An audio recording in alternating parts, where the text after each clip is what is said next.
A star on the brink of annihilation filled the entire expanse of the cosmos, relentlessly spewing forth deadly flames and ion storms from its searing surface. Against this backdrop, a vast fleet gradually ascended from behind the star. At the forefront of the formation were three black Shark-class reconnaissance destroyers, their powerful, streamlined hulls adorned with menacing paint, resembling three bloodthirsty titans of the ocean, mercilessly seeking the traces of their adversaries. Following them were two imposing Thunder-class heavy cruisers, their hulls bristling with particle cannons capable of vaporizing asteroids in an instant, instilling a sense of dread in all who beheld them. Guarded by these five formidable warships was a massive interstellar mothership, its broad, robust belly concealing the universe's most perilous humanoid combat weapon, the Interstellar Mech. All systems normal, no signs of enemy activity. The Grim Reaper reports complete, came the voice of the officer. The Plague reports no suspicious activity. The space corridor is stable, full speed ahead. The Weiss Empire reports no suspicious activity. Weiss Empire has detected a suspicious object. Repeat, an unidentified object is approaching the Weiss Empire at high speed. With intense energy, readings it's a mech. An interstellar mech. Before the radar operator of the Weiss Empire could finish, a pitch-black armed mech appeared before the ship like a demonic apparition. Under the vast starry sky, this mech appeared insignificant. Yet to all aboard the warship, it was undoubtedly a terrifying presence akin to a demon. Boom! Boom! Boom! The black mech spread its arms wide, and the armor on its chest suddenly opened, revealing a cavity filled with miniature nuclear warheads. The Weiss Empire attempted to evade, but it was too late. Under the barrage of enemy missiles, it was instantly transformed into the most dazzling fireworks of the cosmos. The enemy is actually a mech? Impossible. The joint fleet fell into disarray as countless mechs surged forth from either side of the interstellar mothership, aggressively charging at the assailant. However, numerical superiority could not decisively influence the battle. From the explosion of the Weiss Empire emerged a spectral figure, swift as lightning, darting into the throng of mechs. Every mech that came close to this devil was obliterated in a fiery explosion. The black mech shimmered amidst the enemy ranks, each flash of light marking the demise of a warrior. No one could inflict harm upon the black mech, nor could anyone approach it within a hair's breadth. All who dared to aim their weapons at the black mech found hell to be their most fitting destination. This was not a surprise attack, it was a massacre. Before the enemy warships could pivot, all mechs were slaughtered, and the black mech majestically halted atop the bridge of the interstellar carrier, cleaving a long gash in the hull with its lightsaber. The black mech charged fearlessly into the interstellar carrier, advancing relentlessly toward the core area. With no one able to halt its progress for even a heartbeat, smoke and flames enveloped the entire vessel. Finally, the black mech burst into the command center. A colossal octopus-like creature was coiled within, its slimy tentacles ensnaring a panicked woman. The black mech abruptly ceased its movements, the cockpit opening as a robust mech knight leaped forth like a whirlwind, thrusting his miniature lightsaber directly into the creature's eye. Princess Wei. The mech knight gradually removed his helmet, tenderly embracing the princess ensnared by the alien monstrosity. The princess gazed at the knight, deeply moved, lowering her head and whispering, "You came to rescue me, brother?" "Ah, brother? Brother, wake up already, it's so annoying." Ji rubbed his eyes groggily, dismayed to discover that the spaceship, alien beasts, princess, and mech knight had all vanished. He found himself lying on a filthy bed in a cramped room, cluttered with posters of powerful mechs adorning the walls, while boxes of mech models and a plethora of foul-smelling clothes littered the floor. "Stinky little sister, you ruined my sweet dream again," Ji huffed as he pinched his sister's cheek. "Come on, you've got to graduate from university this year, stinky brother. Even I, a fifth grader, wouldn't have such weird dreams." His sister made a face at Ji. "Hurry up and get up. You still need to take me to school. That's not a weird dream. One day, you'll become a great mech knight and challenge those monsters to show you." "Yeah, right?" His sister scoffed mercilessly, and then Sister Wei will somehow become a princess, only to be captured by alien monsters. Right? Ridiculous. Mom and Dad clearly didn't make a mistake naming you. What a disobedient child.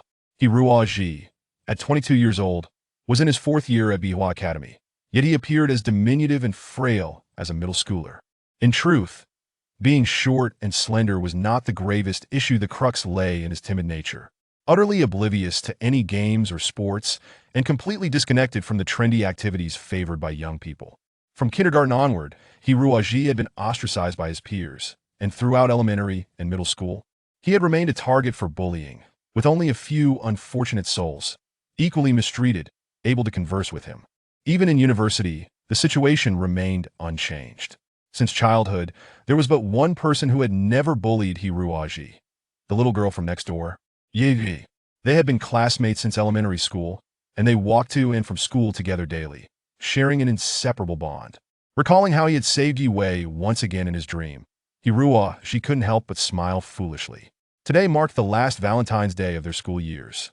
Hiruaji was uncertain whether he possessed the courage to confess his feelings to Yui, believing that someone as remarkable as her could never be interested in a plain and dull boy like him. Yet if he remained silent, perhaps he would never have another opportunity. "Let's go, brother." His sister tugged at Hiruaji's ear, dragging him out the door. After sluggishly delivering his sister to elementary school on a slow-moving hover scooter, Hiruaji arrived at the academy, his heart racing as he spotted Yui patiently waiting at the school gate.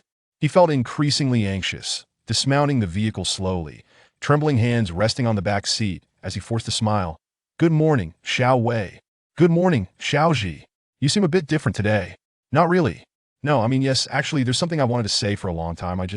Before he could finish, a cloud of dust swept through, causing Hiruaji to sneeze several times. When he looked up, a brand new crimson sports car had come between him and Yui, from which a well-groomed young gentleman leaped out, gesturing towards the back seat filled with roses. "Darling, are you ready?" Hiruaji recognized this as the wealthy newcomer who had transferred here 4 months prior, whose name began with an I. Rumor had it that his father was a prominent merchant from a colonial planet who had relocated to Earth to expand his business.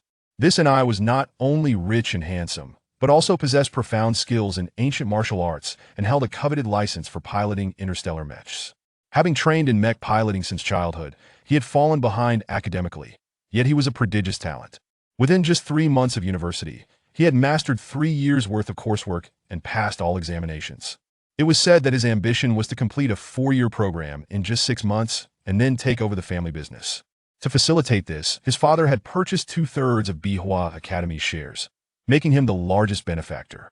The entire female student body was abuzz with interest in this NI, yet he had set his sights on Yui. "Johnny," Yui exclaimed in surprise, "I never expected you. Do you like it?" Johnny removed his sunglasses, revealing a pair of melancholic light blue eyes, and without hesitation wrapped his arm around Yui's slender waist, planting a gentlemanly kiss on her cheek. "Don't do that." Yui blushed. "People are watching." It was only then that Johnny noticed Hiruaji, extending his hand politely. "Hello. This is the Hiruaji. I often mention he's a good person. Good person. Good person. Good person. Good person." Hiruaji felt on the verge of collapse. "He is my boyfriend," Yui introduced shyly, her cheeks flushed. "Xiaoji, did you know? Johnny is the mech knight I admire the most. You know how much I love interstellar mechs? They're just so cool." "Oh, and I remember you like mechs too. Maybe you can ask Johnny to teach you a few moves sometime, right, Johnny?" "Of course, I have a complete mech knight training system in my villa. Feel free to come by for a visit." "Classmate Hiruaji," Johnny replied with a disingenuous smile. "Johnny, I must tell you, even though Xiaoji is quite ordinary and looks rather rough and unattractive, with no extraordinary talents in sports and average grades, he is truly a wonderful friend of mine. You must be sure to help him out in the future." "Okay. Of course, darling." Hiruaji felt as though he might faint. He numbly extended his hand, and Johnny, with a smile, shook it before effortlessly lifting Yui into the sports car. He then leaped into the driver's seat and waved at Hiruaji from his position, saying, "Farewell, good man." The sports car kicked up a cloud of dust, tousling Hiruozi's hair, which was already a disheveled mess. Silently, he opened the motorcycle's trunk and retrieved a bouquet of golden roses, tossing them into the trash bin without a glance. Chapter 2: When a good man encounters a rogue. Am I truly a good person? In the bustling atmosphere of the Mech God Bar, Hiruaji posed this question to his close friend. "Sha Chong, Tio, procure a bouquet of golden roses, purportedly sourced from Mars." Hiruaji found himself laboring in this seedy establishment for 3 arduous months, even drawing in advance on his meager wages to afford it. To his dismay, he discovered that the object of his affection regarded him with utter disdain. With Valentine's Day looming, the bar was filled with couples embracing and kissing, some even engaging in indecent displays in plain sight. Occasionally, single women graced the venue, clad in revealing attire and exuding an alluring charm, clearly not intended for impoverished men like Hiroaji. Witnessing such scenes only deepened his despondency. Sha Chong, contrary to his name, was far from foolish. His IQ soared to an impressive 157, with a mental acuity rating of 189, that he was a prodigy, the kind found in every school, perpetually donning thick glasses, dressed in a pristine uniform, and engrossed in the works of Einstein or Hawking. Yet in another light, he indeed displayed a certain foolishness. When Hiroaji shared his prized possession, a lavish disc featuring his most adored actress, Sawai Mei, with Sha Chong. It was then that Sha Chong began to grasp the intricacies of female anatomy. Remarkably, he had only just turned 18 that Sha Chong diligently polished the bar counter, nodding earnestly. "You are undoubtedly a good person." "Damn, if even you say so. What makes me inferior to that scoundrel Johnny? He's just a mech knight," Hiroaji retorted, yet he knew that even if he set aside family background and appearance, he could never rival Johnny, especially not in the realm of mech knights. That as humanity ventured beyond Earth, exploring the vastness of the galaxy, they encountered perilous planets inhabited by various mutated creatures, alongside threats of radiation and cosmic storms. The old spacesuits were excessively cumbersome. Approximately 500 years ago, scientists finally developed a new type of space suit suitable for colonizing and combat: the interstellar mech. This new suit was as robust and agile as ancient armor, enhanced with biotechnological electronic neurons and control systems, empowering its operator to become a formidable mech knight. That it was through the fierce combat capabilities of these knights that countless indigenous populations were eradicated, allowing humanity to evacuate the majority of Earth's residents into space before resources were depleted. From a certain perspective, mech knights were the saviors of the human race. Thus, wherever they went, they were celebrated as the greatest heroes in the eyes of the public and the objects of adoration for young women.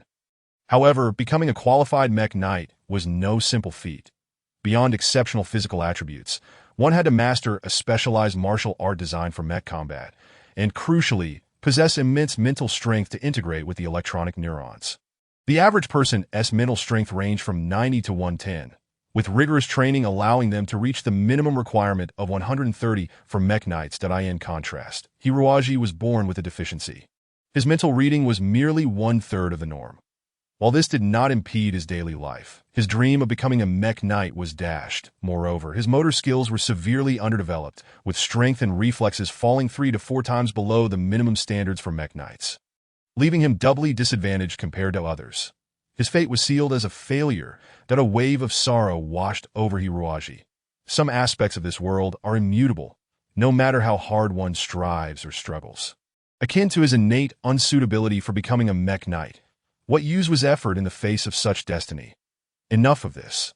Let us focus on excelling at this promising job as a bar attendant, and I'll contemplate the mech knight aspirations later, he resolved. Sha Chong, fervently wiping a glass, suddenly exclaimed, "Over there, a girl seems to be intoxicated.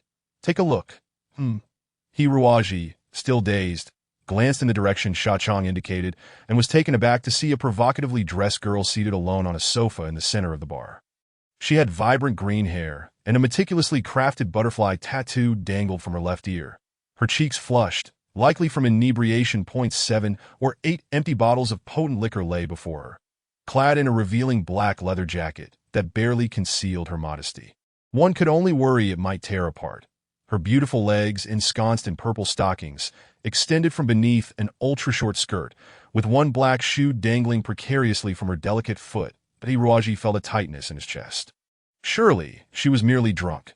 Someone would care for her. Before he could finish his thought, 2 brutish men approached from either side, their tattooed arms visible from beneath their sleeves and collars. One bore a chunk missing from his ear, while the other sported a prominent scar across his face. They stealthily seized the inebriated girl and began to leave. Hiroaji hastily followed, forcing a smile as he inquired, "Gentlemen, is this young lady yours?" "Get lost," one of the thugs snarled. Glaring at Hiroaji, he felt a jolt of fear and quickly stepped aside. The thug smirked derisively, hoisting the girl away as he watched their vehicle disappear down the road. Despair washed over Hiruaji. He truly was a coward, too afraid to ask another question. How could he ever aspire to be a cosmic knight, or compete with someone like Johnny? Suddenly, a surge of courage filled Hiruaji. He stealthily retrieved his phone and dialed the police station. "Hello? I suspect someone is taking a hostage." Abruptly, a sharp pain pierced through him as a massive thug materialized behind him, gripping his hand with a cold precision and twisting it gently. Hiruaji writhed in agony. "You dare meddle in my affairs, you filthy brat, tired of living." Hiruaji felt a sudden wave of dizziness and collapsed into unconsciousness to be by an unnamed riverbank on the outskirts of Bihua City. Industrial waste had transformed the water into a blackened stream, the air heavy with the scent of sulfur.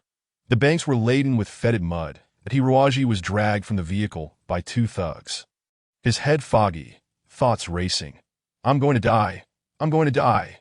And Hiruaji, as if under a spell, slowly approached the small river, his heart consumed by thoughts of Johnny's detestable handsome face. Were he an ordinary individual, Hiruaji might have found the strength to alter his character and strive for improvement, perhaps even reclaiming Yi Wei one day. Yet, how could he contend with someone like Johnny? A privileged young man born with a silver spoon in his mouth, whose character, appearance, and lineage were all of the highest caliber.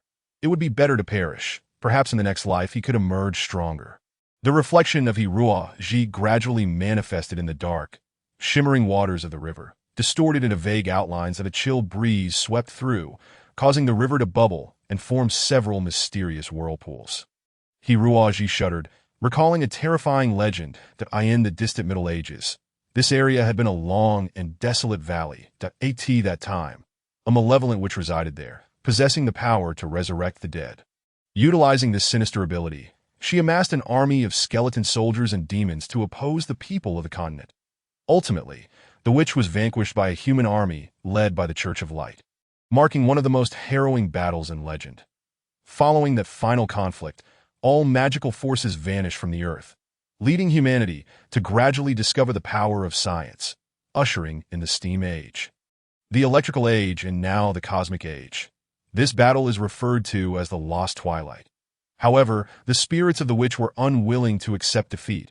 It is said that their shadows frequently appear within Bihua City, especially near this fetid, filthy river. Hiruaji had always scoffed at such tales, for he was not a native of this continent.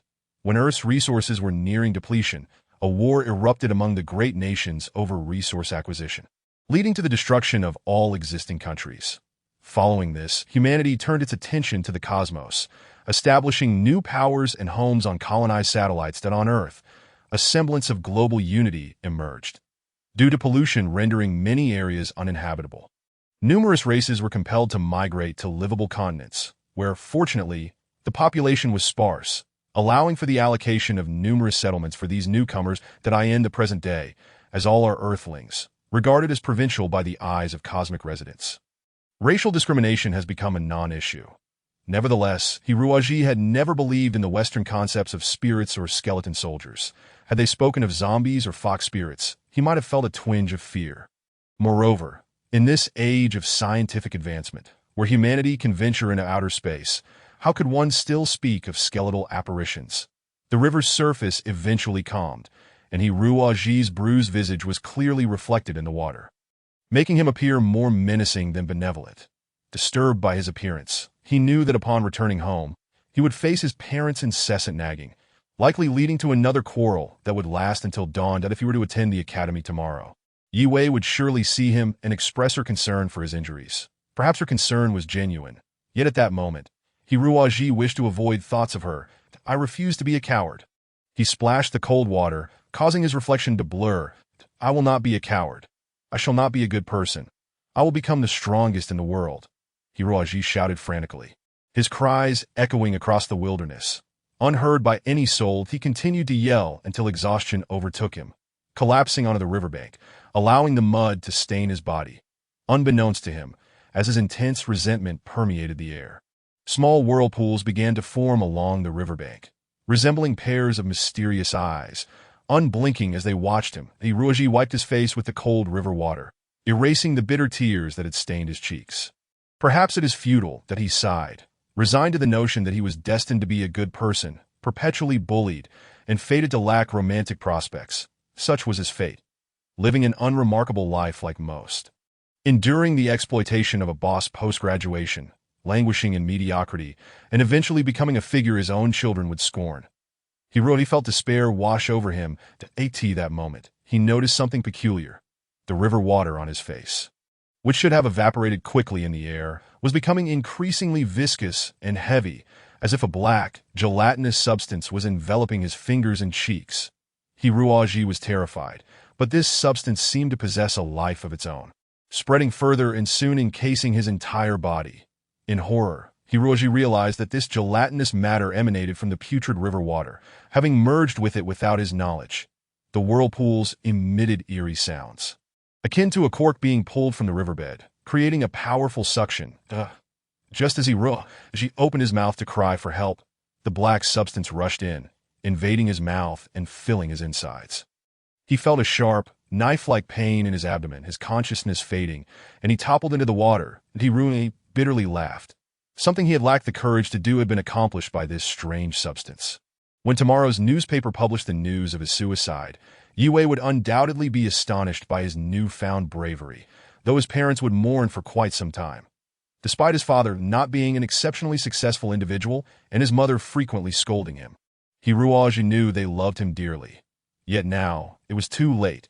His inept athleticism had not equipped him with the ability to swim, and he was ensnared by the loathsome black substance. He struggled weakly on the surface for a moment before being engulfed by the murky depths. Damned! What sort of mutated creature is this? These wretched factories, these accursed pollutants. He sank slowly in the frigid river. But suddenly, a faint light pierced through, allowing him to glimpse schools of small fish darting through the tainted waters. Life is indeed resilient, as even amidst such radiation and pollution, creatures still exist. He redescended to the riverbed, where he noticed a more profound black eye watching him from the depths, the very gelatinous substance that bound him originating from this eerie abyss. His struggles stirred up the sediment at the river's bottom, causing discarded items to rise: shoes, toilet seats, dolls, and even a skeleton. Hiruoji fought desperately, but the river water gushed into his body.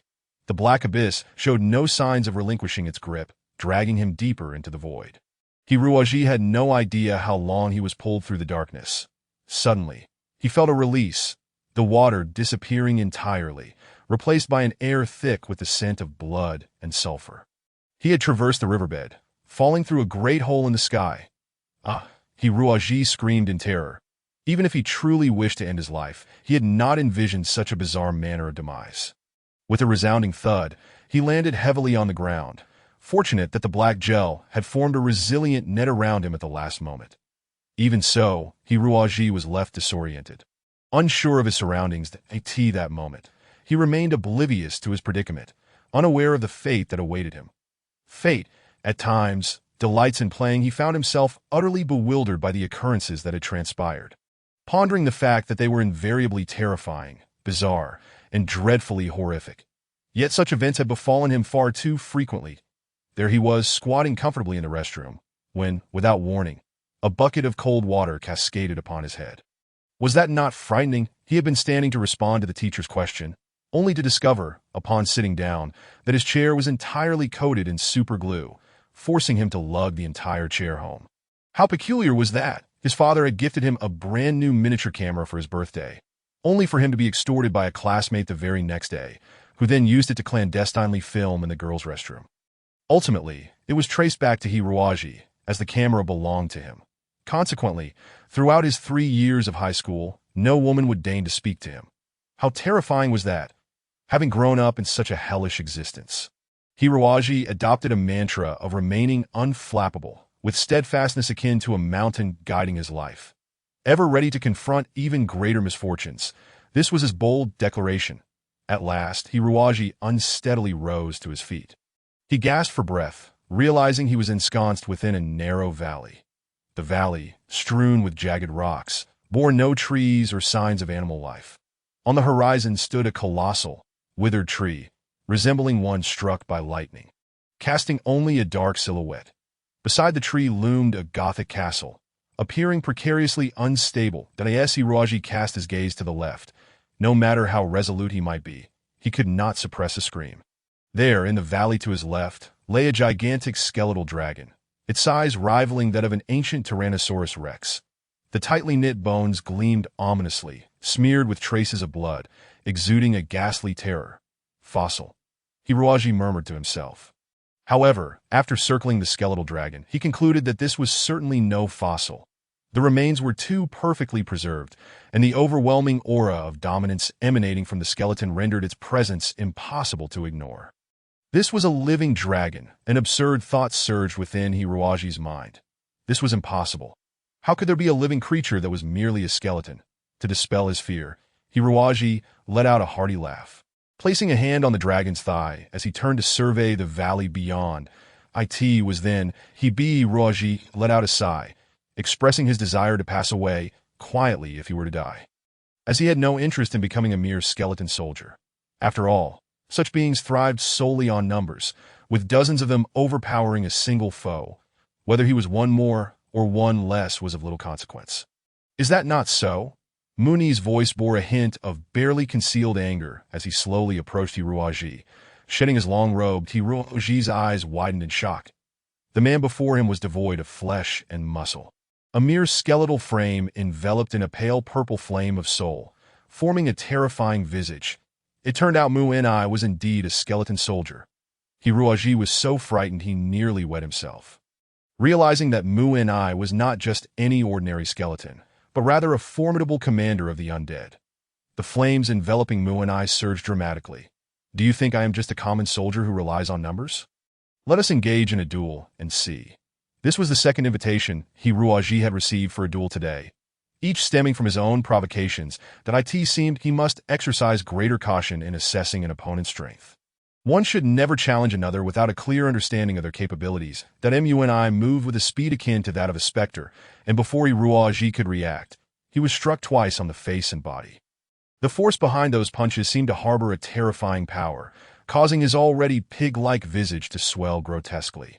The sight of a living skeleton had already instilled dread in him. The prospect of battling it was even more terrifying. After enduring several blows, Hiruaji could no longer contain himself and was sent flying. Muni's cold, bony foot trampled upon his face, and the skeletal commander coldly declared, "Do you see? This is the power of a child of the undead." Hiruaji, mouth filled with dirt and unable to utter a word, listened as Mu-ni continued, "As skeleton soldiers, we lack human muscle and sinew, and our intellect pales in comparison to that of humans. Our skeletal frames are fragile and susceptible to collapse at any moment, and the weapons we wield are little more than rusted scraps. Yet, despite our frail forms, we dare to engage in battle against the robust and fully armed humans. For within us burns an indomitable flame." Hiruaji struggled desperately, a profound feeling beginning to stir within him. An indomitable flame? Could it be that such a thing resided within him as well? Mu-ni spoke. "In life, we were but ordinary warriors. Our punches were not as swift as those of skilled fighters, and our swordsmanship could not rival that of master swordsmen when faced with mages. Our only recourse was to flee. However, our will to fight is unwavering and not one bit weaker than that of these powerful beings. The strength of an individual is limited, but their will is boundless. A person may possess great power, yet if their spirit is weak, they are nothing but a coward. You are a quintessential coward." Mu-ni pronounced coldly to At that very moment. Hiruaji felt an overwhelming surge of strength beneath his feet. He unexpectedly shifted Muni's foot and lifted him up. "I am not a coward." Chapter 6. Am I a mere skeleton soldier? Hiruaji bellowed, a swirling vortex of darkness forming around him. Mu-ni twirled gracefully in the air, a hint of disdain in his smile. Returning home is not impossible, but you can no longer appear in that world as a human dada. Hiruaji felt a pang of despair. However, Mu-ni continued, "If you become a warrior of my kind, there is a way for you to continue existing in that world, and I can assure you that you will live better than before. No one will ever call you a coward again." "No one will ever call me a coward?" Hiruaji repeated, his heart igniting with fervor. Yet the thought of existing as a skeleton soldier was rather excessive than as if sensing Hiruaji's thoughts. Mu-ni reassured him. "Rest assured, we will not transform you into the form of a skeleton soldier. After all, You are still in a state of half-life, and we cannot make you into a skeleton. Then what do you intend to do? Hiruaji inquired. Puzzled, that Mu and I replied, we must undertake a perilous task in the mortal realm, the crux of which involves a human loyal to the Dark Queen. Well versed in the arts of skeleton combat and necromancy, though we need this human to safeguard the reincarnated Dark Queen. What say you? Hiruaji was utterly bewildered, grasping only the most critical points as he asked. When can I return, and how long must I work for you? Mu and I smiled. Once you have completed the entire training of the undead, you may leave the abyss of darkness for the duration of the task. That depends on the final outcome. Hiruaji pondered deeply for a long while when Mu and I suddenly conjured a sheet of white paper, densely inscribed with Latin text, with an alluring voice. Mu and I urged, come now. Sign it, WY signing this contract. I guarantee to train you into the strongest being in this world. Perhaps it was the allure of becoming the strongest that struck a chord within Hiruaji, or perhaps the pent-up resentment that had festered for so long. In any case, he impulsively took the quill, dipped it in his own blood, and resolutely signed his name at the bottom of the contract. Ha ha! Mu and I erupted into a sinister laugh, the contract consumed by nameless dark flames, turning to ash that spiraled into Hiruaji's chest, forming a pure black vortex at his heart. What is this? Hiruaji gasped in shock. Mu and I leaned in mysteriously. This is our pact. From this day forth, you are the lowest of the skeleton soldiers in service to the Dark Queen. Should you defy this contract, you shall never escape the abyss of darkness. No, it cannot be. A mere soldier. Hiruaji had naively expected that Mu and I would simply bestow upon him a century's worth of power, allowing him to return joyfully to the human realm. Perhaps I misrepresented the situation. You are not yet a mere soldier, simply a servant of the bone dragon Jellet, he clarified. Indeed, you shall serve Jellet for 1 year. Remember, never defy your master. The eye sockets of Jellet glowed with a crimson flame as he smiled amiably at Hiruaji. He suddenly realized a crucial point. He was truly foolish. From beginning to end, he had not comprehended a single word of the contract, and had unwittingly signed his name. What a grave mistake. Who knew what these twisted beings intended for him? He had heard tales of international drug cartels exploiting unsuspecting individuals to smuggle drugs, even resorting to cutting open their abdomens to conceal contraband, but he had also heard of sinister organizations using innocent children as human bombs by attaching explosives to them. Alas, more so, the ones he was now contracting with were even more bizarre than drug traffickers or terrorists. Who would have thought that in this technologically advanced age, where humanity has conquered the cosmos, while other children wielded electric guns on PS-114, he would be doomed to serve this bone dragon? Truly, what a twist of fate. Furthermore, even if these creatures spoke the truth, Hiruaji saw nothing to celebrate. For heaven's sake, we are in the cosmic era. In this age, the girls idolized mech knights clad in cosmic armor, conquering mysterious colonial stars and battling monstrous invaders from the 5-star domains. If he were to summon 2 skeleton soldiers on the street, would he not be beaten as if he were an extraterrestrial? And what of this so-called Dark Queen? Who knew what sort of character she might be? Perhaps a dominatrix clad in black leather wielding a bone whip. Indeed, it was highly probable, after thousands of years facing such skeleton monsters. It would be a wonder if he did not go mad. In summary, he had been thoroughly deceived.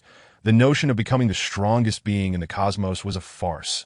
If these skeleton soldiers were truly the mightiest, they would not be hiding in such a wretched place from humans.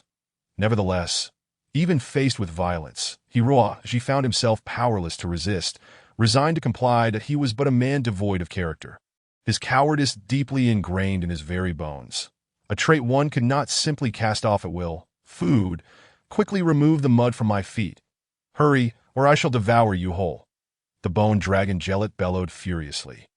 Hiruaji hastily ceased his errant thoughts, one hand grasping a basin of blood and the other wielding a brush made from the hair of the deceased, rushing over, dipping the brush into the blood.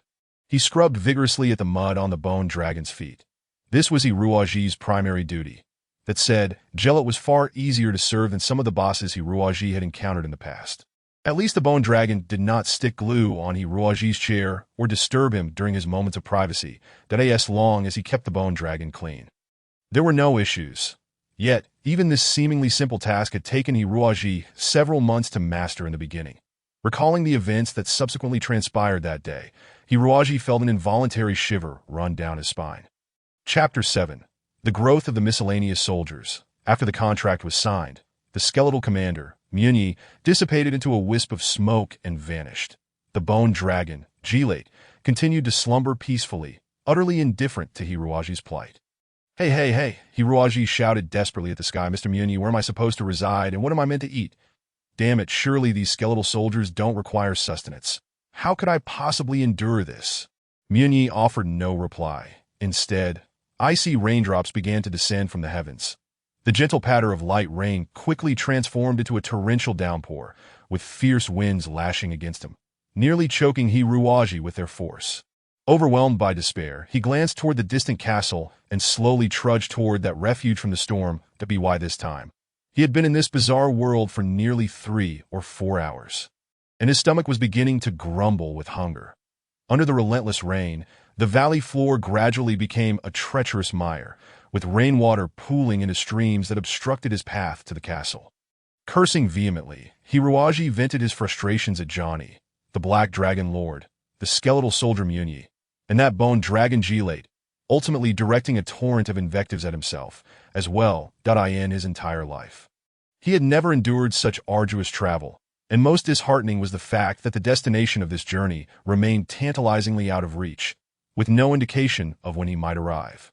As he continued on, the sky began to be cloaked in the embrace of night, yet the castle appeared no closer, and he had lost count of the number of times he stumbled into muddy puddles. His clothing torn by sharp stones and fresh wounds reopened, allowing thin streams of blood to flow. The rain seemed infused with a corrosive essence, and the agony upon his wounds was excruciating.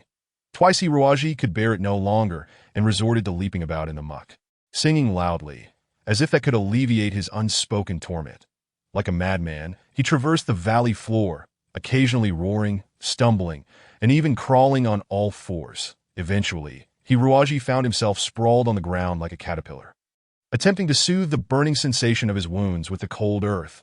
While straining his abdominal muscles, a sudden burst of scornful laughter echoed from behind, and the skeletal dragon Gerald had awakened without Hiruaji realizing it. 2 tattered white bony wings stood upright on its back. Although they could not facilitate flight, they certainly exuded an imposing presence. You little rascal, are you enjoying your self-deprecation here? Hiruaji felt a twinge of fear as he glanced at the skeletal dragon. His heart still tinged with trepidation. Do not forget your place. Come and assist your master in cleansing his form, Gerald proclaimed with haughty arrogance. Yes, Hiruaji replied helplessly, embarking on a protracted servitude. Initially, he found little satisfaction in his task, but he soon became captivated by the intricate structure of the dragon's skeletal frame. Unlike ordinary creatures, whose physiological makeup comprises bones, muscles, and tendons, working in unison to perform complex movements, the skeletal beings were composed solely of bones. Though bound and guided by the flame of their souls, their skeletal frameworks were remarkably sturdier than those of typical organisms. Thus, one should not assume that a skeletal soldier is merely a simple human skeleton. Even the most rudimentary of skeletal warriors consists of at least 450 bones. That for Gerald, a colossal skeletal entity. It was astonishing to learn that its form was constructed from a staggering 12,573 bones. Each bone required meticulous cleaning, driving Hiruaji to the brink of madness. That on 2 occasions, he had slightly slackened his efforts, neglecting to clean certain less visible bones, only to be immediately discovered by the colossal beast. The consequences were dire. Gerald descended into a frenzy, kicking and stomping upon Hiruaji, even using its fearsome teeth to rend him apart, truly tearing him into fragments. It was then that Hiruaji realized he would not truly perish in this space. His once disassembled body, under the influence of a remarkable force, reassembled itself. Only the terror of death and the excruciating pain were undeniably real. In the first 2 weeks of servitude to the skeletal dragon, Hiruaji met his end 36 times, averaging more than twice a day. There was little he could do. After all, the dragon's strength was overwhelming, and even a mere pat on the shoulder intended as praise could be fatal. Initially, Hiruaji found life unbearable, but he gradually acclimated. Now Not only did he experience no peculiar feelings upon witnessing others' corpses, but even the sight of his own body felt numbing and indifferent. Regardless, whenever his spirits waned, he sought out the massive maggots to vent his frustrations. Whether he was akin to AQ, merely escaping reality, was irrelevant. A coward like Hiroaji, who had been bullied since childhood, would have long since met his demise without a couple of coping mechanisms. As he gradually adapted to this peculiar existence, Hiroaji began to uncover the mechanical beauty hidden within the skeletal dragon's complex framework. Having studied mechanics from a young age in this era, the definition of mechanics encompassed mecha engineering, dedicated to the service of cosmic mechs and spacecraft. Due to his lack of mental acuity and physical prowess, becoming a mechanic had become Hiroaji's greatest aspiration. After all, in those thrilling space battle dramas on television, there were always unassuming support personnel who attended to the repair of cutting-edge mechs surrounding the protagonists. The advanced profession of a mechanic involved the capability to independently design and manufacture cosmic mechs, with each creator enjoying a societal status even superior to that of mech knights. Naturally, this profession demanded exceptional mental prowess. Individuals like Shaki had a good chance of becoming creators, provided they possessed a touch more imagination. Although Hiroaji lacked innate talent, he had nonetheless studied mechanics for 7 or 8 years. His father, having recognized early on the boy's limitations in mental acuity, had thus chosen mechanical repair as his lifelong vocation, a path also trodden by his father. However, Hiroaji had never encountered such intricate mechanical creations. Thousands of bones intricately assembled in a manner so ingenious that even the slightest movement of a certain point on the tail would prompt an immediate response from the head. Such exquisite functionality was beyond the capabilities of even the most advanced mechanical constructs. Gerald, has anyone ever told you that your bones are truly magnificent? Hiroaji inquired, unable to contain his curiosity as he cleaned to by this point. He had been by the skeletal dragon's side for 11 months. Eagerly anticipating the arrival of Muni, who would assign the next task. Surely, he would soon learn the art of skeletal combat, he mused, while acknowledging that in this age of space travel, the relevance of mere martial skills was questionable. Nevertheless, acquiring such skills was preferable to a life of servitude. Gerald let out a dismissive grunt, feeling a flicker of pleasure, that of course, I am the mightiest being in this world, and my skeletal structure is exquisitely crafted. However, Hiroaji furrowed his brow, but I notice some damage on your left forelimb, affecting the joint's rotation, and your tail seems to have a slight issue as well. The perpetual upward arch of your tail is likely due to this, isn't it? The wings are in the worst condition. Ideally, they should enable flight, yet the bones are in disarray. Before he could finish, Gerald stomped down fury upon Hiroaji, bellowing, "Wretched human, how dare you defame the great Gerald? I am the most perfect skeletal dragon in existence, merely afflicted with a minor injury inflicted by treacherous foes. Cursed be it, you shall be responsible for restoring my form, and until then, you are not permitted to leave." Hiroaji, just revived, let out a pitiful scream and fainted once more. Chapter 9. The Art of Skeletal Restoration. Muni appeared, exuding an aura of nobility and elegance, reminiscent of a medieval aristocrat, draped in a black robe and surrounded by flowing purple flames that added an air of mysterious malevolence. Filled with despair, Hiroaji implored, "Mr. Muni, Gerald insists on keeping me until I can repair him. Surely this cannot be true." Muni appeared taken aback. "Is that so? What a dreadful revelation. Even the finest repairman in the abyssal domain would struggle to mend Gerald's frame. It is far too intricate, and the skeletal dragon is simply being unreasonable." "Indeed," Hiroaji nodded fervently, tears of excitement welling in his eyes, nearly shouting long live, understanding. "I merely pointed out the issues with his wings and tail. 2 bones are misaligned, causing conflicts with the surrounding structure, and a couple of others are missing pieces. Some bones could also benefit from resizing. See, I simply offered a casual suggestion. He could easily disregard my words. Why must he insist on keeping me? I have resided here for an entire year. I can endure no more." In the past, the timid Hiroaji would have never voiced such demands, even when reason was on his side. It seemed that this year had indeed wrought significant changes within him. The flickering flames in Muni's eyes danced with life. You can discern the areas of Gerald's damage. "Good heavens, Hiroaji, you are a prodigy among our skeletal kin. A sovereign among skeletons. Even the most skilled bone repairmen have been oblivious to Gerald's afflictions. You are truly remarkable. A sense of foreboding suddenly crept into Hiruaji's heart. Muni nodded. I now understand why Gerald has tasked you with this seemingly impossible endeavor. It appears you possess the requisite ability. Thus, follow the dragon's instructions and give it your all. I have faith in you. Is that so? We have a contract. Muni replied with a wicked grin, according to the final clause of our agreement. I retain the authority to amend any terms of the contract at any time. Remember, never sign a contract with a devil in Latin. Ha ha ha. With a graceful turn, Muni transformed into a cloud of dust. Indeed, such was the nature of a devil's conduct. Wait, you heartless raisin. I'll squash you like a melon. Hiroji shouted in frustration that Muni's voice echoed from the air, laced with amusement. If you have questions, consult Old D. He will teach you how to become a competent skeletal repairman. Old D? Suddenly, Hiroji was startled by a fit of violent coughing nearby, turning to find a new skeletal soldier had appeared behind him. This skeletal soldier was hunched, its frame appearing ancient, resembling a human elder, leaning on a cane fashioned from a thigh bone, with a satchel filled with various tools slung over its shoulder. Ahem, I am Old D. From today onward, I shall be responsible for teaching you how to repair your damaged skeletal brethren. The old skeleton stated solemnly that Hiruaji was taken aback. Repair skeletal soldiers? Weren't skeletal soldiers mere disposable commodities? He had seen in many novels that they seemingly required no repairs, as their bones would magically assemble upon command.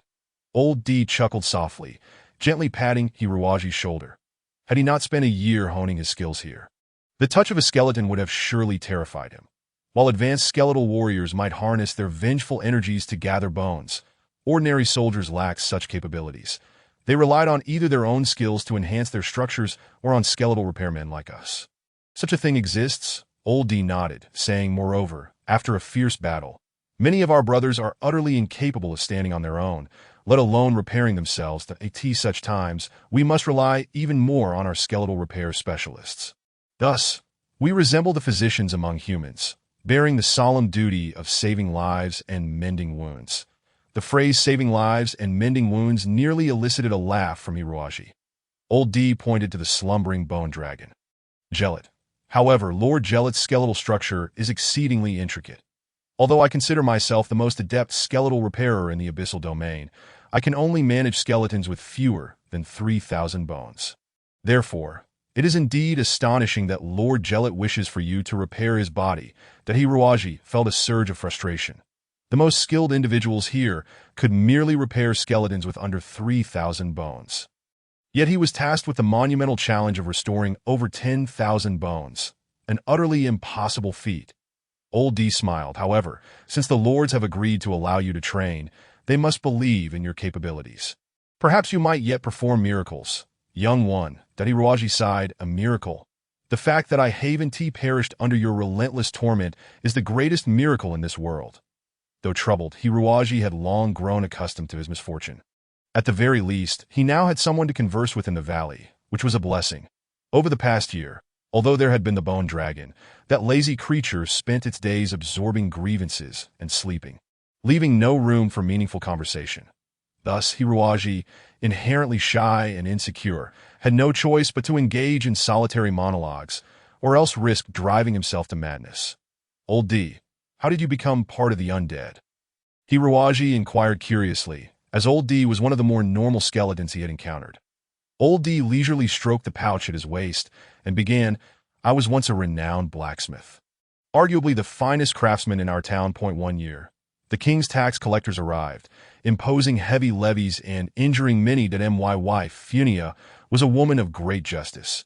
She sought to confront the tax official. Unbeknownst to her, he was captivated by her beauty and forcibly detained her. At that time, I was a coward, fully aware that my wife was in the enemy's grasp, yet intimidated by the king's guards that I hesitated all night before finally approaching their camp to demand her return, only to be met with the sight of Funia's cold corpse. My anguish was beyond comprehension. I felt as though I had gone mad, charging at the tax official, only to be stabbed to death without exception. Though my body perished, the fire of rage within my soul remained unquenchable. Even as a demon, I vowed to oppose the royal army and slay that wretched tax official, fueled by this resentment. I transformed into a skeletal soldier and survived, leveraging my memories as a blacksmith to master the art of skeletal repair. Thus, I fought under the banner of the Dark Queen until the Cataclysmic War. The old man's voice was deep and somber, flowing like a quiet river. Striking at Hiroji's heart, he gritted his teeth, silently vowing that for the sake of this sorrowful elder, he would master the art of skeletal repair. Chapter 10. The Arduous Path of the Skeletal Repairer. Come, let us begin with the simplest of undead creatures. This skeletal serpent will do. It comprises a total of 75 bones. Old D led Hiroji to the battlefield's edge, where a skeletal serpent lay motionless. This serpent had its soul abruptly stripped away by light magic, yet its body remained intact, making it an excellent teaching tool. Your task is to disassemble it completely, examining each bone carefully, and then reassemble it. This is so difficult. Hiroji cautiously lifted the skeletal serpent, only to find it exceedingly fragile. With the slightest touch, its bones scattered to the ground. Oh no! Hiroji despaired at the disarray of bones. Old D crouched down, donned leather gloves, and calmly said, "Pay close attention, that I shall first demonstrate in slow motion, and then complete the entire action swiftly." Hiroji nodded, widening his eyes to observe Old D's technique. The old skeleton inhaled deeply, and the pale yellow ghost fire in his eyes suddenly contracted to a small point, then exploded outward. "Begin." Old D's hands transformed into a swirling gray mist, rendering his fingers indistinguishable. After several crisp, clear snaps of the skeletal structure, the entire serpent reappeared. "Is this slow motion?" Hiroji was taken aback. Old D nodded sincerely. "Could you possibly go even slower? Perhaps an ultra slow motion?"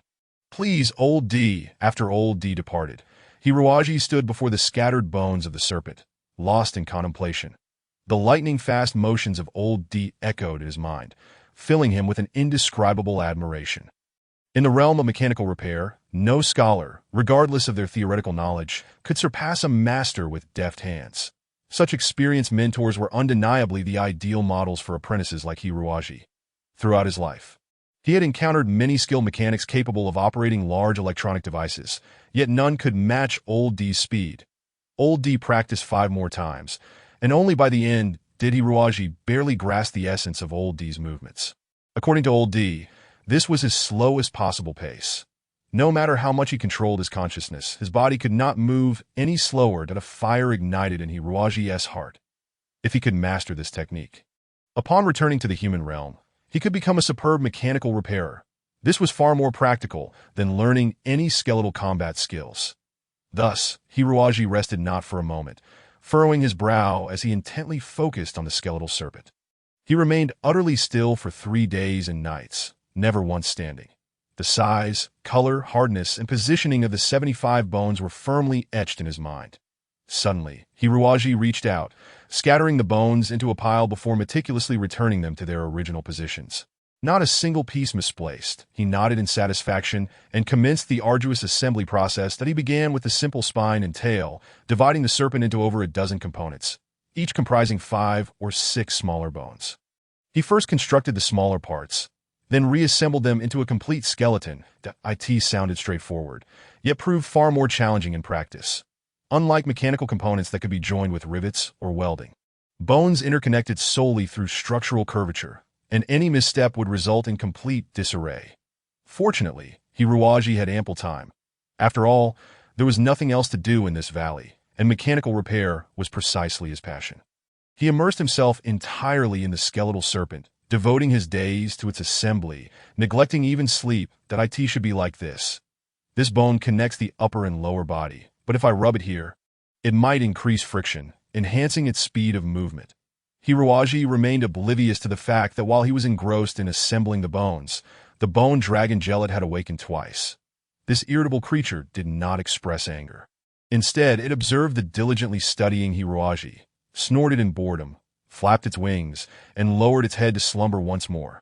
Such foolish humans, yet so diligent. 2 months swiftly passed, and Hiroji's hands were now calloused, his fingerprints nearly worn away, the skin having been rubbed raw countless times. At last, the skeletal serpent was complete. Old D, Hiroji called out, a hint of embarrassment in his voice. Old D emerged from the ground, bending with a smile, and asked, "What troubles you, young one? Have you encountered difficulties?" He was perplexed as to why this young man had summoned him so soon. Typically, an apprentice with no prior experience in skeletal repair would take approximately 3 years to complete a skeletal serpent restoration. Even Old D himself, owing to his blacksmithing background, had required a full year to finish his first piece. That Hiruaji lowered his head and said, "I'm sorry, Old D, but I couldn't complete the skeletal serpent using your method." "Oh," Old D replied, "don't be disheartened, young man. The first attempt is always particularly challenging. Shall I demonstrate once more?" Hiruaji shook his head and cautiously explained, "Well, the thing is, I simply couldn't repair the serpent with 75 bones, as I felt these bones were insufficient for the serpent to move in the most efficient manner. Therefore, I smoothed down some of the bones, discarded others, and found some suitable replacements on the battlefield. Ultimately, using 127 bones to complete the final assembly, that Hiruaji presented his finished work, his face flushed with embarrassment. "What?" Old D was utterly dumbfounded, his entire body trembling in disbelief as he accepted Hiruaji's creation. The bone serpent appeared elongated and fierce, and compared to the initial version he had presented, it now exhibited an even more streamlined and graceful form. Numerous auxiliary bones had been added at the joints, enhancing its overall efficiency in movement and providing superior protection for the body. The mouth, originally featuring just 2 teeth, had been transformed into a sinister triangle, now housing a total of 8 glistening fangs. Sharp as saw teeth, being an expert himself, Old D could discern the intricacies of the work, and he nearly burst out in astonishment that it was perfection. He infused a thread of soul power into the bone serpent, causing it to shimmer brilliantly as it swiftly slithered across the sandy ground. Its sound significantly muted, making it ideal for stealthy assassinations. Old D was rendered speechless. Seeing the old skeleton silent, Hiruaji mistakenly assumed that Old D was deeply disappointed in him. He awkwardly apologized, "I'm sorry, Old D, that I've never been particularly clever. It took me 2 months to complete something so simple, and I truly have let you down." Old D forced a wry smile, at a loss for words. He sighed, feeling dejected as he retracted his soul power. "Now, why don't you try disassembling it, and then reassembling it?" Old D wished to see how Hiruaji had managed to achieve this. Once it came to the practical phase, Hiruaji became animated, but he gazed intently at the rigid bone serpent, his hands seemingly frozen midair. Even his breathing grew faint, resembling a lifeless corpse in his eyes. The complete bone serpent gradually began to deconstruct, breaking apart into individual bones. Half a minute passed, and just as Old D was about to inquire, Hiruaji suddenly exhaled softly, his hands springing into action. His movements, though not as swift and practiced as Old D's, were exceptionally gentle and meticulous, as if he were handling not cold, unfeeling bones, but the warm skin of a lover. If Old D's actions were likened to a dazzling tempest, then Hiruaji's could only be described as a soft breeze. The subtle, intangible wind brushed lightly against the leaves of every branch. Completed in less than 3 minutes, the bone serpent had been dismantled into distinct bone fragments. Now Old D observed more clearly, noting that many of the bones differed significantly from their original forms. Some had been polished and modified, while others were replaced with more suitable components. Old D exclaimed in astonishment, "Where did you learn these methods?" Hiruaji chuckled bashfully. "These are just some techniques taught in school that I usually don't pay much attention, so I've only picked up the basics. Now I see the joy in it." For someone like Hiruaji, who was naturally introverted, the lifeless bones and machinery were far more enchanting than the treacherous realities of the world. Old D continued to probe, "What makes your movements so gentle?" Hiruaji scratched the back of his head. "I don't really know, I just feel that every bone has its own soul. Only by using gentle techniques to unite them will these bones willingly unleash their full potential." "Every bone has its own soul?" Old D echoed, lost in thought, before suddenly bursting into laughter. "I understand now. Each bone possesses its own soul. This is the greatest secret of bone restoration. I comprehend." A glint of inspiration flashed in his eyes, and he mimicked Hiruaji's delicate movements, reassembling the scattered bones with care. This time, the process was considerably slower, as Old D quietly contemplated the warmth and sensations between the bones, fully releasing his soul fire. Allowing the bones to naturally come together, the bone serpent re-emerged, incredible. Hiruaji couldn't help but exclaim. This modified bone serpent, which Old D had only disassembled once, he was able to reassemble flawlessly based on his experience. Showcasing his undeniable craftsmanship, Old D smiled slightly. Since we've completed the bone serpent course, let us delve into something more complex. Bonehound, arise. A bonehound, missing a leg, appeared before Old D. Your task this time is to thoroughly understand this bonehound, and then use the discarded bones over there to create a suitable hind leg for it. Pay close attention to my disassembly process. I will only demonstrate once. Old D's hands began to move rapidly once more. Thus, Hiruaji once again entered the wondrous realm of skeletal transformation. Chapter 11. Crafting the Versatile Skeleton Soldier. Within the dark abyss of the demonic fortress, a blood-red magical mirror displayed Hiruaji diligently studying the art of bone restoration. That I end the image. Hiruaji was wholly focused, traversing among piles of corpses. Casually rummaging through bones he favored, cutting away the ones he deemed good with a dagger, skillfully stripping away the flesh and sinew. Even the most seasoned butcher could hardly match his calm precision. The current Hiruaji hardly resembled a normal human. He treated everything with such indifference, as if everything in the world, apart from himself, were merely cold stones that a voice with an enchanting, ethereal quality remarked. This Hiruaji is quite adorable. I wish to be his teacher soon and impart all my necromantic spells to him. The spectral figure, draped in a pure black, silken robe, revealed only a pair of pale, cold hands, delicately holding a slender quill. Besides the mysterious woman, Moni and Old D were also present, along with several enigmatic figures cloaked in black robes, clearly high-ranking individuals from the dark abyss. Indeed, Monica, Old D nodded vigorously. This lad is remarkably talented that I tasked him with repairing the hind leg of a necromantic hound, and he managed to create a three-headed hellhound for me in just a month. This little creature is exceedingly fierce. Even I find it difficult to handle. As if to affirm Old D's words, the necromantic hound let out a series of ferocious howls, its three massive heads displaying their power. Exuding an aura of malevolence, the lich Monica chuckled lightly. You are simply too inept, Old D. I over 5,000 years old. You can't even compare to a child's skills. How embarrassing, Old D scoffed. Monica, have you forgotten how I helped you heal when you lost a leg 3,000 years ago? And now you speak such trivialities. That lad is certainly no ordinary individual. How could he be compared to others?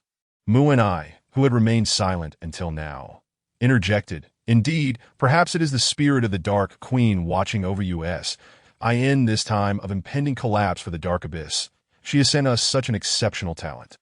He will undoubtedly accomplish our tasks and ensure the Queen's smooth reincarnation. Monica mused. As long as the Queen can grow up successfully, it matters not if we fall into hell. After all, our lives were saved by the Queen. Without her, we would have perished 5,000 years ago and would not have survived until now. Old D pondered.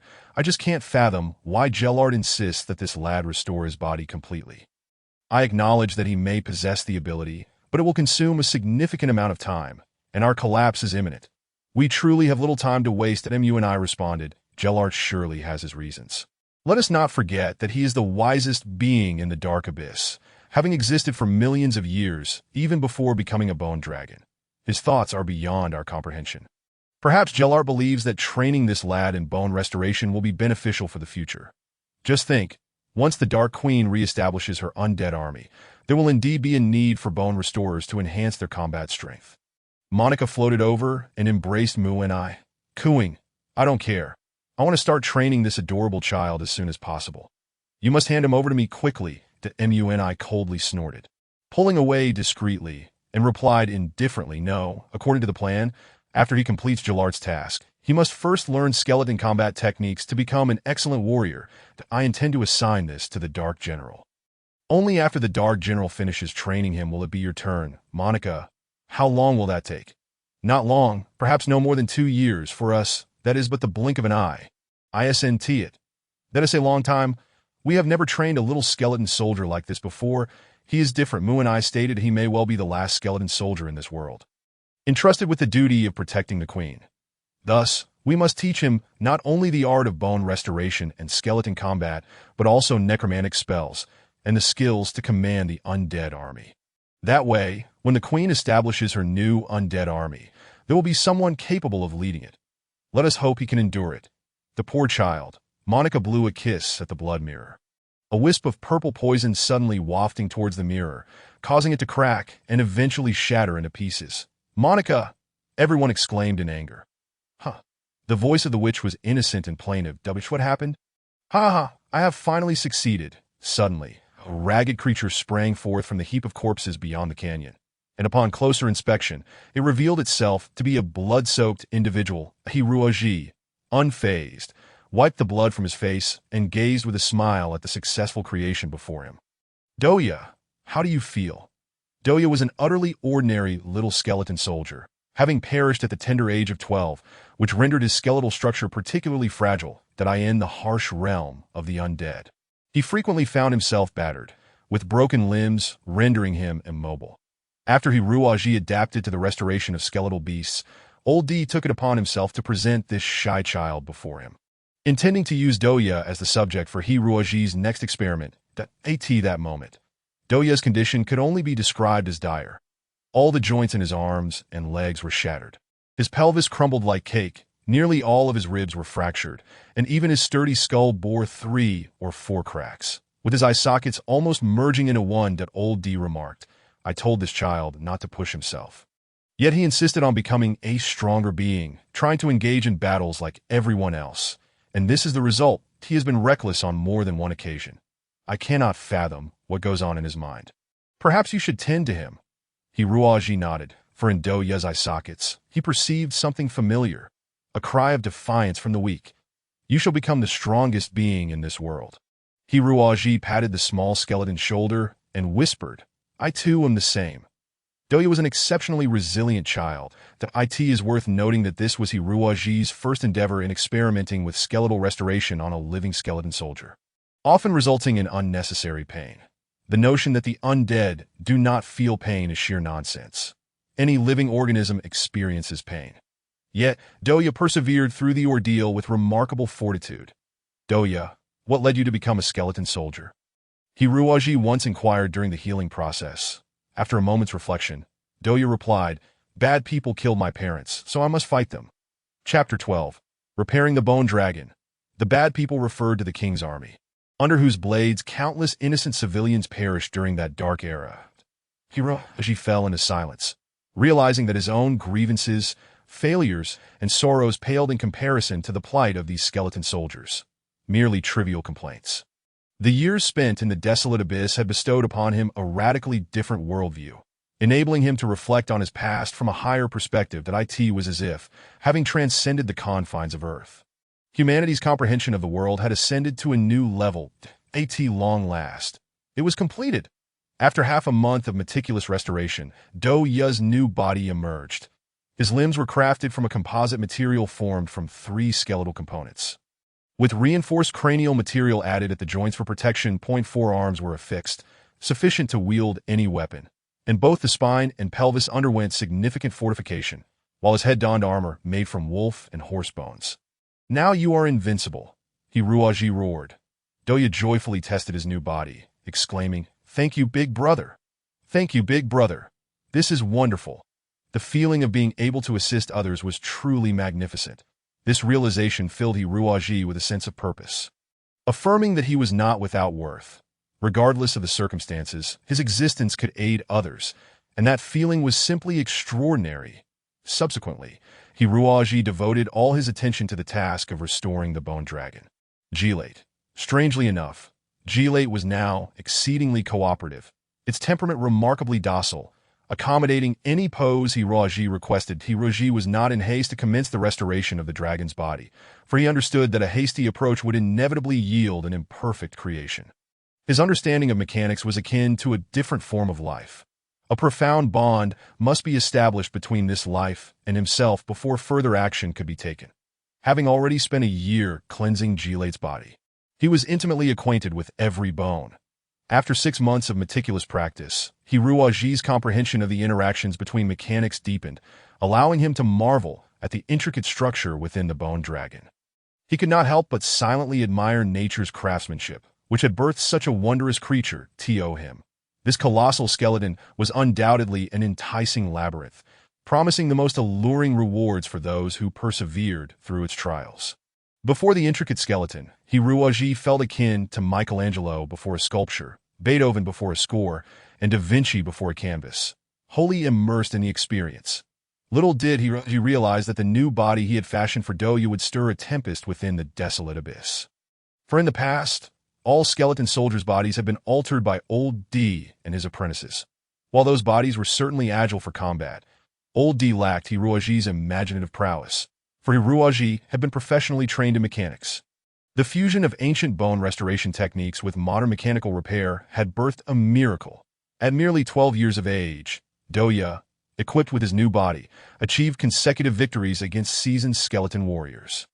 Observers could readily discern that while Doya's martial prowess was indeed commendable, the true significance lay in his newly acquired form that in no time, countless skeleton soldiers gathered at Old D's cave entrance, demanding to know why he withheld such exceptional techniques that could benefit all. Old D could only offer a wry smile, explaining that this body was not of his own making, but the work of a human. A human, the skeleton soldiers gasped, their eyes widening in disbelief that it was well known that while humans were intelligent, their lifespans were but a fleeting few decades, rendering it nearly impossible to master such intricate skills in so short a time. In due time, this human will be entering the inner city, and you can seek him out then. Old D nonchalantly sold Hiruoji out. Far away, Hiruoji felt an inexplicable chill, his nose twitching in confusion, before he once again immersed himself in his studies. After 4 months of relentless research, Hiruoji finally grasped the entirety of the bone dragon's physique, but he not only comprehended the origin of each wound on the dragon's body and the circumstances surrounding them, but he also deeply understood the endless obsessions entwined with each injury. The bridge connecting one man and one dragon had quietly formed. Now came the moment of action. "Are you ready?" Hiruoji inquired solemnly. Burdened with 2 large bags filled with various bone components, the bone dragon snorted disdainfully. "Come forth, insignificant human. Should I fail to fly this time, I shall devour you." Hiruoji, brimming with confidence, replied with a carefree smile. "Fear not, you shan't ever think of eating me." He began with the simplest of tasks, the tail.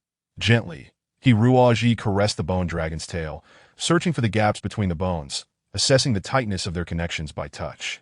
This process consumed over half an hour, yet the actual execution took no more than 10 seconds, merely adding 2 inconsequential small bones. That all.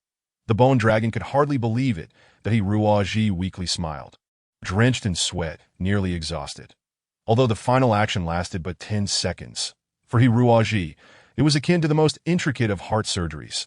The placement of bones was deceptively simple, yet the specifics of positioning, length, thickness, and even the materials used were subject to stringent requirements. It is no exaggeration to state that the true restoration had commenced a year and a half prior, upon Hiruoji's initial cleansing of the bone dragon's body. The bone dragon, skeptical, prodded its tail, and the entire canyon began to tremble violently, sending rocks cascading from the cliffs. With a flick of its tail, the dragon shattered a massive boulder into fragments. "Clever human," the bone dragon exclaimed joyfully. "You have earned Gilate's friendship. Ahem ahem. Help." Poor Hiruoji found himself buried beneath the rubble and dust of the shattered stones. Chapter 13. The Dragon Soaring in the Skies. The subsequent procedure of leg bone restoration proved even simpler. Hiruoji did not add any new bones.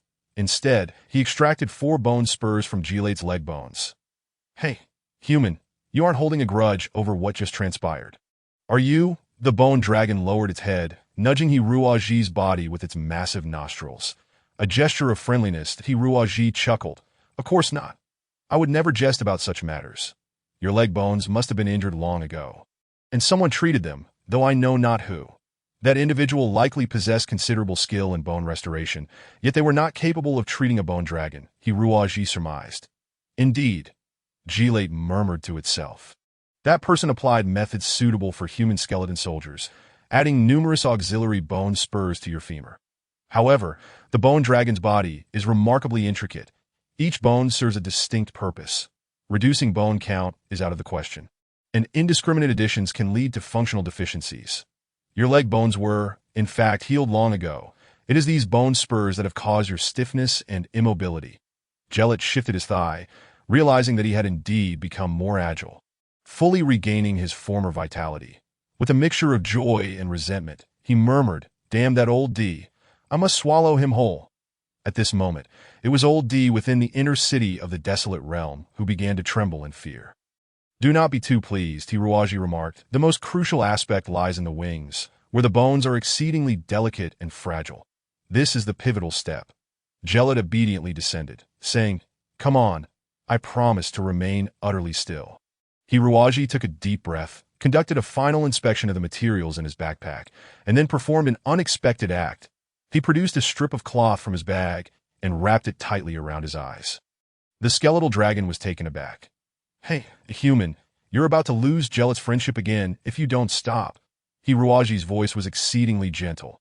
"Rest assured, Jellet, I know your bones intimately, perhaps even better than my own. Yet, it is precisely this familiarity that creates a sense of being lost in the mountains. That be why, covering my eyes, I seek to eliminate all unnecessary senses and rely solely on my touch to solve the problem." He gracefully leapt onto the skull dragon's head, climbing along its neck to its broad back. This path he had traversed countless times before, ensuring no mistakes would occur, amidst the wings of the skeletal dragon. Hiruaji retrieved 2 cotton balls, plugging his ears as well at this moment. Hiruaji had entered a state of profound tranquility, akin to the meditative state described in Buddhism, that he gently caressed the intricate bones of the dragon. And suddenly, an indescribable wave of excitement surged within him. When the deaf and blind Beethoven sat before his desk, he likely felt a similar connection to his soul, enabling him to create unparalleled masterpieces. Tears streamed from Hiruaji's eyes, resonating with the soul fire hidden within the skeletal dragon. Hiruaji began to move. Jellet felt a strange, tingling sensation down his back, accompanied by an indescribable comfort as the soul fire flowed smoothly through previously inaccessible areas. Bringing an unparalleled sense of ease, Hiruaji's hands danced with an ethereal grace, several small bones twirling playfully between his fingers, as if manipulated by invisible strings, flowing like a clear stream in the mountains, seamlessly merging into the dragon's wings, leaving no trace of repair. Beads of cold sweat began to form on Hiruaji's forehead, and the muscles in his arms twitched, nearing cramping. Suddenly, a slender bone snapped with a crack. Hiruaji let out a muffled groan, and his movements accelerated exponentially, transforming into a brilliant sphere of white light, his form below the elbow becoming a hazy shadow, swiftly replacing the spare bones at an extraordinary speed. Finally, the grand endeavor was accomplished. Hiruaji shouted in triumph, too exhausted to remove the cloth from his face, collapsing onto the back of the skeletal dragon. "That it's done, Jellet," Hiruaji exclaimed with fervor, knowing without the need for testing that this repair had undoubtedly succeeded. This was the confidence and dignity of a super mechanic. Jellet roared towards the sky, his entire skeletal frame tightening to a pair of enormous bone wings unfurled from either side of his body. Green soul fire swirling through the gaps in his bones, generating a powerful current. The skeletal dragon had never felt such exhilaration. With a powerful push of its legs, its wings beat vigorously, propelling its massive body skyward. Roar! The formidable skeletal dragon soared into the sky once more after 5 millennia of silence. Wah! Hiruaji, still reeling, felt as if his insides had been tossed in a washing machine, spinning chaotically. The roaring wind sliced against his face like a blade. His hair whipped about as if it might be torn from his scalp. He clung tightly to the dragon's neck, daring not to loosen his grip. Once the skeletal dragon leveled out, Hiruaji trembled as he removed the blindfold, glancing down only to scream in fear. The valley below had transformed into a narrow crevice. Though Hiruaji harbored no fear of skeletons or corpses, he was nonetheless terrified of heights. Indeed, nearly everyone possesses a slight fear of heights. Especially when unsupported and faced with air resistance, he felt his bones turn to jelly. "Dead dragon, foul dragon, put me down at once. You ungrateful beast, may you meet a terrible fate," Hiruaji wailed, his heart nearly ceasing. Fortunately, Jellet was wholly focused on soaring through the sky, the wind roaring too loudly for him to hear Hiruaji's cries. The skeletal dragon was overjoyed, having not experienced such delight in 5,000 years. It bellowed, "Hold on tight, I'm going to show off some tricks." "What?" Before Hiruaji could comprehend, the dragon began to roll mid-air, akin to a spinning cannonball dada. Hiruaji felt dizzy and nauseous, nearly retching. Heavens, I vow never to board a plane again. Help! The dragon, still unsated, executed a series of spirals before diving nearly 90 degrees, plummeting until it was merely a dozen meters above the ground, then abruptly twisting its body to glide close to the surface before soaring back into the sky. Roar! How exhilarating! Jellet began to accelerate at this moment. Hiruaji realized that the dragon had merely been taking a leisurely stroll. Now it was truly gaining speed. Chapter 14. The Art of Skeletal Combat. Jellet flew faster and faster, the scenery around him blurring. Time seemed to stand still at that moment, the air thickening into a viscous mist, making even the act of blinking feel laborious. Suddenly, as if breaking through some shackles, the man and dragon passed through a transparent barrier. Hiruaji gasped in astonishment. Below him, the valley was filled with hundreds of buildings of various sizes, beginning with outer fortifications and moats, countless arrow towers, trenches, and concealed sentries, all housing fully equipped defensive structures. These defenses guarded a deep black architectural complex. Countless pale skeleton soldiers moved about the streets of this ghostly city, faithfully executing commands given to them millennia ago. This was the true visage of the abyssal domain. Hiruaji finally understood why he had been unable to reach the castle. It was all an illusory fade designed to confuse enemies. From today onward, Jellet explained, you are a true member of this city. The skeletal dragon descended slowly.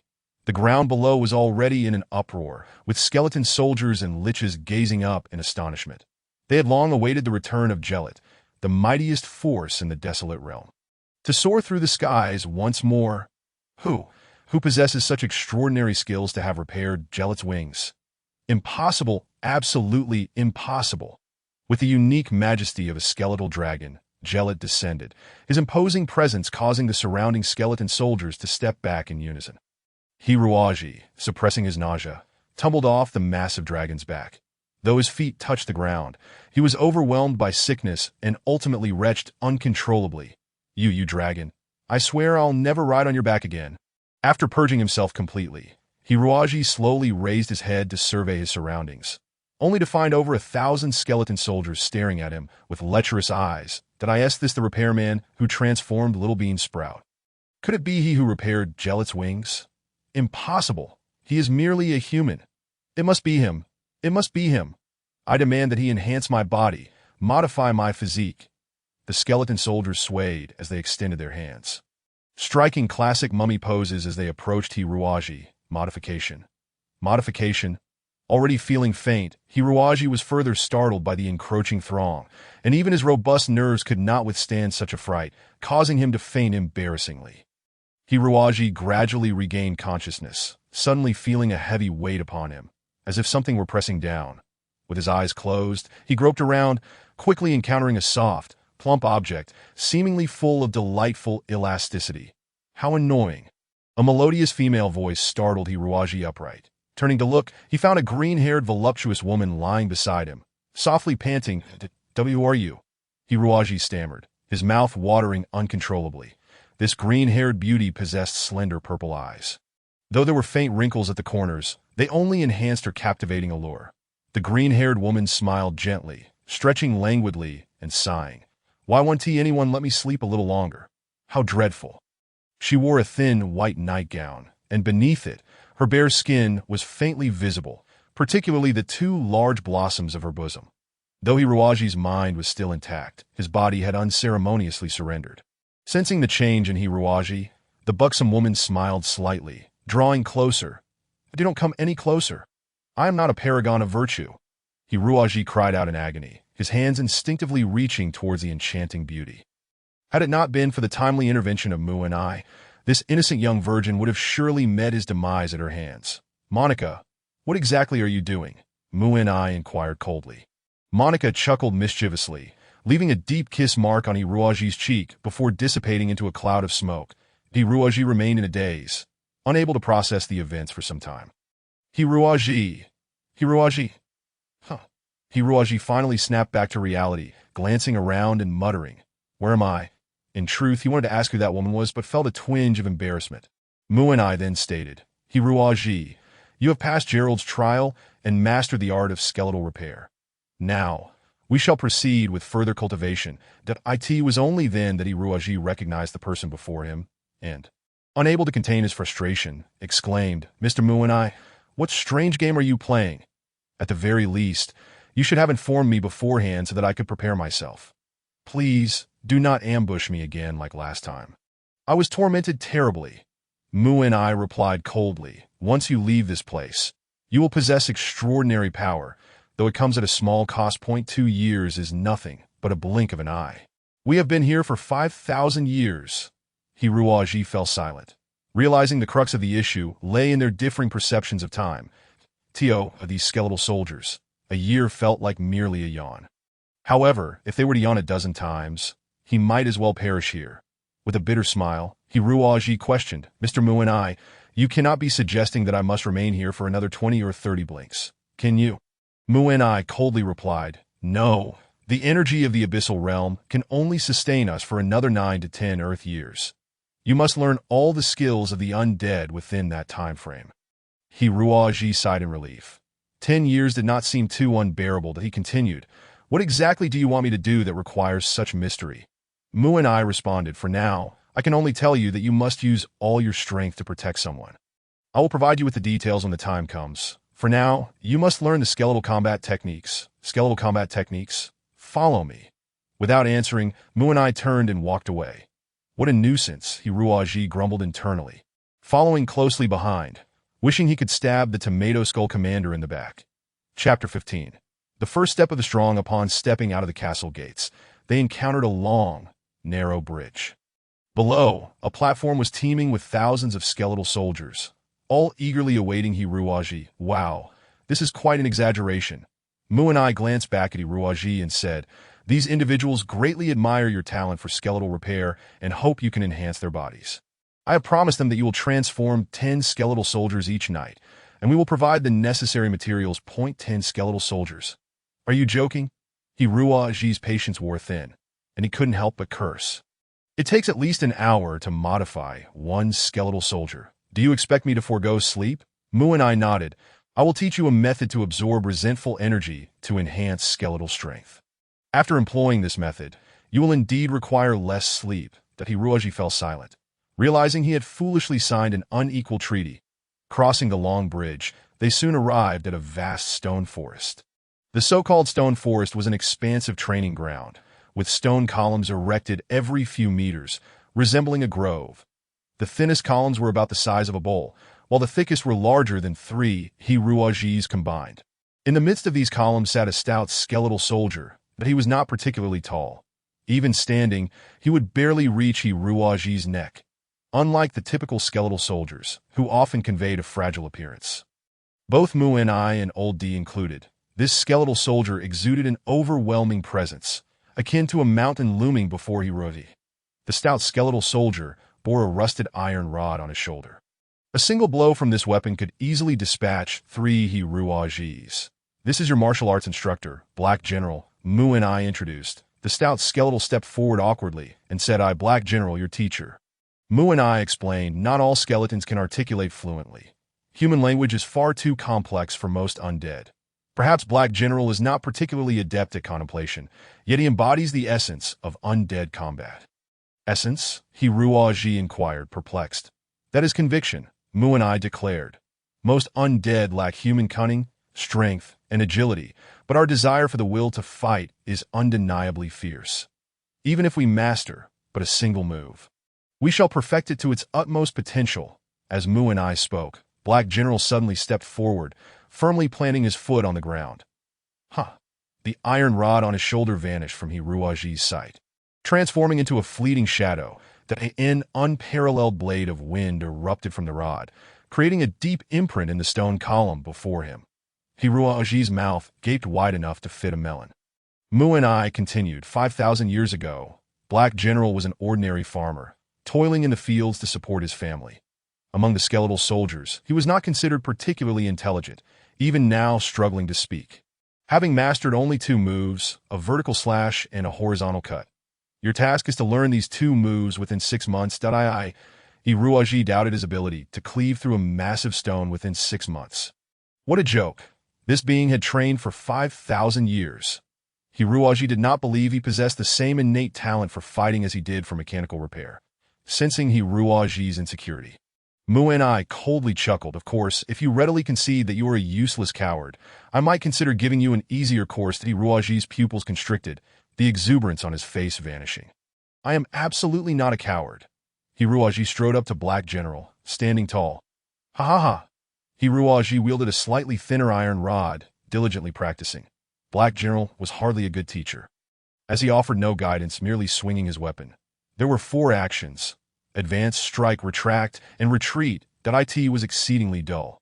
After just 2 days of practice, Hiruaji contemplated giving up, realizing that this combat technique was not designed for humans, but rather tailored for the stiff and rigid skeletal soldiers.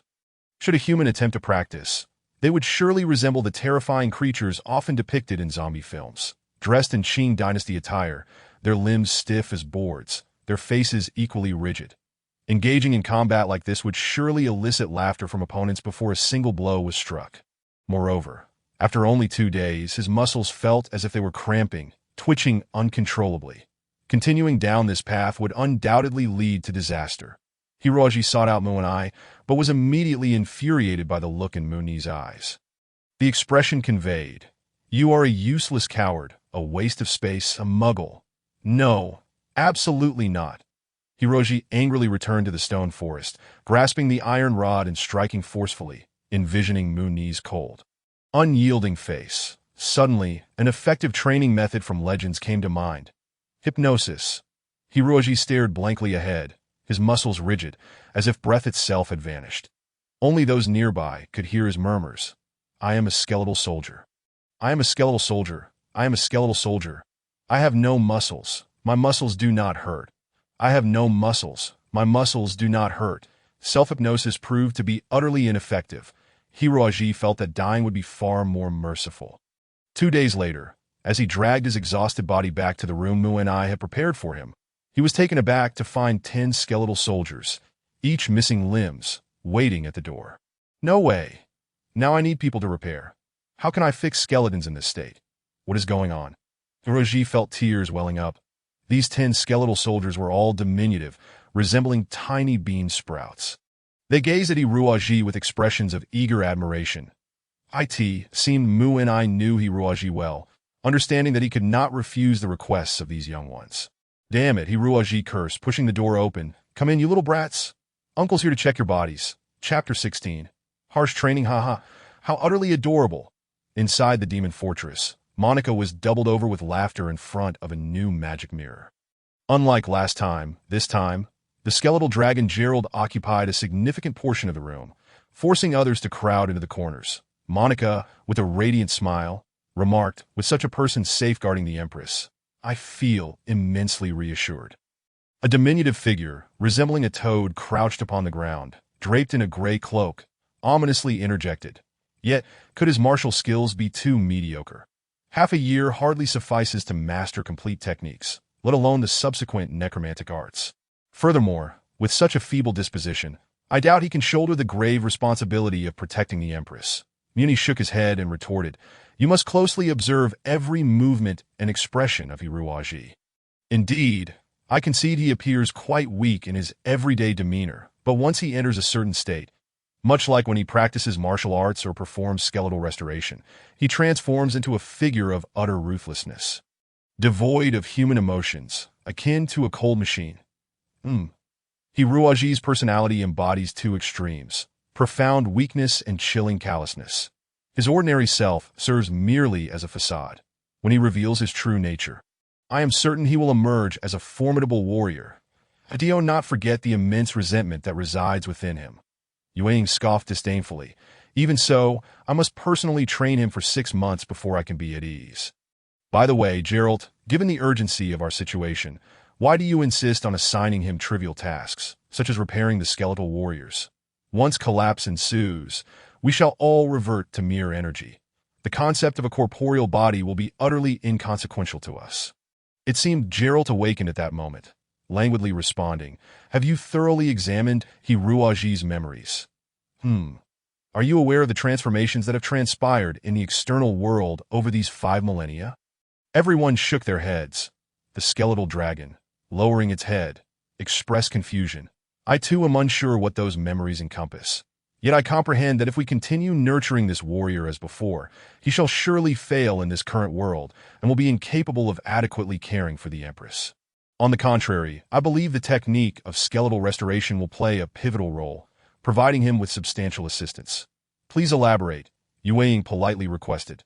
The skeletal dragon shook its head. In the outside world, it seems a dominion ruled by entities known as mechanized knights has emerged.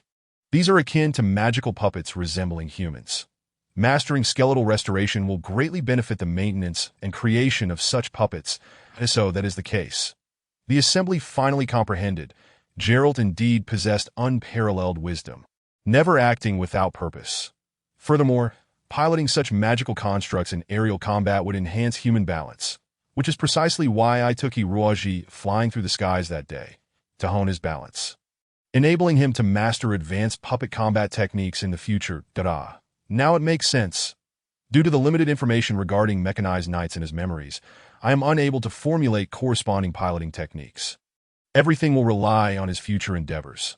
However, we must establish a solid foundation, for the safety of the Empress rests entirely in this lad's hands. Indeed. Indeed. The skeletal dragon grinned malevolently to achieve this goal. From tomorrow morning, specialized training in death-defying flight shall recommence and continuously escalate. Poor Hiruji remained blissfully unaware of the calamity looming over him that he clung to the final 2 hours. Indulging in peculiar dreams. Shaowin, Hiruji drooled, grinning foolishly. That moment, a gust of cold wind suddenly flung his door open, and 2 violet flames of soul deftly slithered in, ensnaring Hiruaji's body and dragging him out. Alas, Hiruaji, still lost in thoughts of his beloved Shaowin and the voluptuous beauty he had encountered at the bar, suddenly felt a chilling sensation on his forehead. Looking up, he was met with the grinning visage of a gigantic skeletal dragon head. Utterly terrifying. Hiruaji scrambled upright, his dreams shattered by the bone dragon's fearsome countenance. Geralt, it is still dark outside. Will you not allow anyone to live in peace? Geralt howled like a fierce wolfhound. Foolish human. Rising early and retiring early is beneficial for one's health. Come, let us soar freely through the skies. Not again. Before he could protest further, Geralt soared into the sky with a swish. This time, the morning air was particularly frigid, and Hiruaji wore only tattered undergarments. After a few loops in the air, he was already encrusted with a layer of frost. Apple. Your big pair, you foul dragon deserving of 1,000 deaths. Hiruaji stumbled over his words. Let us indulge in something thrilling. Geralt, seemingly infused with exhilaration, delighted in a frenzy, as if he would not be satisfied until he dislodged Hiruaji from his back. Half an hour later, Geralt tossed the completely frozen Hiruaji onto the training ground. The Black General appeared oblivious to his presence, solely engrossed in perfecting his own moves. Kill him. Yet why did it seem that his trajectory was directly aimed at Hiruaji? The violent gusts of blade energy shattered the ice encasing Hiruaji, naturally leaving behind countless wounds. After all, frostbite was not so easily remedied. Fortunately, Hiruaji managed to dodge just in time. Otherwise, his head would surely have been split open. Roy, practice your swordsmanship. Cowards may rest. The Black General's words occasionally bore some nonsensical philosophical truths that Hiruaji sighed, mustering all his strength to lift the heavy iron staff. I am not a coward. I shall practice. I shall practice. I shall practice you, rotten watermelon. I shall practice you, big banana. Kill. The training ground was suddenly filled with the fervent sweat of a human spirit. Thus, Hiruaji commenced his arduous martial arts training. His daily tasks were exceedingly demanding, beginning at 5 in the morning when the skeletal dragon Geralt would whisk him away for a wild flight through the air. This was followed by 10 hours of relentless, monotonous training focusing solely on 2 actions, slashing and cleaving. Then came 2 hours dedicated to the absorption of resentment, which was akin to mealtime in the human realm. Muni had imparted a technique known as the Black Underworld Bone Technique to Hiruaji, enabling him to absorb resentment for cultivation. This not only sustained his bodily functions, but also fortified the strength of his bones. allowing him to unleash even more powerful skeletal techniques. However, there was a slight drawback. The Black Underworld bone technique primarily enhanced bone density and strength, yielding no significant effects on muscle development. As skeletal warriors did not require muscular training, consequently, to the casual observer, Hiroji still appeared as ineffectual as before. If subjected to specialized physical assessments, he might even be deemed more incompetent than in the past. This notion disheartened Hiroji. Moreover, his combat stance resembled that of a zombie, thus it would be prudent to avoid fighting altogether, especially in the presence of girls he fancied, lest he become the subject of ridicule. He could not afford to lose face. After completing his Black Underworld bone technique training, it was time for the customary medical session. Point 10 skeletal warriors, each missing limbs, eagerly awaited him at his doorstep. Gaping at him with vacant expressions, Hiroji found it peculiar that so many disabled beings resided within this shadowy realm that in recent years, they had encountered no formidable foes. Why, then, this state? He remained unaware that these skeletal warriors often intentionally inflicted harm upon themselves to solicit his personal enhancements. For such injuries were inconsequential to skeletal beings. The skeletal warriors could indeed be quite cunning. Half a year may not seem long, especially in the eyes of these undying beings, and it soon passed. Hiroji's training had reached an entirely new level. Chapter 17. The assassin Yueying now. He could sleep for 7 hours each day, for even while riding on Gerald's back, Hiroji would slumber soundly. Regardless of how the skeletal dragon jostled him or executed intricate aerial maneuvers, Hiroji remained undisturbed, never once falling off. His sense of balance had become an instinctual response, requiring no conscious effort to control. On the training grounds, the rigid stone blocks were no longer his training targets.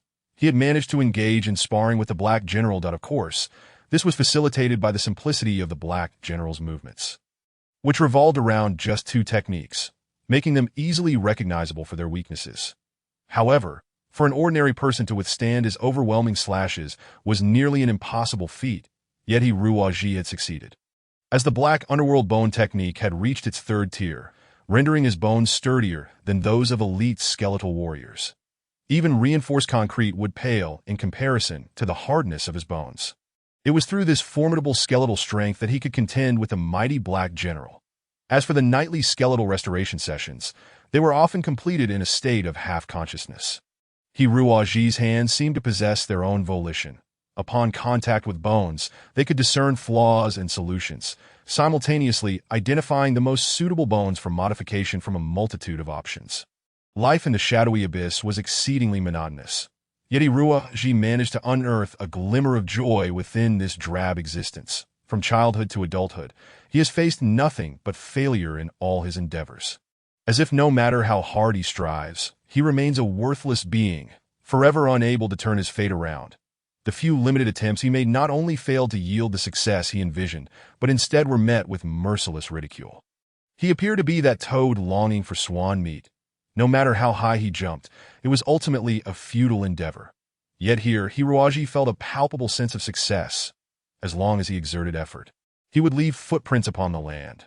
With each drop of sweat, his strength would gradually augment.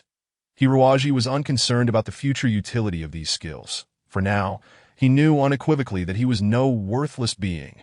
I am strong. Hiroji believed that if he were to stand before Johnny now, he would no longer be the timid individual who could barely utter a word. Instead, he would calmly allow Zayawifen to make her own choice. And should she indeed choose Johnny, he would not force her otherwise. There are countless fragrant grasses across the horizon. Even if the formidable black dragon were to stand before him, Hiroji would have the audacity to challenge him one-on-one. Not because he harbored hopes of victory, but because Hiroji now understood that a true man must never shy away from any challenge. In the depths of the demon fortress, the multitude of skeletons bore witness. Old D remarked, "He truly is impressive. In merely 6 months, he has cultivated the dark bone technique to such an extent that an ordinary skeleton soldier would require at least 50 years of training to achieve this." Yueying interjected, "Let us not forget he is human, his brain fully intact, thus possessing a higher intellect than the average skeleton soldier." Old D continued, "Precisely because he is human, he experiences muscle soreness and other symptoms during the cultivation of the dark bone technique, which we skeletons do not suffer from. This lad is remarkably resilient." Monica added, I am increasingly fond of him. Yu Ying scoffed. If that is the case, it's time to upgrade his training. On that morning, Hiruaji was diligently practicing skeletal martial arts with the Black General when he suddenly sensed a chilling aura of malice behind him. Turning around, he discovered a diminutive skeleton soldier gazing at him coldly. "Who are you?" Hiruaji inquired, perplexed, for this training ground had always been occupied solely by him and the Black General, as others trained in more advanced arenas. "My name is Yu Ying." "You worthless fool."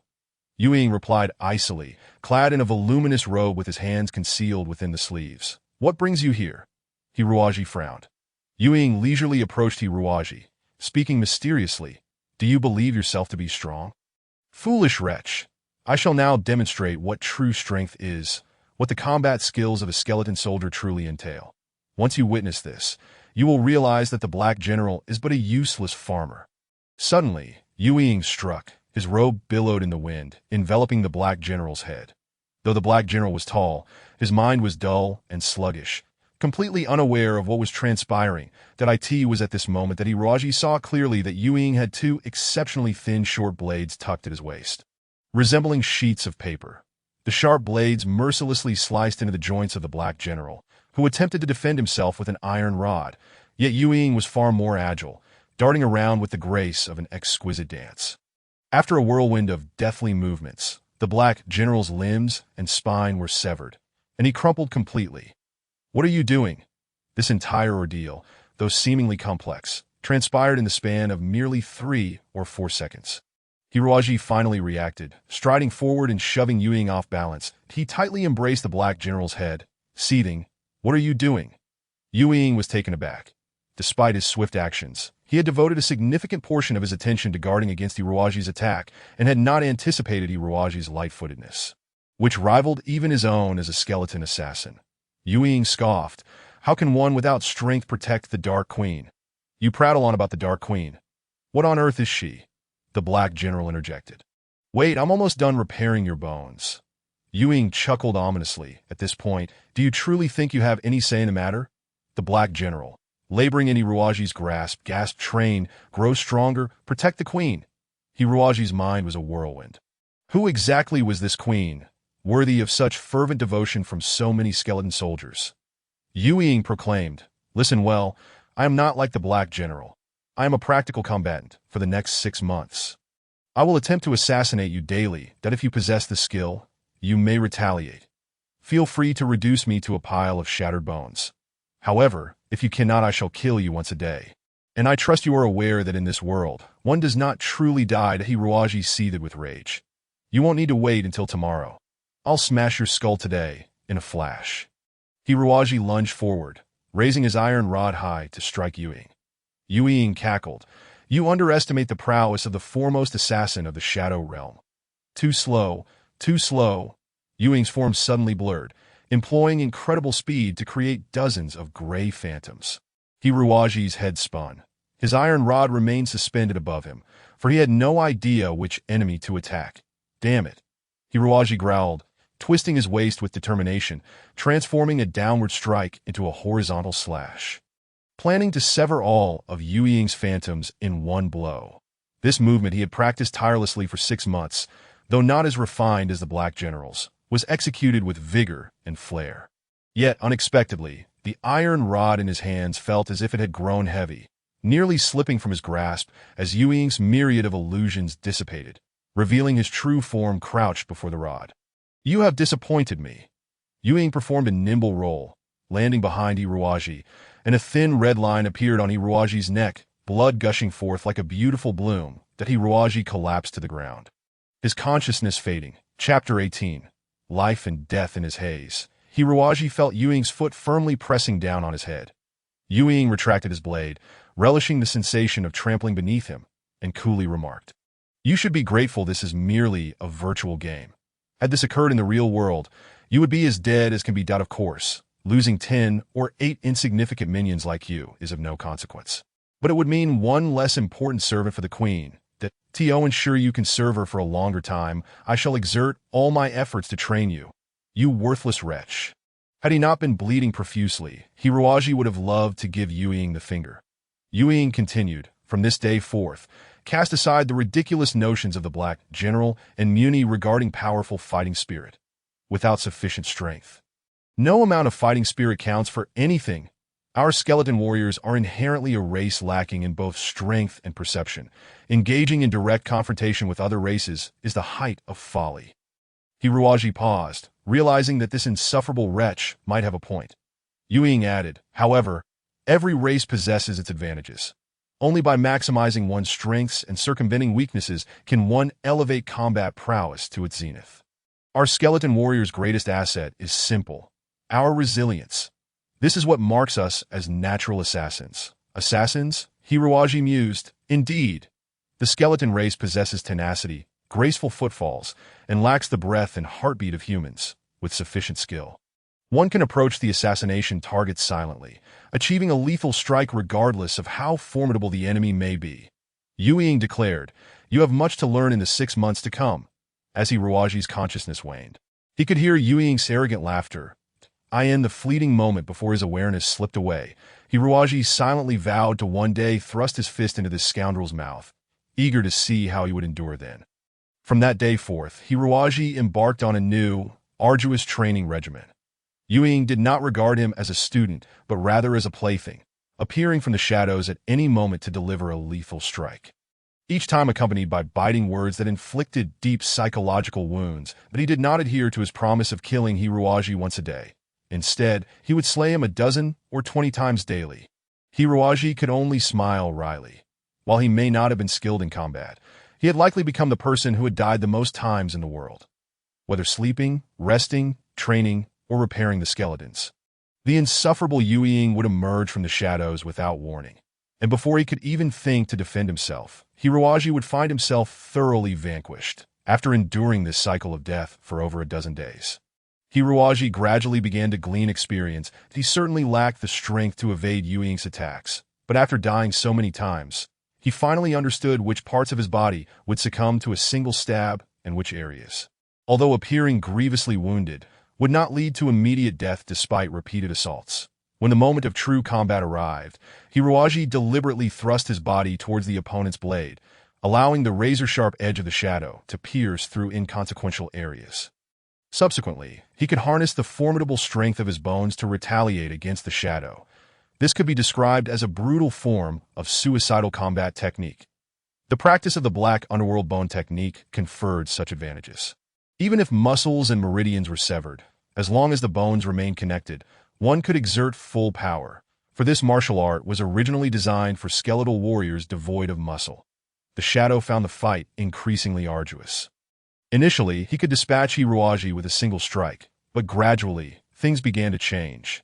Each time, Hiruaji foolishly lunged towards the blade, leading the shadow to believe he had succumbed to despair and resorted to such a self-destructive method. Little did he expect this cunning lad would endure terrifying wounds, yet still spit in his face. The shadow was utterly incensed. 1 strike, 2 strikes, 3 strikes.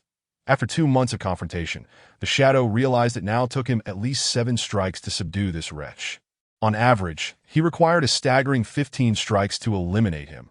It must be understood that the way of the assassin lies in delivering a lethal blow, if one must expend 12 strikes to eliminate a target. What good is that? Might as well switch to wielding an axe, Monica. Oh dear Shadow, I told you, yet you wouldn't believe it. Now you comprehend the prowess of Hiruaji, don't you, Shadow? This is undoubtedly a freak. Is he truly human? Or perhaps a member of some other race in disguise? Enough of that. Our little Ruaji is undoubtedly a genuine human. You simply lack skill, and yet boast so brazenly. Impossible. No one has ever escaped my blade after 3 strikes, especially not a worthless wretch with no foundation. The Shadow was infuriated. Hiruaji's existence had completely overturned all his preconceived notions about skeletal martial arts. Thankfully, this fellow had been nurtured to be one of his own. Had such a terrifying anomaly appeared among his enemies, it would have been a truly chilling affair. Hiruaji remained oblivious to the events transpiring within the demon fortress and was unaware that the seemingly indifferent Shadow would bestow upon him such high praise. At that moment, all that occupied Hiruaji's thoughts was how to pummel the arrogant Shadow, that he was neither a particularly gifted individual nor a cunning genius brimming with schemes. Rather, he was an introverted, shy, and somewhat timid ordinary person. Yet such individuals possess a unique trait. Once they resolve to undertake a task, they devote themselves wholeheartedly to it, for they have no friends seeking them out for leisure. Nor do any girls wish to date them. His intelligence was not sufficient to enable him to discover shortcuts. Thus, Hiruaji had no choice but to engage in arduous training that he practiced stealth. The Shadow's words were indeed insightful. Each time he attacked Hiruaji, it was not a matter of mere chance, but rather he lay in wait within the shadows, corners, or earth, enduring for an indeterminate duration until the final moment to launch a surprise assault. Consequently, Hiruaji remained vigilant while simultaneously honing his own stealth that he would often stand in the shadow of a corner for an entire day, thinking of nothing, even slowing his breathing to the barest minimum. In this manner, the Shadow found it exceedingly difficult to seize the opportunity for a sneak attack and was compelled to resort to a frontal assault, which ultimately negated the essence of assassination. After growing bored of practicing in the corner, Hiruaji turned his attention to the beams, remaining aloft for 3 days and nights without touching the ground. The Shadow scoffed at this method of stealth. Humph. Merely a childish trick. If you truly wish to train yourself, go to the battlefield at the valley's mouth and see if you can endure among the corpses of human soldiers. It should be noted that those corpses were already decaying and reeking. Not to mention the horrifying giant maggots. A mere glance would cause an ordinary person to retch uncontrollably, let alone engage in specialized training there. Hiruaji certainly did not wish to go. But upon seeing the disdainful glint in the Shadow's eyes, a flicker of anger ignited within him that it was not until he exited the dark abyss's inner city that his mind began to cool, only to discover the city gates had already closed behind him. The skeletal dragon Jareth lay languidly at the valley's mouth, observing Hiruaji with a look of perplexity as he sluggishly made his way to the battlefield. Lying down amidst the sea of corpses. "What are you doing, human?" the skeletal dragon inquired with curiosity. "Basking in the sun." Chapter 19. The night raid of the Witch Lich. Hiruaji excitedly flung open his front door, traversed the grand hall made of black rock, and performed a somersault, collapsing onto his feather bed, shouting joyously into his pillow that "I've succeeded. I finally succeeded." His garments were tattered, bearing a nauseating stench of blood. Even the most destitute beggar would appear far cleaner than he after 3 months of hellish training. During this grueling period, he had not only slept in a graveyard, been slain by the Shadow over 1,000 times, but also stood like a dullard as a tree stump for 5 days and nights. He had endured all the foolish acts one could imagine. Yet, all of this was worthwhile, for today he had finally smashed the Shadow's head. How delightful! Hiruaji embraced his pillow, sinking into a comfortable slumber, and in his dreams, the memories of his past began to fade. That timid and mediocre self seemed to have vanished long ago, never to return. Roji. A playful voice reverberated in Hiruaji's ear, something gently tugging at him, followed by a nimble tongue brushing against his cheek, that Hiruaji slightly opened his eyes, dazedly gazing at the flawless visage before him. His consciousness still not fully returned, mistaking that he remained in a dream, and unabashedly embracing the soft figure. The beautiful woman burst into laughter, unabashedly rubbing her voluptuous form against him. Only when Hiruaji discerned the mysterious flame flickering in her eyes did the heat of desire flood away, and he could not help but exclaim, "A ghost! What on earth?" Monica, appearing quite displeased, retorted, "In such a vast city, are you the only one here? Are the others merely ghosts? Who are you?" Hiruaji hastily grabbed the blanket to cover his vital areas, cursing, "Damn it, what kind of training is this?" Although this training seems rather amusing, it is certainly far more enjoyable than battling with that grim-faced Shadow. My name is Monica, and please do not compare me to those hideous skeletal beings. I share the same origin as the Dark Queen. We are both immortal liches." At that moment, Hiruaji realized what sort of lich the Dark Queen was. But what on earth was a lich? Monica smiled faintly. "We can be considered the nobility among undead beings, the dominant force in the realm of the undead. For we possess the ability to wield necromancy to summon those vengeful skeletal warriors. It is worth noting that naturally occurring skeletal warriors are exceedingly rare. The majority require us liches to summon them in order to discover their purpose. Just imagine, one day you too could summon your own skeletal warriors and form a formidable undead army." A vision unfolded before Hiruaji, A backdrop of a city reduced to ruins, the protagonists being countless dashing Mecha knights, while he played the role of the antagonist, commanding a grotesque and terrifying skeletal army. That seems rather dreadful. Monica stifled a giggle, playfully pinching Hiroaji's cheek. Your dazed expression is quite adorable. I'm sure the queen would take a liking to such a charming boy. Hiroaji was momentarily taken aback. Damn it, I endured such grueling training not to become some dark queen's plaything. Did I? These people have been around for 5,000 years. That so-called queen must be at least 5,000 years old. Who knows what sort of ancient crone she is? It would be better to die than serve her. With that in mind, Hiroaji exerted all his strength to push Monica away, shouting, I have no desire for the affection of this so-called dark queen. You might as well just kill me. Monica was taken aback before breaking into a smile again, gently caressing Hiroaji's face as she said, Oh dear, things are not as you imagine. What do you mean? Rest assured, there will certainly be benefits for you in the end. I would never deceive you. Once you learn all the necromantic arts, you shall wield power in the real world, and truly, others would seek to learn from me. Yet I would not teach them. This was not entirely a falsehood, for the path of magic requires considerable intellect to comprehend. The brains of those skeletal warriors were but empty shells, and even after 5,000 years, they had evolved to the level of ordinary humans, indicating their low intelligence. Although Hiroaji's intellect was not particularly remarkable, he was nonetheless a modern individual who had received a complete basic education, affording him a better understanding and reading ability than those ancient farmers.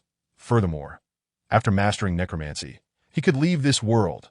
Monica beamed, her lips shimmering with a magical allure, then firmly embraced Hiroaji, kissing him deeply. Hiroaji appeared completely dazed, in his stupor. It seemed as though something was transferred from the other person into his own body, resembling a round bead. Yet Hiroaji felt no discomfort. Rather, he experienced a warm and pleasant sensation enveloping him. What have you poured into my stomach? His face flushed crimson, resembling that of an inexperienced novice, with his hands awkwardly unsure of where to rest. The sorceress, Monica, was unwilling to let him off the hook. Leaning in with a soft chuckle, whispering in his ear and nibbling on his earlobe, that is the tome of our lich practices in necromancy, the language of magic. All the spells of necromancy are inscribed within the language of magic. Once your power reaches a certain level of cultivation, those magical skills will manifest in your mind. You should already be able to attempt some rudimentary necromantic spells. Why not give it a try? Hiroaji frowned, following Monica's instructions to cast aside all distractions, focusing his entire consciousness on the magical orb within his abdomen. After a moment, he truly felt a coolness, akin to clear spring water, flowing swiftly into his brain. Mysterious incantations flashed through his mind, deeply imprinting the wicked and eerie necromantic spells within Hiroaji's sea of consciousness. He was startled. Did this mean he would forever be tied to the realm of the undead? Damn it! He recalled the familiar trope from novels, where innocent characters unwittingly attracted calamity due to possessing precious artifacts. Was it now his turn? This item is far too valuable. How could I accept it? Monica sighed softly. Indeed, this is the ultimate treasure of the entire undead clan.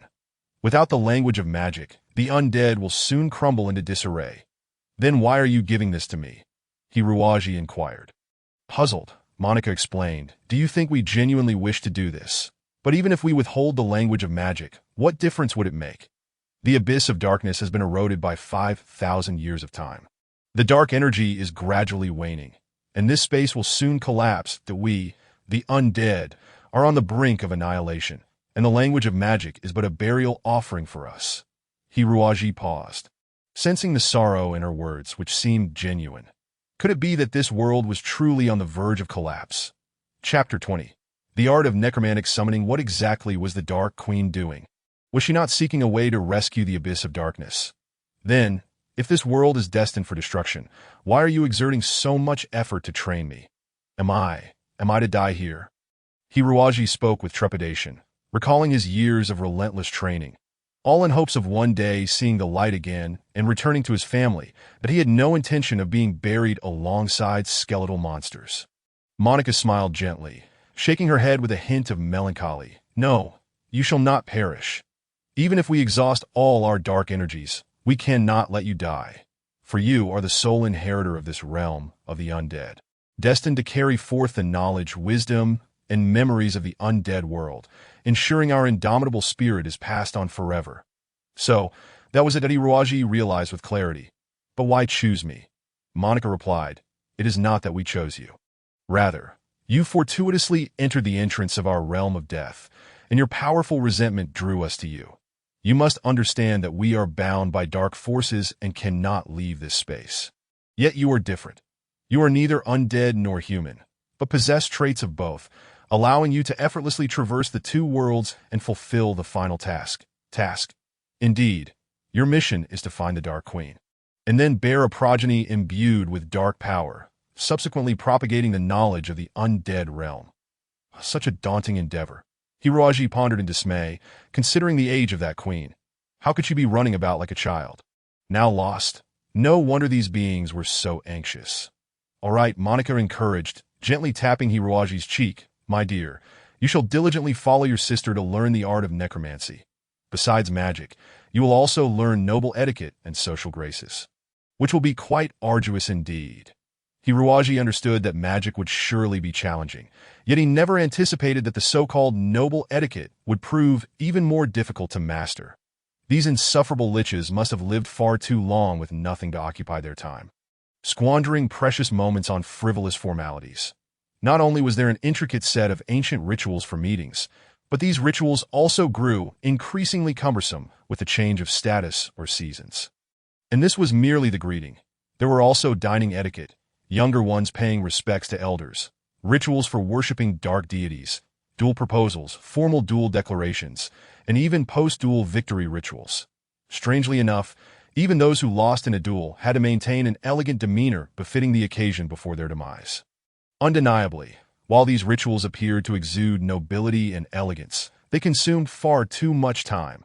Hiroaji suspected that even the most ancient noble from Earth would feel like a rustic bumpkin in such circumstances. And then there were the names. Oh, heavens! Just the thought of those infernal lich names gave him a headache. Each lich's name must incorporate their father's and teacher's names, with the shortest having at least 30 syllables. Any slight misstep would be deemed a grave insult. Had it not been for the lich's recognition of him as a human unversed in their customs, Hiroaji would have faced countless duel challenges by now. Monica was the worst of all. That day when she seduced him, she bore a visage so gentle and kind, resembling an angel descended from the heavens.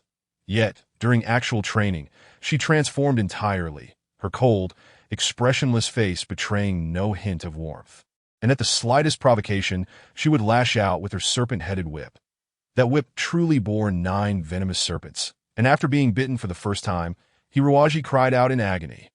After enduring several lashes, Hiroaji finally grasped an ancient, profound truth.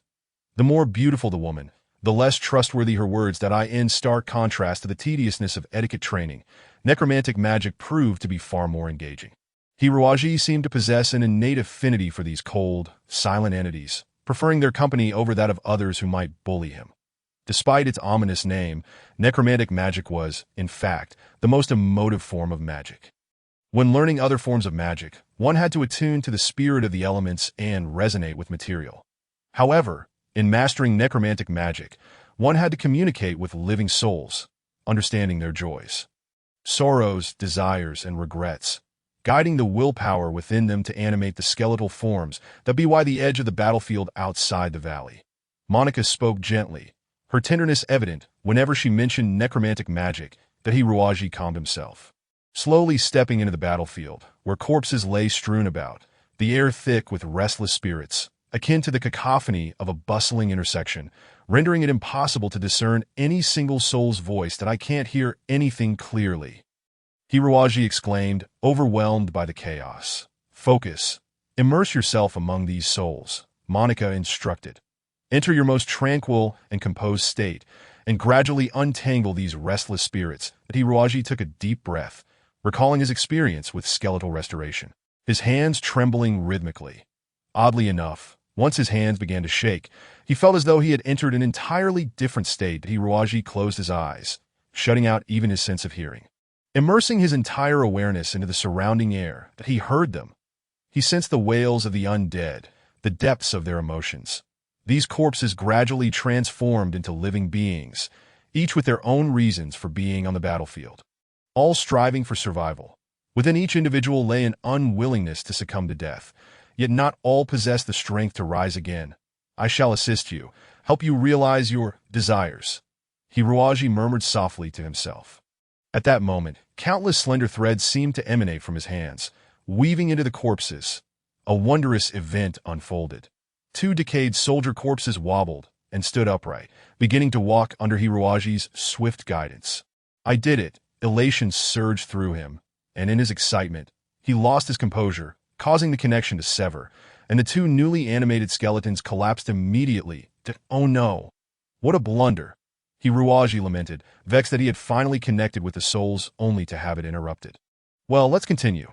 Hiroaji was entirely absorbed in the extraordinary world of communicating with souls, oblivious to the fact that a stunned lich stood behind him. Monica had spent 5,000 years in this realm, yet she had never witnessed such an occurrence. Today, she had merely intended to bring Hiroaji to experience the atmosphere here. Becoming a true lich was no simple feat, often requiring years of effort to merely revive a few lowly beings, like rats. Yet, unexpectedly, Hiroaji succeeded on his very first attempt. Chapter 21. Distant illusions. Tears glistened at the corners of Monica's eyes for the first time in 5,000 years. Could it be that this young man is truly the savior of the undead?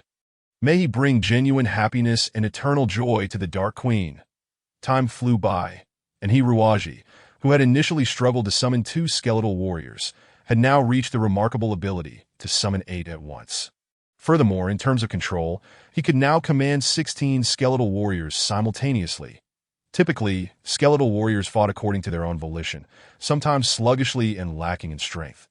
However, under the control of the Lich, their speed, power, and agility saw a significant enhancement, even tripling in effectiveness. Thus, it was an exceedingly practical spell. Yet Hiroaji did not perceive this as particularly impressive, for the reason was simple. The outside world could not possibly provide enough skeletal warriors to command. To become a skeletal warrior, a corpse must harbor intense resentment and the stench of blood, making only those fallen in battle suitable. However, in this era, battlefields were situated in the depths of space, where a single missile could obliterate an entire ship. Where could one find corpses? As for the elderly who passed away naturally, life had become affluent, with an emphasis on end-of-life care. Most departed without suffering, swiftly ascending to the blissful realms beyond, leaving little room for resentment. One might even end up receiving a couple of slaps for transforming someone into a skeletal soldier. Nevertheless, in the eyes of Muni, Monica, Geralt, and others, Hiroaji had already become a figure akin to a deity. In a mere 2 months, he had accomplished what an ordinary lich would take a decade to achieve. Was that not divine? Were humans in the outside world truly this formidable? Yueying could not help but voice his discontent, refusing to believe that only this young man was exceptional. In recent days, they had meticulously studied the information stored within Hiroaji's memory, discovering that contemporary human society was vastly different from the past.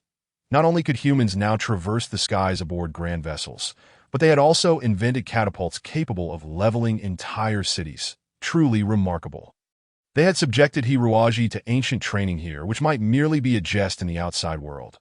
Muni remarked, "Regardless, we must confront this reality, since everyone has exerted their utmost effort to train Hiroaji. If we ultimately fail to accomplish our mission, it shall be deemed fate, and we cannot blame anyone." Monica gritted her teeth and said, "I wonder if our mortal enemies, the Church of Light, still exist. Those detestable beings might pose the greatest obstacle to our mission." Muni replied, "We must prepare for the worst. The Church of Light wields immense power, with even the kings and dukes of strong nations often serving as their pawns. Moreover, the sorcerers cultivated within the Church possess strength rivaling our undead kin. If we have managed to survive, it stands to reason that the Church of Light has not perished." Yueying scoffed, "Their greatest weakness lies in their ignorance of our continued existence in the shadows." Should Hiroaji ever display his skeletal combat skills before the Pope, those vile creatures will surely wear expressions of sheer astonishment.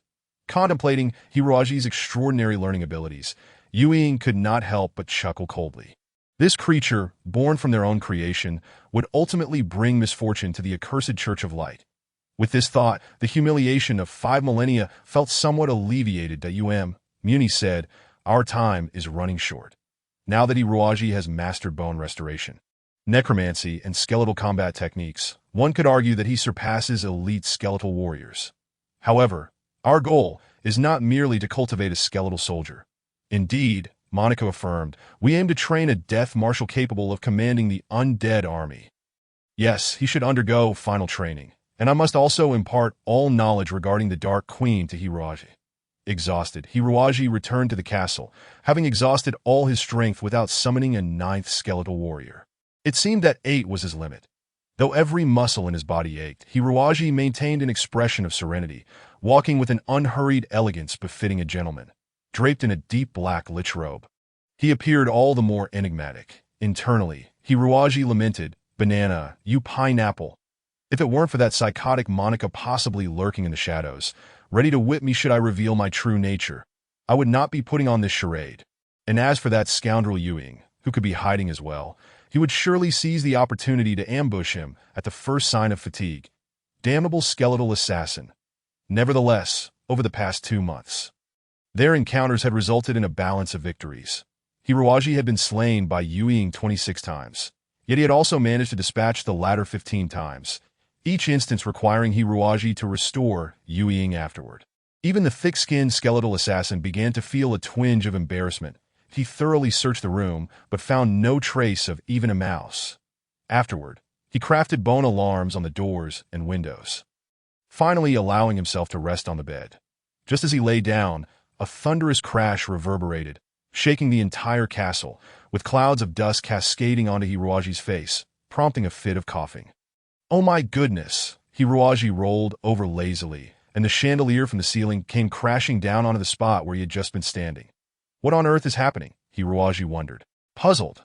As he pushed the door open at that moment, another tremor shook the ground, accompanied by loud cries. Perhaps it was an illusion. In any case, Hiruaji noted that the corridor outside appeared much cleaner than before, with all the torches and lamps looking brand new, bearing not a hint of rust. Hundreds of skeletal warriors scurried through the corridor in a frenzy, some clutching large bundles of arrows, others shouldering hefty spears. While a few fumbled to don leather armor, that a group of black-robed liches approached from a distance, shouting, "To the upper castle! To the upper castle!" One of the liches pointed at Hiruaji, exclaiming, "You guard the eastern gate. Go quickly!" Did he mistake him for a skeletal warrior? Hiruaji pondered. Impossible. He was flesh and blood. How could he possibly? At that moment, he realized he was left with nothing but a pale, bony skeleton. What? Had he transformed into a skeletal soldier? Hiruaji could only hope this was a nightmare from which he would soon awaken. He attempted to speak, but a throng of skeletal warriors suddenly surged toward him, hastily draping a flimsy leather armor over him while others shoved a long knife into his hands. He was swept away by the horde, bursting forth from the castle. As Hiruaji beheld the sky, he was struck dumb. The heavens above were no longer perpetually shrouded in gloom as he remembered that a brilliant orb of light hung high in the sky, ruthlessly casting its dazzling rays, likely an advanced illumination spell rivaling the sun's brilliance. Chapter 22. Twilight of the Apocalypse. Fiery meteors streaked across the sky, crashing down upon the undead fortress, causing walls to collapse in a series of thunderous booms. It was evident that this was the source of the earlier tremors. In the distance, the bone dragon Geralt circled above, roaring in fury as it unleashed toxic fumes and noxious smoke upon the ground. Surrounding its body were flickering sparks of various colors, evidence of the enemy's sorcerers launching a fierce assault. The ground near the castle was littered with shattered skeletal remains, many of which would never be restored. Mingled amongst them were the corpses of human soldiers, their numbers comparable to those of the skeletal warriors. Given the grim scene, it was clear that the battle had raged for at least a day and a night. Why did I not hear the sounds of combat earlier? That cannot be, Hiruaji murmured to himself. Yet, there was no time for further contemplation, as skeletal warriors around him, under the Lich's command, charged headlong into the enemy's ranks that Hiruaji found himself swept along with the tide. Wielding his long knife as he fought fiercely, in the distance, he could see the formidable ranks of the enemy. Those coalition forces of the human realm, clad in the sturdiest and most opulent armor. Wielding exquisitely crafted, razor-sharp long swords, their ranks stretching from the valley's edge to fill the entire gorge. Amidst the many warriors, a large contingent of sorcerers stood ready as the skeletal warriors closed in. A powerful roar echoed from within the human ranks, a towering, bare-chested barbarian wielding a massive axe bellowed, "Charge! For the glory of the war god!" The front lines of both forces soon collided violently, and in that instant, the very earth seemed to groan. The first few diminutive skeletal warriors were instantly sent flying by the well-equipped, towering human soldiers. Yet a greater number of skeletal warriors surged forward fearlessly, entangling their fragile weapons with the enemy's heavy axes and swords. The air grew thick with the scent of death, and every voice was raised in a cacophony of screams, eyes turning blood red. Was this the war of the undead against humanity? Hiroaji gazed in a daze at the battlefield, where the conflict had descended into a brutal stalemate. Severed limbs and shattered bones flying overhead. What force compelled these once dead beings to fight relentlessly, dragging their corpses into battle? Hiroaji questioned, though he had no answers. Kill, kill.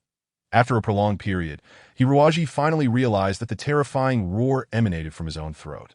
The skeletal warriors ahead had been utterly obliterated, and before Hiroaji stood an overwhelming tide of human soldiers. Kill. Hiroaji summoned all of his dark, necromantic powers, wielding a battle blade that danced through the air, swiftly plunging it into the abdomen of a human soldier. This marked his first kill of a true human. However, desensitized to bloodshed, Hiroaji felt no discomfort. Instead, an inexhaustible thrill surged within him that as he retracted the long blade. He subtly invoked the incantations from the language of magic, drawing a trace of fresh resentment from the soldier's body. Though it was but a trivial amount, it enabled him to recover at an astonishing pace. His movements flowing seamlessly, as if choreographed by fate, that it was akin to a spring that had been stretched to its limits, suddenly rejuvenated by this newfound energy, ready to unleash tremendous power. Hiroaji continued to slash with his blade, rapidly clearing a vast expanse around him, the ground strewn with the bodies of fallen soldiers. Despite the valiant courage of these skeletal warriors, who fought without fear of death, their numbers were woefully insufficient, and their individual combat prowess paled in comparison to that of human knights. The tide of battle relied heavily upon the skeletal dragon, Gelit, circling ominously in the sky. However, as the human army's mages unleashed massive high-level spells, vibrant orbs of light hurtled toward Gelit, overwhelming the dragon with a relentless barrage until it roared and plummeted to the ground. Deprived of this formidable support, the mages unleashed their potent magic upon the undead army without restraint. As colossal boulders, ferocious floods, and raging flames detonated within the ranks of the skeletal soldiers, the morale of the human army surged, their blades and spears grinding the skeletal warriors into mere fragments.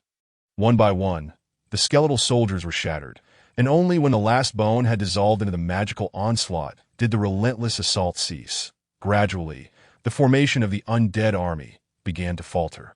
Fragmented into small groups, outnumbered, the skeletal soldiers found themselves powerless, with only a few exceptionally skilled skeletal commanders managing to survive, while the rest of the ordinary soldiers fell to their demise. What was happening? Was war truly this brutal? These skeletal warriors were undeniably courageous. Hiroaji's mind was in turmoil, unable to fully comprehend the chaos unfolding before him, his body mechanically cleaving through any enemies in sight. One by one, his comrades fell, and contrary to his expectations, the skeletal soldiers expressed sorrow and fury at their companions' demise, valiantly shielding their fallen allies from incoming arrows, even at the cost of their own lives. Gradually, Hiroaji realized that these were not mere puppets devoid of emotion, but rather sentient beings with true intelligence. Enraged, Hiroaji fully embraced his role within the undead army. He recklessly charged into the enemy ranks, wreaking havoc, and in that moment, cries of agony echoed around him. The human soldiers were caught off guard by the astonishing combat skills of this seemingly unremarkable skeletal warrior. Yet the sheer number of the human army soon engulfed Hiroaji in a sea of adversaries. Several long spears pierced his ribs. Although currently devoid of internal organs, he found himself immobilized. Just then, a massive war hammer descended from above, threatening to crush Hiroaji into oblivion. In that moment, a melancholic and enigmatic melody resonated across the battlefield. The song began like a gentle spring rain, soft and unobtrusive, yet it pierced through the cacophony of battle cries, reaching every ear with crystal clarity. The low, melodic female voice, though not aged, carried a hint of youthful innocence. Infused with boundless sorrow and anguish, the singer must have felt the collective suffering of all the world's tormented souls to produce such a profound melody. Upon hearing this song, both the human soldiers and the undead army stood frozen, their weapons raised in suspension. All eyes turned toward the direction of the necromancer's castle, to the highest tower of the fortress, the pinnacle. Against the biting cold wind, a frail silhouette stood resolutely. Like everyone else, Hiroaji turned to gaze at this delicate figure, his mind exploding with 1,000 thoughts. Chapter 23. Eternal enemies. Hiroaji's ears buzzed. The magical luminescence around him continued to flicker. Flames raged fiercely, and the castle crumbled incessantly. Yet the girl atop the tower captivated his entire being. The clatter of soldiers' weapons hitting the ground echoed, and even as their feet were pierced, no sound escaped their lips. The battlefield fell into an eerie silence, save for the eternal melancholic melody that reverberated through the air. With the mage's support lost, the illumination spells of light magic quickly faltered, shrouding the battlefield once more in a purple haze. 2 bolts of lightning split the oppressive air, revealing the girl's figure with startling clarity. Her beauty was breathtaking. She appeared as if she had stepped out of a black and white film, dark lines outlining her exquisite form. Her pure black hair cascaded over her shoulders, accentuating a delicate face that radiated charm. However, the pair of eyes, ablaze with black flames, diminished much of her softness, instead exuding a striking aura of valor, fragility, and resolve. 2 seemingly contradictory traits manifested in perfect harmony within the enigmatic night sorceress. Draped in a sheer white veil, she floated above the somber castle as if a light bird, poised to soar among the stars with a mere leap. The veil subtly concealed her modesty while revealing expanses of unblemished skin. While another woman might have evoked thoughts of seduction, this girl inspired only reverence. Her hands were empty, gracefully accompanying the melody with enchanting gestures, radiating an indescribable ethereal glow. Her bare feet, adorned only with 2 delicate black anklets, chimed softly with every elegant movement. Most intriguingly, 2 translucent black orbs circled her, spinning in tandem with her song and dance. As the melody deepened, her movements grew increasingly cryptic, the orbs spinning at an astonishing speed. An inky mist rose on the battlefield, enveloping the skeletal army in a pure black radiance emanating from the girl's being. In the final moment, Hiroaji could only behold her captivating dance, as she appeared to misstep, her feet slipping off the high platform, seemingly poised to fall from the castle. Hiroaji cried out in panic, instinctively reaching out, oblivious to the distance of 100 or 200 meters that separated them. Seemingly sensing his concern, the girl lifted her face, offering Hiroaji a radiant smile just before she transformed into a wave of darkness, from which countless purple butterflies emerged, settling upon each skeletal warrior. That a beautiful butterfly alighted upon Hiroaji's palm, a manifestation of the girl herself. Gazing at the vibrant butterflies, Hiroaji fell into a trance. What you have just participated in was the final battle of our dark realm. But Hiroaji stirred from his 5,000-year slumber, still disoriented from the tragic battlefield, his mind consumed by the enchanting figure of the mysterious girl. He leapt from his bed, impulsively grasping Muni's collar. Who is that girl? What has become of her? Upon hearing Hiroaji's concern for the girl, the purple glimmer in Muni's eyes brightened momentarily before settling into a cool composure.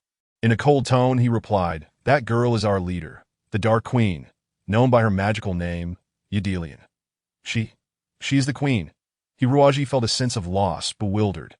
Muni nodded, sighed, and began recounting the ancient history that had been sealed away. It was a time marked by darkness, bloodshed, and brutality across the entire continent, where every commoner was a slave to the Church of Light, enduring a life worse than that of pigs or dogs. "What is the Church of Light?" Hiroaji inquired.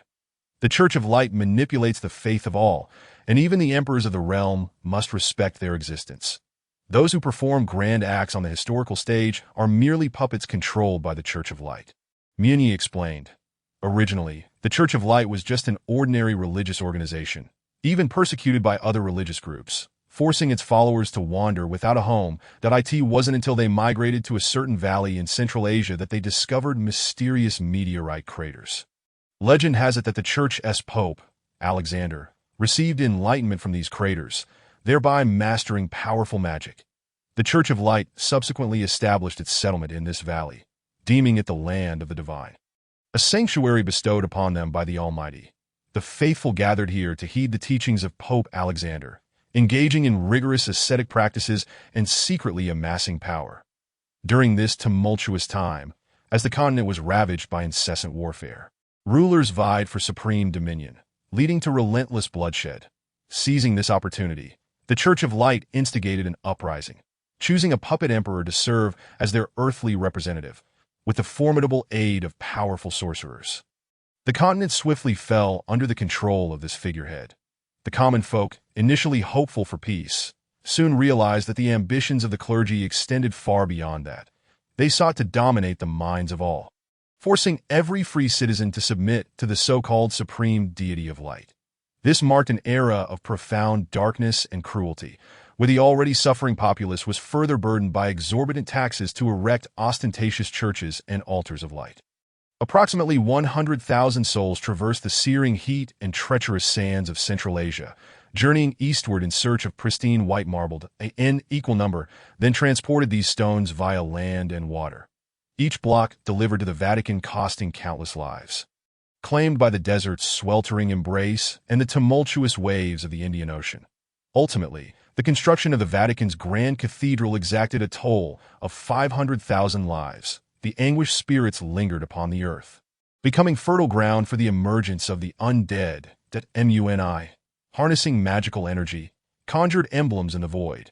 The church had ensnared numerous major trading guilds and noble families, their crests among the most influential. Perhaps you have encountered them. Hiruaji, upon catching a glimpse, exclaimed in astonishment, "I have seen these crests. By the heavens, are they not the trademarks of some of the most renowned corporations in the universe?" After a moment's contemplation, he realized these companies were among the top 10 in existence, each wielding resources from 3 to 4 planets, far surpassing the power of any former nation. These corporations not only feverishly explored new resource-colonizing planets, but also independently researched mech technology and various advanced weaponry. The so-called Galactic Federation was merely a product of compromise among these enterprises, akin to the United Nations on Earth, lacking any formidable constraints over its members. The Federation's 7 fleets each had their own overlords, willing to turn against one another for their master's interests. Mu and I solemnly remarked, "Indeed, the Church of Light still exists." Hiruaji, you must remember, the Church is our sworn enemy. Chapter 24. The History of the Undead, Is It Possible? Hiruaji lamented, "These corporations, their current power is overwhelming. How can we possibly contend with them?" Each major corporation possessed no fewer than 100 cosmic mechs, with some boasting over 500 staggering units of combat power. Hiruaji felt that merely summoning 2 skeletons would be insufficient to challenge them. Mu and I coldly replied, "The enemy is undoubtedly formidable. Otherwise, we could have defeated them 5,000 years ago." At that time, every commoner was akin to being trapped in a meat grinder, drained of every last drop of blood and sweat, only to be discarded as worthless refuse, left to die in the wilderness. While the Church's minions exploited our hard-earned labor to further arm their soldiers, intensifying their oppression, this state of affairs persisted for a full 2 centuries, until the emergence of necromancy. Originally, necromancy did not exist in this world. Upon death, souls dissipated, entering realms beyond mortal comprehension, such as heaven or hell. However, those who perished tragically were unwilling to succumb to death, allowing the tyrants to continue their reign of terror over their kin and descendants. The mounting grievances coalesced into a new dark element. Initially, the impoverished lower classes were oblivious to how to wield these dark elements.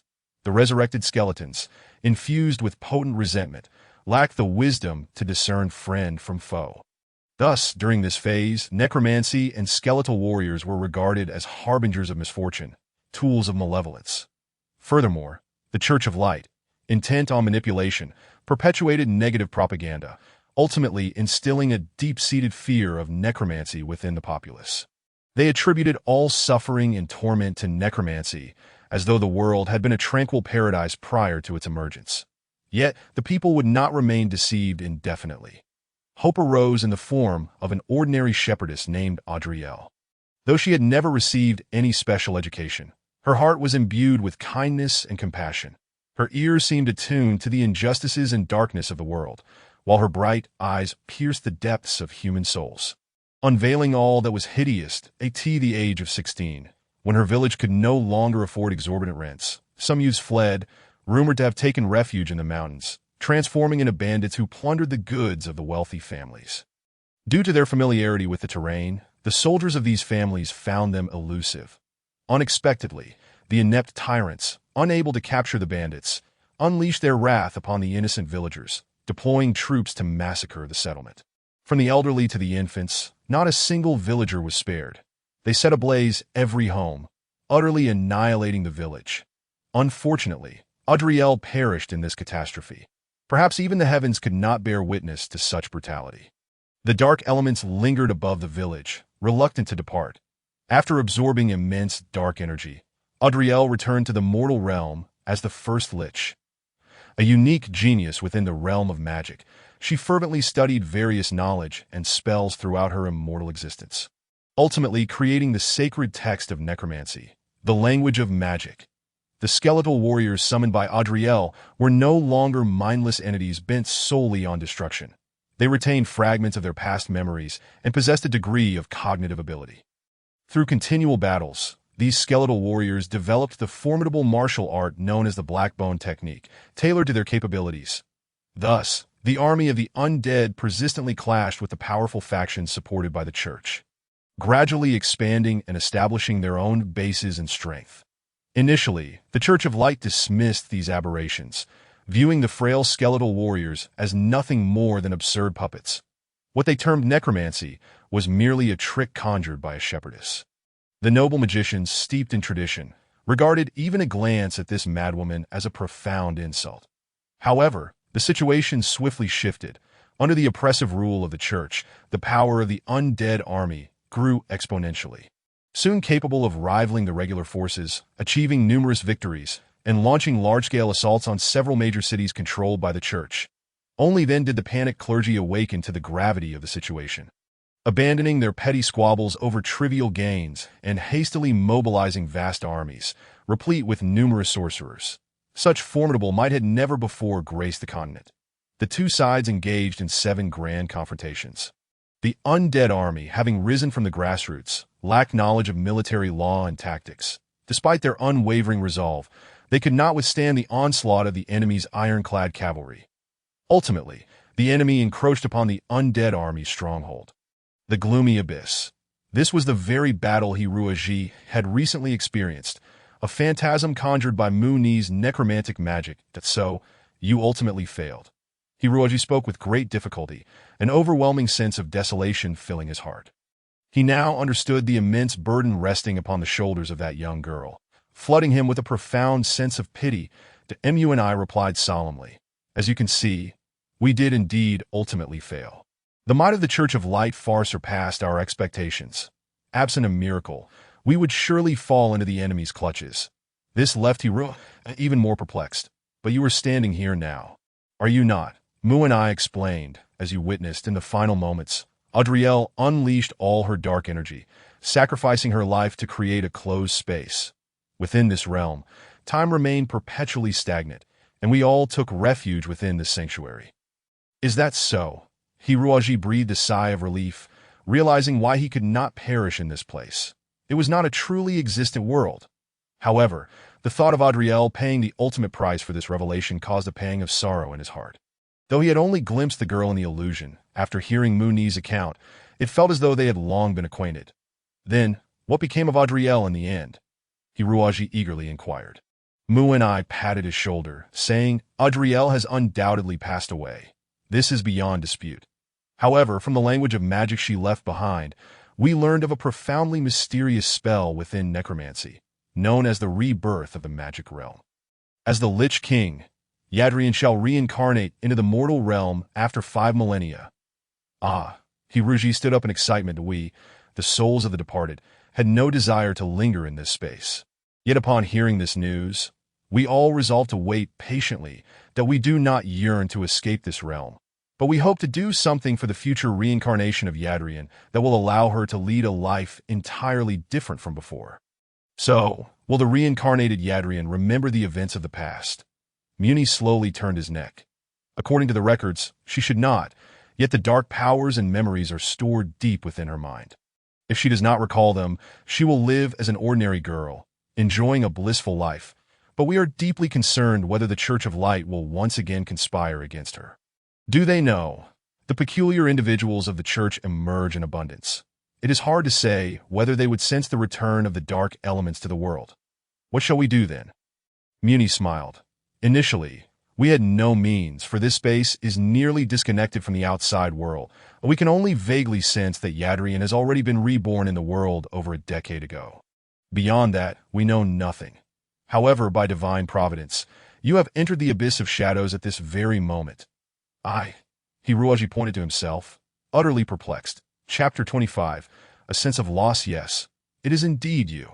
You cannot be considered a pure undead. You still possess half the essence of humanity. Therefore, if we expend all remaining energy, we should be able to send you out of the abyss of shadows and back to the mortal realm. At that time, you must shoulder our responsibility, find Yadrian, and protect her from the Church of Light's interference.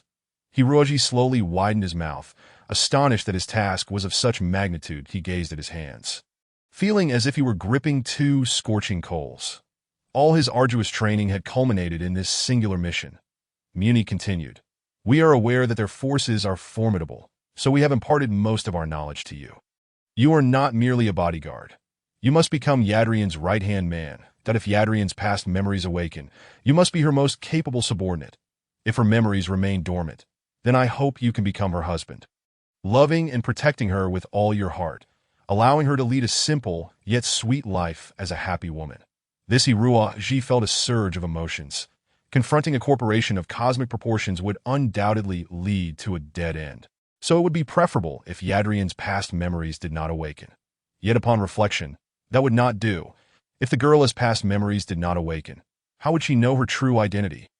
Would he be compelled to approach her and declare, "It turns out you are the necromancer from 5,000 years ago, a dark lich, and I am your exceptionally trained bodyguard. Allow me to care for you for a lifetime maybe." UCD. The very thought of such a scenario seemed utterly impossible. Suddenly, Muni grasped Hiroji's hand with great fervor. "The hopes of our undead race for the past 5,000 years are all resting upon you. You must not let us down. How could one not be disappointed in such matters? You are setting the bar far too high for me." Hiruoji was caught in a dilemma. "I possess neither the prowess of Jackie Chan nor the charm of Andy Lau. To expect me to serve as both protector and husband requires the girl's willingness. Moreover, in this vast universe with countless colonial planets, who knows where that girl has been reborn?" Muni stated earnestly. "This is the advantage of practicing the dark language. You now possess a dark heart, and as long as you and Yadrian are on the same continent, you will surely sense her presence. Good heavens, who possesses a dark heart? Hey, do you realize that the current world contains at least 1,000 continents?" Hiroji suddenly felt his future was grim. He would either be regarded as a madman by the girl, or be crushed to oblivion by the Church, as easily as squashing an ant. "Very well," Hiroji sighed. "I will do my utmost to search. But I must clarify one thing. You have not ventured outside in so long, and are not well acquainted with the state of the world. I cannot guarantee that I will find Yadrian. And even if I do, she may not necessarily want me as her husband, but I will certainly endeavor to do my best, all right?" Muni's fiery gaze gradually dimmed. "We are aware that this task is exceptionally daunting. In truth, we hold no expectations for you, merely making one last attempt, for soon, the dark elements sustaining the space will be entirely depleted, and at that time, we shall enter eternal slumber, unless the Dark Queen awakens completely to summon us back to the real world. Regardless of your success or failure, it holds little significance for us, as we have already lived long enough." That Hiruoji was taken aback, a peculiar sensation rising within him, although the likelihood of his success was already slim. Hearing the admission of his inadequacy from the other party stirred a sense of frustration, that he wished to assure them of his commitment to the task, yet considering the might of those corporations, He felt it unwise to make grand promises, for that would merely equate to deception, that he resolved silently that should he ever have the opportunity to return to the real world, he would exert every effort in this endeavor, regardless of its outcome, for it would be a testament to their rigorous training. Perhaps Yadrian's reincarnation resides just 2 streets away from his home. It is not impossible to encounter her while out for breakfast. There cannot be so many conflicts in the world. Perhaps after 5 millennia, those sorcerers and other such entities have long perished, and the Church of Light is transformed into a mere commercial entity. In that case, living a sweet life with Yadrian seems quite appealing after all. Shawan has already cast me aside. Umph. I must not let anyone look down upon me. I shall seek someone even more beautiful, Ji chuckled foolishly, saliva trickling from the corner of his mouth. According to Muni, Ji had only 2 months remaining before leaving the abyss of shadows that I end this final period. The twisted beings showed no signs of relenting. Instead, they intensified their torment and training of him. Now, he was responsible for the upkeep of 30 skeleton soldiers, all while remaining vigilant against ambushes from Shadow and his 3 disciples. Furthermore, he had to learn all manners of high society etiquette from Monica. Enduring the sting of the serpent-headed whip, the skeletal dragon, Gelart, seemed to be on a stimulant, requiring Hiroji to soar in the skies for 4 hours daily, demanding he practice the dark bone art continuously during that time. Through relentless training, Hiroji's abilities surged at an astonishing pace. He had become the most promising skeletal warrior in history. However, Muni was evidently not satisfied with this. In the final stretch, he began to teach Hiroji some tactics for commanding troops in battle. Military strategy was, in fact, the greatest weakness of the undead, as they had formerly been ordinary civilians, at best low-ranking soldiers, with few distinguished military leaders among them. That was precisely due to the absence of sound command that they had succumbed in 7 battles, nearly facing total annihilation. Yet, throughout the 5 millennia in the abyss of shadows, the skeletons had reflected on the experiences of those 7 battles, distilling valuable theoretical knowledge through countless practical exercises over 5,000 years. These methods had become straightforward yet remarkably effective. Muni imparted all this knowledge to Hiroji, as these tactics were primarily designed for issuing commands to simple skeleton soldiers. They were clear and uncomplicated, making them comprehensible even to an ordinary individual like Hiroji. One thing puzzled Hiroji greatly. Muni, why do your tactics primarily focus on commanding fewer than 100 skeleton warriors? Muni replied, because compared to the Church of Light, our forces are exceedingly weak, and thus we cannot engage in direct confrontation with large legions that in the past. Our failures stem from adopting such strategies. We have concluded that we must reduce the scale of our forces and employ a small, elite group to strike at the enemy's weak points. Only by utilizing guerrilla tactics can we achieve ultimate victory. Hiroji shook his head in confusion, unable to grasp the meaning behind Muni's words. Muni sighed, believing that Hiroji had little future in military strategy. However, the subsequent tactical drills surprised him greatly. Chapter 26. Returning to reality, Muni and Hiroji each commanded 80 skeleton warriors. Muni could control 14 skeletons, 2 fewer than Hiroji, which meant he had 2 fewer elite commanders at his disposal. Nevertheless, Muni was confident that with his superior tactical skills, he could easily overpower his opponent. The terrain was a rugged mountain forest strewn with grotesque rocks, devoid of proper paths, making it the perfect battleground for Muni. Yet the ultimate outcome left everyone utterly bewildered. Initially, Muni had indeed progressed smoothly. His skeletal warriors coordinated with remarkable finesse, advancing toward the enemy from various angles like fingers on a hand. In contrast, Hiroji struggled, as this was his first experience commanding troops, resulting in a cacophony of disorderly commands and a slack formation. The Muni's forces effortlessly encircled several isolated soldiers from Hiroji's ranks, originally dispatched as scouts. However, they were far too distant from the main force to serve any warning, and they were swiftly eliminated. What followed resembled a one-sided massacre, as Hiroji's troops were scattered and systematically encircled and obliterated. Yet, just as Hiroji found himself with only a handful of skeletal warriors remaining, an unexpected turn of events unfolded. For these few skeletal soldiers were the elite warriors under Hiroji's command. A cold light radiated from Hiroji's eyes. An aura of chilling energy enveloped him, as he extended his hands to weave strands of souls around his skeletal warriors. His hands transformed into 2 radiant orbs. The 18 elite warriors, seemingly possessed by divine spirits, surged forth with increased speed and power. Their teamwork executed with exquisite precision, launching several stunning charges that nearly decimated Muni's forces. Muni furrowed his brow. Hiruaji's tactics seemed somewhat cunning, as his victory stemmed not merely from strategic command, but from his terrifying manipulation abilities. Yet, it could also be said that Hiruaji had astonishing prowess in commanding a small contingent of troops. Hiruaji, why have you positioned these two warriors here, and what purpose do they serve? Muni inquired, perplexed. After the battle concluded, Hiruaji reverted to the guise of an innocuous neighbor boy, offering a bemused smile. I'm not quite sure. It just felt right for them to be there. It's akin to performing a skeletal restoration, placing the most suitable bones with the appropriate force in the ideal locations, and thus achieving success. Muni nodded repeatedly, lost in thought. Could there be a correlation between commanding troops and mechanical structures? He had never contemplated such a notion before. However, the current world was far from what he had envisioned. Perhaps it was best to allow Hiruaji to flourish in his own right. Ruaji, you shall create a world of your own, Muni proclaimed with conviction. Now, let us commence anew.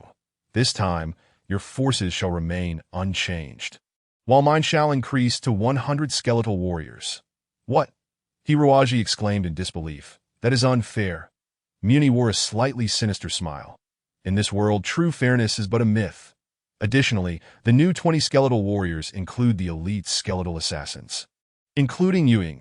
You must tread carefully. Yuing slowly emerged from behind Muni, greeting Hiruaji with the blade in hand. How despicable! Hiruaji bellowed in anger. However, as the enemy advanced in a fan-shaped formation once more, he quickly regained composure, deftly maneuvering his hands to position his soldiers for battle. That a month later, the atmosphere within the demon fortress was distinctly peculiar.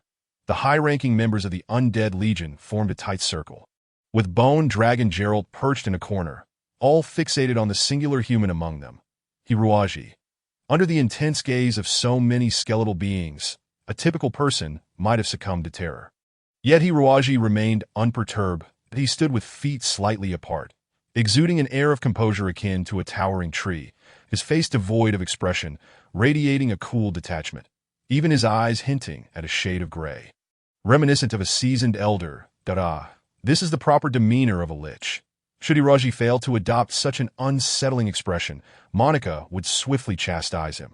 After nearly a year of such training, one could likely train a pig to navigate high society. And Hiruaji, Muni stated gravely, the time has come for you to depart this place. Hiruaji felt a mixture of excitement and confusion. According to Muni, he was supposed to remain here for another year and a half. So why the sudden departure? Muni clarified, due to the severe depletion of dark energy. This space may not endure much longer. Thus, we must expedite your exit. But I have yet to complete all my training, Hiruaji protested. Monica chuckled softly. Oh, foolish child, we are well aware that the outside world has undergone a tremendous transformation. These trainings may prove futile. However, our true aim is not to strengthen your body, but to fortify your spirit. Yu Ying interjected coldly. Only those whose spirits are genuinely formidable shall advance unimpeded on their future paths. Otherwise, no matter how robust the body, it remains merely a vessel of the undead. Hiruaji gazed at the skeletal beings with fervor. What others deemed monstrous were, in his eyes, invaluable mentors. Indeed, they had rigorously trained him. And without their guidance, he would not have emerged as a person of true spiritual strength. Despite the daunting challenges that lay ahead, Hiruaji vowed to fulfill his mission wholeheartedly. Very well, your time is drawing near. One thing you must remember. Once we send you forth, this world shall collapse, reverting to its essence, a mere small orb. Safeguard this orb, for one day, should the Queen's memories awaken, perhaps we may yet have a chance to rise again. Hiruaji nodded fervently. Now, do you have any final words for us? Muni inquired coolly. Although his tone remained unchanged, Hiruaji detected a hint of reluctance and sorrow in his voice. That Hiruaji nodded earnestly, his gaze drifting slowly over Muni, Monica, Yuing, Black General, Old D, and Bone Dragon Gerald. His throat hoarse as he declared, I will certainly find Eudelion and summon everyone back. Muni smiled faintly. Life and death hold little significance for us. As long as Udelian can live well, that is our sole hope. Now, let us depart. Yu stated coldly, dismissing the need for such superfluous emotions. Despite his words, his own voice trembled. Bone Dragon Geralt lazily stretched, exhaling a breath toward Hiruaji. Old D remained silent, watching Hiruaji intently. Monica, however, blew him a flirtatious kiss. The time has come, Muni announced. The collapse shall commence shortly. Let us channel our final strength to send Hiruaji from this space. The assembly raised their hands, pouring the last remnants of dark energy into Hiruaji's vicinity. Quickly forming a dense azure mist, as Monica led the chanting of ancient necromantic incantations, the mist began to swirl, coalescing into a colossal vortex. Farewell, everyone, farewell. Hiruaji could no longer contain his emotions, tears of gratitude streaming down his face. Ruaji, Muni called out, time in the abyss of darkness is utterly stagnant. So for you. It has barely been a day. You must remember your identity, act discreetly, and ensure the light church does not uncover your true nature. This final exhortation was swiftly consumed by the vortex. The abyss of darkness, bereft of its dark elemental support, began to disintegrate. The immense fortress crumbled, fissures marred the earth, and landslides cascaded violently. Even the sky darkened, obscuring all visibility. Hiroji's spirit drifted, casting one last glance at the abyss below. Thousands of skeletal soldiers stood in disciplined formation, quietly awaiting their demise, having completed their final task, ready to embrace eternal slumber. As Hiruaji's consciousness blurred and faded, the scenery before him became increasingly chaotic. The sounds around him a cacophony, and he unknowingly swallowed something. Suddenly, he realized he was struggling in a fetid river. No longer the inept swimmer he once was, Hiruaji quickly surfaced despite the murky, viscous water. He had never felt the air so invigorating, nor the starlit sky so clear, a large, round moon hanging high above. Exhausted, Hiruaji crawled onto the riverbank, tumbling heavily into the mud, as everything within his mind gradually settled. Looking at his wrist, he found his watch had returned, gleaming as if newly purchased. Today was the 14th of February in the year 375 of the stellar calendar, a tragic Valentine's Day. Ha ha! Hiruaji suddenly burst into uncontrollable laughter, unsure of the source of his mirth, feeling as though the past few years had been a bizarre dream filled with bone dragons, skeletons, and liches, yet this dream had undeniably transformed the course of Hiruaji's life. Lying on the ground, Hiruaji lost track of time, only to discover a smooth, circular jade stone nestled within his garments, seemingly akin to a glass bead. The obsidian-black orb held an air of enigmatic mystery. Peering into it from various angles revealed a kaleidoscope of ever-changing worlds. This was the realm shaped by the dark abyss, where Mu-Ni and others were ensconced in slumber within this minuscule graveyard. A faint smile graced Hiruaji's lips as he grasped the glass bead tightly in his palm. It appeared that everything was not merely a dream. The skeletal warriors and the Church of Light were indeed tangible entities. Alas, it seemed that a multitude of obstacles lay in his path. Nevertheless, no matter the adversity, he was prepared to confront it head-on. This time, Hiruaji vowed not to evade his fate. Chapter 1. Return to the mortal realm in a sinister, dilapidated alley. The mercury lamp cast its glow, illuminating countless mosquitoes flitting through the an odd, eerie figure ambled from the shadows with an unhurried gait.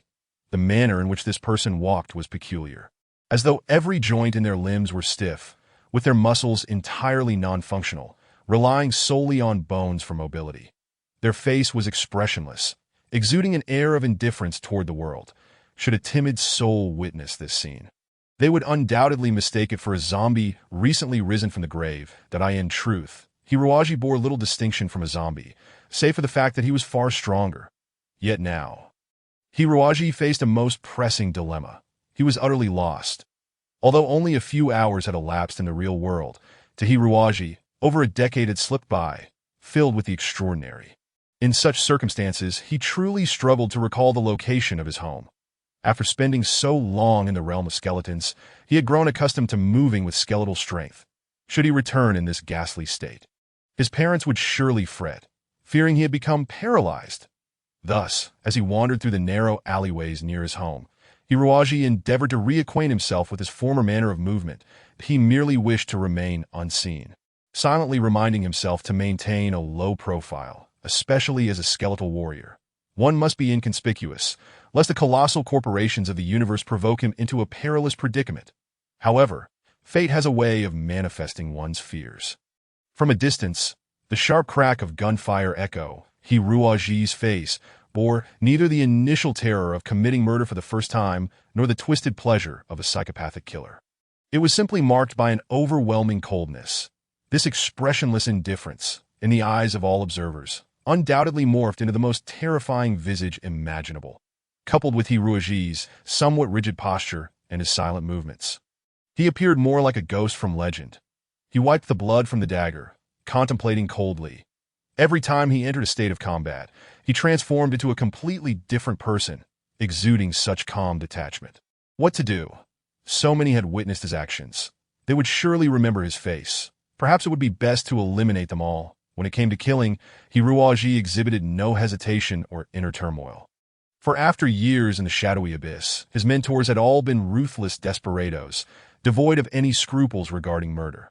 With his resolve set, Hiruaji lunged forth like a monstrous bird.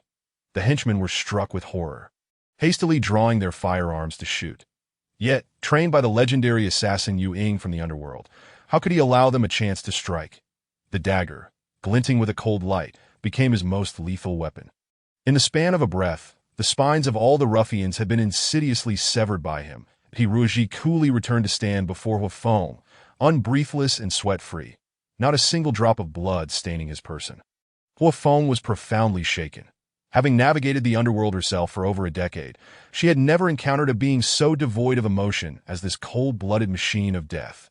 Her grandfather was a retired soldier, and among his comrades were many who had dabbled in cosmic piracy or mercenary work, yet none possessed this level of unfeeling ferocity.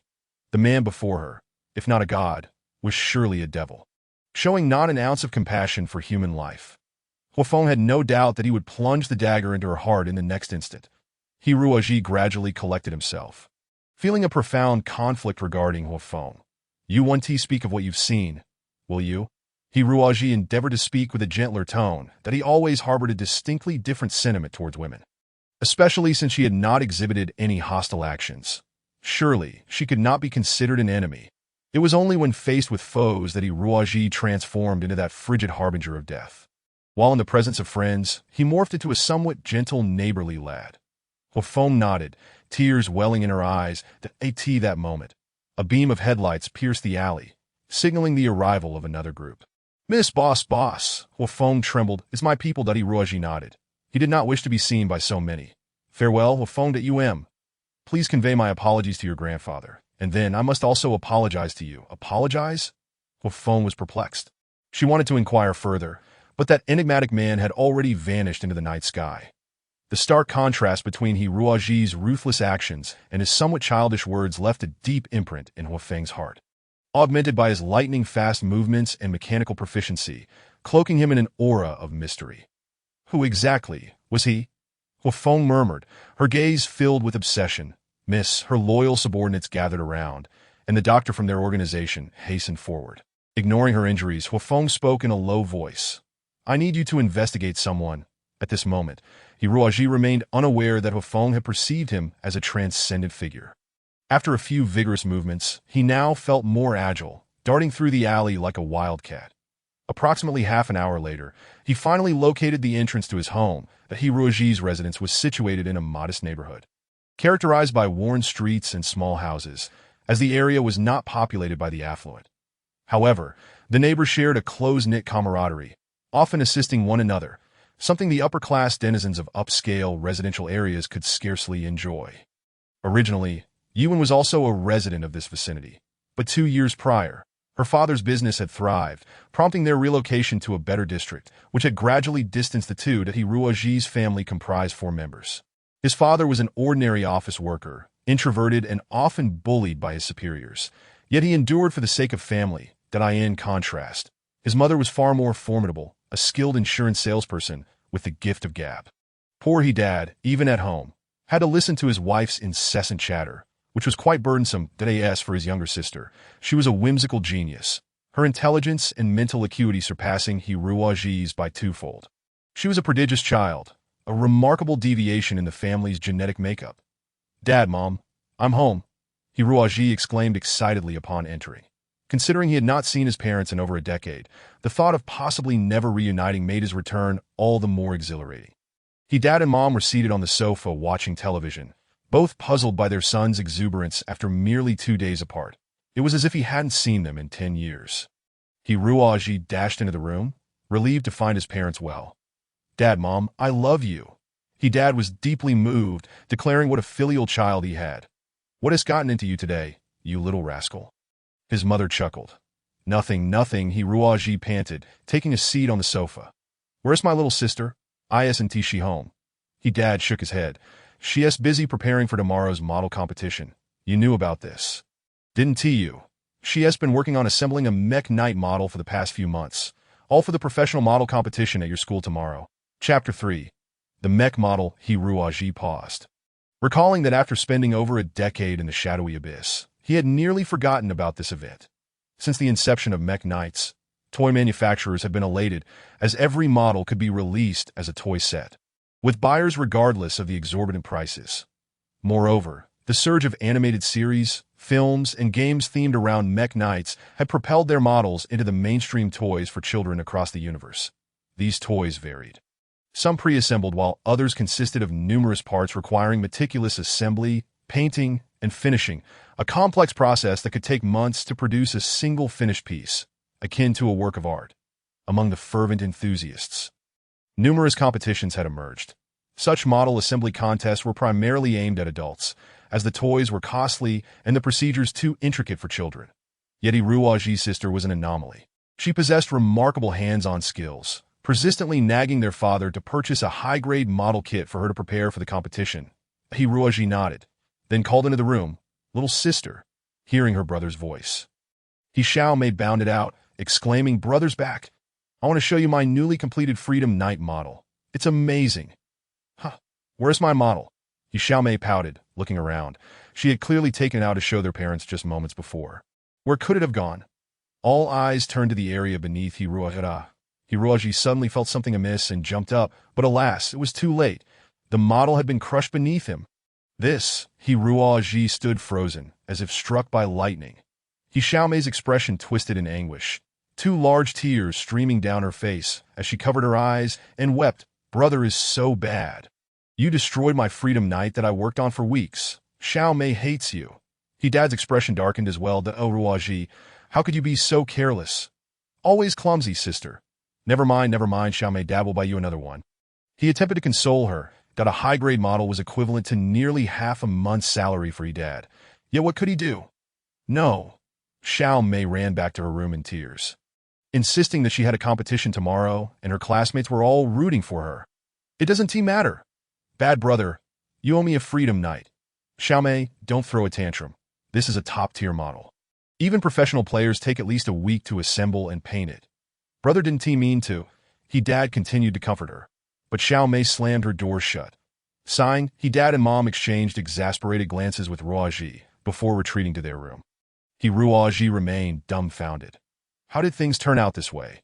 Hiruaji was deeply distressed. He remembered how his sister had pleaded with their father for a long time, even promising to take care of all the household chores and achieve perfect scores in her exams to earn this professional-grade mech model. His sister had eagerly shared her plans for celebrating after winning the competition. It was clear that she cared deeply about this. For the past few months, she had diligently sat at her desk each evening, assembling the model with utmost seriousness, hardly responding to him. Finally having completed it, only for him to ruin it. Sighing deeply, Hiruaji sat on the sofa, staring at the pile of fragments on the chair. "I wonder if there's any way to reassemble the model?" Hiruaji poured himself a cup of tea, intently observing each fragment of the model before him. This model represented the pinnacle of craftsmanship. Every component had been meticulously crafted, mirroring the physical structure of an actual mech with remarkable fidelity, fully compliant with the principles of mechanics. Initially, Hiruaji approached it with a mere sense of curiosity. But to his surprise, he became utterly captivated. Each piece of the mech's construction was a marvel of ingenuity, seemingly designed by nature itself. Without such a design, the entire mech could not possibly exhibit such agility. The interconnected joints were ingeniously crafted, and the hydraulic systems of the wrist and ankle joints were rendered with exquisite detail, eliciting a series of admiring exclamations from Hiruoji, finding mere observation insufficient. He fetched his laptop and entered the toy company's online forum, seeking the design schematics for this free night model. These schematics had been authorized by the manufacturers of the actual free night mech. Although they could not be identical to the genuine product, the majority of details were strikingly similar. Of course, the manufacturers had not considered that someone could comprehend the intricate mechanical structure simply by examining the general design layout. Such genius was, after all, non-existent in this world. Hiruoji scrutinized the fragments, contemplating deeply while gently tracing his fingers over each piece. Savoring the endless transformations within at last, Hiruoji resolved to take action. As the dawn light gradually illuminated the room, Xiaomei awoke, her eyes red from crying through the night. Although her brother had always been somewhat clumsy, this time it felt particularly excessive. She decided to ignore him for 2 months, or perhaps just half a month would suffice. Regrettably, she would miss the upcoming model competition, where she had been the youngest participant. The next competition would not occur for another 3 months, which she found utterly vexing. Still groggy, Xiaomei wandered through the living room towards the bathroom, when something on the table caught her eye, glistening enticingly. "Da!" she exclaimed. That it was a deep black-painted free night model. Its streamlined form exuding an impressive sense of power. The exaggerated jet nozzles and outstretched mechanical wings suggested it was engaged in high-speed flight. Its piercing eyes radiated boundless wisdom, and its robust limbs were filled with explosive strength. "My free night." Beneath the model lay a note adorned with a whimsical drawing of a large head, sporting a silly grin, carefree and laughing, accompanied by the words, "Little sister, I'm sorry, brother has fixed your model. Please don't ignore me, all right?" Xiaomei beamed with joy. Like a firecracker, she dashed into Ruaji's room and flopped heavily onto the bed, pinning him down. "Wah, what's happening?" Ruaji, who had been catching up on sleep after a sleepless night, exclaimed that it's no joke. The mech model was incredibly intricate, with some parts requiring a microscope to see clearly. This task was far more challenging than repairing a skeleton soldier. He had barely managed to finish it after a night of effort. "Little sister?" Xiaomei sweetly planted a good morning kiss on Hiruoji's cheek and said, "I love you the most, brother. You're amazing."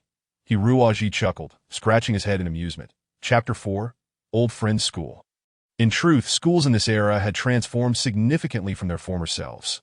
With computers and automated systems handling nearly all basic labor, there was little need to study such things.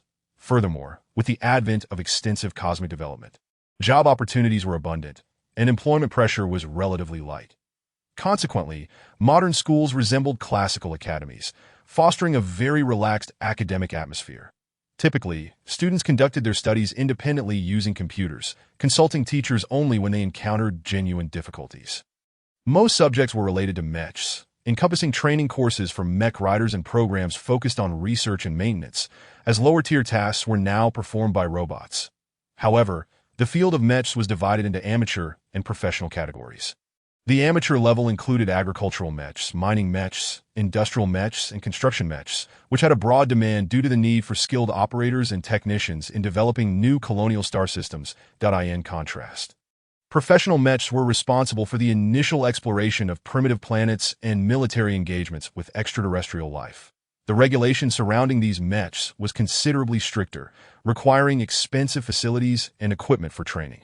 It was only with the emergence of virtual reality technology that ordinary individuals could learn to pilot mechs, a privilege that had previously belonged solely to the wealthy and noble. Naturally, on Earth, a planet with relatively primitive technology, virtual instruction was still underdeveloped, and few academies offered professional mech piloting courses. The Bihua Academy was one of the few institutions on Earth that provided specialized mech disciplines. However, it was obvious that a student of Hiruoji's caliber was unqualified to study military mech maintenance, that he was enrolled in agricultural mech maintenance, essentially learning about humanoid tractors, harvesters, and fertilization machines. Hiruoji felt a throbbing headache. The issue was not attending school itself, but rather how to face you in today. In truth, after spending so many years in the abyss of darkness, Hiruoji had almost forgotten what Yuan looked like. However, if he were to show no reaction at all, wouldn't that be rather peculiar? Would others perceive his unease? Be discreet, he reminded himself. He needed to act like a bumbling, inept university student, concealing any semblance of the skeleton soldier-esque behavior.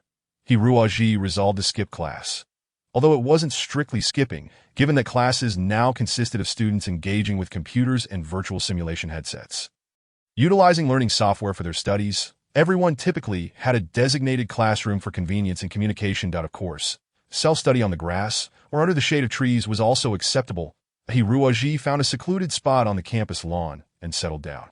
He was still somewhat unaccustomed to the sunlight, preferring the shadowy corners. He took out 5 steamed buns and began to eat heartily.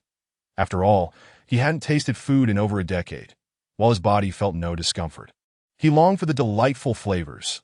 Just as he sat down, one of the buns was snatched from his hands, and he looked up to see a short-haired girl, resembling a black pearl, grinning at him. Qiaowen, Hiruoji managed to recall a few friends. Qiaowen was an unusual girl. Her family owned a martial arts school, and she had been raised to resemble a boy, her personality equally bold and spirited. Often rushing to the aid of others, that it was after witnessing Hiruoji being bullied that she had intervened, leading to their entangled fate. Qiaowen disapproved of Hiruoji's timidity, insisting on training him to become a true man as a test for her own ability to inherit the family martial arts school. That Hiruoji felt a touch of apprehension toward this somewhat aggressive girl. But under the threat of her fists, he dared not voice his concerns. Seriously? Qiaowen exclaimed with wide eyes, unabashedly devouring the stolen bun. You had that much for breakfast? You'll end up fat.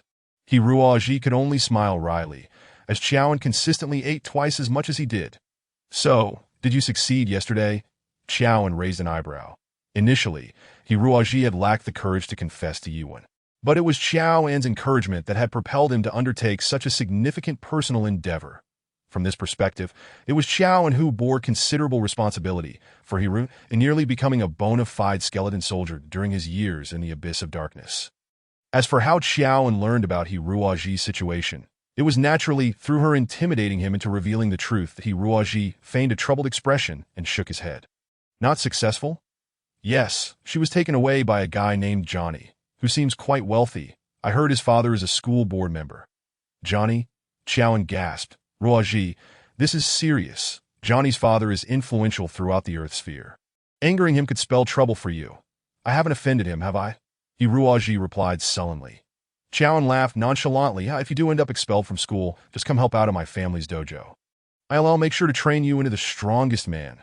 Thanks. By the way, why do you have so much free time? Didn't you go out last night? Qiaowen's cheeks flushed, and she muttered. You know I only like martial arts. All those men are so weak, even I can beat them. How can I get interested? Hiruoji thought to himself that it was fortunate they couldn't match her. If this woman were to latch onto him, it would mean daily confrontation with blades and fists at home, which was a terrifying prospect. Qiaowen giggled, but whether you succeeded or not doesn't matter. At least you had the courage to express your true feelings to that girl, which is already a significant improvement. But now I don't know how to face Xiao Wei. That's simple. Just act like nothing happened and stand in front of her.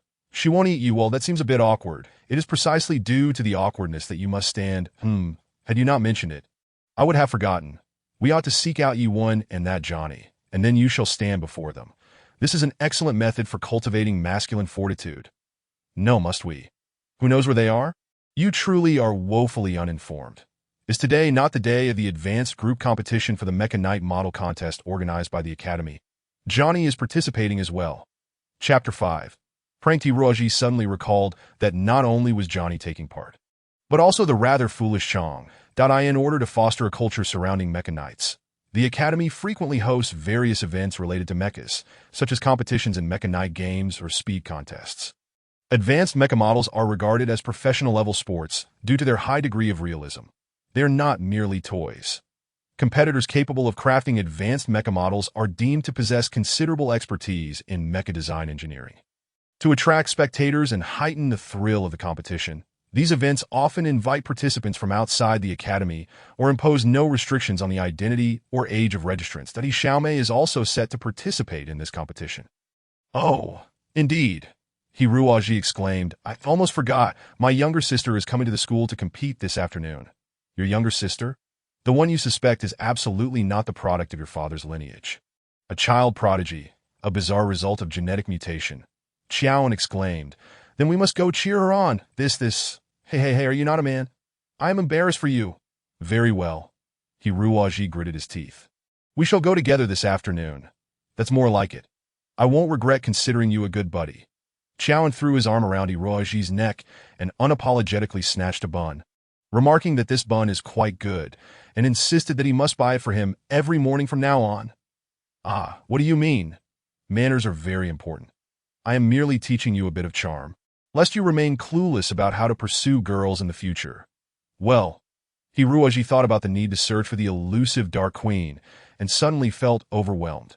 Just then, Qiaoan's expression tightened, and he whispered, Sean and Luca are approaching. They seem to be looking for trouble with you, Sean. Who is that? Hiruoji was utterly bewildered. Qiaoan stared at him in astonishment, exclaiming, Have you truly forgotten? Those two rascals pranked you just 2 days ago. Hiruoji furrowed his brow, recalling vaguely that there had indeed been such an incident.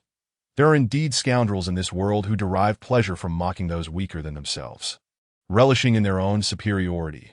Sean and Luca are precisely such miscreants that Hiruoji smiled bitterly. For him, that incident had occurred over a decade ago and was utterly trivial. He could hardly even recall the faces of Sean and Luca. However, in the interest of maintaining a low profile, Hiruoji feigned considerable fear, hiding behind Qiaoan and asking, So, what shall we do? Qiaoan seized Hiruoji's ear and exclaimed, What shall we do? You are a man as well. Why fear going up to greet them?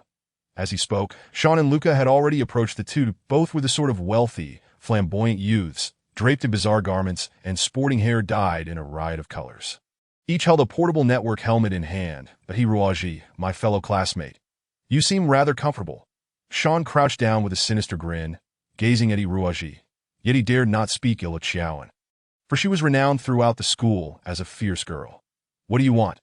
Hiruoji replied coolly, having long forgotten any grievances with them and harboring no thoughts of revenge.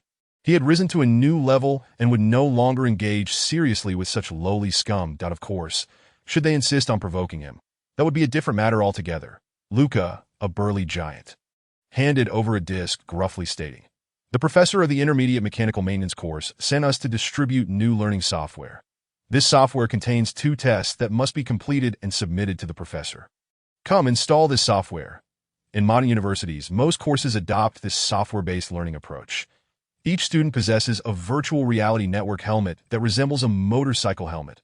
Once donned, it allows entry into a fully immersive virtual world. Initially, this was a tool for online gaming, but it has now evolved into an exceptionally effective educational instrument. By installing various learning software, students can adapt to a multitude of courses, particularly for the mechanical maintenance discipline, which requires substantial practical experience. The virtual helmet is indispensable. That Hiruoji possessed his own helmet, yet its performance and model were far inferior to theirs, being merely a standard budget model. That he hesitated. Typically, new courses and software are transmitted wirelessly by professors directly to students' virtual helmets, without the need for classmates to use discs. Clearly, these two sought to prank him once more. Qiaoan also recognized this and furiously declared, What exactly do you two intend to do? Sean replied with a grin, Qiaoan, we come with good intentions, merely wishing to engage with Hiruoji regarding mechanical maintenance issues, yet you persist in defending him, unaware that others mock Hiruoji as your shadow, merely hiding behind you. Qiaoan's face flushed, her fists clenched tightly. Luca added, Hiruoji, we kindly bring software for you, yet you hesitate so. Do you look down upon us? Sean added fuel to the fire. Oh, Hiruoji is but a student in agricultural mecha maintenance. He is not one of our elite mining mecha design students. The intermediate mechanical maintenance course is rather challenging for someone of his caliber. All you need to do, Hiruoji, is admit that you are dim-witted and incapable of mastering intermediate mechanical maintenance, so we will have something to report to the professor. That Hiruoji regarded the two with indifference. In the realm of mechas, the hierarchical status among various professions is starkly divided. Typically, those responsible for designing and manufacturing mechas hold a higher rank than mecha knights, and mecha knights rank above general maintenance personnel. Naturally, professional combat mechas surpass ordinary mechas, with agricultural mechas being the lowest tier among them. The agricultural mecha maintenance program Hiroaji enrolled in is widely considered the most inferior, with the sole advantage being its low tuition fees. However, students must sign agreements with the school, committing to serve several years on remote agricultural planets in exchange for financial aid. Certainly, students from various departments often share the same courses, such as intermediate mechanical maintenance. For agricultural mecha maintenance students, this course is the most complex and advanced, whereas for students in mining mecha design, it is foundational knowledge that, no wonder the two look down upon Hiroaji so. What do you say? Are you brave enough to use this software? Sean exclaimed, waving the software before Hiroaji's eyes. Hiroaji sighed. If I use this software, will you leave me be? He had not slept the previous night, and today he felt somewhat fatigued, lacking the interest to engage further with these minor nuisances. Sean, brimming with confidence, replied, Naturally, we must report the results to the professor afterwards. Hiroaji nodded, accepting the software from Sean, inserting it into his virtual helmet, and then placing the helmet upon his head. The hatch before him slowly descended, and the signal lights indicating neural connection illuminated. Sean and Luca exchanged glances, both grinning wickedly. Chapter 6. Biohazard? Chow sensed something amiss with the software, but at that moment, Hiroaji had already entered a virtual state akin to dreaming, making it impossible to awaken him directly without risking his life. Chow seized Sean by the collar, her fist shaking before his ugly face as she demanded, What sort of software is this? What tricks are you playing? Sean, taken aback, stammered. Let go, you manly girl. Chow narrowed her eyes. What did you say? Sean realized he had misspoken. After all, Chow's family ran a martial arts school, and in this era of super martial arts, a lineage of martial arts implies formidable power and connections. Moreover, Chow herself was a top student in the combat mecha piloting program and was rumored to be on the verge of passing the night test to become a trainee mecha knight. This girl was not someone who could be bullied like Hiroaji. Speak, or I shall make you pay. Chow threatened through clenched teeth to ITS the software for Biohazard 13. Sean blurted out in fear. Chow gasped in shock. The Biohazard series of games, produced by a renowned game development company, centers around horror themes, featuring zombies, viruses, worms, and various monsters, creating a truly terrifying and bizarre visual experience. Biohazard 13 is the company's latest creation. A game software crafted with cutting-edge technology, surpassing the times. Ironically, after utilizing the virtual headset with this game, a staggering 80% of players experienced heightened blood pressure, dizziness, palpitations, and even various psychological disorders due to the terrifying monsters within. Tragically, 132 players succumbed to heart attacks on the spot from sheer fright. Merely 2 months after the game's release, the Interstellar government mandated its complete recall, leading to the collapse of the gaming company, which faced exorbitant compensation claims from players. You actually let him play Resident Evil 13? Joan exclaimed. Do you have any idea how timid Hiroaji is? You could scare him to death. Sean replied, We merely intended to play a harmless prank on he. We've all played this game without any issues. Does a real man fear a mere game? Despite Sean's bravado, the reality was quite different. After acquiring this forbidden game, he and Lucas believed themselves brave enough. Yet after just a brief play, they were so terrified that they couldn't bear to touch it again. This was precisely why they aimed to prank Hiroaji. To witness the reaction of this coward, Quick, get this thing off me. Joanne articulated each word with precision. Sean swallowed hard. You know that's impossible. The virtual headset has just activated, and it takes at least half an hour to forcibly exit. Or it could harm the central nervous system. You too, Joanne pointed an accusing finger at Sean. If anything happens to Hiroaji, I will not spare you. Hiroaji felt immensely drowsy. From the very first second he entered this new world, he realized this was no educational software. Before him loomed a dark and eerie castle, surrounded by a fog-laden forest. The air was filled with piercing screams, and grotesque zombies emerged from the mist. The zombies were crafted with startling realism, their exposed entrails, bulging eyeballs, and the yellow fat and white bones meticulously detailed. Suddenly, a zombie rested its arm on Hiroaji's shoulder. Had it been anyone else, the shock of entering such a world would have surely caused a heart attack. But who was Hiroaji? After spending over a decade in a grim domain, confronted daily by either human corpses or stark white skeletons, even the most timid individual would have acclimated to that bloody reality. Hiroaji. The zombies in the game appeared almost familiar.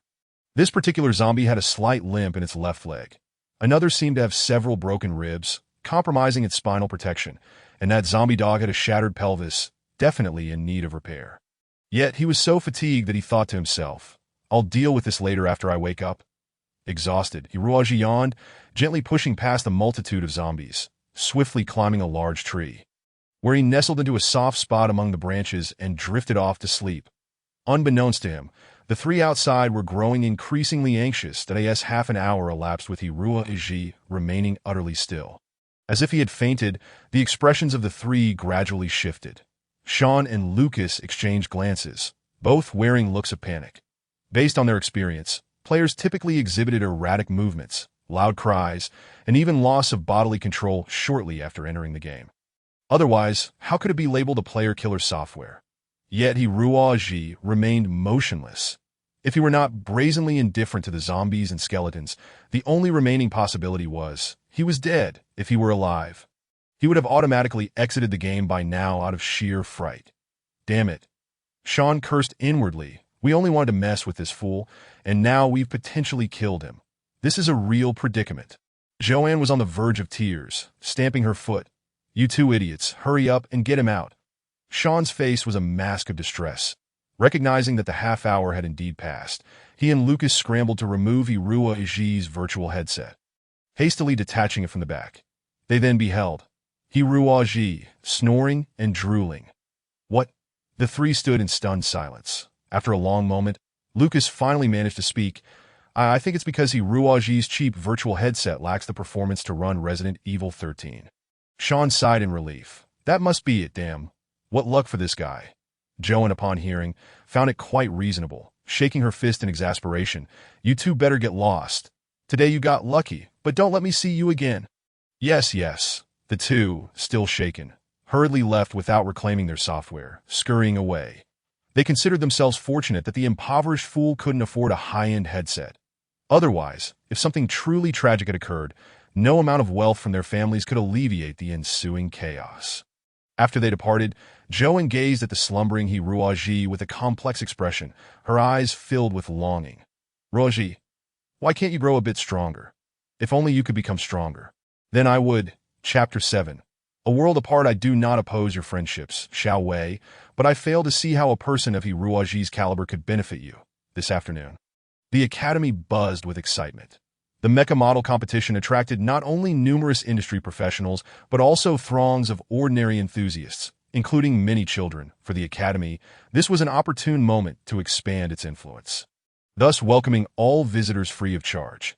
The campus was adorned festively, filled with laughter and cheer, as two enormous inflatable mecha models swayed at the entrance. Johnny, ferrying Yue, slowly entered the campus, commenting, Yue, I am genuinely concerned that Ruaji might do something foolish.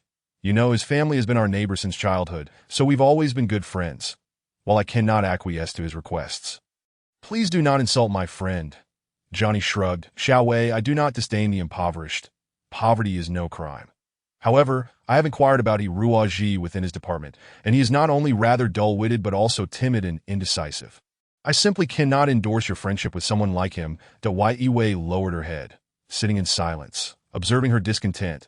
Johnny quickly shifted the subject. All right, I am not infringing upon your freedom. I am merely expressing my thoughts. Look, the school is truly beautiful today. It seems my father's management team from Cheese Star has been quite efficient. Johnny's father served on the academy's board, thus arranging for many staff members to enter the school's management. Yue murmured, I never expected a model competition to attract such a crowd. When it came to models, Johnny beamed with pride. Darling, this is hardly surprising. Do not underestimate these seemingly simple models that a skilled mecha creator excels in model design and assembly. Conversely, professional players with a talent for model design are highly sought after by major mecha design firms. Is it really that impressive? Yue's eyes widened. Johnny nodded. Indeed, besides our school, this event is co-hosted by Chindai Toy Company, Blue Diamond Interstellar Mecha Design and Manufacturing Group, along with over 20 design firms scouting for hidden talent among the populace. You must understand that while knowledge of mechanics, electronics, and biology is essential in the mecha design industry, what is even more crucial is a sense of creativity. That a designer devoid of creativity is merely a factory worker. Only those with creativity can craft exquisite masterpieces. But Johnny, aren't you a mecha knight? Why do you also enjoy model assembly? Johnny flashed a charming smile. Sweetheart, as a mecha knight, I have a passion for every aspect of mechas. Moreover, the intricacies of professional-grade mecha model design can be quite complex, with many parts finer than a strand of hair. The process of assembling and modifying models is also a journey of honing my mental faculties. Initially, it was merely a pastime, but today I will certainly bring home the award for the best work and present it to you. My dear, Johnny kissed Yue deeply. They remained oblivious to the fact that a few individuals in the distance were watching them with keen interest. Joanne, Sha Chong, and Hiruaji were swept along in the bustling crowd. Coincidentally spotting the two, Joanne cast a meaningful glance at Hiruaji, only to find him completely calm, breathing steadily, not a single hair on his body trembling. Joanne found this peculiar, having been rejected just yesterday. Shouldn't he be feeling deeply upset today, especially after witnessing the other party's intimate actions right before his eyes? That Hiruaji yawned. To him, Yue was merely a memory from over a decade ago. While it would be inaccurate to claim he felt no emotions at all, he was certainly far from being in a state of despair. Moreover, during the shadowy and desolate years, Hiruaji, under Monika's tutelage, had mastered the entirety of noble etiquette. Unbeknownst to him, he had begun to exhibit a certain elegance befitting high society, rendering it utterly impossible for him to behave oddly in a public setting. He approached with poise. Hiruaji. Yue also spotted her childhood companion, feeling an involuntary pang of awkwardness. She was acutely aware of Hiruaji's temperament. At times, he could be rather obstinate, and should he embarrass himself in front of so many, it would be quite unfortunate that if he were to provoke Johnny's ire, given the power of the Johnny family, annihilating a mere nobody like Hiruaji and even his family would be but a matter of a few words. Johnny cast a scornful glance around, clearly uninterested in mingling with those of lower status, but Hiruaji maintained a perfectly composed smile, radiating calmness and confidence. Every gesture seemed meticulously measured, neither too casual nor excessively rigid. Even the slightest motion exuded comfort. He took Yue's hand, naturally performing a gesture of kissing her hand, and with a voice rich in magnetism, inquired, "Did you enjoy yourself last night, Xiao Wei?" Yue's eyes widened in disbelief. Her mind momentarily blank. She could hardly comprehend how Hiruaji had transformed overnight. Initially, she had expected him to embrace her shoulders and weep profusely. Johnny's expression also shifted slightly, his face a mask of astonishment as he gazed at Hiruaji. With a charming smile, Hiruaji extended his hand, saying, "I heard you have a piece in the competition today, Johnny." A flicker of disdain crossed Johnny's face as he reluctantly grasped Hiruaji's hand, replying, "Yes, indeed." Under Hiruaji's astonishing display, Johnny's brain seemed to falter in its ability to think. Hiruaji sincerely stated, "I wish you success in the competition, Johnny, and may you find happiness." After a slight bow to the two, he turned with utmost grace and departed, leaving them in stunned silence. Tears welled in Yue's eyes, her mind a whirlwind of confusion. The Hiruaji of recent days exuded an undeniable masculine charm that left her heart in disarray. And in that moment, his previously ordinary stature seemed to tower over her. Chowan held his breath, vigorously patting Hiruaji's shoulder. "Well done, Hiruaji. Where did you learn these tricks?" Shuang Chong, with a serious demeanor, remarked, given Hiruaji's usual behavior. "You are definitely not yourself today, that if it weren't for some hidden guidance, something extraordinary must have occurred last night, that a typically timid and inept person cannot suddenly become so self-assured overnight."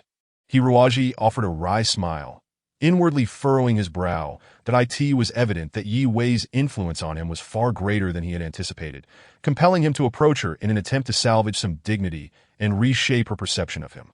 Admittedly, such actions felt somewhat juvenile. His aspirations lay with the titans of the industry, not with insignificant figures like Johnny. Shuang Chong's words resonated with truth. He had indeed left too many traces of his transformation. One must remain discreet, for humility is essential. Hiruaji chuckled, "I learned these moves from the television, practicing them at home countless times. What do you think? They don't look too bad, do they? Here we go again." Chowan sighed. "Hiruaji, please refrain from that silly grin all day. The way you were just now was truly impressive, very captivating, but now with that smile, everyone can see you're merely pretending. There's nothing I can do about it." That's just who I am. Chapter 8. A discernible eye for talent. In truth, professional-level model competitions differ from other athletic contests, as victories cannot be determined through direct competition in this grand event. All participants underwent rigorous preliminary and semi-final rounds, meticulously filtered until only 30-odd mecha models remained for the final showdown. The venue was the school's expansive lawn, where each contestant had their own open exhibition space to display their entries.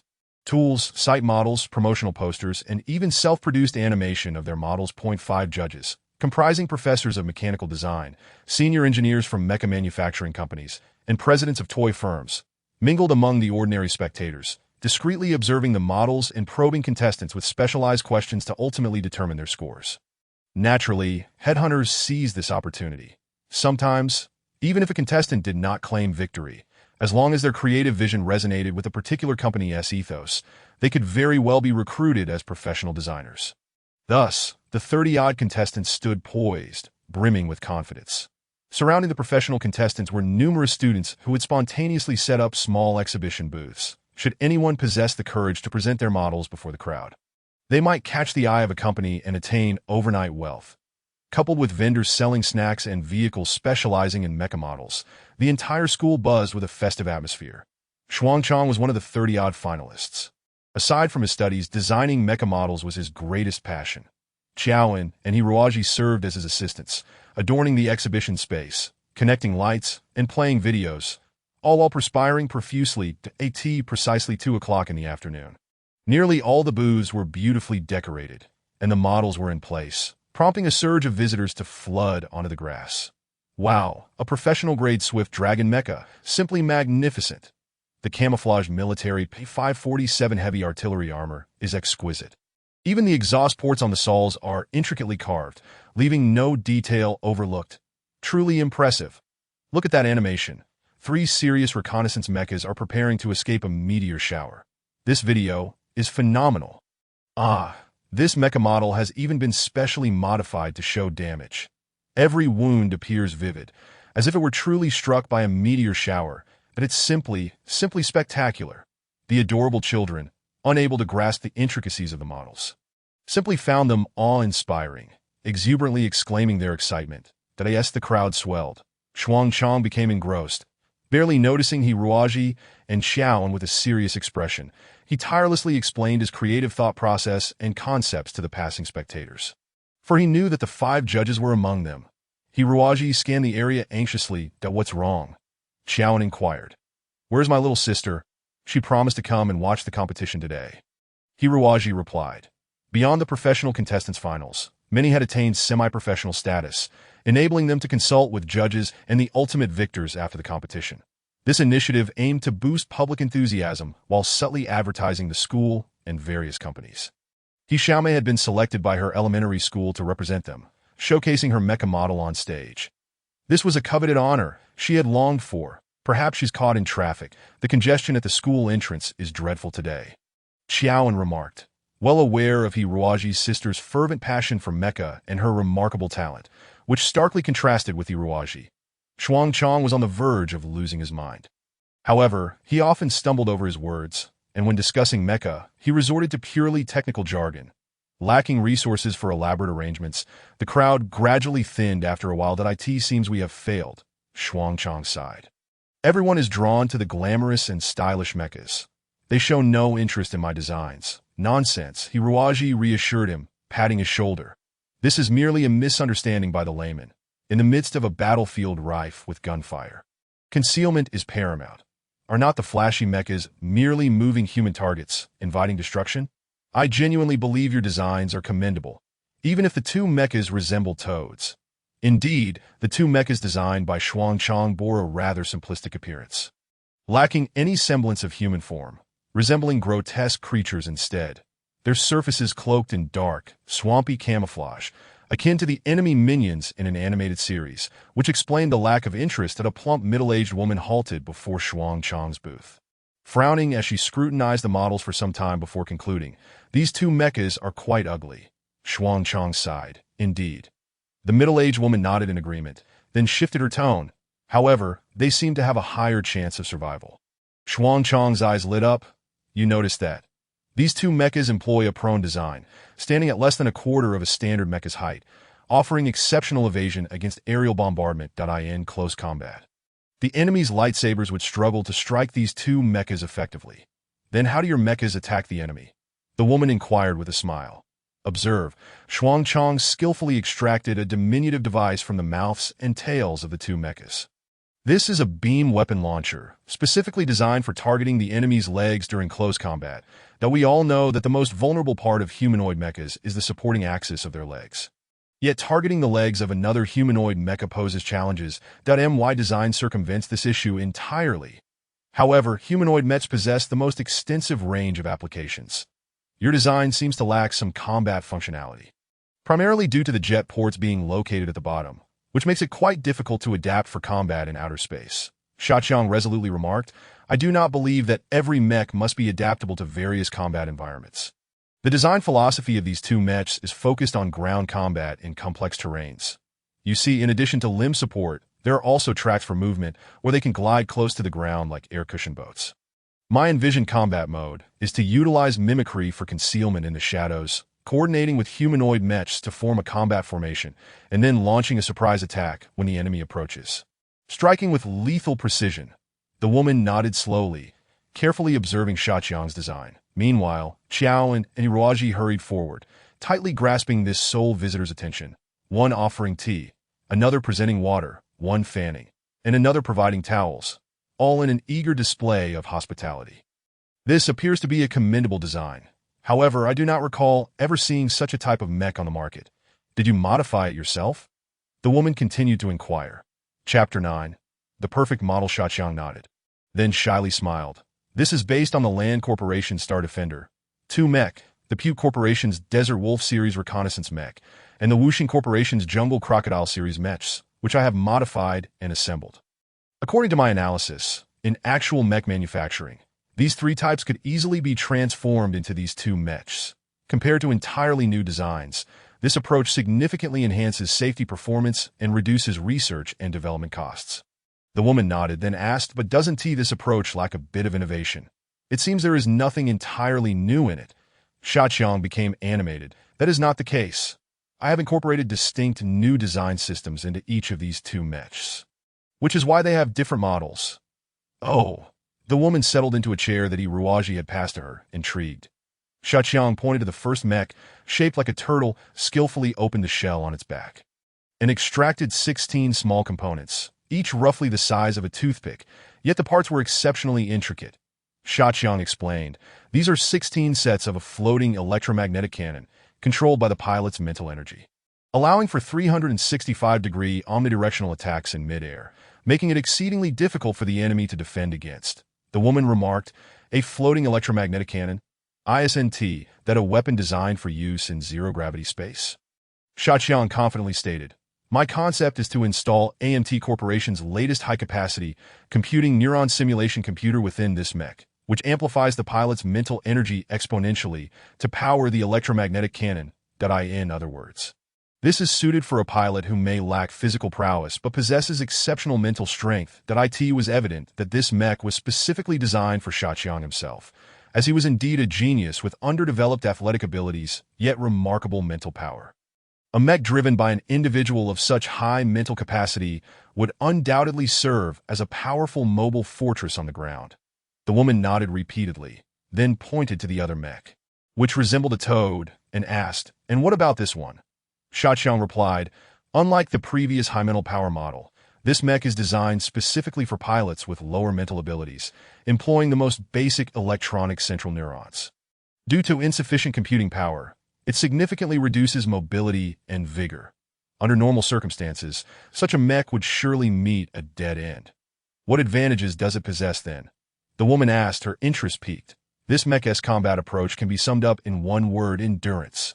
Although the pilot's mental energy is inadequate and the mech's performance is quite mediocre, every individual in this universe possesses the same capacity for endurance. I have focused this mech's capabilities on stealth and reconnaissance.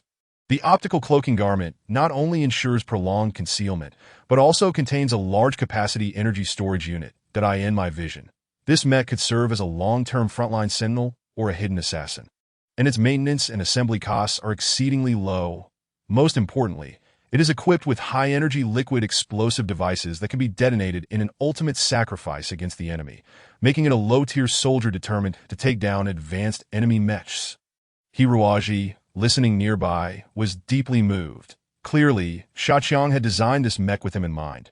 Previous mech designs had never catered specifically to pilots with subpar mental capabilities, especially not for someone like Hiroaji, who couldn't even pilot an agricultural harvesting mech. The woman's eyes sparkled with keen interest, evidently more captivated by the latter type of mech.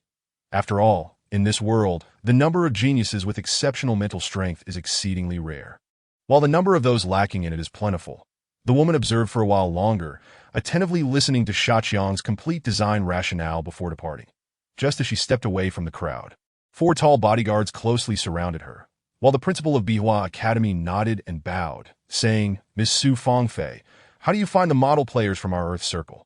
Generally speaking, talents from the Earth Circle excel in martial arts, but fall short in mech design compared to those from cosmic colonial satellites, as their children have been exposed to such technologies from a young age.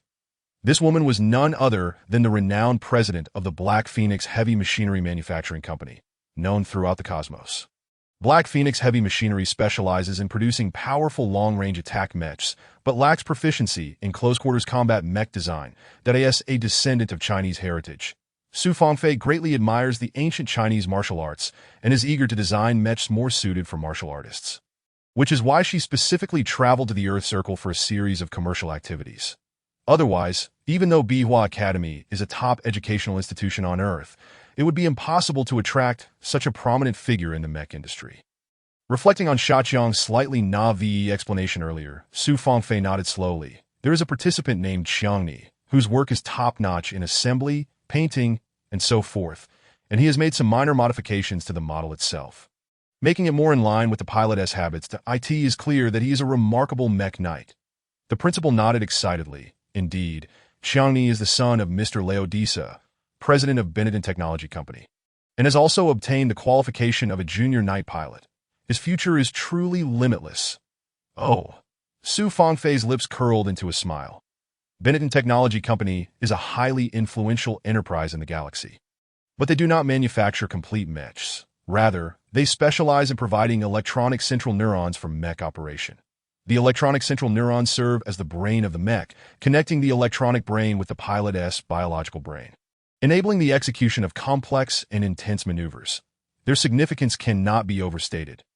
Benetton Technology supplies products to 4 or 5 major mech manufacturers, and their connections and capabilities are not to be underestimated.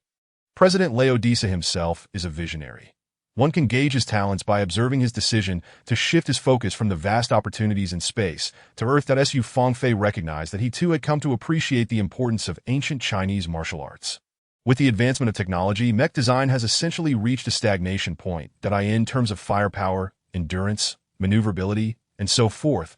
It has reached the limits of human science. In this scenario, only by harnessing the potential of the pilot can the overall performance be elevated to a higher level. The future cosmos will undoubtedly belong to close combat mechs, which, with their superior evasion maneuvers, can deplete the energy of long-range mechs and then strike ruthlessly. Therefore, whoever can fully master the intricacies of ancient Chinese martial arts will be able to dominate the entire universe. I see now. I understand what must be done, Su Fangfei thought with a smile. She admired that somewhat foolish young man and was particularly interested in his turtle and toad designs, finding them even more appealing than Xiangni's. After all, Xiangni lacked that innovative spirit, merely making minor changes to inconsequential parts and showing no willingness to alter the overall structure of the mech. However, Su Fangfei did not wish to jeopardize her commercial relationship with Benetton Technology over such matters. So she resolved to instruct her subordinates to ensure Xiangni secured the final championship. Given Su Fangfei's status, she would certainly not personally appear as a judge. Her assistants would serve in that capacity, which would already be sufficiently sensational for that charming young man. She would allow him to settle for second place. Nevertheless, Su Fangfei had firmly decided to recruit such talent to further her company's development. She silently congratulated herself for her spontaneous decision today, which led her to discover a gem hidden amidst the sands at 4 in the afternoon. The final results of the competition were announced. And as expected, Xiangni's work, Tianzun, claimed the ultimate championship.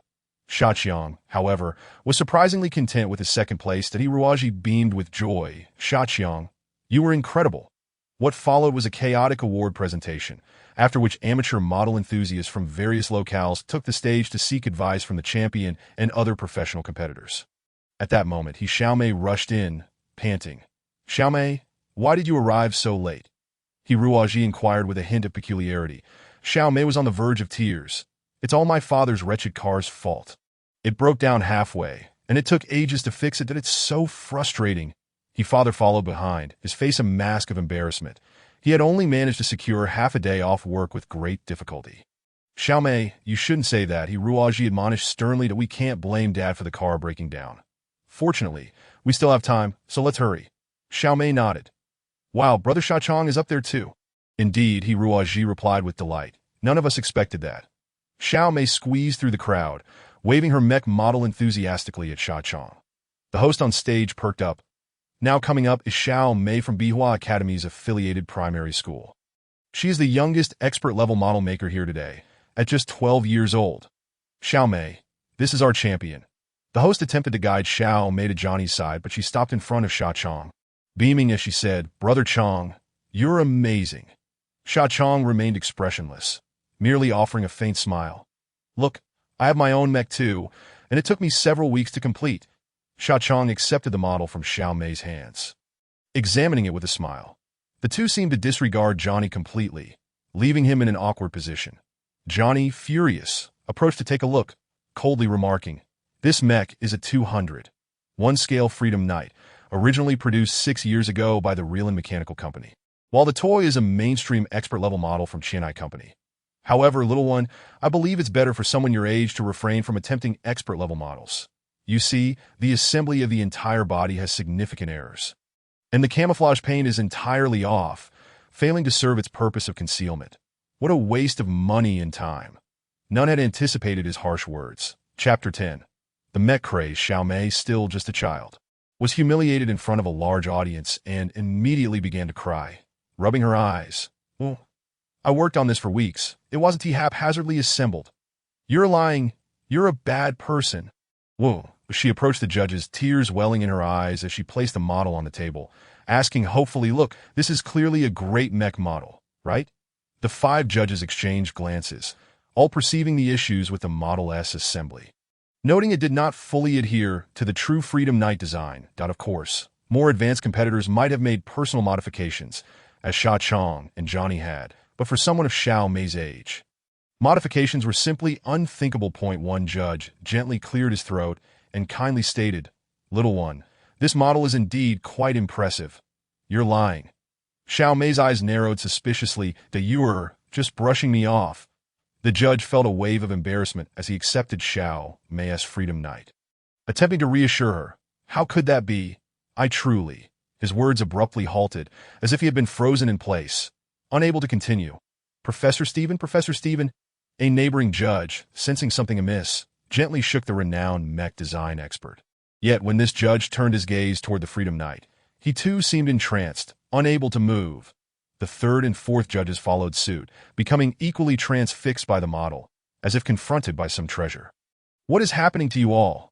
The 5th judge inquired, increasingly perplexed. After a prolonged silence, Professor Stephen managed to articulate, If I am not mistaken, this model superficially resembles the design of the Freedom Knight, but the internal mechanisms and joint structures are entirely different.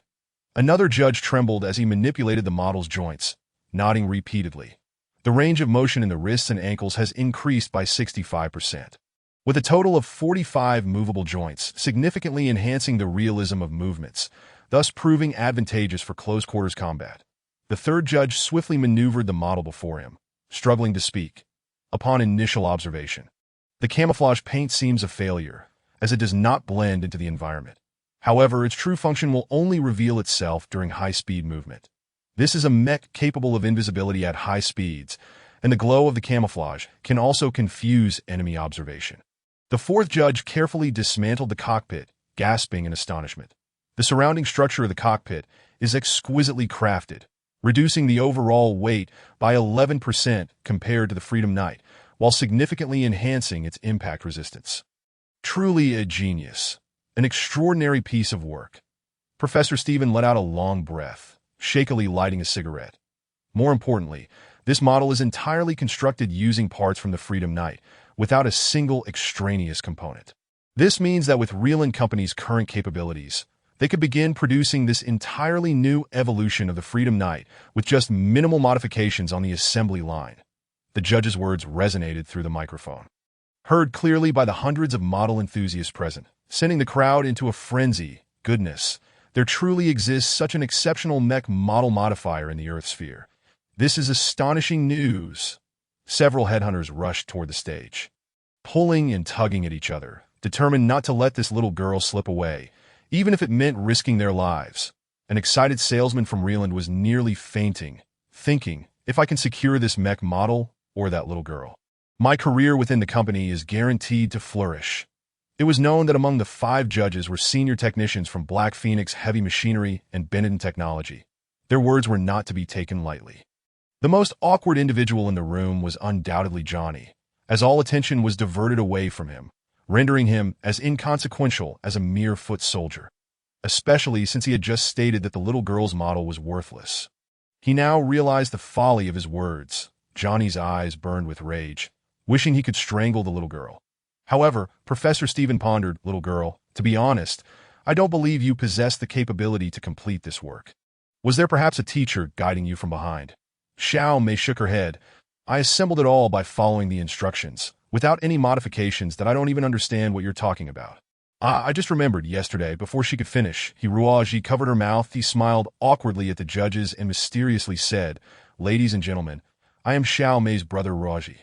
The thing is, yesterday afternoon, while Xiao Mei was playing at our doorstep, a rather mysterious stranger happened to pass by. This stranger accidentally broke my sister's model, and then he insisted on helping her fix it. We just let him do his thing, not knowing anything about modifications. Ha! We truly had no idea. Well, Professor Stephen nodded repeatedly. That sounds plausible, but I wonder when our Earth sphere acquired such a mech expert?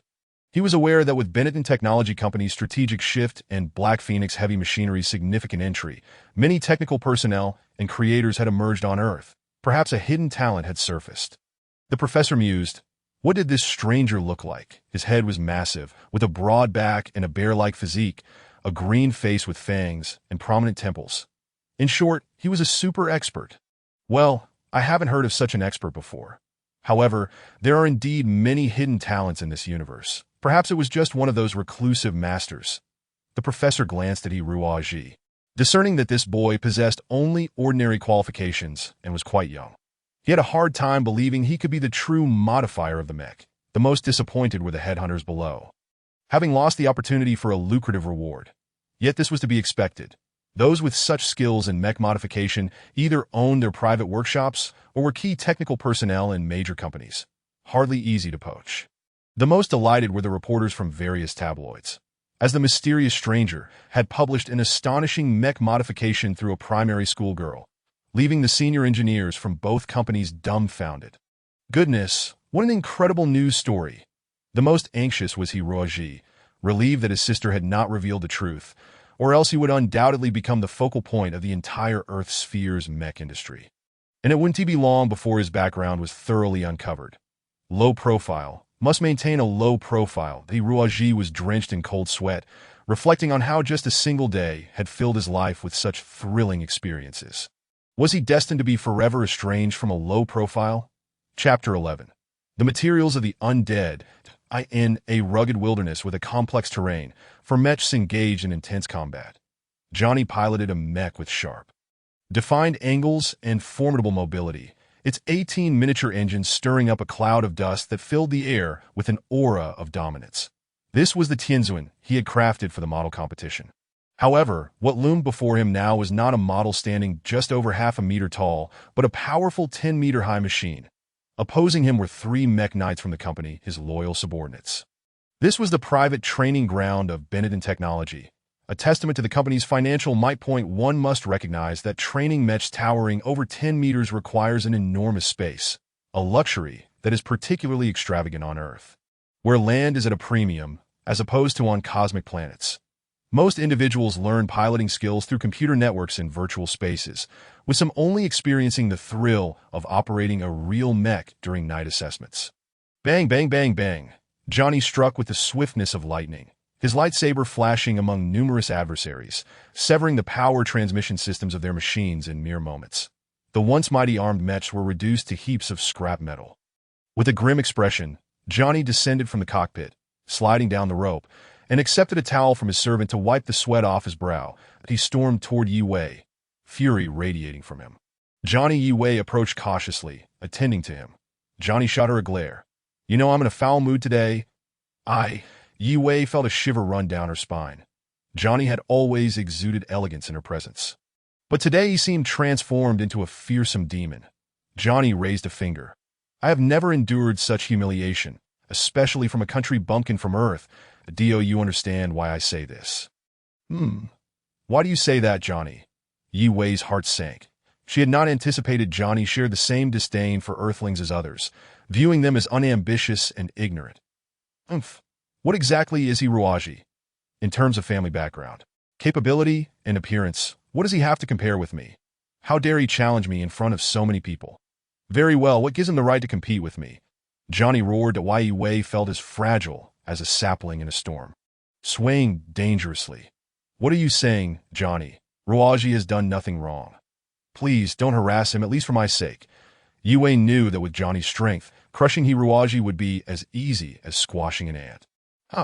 Johnny squinted, seizing Yi Wei's hair and growling. "What right do you have to command me, you wretch? Do you think you are someone of significance? I tell you, you are merely a plaything in the hands of young Master Johnny." How ridiculous. Do you think I would spend my life with a village girl like you? I advise you to serve me well. If I am pleased, perhaps you will benefit. Otherwise, as for Ruaji, Johnny's expression darkened. I will make him taste a bit of suffering. Just wait, you beast. Meanwhile, oblivious to the impending trouble, Ruaji concealed himself in his study, the lights off and the computer's brightness set to the lowest level. The room seemed shrouded in a ghostly mist, making it difficult for anyone standing within to discern his presence. Did I end this dim sanctuary? Ruaji had grown accustomed to the solitude of darkness, relishing the quiet environment where he could slowly explore the depths of his inner strength. With focused intensity, Ruaji meticulously sketched the emblem of the Church of Light, scanning the design into his computer to search for matching results. Unsurprisingly, he soon found that companies under the control of the Church of Light accounted for more than 1/5 of the top enterprises in the cosmic realm. Furthermore, many more were manipulated from the shadows. Overall, across the 982 habitable planets in the universe, these companies occupied at least 150 of them, most being newly developed resource planets, although these planets might not boast the population or economic power of administrative planets. Their industrial resources were bountiful, with heavy industries abundant. Some planets could even manage the entire process from resource extraction to refining, component manufacturing, and mech assembly. In other words, despite thousands of years passing, the Church of Light's grip had not diminished in the slightest. The entity he was up against was, in fact, the entire world. Ruaji's expression remained unchanged, for skeletons never panic. His fingers danced skillfully over the keyboard, producing a melodious rhythm. There were 3 potential courses of action. Ruaji's mind raced.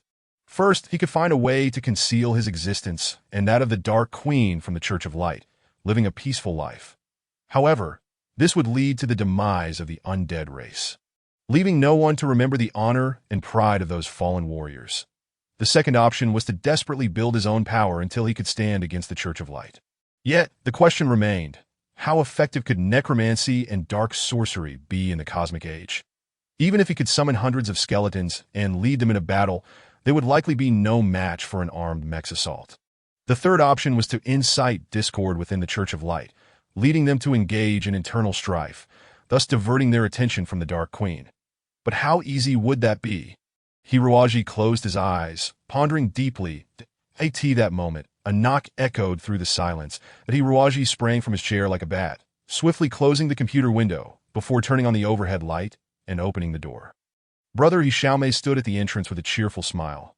"Little sister, what is it?" "Dinner is ready. We can eat now." "All right, I'll be right there." Ruaji smiled faintly. "Brother," Xiaomei suddenly leaned closer, her expression serious. Brother, You seem different these days, almost like a completely different person, she said anxiously. Yesterday, I read a comic about an alien monster that eats people and then takes their form to live in their homes. Brother, you aren't one of those aliens, are you? What books have you been reading lately? Hiruaji felt troubled. Look, Xiaomei exclaimed. Hearing you say that, your expression hasn't changed at all, as if you're a robot. It feels really strange. Well, Hiruaji found himself at a loss. After all, who wouldn't change after living with a group of skeletons for over a decade? Moreover, Hiruaji had undergone the so-called education of a lich noble, resulting in his emotionless, death-like visage, much like a zombie of the night, that Hiruaji touched his face, forcing a smile for his sister. But Xiaomei nodded, speaking to herself, I still prefer the current brother. At least now you're quite capable, able to repair even broken models. And you seem to provide a sense of security, much better than before. Hiruaji hadn't expected his past self to be so unpopular. He chuckled wryly. Little sister, you didn't tell anyone about me fixing the model, did you? Of course not. We made a promise, but why shouldn't I say it, brother? As long as you listen to your brother. You can't go wrong. He instructed to be good, and once I'm settled in my work, I'll buy you an even better model. Hooray for Big Brother. After dinner, Hiruaji wrapped himself up tightly and donned a large pair of sunglasses before venturing into the streets. To him, sunlight was an utterly detestable entity, as was moonlight. The ideal scenario would be an utterly dark night devoid of stars, the perfect battlefield for skeletons to roam. In truth, Hiruaji wasn't aimlessly wandering. He intended to seek out one or two suitable corpses to see if he could create skeleton warriors. Alas, he understood that pitting these skeletal warriors against armed mechs was a futile endeavor. Nonetheless, he felt compelled to utilize the skills he had painstakingly acquired to fashion something for self-defense. Even if he couldn't confront mechs head-on, capturing a criminal would suffice. After several twists and turns, Hiruaji hailed a taxi. The driver flatly refused to take him to the graveyard at such a late hour, so Hiruaji reluctantly resorted to a bit of hypnosis. Hypnosis can be perilous if one encounters a person of firm will. Failure could result in severe backlash on the caster. Unfortunately, in this era, people diligently practiced mental fortitude, rendering them resolute and impervious to such tricks that Hiruaji, lacking in mental prowess, dared not challenge anyone to a battle of wills. Fortunately, the driver was somewhat of a fool, grumbling a bit before stepping on the gas. Chapter 12. The birth of Abu finally arriving at the cemetery, Hiruaji was met with disappointment, due to land constraints. Over half of the deceased had been cremated, leaving only a heap of ashes. Far from ideal for summoning skeletons. For the remaining corpses, most were elderly, having passed away peacefully surrounded by family, harboring no grudges. Bones devoid of resentment were no different from firewood. Even the most skilled necromancer would struggle to resurrect them. Moreover, many young individuals had perished in accidents, their deaths instantaneous and devoid of comprehension. Leaving no room for resentment, at long last, he stumbled upon an individual, a hardened criminal, the mastermind behind 13 heinous cases of robbery, murder, and rape, who had merely been executed, yet his skeletal remains were remarkably well preserved. Hiruaji, pondered for a moment and ultimately resolved against summoning this wretch. Such a base creature, once called forth, would undoubtedly unleash the pent-up resentment of his former life, leading to further bloodshed. There exists no wall that does not allow whispers to escape. Should a skeletal monster emerge to wreak havoc, it would not be just the authorities who would come knocking, but the bright church would soon follow, tracing the trail back to him. Engaging in such perilous endeavors was utterly inadvisable, especially considering that a mere skeleton soldier would wield little decisive power. Reflecting that, as he had imagined, locating a skeleton imbued with resentment in today's society was an exceedingly arduous task. Large-scale skeleton soldiers could only be found on the battlefield. But where was that battlefield? With the moon shining brightly and stars scattered across the sky, the desolate surroundings were enveloped in a chilling breeze. Should a grave digger emerge now, he might mistake Hiruaji for a living skeleton that had just clawed its way out of a coffin. He offered a rueful smile, absorbing a modicum of the deceased's spiritual essence. Before departing the cemetery, the hour was still early, and Hiruaji did not wish to return home just yet. That he had spent his days sleeping soundly at home, while his nights were marked by an unusual alertness. Contemplating this, he made his way to a nearby junkyard situated on the outskirts. This junkyard primarily housed discarded metal products, including various mechanical items like abandoned automobiles. Under the cover of night, the scrapped cars formed a mountainous heap. Resembling a grim black beast gazing down at the earth, that Hiroaji had frequented this place in the past. As his studies in mechanical repair necessitated practical experience, that he was well acquainted with the elderly caretaker, Old Zhang, who often allowed him to select discarded parts free of charge in exchange for Hiroaji's repairs on items like televisions. "Grandfather Zhang," he called out. The old man, having already settled in for the night, expressed mild surprise. "Xiaoji, why are you so late today?" "Just came in to take a look around," Hiroaji replied. "That go ahead, but do be careful," Old Zhang mumbled as he settled back into his slumber. Hiroaji nodded and stealthily entered through the gate, navigating the winding paths of the junkyard. The precarious piles of refuse had often nearly buried him alive in the past, but that was no longer a concern. Standing atop the highest mound of trash, he surveyed the silent wasteland. Inhaling deeply, an inexplicable force enveloped him, reminiscent of the city of bones in a shadowy realm. Countless unwilling souls seemed to howl, gasp, struggle, and wail in despair. What could this mean? Hiroaji closed his eyes, slowly releasing the dark elements within him, quietly attuning himself to the myriad of sensations emanating from all directions that he sensed that this power bore a close resemblance to the essence of the deceased. Yet there were subtle differences. Strangely, there were no numerous corpses nearby. Unless there were thousands, such potent resentment could not manifest that a possibility struck him, causing him to tremble, that he knelt, delicately feeling the metal refuse beneath him. And an intense sensation surged through his palm, resonating with the dark energy within his soul. Indeed, this formidable resentment did not originate from human remains, but rather from these automobiles, motorcycles, televisions, and computers, the very refuse of metal. Not long ago, these machines had been vibrant entities, with intricate and perfect gears, circuits, and bearings capable of astonishing speeds and vivid imagery. How much joy had people derived from them, pouring countless emotions into these mechanical beings. Over time, those emotions had settled, transforming into a semblance of life within the machines. Abandoned by humanity, these forlorn devices could only wait in silence, crying out in a voice unheard by humans, facing the impending fate of being cast into a blazing furnace, melted down into molten steel, thereby obliterating their existence. Such was the destiny of mechanical beings, that Hiroaji fully grasped the myriad pleas of the discarded machines, their resentment merging into an immensely powerful magnetic field. A thought flickered in his mind. Perhaps he could utilize metal products to replace human bones, crafting a new generation of metal skeleton soldiers. This notion ignited a spark of excitement within him. In the era of the cosmos, mechanical beings often stood at the forefront of warfare, enduring the most intense assaults. Thus, their metallic bodies were likely steeped in deeper resentment than that of humans. For instance, a soldier aboard a warship may never have seen the enemy, merely pressing buttons as part of his daily duties. Such a soldier, even in death, would hardly transform into a fierce skeleton soldier. In contrast, mechanical beings, if successfully summoned, would inherently possess superior durability compared to their skeletal counterparts. Without hesitation, Hiroaji took a few deep breaths and began to meditate on the summoning spells contained within the magic language, gathering the surrounding resentment. Astonishingly, ethereal purple mist suddenly emanated from the discarded vehicles, resembling swarms of fireflies. Under Hiroaji's incantations, these fireflies circled around him, multiplying until they coalesced into a single, massive orb of light. With a sigh, Hiroaji realized that these discarded vehicles were not instruments of war. In human terms, they were benign citizens, law-abiding individuals, and thus naturally lacked substantial resentment. The greater the resentment, the stronger the summoned skeleton soldiers would be. Yet Hiroaji had never attempted to summon mechanical skeleton soldiers before, leaving him unsure of what to expect. With a flick of his hand, the purple orb shot forth like lightning, seeking the most suitable host among the myriad of dilapidated machines. He called out softly, hastening to follow. The purple light finally descended between two heaps of refuse, akin to a gigantic magnet, drawing up tiny components from the ground.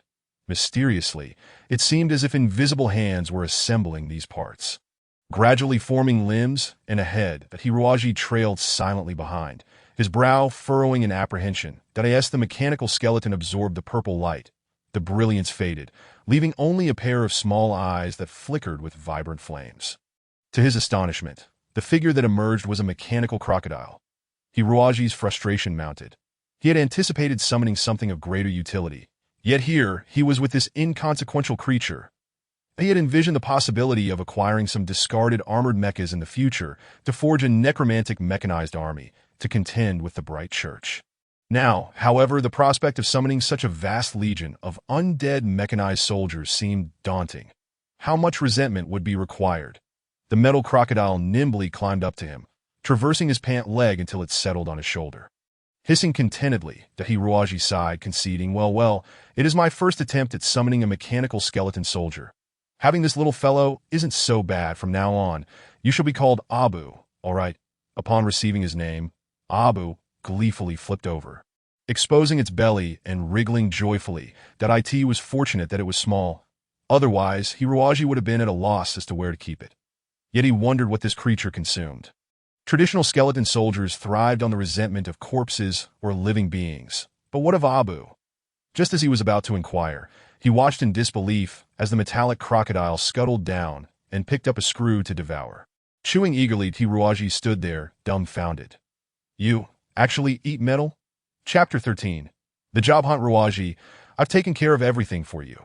Now it's up to your own efforts, said Sha Chong, his expression serious, before the towering office building of the Black Phoenix Heavy Machinery Company.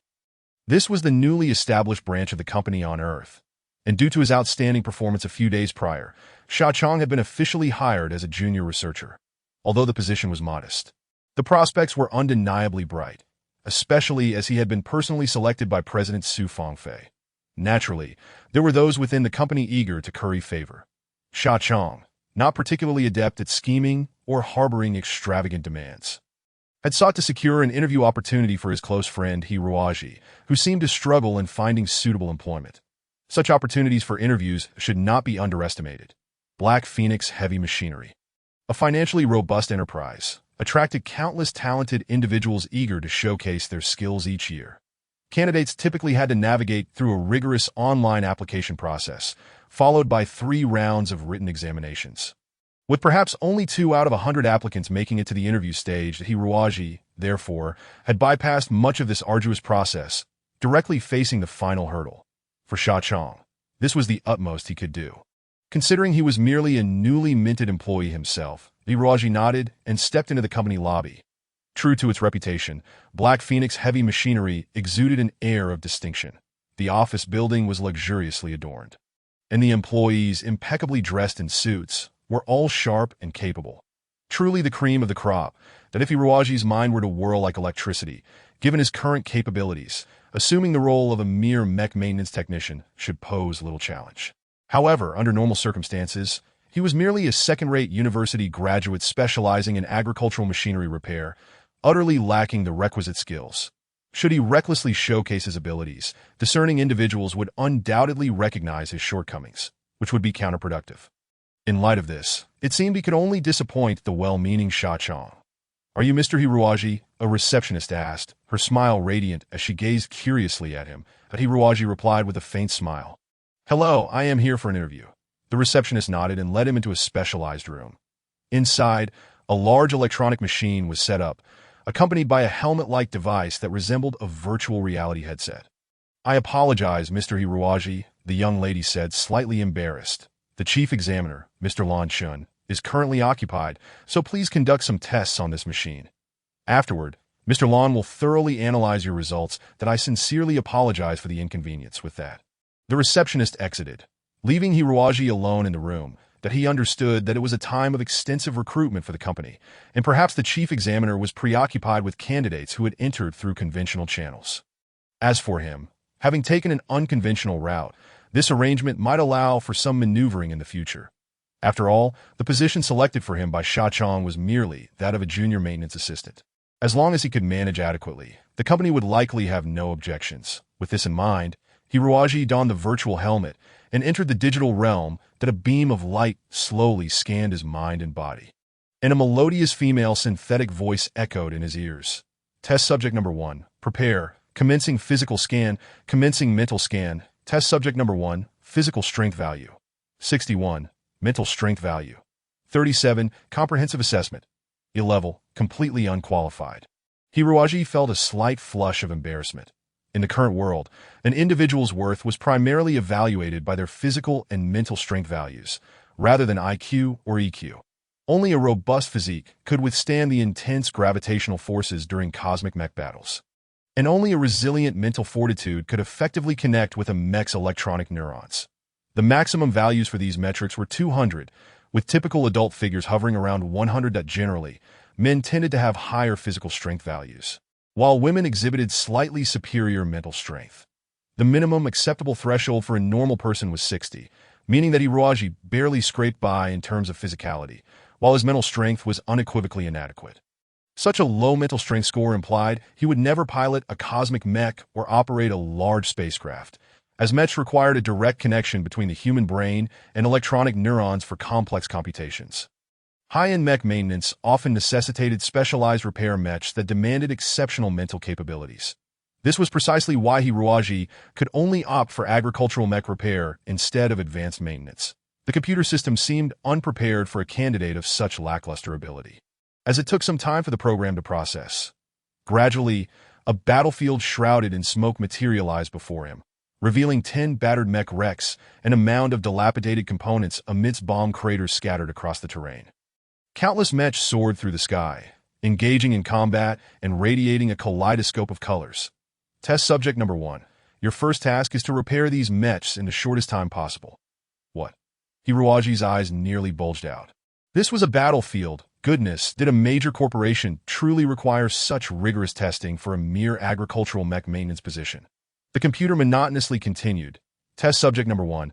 This assessment primarily evaluates your adaptability in a complex environment, with a maximum score of 100 and a time limit of 12 hours. Failure to complete the task within the allotted time will result in disqualification. Please do your best. Adaptability in a complex environment? Hiroaji inwardly cursed. His future job would likely involve fixing lawnmowers on some desolate agricultural planet. What need was there for such adaptability? These large corporations were truly troublesome. Nevertheless, though he had no intention of passing the test, he at least wanted to preserve Sha Chang's reputation. To avoid the impression that the person Sha Chang referred was utterly clueless and incapable of passing even the first test, Hiroaji resolved to pass the initial assessment and feign failure during the final test, thus saving face for Sha Chang without drawing too much attention to himself. Taking a deep breath, he dashed toward the colossal mechs. Lasers and bombs exploded around him, the ground trembling as if it were in the throes of an earthquake.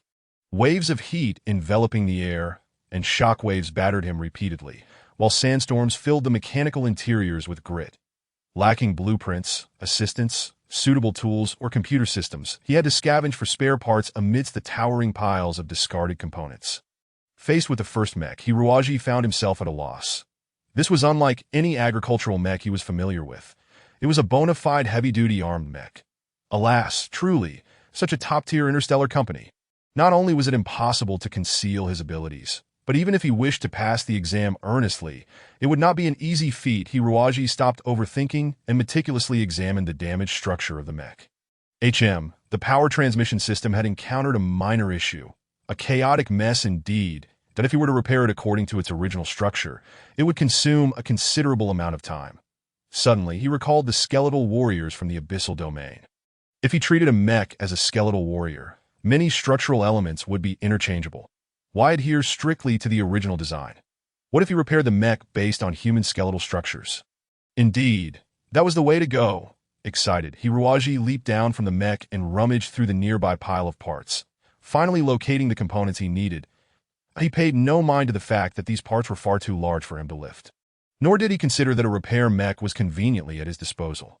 After all, he had no knowledge of operating a repair mech. Instead, he relied on his reinforced skeletal structure to hoist the massive screws and metal frames. Racing back to the damaged mech, that if anyone outside had witnessed the scene on the surveillance monitors, their jaws would have undoubtedly dropped. That in this type of evaluative virtual environment, the subject's physical abilities mirrored those of the real world. This meant that someone capable of lifting over 800 pounds in this realm could do the same in reality. However, even a physically elite individual with a strength value exceeding 150 would likely not manage what Hiroaji was currently accomplishing. This was due to the fact that no one was aware that Hiruagi's skeleton had been enhanced through the Black Abyssal Bone technique, rendering it harder than diamond. In just under 4 hours, Hiruagi successfully repaired 6 mechs. Chapter 14. The cruel test. Hiruagi remained oblivious to the fact that these mechs were among the most combat-capable and intricate armed mechs in the universe. He could only marvel at the formidable strength of the Black Phoenix heavy machinery. Perhaps even the underlings responsible for trivial tasks possessed the skills of advanced mech repair technicians. Outside, only 5 minutes had elapsed. The virtual system operated on 2 distinct time settings. Point 1 was the standard mode, where 1 hour in the virtual world equated to half an hour in reality. The other was the super long mode, in which 1 hour in the virtual world equated to 2 minutes in the real world. However, this required exceptionally powerful computer technology, with a maximum duration not exceeding 24 hours in the virtual realm. Those who utilized this mode could not do so again for 6 months, lest their neural pathways sustained severe damage. That Mr. Lanshin from Black Phoenix Heavy Machinery was growing increasingly anxious. Why hasn't Professor Puston arrived yet? Professor Puston was a legendary mech creator in the universe, having designed countless classic mech models in his early years, since assuming the role of president at Mingguang Industrial University in the Mingguang star system. His research focus had shifted to mech modifications. The mechs he modified often exhibited combat capabilities exceeding their original potential by more than double. Thus, Professor Puston was known as the man with the Midas touch. All mech repair technicians in the universe regarded Professor Puston as a role model, proving that repair technicians were no less competent than creators. Black Phoenix Heavy Machinery had nearly exhausted all their financial resources and connections to recruit Professor Puston as their chief engineer, incurring staggering costs that if it were not for the aim of integrating ancient martial arts from Earth to develop new mechs better suited for hyper-combat techniques, Black Phoenix Heavy Machinery would not have made such an investment. Manager Lanshin, a low-level employee, murmured, "Given Professor Puston's prominence, should we not arrange any assessments? Wouldn't that seem disrespectful?" "What do you know?" Lanshin retorted, his eyes narrowing. "Professor Puston is a man of great integrity. Having accepted such a high salary, he naturally needs to demonstrate his capabilities before everyone to prove that he is not merely a facade, thus facilitating future endeavors." However, the junior staff member remarked, "Is it not a tad excessive to impose such a rigorous test upon the professor? I find it hard to believe that there exists a technician in the universe capable of completing such an assessment." Silence. This evaluation has received the professor's own endorsement. The professor's prowess cannot be measured by human standards any longer. Indeed, as they conversed, Hiruagi in the virtual realm had already repaired 9 mechs. At that moment, an unexpected change occurred. The sky darkened abruptly, as the sunlight was obscured by a multitude of warships. Swarms of armed mechs, akin to locusts, surged forth from the colossal vessels. Some engaged in aerial skirmishes while the majority descended to the ground, charging towards Hiruagi's direction. No, it cannot be. Do not mention Hiruagi alone. Even if Mu Ni commanded tens of thousands of skeletal soldiers, it would scarcely suffice to fill the gaps left by the enemy. The earth trembled violently, and Hiruagi, caught off guard, tumbled from the mech he was repairing. Fortunately, his agility allowed him to roll onto the ground, averting injury. Suddenly, a deafening explosion rang out as a high-energy bomb detonated before him. Hiruagi hastily buried his body and head into the soil, feeling the overwhelming dust and debris deluge over him, as if he were being entombed alive. When the smoke cleared and he dared to look up, the 9 mechs he had just repaired lay in ruins. This time it was even worse. Not a single spare part could be found, that a throng of armed mechs surged forth behind him, launching a fierce assault on the enemy ranks, and soon both sides were locked in close combat. Expressionless, Hiruagi sat before a wrecked mech, deep in contemplation that he felt not a trace of regret. For among the skeletal soldiers, regret is deemed the most futile of emotions that in this world. There are only 2 categories of actions: those that ought to be done and those that ought not. One must act, and whether success follows is not a concern for the skeletal soldiers. That a flash of inspiration struck Hiruagi's mind, and he charged into the battlefield with fervor in the colossal arena of steel warriors. Not even the most seasoned soldiers would dare to move, trembling in fear. Yet, how could Hiruagi be compared to an ordinary person? The years spent in the shadowy abyss had tempered his character to that of steel. Even witnessing another's entrails laid bare before him would not cause him to flinch.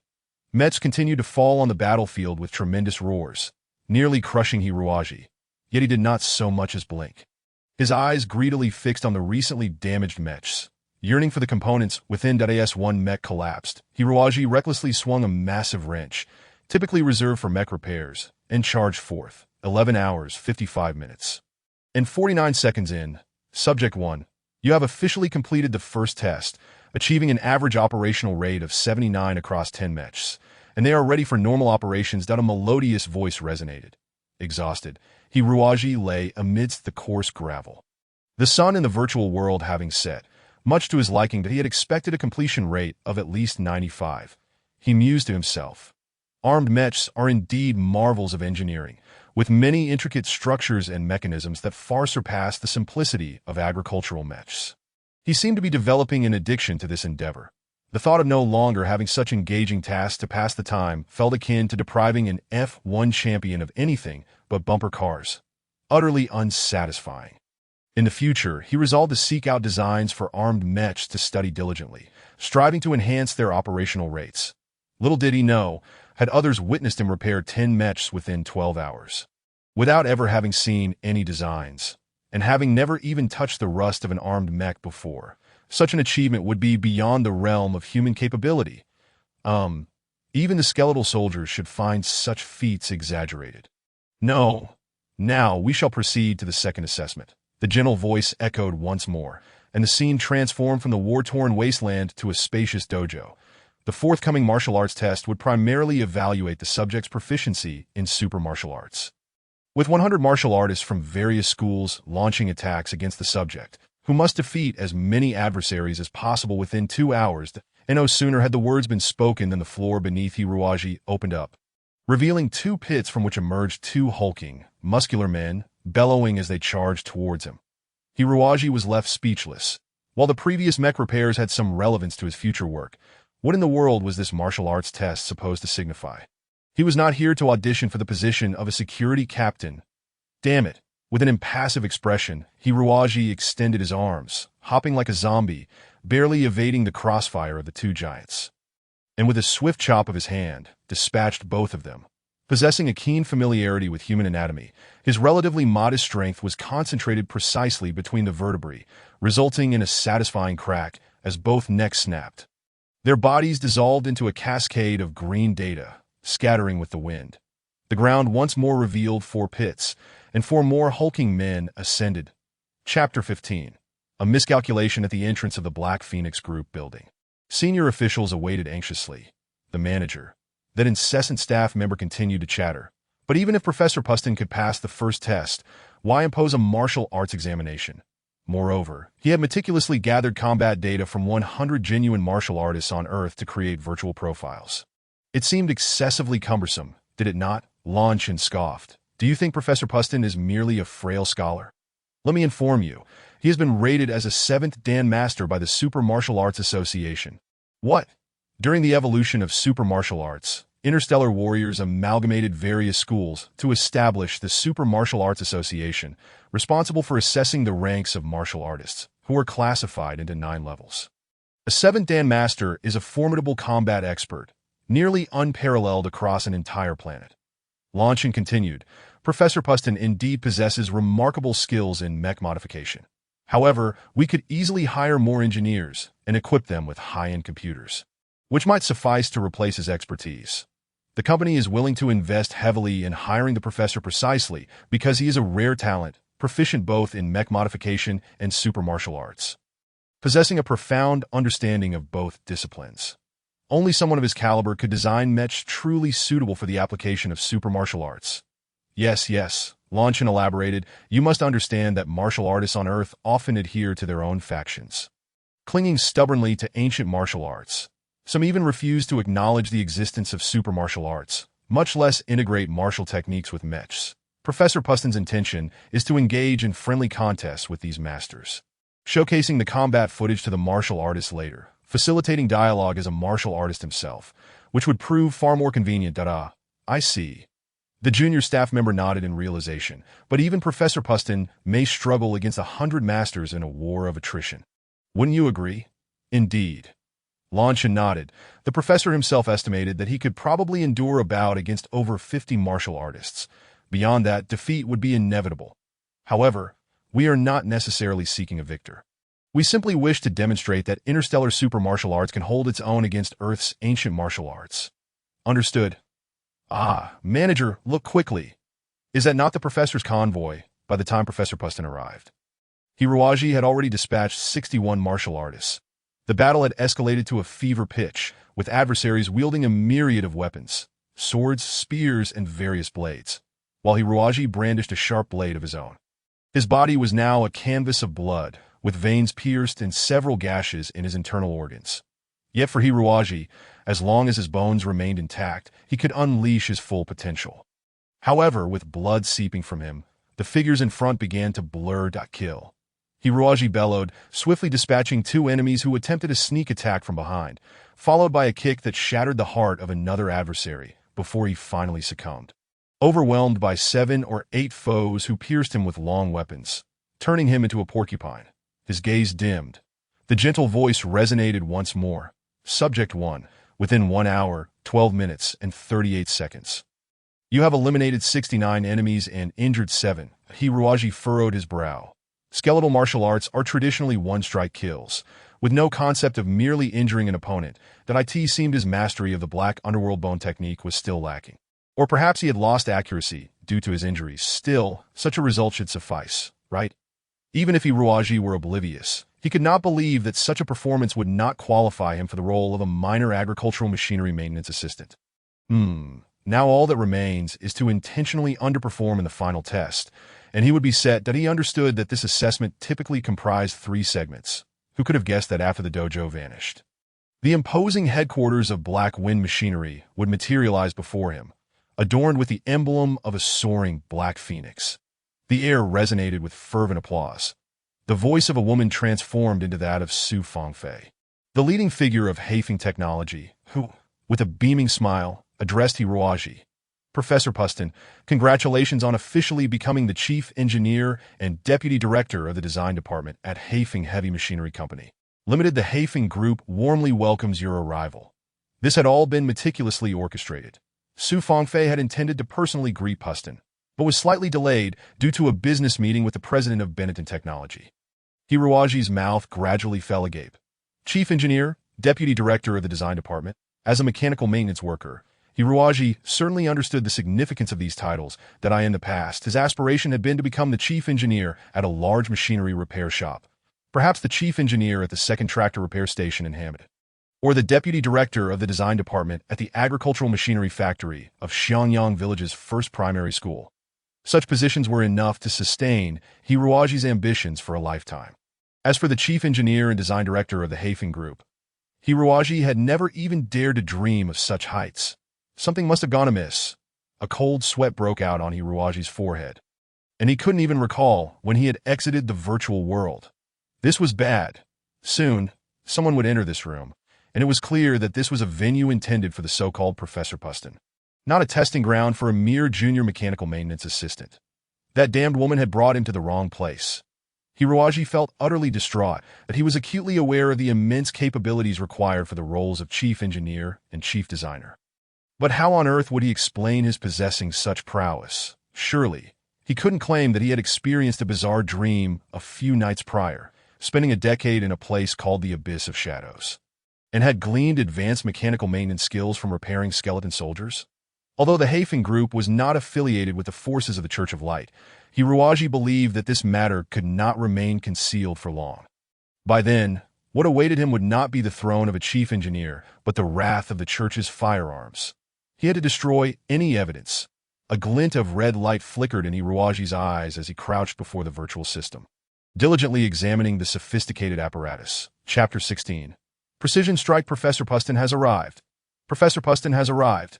Outside the Haifeng Group's building, drums echoed as a throng of senior executives bowed and smiled. A long, luxurious limousine came to a smooth halt before them. A tall, cool-eyed middle-aged man stepped out of the vehicle.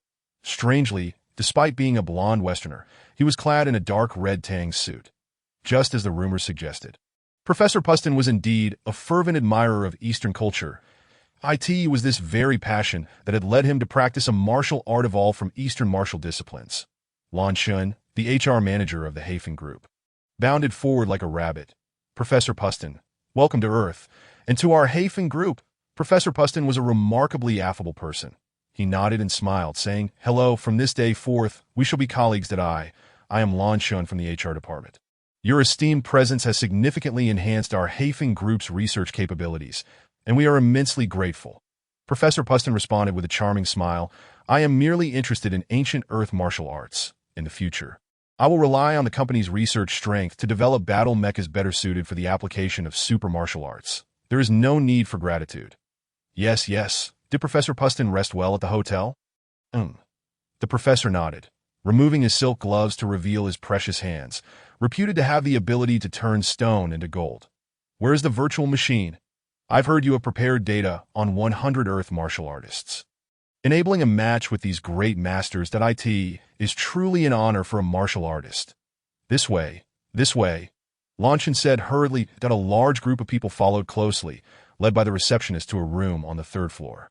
"Please come in, Professor Puston." The receptionist smiled politely as she opened the door. However, upon seeing the words plastered on the wall, both Lan Shun and Professor Puston were left utterly astonished. Junior Agricultural Machinery Maintenance Assistant. Examination Room.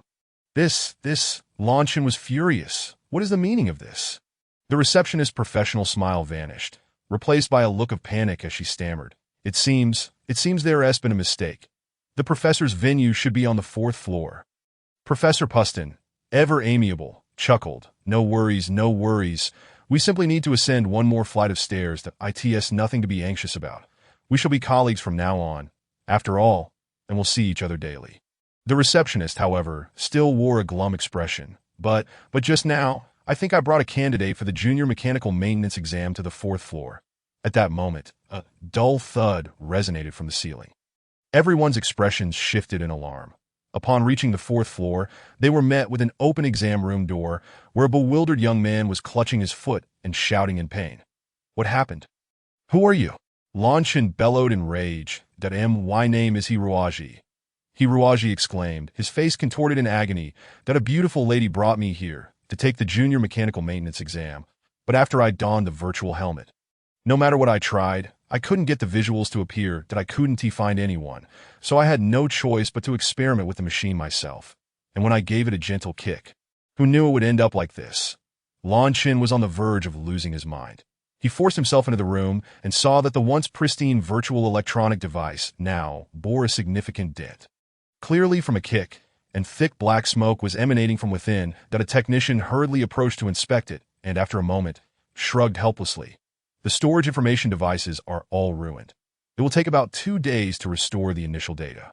However, I fear this candidate's examination information has likely been completely lost, that I don't care about that useless information." Launch interrupted, pointing a finger at Hiroaji's nose.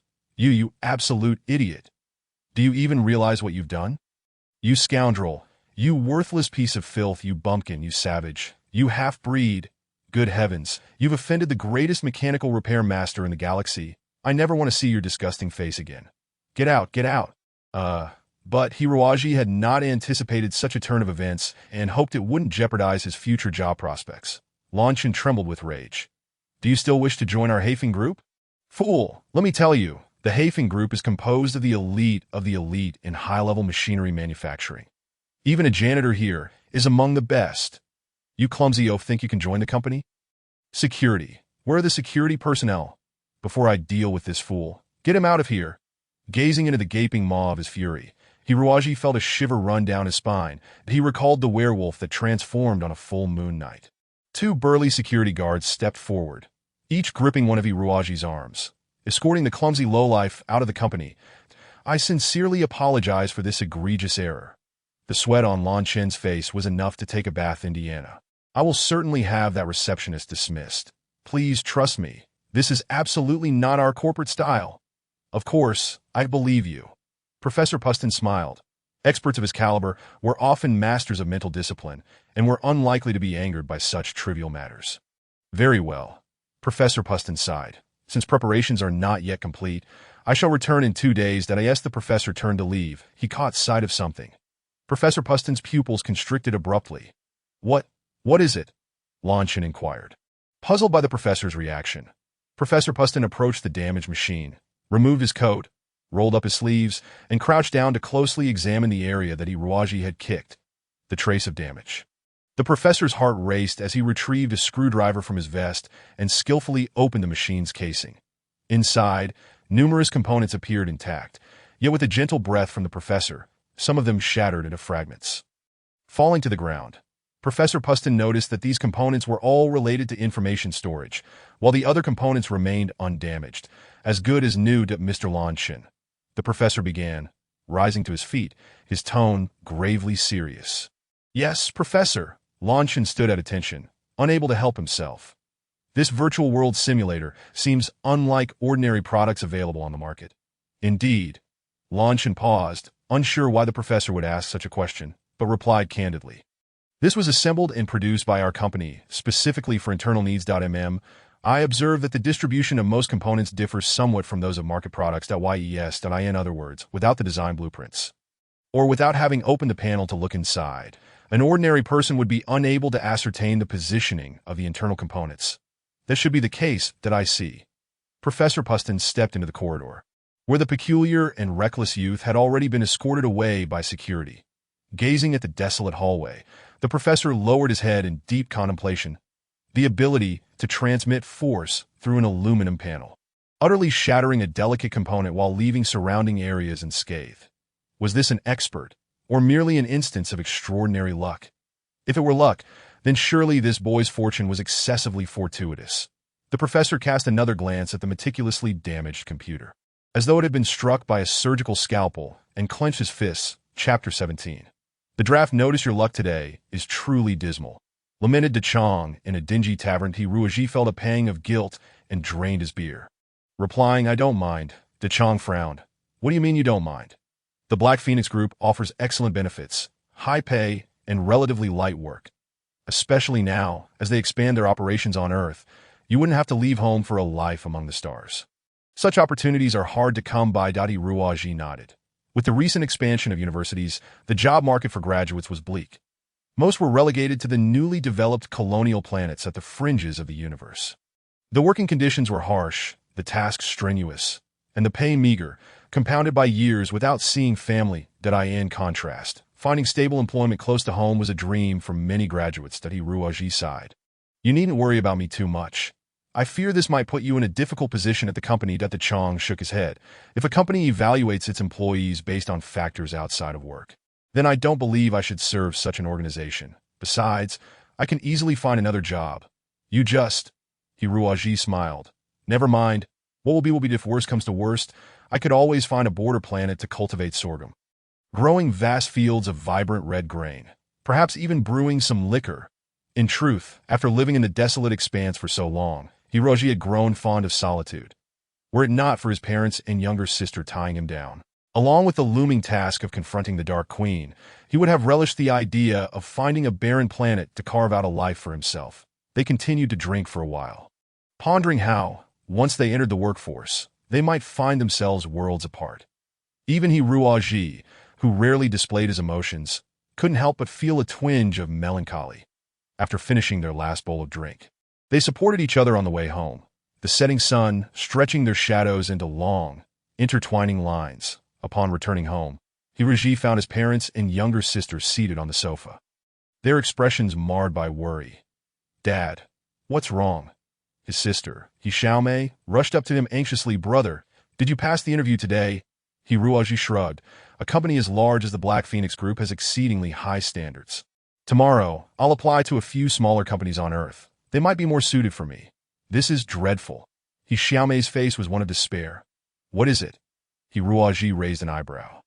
"Xiaoji," his father said with a furrowed brow, raising the two documents in his hand, "the government's conscription department has just sent a draft notice. You have been summoned to join the military." "What?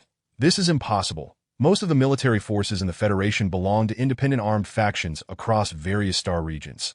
The recruitment of personnel typically relied on high salaries to attract professional soldiers or mercenaries provided by various companies. Furthermore, as a fresh graduate from Bihua Academy, Hiruaji was entitled to exemption from military service. It was inconceivable that he would be drafted without cause. His father sighed heavily. Your school has also sent a notification stating that due to your exceptionally low mental capacity, your enrollment has been revoked, and you are ordered to withdraw immediately. From today on, you are no longer a student of Bihua Academy. His mother cried out, "What kind of school is this?" They knew my son's situation when he enrolled. Besides, it's just agricultural mecha maintenance. What does low mental capacity have to do with it? His father lowered his head, speaking solemnly. Had you been able to secure a position with the Black Phoenix Group, perhaps with their influence, you could have avoided the draft. But now, alas, Hiruaji approached the table and sat down, carefully examining the documents his father handed him. Point one was the notice of his expulsion from Bihua Academy, and the other was the draft order requiring him to report to the city's conscription office within 3 days. According to the draft notice, he would serve as a mecha maintenance technician, dispatched to the Alpha 2 planet in the Crimson Star system, to serve the Federation for 3 years. That Hiruaji understood immediately. This was undoubtedly the work of Johnny, the heir to Benetton Technologies. Only Johnny had the power to orchestrate his expulsion from Bihua Academy. Only a corporation as formidable as Benetton Technologies could influence regional military decisions, sending a mere agricultural mecha technician into the military for perilous missions. He knew that on many planets at the edge of the universe, not only was the air quality insufficient for human survival, but countless dangerous extraterrestrial creatures lurked beneath the surface, with supplies reliant on interstellar transport from thousands of miles away. Where exactly is the Crimson Star system? Hiruaji wondered aloud. I've never heard of it before. His father replied in a low voice. Today, I specifically inquired with the officer who issued the draft. He said it is a newly developed territory established 20 years ago, falling under the jurisdiction of the Tianning Star region. A Class 4 planet. A Class 4 planet refers to a region recently explored by humanity, where a research station or small settlement has just been established. On planets of this classification, magnetic storms and meteor showers are common, and alien beasts may lurk in the depths below. Resources are typically scarce, and no civilian would consider settling in such a star region. Only researchers or armed personnel from major corporations would establish bases there. Hiruaji sighed, realizing that knowing someone was deliberately setting him up meant he would certainly not be sent to a picturesque, resource-rich location. Well, since the draft notice has been issued, I might as well prepare and report in 2 days. His family stared at him in sheer horror, as if the person before them was not their beloved son, but a completely different, malevolent entity. Xiaoji, you're going to join the military. His father was stunned. And my poor child, you've always been a bit slow. Your health isn't great, and you can't even pilot a mecha. How could you possibly go to such a dangerous place to serve? His mother wept profusely. Brother, please don't go. Stay here with me. His sister clutched at his clothing desperately. Hiruaji smiled gently. I know my health isn't ideal, but isn't joining the military an opportunity for growth. You needn't worry. I will take good care of myself. But besides, our family doesn't have any connections to high-ranking government officials. We can't change this decision. Rather than fret here, let us try to think positively, Hiruaji said with a smile. His parents gazed at their grown son, feeling a whirlwind of emotions. Looking at Hiruaji's resolute face, they felt an immense pride to have such an exceptional child. Chapter 18. Resolution in the pitch-black room, illuminated only by the faint glow of the computer screen. Hiruaji's eyes, devoid of human emotion and as cold as crystal, radiated a chilling intensity. Alpha 2 planet felt like a mere pebble at the edge of the universe, neither a strategic stronghold nor blessed with coveted resources. Nor did it boast a developed industrial system. That it was said that this planet was home to several unique flora and fauna, attracting many scholars from the biological sciences for exploration and research. Hiruaji rapidly tapped on the keyboard, scouring the internet for any information available about the Crimson Star system. However, the remoteness of this star system meant that the data was exceedingly scarce. Hiruaji pondered slowly. The metal crocodile, Abu, playfully climbed onto his shoulder and leaped onto the desk, clumsily tapping at the keyboard with its sturdy claws. The screen suddenly displayed a series of provocative web pages. What the hell, Abu? What are you doing? Hiruaji exclaimed in frustration that he never anticipated that this metal crocodile he had summoned would turn out to be a complete pervert. Every day, when he wasn't paying attention, Abu would sneak online to view inappropriate content. Initially, Hiruaji was pleased, as being able to surf the internet indicated that the skeleton soldier possessed a high level of intelligence and autonomy. Browsing various pages would enhance its understanding of the world and greatly benefit future combat. Little did he know that this creature was only interested in adult content. Abu playfully climbed back onto Hiruaji's shoulder, hissing as it stuck out its tongue to lick its master's face that I can't do anything with you. Hiruaji sighed. The resentment stemming from colossal, discarded machinery could only sustain a small crocodile like Abu, ultimately due to the minuscule amount of energy contained within. After all, those were merely civilian machines that if it pertains to military machinery, Hiruaji firmly believes that it harbors even deeper resentments, capable of summoning forth a far more formidable skeletal warrior. However, accessing military equipment through ordinary means is an impossibility. Only by enlisting in the army might one have the chance of success. Moreover, in such a remote locale as the deep Crimson Galaxy, any issues could be effortlessly concealed. This time, Johnny has indeed done Hiruaji a favor. Yet Hiruaji still perceives Johnny as a potential threat, should he find himself serving at the cosmic extremities of the deep Crimson Galaxy. There would be little he could do if Johnny were to conspire against his family. Well then, Abu, Hiruaji stretched, a fleeting glint of murderous intent extinguishing in his eyes.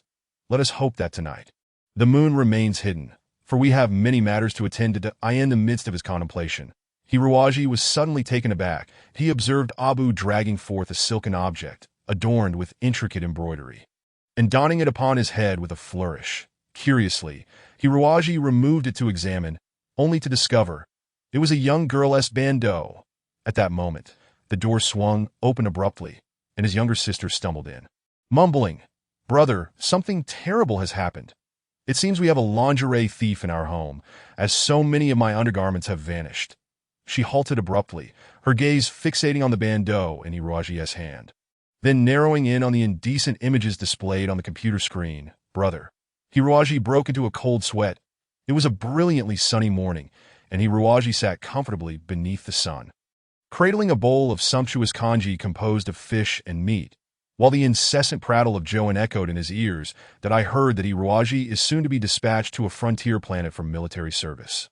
Joanne fretted, dragging Hiruaji to her family's martial arts dojo at the crack of dawn, nourishing him with the customary congee to bolster his physique, while hurling the most contemptible epithets at that wretched Johnny.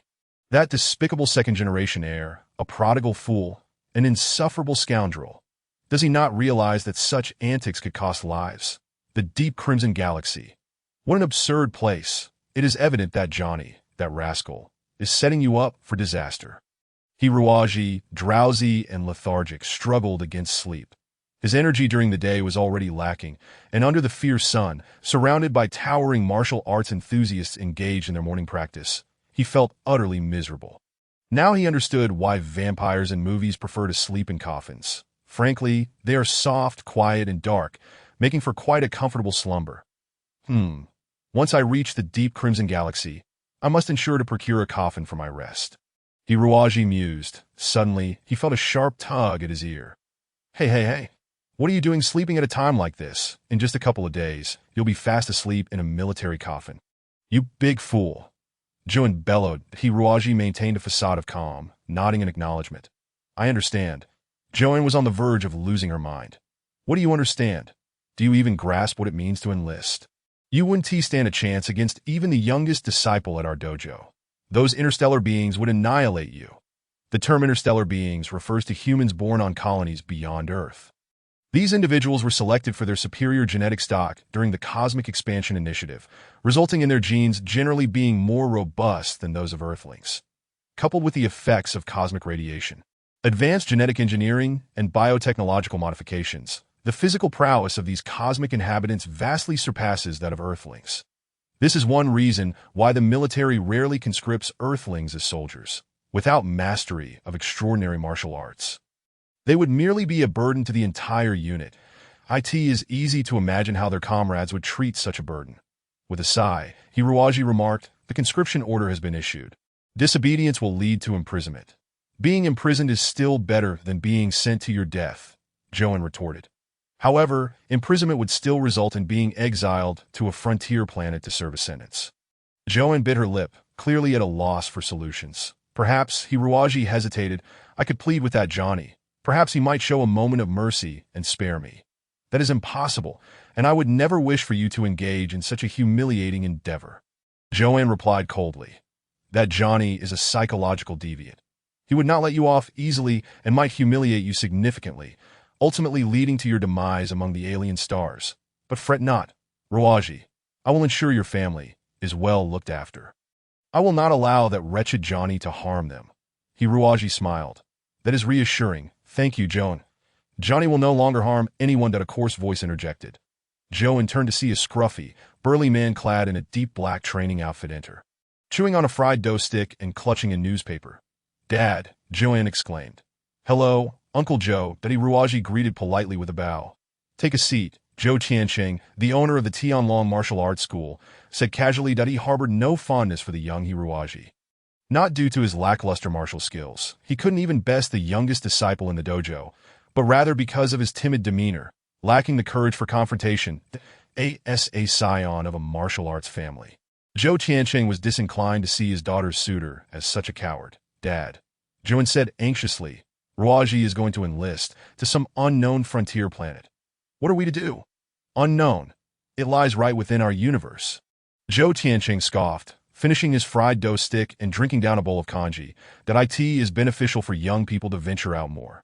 When I was his age, I was a mercenary in the Spartan Star domain.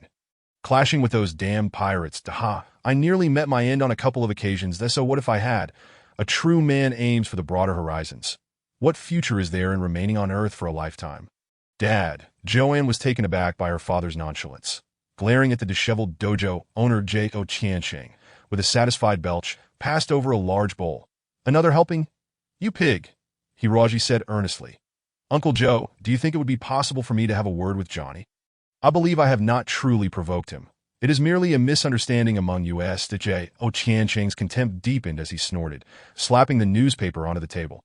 I'm afraid it may already be too late. Last night, a peculiar explosion occurred at the residence of the president of Binatan Technology. President Anderson was severely injured, and his only son Johnny was blown to bits, dying on the spot. What? Joanne leapt up. What is going on? Zhou Tiancheng, while picking his nose, said the incident took place at 2 o'clock yesterday morning. That at first glance, it appeared to be an accidental explosion caused by a gas leak. However, the police suspect it may very well be a murder. Murder? Hiroaji froze, his bowl of kanji halted midair. Yes, although the perpetrator was exceptionally cunning, leaving no trace whatsoever. Not even a hint on the surveillance footage. The police are convinced it was not an accident. Why? Binatan Technology specializes in electronic machinery design and manufacturing, and President Anderson's residence was equipped with multiple layers of security, essentially a smart home. Considering the gas pipeline network within the villa, there were 3 layers of stringent defenses monitoring all aspects mechanically and electronically. Any irregularities would trigger alarms immediately. Each room was also fitted with air quality sensors, which would take measures if the gas concentration exceeded safety limits. However, from the scene's assessment, it appears that the gas filled the entire villa without anyone detecting it. Even Anderson and Johnny, along with others in the villa, remained oblivious that it is suspected that the criminal first installed a certain anesthetic gas device within the air conditioning unit, rendering the occupants unconscious before flooding the premises with gas. The criminal was highly skilled with vast experience and, most importantly, was intimately familiar with various mechanisms that to him. The stringent alarm system was merely a thin veil, and the ordinary gas pipes and electrical networks could be manipulated into tools of invisible murder. The police are currently conducting an extensive search for this unknown perpetrator, but given that the explosion occurred several hours later, it is difficult to ascertain where the criminal may still be hiding. Zhou Tiancheng finished another bowl of kanji, patting his belly contentedly. A master. Whoever committed this act is undoubtedly a master, akin to the experts in our martial arts community, striking with precision, killing without a trace. Dad, Joan scolded, you should be thinking of a way to help Ruaji. Fine. How about I just break this little brat's leg right now, claiming it was an accident during training? Would that suffice? Zhou Tiancheng clenched his fists. Cracking his knuckles, Joan was at a loss for words. Forget it, Hiruaji said, his expression tinged with melancholy.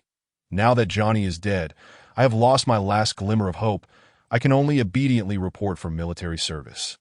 Zhao En's eyes brimmed with tears, and she couldn't help but let 2 clear droplets fall. She sobbed. Ruoji, you must return alive. I will, Ruoji replied with a calm smile, casting a meaningful glance at Jiaowen. I will definitely come back, Jiaowen, all right, all right. Jiao Tunsheng barked gruffly. You little rascal, don't say I want to help you, that I have two contacts here, both of whom have been with the Interstellar Mercenary Corps for quite some time. They won't be able to assist you much in the Crimson Star region, but if you get reassigned elsewhere in the future, you might want to seek them out. Littleman, are you satisfied now?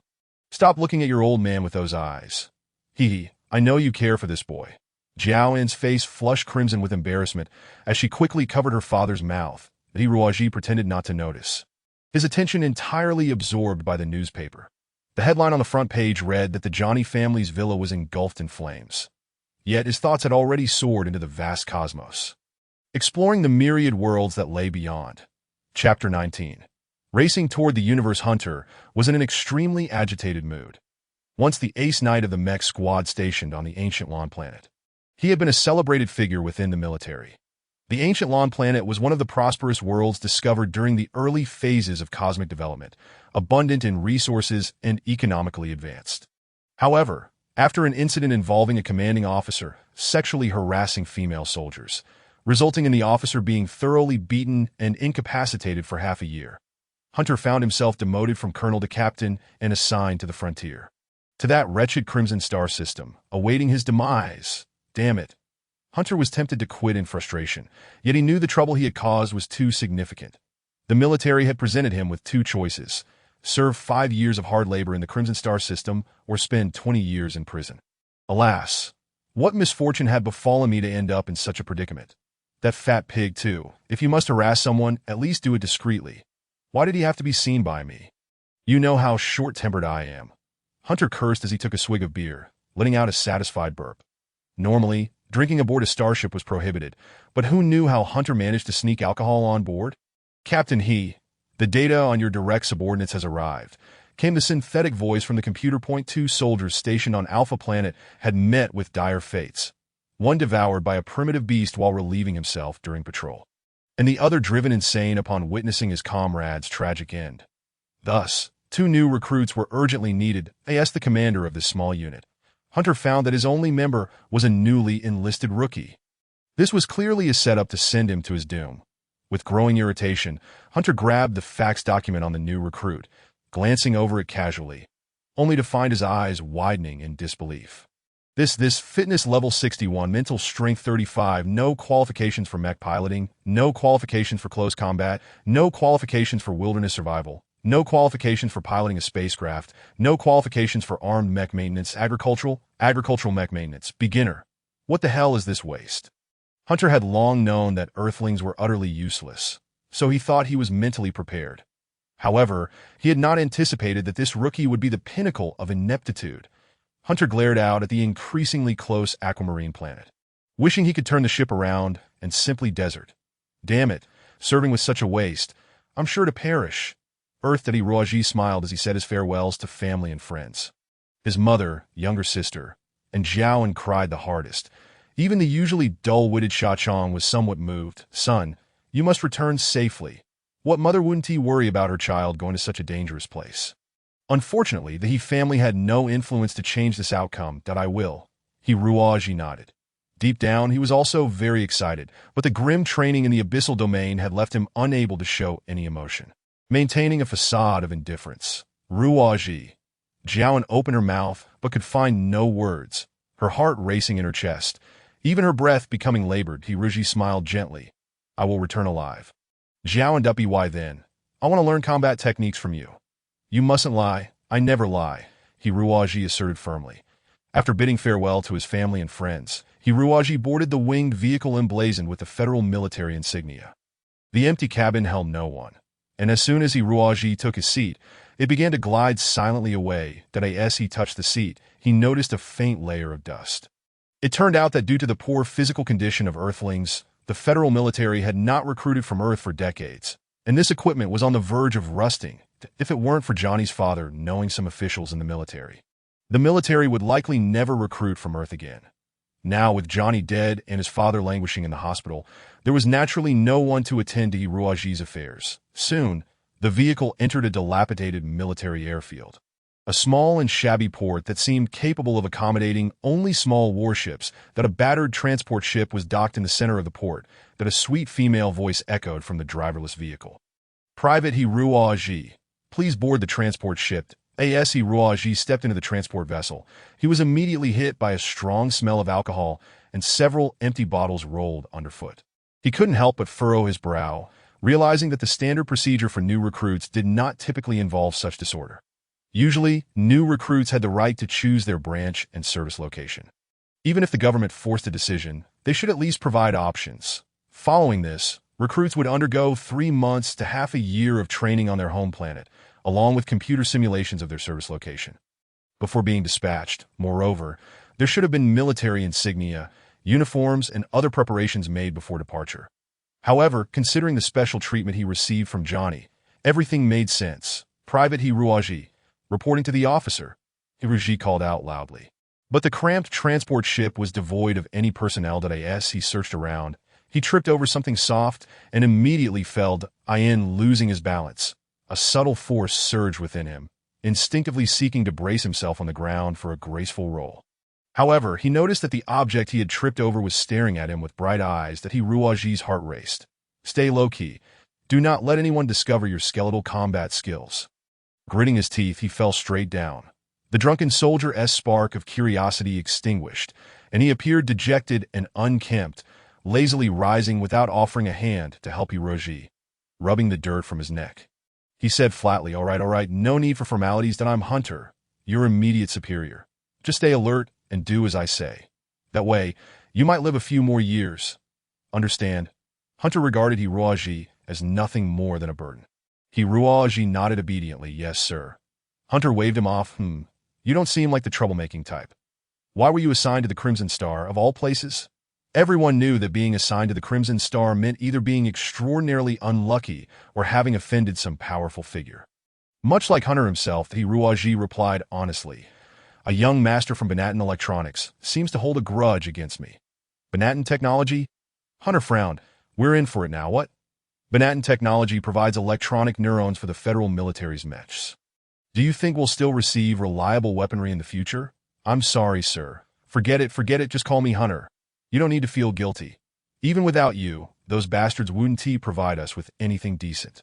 The Crimson Star is essentially a dumping ground for government forces, and we, my friend, are the refuse to be disposed of. With a bang, Hunter slammed the control panel, and the rear of the ship erupted with a roar. Hiruaji lost his footing and tumbled to the back of the cabin like a rolling tire. Hunter also went flying, but he had clearly trained in superior combat techniques. With a light push against the ceiling, he regained his balance and settled securely into his seat, fastening his safety belt. Damn it.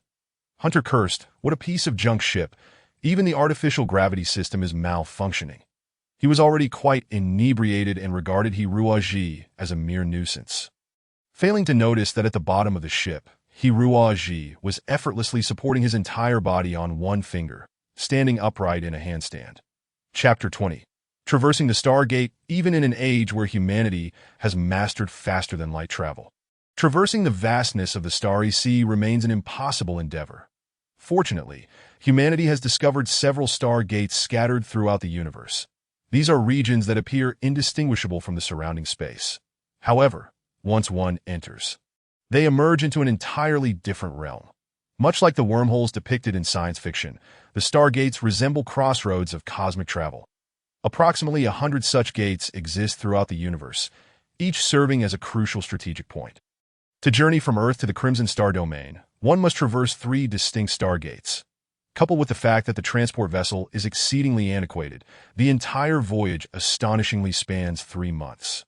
In the vast, silent expanse of space, it is all too easy for humanity to succumb to boredom and madness. While larger interstellar spacecraft may offer some respite, boasting well-equipped entertainment facilities and opportunities for camaraderie among crew members, this is not the case for the transport vessel that Hiruaji is aboard. With merely 2 crew members and Hunter perpetually intoxicated or lost in the rigors of mecha simulation training, the situation is far from ideal. The simulation pod resembles ancient shooting video games, its thrilling and explosive scenarios effectively consuming time. Hunter is not intentionally denying Hiruaji the opportunity to partake.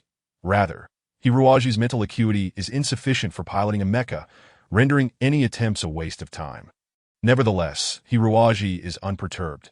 After spending so much time in the desolate void, solitude has transformed into a sweet and delectable indulgence. Moreover, the vast universe is adorned with countless dazzling stars, ever-changing and eternally captivating.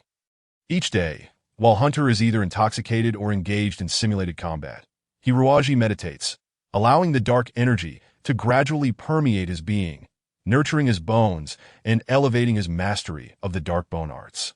During these moments, the metallic crocodile, Abu, concealed within his clothing, quietly emerges, playfully stretching its body and snacking on morsels of food. This little creature is not particularly finicky, consuming anything in sight. On 2 occasions, had Hiroaji not intervened, it would have devoured the control console and its wiring. Before boarding the spaceship, Hiroaji had not considered the issue of the creature's sustenance, momentarily dazed as he observed Abu growing increasingly famished. Nearing the point of dizziness, he felt a pang of compassion. However, aboard a spaceship, even a single screw holds immense value. How could he afford to feed Abu indiscriminately?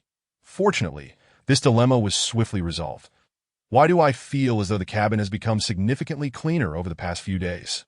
One day, Hunter, unusually sober, scratched his head in confusion. A cold sweat broke out on Hiroaji's forehead. That empty beer can seemed to have disappeared. Hunter asserted with conviction, "If I drink 2 cans daily, there must be dozens of empty cans by now." "Oh, so that's what the commander meant." Hiroaji smiled. "Those items took up too much space, so I discarded them as space debris. Did I ask that so?" Hunter looked at Hiroaji with curiosity. By the way, why are there so many dents on the seats, walls, and control console? It appears as though they have been gnawed by rodents. Hiroaji nodded. "Perhaps it's due to the ship's antiquity, which has caused rust and corrosion during the flight. Did I ask that so? Last night, I think I saw a large rat scurrying around the cabin, and it even dragged away my Playboy magazine. Damn it, I must catch that rat." Hiroaji felt a cold sweat. "Sir, I will promptly clean the ship and eliminate all those damned rats." Then I leave it to you," after mumbling a few words. Hunter donned his headset and commenced mecha piloting training. Behind Hiroaji, a massive metallic tail swayed back and forth, and then a plump crocodile slowly crawled out, shaking its head and tail before Hiroaji, playfully sticking out its tongue. "Damn it," Hiroaji cursed under his breath. "You greedy creature, you're getting bigger every day.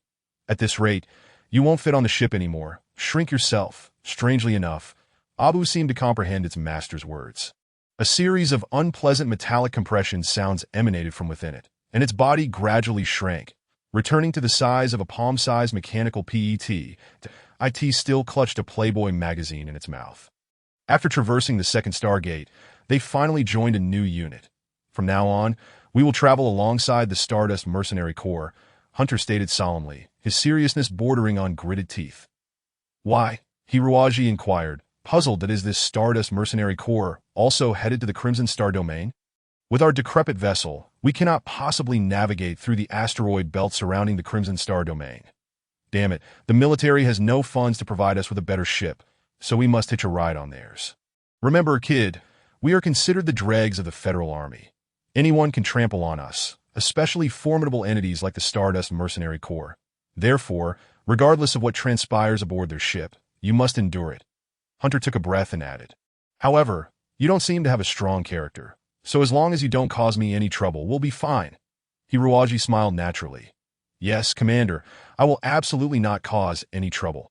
The Stardust Mercenary Corps possesses a large transport vessel, larger than ancient aircraft carriers in comparison. Their rickety transport ship resembles a small boat in a pond in this universe, where Mecha Knights reign supreme. The number of interstellar warships does not signify much.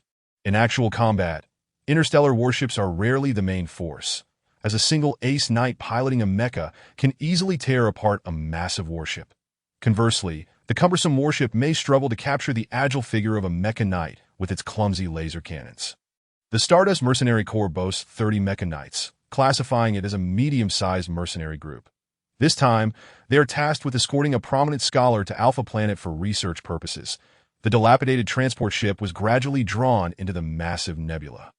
The commander of the Stardust Mercenary Corps, Gordon, is a 2-meter-tall giant, his muscular frame as solid as armor, with a bald head gleaming like a heavy-duty pile driver. However, mere brute strength is insufficient to lead an armed force. Gordon's narrow, elongated eyes often reveal a sharp intelligence at this moment. Gordon was at the command console, observing the monitors alongside an elder as the Federal Army's ship approached. Chapter 21. Testing Strength. Mr. Moo, may I inquire why you agreed to the request from the government forces?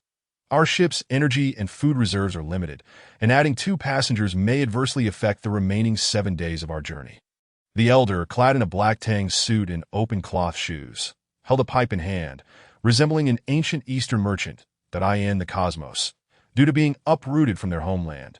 Many ethnicities increasingly revere their ancient ways of life to showcase their distinguished identities. For instance, many Western elites enjoy carving emblems of status on their mechas, while Eastern nobles tend to don ancient attire.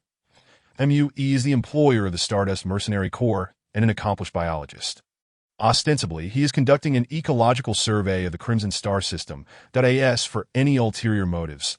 That remains unknown. MUE smiled slightly. Assisting others is akin to assisting oneself. After all, we are still citizens under the interstellar government, and it is only right to contribute to its endeavors. Gordon furrowed his brow slightly and bowed. Mr. Moo, you are the boss. Your word is final. However, since we are responsible for your safety, we must conduct a slight evaluation of these 2 newcomers. I hope you do not mind MU gesture for him to proceed. This moment, the computer transmitted the profiles of the 2 individuals. Hunter, commander of the border station of the Federal Army in the Crimson Star System. Former vice captain of the Mecha Squadron on Ancient Allen Planet, a 4-star knight, has downed 21 enemy mechas, awarded honors 3 times, and holds the rank of lieutenant colonel. He was sentenced to 5 years of restricted military service by a military tribunal for unprovoked assault on his superior and dispatched to serve in the Crimson Star System. Ancient Allen Planet. Gordon nodded, communicating via intercom with a subordinate. Hong Gang, did you ever encounter Hunter during your time as a space pirate in the Ancient Allen System? Space pirates are criminals engaged in smuggling across the cosmos. Typically, they do not perpetrate crimes against other interstellar vessels, which distinguishes them from pirates who rob ships by force, so Gordon does not shy away from the topic.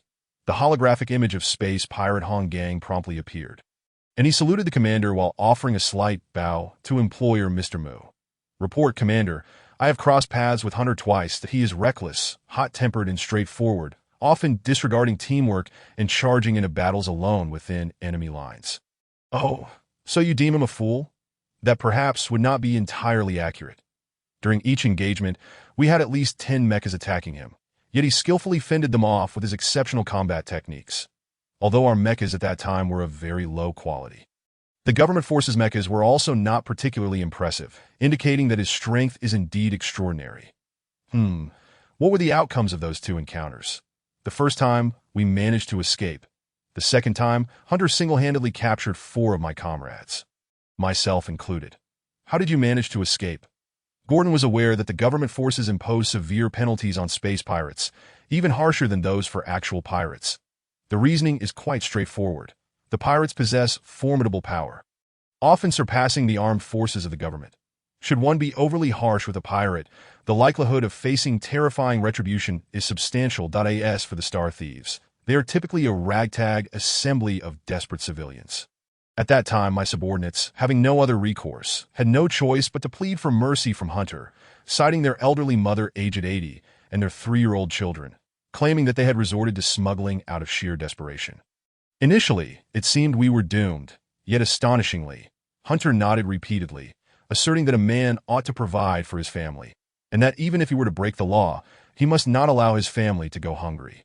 Hunter not only refrained from reporting us to the military authorities of Gulanstar, but also generously provided us with a substantial sum for our journey.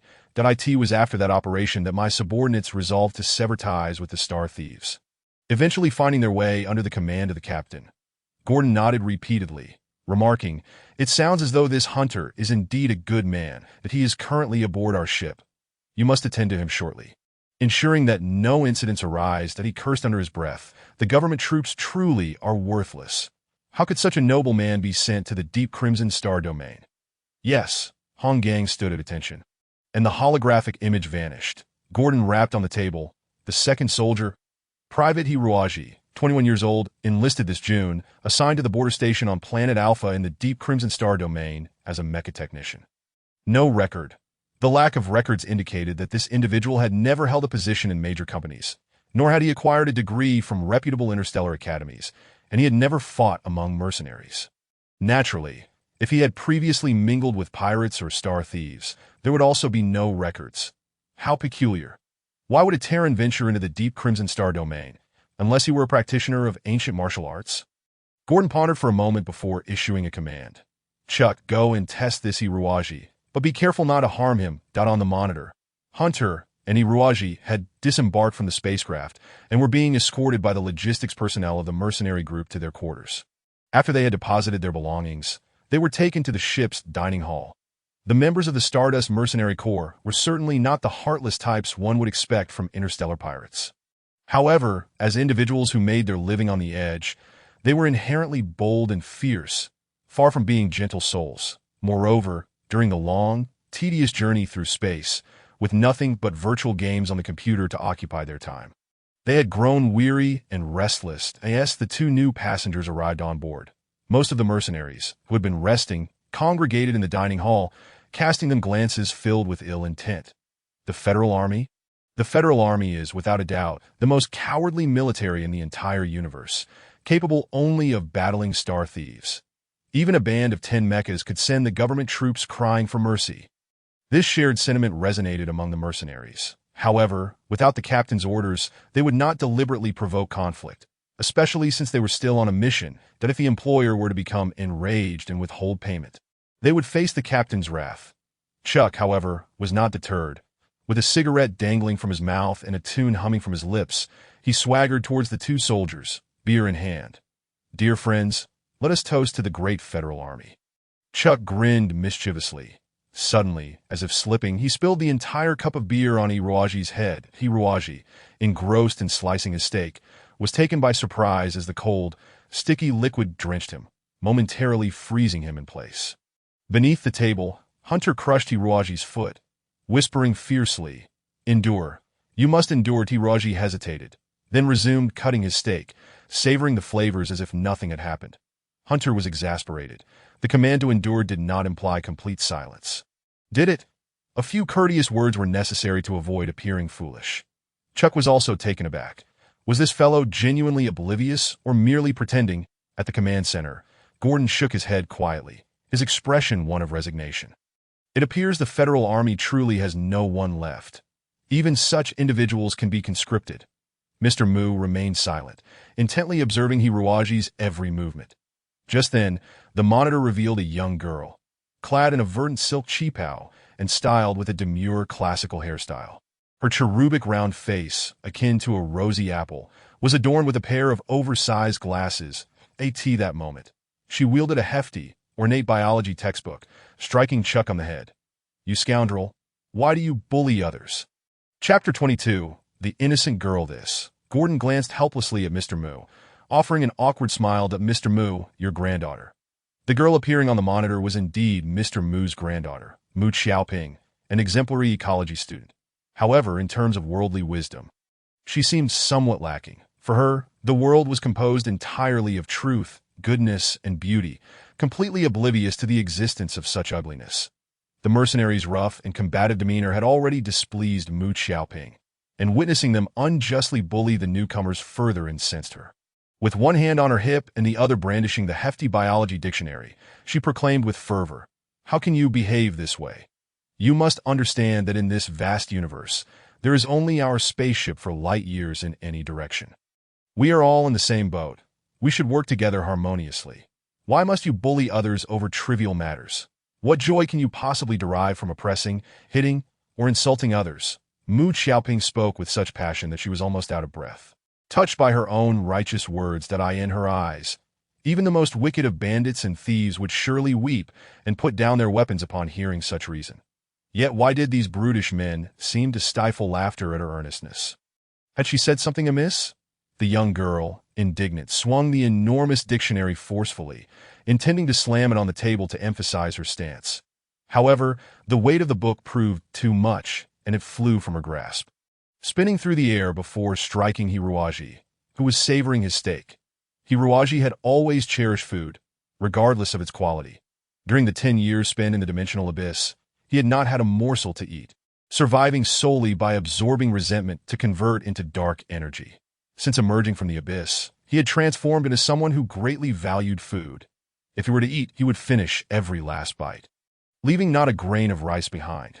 The synthetic meals served aboard military transport ships, resembling unpleasant slop, were particularly unappetizing. In contrast, this steak was a delicacy of the highest order. Poor Hiruaji collapsed into the large piece of steak, a red lump swelling on the back of his head, rendering him unconscious and immobile. At the command center, Gordon's expression turned grim. Though his abdomen quivered slightly, clearly holding back laughter, he managed to stifle his mirth and said, "Mr. Mu, I fear that this Hiruaji is not a practitioner of ancient martial arts. Otherwise, he would not repeatedly be struck. What is your opinion?" Mr. Mu nodded slowly, deep in thought. That it does seem that way. Then let us focus our surveillance on Hunter until we reach Planet Alpha. What do you think? Agreed. Mr. Mu's gaze remained fixed on the monitor, his expression contemplative. Gordon, could you provide me with the surveillance footage from when they entered the dining hall? Hiruaji had long since regained consciousness, feeling a warm presence moving about before him, occasionally wiping some sticky substance from his forehead. Instinctively, he summoned the dark energy within him, awakening Abu, the little crocodile, from its hiding place beneath his bed. Abu stealthily climbed along the wall, taking refuge in a corner, ready to pounce on any intruder at his master's command, its sharp metallic tail poised to pierce the enemy's throat. Hiruaji did not view this as excessive precaution. Life in the dimensional abyss had taught him to remain vigilant at all times. As he opened his eyes, he was greeted by a cherubic face exuding the scent of apples. Mu Xiaoping, who was examining his injuries, startled by his sudden awakening, she nearly dropped her glasses. Hiruaji, still disoriented, quickly snatched the glasses from midair and placed them back on her nose. Mu Xiaoping blushed. Stammering, you're awake? Hiruaji smiled genuinely, signaling for Abu to hide once more before feigning confusion. My head hurts a bit. What happened?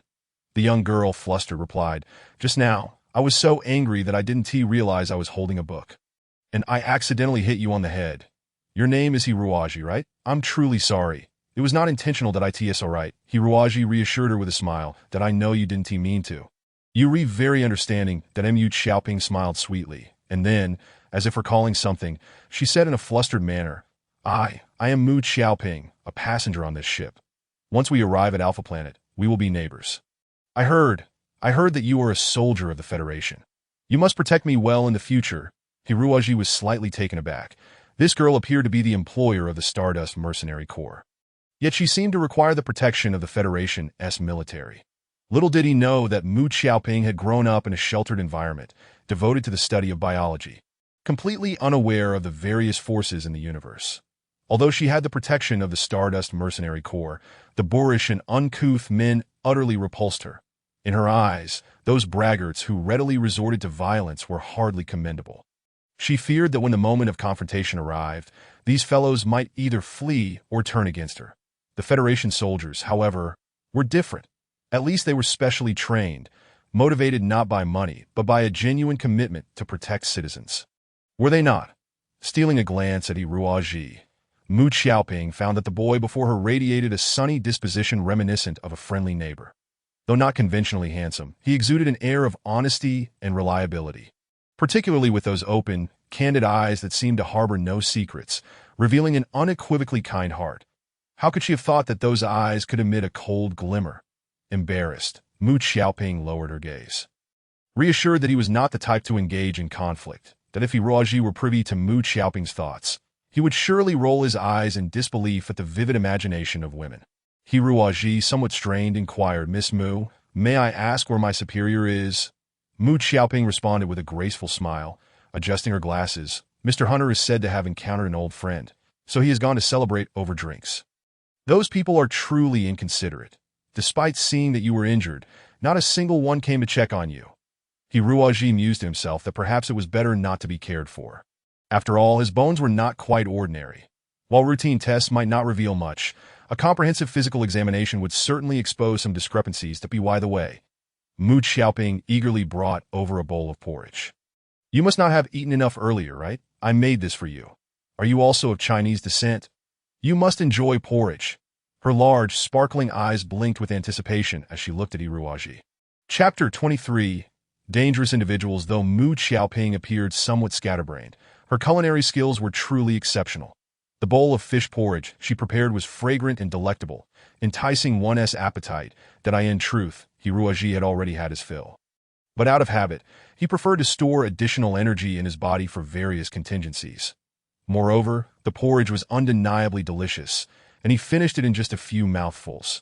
Witnessing him consume the porridge so eagerly, Mu Xiaoping felt as if she had received the highest praise and remarked with a smile, "Actually, there aren't many fresh ingredients on the ship.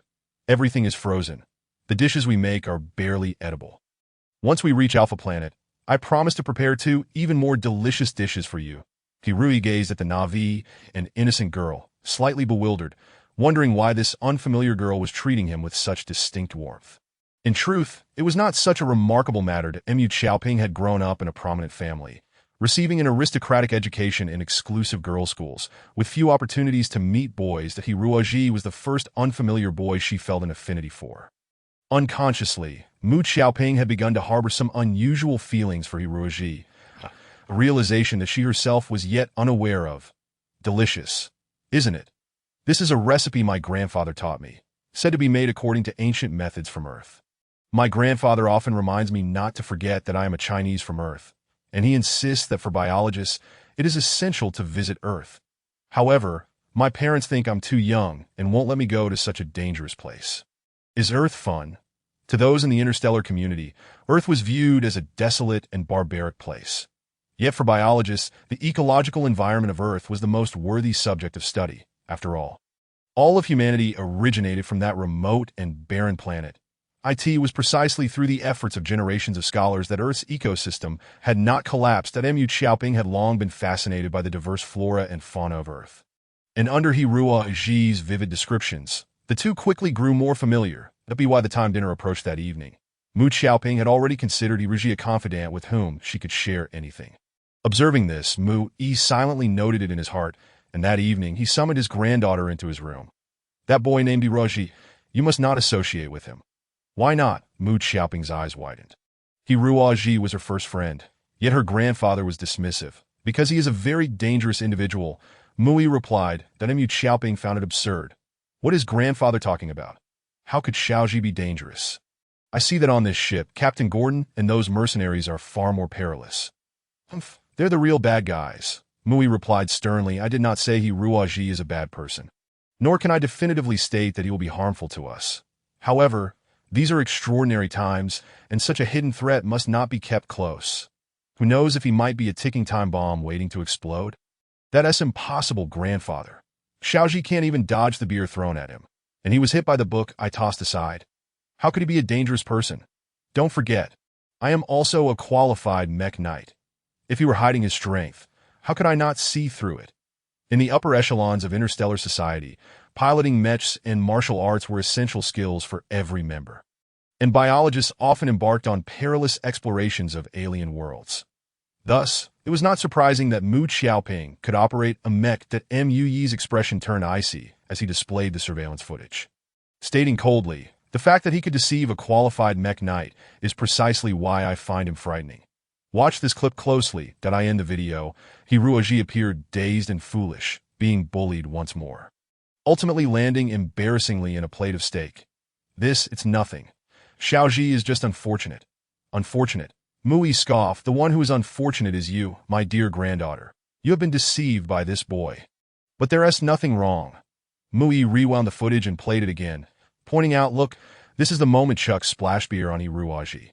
Let us assume Hiruaji is an ignorant fool. When that icy beer hit him, he should have had some reaction, right? But look at his face.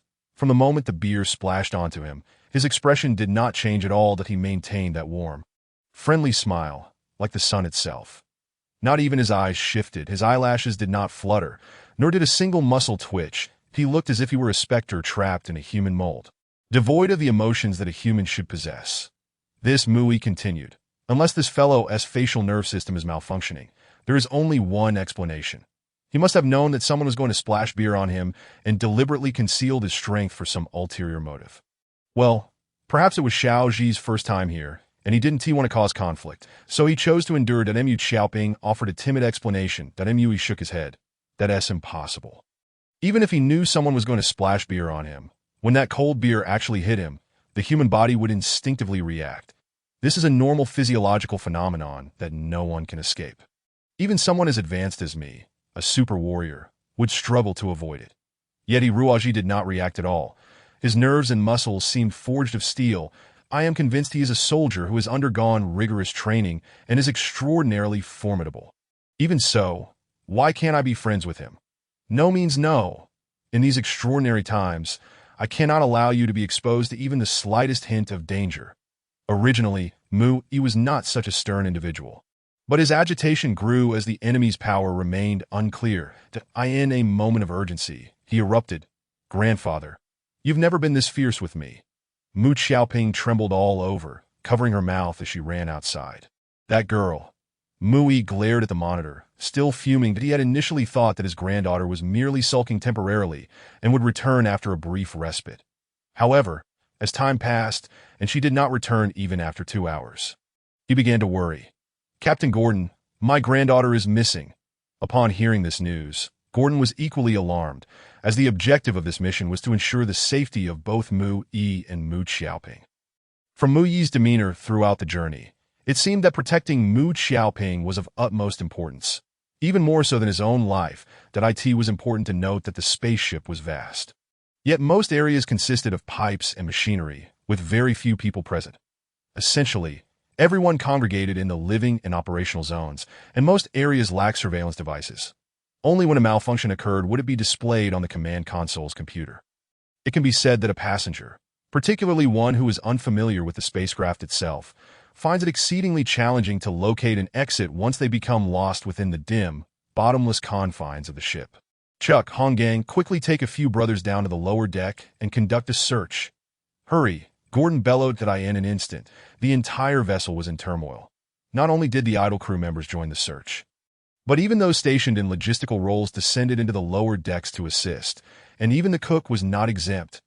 Hiroaji had waited in his room for quite some time without any sign of a meal, and feeling somewhat perplexed, he inquired of a panicked crew member, only to learn that Mu Xiaoping was missing. The fish porridge she made was truly delightful. After a moment of contemplation, Hiru deemed it essential to devise a plan to rescue the young lady. For life on Alpha Planet would undoubtedly be dreadfully mundane without such delectable porridge.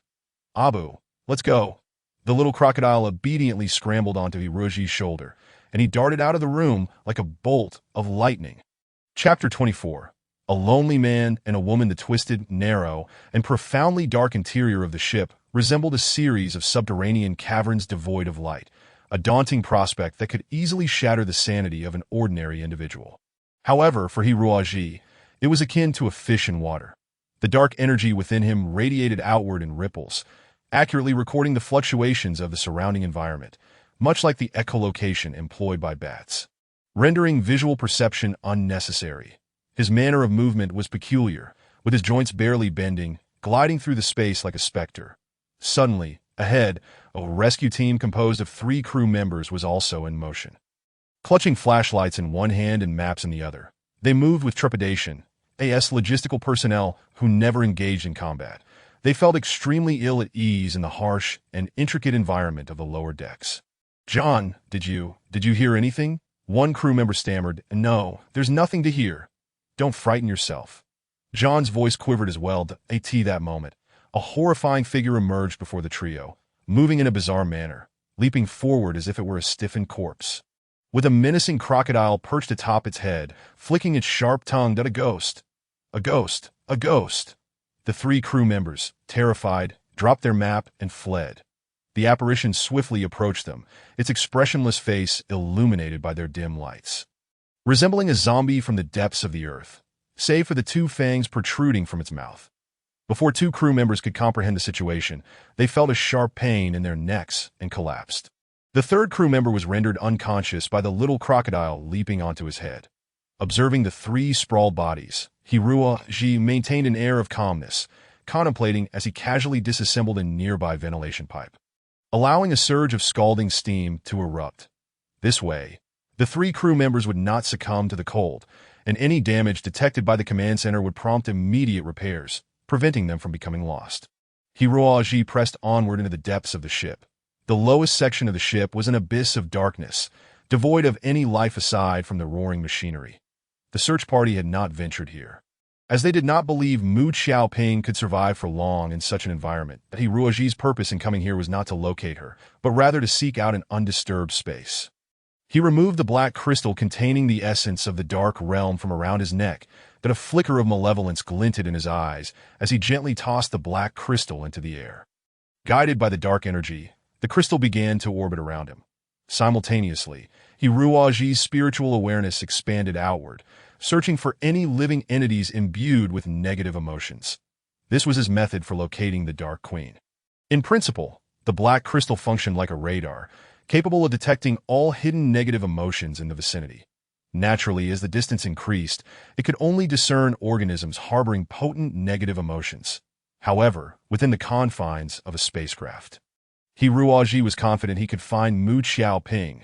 He surmised that she must be engulfed in intense fear and despair, both of which are potent negative emotions. Even if she were dead, he would still be able to uncover her burial site. He detected numerous entities radiating negative emotions aboard the spacecraft, yet their numbers and characteristics did not align with those of a young girl. After searching for approximately 10 minutes, he finally located her. There she was. Hiroaji's eyes flew open, and he shot forward like an arrow released from its bow. At that moment, Mu Xiaoping was beginning to feel a tinge of regret. She had no idea where she was, only that she was surrounded by an indifferent darkness, with icy winds blowing from ahead. She wanted to retreat, but countless forks in the path emerged behind her. Which passage would lead her back to the living quarters? In the dark, Mu Xiaoping couldn't help but shed tears of regret. She was unaware of how long she had been there, feeling utterly exhausted and famished, on the verge of slumber. Yet she knew she could not afford to fall asleep, for if she did, she would surely never awaken. Just as she began to drift into a stupor, she sensed a warm force pressing in from behind, and then she was enveloped in soft arms that "Don't be afraid," came the reassuring voice that "We will be out soon." Who are you?" The darkness abruptly vanished, revealing a hazy yellow glow in the gentle light. Hiroaji's face appeared exceptionally tender, but Mu Xiaoping, drowsily resting her head against his chest, felt an overwhelming sense of security upon realizing that he was the one who had rescued her. In truth, she had not strayed far from the living quarters. After all, a young girl couldn't wander too far. She had merely found herself beside a small repair dock, unable to discover the way out in the darkness. In their haste to search elsewhere, everyone had overlooked this spot, that Hiroaji's military transport ship was docked here for repairs, having endured 2 months of arduous travel, during which many components had succumbed to wear and tear. However, the repair crew was also eager to find Mu Xiaoping, resulting in a momentary reprieve from disturbances for the two of them. Hiroaji had never encountered a situation where a lone man and woman were secluded together, and Mu Xiaoping was utterly at a loss. They sat quietly beside the spacecraft for quite some time. Eventually, Hiroaji hesitantly spoke, We should head back now, right?" Mu Xiaoping nodded obediently. But as she stood up, she winced and collapsed softly against Hiroaji. "What is wrong?" I think I twisted my ankle," in the dark, due to her heightened tension. Mu Xiaoping had not realized it earlier. Now, finding support, she relaxed, and the intense pain surged forth that he gently laid her down, carefully removing the girl's boot, revealing a swollen, red ankle that resembled a steamed bun. With his wealth of experience, Hiroaji immediately recognized it as a dislocation. "Don't worry, it's nothing." His touch was as gentle as willow branches brushing against the skin as he meticulously worked on Mu Xiaoping's delicate foot, gradually easing the tension in her muscles. Then Mu Xiaoping gazed shyly at the focused man, her heart racing as the once oily air transformed into something fresh and invigorating. That a warm, tingling sensation emanated from her foot, gradually overshadowing the pain, making her feel as if her foot were submerged in a steaming hot spring. Suddenly, there was a crisp crack. "All done," Hiroaji said stoically, yet his hands continued their soothing motions, alleviating her discomfort. Tears welled in Mu Xiaoping's eyes, but she stifled any cries of pain. Hiroaji swept her up in his arms, smiling as he said, "Best to avoid walking for the next couple of days." Rest in bed as much as possible, Mu Xiao Ping nodded earnestly. Mu Xiao Ping nodded earnestly. There was an inexplicable aura about He Ruoji. Though he did not possess an imposing presence, one could not help but feel compelled to heed his words. She believed he was undoubtedly a good person and would never harm her. Xiaoji. What is it? My grandfather said. He said that you're very impressive. Is that true? Chapter 25. A moment of crisis. He Ruoji froze, his eyes flashing with a fierce light, though he turned his face away to avoid drawing the girl's attention. How would your grandfather know? The young girl recounted earnestly. Grandpa watched the surveillance footage and noticed that when someone threw beer at you, your expression didn't change at all. So he said you were truly impressive. Is that so? He Ruoji frowned inwardly. He had not anticipated that the education he received in the dark realm would become a potential liability in the outside world. However, he felt powerless in this regard, for his body had been trained to this state, and there was no way to alter it. Do you believe your grandfather? He Ruoji asked, maintaining a faint smile as he looked down at the girl in his arms. His expression akin to a hungry wolf eyeing a flock of plump sheep. Mu Xiaoping nodded. I believe Xiaoji must be very impressive, or else you wouldn't have found me. But I believe Xiaoji would never harm me. Right? Of course, that's right.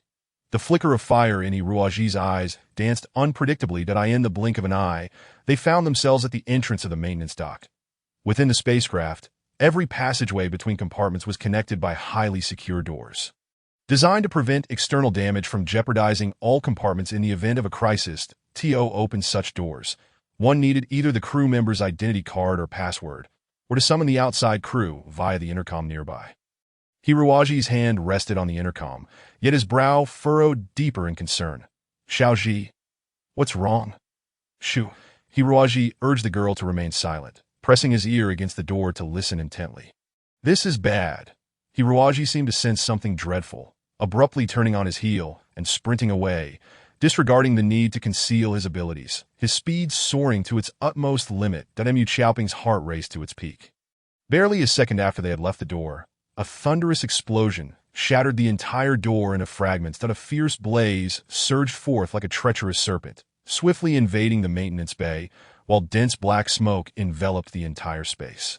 Simultaneously, the entire spacecraft shook violently, as if it were experiencing the most intense earthquake. A massive steel plate suddenly plummeted from above, positioned directly above the two. Yet Hiruaji seemed oblivious, while Mu Xiaoping screamed in terror. Xiaoji, terrified, Mu Xiaoping shut her eyes, yet the anticipated scene of destruction failed to materialize for what felt like an eternity. Gradually, the young girl loosened her tight embrace around the boy and slowly opened her eyes. She was taken aback. The immense steel plate had not crashed to the ground, for Hiruaji had merely extended one arm to hold it aloft. Xiaoji, you're incredible. Hiruaji's expression darkened. Although the strength of his bones was sufficient to support the steel plate, his muscles, blood vessels, and skin could not withstand the strain, quickly tearing apart. The human body is truly inconvenient, Hiruaji mused. Making such a mess of things, moreover, he had revealed his true strength. His first instinct was to silence any witnesses, yet upon seeing Mu Xiaoping's innocent and admiring gaze, he hesitated. Curse it, after leaving the abyss of shadows. The 7 emotions and 6 desires of humanity had gradually returned, rendering him weak. Hiruaji shoved the steel plate aside and gently set Mu Xiaoping down, speaking gravely. It seems the spacecraft is in peril. We must find a way to escape. How? How could this happen? Mu Xiaoping's face turned ashen. Hiruaji shrugged. Such systematic impacts indicate either an external attack on the ship or an encounter with an irregular asteroid belt. Asteroid belt? But Captain Gordon said we wouldn't reach the asteroid belt until tomorrow, and he was confident we could pass through it. Who knows? Now we must rely on ourselves. Can you pilot the spacecraft? Mu Xiaoping shook her head, pale with fear. Although she could operate the mech, she was utterly clueless about piloting a spacecraft. No, Xiaoji, we can't board that ship. Even if I could pilot it, look at the state it's in. The military transport ship's repairs were only halfway completed, with most components scattered on the ground, including several key parts of the engine. These required specialized repair mechs to fix. The flames grew ever more ferocious. The air in the maintenance dock thinning, while thick smoke began to descend upon them. The impact showed no signs of abating, escalating in intensity as large pipes and steel plates continued to plummet. with the ground subtly indicating signs of tearing apart. "Time is running out." Hiroaji shouted that "I'll fix the ship, and you take the helm." Amidst the raging inferno, Hiroaji navigated through various dangers and obstacles. Leaping toward the military transport, "Abu, come out." Upon hearing his master's call, the metallic crocodile swiftly emerged from beneath the ship, clearly still somewhat fearful of the flames. Yet the master's command took precedence. Dark energy waves swirled around Hiroaji, invisible tendrils connecting him and the crocodile in an inseparable bond. Abu hissed and leaped onto Hiroaji's right arm. The metallic crocodile began to transform. Its entire form appeared to melt into a pool of transparent molten iron, enveloping Hiroaji's arm before solidifying back into shape, gradually forming angular armor, as if Hiroaji had donned a formidable suit of armor upon his right hand. Mu Xiaoping gasped in astonishment. That it seemed that Hiroaji harbored boundless secrets. Each revelation threatened to upend her understanding. Such a robot capable of freely changing its form was a rarity, even in companies well-versed in mechanical engineering. She never expected such a marvel to be at Xiao Zhi's side. What followed left Mu Xiaoping's heart racing even more. With the mechanical repair armor in place, Hiroaji's right hand became an unparalleled tool. Utilizing his superhuman physique, he effortlessly maneuvered large components that only repair mechs could handle.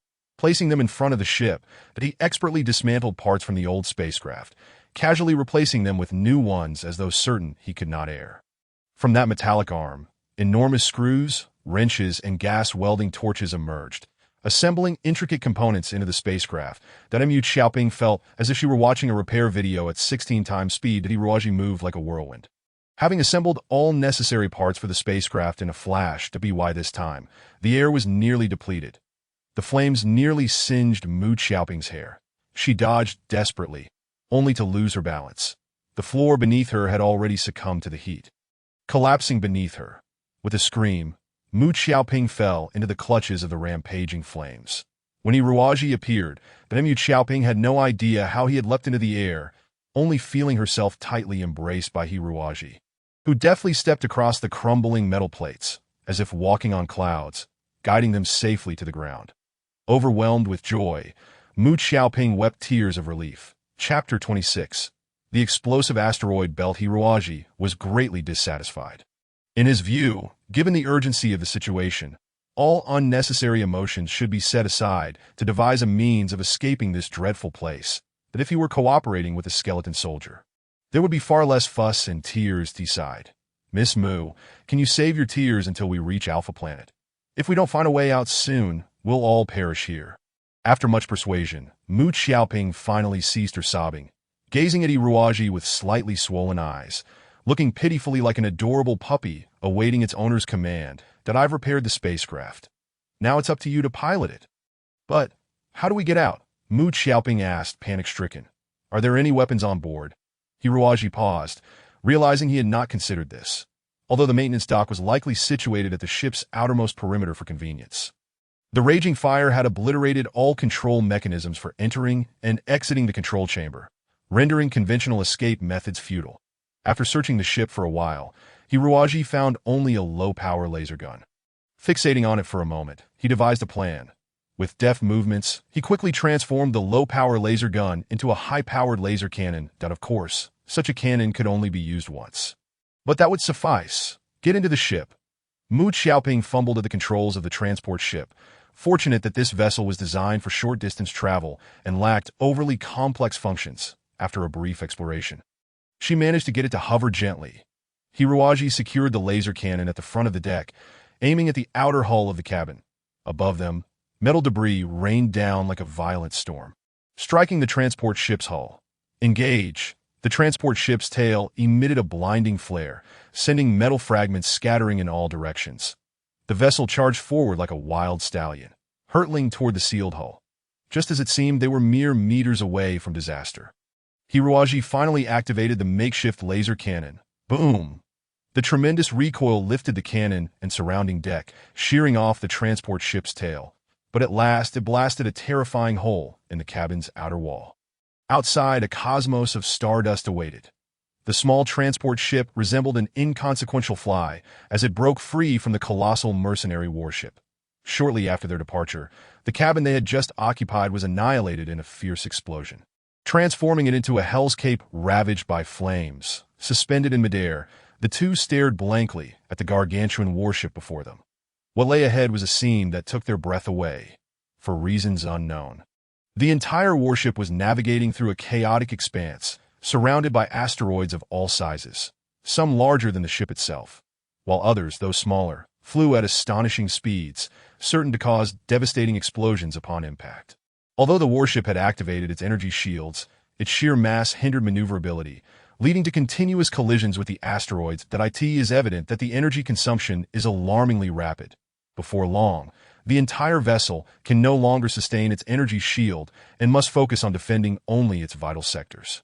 Once the protective areas are stripped away, a single impact from a meteorite could utterly breach the hull, leading to an explosion.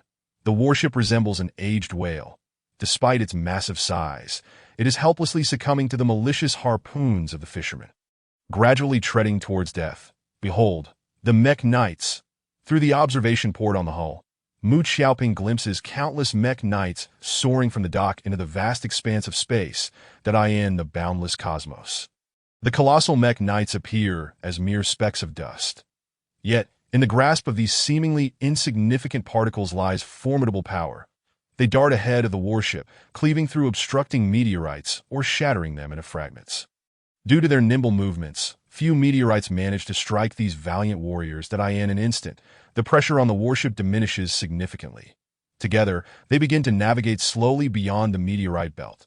The warship will surely escape the meteorite field. Mu Xiaoping exclaimed excitedly, grasping Hiruaji's hand. However, Hiruaji remained far less optimistic, that he understood that the entire Stardust Mercenary Corps comprised merely over 30 mech knights, and now all combat personnel had been deployed. While the armed mechs wield immense offensive capabilities, they also consume energy at a staggering rate. Moreover, engaging in a reckless struggle against lifeless meteorites would undoubtedly deplete their reserves significantly. Thus, he feared that it wouldn't be long before many mechs would need to return to the warship for energy replenishment. At that time, the pressure would likely escalate once more, and whether the warship could endure until they escaped the meteorite belt remained uncertain. Furthermore, even if the warship could break free, the fate of himself and this young woman was another matter entirely. The meteorite belt was fraught with various radiations and interstellar dust. Whether a distress signal could be sent out was highly dubious, that if rescue did not arrive, he and Mu Xiaoping would be akin to orphans in the universe, left to starve in this dark and desolate realm. Just when he feared the worst, the warship's fate remained uncertain. Hiruaji suddenly heard the radar of the transport ship blaring an alarm. On the radar, a blinding red that was rapidly approaching. Even to the naked eye, one could discern a colossal meteorite, ferociously hurtling towards them with unbridled fury. The impact would occur within 10 seconds. Compared to the vastness of space, the meteorite belt, filled with thousands of fiery meteors, appeared painfully insignificant. In contrast to the grand and magnificent meteorite belt, the armored transport ship seemed utterly trivial. However, for the two passengers aboard the transport ship, their very lives hinged entirely on whether the fragile steel shell of the vessel could withstand the meteorite's onslaught. Abandon autopilot. Switch to manual control. Switch to manual control. Hiruaji shouted at Mu Xiaoping, who, gazing at the enlarging meteorite, appeared somewhat bewildered. Under normal conditions, with a preset course and abundant environmental data, autopilot operated by computers typically proved convenient and ensured more precise navigation. However, when faced with a sudden crisis such as this, computers could not match the human brain's agility and adaptability.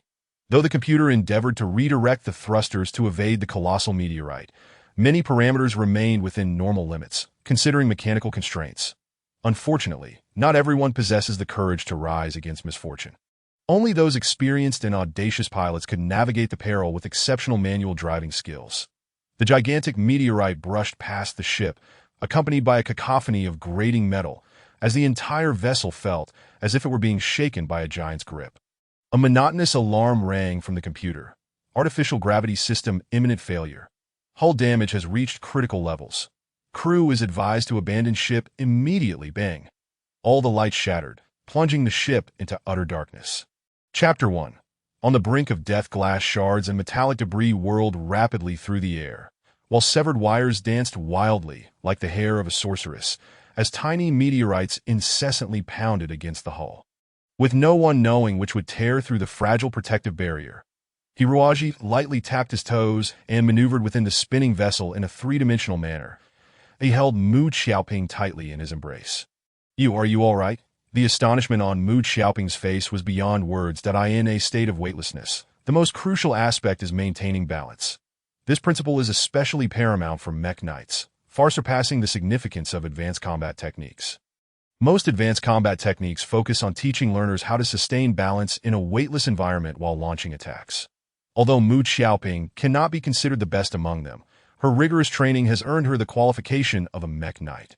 Yet, even she could not maintain her footing amidst the chaotic spinning and shaking of the cabin, let alone move freely. That I in stark contrast, Hiroaji seemed entirely unfettered by the weightlessness, moving with a grace surpassing even that on solid ground.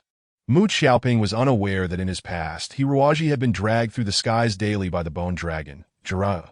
The wicked Bone Dragon performed far more tricks than this lifeless ship. Hours of practice atop the Bone Dragon had desensitized Hiroaji to the notion of weightlessness, enabling him to exert even greater combat prowess in such conditions. Hiroaji's expression darkened as he silently pressed Mu Xiaoping down into the seat, securing her with the safety harness, that he then draped a soft protective suit over her before pivoting slightly to ascend towards the cabin ceiling. Following the severe impact, the ship's main control computer began to release gel to repair the damaged areas. Hiroaji manually addressed the severely compromised zones. Once he activated the crocodile-shaped Ibu device, his right hand transformed into an automated multifunctional repair apparatus, executing intricate movements rivaling that of a computer. After nearly 10 minutes of frenzied work, he finally managed to seal the breach. The artificial gravity device regained a modicum of energy, barely generating half of the standard gravity. Only then did a sheen of cold sweat emerge on Hiroaji's brow, fatigue weighing heavily upon him as he collapsed back into the seat. "Xiaoji."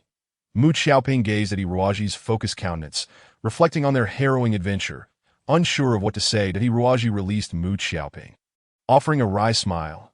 "I fear we have strayed far from the mothership." That on the radar, the light representing the mercenary ship gradually faded from the display, leaving only an endless expanse of meteorites. Even if they could escape this hell, what awaited them was an abyss of uncertainty. Mu Xiaoping paused for a moment before suddenly throwing herself onto Hiroaji, her voice tinged with tears. I want my mom. I don't want to die." Hiroaji remained silent. Although he did not require sustenance, where could one seek out resentment in the vast emptiness of the universe?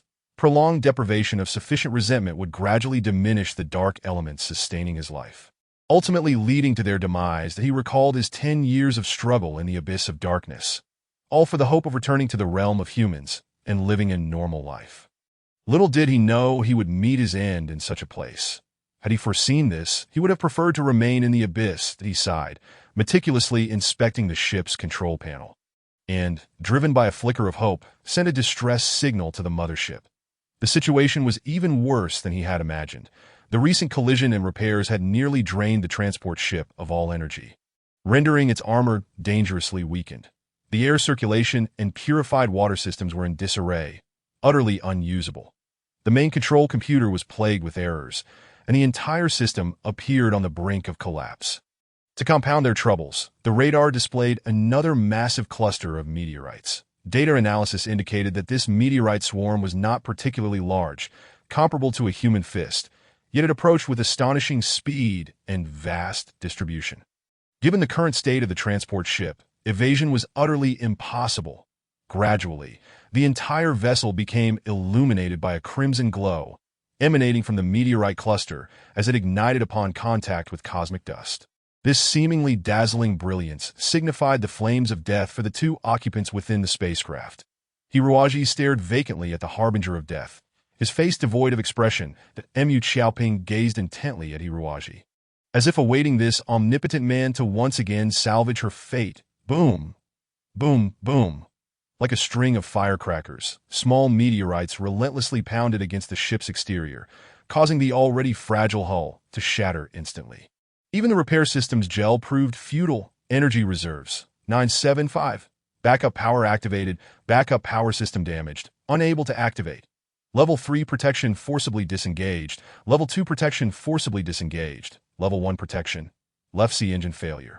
Left B engine failure. Right B and right C engines all failed. Automatic navigation system failure. Radar detection system failure. Automatic evasion system failure. All crew members, abandon ship immediately. All crew members, abandon ship immediately. A series of increasingly piercing alarms heralded the approach of death. Now, only the innermost living quarters maintained any functionality, providing the final vestige of oxygen supply. From an external perspective, the entire troop transport vessel has been reduced to a dilapidated heap of scrap metal. Its hull marred by numerous scars inflicted by meteorites, revealing the concealed pipes and machinery within. The engine ports lie utterly extinguished, incapable of emitting even a hint of energy, adrift in the cosmic currents. The ship is relentlessly battered by meteors, altering its trajectory. It is evident to any observer that this once mighty transport vessel now exists merely as a pitiful skeleton, a metallic corpse. Wait, a corpse? The ship is transformed into a lifeless body. Hiruagi suddenly grasped a revelation. Closing his eyes, in a state of weightlessness. Hiruagi's feet lifted off the ground, silently floating in the void, his hands extended backward, tattered garments billowing in the wind. Resembling eerie tendrils, the wounds previously torn by debris, reopened, and droplets of blood glistened like exquisite crimson gems, swirling gently around Hiruagi's form. Simultaneously, tendrils of darkness seeped from the wounds, entwining with the blood droplets. Weaving a dense web of shadows, Hiruagi gently cradled the dim crystal orb at his chest, allowing its dark radiance to illuminate the entire cabin. It seemed the shadowy crystal amplified his inherent power, causing the network of dark elements to surge, connecting every part of the ship. Indeed, the vessel was dead. However, to summon the deceased back to this realm, enabling them to fulfill their final mission once more. This is the duty of the undead. Chapter 2. Lost course. Hiruagi could feel it. Just as he sensed the heavy resentment from a wrecked car on this battered troop transport ship, he perceived the same lingering, unwilling souls. Since its commissioning 80 years ago, this vessel had participated in countless battles, nearly obliterated by enemy fire, and had been the subject of ridicule for its clumsy form. Like a battle-hardened veteran, this transport ship had accumulated immense resentment over time. Today, being relentlessly bombarded by meteorites had propelled this gathering of resentment to unprecedented heights. Ordinary individuals could not perceive this animosity.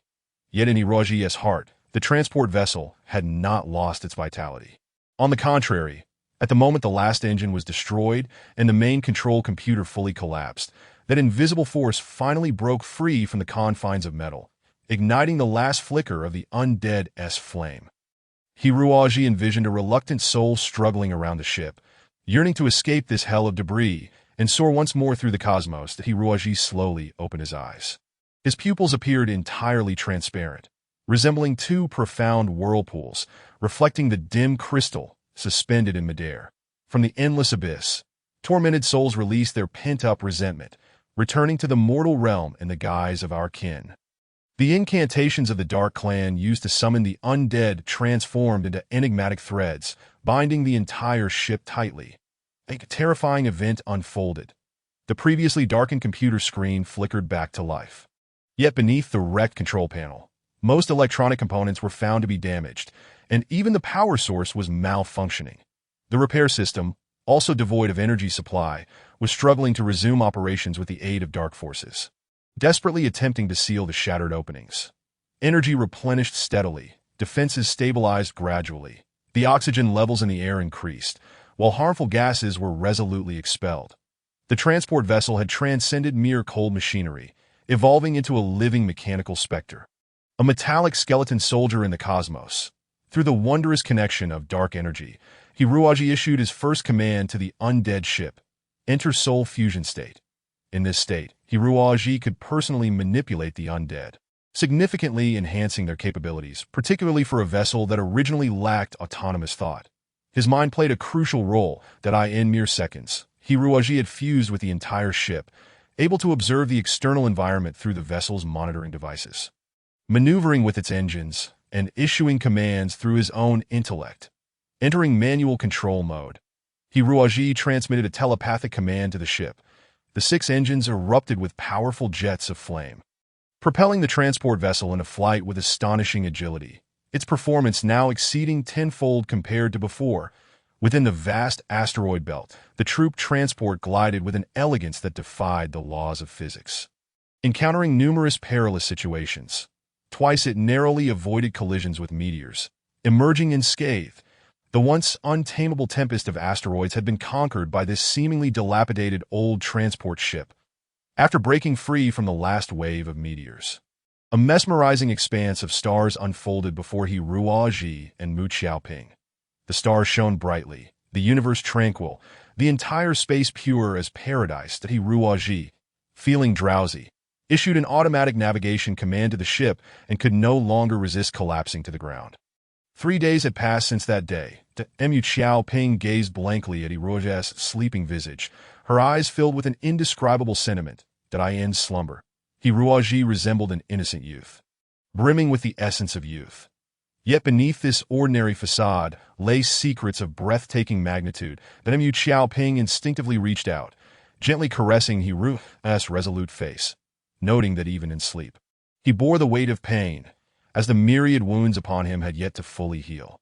She felt as though these wounds were inflicted upon her own body, causing her to wince with a phantom pain. Suddenly, Hiruaji's eyelashes fluttered, Mu Xiaoping's round face flushed like a ripe apple. She attempted to withdraw her hand, but Hiruaji grasped it firmly, causing her to emit a soft moan. Hiruaji slowly opened his pure eyes and murmured, "How long have I slept?" "You have slept for 3 days." Mu Xiaoping replied honestly. "Did I ask the ship's course normal?" Mu Xiaoping shook her head sadly. "The main control computer is completely non-functional. But from the surrounding star maps, it appears we have strayed far from our intended path. We are approximately 9 days away from the nearest planet. 9 days. Hiruaji emerged from the sleep pod, surveying his surroundings while stretching his body. That Mu Xiaoping turned her head, her cheeks reddening, for Hiruaji wore nothing but a pair of tight shorts, though she had cared for him in a state of near-nudity days prior. He had been unconscious then, and she had thought little of it. Now, however, Hiruaji exuded an aura of imposing wildness, akin to a graceful black panther, completely transformed from before. Hiruaji. Since Mu Xiaoping had already witnessed his use of undead magic, there was no need to conceal his essence any longer. "Come here," that Hiruaji beckoned her like one would beckon a pet cat. His eyes shimmered with an enigmatic gleam, compelling the young girl to unwittingly step into his embrace. "You saw everything that happened that day." Hiruaji smiled. That Mu Xiaoping sensed something amiss and attempted to disengage from his hold. But his seemingly soft arms were as unyielding as iron bars, impossible to escape. By nature, Mu Xiaoping was not a particularly strong-willed girl. It was only through Hiruaji's strength that she had managed to escape during their earlier peril, thus fostering a sense of dependence. The young girl nodded shyly. "Your grandfather was right. Sometimes I truly wish to avoid trouble. You understand? So it would be best if you kept what you saw to yourself." "All right," Mu Xiaoping replied innocently. "How could I ever divulge anything about Xiaoji? This is our secret." "That's good." Hiruaji closed his eyes, utilizing his mental prowess to inspect the ship's condition. The remaining vitality of the transport vessel had been significantly depleted, now solely relying on inertia for movement. Yet Hiruaji could sense the ship's graceful maneuvers through the asteroid field had drawn its life to a fulfilling conclusion. The desires of the undead had been fulfilled. It was time to return to the eternal realm of darkness, an unalterable decree. Chapter 3. Side effects. Hiruaji performed a ritual of the undead clan, praying for the soul of the transport vessel. The lengthy journey through the stars posed no challenge for him. In the ensuing days, he engaged in meticulous meditation, gradually attuning to the sensation of dark energy accumulation. In the preceding days, he had summoned the ship back to life with energy that transcended his limits, which had undoubtedly drained his internal reserves of dark energy. However, from another perspective, this experience expanded his limits and deepened his understanding of undead magic. Thus, he now sought to savor these insights and experiences, distilling them into usable principles. For Mu Xiaoping, however, the situation was far from simple. The ship lacked the most essential element for human survival: food. As it was a vessel under repair, the food storage compartments had been dismantled, and in the heat of the moment, Hiruoji had not had the opportunity to locate any supplies. Consequently, the ship had no food whatsoever to end the initial days. Mu Xiaoping persevered, but as she busied herself attending to Hiruoji, the workload became considerable, and she soon depleted her own reserves of energy. The day after Hiruoji awoke, Mu Xiaoping collapsed. She began to develop a mild fever. Her head felt heavy, and her skin radiated a crimson hue, as if scorched by flames that Mu Xiaoping incessantly called out for her mother. For only her mother could provide a modicum of comfort to her helpless soul within this solitary metallic coffin of the cosmos. But Hiruoji had no choice but to temporarily set aside his work and devote himself entirely to attending to this young lady. Despite his usual icy demeanor, he was an expert in the art of caregiving. After all, he had once managed to tend to the notoriously difficult bone dragon with ease, so a mere young girl was but child's play. Yet a skillful cook cannot create a feast without ingredients, and Mu Xiaoping's ailment was born of hunger, that if sustenance remained elusive, even a celestial being would be powerless to help her. Hiruoji was in a state of deep distress. "Water, I need water." On the sickbed, Mu Xiaoping lay half-conscious, her body emaciated from extreme hunger, devoid of the vivacity she usually exuded. Suddenly, an idea struck Hiruoji that he retrieve an emergency kit from beneath the driver's seat, which contained a gleaming dagger. With an expressionless face, he made a small incision on his wrist, and scalding blood immediately flowed forth. "Drink, but take it slow." He brought his bleeding arm to the girl's lips. Mu Xiaoping, in her semi-conscious state, had no understanding of what this substance was. Although it carried, fortunately, the material is leather. Had it been fabric, Hiruoji would dare not guarantee it would not be torn apart on the spot.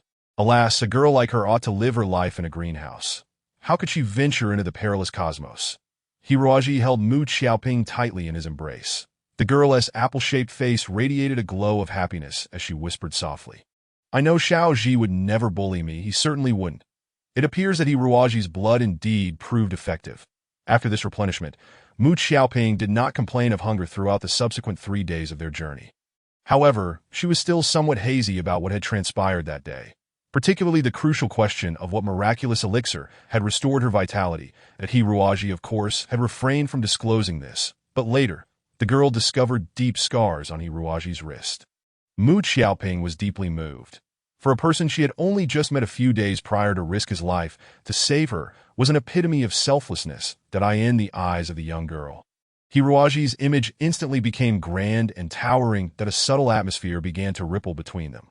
"Xiaoji, we are about to enter the atmosphere," Mu Xiaoping exclaimed with joy, pointing out of the spaceship's window, where even the naked eye could discern a small green planet. Although this was not the predetermined destination, encountering a planet was certainly preferable to drifting aimlessly through the cosmos. Moreover, according to the probe's analysis, this planet possessed ample moisture and a suitable atmosphere for human habitation. The likelihood of such naturally formed planets existing in space was quite low, thus this could potentially be a human colony. They had now reached a critical juncture. As long as they could penetrate the atmosphere, salvation was surely within reach. Before them appeared a dazzling, circular red crown, the friction of the atmosphere causing the entire vessel to tremble violently, with metallic components emitting a piercing, distorted sound as if on the verge of collapsing. Outside, flames cascaded like scarlet lotuses, surrounding them in a torrent of searing magma, as fire demons roared, mercilessly eroding the fragile hull, seemingly poised to engulf the ship entirely within seconds. Both Hiruoji and Mu Xiaoping felt the intense heat bearing down upon them. Suddenly, both felt a lightness as the flames inexplicably vanished without a trace. However, the vast starry sky had been replaced by a serene blue sky dotted with clouds. They had succeeded. Before they could revel in their triumph, an endless expanse of forest materialized before them. The earth was cloaked in green, and the spaceship accelerated downward. Amidst the girl's piercing scream, Hiruoji instinctively shielded her in his embrace. Boom!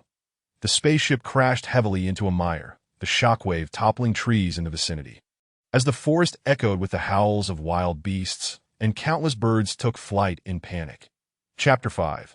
The Girl of Fire, as the artificial inertia device had completely malfunctioned at the moment of the ship's descent. Hiruoji plummeted towards the ground like a cannonball. Despite contorting his body mid-air into 3 different forms and absorbing the impact through joint movements, The force of inertia proved overwhelmingly powerful. Compounded by Mu Xiaoping's weight, and the poor Iruaji fainted under the pressure. Xiaoji, Mu Xiaoping's tear-streaked face was filled with concern, yet there was no time for panic now. The spaceship's hatch had twisted and deformed, rendering it impossible to open. However, the violent shaking had created a narrow fissure in the upper part of the ship, allowing for an easy escape. Gritting her teeth, Mu Xiaoping climbed up, surveying her surroundings, and realized she was completely lost in a vast jungle. Towering ancient trees surrounded her, intertwined with purple vines that wound their way between the trunks, adorned with grape-like fruits that exuded a faint, alluring fragrance. Perched atop the vines were plump little creatures resembling a long-extinct species known as monkeys, albeit rounder and adorably rotund. The chubby monkeys clutched the purple fruits, grinning at Mu Xiaoping as if anticipating some delightful event. Mu Xiaoping glanced back at the spaceship, her heart sinking. She realized the spaceship was precariously sinking into a swamp, inch by inch. Heavens! Mu Xiaoping quickly scrambled back into the cabin, where mud was already seeping through the cracks. Rising towards Hiruaji's body, that a hefty metallic crocodile was struggling to pull Hiruaji's foot, attempting to drag him out of the vessel. You must be Abu, right? Mu Xiaoping cautiously approached the crocodile. Shall we lift Xiaoji out together? Abu hissed in apparent agreement. Just as the murky water reached her knees, Mu Xiaoping finally managed to carry Hiruaji out of the spaceship. She dashed towards the swamp's edge and, closing her eyes, leaped into the unknown. Behind her came the gurgling sounds of the massive spaceship disappearing entirely into the dark mire, leaving only a series of bubbles to surface, emitting the foul stench of marsh gas. At last, they were safe. Mu Xiaoping exhaled deeply, feeling an unprecedented wave of fatigue wash over her. With Hiruaji held tightly in her arms, a refreshing breeze swept through the jungle, and the girl unknowingly drifted into slumber. She was plagued by a series of nightmares. One moment she found herself in a cold, sterile laboratory, the next witnessing the tragic moment of her mother's passing, and then envisioning Xiao Ji lying in a coma. Ultimately perishing, that a viscous droplet fell onto her forehead, jolting Mu Xiaoping awake. She was met with a terrifying sight. The swamp trembled violently, and a dark, grotesque figure emerged from the muck that as mud dripped from its form. It gradually revealed its menacing visage. The creature resembled a gargantuan mantis magnified countless times, with long, sharp limbs supporting its gray body, its front adorned with a pair of blood-red compound eyes and two razor-sharp forelimbs. Besides this newly emerged monster, another was descending from the treetop against which Mu Xiaoping had been leaning, preparing to ambush. Mu Xiaoping rolled away just in time to evade the creature's attack. A chubby monkey fortuitously shielding her from the giant mantis, only to be cleaved in two, meeting a tragic fate. The two giant mantises encircled her, their mandibles vibrating with a shrill sound. Tears brimmed in Mu Xiaoping's eyes as she gritted her teeth and murmured, Mu Xiaoping must not resort to that kind of power. Violence is wrong. Mu Xiaoping will not fight. No, one of the giant mantises swung its limb with blinding speed, imperceptible to the naked eye. Yet its attack was not directed at Mu Xiaoping, but rather at the unconscious Hiruaji. In an instant, a deep gash was carved into Hiruaji's thigh, blood gushing forth, and Mu Xiaoping stood frozen.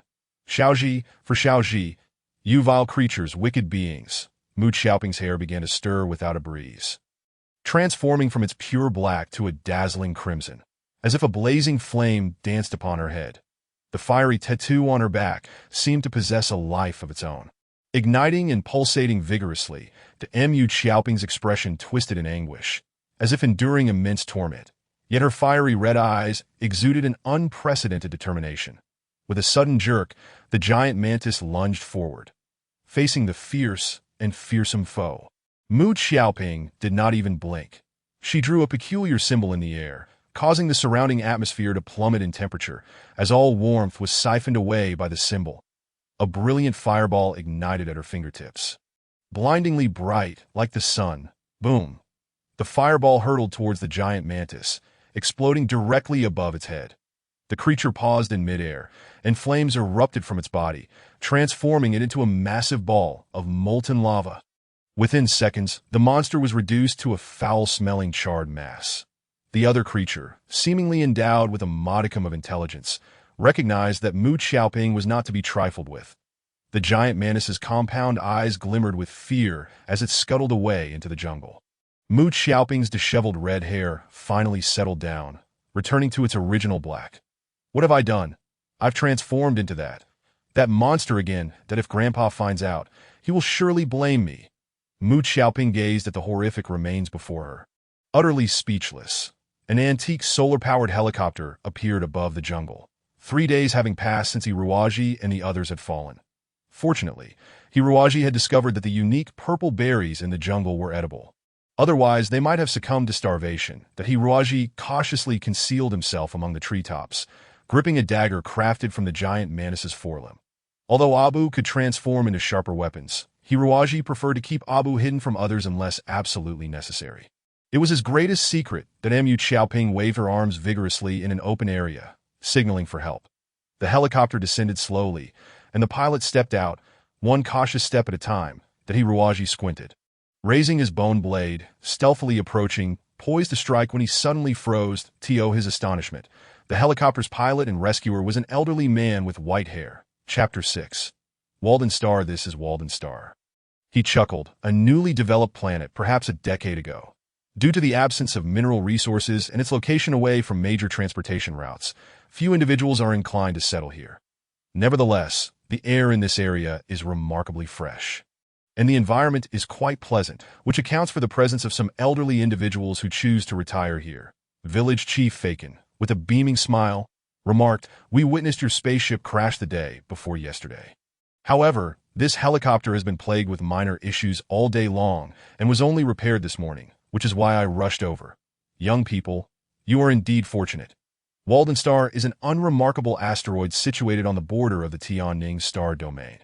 With a population of around 100, all residents are concentrated in a small village, while the majority of the area is dominated by dense forests.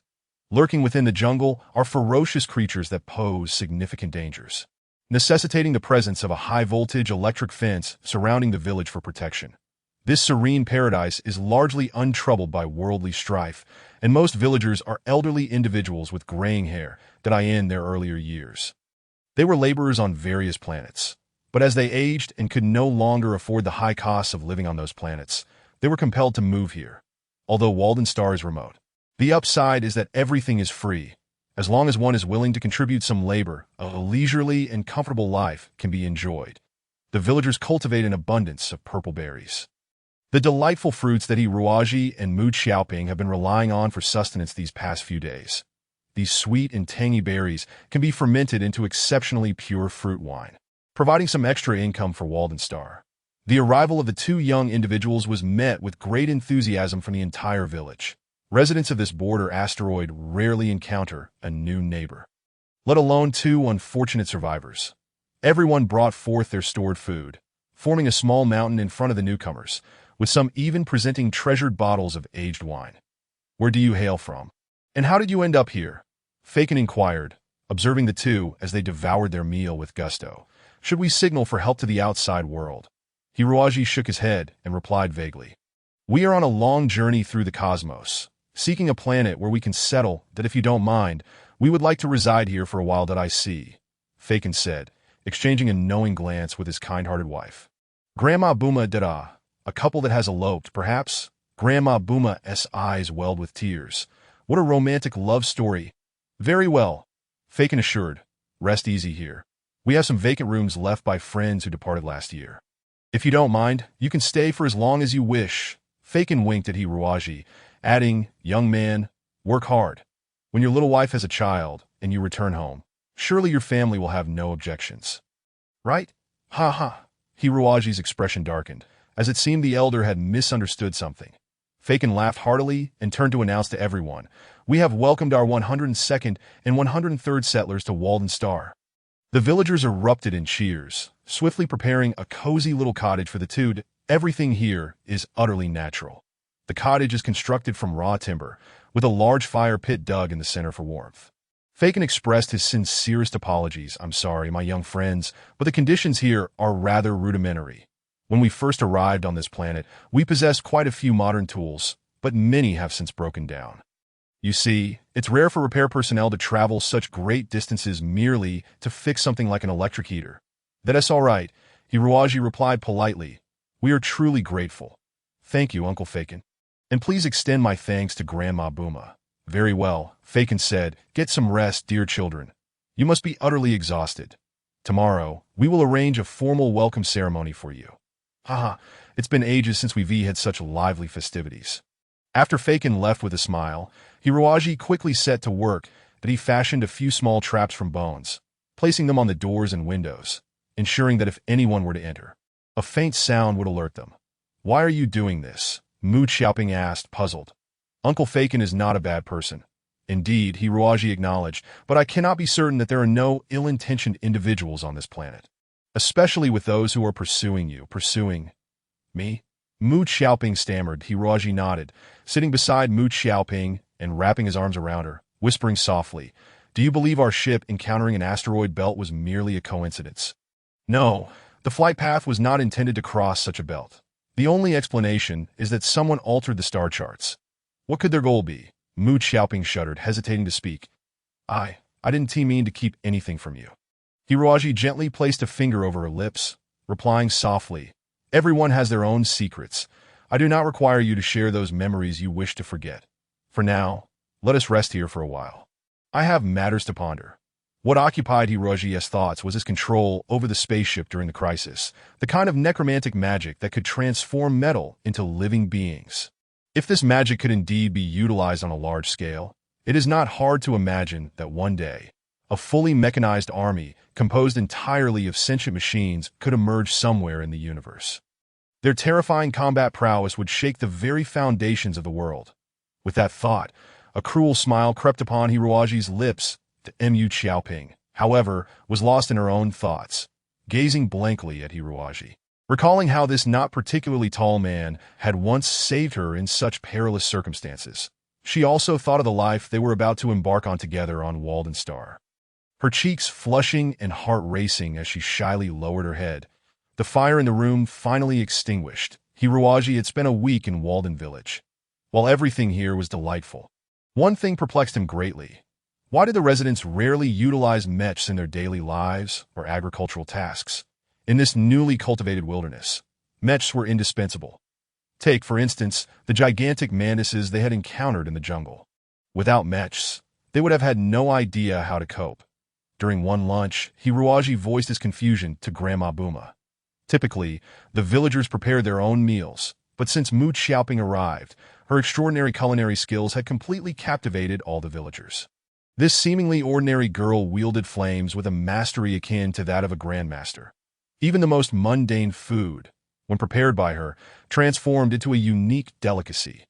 Thus, at mealtimes, Hiroaji's home was always crowded with cheerful villagers. Grandma Booma shot her husband a glare, complaining, These useless men claim to be elites from various planets, yet they cannot even repair a simple mech. It was then that Hiroaji realized that there were indeed mechs on Walden Star.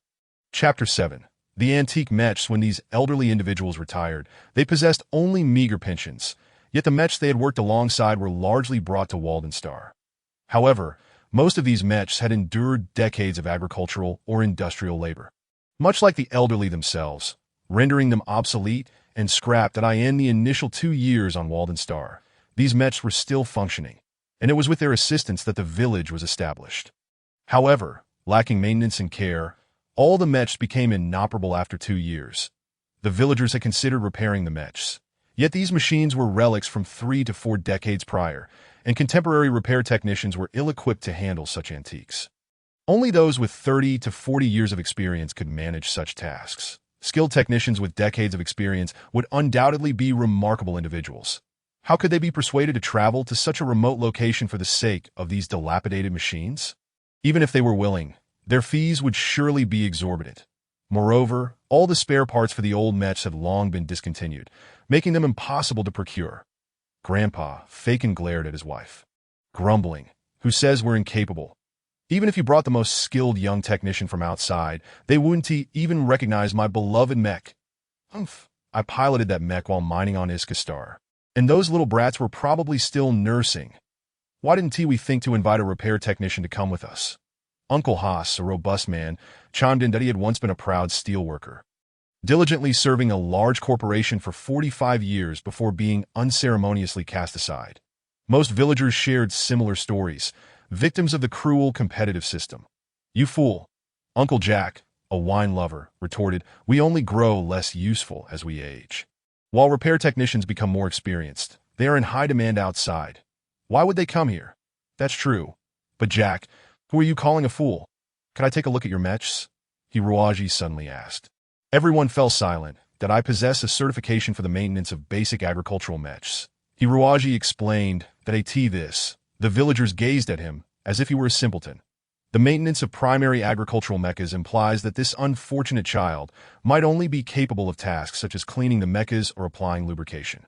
Nearly every skilled worker possesses a basic mecha maintenance certification, enabling them to tackle relatively complex issues. Some even hold intermediate certifications. However, when faced with an antiquated mecha, corroded and rusted from decades of exposure to the elements, what could even the most skilled technician accomplish? Just as the crowd was at a loss for words to decline, Mu Xiaoping spoke up. "Why not let Brother Ji take a look? He is quite remarkable." Mu Xiaoping had not forgotten how Hiroaji had repaired a spaceship in a mere 10 minutes. As the saying goes, one cannot resist the allure of a meal handed to them. The elderly gentleman exchanged glances and reluctantly agreed. Suddenly, a whirlwind of dust erupted, causing many to cough violently. An elder drove a tractor, using a chain attached to the back to wrench open the half-subterranean mecha hangar's doors. According to standard mecha maintenance protocols, non-operational mechas are best stored within spatial wrist wheels to preserve them in a vacuum. Exposure to the atmosphere would lead to the deterioration of parts and the aging of circuits. However, such advanced technology as spatial wrist wheels was not available on this planet, rendering the notion of housing these dilapidated relics within them rather absurd. Hiroaji surveyed the 18 mechas displayed in the warehouse with satisfaction. To the ordinary observer, these mechas were mere scrap, so undesirable that even the most novice pilot would shy away from them. Yet, in Hiroaji's eyes, they radiated an undeniable aura of power and energy. Having coexisted with humanity for decades, these mechas had developed a semblance of life, transcending their cold, metallic nature. Hiroaji stood before the mechas, meticulously examining the machines in need of repair, a fundamental skill for any technician. 5 minutes passed, then 10, and an hour slipped by, yet Hiroaji remained motionless. The villagers could no longer endure the silence. Too timid to disturb him, they whispered to Mu Xiaoping, Is Brother Ji all right? He should be fine, right?" Mu Xiaoping could not say for certain. However, the intensity with which Hiroaji focused was undeniably captivating, causing her heart to flutter. 3 hours later, several villagers had meandered around before returning. It was only then that Hiroaji finally spoke. Among the 18 mechas, 5 were salvageable. What? The villagers were astounded, particularly the owners of the mechas. Though they lacked repair skills, years of operation had bestowed upon them an understanding. They had deemed these mechas mere scrap metal, never imagining they could be restored. Hiroaji explained, with sufficient parts, 11 mechas could initially be repaired. However, given the current circumstances, we will need to dismantle 13 of them to salvage usable components for the 5 repairs. "Then, go ahead," Farkin said. "We can't fix these things anyway. Rather than letting them rust away, why not let you give it a try?" Farkin did not expect the young man to succeed, but since the items were of no use to them, dismantling them seemed reasonable. The villagers unanimously agreed that Hiroaji nodded and approached the far corner of the warehouse, where a set of large mecha repair tools lay. "Wait," Farkin suddenly exclaimed, "we don't have any mecha repair tools here. This is a disaster." Hiroaji shook his head. "I do not require any tools. Repairing by hand." The villagers were left speechless. Hiroaji calmly opened the long dusty toolbox, his heart swelling with excitement and joy. In his mind, the villagers had vanished, and the 18 mechas seemed to dissolve into their most basic components, floating in the void. The complex tools in Hiroaji's hands transformed into the simplest of children's toys. He deftly waved them about, gauging their balance. "That I believe this child has some talent." Uncle House murmured to Uncle Jack, "Perhaps he truly can repair those 5 mechas." "Get real," Uncle Jack scoffed. "He's a good kid. And he might be able to fix some of the latest models, but these 40-year-old antiques, he wasn't even born then. If he truly can repair them, he shouldn't be here. He should be in the Federation's premier mecha repair department." Teaching the elite suddenly, Hiruaji sprang into action. Dust swirled through the warehouse, transforming years of accumulated grime into a tempest, bearing down upon the villagers. They coughed violently, their eyes squeezed shut, and hurriedly retreated. The entire warehouse was shrouded in a veil of gray smoke, obscuring the events within, save for the occasional faint sound of metal clashing, indicating that Hiruaji was still at work. But he asked like a magician. Uncle House exclaimed in horror. Chapter 8. The mechanical magician. Is that child going to be all right? Enough. You men are ridiculous. Letting a child run wild without supervision. If something happens to poor Ruaji, I shall not forgive you. Granny Booma glared at the crowd, even turning to her husband Farkin as their representative and giving him a sharp pinch. Farkin winced, nearly brought to tears, exclaiming, "Should we rush in and rescue young he?" No need. Only Mu Xiaoping held unwavering faith in Hiruaji. She gazed dreamily at the warehouse. Just wait, Brother Ji said he could do it. And he will surely succeed today. An hour later, the dust finally settled. A peculiar noise resonated within the warehouse, causing the ground to tremble slightly. Uncle Jack suddenly became animated, tilting his ear to listen intently before leaping up in excitement. That's the sound of my Mustang engine. I recognize it. Good heavens, I haven't heard such a melodious engine roar in over 20 years. What a marvel! With a shout, a robust mining mecha emerged from the warehouse. Its sturdy arms could harvest various minerals, and its tracked legs were capable of operating in the harshest conditions. The mecha's chest displayed a striking image of a galloping horse, appearing vivid after cleaning. While it could not be said to look brand new, everyone could feel the power radiating from this mining mecha. That Hiruaji descended via the lifting cable, caked in dust like a charcoal ball, save for his gleaming white teeth. This design is truly classic, Hiruaji remarked sincerely. Modern mechas, even the armed ones, have become increasingly refined and automated. While they may be easier to operate, they lack the raw mechanical essence of classical mechas. For someone like me, who cherishes tradition, this is a significant loss. Uncle Jack's eyes brimmed with tears as he nearly knocked Hiruaji to the ground with a hearty pat on the back. You're absolutely right, youngie. I adore you. Nowadays, those mechas operate without even a hint of engine vibration. They're nothing but effeminate contraptions. The Mustang mecha is the true machine a real man should pilot. I recall driving my beloved Mustang through a level 13 electromagnetic storm on Rainstar. While those pretty boys in their high-tech mechas faltered, we relied on our trusty Mustang. Let us have dinner at my place tonight. Perhaps tomorrow, Hiruaji replied. I wish to study the remaining mechas this evening. After all, these were ancient relics, and the Mustang mecha was the easiest to repair among them. However, the difficulty exceeded Hiruaji's expectations. Not only did he spend over an hour on repairs, but he also depleted a significant number of parts, complicating the repairs of the other mechas. Nevertheless, the greater the challenge, the more exhilarated Hiruaji felt. He was a born mecha technician. Today presented a rare opportunity to repair these complex antique mechas. How could he possibly let it slip away? I shall certainly restore these mechas, Hiruaji vowed. Done. As long as I attach the DSL filter to the engine of this mecha, the output power should increase by more than 15%, and its performance could return to 80% of its factory condition. Hiruaji stifled a yawn, gazing contentedly at his handiwork. That it was already past 5 in the morning. After a night of relentless effort, he had fully restored the remaining 4 mechas. Witnessing the once dull scrap regain its former glory filled Hiruaji with immense joy. Despite his muscles aching and his eyes bloodshot from the dust, his spirit soared. After piloting each of the 4 mechas to ensure all was well, Hiruaji finally exhaled a sigh of relief. He gently moved his somewhat stiff cervical vertebrae, curiously surveying his surroundings, when he suddenly discovered a concealed door on the wall. This door had long been obscured by years of dust, and the dim lighting made it nearly imperceptible to the average person. However, Hiruaji had spent many years in this shadowy realm and had long mastered the art of night vision. Intrigued, he noticed that this door seemed to lead to a storage room, with a height suitable for housing mechas. After some exploration, he finally located the hinges of the door and with considerable effort managed to pull it open. The door was exceedingly heavy, and only someone as strong as Hiruaji could accomplish such a feat.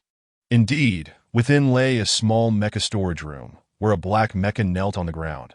The most striking feature of this mecha was its light and slender form, its compact structure reminiscent of a delicate bird. Yet sharp blades were affixed to its wrist and ankle joints, akin to the talons of an eagle.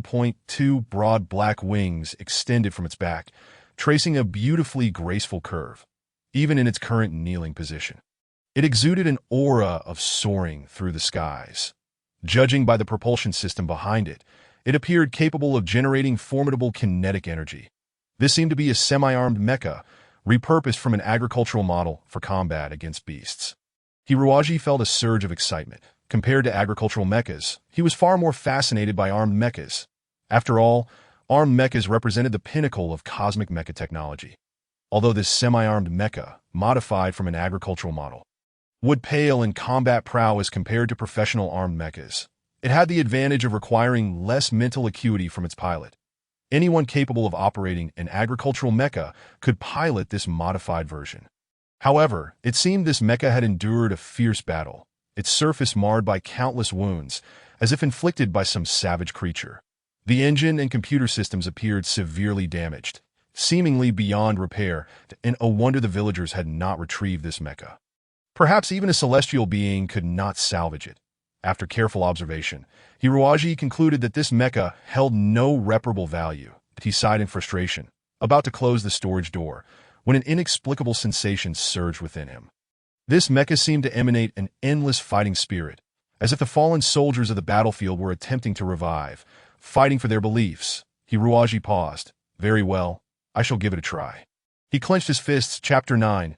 Mission accomplished by 9 in the morning, for imposing mechas stood proudly at the village entrance, presenting a magnificent sight. Village Chief Faken was filled with excitement, patting Hiruaji on the shoulder as he exclaimed, "Remarkable! Young he, you are simply extraordinary. This is nothing short of impossible." Weary, Hiruaji smiled faintly. These mechas, if properly maintained, can still function for another 2 to 3 years, but afterward, they will certainly require new parts.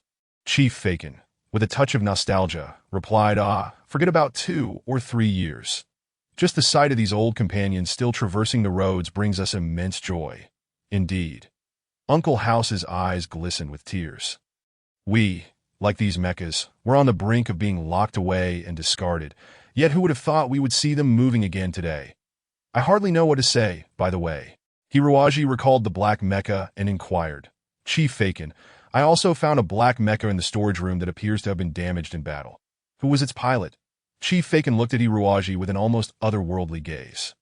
Stammering, that mecha's storage door weighs at least a ton. We never even considered that we would one day open it. How did you manage to open that door? Hiruaji. Chief Faken, that mecha was piloted by our village's great hero, Walden. When we first arrived to settle in this land, the surrounding woods had yet to fully grow, and we were besieged daily by giant mantises, which claimed many lives. Walden had no formal combat training. Like me, he was a miner, yet he volunteered to serve as a guard. He piloted a slightly modified mecha to eradicate the mantises' nests. Chief Faken sighed. Shaking his head, he valiantly cleared the mantises' nests, but ultimately perished in battle against them. In his memory, we named this planet Walden Star and sealed away the remains of his mecha, as if to bury it. Hiruaji then understood the profound aura of battle that surrounded the mecha. That I have repaired this mecha. What did you say? Hiruaji shrugged, turning to run back to the storage room, and shortly thereafter emerged with the black mecha. I said, I have repaired this mecha.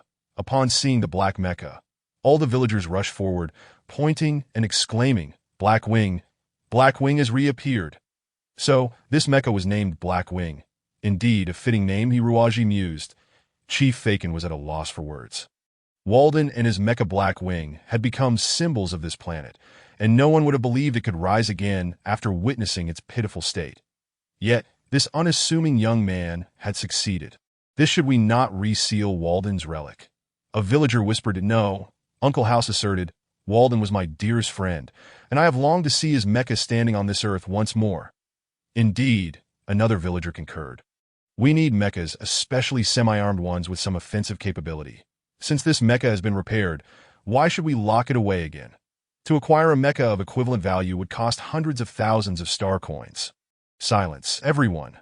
Chief Faken waved his hand. As you can all see, Our village has welcomed a miraculous repair master, whose extraordinary skills have brought Walden's black wing back to life.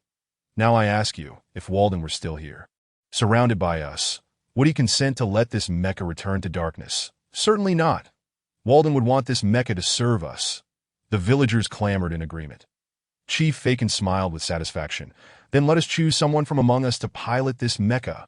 All the villagers exchanged glances, momentarily speechless.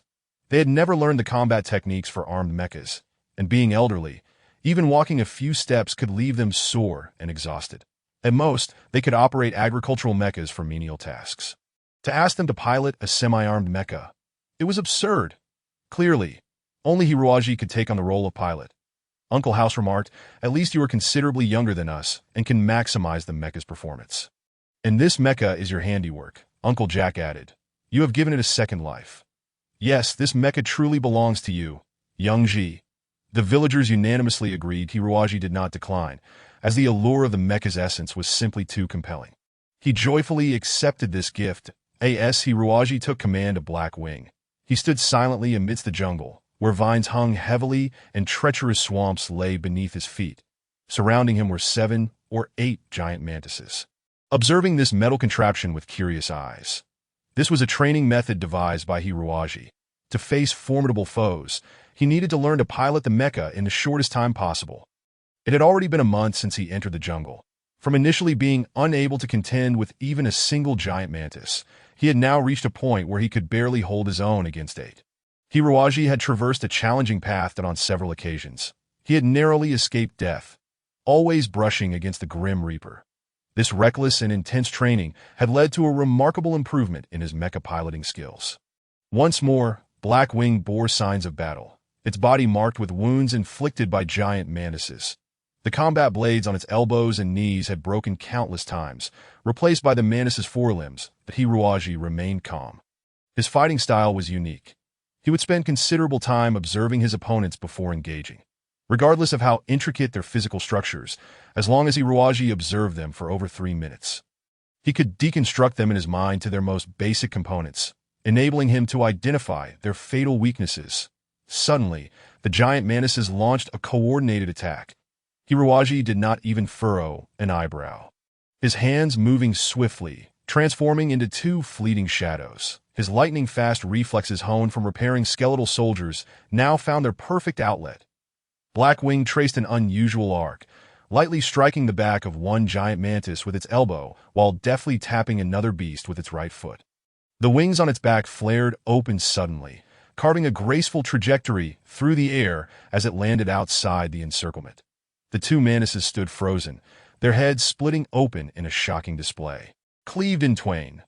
The remaining 6 colossal mantises were still in a state of bewilderment when the jet ports behind the Black Wing erupted with fierce flames, and the Black Wing darted into the swarm of mantises like a wisp of smoke.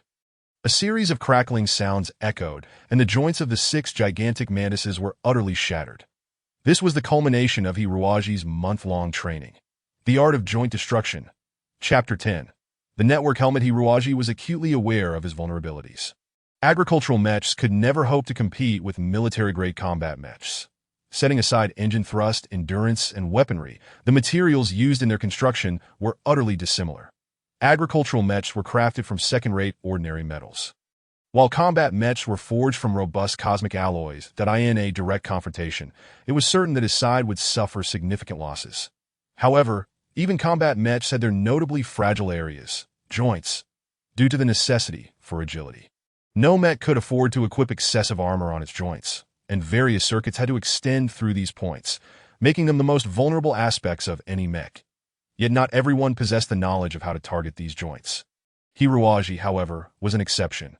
Having been accustomed to various skeletons, he possessed an extraordinary understanding of joints, leading to the development of his fearsome martial technique, which could yield unexpected results whether facing alien monstrosities like the colossal mantises or enemy combat mechs. Just as Hiroaji was mastering the art of joint destruction to its zenith, a faint cracking sound suddenly reached his ears. The data from his mech began to leak uncontrollably. This was dire. After a month of arduous training, he had pushed the Black Wing's mech integrity to its limits. It seemed he must return to the village for repairs. Hiruaji sighed in relief, grateful that the 8 colossal manuses had already been dealt with. Or else he would have been left to endure punishment. The black wing abruptly veered, nimbly leaping onto a branch and racing towards the village. Upon his return to Walden Village, he encountered a space transport ship taking off. Village Chief Faken stood beaming with joy on the tarmac, eagerly exclaiming to Hiruaji, Xiaoji, during this month, our yields from the mech you repaired for collecting purple sap berries have surged 5-fold, alleviating our immediate crisis. Pointing to a large stack of containers behind him, Chief Faken continued excitedly, Look, I used this money to buy food, fuel, and some mech spare parts. Now we can breathe easy for a while. The good times have returned to Walden Village. Hiruaji was equally elated. Chief Faken, how much can we sell the purple sap wine for? A hefty 350 star coins per barrel. What? Hiruaji frowned, realizing that a barrel weighed 60 pounds, meaning it was less than 6 star coins per pound, significantly cheaper than what the chief had initially indicated. Well, Chief Faken explained awkwardly, due to the large supply this time. Those space traders were unwilling to offer a higher price. Nevertheless, our overall income has increased substantially. Why fret over such trivial matters? Those insufferable merchants, Hiruaji muttered, while the purple sap wine lacked prestige. It was entirely organic, free from pollution, and of exceptional quality. Regardless, this price was undeniably too low. Those traders always operated this way, purchasing local products from border planets at the lowest prices, only to sell modern goods to the residents at exorbitant rates, profiting handsomely in the process. Even if the residents were elderly, the traders showed no mercy. Damn it. One day, I will ensure these merchants feel some repercussions. Hiruaji vowed silently to don't be upset. Chief Faken chuckled, retrieving a box from behind him. This is a gift for you, a network helmet. Hiruaji exclaimed in surprise that indeed that US old folks have long adapted to the monotony of life here, so it matters little to us. However, you young ones are naturally more lively and restless. Having kept you here for so long must have been quite dull, right? Since this money was earned with your help, we old fellows decided to buy you and Mu Xiaoping each a network helmet. That way, you'll at least have a toy to play with during your downtime. Hiruaji felt deeply touched. Though a network helmet was not particularly expensive, connecting to the Interstellar network required the establishment of at least a secondary signal transmission station. Originally, Walden Star had only one primary station, capable of transmitting only text or two-dimensional images. Akin to an ancient computer network, the TO entered the immersive three-dimensional virtual reality network. An upgrade to the station was essential. The cost for such an upgrade was exorbitant. Even with the recent high yield of purple sap berries, it would be impossible to cover this expense. The elders were clearly using their savings to provide this precious gift to Hiruaji and his companions. His eyes grew misty. Chief Faken, one day I will repay you all and this planet. Hiruaji's voice was grave. He was not one to make promises lightly, but once he did, he would certainly fulfill them. Ah, this child. Chief Faken chuckled foolishly. Inside the house, Hiruaji stared blankly at the clutter of wires and the virtual helmet before him, a manual as thick as a dictionary laid out in front of him. Hiruaji was lost in thought that Mu Xiaoping felt quite puzzled. Xiaoji, what are you still doing? Hiruaji cast her a profound glance, a mysterious smile playing at his lips. Xiaoji, you haven't used one of these helmets before. Have you? Hiruaji replied. Mu Xiaoping. With a wry smile, Hiruaji confessed, the electronic helmets we used on Earth were never this complicated. Mu Xiaoping suddenly understood, stifling a laugh. Oh, I see. That is not surprising at all. Earth is an ecological protection zone. What does that mean? Hiruaji queried, perplexed. Mu Xiaoping explained somewhat awkwardly. Xiaoji, please don't take offense that you am. If we consider our current universe as an egg, then the entire solar system would be the yolk. The 5 major star domains the egg white, and the outer shell a resource-rich, chaotic world that I don't believe I've ever heard that before, Hiruaji remarked, furrowing his brow. Well, the solar system was the first star system inhabited by humanity. While civilization was indeed quite advanced there, due to overdevelopment, 200 years ago, when all resources were depleted, most capable individuals hastily left for the now 5 major star domains. Since then, civilization in the solar system has stagnated. To the civilized world, the solar system is merely a historically valuable protection zone, and its inhabitants are regarded as uncivilized savages. This, Hiruaji realized how disparaged Earthlings were. However, This was hardly surprising. In this world, only the strong were deemed worthy of respect, that Hiruaji shrugged. While he could not change his identity as an Earthling, he could certainly alter how Earthlings were perceived by others. "Are you upset?" Mu Xiaoping cautiously asked. Reading his expression, that Hiruaji offered her a reassuring smile. Shrugging, "I find it a bit hard to accept, but I would never take my frustrations out on a girl." "By the way, what did you mention about the chaotic world?" "What is that?" Chapter 11. Mech piloting the chaotic world refers to the star domains beyond the Federation. After 200 years of development, resources within the Federation have gradually become scarce, prompting various star domains to fixate on the outer, more resource-rich planets. However, the natural environments of those planets are exceedingly harsh, and the difficulty of extraction is significant. To cultivate suitable interstellar miners, many star domains resort to crossbreeding heavy criminals with animal genes, producing robust half-beastmen to serve as alien miners. While this method has garnered substantial resources for the Federation, numerous resource planets have increasingly fallen under the control of these half-beastmen. These individuals simultaneously require the technology and machinery of the civilized world while harboring immense hostility towards it. They embody both righteousness and malevolence, making it difficult to discern their true nature. Thus, these resource planets have come to be known as the chaotic world. This was the first time Hiruaji had encountered the term beastmen, and he thought to himself, "These people are truly pitiable, first being forcibly infused with animal genes, rendering them neither human nor beast, and then sent to labor on inhospitable resource planets, where they might perish." Had he been subjected to such a fate, he might have become an enemy of humanity. But he heard Mu Xiaoping's soft voice.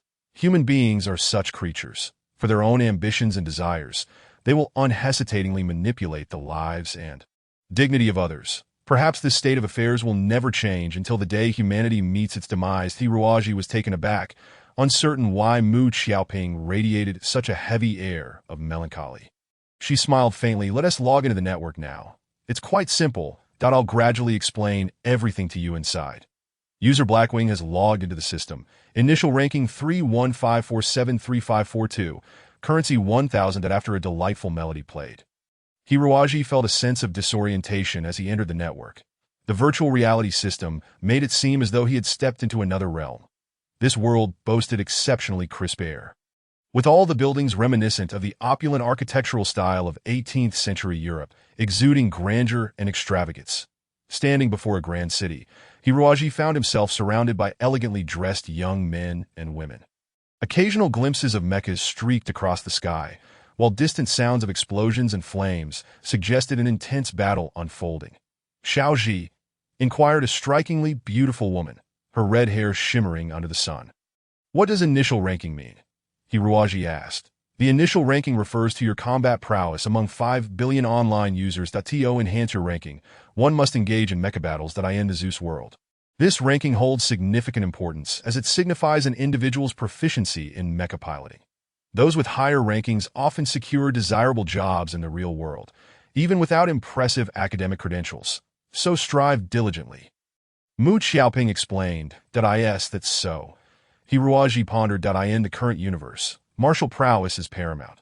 Furthermore, the Interstellar Network was initially established to facilitate exchanges of combat techniques among mechanites from various star domains, hence the emphasis on military aspects.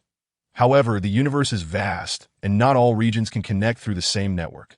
Currently, there are 3 main networks: the Zeus Network for the Western civilization, the Penguin Network for the Eastern star domains, and the Chaos Network utilized by the orcs of the Chaos world. Therefore, even the top-ranked individual in the Zeus world may not necessarily be invincible. Then learning to pilot a mecha here should be quite easy. Hiruaji's eyes sparkled as he had entered the network specifically to learn mecha piloting. Mu Xiaoping nodded, then added, "However, what?"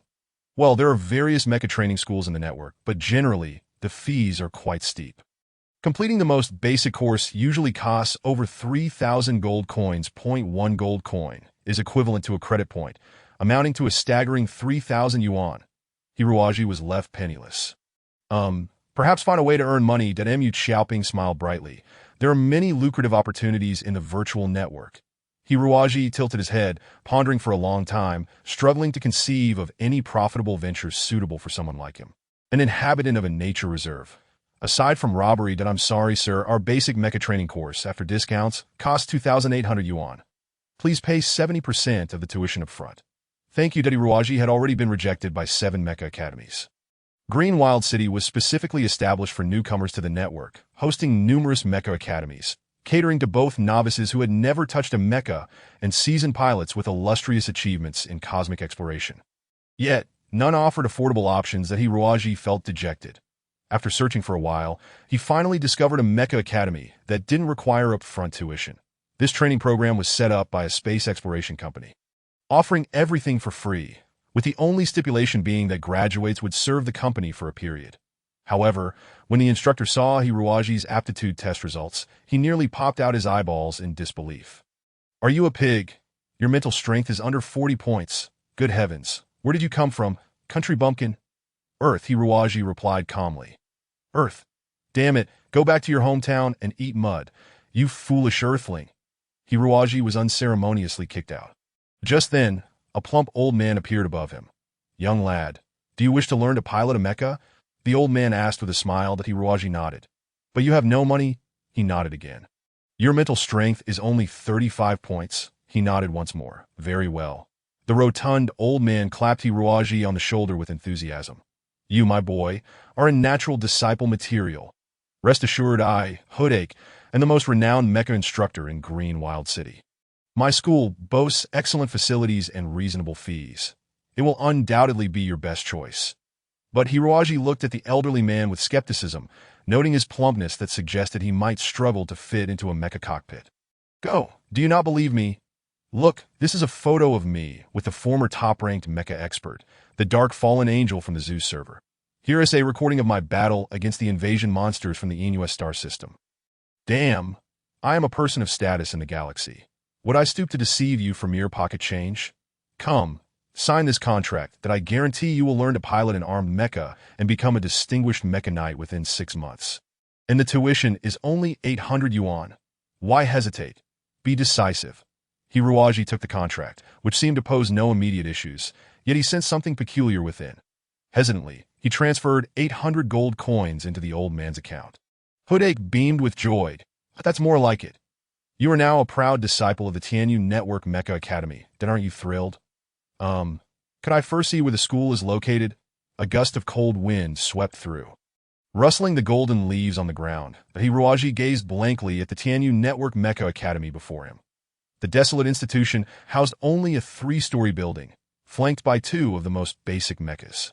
Apart from that, there were toys like slides, merry-go-rounds, and ball pits. Chapter 12. The origins of mechas. A few snot-nosed children were gleefully playing. This academy is clearly aimed at underage children. Brother, Hoodake yawned, his tone earnest. With your mental strength at only 34, many of these students surpass you. Do you really think you're much better than them? And you claim graduates can pilot armed mechas? Sigh. I see your eager expression.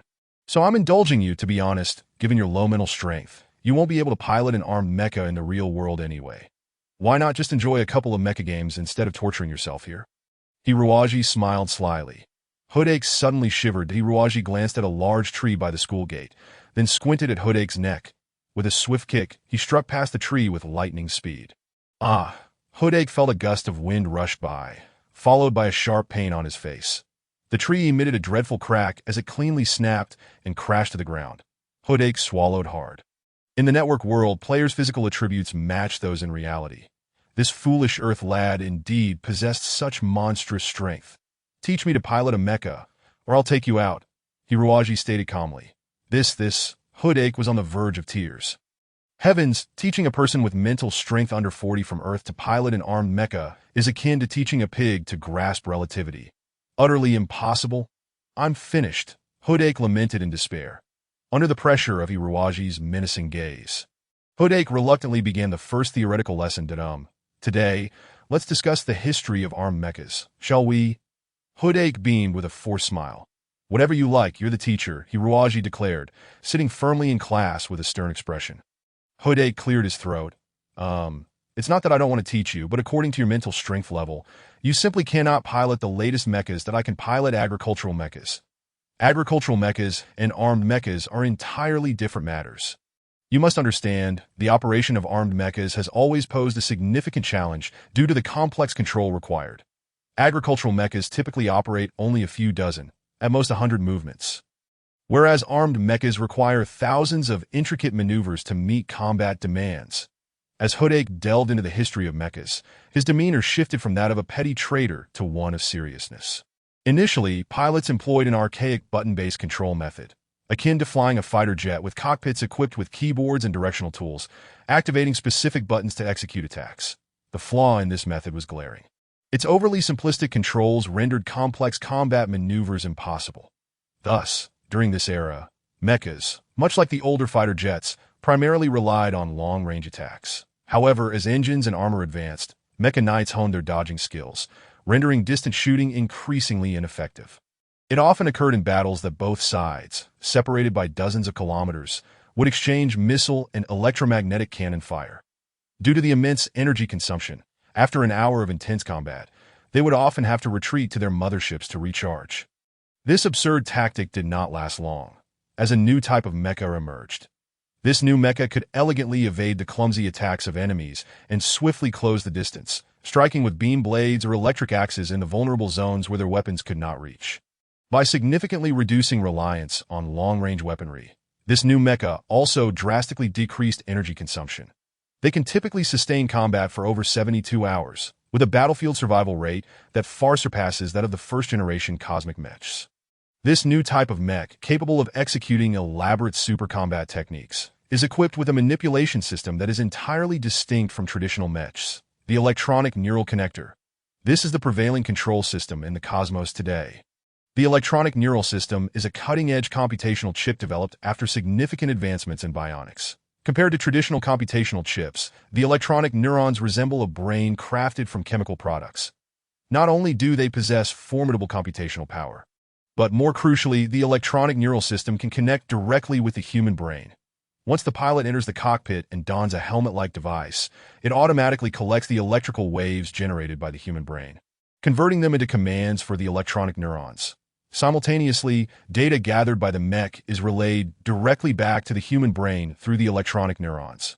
In essence, a harmonious unity is achieved between the human brain and the computer, allowing direct control over the mech to perform various complex maneuvers.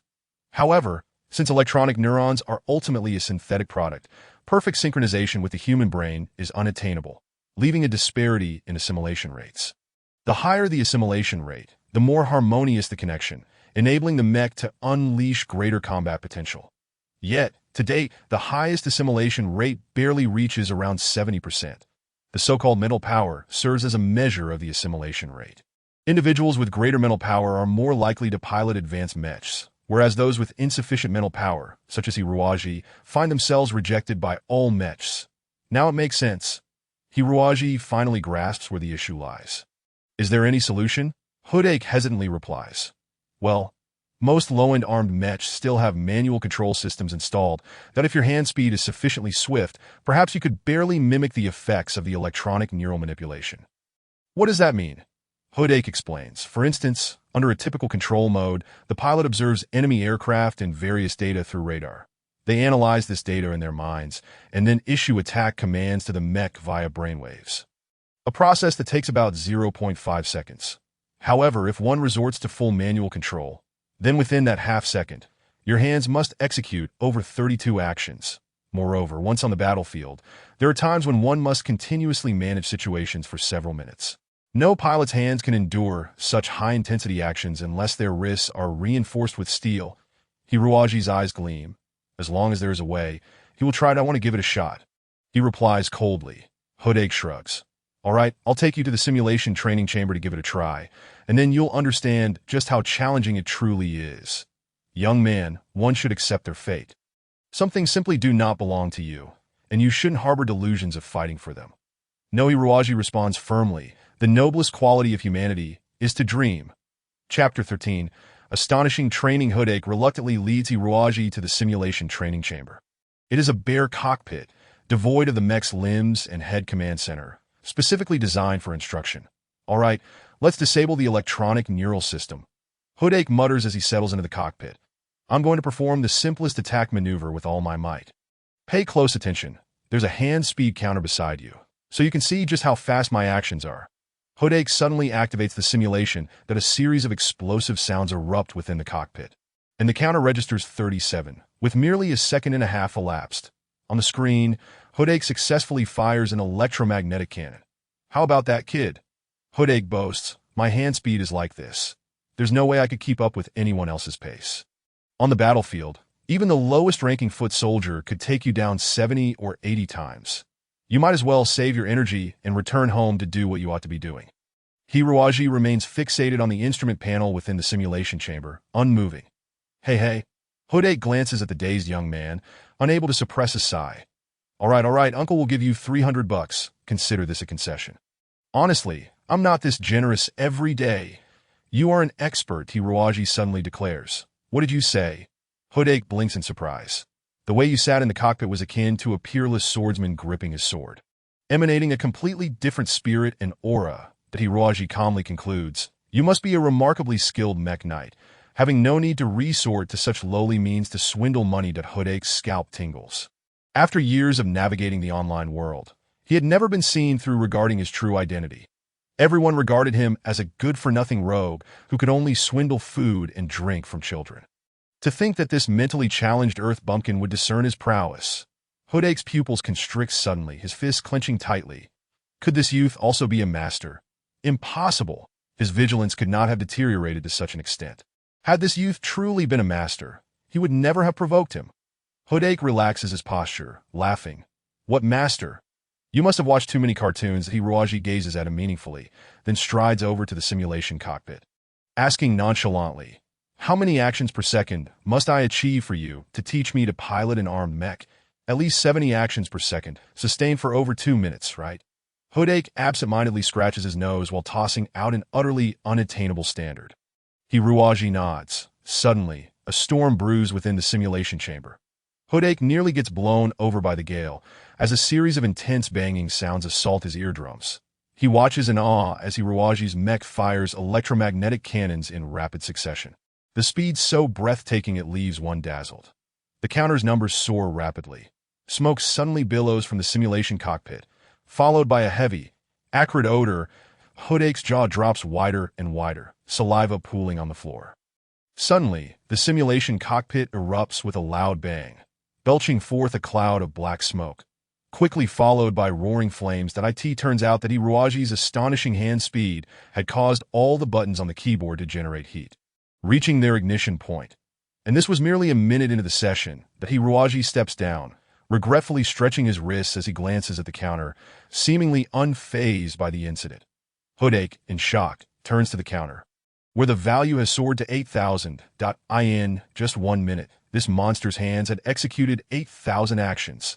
That equates to 130 actions per second.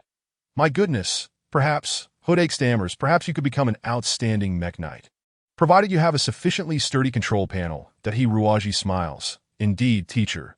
Ever since Hiroaji entered the virtual network, the entire Walden village has been thrown into chaos. Although Hiroaji's hand speed has reached over 130 actions per second, this is merely the standard of an ordinary mech knight. For Hiroaji, such an achievement is evidently insufficient. Since he cannot enhance his mental power, he must find ways to increase his hand speed. Hiroaji trains with near-manic fervor. His training method involves repairing machinery with his bare hands. Whether it be colossal agricultural mechs or small devices like radios, all fall within the range of Hiroaji's relentless dismantling. Even perfectly intact machines are not spared, as Hiroaji insists on disassembling them into their basic components, then reassembling them in the shortest time possible.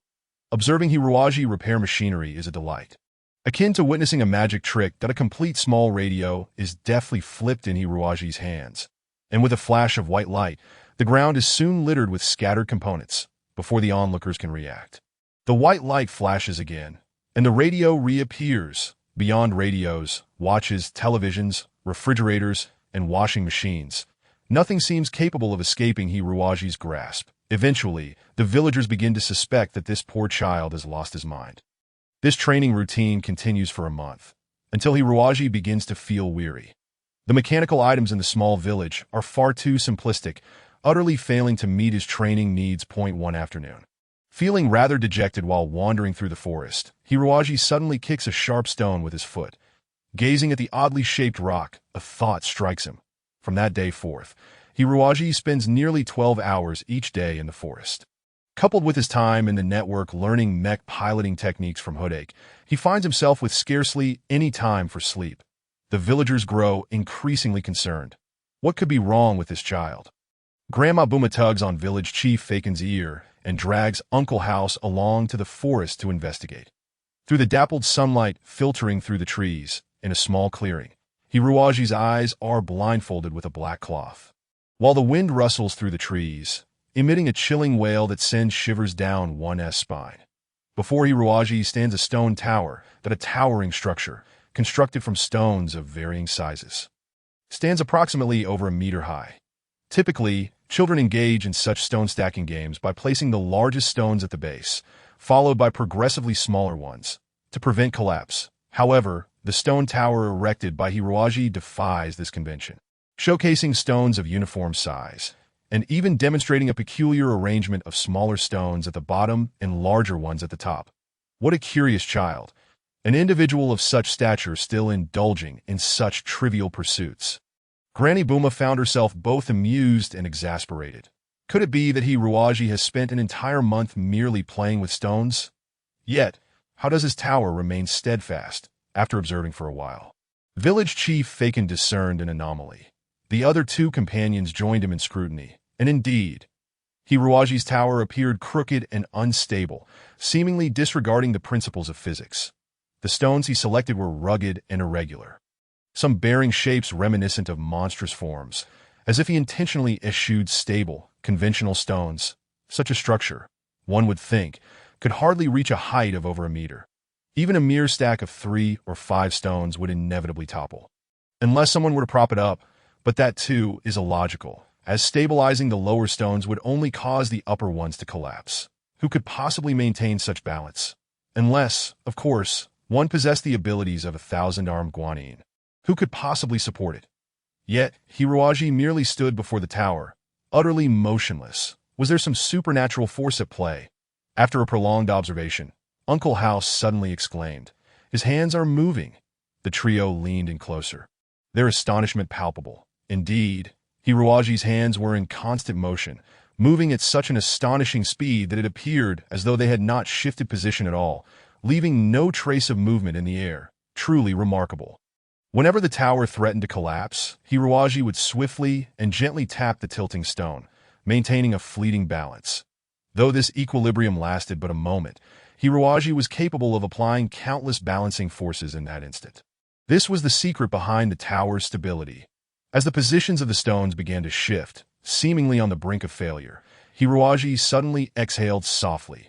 With a flick of his finger, the stone atop began to rotate. Then, the second stone followed suit. The third, the fourth, the entire tower spun rapidly under Hiruaji's deft manipulation. The intense rotational force once again stabilized the structure. His hands transformed into a radiant blur, continuously adjusting the tower. The sharp-edged stones created friction, sparking flames between them. This entire spectacle lasted for an hour, as village chief Fakin and his companions stood transfixed, as if entranced in a bizarre dream, witnessing something that could not possibly be human. Abruptly, Hiruaji ceased his actions, exhaling deeply as he removed the blindfold from his eyes. The stones continued to spin, yet all their sharp edges had been smoothed through friction, transforming into glossy pebbles. With a thunderous crash, the tower collapsed, each stone gleaming and slick, so polished that they could mirror a human figure. But Hiruaji gazed at his calloused hands, hands capable of achieving anything, protecting whomever he desired. Chapter 14. The reckless thunder leopard Hodak had never encountered a student like Hiruaji, one who embodied both genius and folly. To label him a freak would not be unjust. On one hand, Hiruaji had astonishingly managed to enhance his hand speed to 430 actions per second within just 2 months, and could flawlessly replicate any mech technique after a single demonstration. Hodak began to suspect whether Hiruaji might be a mechanical construct. Yet mechanical beings do not browse the internet. That if you had lived a century ago, you would have undoubtedly become the universe's most elite mech knight. Hodak marveled sincerely that a century prior, Electronic neurons had yet to be developed, and all mech operations relied on human effort. During that era, Hiruaji would have undoubtedly shone brightly. However, times had changed. Hodak felt despondent, realizing that no matter how diligently he trained, Hiruaji's mental acuity showed no improvement, not even by a fraction. This revelation pained him deeply, although he had distanced himself from the mech world for quite some time. Witnessing an unparalleled talent burdened by a critical flaw was truly disheartening. Regardless of Hiruaji's relentless practice, he could only pilot the most basic mechs that in interstellar combat. The inherent quality of the mech is a crucial factor. Even the most exceptional pilot cannot achieve success without a formidable mech. Their very lives might hang in the balance. Yet Hiruaji appeared unfazed, and aren't you even disheartened? One day, Hodak could no longer contain himself and inquired. You could have been the finest knight. Hiruaji, while training, calmly replied, my mental acuity is low. This is an objective fact that cannot be altered. Why should we fret over that which is unchangeable? He recalled the many skeleton soldiers in the dark abyss. Skeleton soldiers are the most rudimentary of combatants. Even a novice could easily dispatch 3 or 4 of them. Yet, these skeletons did not lament their broken forms nor question why they were cursed with such frail bodies. Instead, they relentlessly trained, forging their fragile bones into steel. Hiruaji held a deep appreciation for Hodak, having recognized him as a true mech expert, undoubtedly a seasoned warrior with extensive battle experience. His skills were honed not from textbooks, but through arduous and bloody conflicts. From Hodak, Hiruaji learned the most direct and effective combat techniques, as well as numerous practical emergency measures that in a certain sense. Manual operation of mechs is an unconventional method, employed only when the electronic neuron systems malfunction. Those knights piloting advanced mechs may never comprehend this skill point one afternoon. While Hiruaji was engaged in training on the simulator, a commotion erupted outside the academy as 5 ruffians barged in. The leader, a notably robust lad appearing merely 15 or 16 years of age, resembled a standing bear. His arms were thicker than Hiruaji's thighs. His skin was dark and oily, adorned with various tattoos. And his hair was styled explosively, while a thick iron chain coiled around his right hand as he cast a disdainful glance at Hiruaji, who stood a head shorter. Who are you? The young thug demanded, slamming the chain onto the table and glancing at the screen with casual disdain. Suddenly, he burst into laughter. You're still studying that simulation course on military port demolition. That has something for elementary students to master. Are you a complete fool? The other 4 joined in uproarious laughter. That Hiruaji's hands stiffened. Although his gaze seemed nonchalant, he had already assessed the general strength of his adversaries.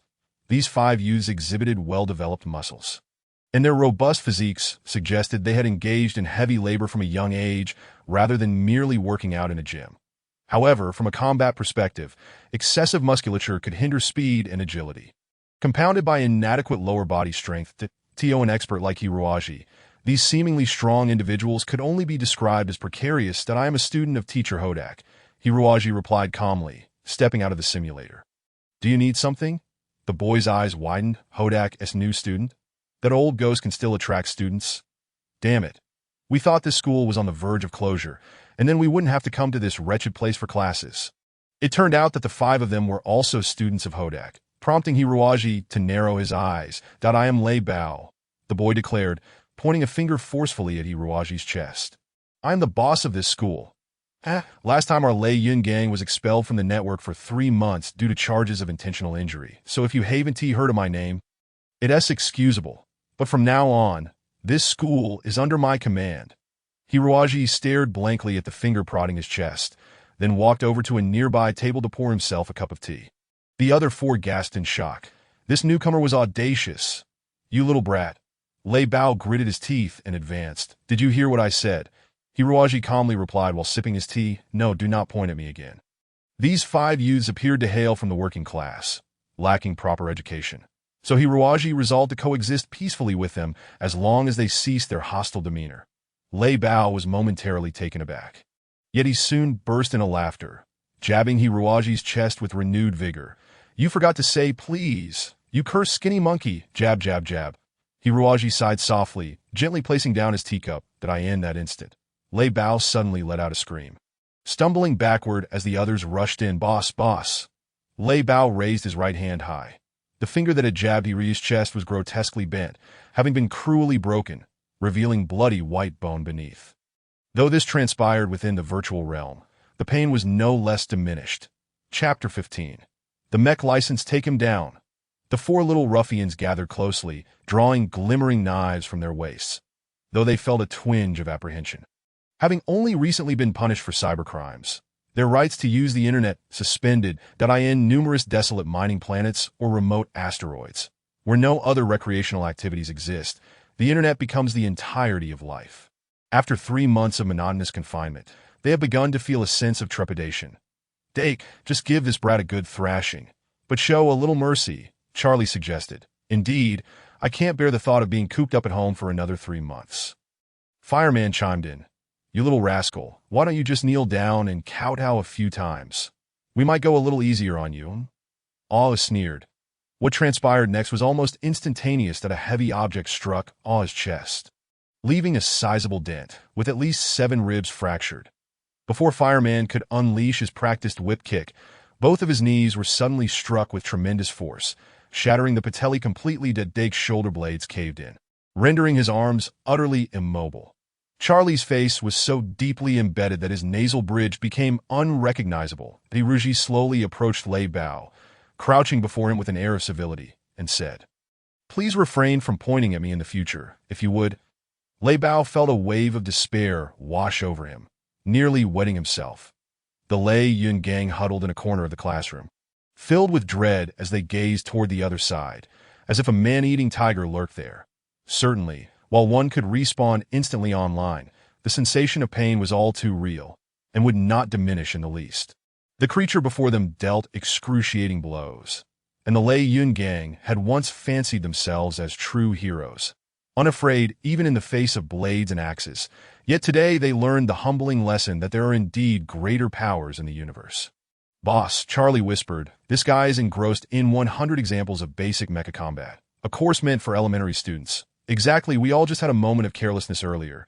Dake mumbled. Hiroji turned a page in his book and suddenly coughed lightly. The 5 immediately huddled together, too frightened to utter a word. "Little Lei," Hudak said with a grin from the center, "how have these past 3 months treated you?" Lei Bao scoffed. "I feel like I'm suffocating at home, spending every day operating mining robots. Your mother's illness still isn't cured." Lei Bao's expression darkened as he lowered his head.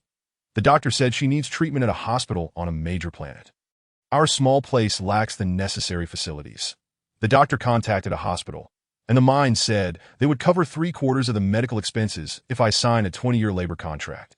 However, the remaining travel and medical expenses exceed 40,000 star coins. Lei Bao shrugged, feigning nonchalance. Who knows? Maybe if I sign a 30-year contract with the mine, those old geezers will agree to cover all the costs." Hudak replied, "The conditions at your local energy mine are far from ideal. Few veteran workers can endure for 30 years. After about 20, they're usually worn out. Isn't that how your mother fell ill? Are you really going to? What can I do?" Lei Bao gritted his teeth. "Robbing is out of the question." Suddenly, Hiruaji interjected, "With your group's abilities, even if 5 brand new mechas were placed before you, success in robbery would still be improbable." "Hey, all right, little Lei, given your mother's condition, how do you still have time to study here?" Hudak inquired with concern. These 5 children hailed from the mining asteroids near the border.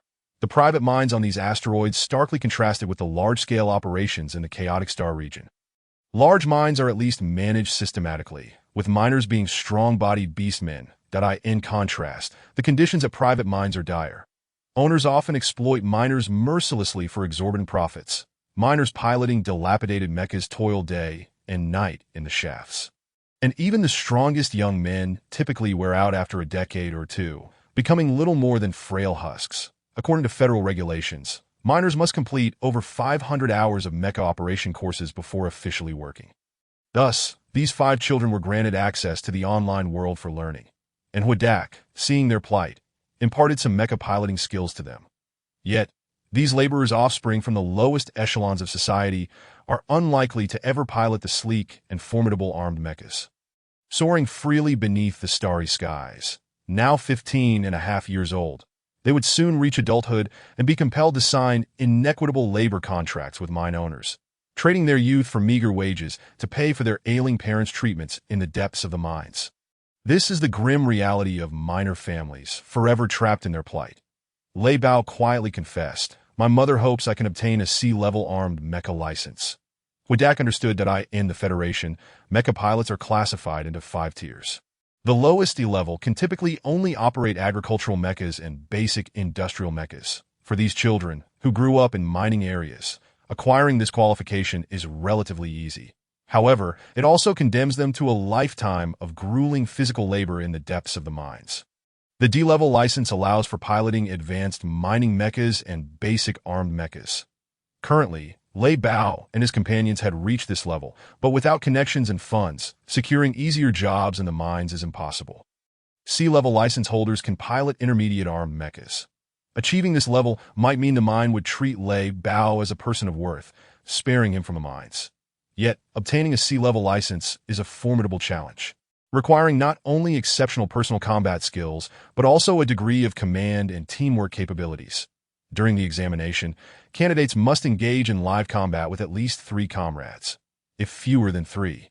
The examination venue provides virtual allies. As for the B and A-level licenses, the testing is even more rigorous, far beyond what Lei Bao can currently fathom, having never received formal training and lacking focus in class.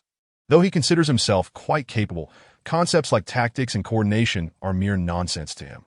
The test looms just over half a month away. Ruoji suddenly yawned, preparing to participate in the test himself.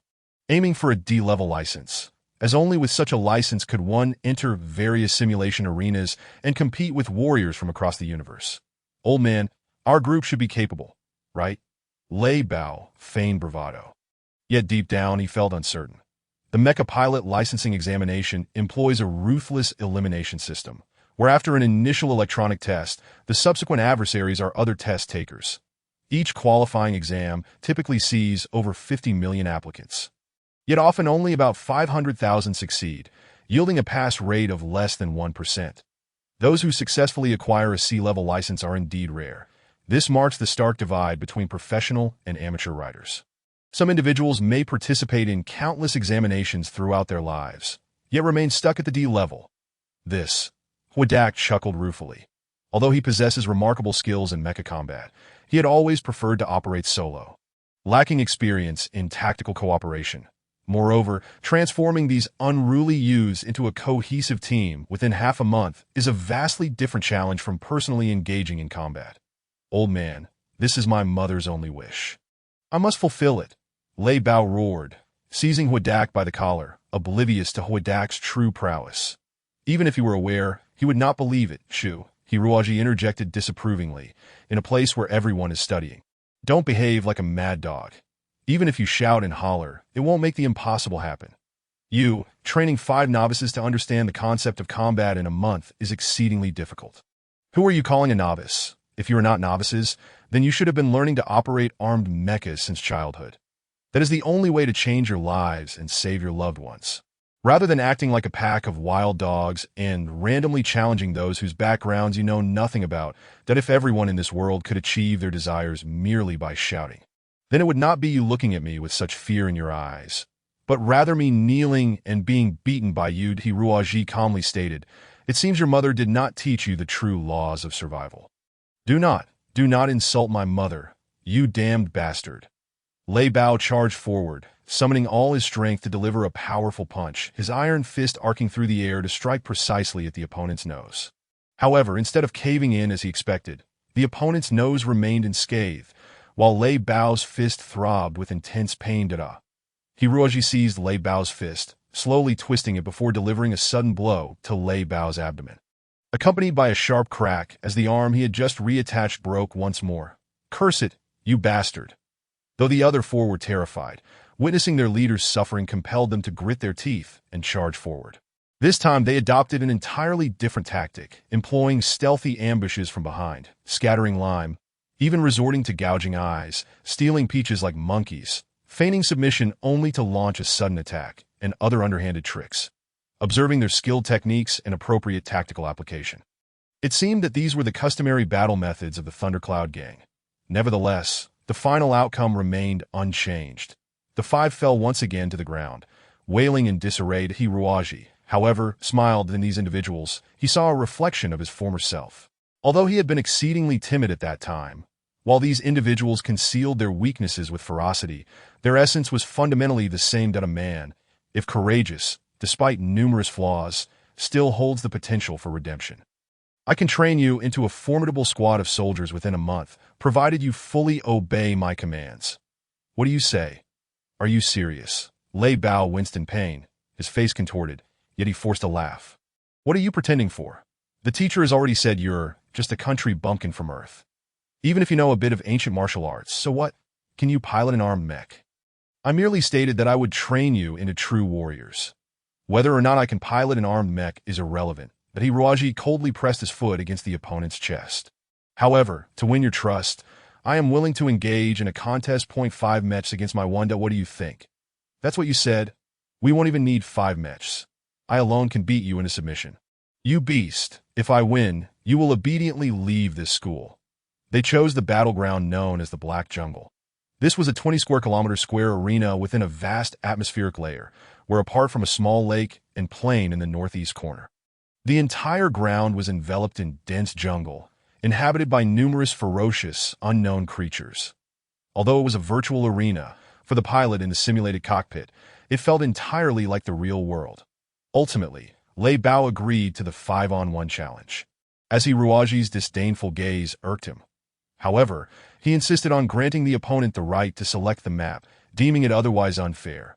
You all wait at the small lake in the northeast corner. I will search for that guy alone. Damn it, I won't take any advantage. Lei Bao growled menacingly. The 5 mechs they piloted were the Warfire Wolf model. This was a relatively basic armed mech, designed specifically for reconnaissance and light combat engagements. Aside from the laser combat blades mounted on each arm, there was only a low-power beam cannon embedded in the chest armor, due to its simple mechanical structure. It was easy to manufacture, leading to numerous imitations and enhancements across the universe, all boasting exceptional performance at a reasonable cost, making it a favorite among the middle and lower classes, akin to the AK-47 of mechs. The Lei Yin Quintet opted for a modified version that emphasized close-quarters combat, consistent with their established style. Lei Bao piloted the Warwolf, swiftly entering the forest, although he hadn't piloted an armed mech for 3 months. He had been working daily with mining mechs, so his tactical movements remained fairly proficient that he activated the radar, beginning his search across the battlefield. The Warwolf was equipped with a Doppler radar, capable of scanning a range of 500 kilometers. As long as the opponent activated their engine within that radius, they would be instantly detected. Lei Bao resolved to conclude the encounter swiftly. Chapter 17. The Despicable King. However, the opponent did not activate their engine at all. Lei Bao was vexed. What on earth was this guy up to? Were they planning to hide? If that were the case, it would indeed present a challenge. Searching for a concealed mech in a 20 square kilometer area of dense jungle would be no easy task. Playing turtle, are we? Lei Bao gritted his teeth. That I'll search slowly. As long as you don't activate your engine, I will eventually find you, and when I do, I'll turn you into mincemeat. According to Hoodake, this earthling fool had only recently begun learning to pilot mechs. While Lei Bao had started handling mining mechs at the age of 3, there was no way he could lose to such an opponent. Right. An hour later, Lei Bao was on the brink of insanity, but he had only searched a small portion of the map, and even in the areas he had already scoured, he couldn't be certain there were no enemies. What if that fool had submerged the mech in a swamp? This idiot was so treacherous. What underhanded tactics wouldn't he resort to? At this rate, completing the duel might take half a day. You all spread out and search. I refuse to believe this beast can hide in the sky. The moment you spot him, contact me immediately. The Dio not engage in overwhelming him. Leave him to me, that I don't want anyone spreading rumors about me. The 4 mechs that had been stationed in the northeast corner swiftly fanned out. Traversing the dense jungle that I end their view, there was nothing to worry about. That guy was so cowardly and weak, clearly just a novice. Remembering how thoroughly he had defeated them, everyone was seething with anger, thinking that once they found that fool, they would certainly teach him a lesson before handing him over to the boss. Unbeknownst to them, the 5 mechs had already spread out considerably, each positioned at various points across the map. Deep within the jungle, Hiruaji silently monitored his radar, where 5 small dots flickered. The mech he had chosen was named Martin, an antiquated model produced 80 years ago, at a time when the electronic neuron system had only recently been developed, necessitating that a considerable portion of its operations be performed manually to in the virtual realm. Such an old model would either be found in a museum or melted down long ago to be recast. Hiroaji remained still. 2 hours passed, and the opponent had scoured the area several times. Twice, they had been within 50 meters of him, merely half a second of movement for a mech, where Hiroaji could have successfully launched a surprise attack. Yet, he remained motionless. Eventually, he even closed his eyes. The statistics for the first 2.5 hours. Both sides suffered 0 casualties. The red side's energy consumption was at 21%, with battlefield control at 100%. The black side's energy consumption was at 0.4%, with battlefield control at 0. 2 hours, 46 minutes, and 7 seconds later, Hiroaji suddenly opened his eyes. The radar indicated 2 light spots were within his vicinity. Less than 10 meters. In an instant, Hiroaji's hands vanished, and then a violent roar erupted from the cockpit, as various buttons on the control panel seemed to be manipulated by invisible claws. Rising and falling freely, Martin suddenly sprang from a pile of dead leaves, surging forward. Hoodake was complaining to Charlie. The cowardly earthling is hiding. This despicable fellow must know he can't defeat us. So he's trying to stall for time. Suddenly, he froze at an urgent blinking that appeared on the radar, indicating the opponent's speed was extraordinarily high. Alarms blared, and red lights flashed within the cockpit. Then, Hoodake witnessed a horrifying scene. Right across from him, Charlie's mech suddenly had a robust arm protruding from its chest, completely crushing the cockpit. Charlie was eliminated. Damn. Hoodake swung his combat blade repeatedly, realizing that the mech his opponent piloted was, from its exterior, a round, barrel-like, outdated model. He couldn't believe that this so-called novice could obliterate Charlie with such a mech, but he quickly realized that this so-called beginner was remarkably skilled in the art of mech combat. Under Hiroaji's control, the clumsy Martin operated like the most advanced combat mech. Before he could comprehend what was happening, his right arm was severed by the opponent. The joint destruction technique, originally intended for the human body, was successfully executed through the mech thanks to Hiroaji's arduous training. The right shoulder of the werewolf was completely dismantled, utterly destroyed in an instant, seizing the moment while Hoodake was dazed. The ruthless blade pierced through the chest armor, stabbing into the cockpit. Hoodake was eliminated. 2 hours, 47 minutes, and 5 seconds into the match, the red side lost 2 mechs, reducing their battlefield control to 45%. The black side's energy consumption was at 11%, with battlefield control at 55%. The situation seemed to clarify. The remaining 3 mechs swiftly made their way to the site of the incident. Although they were still unsure of what had transpired, they were certain the opponent had been spotted. As long as the opponent revealed themselves, victory was assured. Fireman was the first to arrive at the battlefield. He saw a werewolf mech lying on the ground, its chest completely shattered. Next to it lay the similarly mangled Martin. Another werewolf raised its combat blade high, seemingly preparing to deliver the final blow to Martin. Damn it, Charlie was taken out. Fireman complained that I never expected that guy to be so formidable. Although it was a sneak attack, Charlie wasn't weak either. What a disgrace. Hey, I say, Hoodake, Fireman remarked, seeing Martin already downed, feeling rather relaxed. The boss said to leave the final blow to him. Don't act impulsively. Fireman maneuvered his mech closer, fully aware of Hoodake's temper. But what transpired next was entirely unexpected. Hoodake raised his combat blade high and struck down fiercely. Fireman rushed forward to stop him, only to realize that Hoodake's target was not the downed Martin, but rather himself. In an instant, Fireman lost consciousness. Dejected, he exited the match that he saw Hoodake and Charlie waiting outside, both with faces full of frustration. Hoodake, you've already been eliminated, Fireman exclaimed in astonishment. That of course, Dak shouted loudly. That damn guy stole my mech. How despicable and shameless. Indeed, Charlie replied. I initially thought our Thundercloud gang's fights were already quite disgraceful. But it turns out this kid is 100 times more cunning than us. Sighing, Fireman lamented. If only we had verified your identity before getting closer. The 3 of them anxiously watched the arena, wishing they could somehow warn their comrades inside. Don't fall for it. The opponent is far too formidable. As expected, Ao was indeed deceived. This time, Hiroaji first concealed himself within Martin. hiding the mech in the woods, and then slipped into a werewolf. However, he deliberately used the beam cannon to completely destroy half of the werewolf's body, making it appear to untrained eyes as if it could no longer move. Only an experienced mechanic like Hiruaji understood how to create a seemingly terrifying wound that would not significantly impair performance. All believed all three werewolves had been rendered inoperative. As even the engines and cockpits were exposed, that he concentrated all his attention deep into the jungle. Just as he was passing by his comrade, Hiruaji launched his attack. Consequently, Ao appeared outside the arena with a blank expression. Chapter 18. By any means necessary, forget it. The opponent's victory was not legitimate, Charlie consoled. Fireman shook his head. The opponent is certainly not without merit. Did I ask there anyone among you who could ignite a severely damaged mech from a complete shutdown to full operation in half a second? So, this guy is not human at all. Fireman's eyes shifted from disdain to admiration. Perhaps he truly had a way to defeat the boss. Perhaps the boss should indeed be a bit more cautious. Thunder Leopard charged into the fray, that Hiruaji had vanished. Yet he did not turn off Martin's engine, instead racing south at high speed. The Thunder Leopard smiled as he observed the rapidly moving blip on the radar.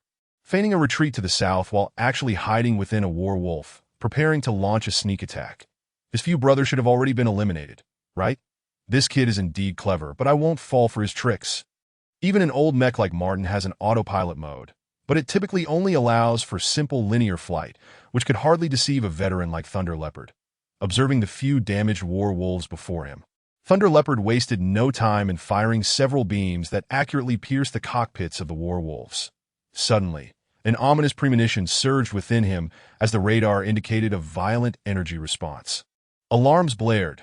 This guy has activated the self-destruct mechanisms of all the werewolves. Thunder Leopard was taken aback and quickly retreated. The four werewolves exploded before him, and the powerful shockwave sent Thunder Leopard tumbling several times. Even with cockpit protection, he felt dizzy and nauseous, as if his insides were churning. Did I guess wrong? Did that guy really escape in Martin? The four werewolves had self-destructed, making it seem impossible for anyone to survive within. Thunder Leopard, still reeling from the explosion, failed to notice a trivial gray shadow cautiously approaching through the trees and vines. The four beneath the arena gasped in unison. This guy has gone mad. Hiruaji, with a multifunctional dagger clenched in his mouth, swung from a branch and effortlessly landed, Hodak remarked. Indeed, 2 centuries ago, when the cosmic network was merely in its nascent stages, it employed systems reminiscent of online gaming. However, the lack of realism left much to be desired, as not everyone yearns to exist within a game. Individuals seek out the internet to discover a genuine life. Thus, contemporary web technology has but one objective: complete verisimilitude. In this realm, one must eat, walk, and maintain proper social interactions, refraining from inflicting harm upon others that in truth. Aside from instances of death or injury, where one may utilize special potions for immediate recovery, this environment mirrors the real world, adhering to all its rules. Understanding this, Hiruaji turned to gaze at the bright spring light outside the window. The Greenfield City Esports Center was approaching swiftly. Today, the center was teeming with people. Cars were forced to stop 2 kilometers away, and even the skies had implemented traffic controls, prohibiting mechs from soaring within. The zoo server hosted a total of 8 central-level cities, each housing examination centers for mech licenses. However, due to Greenfield City being an educational hub with numerous academies, the examination facilities here were particularly large and of high caliber. Outside the competition center stood a throng of self-assured knights. The majority sporting spatial wristbands, evidently seasoned warriors. That it is worth noting that even in the virtual realm, a single mech's value remains exorbitant, which is why few individuals from the labor class, like the Thundercloud 5, would undertake the C-level license assessments. Some individuals adorned in luxurious black robes drew profound respect. These were the examiners, the most powerful figures in Greenfield City, in the real world. They were often heads of prominent companies, possessing professional-grade mech piloting skills. Now, I urge you all to present your best selves, Hodak whispered. Today is a significant day, with numerous headhunters from various companies observing that if any of you catch the eye of a major corporation, you need not toil in the mines any longer. Initially, he would never have harbored such lofty hopes, yet after a month of intense training from Blackwing, The Thundercloud Five's demeanor had undergone a remarkable transformation, likely to astonish everyone. All right. Lei Bao and the others lined up in the street, their predatory gazes fixed on the passersby. They all had their garments open, revealing robust muscles adorned with fierce beast tattoos. An air of brazen intimidation swiftly enveloped the vicinity. How terrifying! Under the piercing stares of these five, pedestrians quickened their pace, mistakenly believing these were gangsters poised for a street brawl. Look at them. Hiroaji stated, they are mech pilots, while you are warriors. This is the fundamental distinction between you, that not Hodak. A haughty voice called from behind. Everyone turned to see a middle-aged man clad in an expensive, tailored suit, accompanied by a dozen equally arrogant students, descending from a luxury coach. Their every gesture exuded an air of self-importance, as though they were the sole protagonists of the day. Each individual bore a gleaming badge inscribed with the words Elite Mech Center. The middle-aged man had silvery temples and a pair of elongated eyes brimming with lewdness. He cast a disdainful glance at Lei Bao and the others, pulled out a handkerchief to dab at his mouth, and complained, heavens, the air here is utterly polluted. Why must the examinees be mingled with us? Why can't my students, these future ace mech pilots, compete separately from these street thugs? It is profoundly unfair. It seemed that the old man had only just noticed Hodak, curling his lip as he declared, Hodak, I have heard your academy has recently been accused of employing excessive force. My word, I cannot fathom that you would resort to such barbaric methods to teach mech piloting. One must understand that mech piloting is an art, a noble discipline that amalgamates human ingenuity and aestheticism. How can you? Clearly, my decision to expel you years ago was indeed justified, that he was Nerith, the head of the aristocratic academy's Universal Mech Center, where I had once lent a hand. Hodak replied in a measured tone, the Elite Center professes to only accept the scions of nobility and the offspring of high society. Yet I inadvertently discovered that they occasionally enroll impoverished female students, solely to indulge those noble elites and this Mr. Nerith. Eventually, I departed from that place. Before my departure, I bid farewell to Nerith over a drink. And then let us just say I rendered him incapable of fathering children, an incident that resulted in my being barred from the network for 6 months. Upon hearing this, all eyes were involuntarily drawn to Nerith's lower region. Nerith seethed with fury. Hodak, is this what you have trained this year? Look at them, covered in tattoos and chewing gum at the entrance of the competition center. Do you truly believe they will achieve any commendable results? I assure you, they won't even secure an E-level license. We are here to obtain C-level licenses, Lei Bao retorted haughtily, lifting his chin in disdain. A C-level license. You truly frighten me, child. What could those filthy little insects possibly be thinking? A C-level license signifies a battle-hardened mech knight, a competent tactical organizer. Look at these fine young men behind me. They are the true rulers of this world, while you are merely a pitiful gaggle of slaves beneath their feet. Do not waste your breath on them. A slickly groomed young man interjected with a smile. Teacher, let us proceed inside. That I have heard that Miss Eunice, currently ranked 9th in the mech competition on the Zeus server, will also be present, that we need not squander time on these nobodies. Lei Bao shot him a sideways glance. Who are you? Oomph. The young man offered no reply. In his eyes, individuals of such lowly status were unworthy of conversation, let alone even a glance. That as he attempted to brush past Lei Bao, the latter's pupils constricted suddenly, that a feral and sanguine aura materialized like a wall, forcefully blocking the young man's path. Feeling the weight of Lei Bao's dark gaze, the young man experienced a surge of trepidation. He sensed that should he take another step forward, this individual might resort to violence right there on the street. Damn it, if I were to be killed. It would take at least 2 hours to recover my data, which would be disastrous. What is your name? Lei Bao inquired again. Chapter 20, A Clash of Identities. I am Cambofei, that my father is the CEO of Chisi Star Mining Company. What do you want? The young man stammered, anxiety creeping into his voice. Lei Bao smirked contemptuously and stepped aside. He realized that Blackwing's words had indeed proven true, despite their superior mech piloting skills. These individuals were merely fragile cowards. Remember this, Cambofei spat through gritted teeth, yet he did not dare engage Lei Bao further, retreating back to his companions instead. These uncouth peasants remind me of the lowly workers at my father's mine. Indeed, Much like those lazy good-for-nothings in my father's factory, it seemed that they sought to regain their dignity through words, and before long, these individuals were strutting past Hiruaji and his companions once more. If I encounter these fellows in the competition, I will surely make mincemeat of them. Lei Bao's eyes gleamed with a bloodthirsty intensity. Hodak observed Naratha's departing figure, murmuring, "Given that man's temperament, the likelihood of your paths crossing in the competition is quite high." In the distance, Narath had already conspired with an examiner clad in black robes. "Examiner Smith, I cannot comprehend why a school like Tianyu Academy, teeming with such despicable students, is still allowed to exist. Have you not heard of the incidents that have transpired there over the past 2 months? If this continues, Greenfield City's reputation will be tarnished." Examiner Smith shook his head in dismay. To Mr. Narath, "You must understand that the current Federation is exceedingly liberal. So long as those students do not file lawsuits against the Academy, any peculiar teaching methods they employ are permissible. But is there no way to ensure this Academy's complete dissolution? Let us say this. Mr. Narath, according to the Federation's network Mech teaching regulations, if an Academy does not have at least 5 students obtain D-level or higher Mech licenses within a single academic year, it will be mandated to close. As far as I know, this year the Elite Center has only 6 students registered for the examination, so if they fail to pass, the Elite Center will be finished." "Ha, this is splendid," Narath laughed maliciously. "However, what if they are fortunate enough to encounter only the most incompetent of opponents? No, we must seal off all avenues. Examiner Smith, could you place my team of students in the same group as theirs?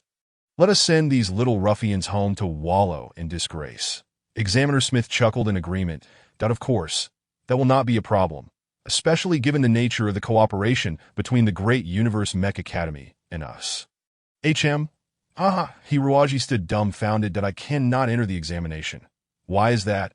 Originally, Hudak had already applied for his testing qualifications, but just as Hiruaji entered the first step, he was eliminated, unable to even access the simulated cockpit. The surrounding candidates cast curious glances at him. The assessment for D-grade qualifications was relatively simple, which is why more than half of the challengers were children. The candidate, Hei, had a mental strength value of less than 60. Failing to meet the basic requirements for a mech pilot, and his application was rejected.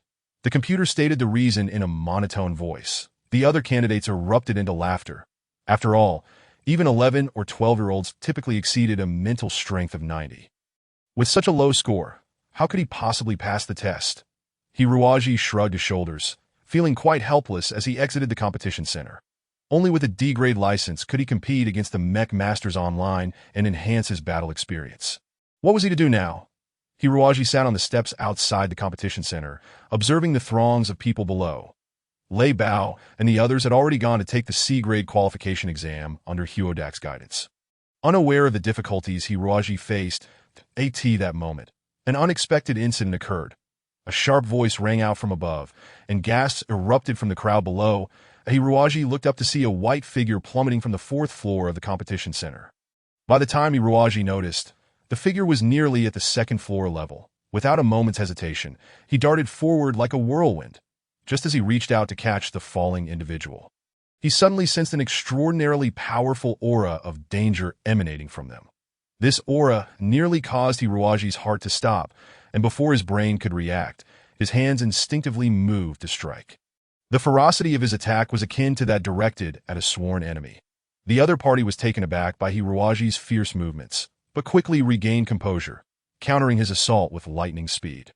In the blink of an eye, the two had exchanged hundreds of blows. Hiruaji caught a faint scent of fragrance from the other, yet his strikes did not falter. Rather, they became even more relentless.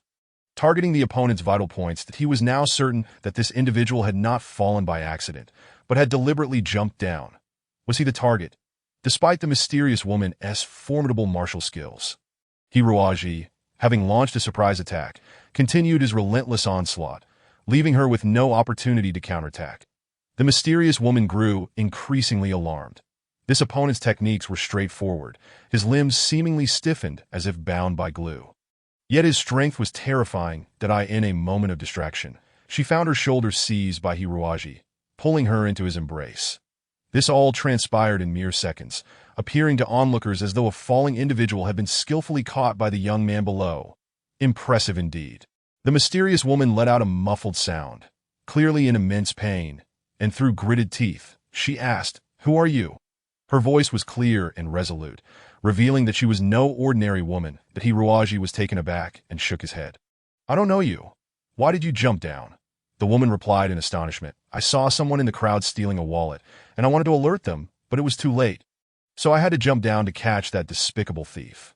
Are you an accomplice?" Hiroaji turned around to see, indeed, a suspicious figure hurriedly fleeing from behind the crowd. That he was momentarily stunned and quickly released the girl, saying, "I thought you fell from above, and I wanted to save you, but I didn't expect." Looking at him floundering in his explanation, the girl couldn't help but chuckle. Being a master of super martial arts herself, she understood that a top-tier expert would instinctively adopt defensive measures when threatened. With the crowd closing in, the girl buried her face in Hiroaji's embrace and whispered urgently, "Hurry, let us go. Don't let them see me." Oh. Hiroaji was completely at a loss for what to do. After managing to evade the nosy onlookers, he led the girl into a safe, looking rather disheveled. "My name is Eunice. Are you here to take the assessment?" she asked with a smile, gazing at Hiroaji openly. It was then that Hiroaji took a moment to truly admire Eunice's features. She was entirely different from Mu Xiaoping. Eunice had a striking head of short, pale golden hair adorned with a few faint freckles, and she wore a finely tailored women's suit, exuding an air of confidence. Perhaps due to the earlier incident, she appeared slightly embarrassed, a hint of pink gracing her cheeks. That Hiroaji replied, "I'm Hei, here to take the D-grade mech license assessment." "That D-grade?" Eunice exclaimed in surprise, having thought such a formidable martial artist would at least be a B-grade mech knight. "And you were stripped of your qualification to take the exam?" Hiroaji sighed. "It can't be helped." "Why is that?" Eunice was utterly astonished. Hiroaji recounted the entire situation. "So you are from Earth. That explains it." Eunice nodded repeatedly, showing no sign of prejudice against Hiroaji in the minds of practitioners of super martial arts. Earth held a significantly different status. Although it lacked advanced technology, it was the birthplace of ancient martial arts, with many mysterious schools of techniques still in practice. The boy's unusual martial skills must be a form of ancient martial arts from Earth. Yet his low mental strength was indeed a regrettable circumstance. No wonder he couldn't even obtain a D-grade license. However, even if you had the chance to take the assessment, you still wouldn't be able to pass. Eunice remarked. That Hiroaji shrugged. "I have my own methods." "Really?" "Indeed." Hiroaji spoke with unwavering confidence. Eunice chuckled. "I'm not sure if I should believe you, but perhaps you have a chance to try." Eunice led Hiroaji through a back door of the competition center into a small room. She appeared to be someone of great importance, as people along the way regarded her with deep respect. Two examiners clad in black robes hurriedly approached her, bowing and saying, "Miss Eunice, we've finally found you. You should know that just now." Eunice leaned in to whisper something to one of the head examiners, who scrutinized Hiroaji and then shook his head. "Please follow me, sir." Go ahead," Eunice encouraged with a smile. "If you truly possess the abilities you claim." Inside an independent simulation chamber, Eunice watched the large screen with keen interest. Her intuition told her that the mysterious youth named Hei was not lying. Perhaps he indeed possessed considerable mech piloting skills. Despite his low mental strength, Earth was a mysterious place, wasn't it? Eunice felt a surge of anticipation. Within the simulation chamber, Hiroaji accessed the mech selection menu. According to the rules, challengers could choose one mech from 15 different models that best suited them, completing various tasks as directed by the computer, including land and space flight and navigating through obstacles, ultimately culminating in a duel against a computer-controlled mech. Cold sweat trickled down Hiroaji's forehead as he realized that the 15 mechs he could choose from were far too advanced. They were so advanced that they could be entirely controlled by electronic neurons, with only 3 or 4 buttons on the control panel. "Can I select a more primitive mech?" Hiroaji inquired. "Request denied. Please confirm your selected mech within 10 seconds. Exceeding the time limit will result in a random selection by the system." Damn it. For most, the D-grade assessment was exceedingly simple, as the available mechs were equipped with complete electronic combat facilities. But for Hiroaji, it had become a cursed obstacle. That in a flash of white light, Hiroaji found himself in the cockpit of an advanced mech. Aside from the electronic neuron system above, the control panel had only 5 buttons. The competition begins. Eunice could hardly believe her eyes. She had never witnessed such a clumsy display. Even a third-grade student who had just begun learning mech operation for 2 months would not perform this poorly in front of their parents. Among the 15 available mechs, the nine-eyed demon, which was known for its agility, could easily execute a variety of graceful maneuvers.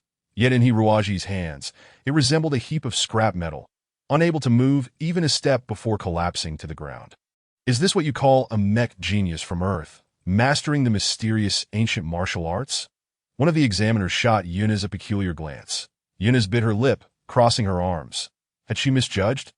Was he truly a fool? How annoying. On the large screen, Hiruaji tumbled and rolled over obstacles, looking like a dead dog. I'm sorry. Miss Yunus. It seems we have some work to attend to. The two examiners exchanged awkward glances before hastily exiting the room. Yunus stomped her foot in frustration. It seemed she had indeed fallen for a fraud today. With a loud crash, Hiruaji exited the simulation chamber, utterly defeated that he had failed. Emerging from the simulation pod, he was met with Yunus's furious expression. You lied. I detest men who lie. I did not lie, Hiruaji explained. However, the mechs available for selection here are far too advanced. I cannot pilot such sophisticated machines. What does that mean? Hiruaji shrugged. I mean, I enjoy piloting the mechs developed and produced 60 or 70 years ago. Only those mechs can truly showcase my abilities. What nonsense. Everyone knows how inferior the mechs from 60 or 70 years ago are. And the difficulty of controlling a semi-manual mech is exceedingly high. Even Yunus herself lacks the confidence to pilot such an antiquated machine. That IT is utterly ridiculous. Yet, the other party simply gazed at her with composure. This man, named Hai, seemed to possess a profound and tranquil strength that compelled one to trust him instinctively. Yunus nodded slightly. That if you truly aren't deceiving me, would you dare to challenge me? Of course. In the virtual arena, the two selected a rather ordinary cosmic battle map. The vast expanse of starry skies surrounded them, devoid of any terrain to leverage for tactical advantage, leaving the outcome entirely dependent on the pilot's individual skills. Hiruaji chose a red shark mech, a design that had been finalized 70 years ago, equipped with a low-power electromagnetic cannon and 2 alloy combat spikes on its arms, propelled by 2 cumbersome Hiram engines. The red shark had once shone brightly in early cosmic warfare, but today it was evidently outdated, its control panel cluttered with over 200 buttons, appearing laughably archaic from a modern perspective. It was one of the oldest models available on the Zeus server, and aside from the aging veterans, hardly anyone would wish to attempt piloting such a cumbersome and intricate relic. Yunus pondered for a moment before selecting Adjudicator. In stark contrast to the red shark's bulky and robust form, the Adjudicator was petite and delicate. However, its 7-meter height gave it a rather flimsy appearance, seemingly lacking in protective measures. Its weaponry consisted of 2 high-output beam swords, which upon mere contact with the red shark's exterior, could likely cleave it in two, though what set the Adjudicator apart was its unique Heavenly Shield defense system. .18 metallic electromagnetic shields were arranged neatly along the mech's back. Once activated, the Heavenly Shield system would form an impenetrable defense net around the mech.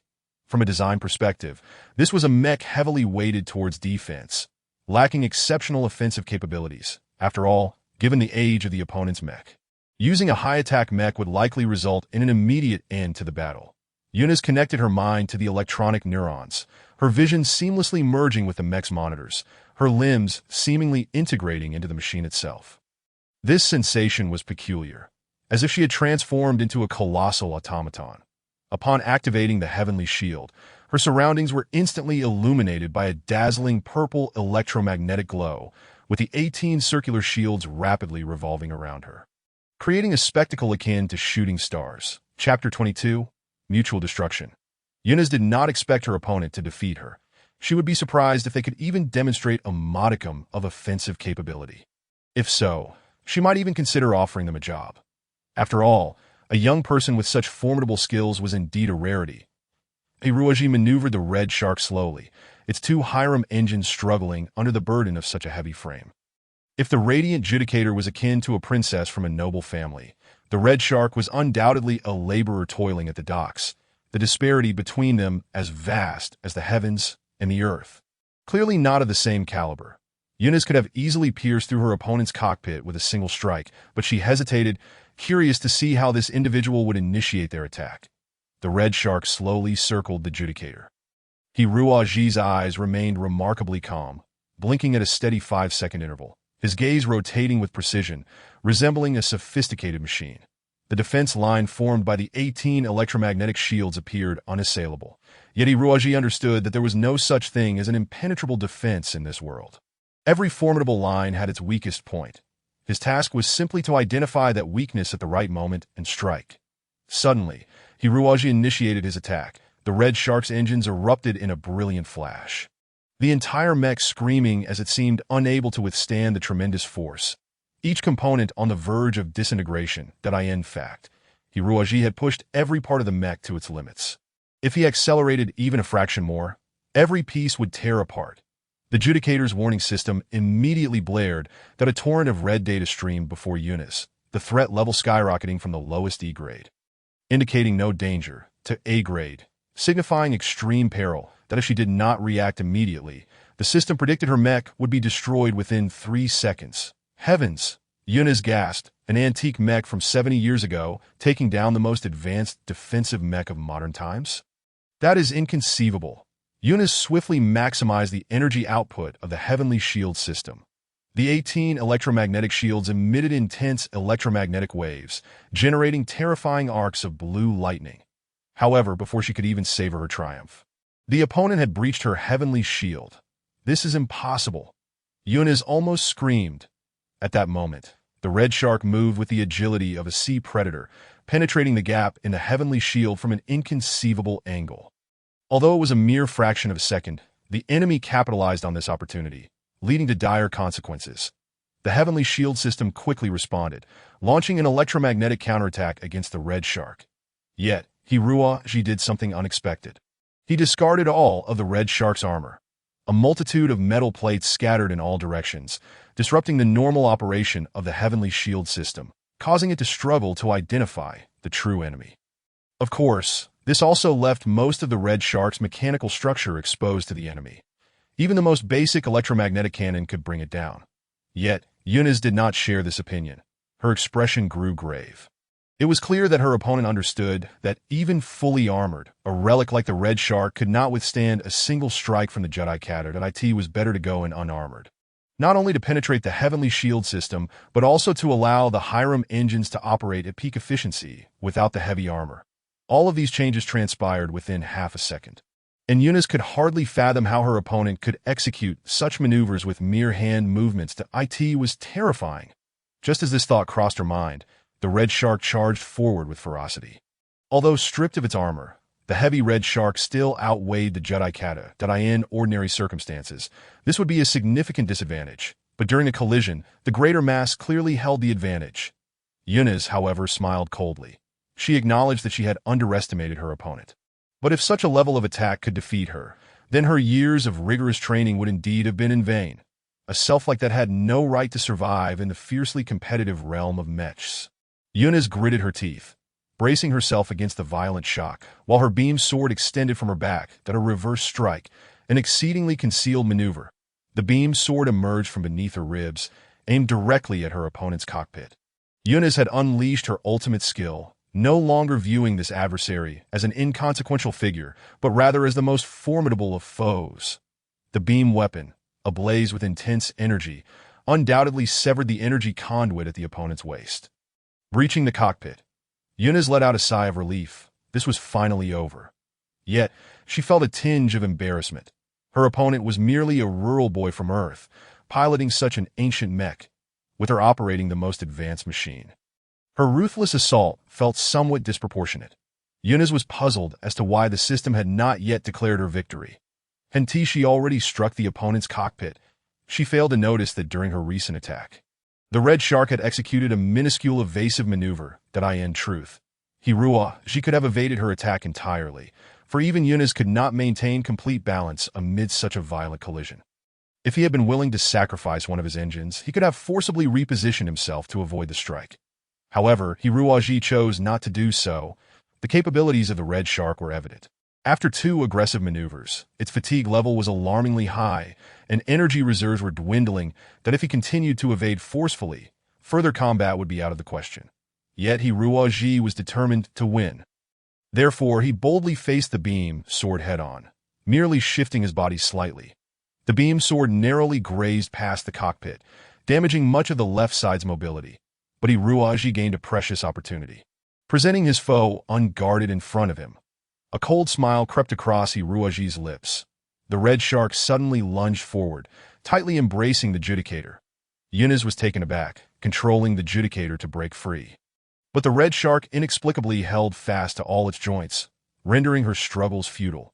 Originally, Hiruaji intended to use joint destruction techniques to dismantle the enemy's mechanical joints entirely. However, he soon realized that the judicator's protective armor was remarkably robust. Far beyond what his battered red shark could contend with, Hiruaji wielded his only movable right hand, forcefully colliding against the chest plate of the Arbiter. Yunus gritted her teeth, utterly disregarding the violent impact as she gathered her energy. With sufficient energy, she could command the electromagnetic shield to utterly vanquish this troublesome foe. At last, energy was abundant. Of course, under the relentless assaults of the Crimson Shark, the Arbiter's chest plate had grown exceedingly fragile. Yet it was still far from the brink of shattering. Yunus sighed silently, acknowledging the opponent's tenacious fighting spirit, but the time for resolution had finally arrived. She began to direct the electromagnetic shield. It was at this moment that the explosion occurred, that Hiruaji activated the self-destruct mechanism of the Crimson Shark. The fierce explosion not only obliterated the Crimson Shark, but also sent the Arbiter flying far away. The Arbiter's weakened chest plate could no longer withstand such a high-intensity blast, fragmenting into pieces that Hiruaji and Yunus simultaneously exited the system, resulting in a mutually destructive stalemate. Yunus sat in the simulation cockpit, momentarily dazed, until she caught sight of the mysterious young man walking outside, prompting her to call out to him. "Where are you going?" Chapter 23, The Stirring of Spring Hearts. Hiruaji replied, "My friend is still taking the exam, to be honest. He held a great fondness for this exceptionally skilled young woman, that if only she had a deeper understanding of the structure of antique mechas, particularly the correct position of the Crimson Shark's cockpit, the outcome would surely have been different." However, he could also discern that she was undoubtedly someone of significant background, a person from a completely different world. Noticing her intent gaze upon him, Hiruaji gracefully bid her farewell and left the room without looking back. "Wait, you!" Hiruaji turned around, smiling at her. Yunus, caught off guard, became flustered and didn't know what to say. Ever since she could remember, she had been immersed in the world of mechas, encountering men who were either overly respectful or stern coaches and opponents. Never had she met someone as peculiar as Hiruaji. Without a D-class license, you can't enter various mecha clubs to compete. Can you? Yunus speculated that this young man must be fond of mecha battles. That Hiruaji shrugged. Training doesn't solely rely on that method. "If you don't mind, take this card. You can visit this club whenever you have time. They won't refuse you." "Thank you, I will definitely come," Yunus replied earnestly. In truth, Hiruaji also hoped to contend with skilled individuals from across the universe, especially someone like Miss Yunus, that he would not forfeit any opportunity to enhance himself. Long after Hiruaji left, Yunus continued to gaze dreamily at his disappearing figure. The two examiners had entered the room at some point. Witnessing the battle results displayed before the simulation cabin, exclaiming, "Miss Yunus, how impressive! Indeed, indeed! To pilot a Crimson Shark mecha manufactured 70 years ago, I've only heard of such mechas, never even laid a hand on one. What a scoundrel! Using the Arbiter, a turtle-like mecha. It's simply too unfair. How could a 70-year-old mecha's attacking power possibly breach the Arbiter's celestial shield system? Shameless, utterly shameless. Is it truly unbreakable? That's for others to say." You see, Miss Yunus didn't resort to self-detonation. She forced a mutual destruction. That guy probably never imagined how he would perish. Ha ha ha. Truly deserving of being the 9th-ranked supermaster in the Zeus world. The foremost female hero of the mecha realm. So remarkable. So admirable. Indeed, especially since Miss Yunus is so beautiful. Yunus disregarded the two sniveling creatures, leaving the room with a cold expression that a tumultuous blend of frustration and anxiety welled up within her. She had no desire to enter the competition center, opting instead to exit the Zeus world altogether. Emerging from the tank filled with blue nutrient liquid, Yunus floated upward. This device, used for connecting to the virtual network, posed far less harm to the body compared to a network helmet, making it suitable for prolonged virtual operations. In the bathroom mirror, a flawless figure appeared, and Yunus gazed at her delicate form. still feeling the lingering pain from where Hiroaji had gripped her wrist. This sensation was strangely captivating. After finishing her shower, she walked out of the room, towel in hand. Her residence was a charming little villa, with the gentle sound of a mountain stream nearby and the air filled with the fragrance of flowers and birdsong. That I in the expansive garden. A robust middle-aged man in black was meticulously practicing his punches. His movements were slow, yet each strike exuded tremendous power, causing the weeds within a 5-meter radius to bow down under the force of the air currents. Even Eunice, standing 10 meters away, could feel this power. Dad, the federal military's chief martial arts instructor, the fist god Hawks, smiled. Little girl, you only spent 4 hours in the Zeus world today. Eunice, who had inherited her father's martial arts talent, typically spent at least 10 hours in the Zeus world each day, tirelessly honing her mecha combat skills. Such a situation was indeed rare. Dad, I want to investigate someone I met in the Zeus world, that person's martial skills are quite high. Hawks understood that his daughter was still naive in some aspects, only interested in formidable opponents. Not exactly, Eunice blushed. Maybe he is an idiot, but perhaps. Anyway, I want to know more about him. All right, little girl. Discovering talent for the Federation is also part of my job. Tell me his name, and then recount to me what transpired today. Hawks said with a smile. He noticed his daughter was markedly different today. She seemed as if spring had arrived. Hiroaji had no idea that his unintentional actions would stir the heart of a girl on the other side of the universe. He was meticulously observing the competitive center, keeping track of each team's performance on the large screen. The entire center was bustling with people. Apart from the Mecha Knights undergoing occupational tests, many had come to spectate. In various corners, underground betting was also quite popular. Although the Zeus world had legitimate mecha competition betting, many were wary of potential foul play and were reluctant to place bets. Conversely, the qualification rounds, backed by official authority, offered a guarantee of fairness, making cheating nearly impossible. Thus, despite the Federation's repeated prohibitions, many still viewed the qualifying exams as a golden opportunity for financial gain.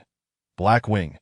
Hordak squeezed through the crowd, making his way towards Hiroaji in his eyes. Passing the test was a mere formality for Hiroaji. Hiroaji shook his head no, because there was no suitable mecha for me. What? Hordak was taken aback. But, during last year's test, there were 2 mechas that should have been suitable for manual control. Has the competition's database been updated this year? Damn. Hiroaji chuckled, then resumed his focused observation of the matches. You should know, teacher, obtaining a license is not a problem for me. How are Lei Bao and the others faring? Their match is about to begin. The competition is exceedingly fierce this year. Statistically, only 1 out of every 120 teams can secure a C-class license. Due to the elimination system, each team must engage in at least 7 matches without a single loss to gain final recognition. Let us go take a look, Hiroaji smiled. Neither of them noticed a pair of sinister eyes observing them from a distance. The principal of the elite Mecha Academy, Nerad, seemed to hide like a lecherous rat behind the crowd, ingratiating himself with an elderly man with a regal silver mane and extravagant attire. To Mr. Chrysler, you should know that our elite Mecha Academy is a highly esteemed educational institution within the Zeus world, nurturing only the elite, perfectly suited to serve you. Of course, Mr. Chrysler replied politely, yet his eyes continuously searched the crowd. Upon spotting Hordak, he suddenly froze. That Mr. Nerad, do you know that gentleman over there? Hordak, Nerad stuttered, flustered that he's a complete fraud. A rogue, a disgrace to the mecha education field. That I heard that he once survived by teaching children to play with mecha toys, and later, well, I don't know where he found some delinquents and tortured them into becoming beasts. Chapter 24. Thundercloud Whirlwind. Mr. Nerad, Mr. Chrysler said calmly, allow me to meet this Mr. Hordak. You know, my enterprise has recruited many knowledgeable and skilled elites over the past few years, and I'm eager to explore some new styles. Some fresh blood that might bring about certain changes to my business. Fine, I hope his rudeness won't offend you. Nerad unwillingly approached, strutting towards Hordak, declaring, hey kid, you've struck it lucky this time. Mr. Chrysler wants to meet you. Do you know who Mr. Chrysler is? Ah, undoubtedly. Such distinguished individuals are seldom encountered by those of your standing. However, as fate would have it, he is now inclined to have a word with you. That I implore you. Do leave some dignity for Green Wild City and refrain from appearing as a bewildered bumpkin. Shall we? Chrysler. Hordak also noticed the elder amidst the crowd, who offered him a slight nod, furrowing his brow. Hordak quietly urged Hiroaji, let us depart. Though Hiroaji was at a loss, he nodded in agreement. unaware of the immense stature of Mr. Chrysler. Yet the 4 bodyguards clad in black suits had discreetly blocked their path. As the elder approached with deliberate steps to Mr. Hodak, Chrysler extended his hand. Hodak merely snorted, ignoring the gesture.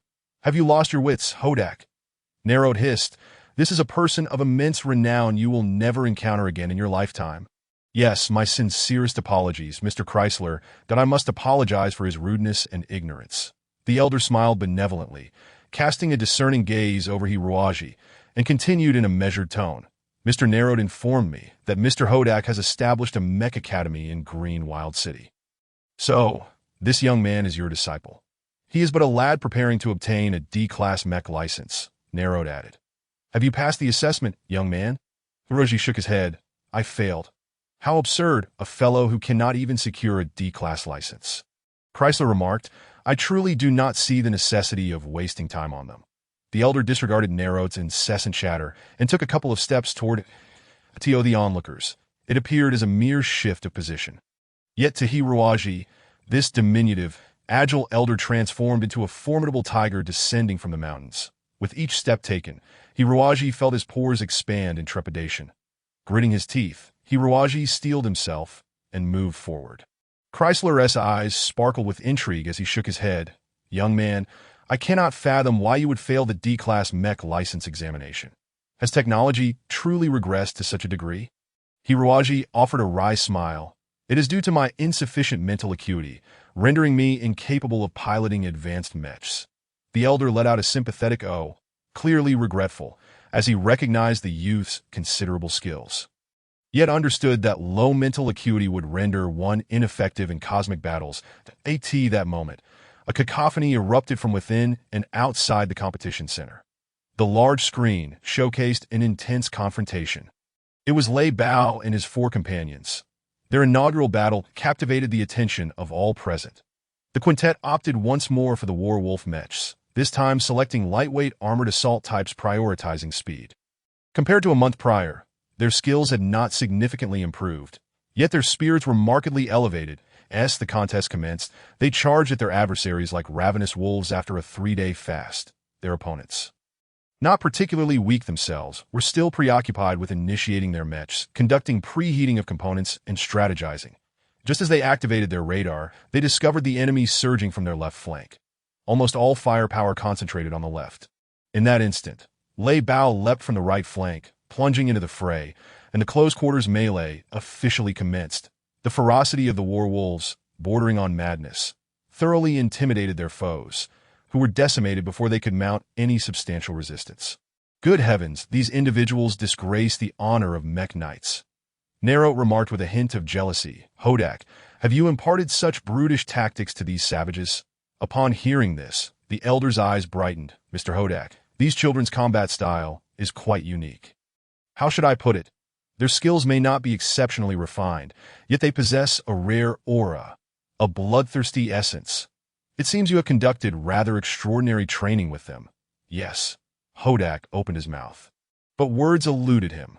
All training had been conducted under Hiroaji's direct supervision, and only now did Hodak realize how adeptly Hiroaji had cultivated these youngsters into formidable warriors. That he glanced at Hiroaji, reflecting that he could not be much older than 20.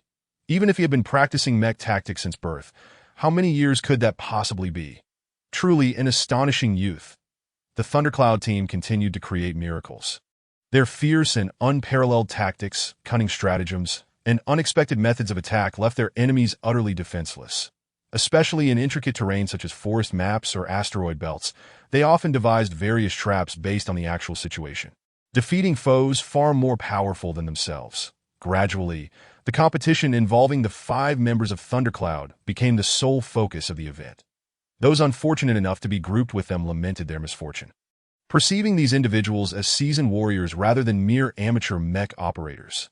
Additionally, numerous headhunters from major corporations began gathering information on Lei Bao and his companions. The final match was about to commence, pitting them against the elite Academy S. Campbell and his team. Narrowed had stealthily slipped away, seeking out his student. "Campbell, you must show these ruffians a thing or two, understand? Do not tarnish my reputation. You are a bona fide elite, but teacher. Although Campbell was arrogant, he felt a twinge of anxiety after viewing some footage of Lei Bao and his team. "Fear not, I've already spoken with Chief Examiner Smith. Rest assured and unleash your full potential," Narod said with a sinister smile, his face contorted with malice. The final match of the day begins. The 20 groups participating in the competition have now entered the final round. The victors of this round will secure the coveted C-Class mech license. The atmosphere within the competition center reached a fever pitch. Meanwhile, many reporters had converged on the academy of today's dark horse, Lei Bao and his team, the elite mech center. The large screen continuously showcased Hodak's image and the details of the elite mech center. All present were taken aback. This was an academy with only one coach and had scarcely enrolled any noteworthy students in recent years. How could such limited faculty manage to reach the final round? One must remember that mech piloting is an intricate skill, although various virtual mechs can be summoned in the virtual network.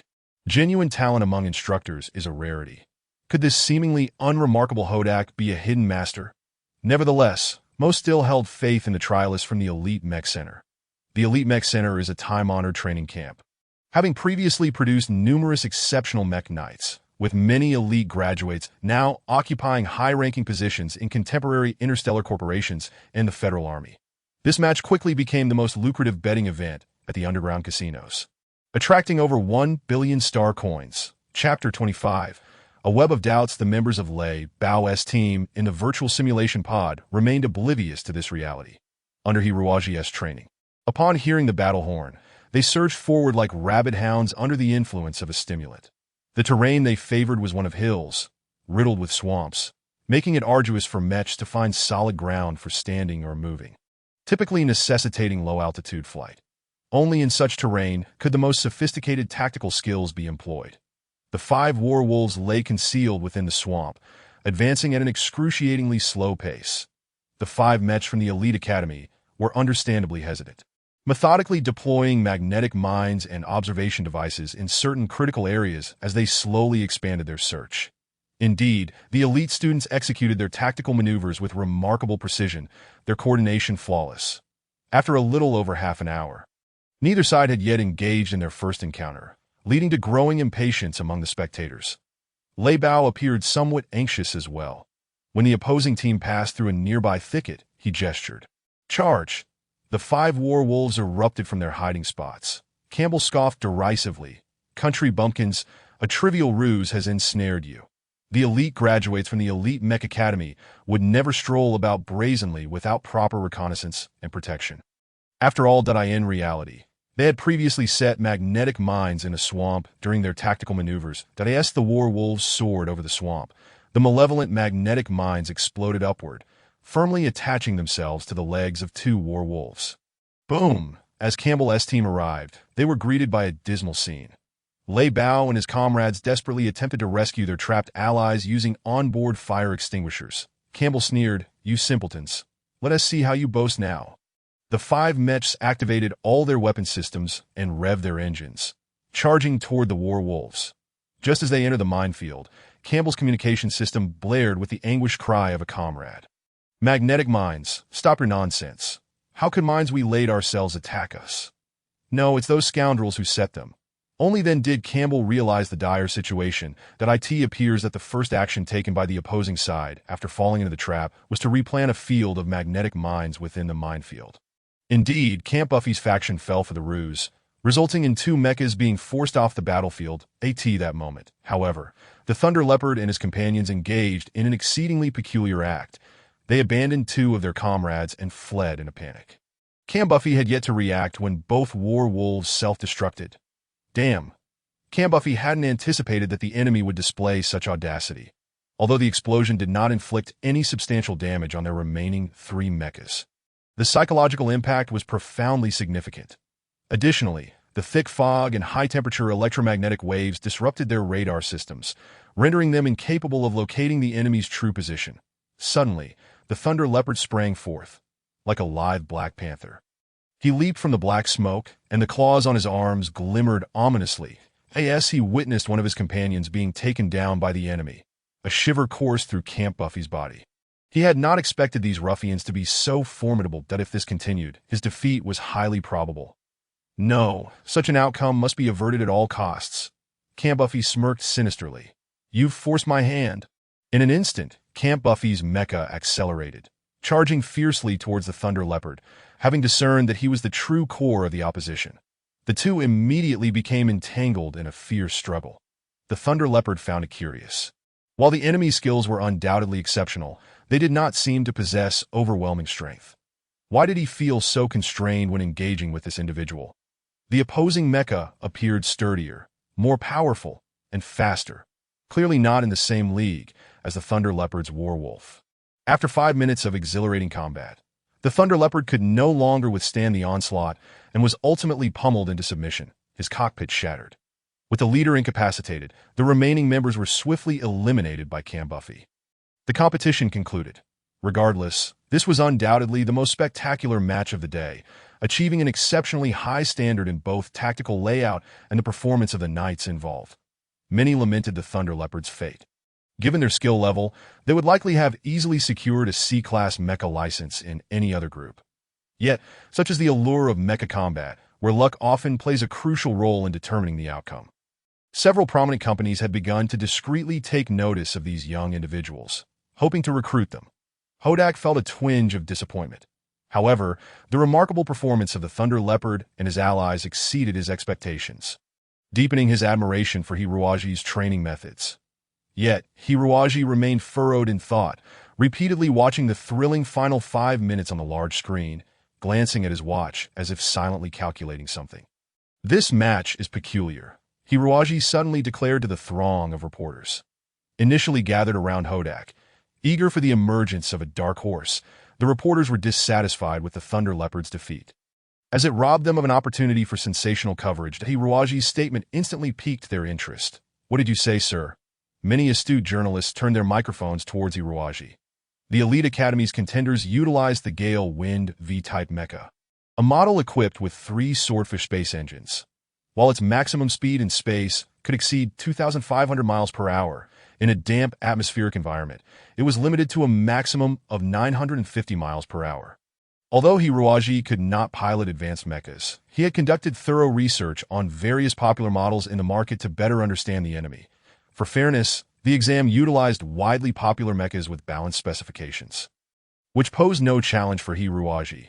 Pausing briefly, Hiruagi continued, however, according to my calculations, the Gale Wind piloted by contestant Camp Buffy achieved instantaneous speeds exceeding 1,000 miles at least twice, each lasting for no less than 2 seconds.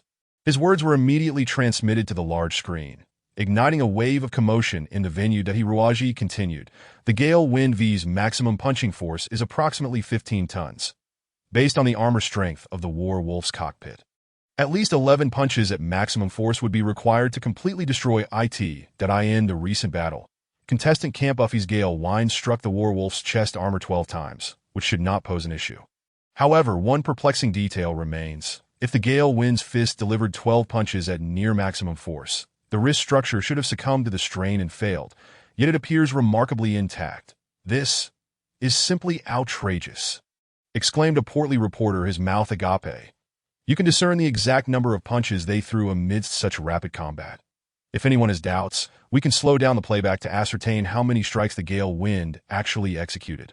Hiruagi replied coolly, glancing towards the other side of the arena where Camp Buffy and his cohort had recently been jubilant, but now appeared decidedly disheveled, as if caught off guard. The third point, Hiruagi said slowly, during the melee between contestant Camp Buffy and contestant Thunder Leopard, I observed that Camp Buffy executed 2 incredible spinning maneuvers, evading Thunder Leopard's lethal strikes and seizing the opportunity to counterattack. However, from a mechanical perspective, the Gale Wind structure should not withstand such movements. It would be akin to asking an osteoporotic elder to perform gymnastics, where the only outcome is likely a fracture. Look, it was during this maneuver.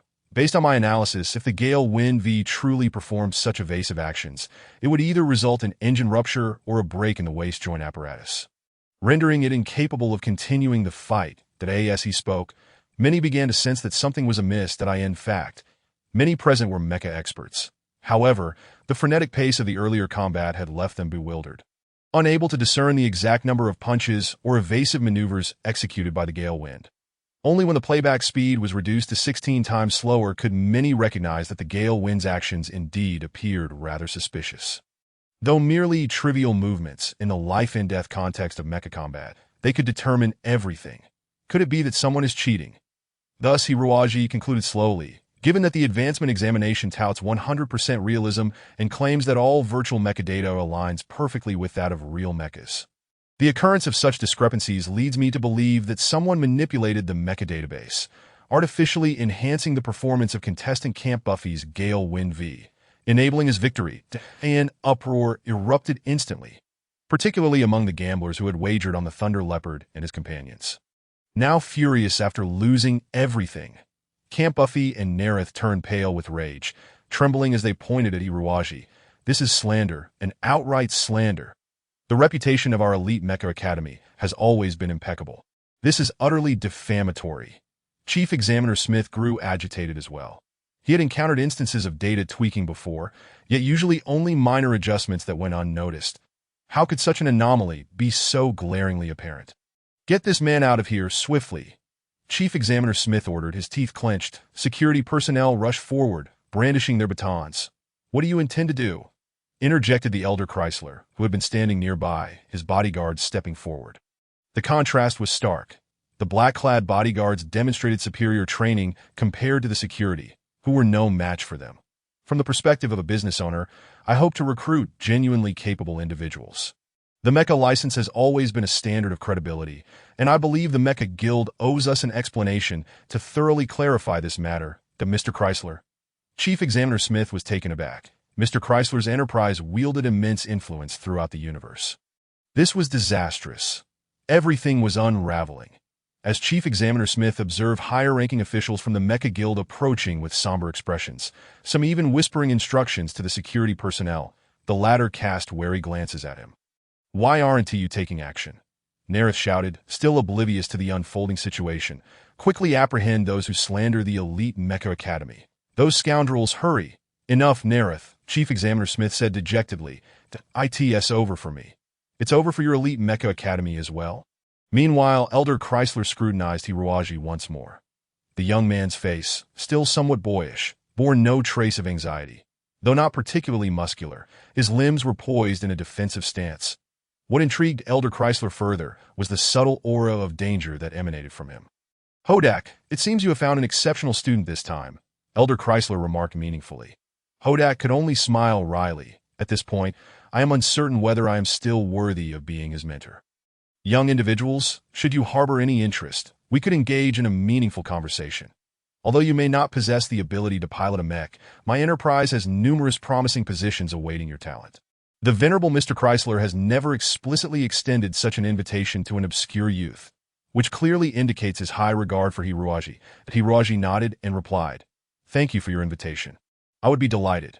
However, it would be best for me to take my leave now." As the crowd around him swelled, all eyes fixated on Hiroaji with a peculiar gaze.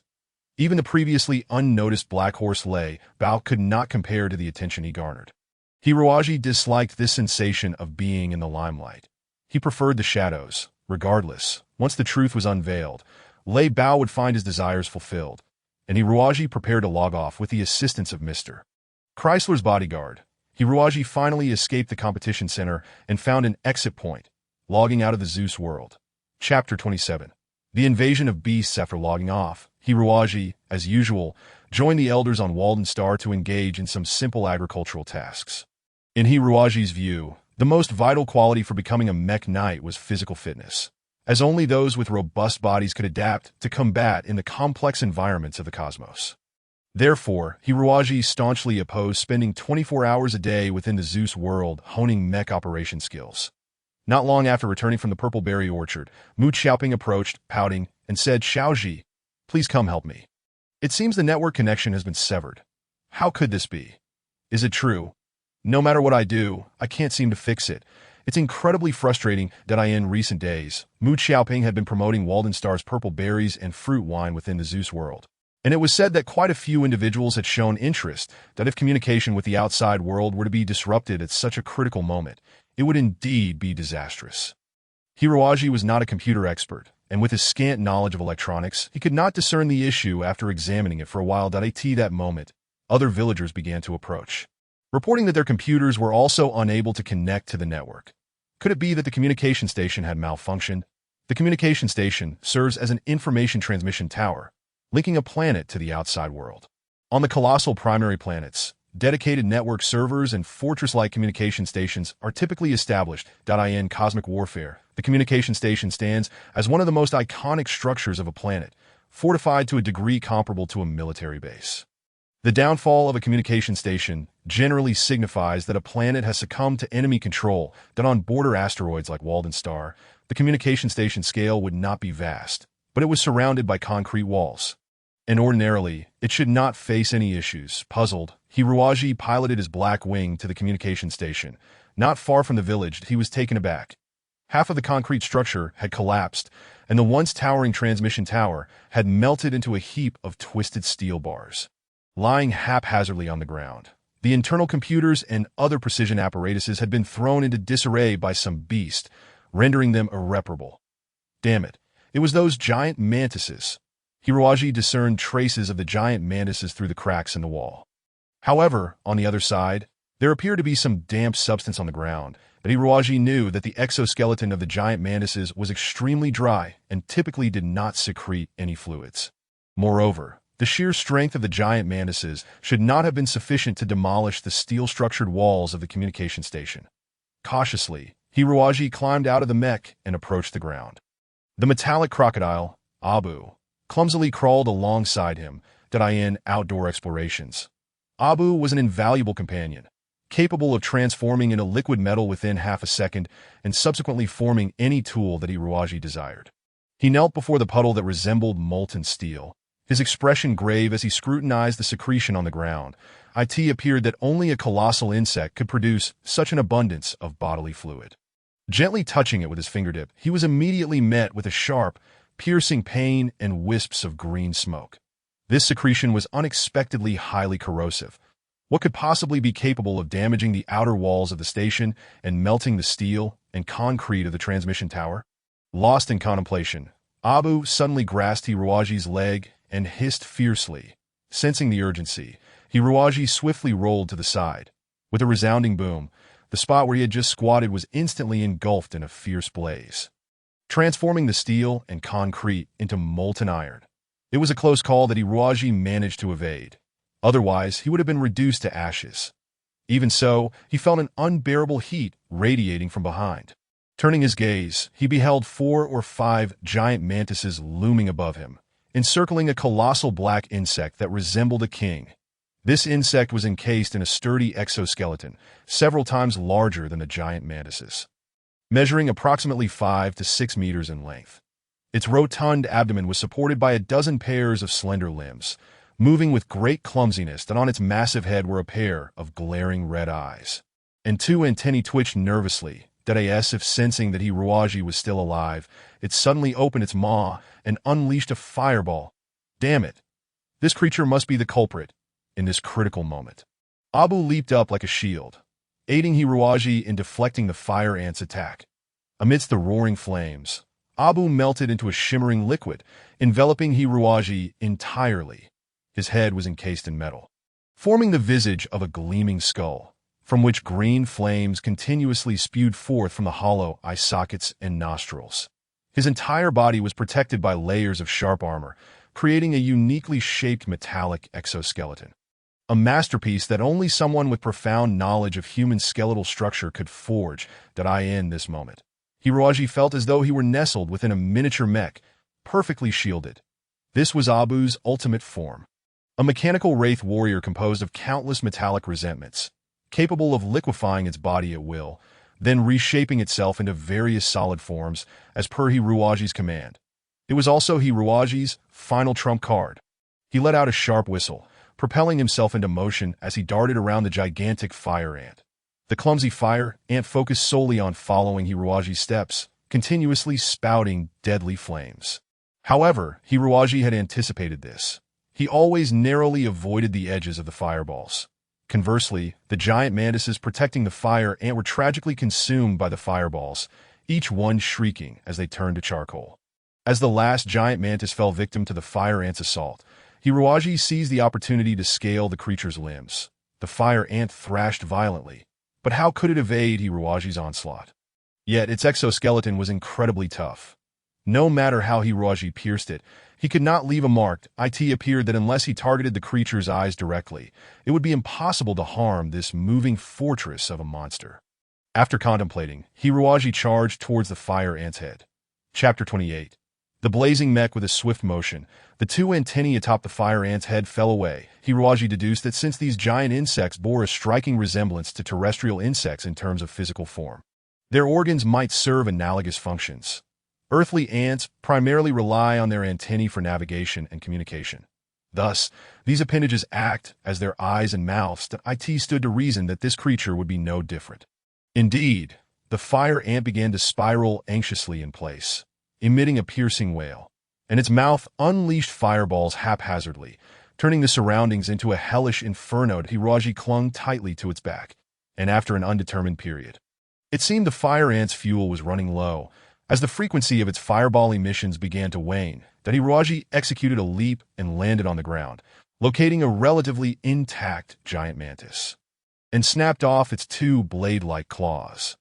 Aiming for the fire ant's massive compound eyes, Hiruaji summoned all his strength and hurled the giant mantis's forelimbs forward. The two forelimbs flew like precision missiles, puncturing the fire ant's brain. In pain, the fire ant began to roll on the ground, displaying its remarkable vitality. However, before long, flames erupted from its mouth and compound eyes, and a fierce fire ignited within its belly. It appeared that after losing the command of its brain, the fire-spewing organs within it had spiraled out of control. Exhausted, Hiruaji collapsed onto the ground. Fortunately, there was only one fire ant. Had there been two or three, the entire Walden village would have been overrun. It is crucial to note that the village's defense against the giant mantises primarily relied on the high-voltage electric fence surrounding it. That if the fire ant were to unleash a few fireballs, even the most formidable electric fence would melt away instantly. The consequences would be unimaginable. Hiruaji's worry deepened that a solitary fire ant could not have attacked the communication station without reason. He needed to return to the village at once. Just as Hiruaji mounted the black wing, he heard a cry for help over the communication channel, accompanied by the sounds of people shouting, "Fire, fire!" He felt a sinking sensation in his heart. His greatest fears had materialized. The once tranquil and harmonious Walden village had transformed into a raging inferno. 3 enormous fire ants had breached the perimeter, their searing flames melting through the vigilant electric fence surrounding the village. While nearly 100 giant mantises surged in, wielding their sharp forelimbs like an unstoppable tide, that a considerable number of the giant mantises, upon contact with the damaged electric fence, were instantaneously incinerated into charred remains. However, an even greater swarm of monsters surged forward, trampling over the corpses of their fallen comrades as they stormed into the village. Fortunately, several months prior, Hiruaji had repaired a few agricultural mechs. Though these formidable steel machines lacked weapon systems, their sheer strength was sufficient to repel the giant mantises for a time. In addition, all the large machinery within the village roared to life. With tractors and bulldozers charging towards the giant mantises, their engines howling fiercely. Despite their ferocity, the mantises were but flesh and blood, and were soon reduced to a mangled mess by the onslaught of these mechanical beasts. Meanwhile, other villagers armed with various firearms supported the defense from behind. Unfortunately, most of their weapons were outdated firearms, lacking advanced laser guns or electromagnetic cannons. Bullets merely punctured the mantis's armor, often requiring hundreds of rounds to fell a single beast. With their courage, the villagers systematically eliminated the monsters that breached the electric fence, while the engineering mechs took the opportunity to repair the fence amidst the chaos. Hiruaji was ablaze with fervor. The engines of the Black Wing erupted in a dazzling spark, charging into the battlefield like a black dragon. His hand's speed reached its limit, even with his bones tempered by secret arts. He felt waves of pain coursing through him. The Black Wing seemed to possess a life of its own, performing a flawless dance of death on the battlefield. It was Xiaoji. The villagers were invigorated, recognizing in Hiruaji's commanding movements the brilliance of the past Walden. Nay, he was even more formidable. With such a powerful force joining the fray, the assault of the giant mantises was significantly diminished. Most of the mantises met their demise beneath the combat blades of the Black Wing, or were torn asunder by the mechs of other villagers, or ground into a gruesome paste by the treads of tractors. However, at this moment, 3 fire ants began to crawl into the fray, unleashing a fiery blast from their mouths. Hiruaji swiftly dodged, a column of fire narrowly grazing past him, incinerating a few unwitting mantises on the ground. Yet, the other 2 flames became the villagers' greatest nightmare. Point 1 agricultural mech was caught off guard, engulfed in a torrent of flames, its driver unable to escape in time, perishing in the inferno. Another tractor was also engulfed, its driver emerging from the cockpit, wreathed in thick black smoke, struggling to escape. "Old man," cried Grandma Booma, heartbroken, for the one driving that tractor was none other than her dear husband, village chief Fakin, the elderly woman. Disregarding the ferocity of the beasts ahead, rushed forward clutching a fire extinguisher. Be careful. Yet, she failed to notice a cunning fire ant had already set its sights on this defenseless old woman. As it prepared to unleash another searing flame, Hiruaji acted without hesitation, propelling the mech forward and delivering a powerful punch to the ant's vile head with all his might. The fire ant had gathered all its combustible fluid at its throat, and under normal circumstances it could not open its mouth, for any contact with oxygen would provoke a violent reaction. However, under the force of the Black Wing's heavy strike, its skull shattered, and it could no longer control its mouth. It let out a terrible shriek. This cry proved disastrous as it inhaled a large volume of air, causing the combustible fluid in its throat to react unexpectedly. Boom! The fire ant exploded in an instant. Hiruaji, being the closest, was caught in the blast. His mech was splattered with the remnants. The surface of the mech began to corrode, horrifying gaping holes burned into it, while the fragile joint components, already strained from Hiruaji's excessive use, shattered, rendering it immobile. The Black Wings slowly collapsed to the ground. The shameless giant mantises swiftly climbed onto its imposing form, wreaking havoc upon the mech's surface. As for Hiruaji, he was knocked unconscious by the shockwave of the violent explosion. With Hiruaji gone, the remaining agricultural mechs were no match for the savage horde of monsters, quickly overwhelmed and dismembered by the giant mantises. Their drivers either dead or injured. The entire defensive line was on the brink of total collapse, and nearly 100 innocent lives were about to perish. Mu Xiaoping stood amidst the crowd, her expression one of profound shock, that in her eyes brooded a mysterious emotion, her countenance contemplative. Her long black hair swayed, as if caught in an unseen breeze, and behind her round, golden-rimmed glasses, her dark pupils gradually lightened to a near transparency, that a strand of red began to blossom within her transparent gaze, akin to a splendid firework bursting in the heavens. No, I cannot allow these monsters to take lives. I cannot. The young girl pressed her forehead, bending down in agony, and as her body trembled, her long hair began to transform from the tips into a vibrant red.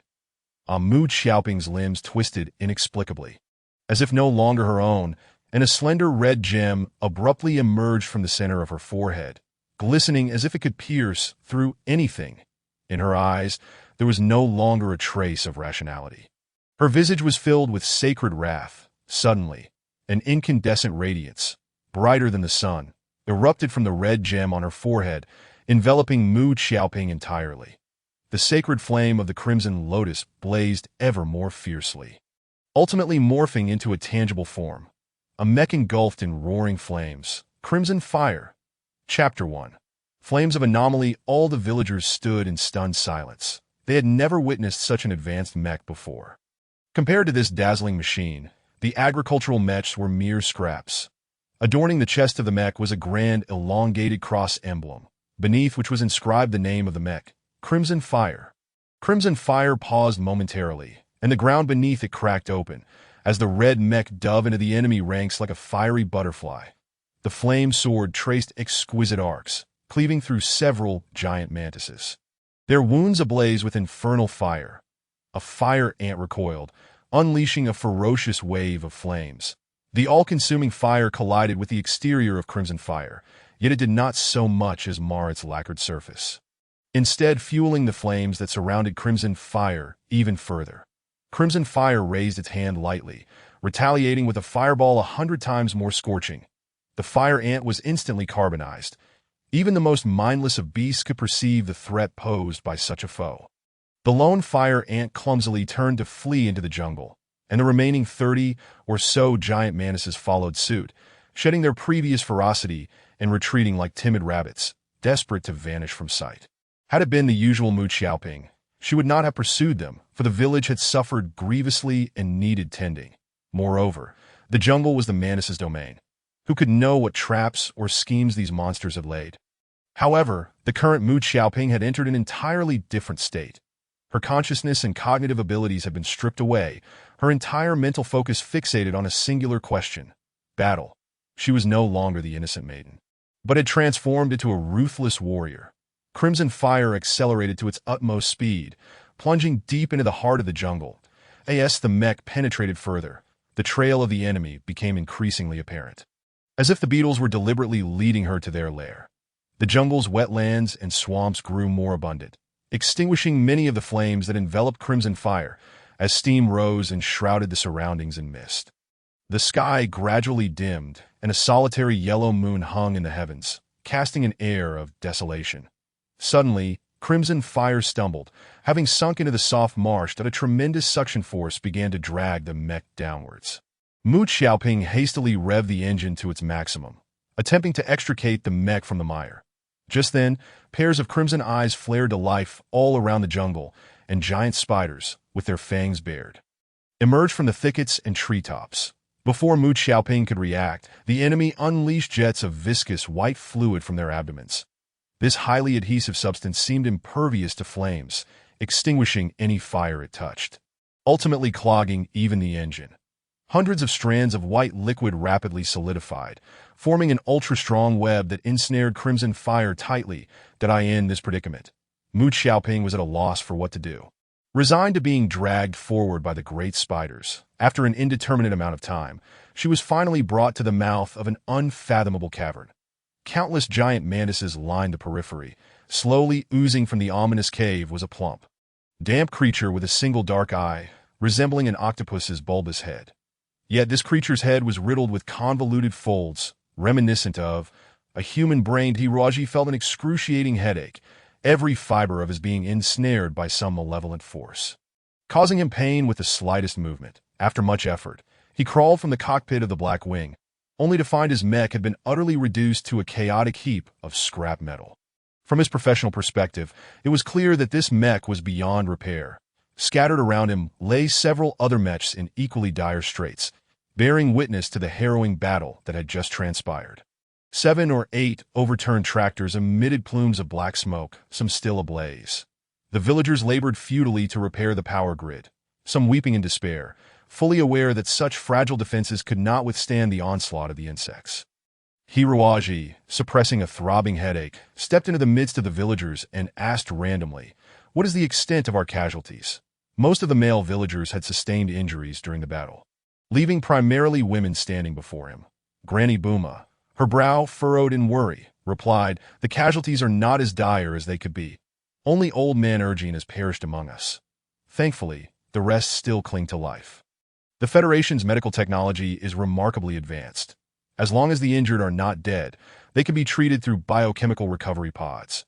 Even those who have lost limbs can eventually receive highly functional mechanical prosthetics." Thus, Granny Booma was not overly concerned at this moment.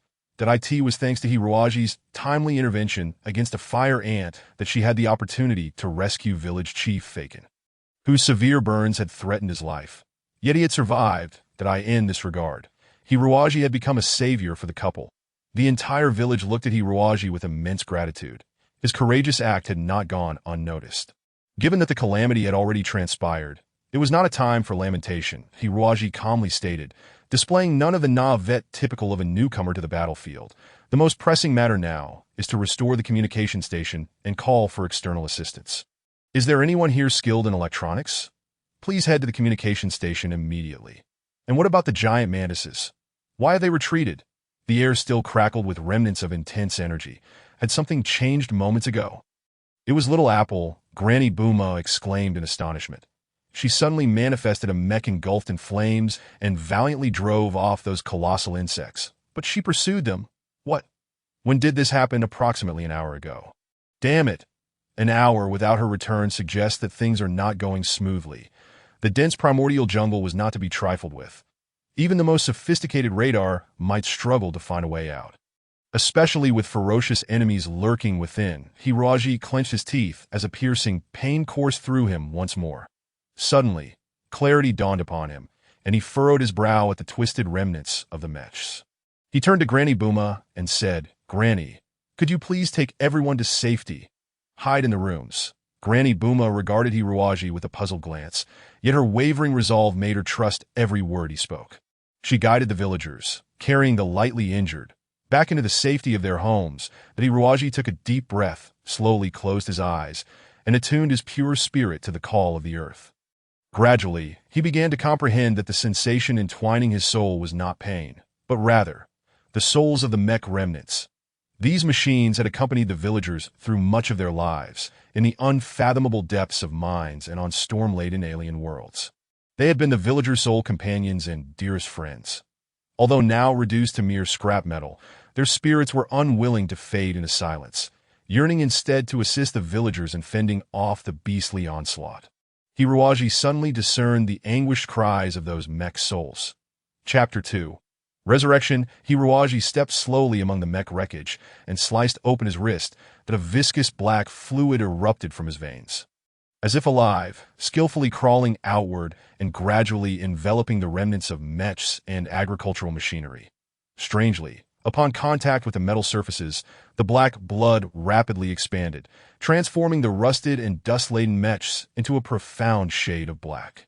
He began to chant the necromantic incantation from the magical tongue. Dark crystals rotated slowly around him, emanating a mesmerizing glow. The hypnotic incantation reverberated through the wreckage, and suddenly, the once dismantled black wing quivered.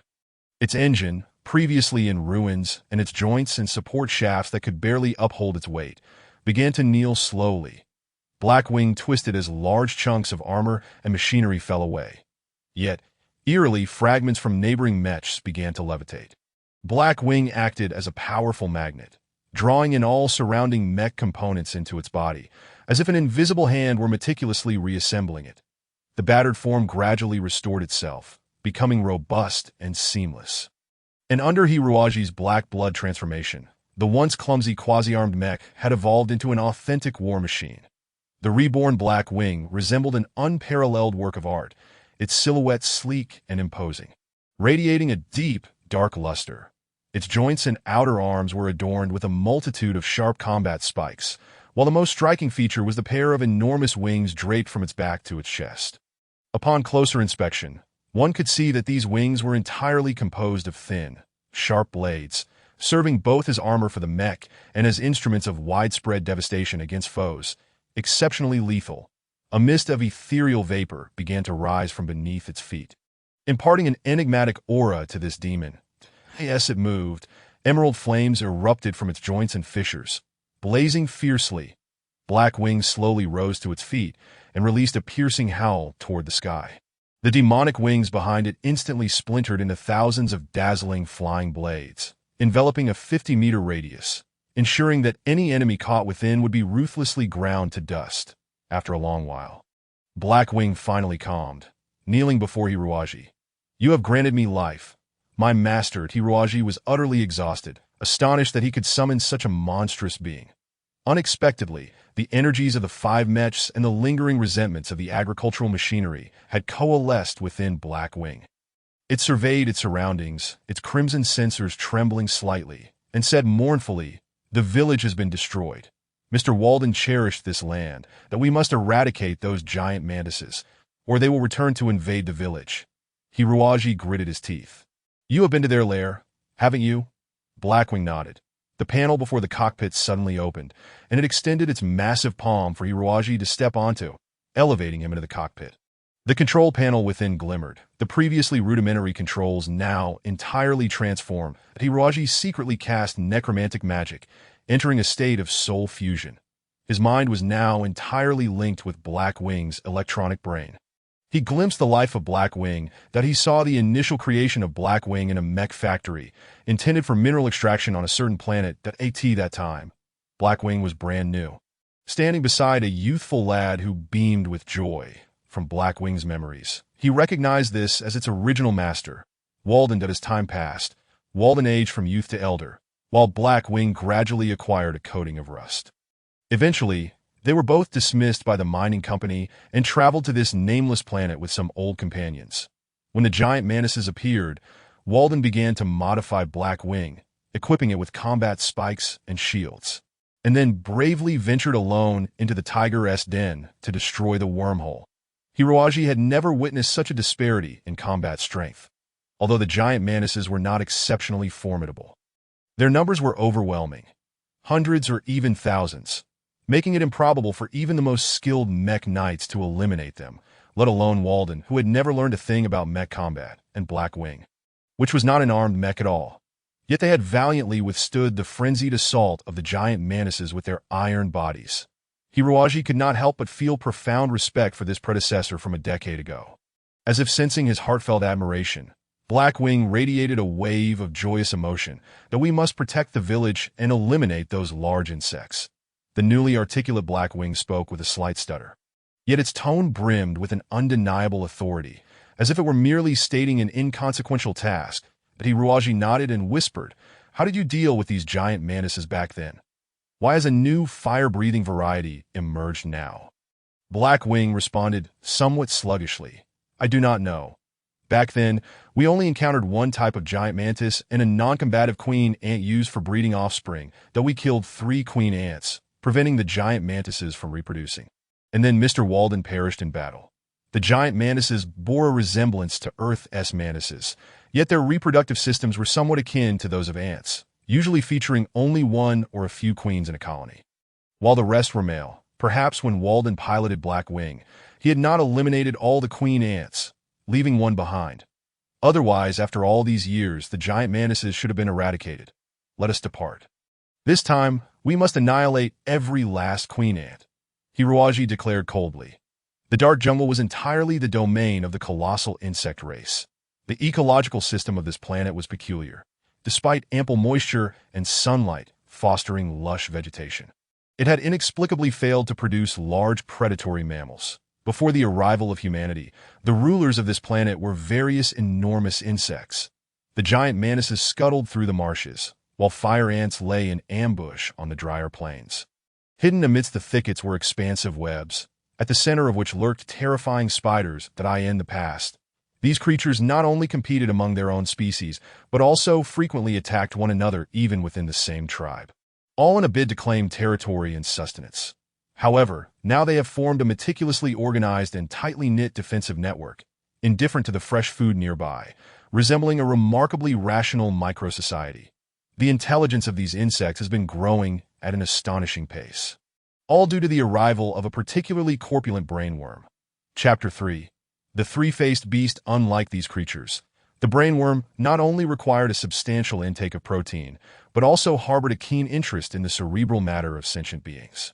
Thus, the insect battalions, under the psychic command of the brainworm, launched an assault on human settlements.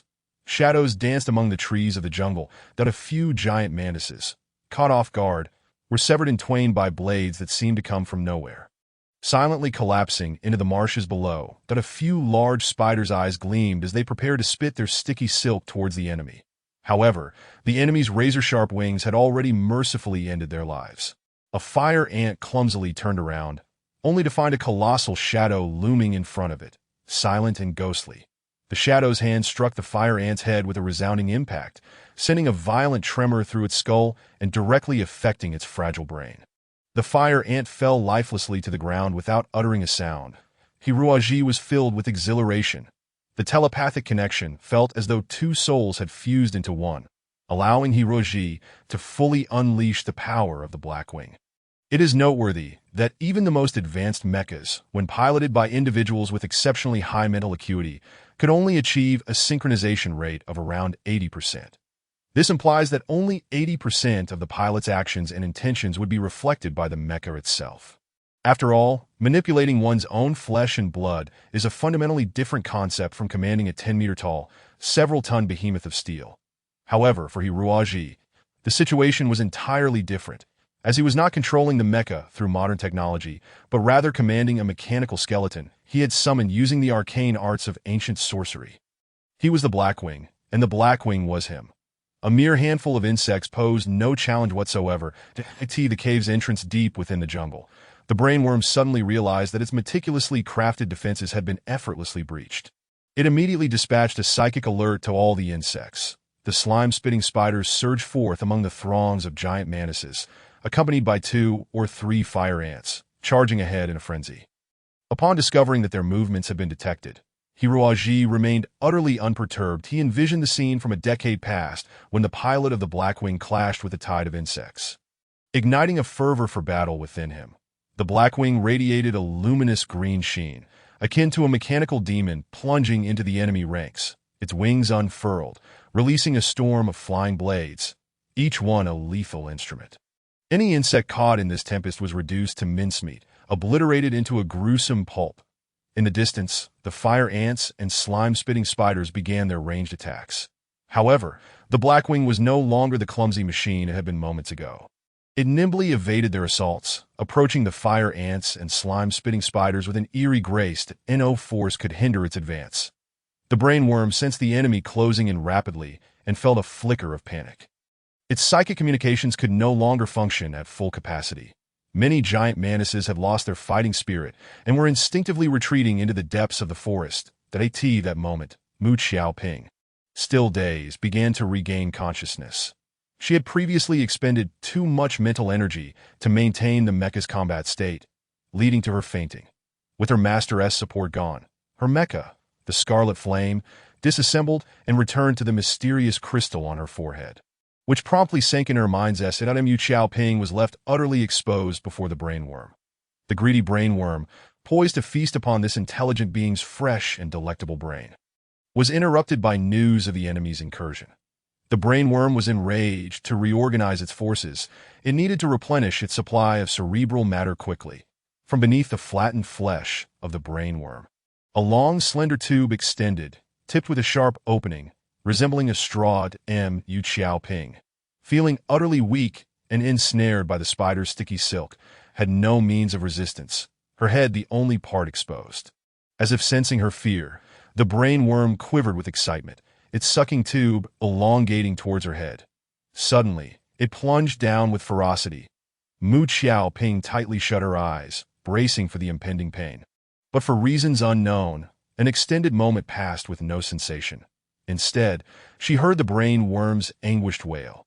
Upon opening her eyes, she witnessed the sucking tube, severed by an unknown force, spraying forth a noxious green liquid. A magnificent black mecha hovered regally in the jungle. Though she had no knowledge of the pilot within this mecha, Mu Xiaoping suddenly felt an inexplicable sense of familiarity, as though the knight within it must be someone very dear to her. The Blackwing scrutinized the brainworm carefully and spoke slowly. "I have never encountered such an insect before." Hiruaji furrowed his brow. The creature appeared entirely devoid of offensive capabilities. Yet in this primal jungle, it was inconceivable for a non-combatant life form to exist. Those creatures with low offensive power either possessed formidable escape abilities or harbored potent toxins within. Yet this peculiar worm exhibited none of these traits. The brainworm fixated on its formidable adversary, instinctively retreating into the cave, albeit sluggishly, resembling a clumsy slug. Suddenly, the brainworm's body contracted sharply, and the eye at its forehead seemed to expand several-fold, emitting a piercing, shrill scream. Accompanying this screech was a wave of lethal psychic energy aimed straight at the Blackwing. The brainworm's primary survival skill was to attack foes with psychic waves, striving to either eliminate or control other beings. Had it been an ordinary mecha pilot, or even one with exceptionally high mental prowess, they might have fallen victim to its machinations, either rendered a fool or ensnared in the brainworm's control. Yet, it did not anticipate that Hiruaji was unlike anyone else in existence. He was a being that traversed the realms of life and death. His cognitive functions diminished to an extremely low level. With most of his awareness governed by the flame of his soul, he felt as if a bomb had detonated in his mind, causing excruciating pain. Nevertheless, he remained unyielded to the brain worm's manipulation. He immediately launched a counterattack, the wings of death coiling into a vortex before the Blackwing, striking fiercely at the brain worm. The frail creature was instantly torn apart in its final moments. She seemed to hear a voice echoing in his mind. The three-faced beast shall one day reign over the entire universe again. That day is approaching. This was the brain worm's last utterance. The Blackwing knelt on the ground as he leaped from its chest plate. His left hand was encased in armor formed by Abu, its tips sharp as claws. With a few swift motions, he liberated Mu Xiaoping from the viscous entanglement. Xiaoji. Mu Xiaoping was on the verge of tears. Had it not been for Ji, she might have been impaled through the brain. Weak and disheveled, Mu Xiaoping collapsed against Ji, who whispered in her ear, "Quickly, get back into the Mecha. We must cleanse the remaining foul insects and restore peace to the village." The cockpit of the Blackwing lacked the complex panels and electronic neurons, granting it a spacious interior. Even two occupants could comfortably fit within. Mu Xiaoping, puzzled, inquired, "Xiaoji, this mecha has no electronic neurons or buttons. How are we supposed to operate it?" The voice of the Blackwing responded, "The Blackwing requires no pilot. It moves of its own accord."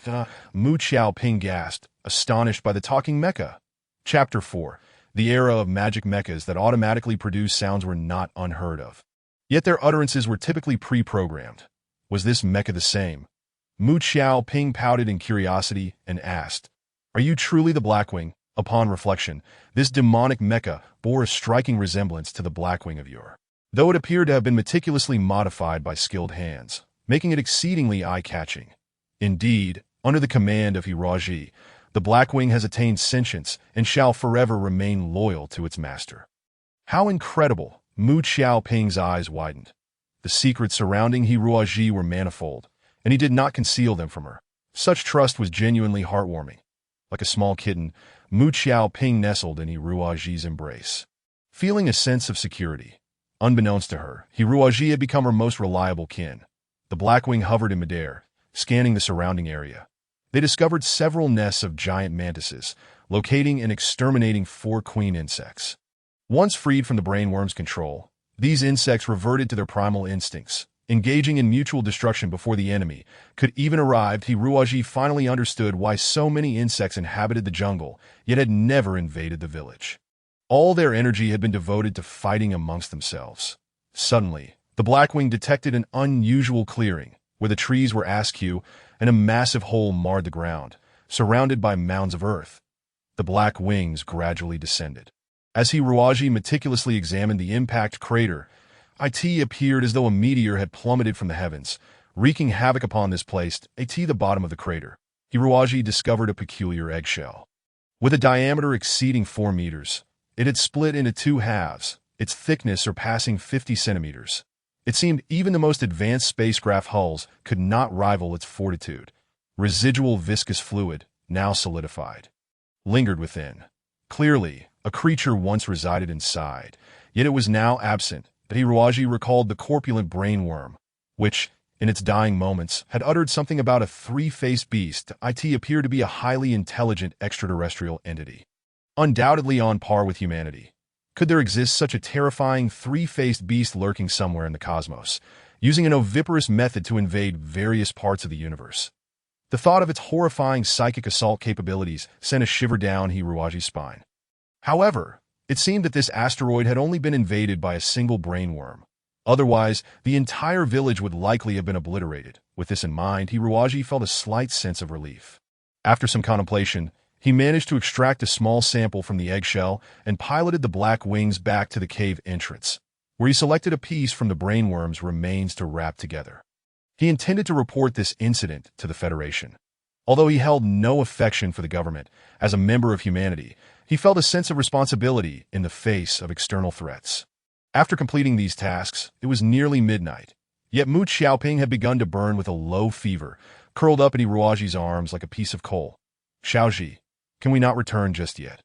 She murmured. Why? He inquired. Because Grandma Buma and the villagers witnessed my transformation just now. It must have been terrifying, right? Hiroaji shook his head. That I don't know. Grandma Booma said you were piloting a mech. Yet you had no spatial wrist wheel. Where did you summon the mech from? Mu Xiaoping hesitated, her expression one of helplessness. Finally, she managed a stiff smile and hesitantly said, Xiaoji, you 1T hate me for what I say. Will you? Of course not. Hiroaji replied firmly. Did I in a hushed tone? Mu Xiaoping asked, do you know about the Holy See? The Holy See? Hiroaji's pupils dilated suddenly, unaware of the tumultuous thoughts swirling within him. Mu Xiaoping continued, in the distant era of Earth, the Holy See represented the most powerful religious force on the planet, compelling even many strong nations to submit to its authority. She took a breath and continued.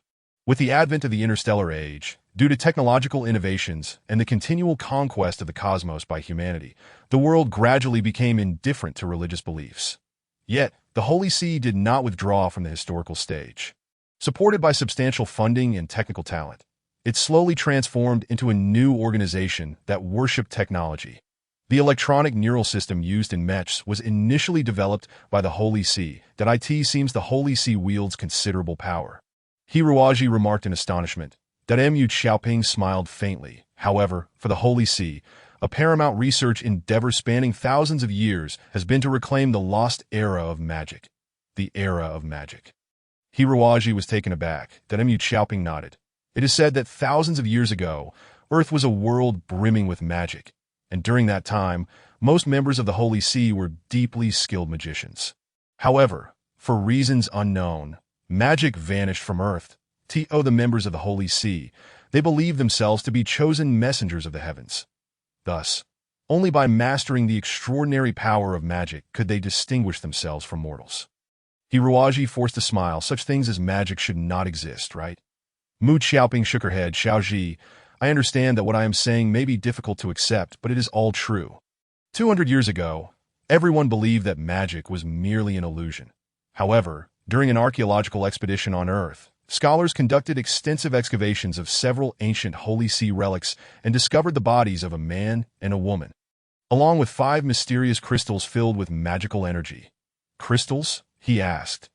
Yes, within those crystals and the bodies, scholars found a strong flow of energy that modern science cannot explain. Yet, for the leaders of the Holy See, the discovery of these 2 bodies held extraordinary significance, as it represented a magical era that once existed in Earth's history. The leaders of the Holy See used this as a basis to initiate a plan to cultivate a new breed of magicians. Hiroaji was horrified. With the most advanced technological capabilities of the present world, unraveling the secrets of magic was not entirely impossible, but he never expected that in this world, there existed others like him who possessed magical powers. Regardless, he would not abandon his mission. The 2 bodies were named Adam and Eve by the Photon Technology Research Institute of the Holy See. Scientists extracted living cells from them that dated back thousands of years to cultivate, then injected the energy-laden genes into the bodies of pregnant women. That he was unaware of how many pregnant women, knowingly or unknowingly, underwent this experiment. But in any case, the first generation of new humans carrying the genes of ancient magicians numbered around 6,000. This, Hiroaji was shocked, unable to fathom that the Holy See would dare to experiment on living humans, that he gained a newfound understanding of their cruelty towards enemies. Chapter 5. Psychic Mechs. Mu Xiaoping closed her eyes, silently recalling this painful experience. The Holy See did not wish to treat these individuals as mere lab rats, so they arranged for them to live ordinary lives across various planets of the Federation. The vast majority of these individuals never exhibited any tendencies different from ordinary people, remaining oblivious to the fact that they had undergone such an experiment even unto death. That Hiroaji pondered the connection between this matter and Mu Xiaoping. However, they did not anticipate that the Holy See had meticulously grasped the whereabouts of everyone, and through various methods, paired most of them together. Due to the intricate nature of gene implantation technology, a considerable number of experimental subjects are required to test this inherently unstable technique. Consequently, numerous warriors have emerged, endowed with formidable combat capabilities, yet possessing unreliable performance. These warriors engage in battle for the Church under stringent control, providing substantial experimental data for the Church to refine the implantation technology, ultimately striving to create a more perfect new humanity. However, despite our relentless efforts in combat, We remain unable to earn the church's trust and often find ourselves discarded as mere refuse after our vitality has waned.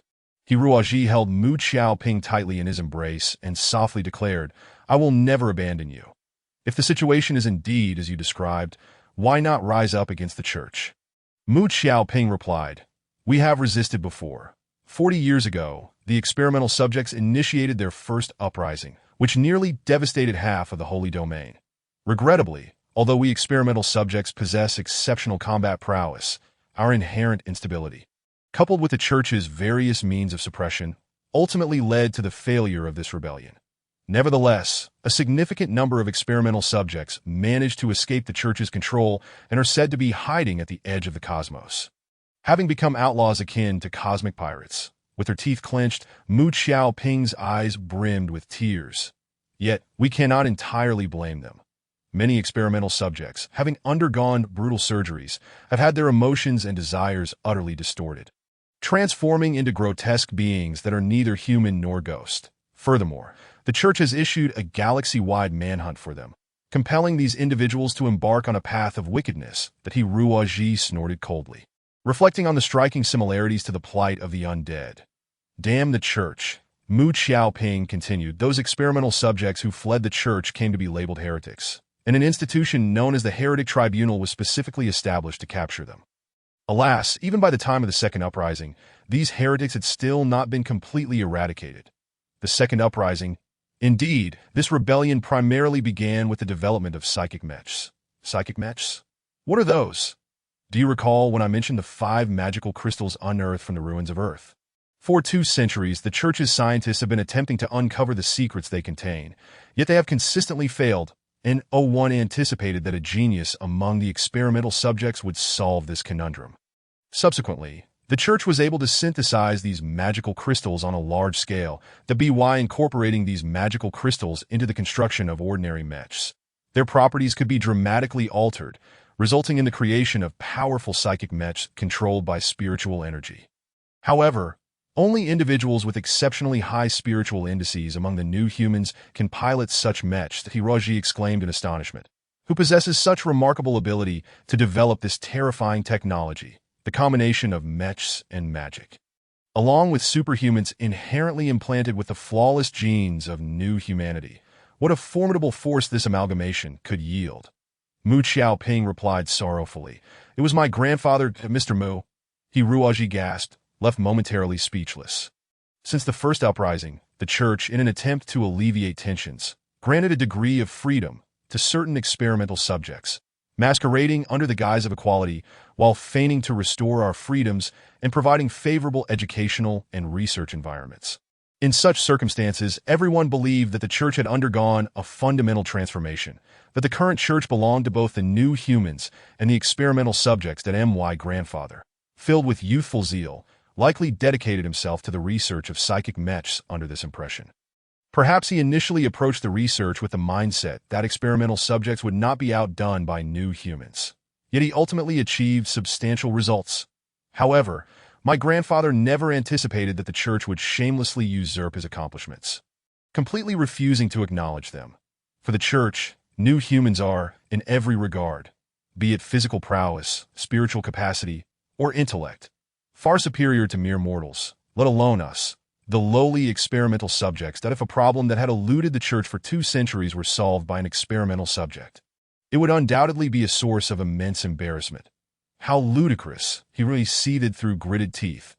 Those wretches, while they publicly refuse to recognize my grandfather's contributions, they secretly rely on his brilliance to address subsequent challenges.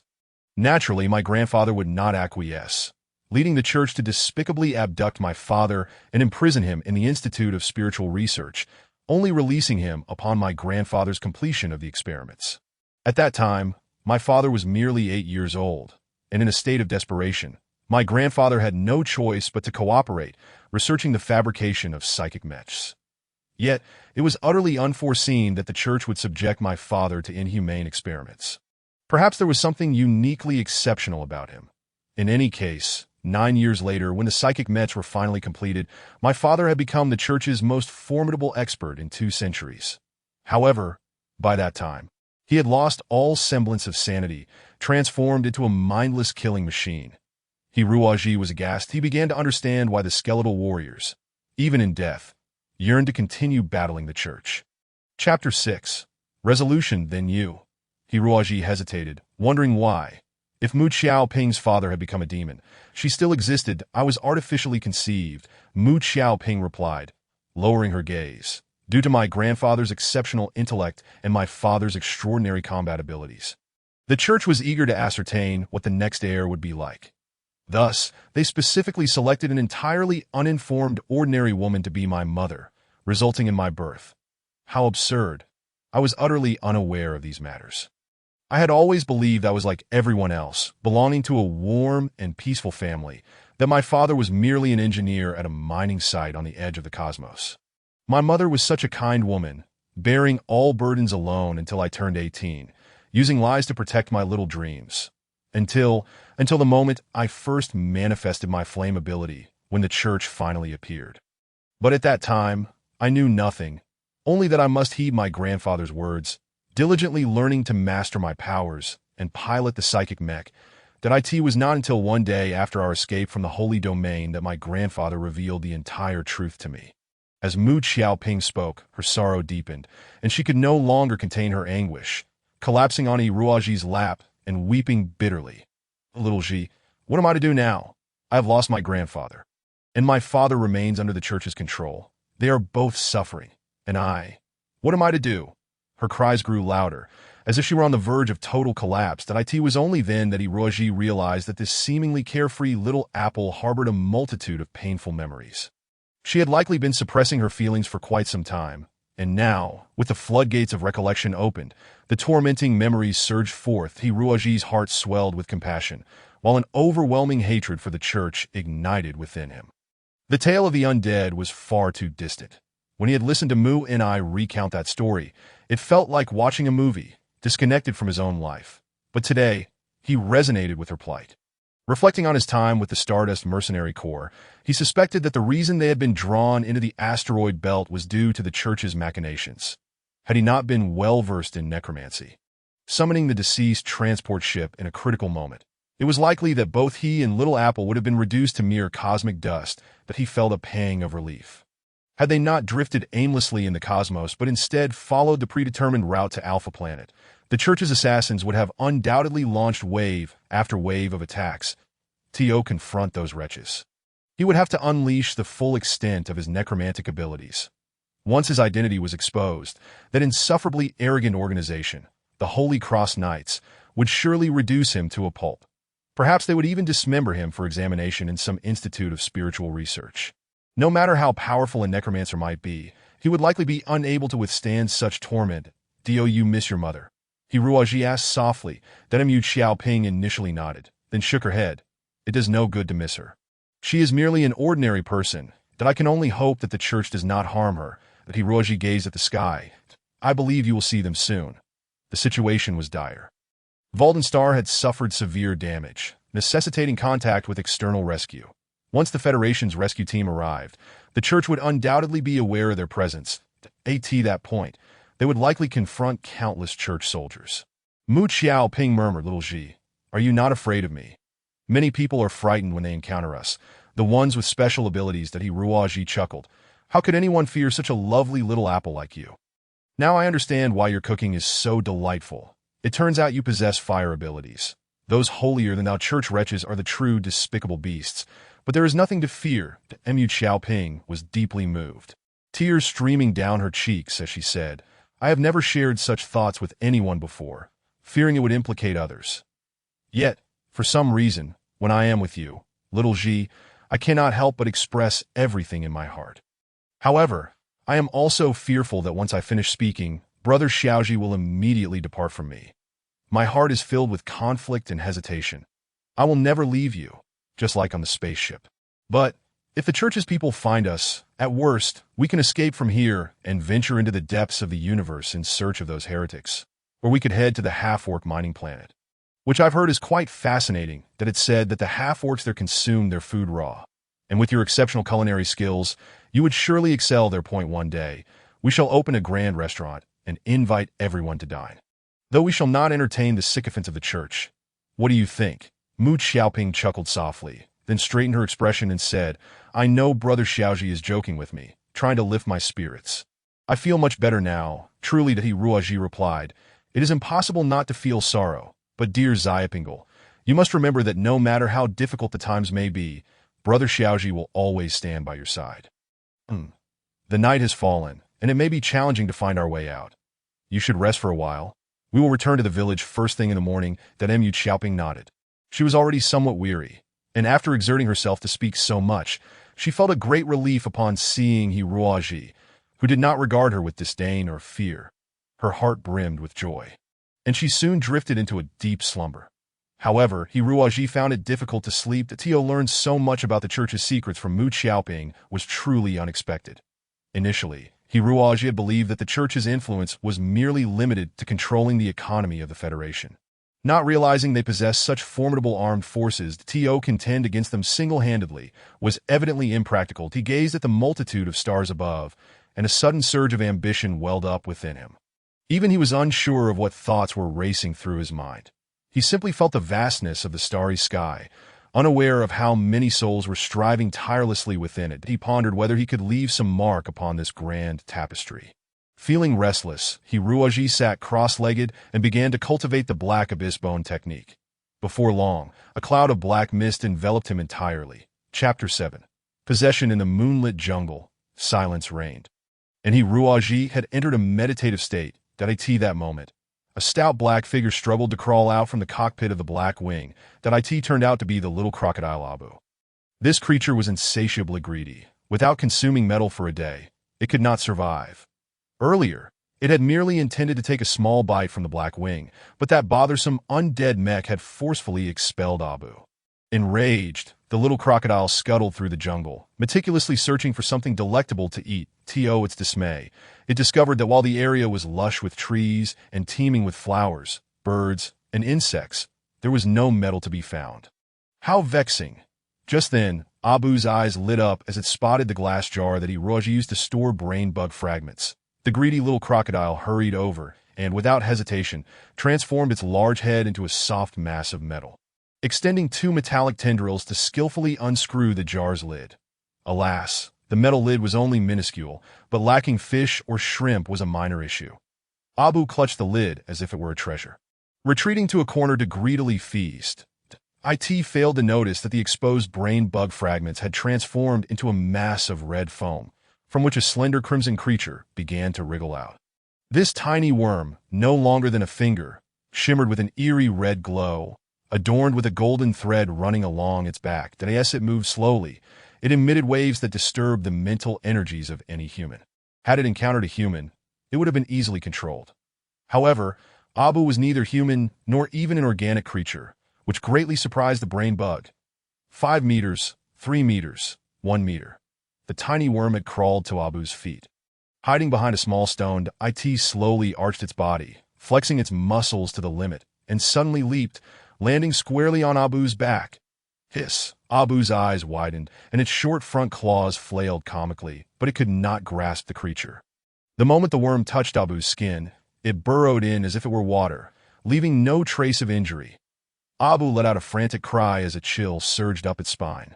Racing toward its brain, this was indeed a perilous situation.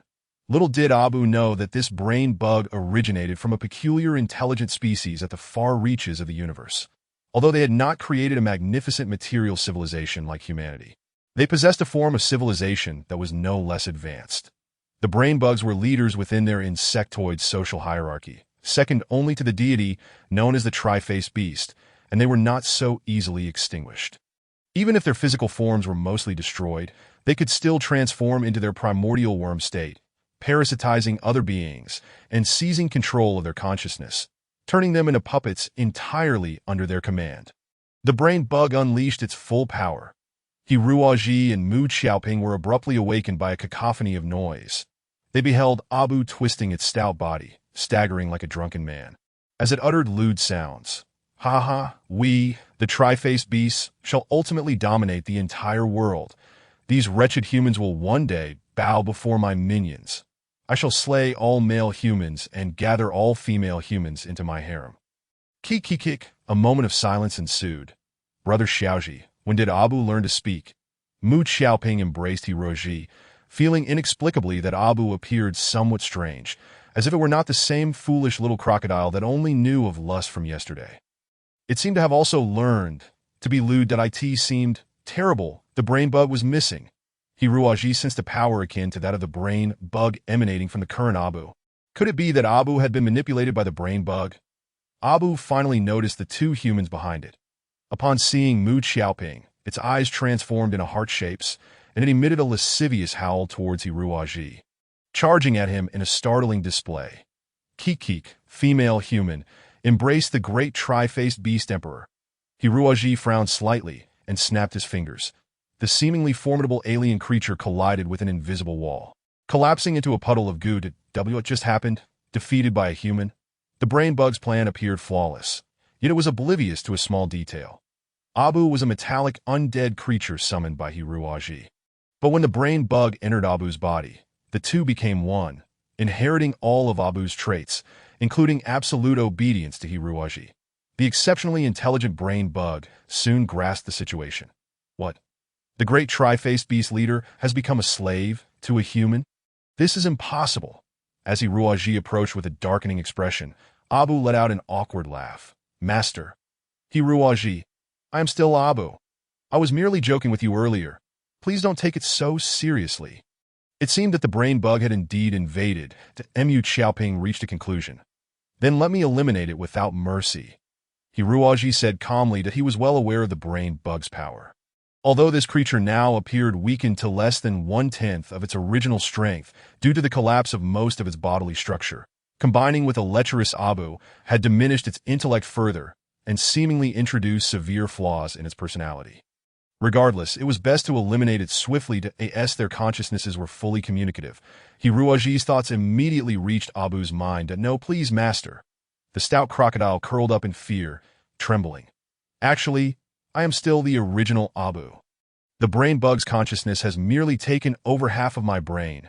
I am loyal to you, master, always willing to shed blood for you, even if it means facing death.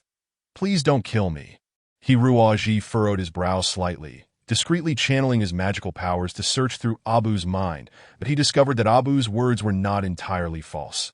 The fragments of the brain bug seemed to have been mysteriously decomposed by Abu's metallic molecules, forming a new substance. Are you a brain bug or Abu? Hiroji inquired sternly. Abu displayed a puzzled expression and, after careful contemplation, replied, I don't know if I am a brain bug or Abu. My mind is a chaotic mess, filled with bizarre images from the tri-faced beast planet one moment, and then memories of my time with you the next. That Hiroji felt slightly relieved. If Abu insisted on claiming to be Abu, Hiroji would not hesitate to eliminate it, for that would indicate that Abu had been entirely controlled by the brain bug. However, given the current conversation, there was a high probability that it was indeed true. What exactly are the tri-faced beasts? What do you know about them? Hiroji continued to question. Abu clutched its nose and said, There is only one voice in my head that keeps telling me to find a way to invade the entire human world and take all female humans as wives. Sister Mu, will you be my primary wife? Hearing such lewd words, Mu Xiaoping's cheeks flushed crimson, and she angrily glared at the lascivious crocodile from behind Hirui. Brother Xiaoji, this crocodile is no good. Hiroji was taken aback, realizing that the intention to invade the human world originally belonged to the consciousness of the brainworm. The purpose of this invasion had morphed into the desire to possess all women, which he feared was the original notion of Abu at play. It seemed that the two consciousnesses had indeed merged into one. Inseparable, Hiroji felt a mix of anger and amusement. This fellow was so foolish that it was almost unbearable to strike him. Chapter 8. The Knights of the Holy Cross. The tri-faced beast was indeed a grand secret of the universe. With Abu, a half-tri-faced beast completely obedient to him, present, Hiroji hesitated at the thought of annihilating it. Furthermore, with the impending attack from the church, he truly required Abu's assistance. Hiroji deliberately spoke coldly. If it weren't for your consistent obedience to your master, I would have no choice but to eliminate you today. Abu was overjoyed, wagging his tail like a little dog, exclaiming, I thank you for your mercy. Master, your magnanimity and virtues are unparalleled, unifying the martial world. Yet Hiroaji received a thought transmission from Abu's mind. Ha! This foolish human will one day become my slave, the great Abu. How could such a beautiful sister Mu be given to you? A mere male human? Hiroaji was infuriated, unleashing a wave of dark magical energy that immediately caused Abu to wail and tremble, fearful of harboring any vile thoughts. The master-servant relationship between the summoner and the summoned was distinctly defined. The thoughts of the summoned could be readily perceived by the summoner. Thus, despite the various sinister intentions, Hiroaji was not concerned about a genuine rebellion, as he could obliterate Abu the moment any trace of dissent appeared in its mind. Abu evidently grasped this reality, for when Hiroaji next sensed its thoughts, its mind was serene, preoccupied with schemes of loyalty to its master, that Hiroaji could not help but chuckle. This little creature had changed far too swiftly, that he wondered whether all tri-faced beasts were so despicable or if this particular one had become so due to the influence of Abu's sordid consciousness. It seemed that the latter possibility was more likely, that Hiroaji sighed, lamenting his failure in raising such an unprincipled pet that a cool dew dropped onto his forehead, jolting Hiroaji awake. Peering through the sparse shadows of the trees, he beheld the clouds at the horizon glowing with a brilliant red, radiating beauty. Taking a deep breath of the fresh air, a surge of inexplicable confidence welled up within him, as if he now possessed the courage to contend with any adversary. Mu Xiaoping had already risen early, blushing as she evaded Abu's advances. The lecherous crocodile was drooling and rubbing against the girl's calves. Emitting lascivious sounds, Hiroaji unleashed a mental lightning bolt, promptly subduing the lascivious creature. "Master, I see my wrongs." Abu cried out. Mu Xiaoping hastily implored, "Please don't harm it, Xiaojigij. I truly believe Abu means no malice." As she gently patted Abu's head as one would a small dog, the creature mimicked a puppy, sticking out its tongue and barking twice, which was utterly amusing, explaining why Mu Xiaoping could not bring herself to harm it. Hiroaji felt frustrated. He had not anticipated that this creature would capture the girl's attention in such a short time, surpassing even his own efforts. How outrageous! Grabbing Abu by the tail, Hiroaji lifted it upside down, his face stern. "You little rascal, do not think that just because Xiaoping likes you, you can act recklessly. Should you engage in any improper behavior, I will still dispose of you." Yes, how could I dare to act improperly? My reverence for you, master, is entirely heartfelt, unwavering even amidst mountains collapsing and the earth splitting. Enough that Hiroaji was at a loss with this shameless metallic creature. After tossing it onto the ground, it climbed greedily back onto Mu Xiaoping's lap, unwilling to budge, causing her face to turn crimson. Observing the flustered Xiaoping, Hiroaji couldn't help but smile. It seemed that through Abu's antics, Mu Xiaoping had emerged from her sorrowful shadow, that in this regard, keeping Abu might not have been a misguided choice after all. Let us return to the village. Hiroaji and Mu Xiaoping rode upon the broad shoulders of the Black Wing, traversing the terrain with ease. The towering figure of Black Wing stood out even amidst the vast sea of trees, offering a panoramic view of the entire forest. The verdant landscape was layered and tranquil, filled with an atmosphere of peace, as if all the cosmic battles had vanished in that moment, that instant. A dazzling light pierced the sky, slowly descending from the horizon, resembling an interstellar battleship entering the atmosphere. "Black Wing, crouch," Hiroaji commanded urgently, knowing that no matter the identity of the approaching vessel, they must avoid detection, that he quickly smeared a layer of filthy mud over Black Wing, then adorned it with leaves and twigs, rendering it akin to a weathered rock eroded by the elements. This prudent decision ultimately saved their lives, for when the grand ship descended to a height of over 400 meters, Mu Xiaoping finally recognized its origin, that it is the flagship of the 5th Squadron of the Knights of the Holy Cross. The infinite radiance, her voice was filled with dread, her face betraying her panic. "Do not panic," Hiroaji spoke in a low voice. "Are they the new humans you mentioned?" Mu Xiaoping nodded. "The Knights of the Holy Cross are divided into 7 squadrons, comprising a total of 108 loyal knights, safeguarding the interests of the Church. They pilot formidable psychic mechas, representing a substantial threat that if the flagship is present, it signifies the arrival of at least a vice-captain or higher. Their abilities are far beyond my capacity to withstand. Do not be alarmed. They may not be targeting us specifically. Tell me more about the 5th Squadron, particularly regarding their captain and vice-captain. Hiroi fixed his gaze on the warship in the sky, faintly sensing powerful auras. Though he refrained from probing further, as a keen awareness seemed to have detected his presence. The Knights of the 5th Squadron primarily wield the power of the wind. The vice-captain, Andre, is a cunning and treacherous individual, commanding a mecha known as the Blade of Gale, with a strength roughly equivalent to that of a Power Angel. Power Angel rank. It is a standard used by the Church to differentiate the strengths of psychics. Categorized into 3 tiers: Sacred, Son of the Sacred, and Holy Spirit, each with 3 subdivisions. The Holy Spirit tier includes the Sub-Angel, Archangel, and Power Angel. The Son of the Sacred tier comprises the Able Angel, Strength Angel, and Lord Angel. The highest Sacred tier is divided into the Seat Angel, Wisdom Angel, and Seraph. What tier do you belong to, Xiaoping? Mu Xiaoping pondered for a moment, then shyly replied, the classification of psychics is primarily based on spiritual energy, which is akin to what ordinary people refer to as mental power, albeit cultivated through special methods to reach terrifying levels. The lowest sub-angel possesses around 1,200 units of spiritual energy, while the highest seraph is said to have over 10,000. However, no one has ever seen such divine experts. The MY spiritual energy, if unleashed, would be approximately 2,500 points, placing me at the Archangel stage. But due to the experimental subject's circumstances, my energy is highly unstable and cannot be manifested except in dire situations that Hiruaji contemplated anxiously.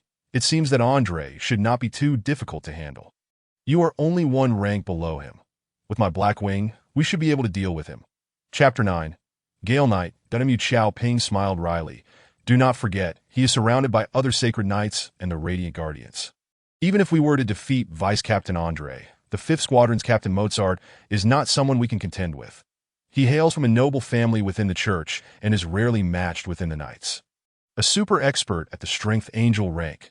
Several mechas, shimmering with vibrant lights, descended from the mothership, their intentions evidently clear, not merely passing by. Stay here and do not move. I will scout ahead to ascertain their purpose. Hiruaji declared. But there are no buts. I will ensure your safety from these scoundrels. Hiruaji asserted, exuding an air of unwavering determination. Mu Xiaoping's heart felt as though it were shattering. How formidable the power of the Church was. Had a common person heard such news, they would have long since fled in fear. Yet Hiruaji not only did not disdain her for it, but also took upon himself the responsibilities that did not rightfully belong to him. Gazing at his ordinary face, Mu Xiaoping's emotions surged tumultuously, unsure of how to process them. After a long pause, she seemed to resolve something, her gaze growing resolute. Grasping Hiruaji's hand, she trembled as she offered her luscious lips. Kissing him deeply, be careful, Xiaoji Gij. After a long moment, Mu Xiaoping's eyes were glazed, her orbs brimming with precious tears as she reluctantly spoke. Hiruaji assured her, I will return soon. There will be no issues. You need not worry that you am. In any case, farewell, Xiaoji Gij. Hiruaji seized Abu and placed him upon his shoulder, stealthily entering the cockpit of the Black Wing, moving with the grace of a shadow, soon vanishing from Mu Xiaoping's sight. Watching his retreating figure, Mu Xiaoping was already in tears that if only Brother Xiaoji had not been so kind to her, she would not have to make such a difficult decision. I am sorry, Brother Xiaoji. Little Apple yearns to be with you forever. Yet the power of the Church is simply too formidable. If she were to stay with Little Apple, you would undoubtedly be harmed by the Church in the future. Farewell, Brother Xiaoji. Little Apple will face everything with courage, and hopes you will find everlasting happiness on the path ahead. The vice-captain of the 5th Order of the Holy Cross Knights, Andre, stepped onto the soil of Walden Star with a hint of disdain. Accompanying him was another paladin and 4 luminous sentinels, dispatched to investigate the mysterious biological invasion. Approximately 12 days prior, the first mining planet on the border had issued a warning of a mysterious incursion. Subsequently, like a cascade of falling dominoes, nearly 20 border planets were simultaneously attacked by unidentified creatures that it is said that the enemy did not reveal its true form, instead manipulating the native wildlife of each planet to launch their assaults.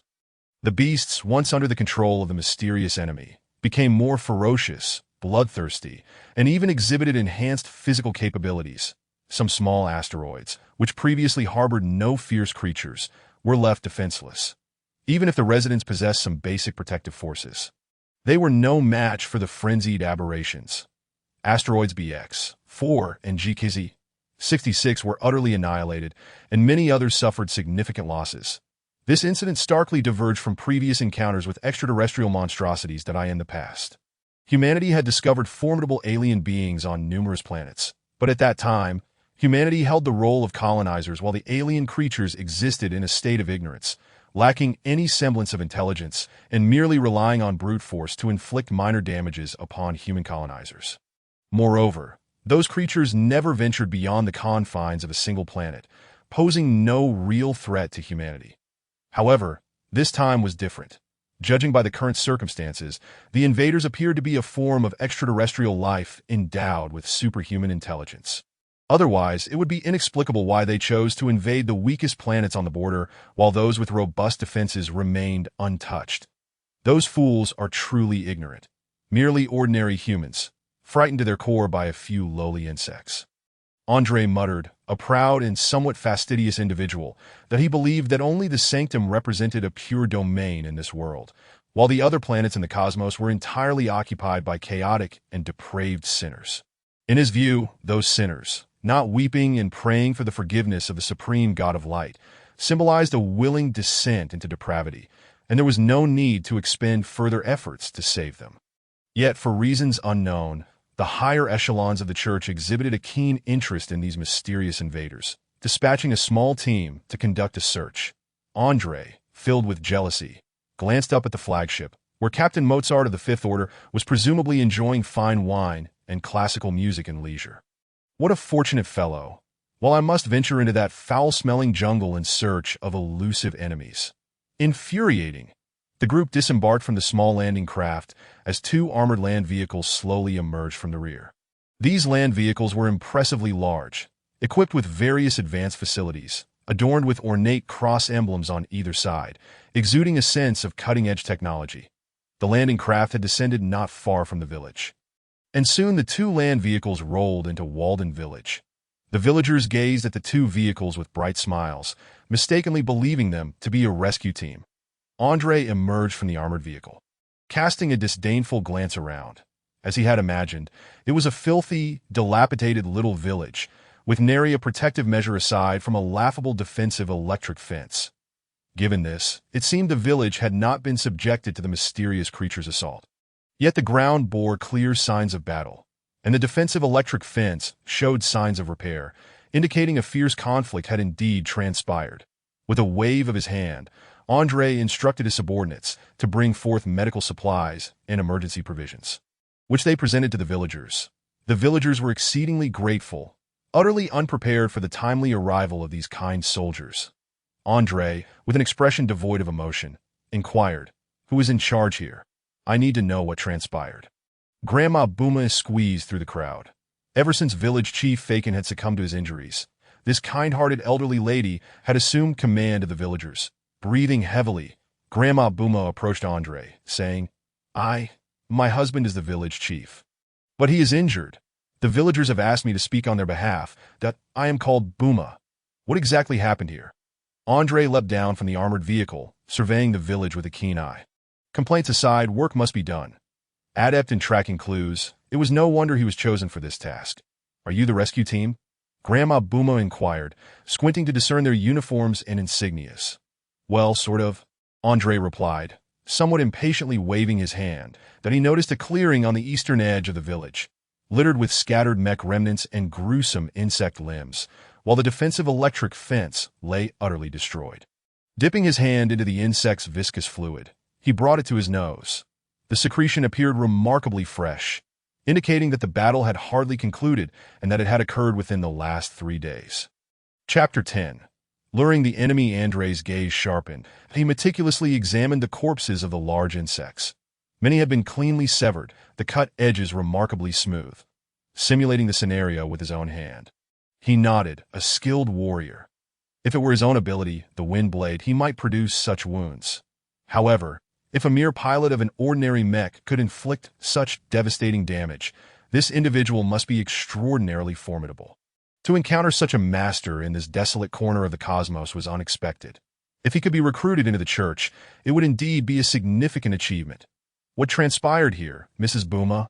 Andre squinted, scanning the crowd and finding them to be a collection of elderly men and women. There was hardly a single expert among them. Under the pressure of his formidable presence, Grandma Booma felt a swell of frustration. Answering candidly, "We call this place Walden Star. The planet was once home to a vicious breed of giant mantises.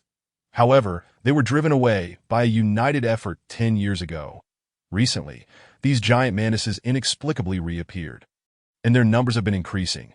Initially, the defensive electric fence could hold them back, but then another creature that spews fire arrived, melting the fence. Look, right there at this breach. When did this occur?" Andre inquired, maintaining an impassive demeanor. "About yesterday afternoon, I believe. And what happened next? Then around 100 giant mantises charged into the village." Andre smiled, slowly strolling to the side of a giant mantis, carefully stroking its limbs. "This creature appears to possess a rather savage temperament. Over 100 giant mantises. I find myself curious as to how you managed to endure until now." Grandma Booma hesitated, "Because we had several mechs resisting. And we all have guns." Andre laughed heartily. "I see the bullet marks left behind. However, judging from the wounds, it seems to require thousands of bullets to completely slay these monsters before you could have fired such ammunition. The giant mantises must have already torn you to shreds to S for the mechs." He approached the wreckage of an agricultural mech. If these dilapidated machines could withstand the ferocity of the giant mantises, then what need would the Federal Army have for existence? Surely someone is aiding you from behind, correct? Andre narrowed his eyes, a sinister smile creeping onto his face. Grandma Booma grew flustered. They had all witnessed the events surrounding Xiao Ji and Mu Xiaoping the previous day. Yet due to the bizarre nature of the occurrences, they unanimously decided to keep the matter secret. Despite their frailty, they were far from senile. It was clear to everyone that Xiao Ji and Mu Xiaoping harbored a significant secret, and revealing it could bring calamity upon them. It cannot be spoken of, absolutely cannot. Andre discerned the villager's hesitance, recognizing the subterfuge at play, that he signaled to his subordinates, and the luminous sentinels discreetly encircled the villagers, controlling them from all sides. At that moment, a voice suddenly rang out from behind the villagers. It was Master Lin who did it. The villagers parted, revealing a young man, dirty and disheveled, emerging from the crowd. Grandma Booma scrutinized him closely, then gasped, "Xiao Ji." Indeed, it was Hiruaji. Hiruaji flashed a cheeky wink at Grandma Booma and said with a playful grin, "Aunt, you need not worry. I am perfectly fine. However, Master Lin is still deep in the jungle, pursuing those gigantic mantises. That it was just too far, and I was filled with fear, so I decided to return first, and no sooner had he finished speaking than he unceremoniously snatched a water jug from a villager and gulped it down eagerly, appearing thoroughly parched. "Thank you, uncle. I am utterly exhausted." "Who are you?" Andre furrowed his brow, questioning the young man, who was precisely the type he found most distasteful. The individual before him appeared to be an Eastern lad.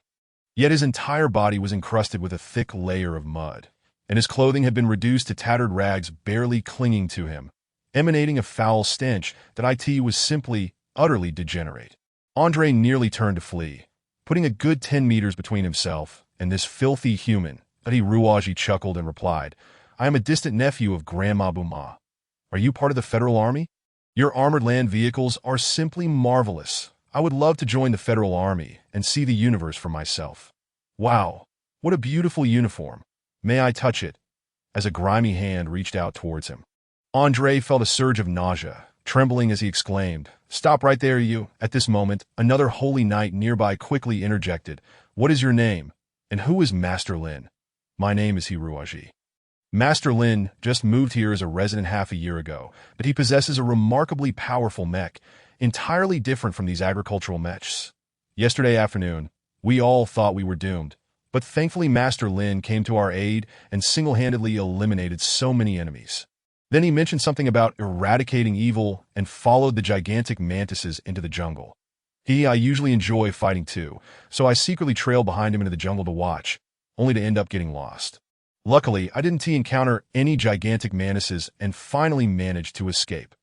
Hiruaji's words were a mix of truth and fabrication, essentially substituting himself and the black wing figure with a fictitious Master Lin. Andre finally calmed down, considering his status, and decided not to stoop to the level of a rustic youth. With an air of arrogance, Andre declared, "That Master Lin is an Eastern person, isn't he? How did you know?" Hiruaji feigned surprise. Andre replied solemnly, "In that case, it makes sense that I have heard that in some Eastern star domains, their mech knights do not follow the same path as our church, which focuses on the development of psychic abilities, nor do they solely engage in genetic hybridization to beastify their mech knights. Rather, they pursue something known as martial arts. Those individuals prefer to wield physical weapons. Tell me, boy, does Master Lin use a beam sword or a metal sword?" Here, Andre had set a trap that Hiruaji shook his head, saying Master Lin does not use a beam sword or a metal sword.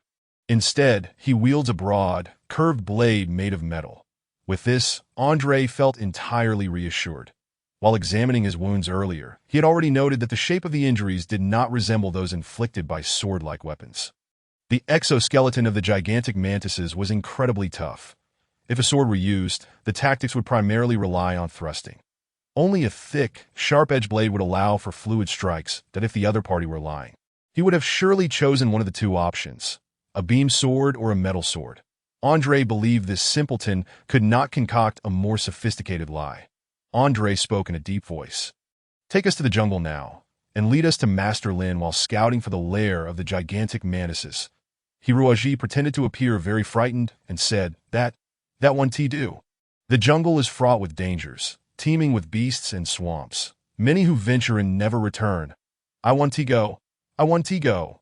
Andre, with a confident smile, said, "If you knew who we are, you would not be so worried. Boy, rest assured, we will protect you. Moreover, this is for the safety of your village. Only by exterminating all the gigantic mantises can we ensure your village's future safety. Wouldn't you agree?" This, seeing the foolish boy still hesitating. Andre threw out his trump card. "If you lead us there, I will request from my superiors to allow you to join the federal army." Hiruaji's eyes lit up. Really? Internally, he had cursed this despicable fellow thousands of times, thinking, to hell with your federal army. Do you really think I am so foolish as to confuse the church with the federal army? Seeing the bait had been taken, Andre quickly smiled. "Of course, the federal army always keeps its word. We would never deceive you. Then I will take you there." Hiruaji feigned indecision, contemplating for a long while before agreeing. The assistant, feeling uneasy, sniffed the air and said, "Deputy Commander, I sense that there might be something ominous lingering in the air. There could be danger, but I cannot be certain. This boy might be lying." "Stop being paranoid. Even an Eastern Mech Knight can single-handedly confront the enemy. Do you think our Holy Cross Knights would shrink back here? But I suspect what this boy says might not be true. I feel he is a danger." "Danger?" Andre pulled out a capability detector from his pocket.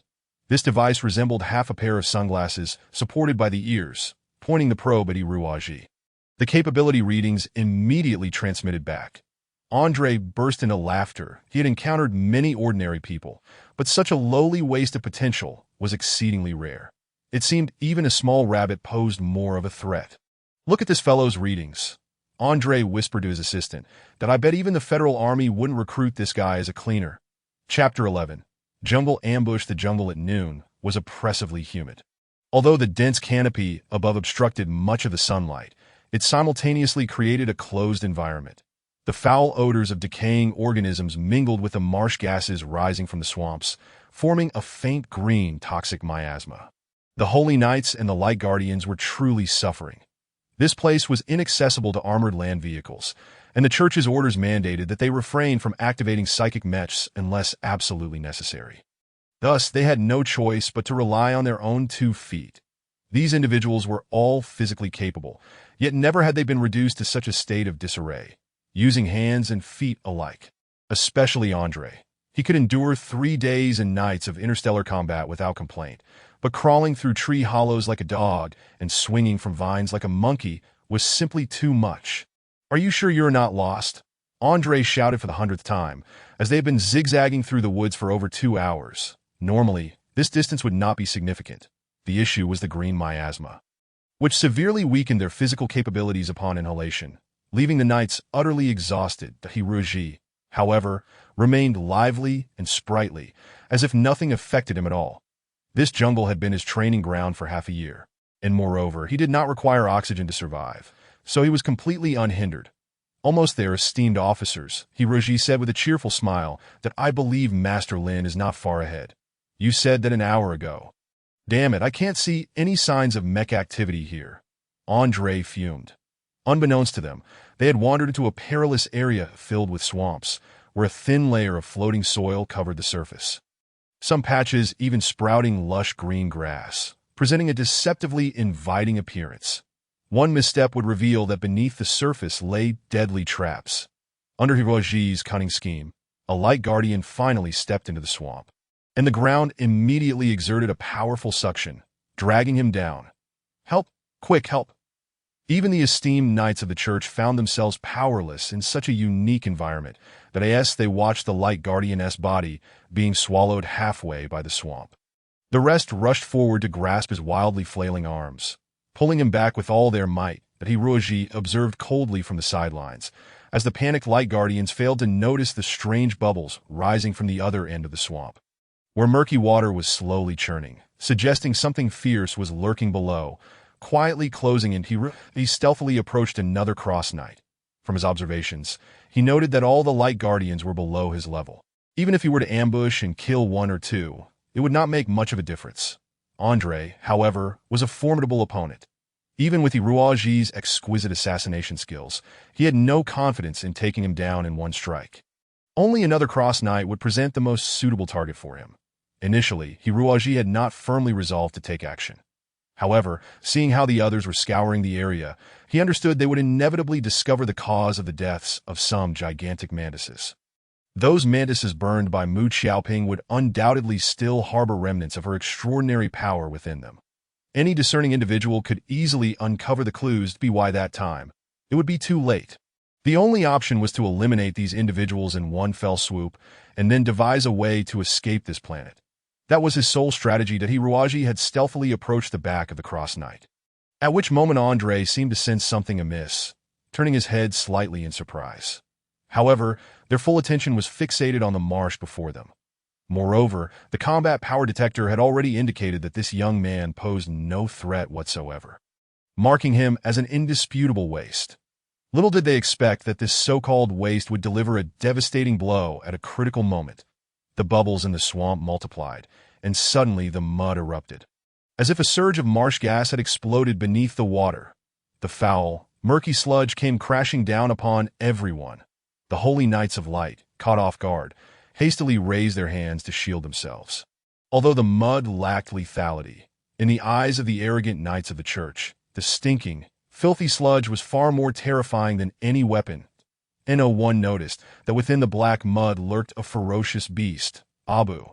After being invaded by the brain bug, Abu had become more brutal and cunning, silently pouncing on a holy knight, sinking its bloodied maw into the knight's neck, instantly staining the entire marsh with crimson. What is happening? The formation of the holy knights was thrown into disarray, yet only Andre remained composed, though he never imagined that the most lethal attack would not come from the creature before him, but rather from the inconspicuous country bumpkin behind him. Hiroji, like an insubstantial shadow, quietly crept closer to another cross knight. The knight was entirely absorbed in the situation ahead, and by the time he realized something was amiss behind him, Hiroji's hands had already gently clasped his throat.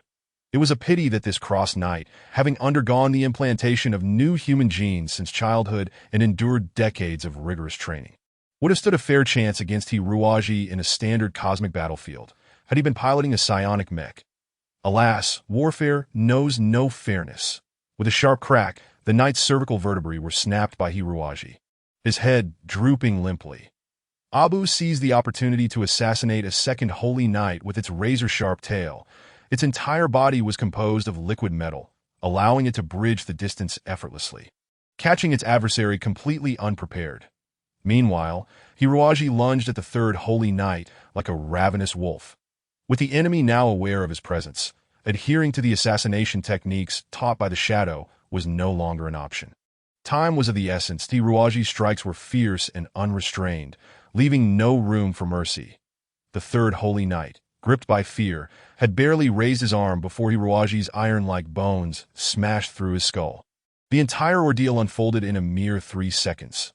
Just 3 seconds prior, this small team had consisted of 2 cross knights and 4 holy knights. Yet now, only 1 cross knight and 1 holy knight remained. A surge of indescribable intensity welled up within Andre. For the first time, he felt a twinge of uncertainty regarding his own strength. Damn it. Controlling his psionic energy in such a miraculous manner to evade detection by the combat power detector was a skill only mastered by top-tier experts. Andre could hardly believe that Hiroaji had acquired such a technique. A cold, disdainful smile spread across Andre's face. Suddenly, the surrounding trees began to tremble, and a chilling wind swept in from an unknown source, swirling ominously at Andre's feet, forming an invisible vortex that I don't know who you are, but it seems you are already aware of my identity. You are a spawn of the church, and I am well aware of that. Hiroaji replied expressionlessly, then added with a hint of cruelty in his smile, but I fear you still know very little about my own identity and origins. Andre declared with pride. I do not need to know what you are. Regardless, in 10 minutes, only a corpse will remain here. Suddenly, an unusual protrusion appeared on Andre's forehead, resembling a blue crystal that he pointed at the crystal, unleashing an inexplicable wave of energy towards Abu. The foolish Abu was utterly oblivious to what was happening. In fact, the speed of the energy wave was astonishing, leaving even Hiroaji unable to intervene in time. That it was as if a blade of transparent wind had materialized from thin air, cleaving Abu in two. Andre boasted. This is our new human's unique ability, Wind Blade. Remember it well. The severed Abu collapsed at the edge of the marsh, and then something strange occurred.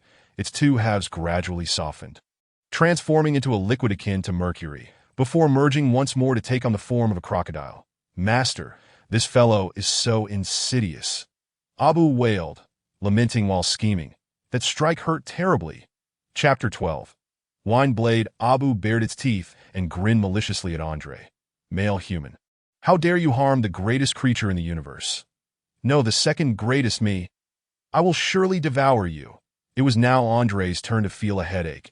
He gazed at the creature in astonishment, realizing it resembled some kind of metallic mechanical entity. However, he detected an unusual aura emanating from this mechanical body, akin to some form of darkness.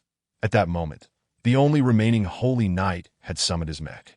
The Holy Knights lacked the formidable superpowers of the Cross Knights. They only underwent gene implantation upon reaching adulthood, at best acquiring some rudimentary abilities that, of course, some individuals were originally unparalleled experts who had been recruited by the church to become Holy Knights.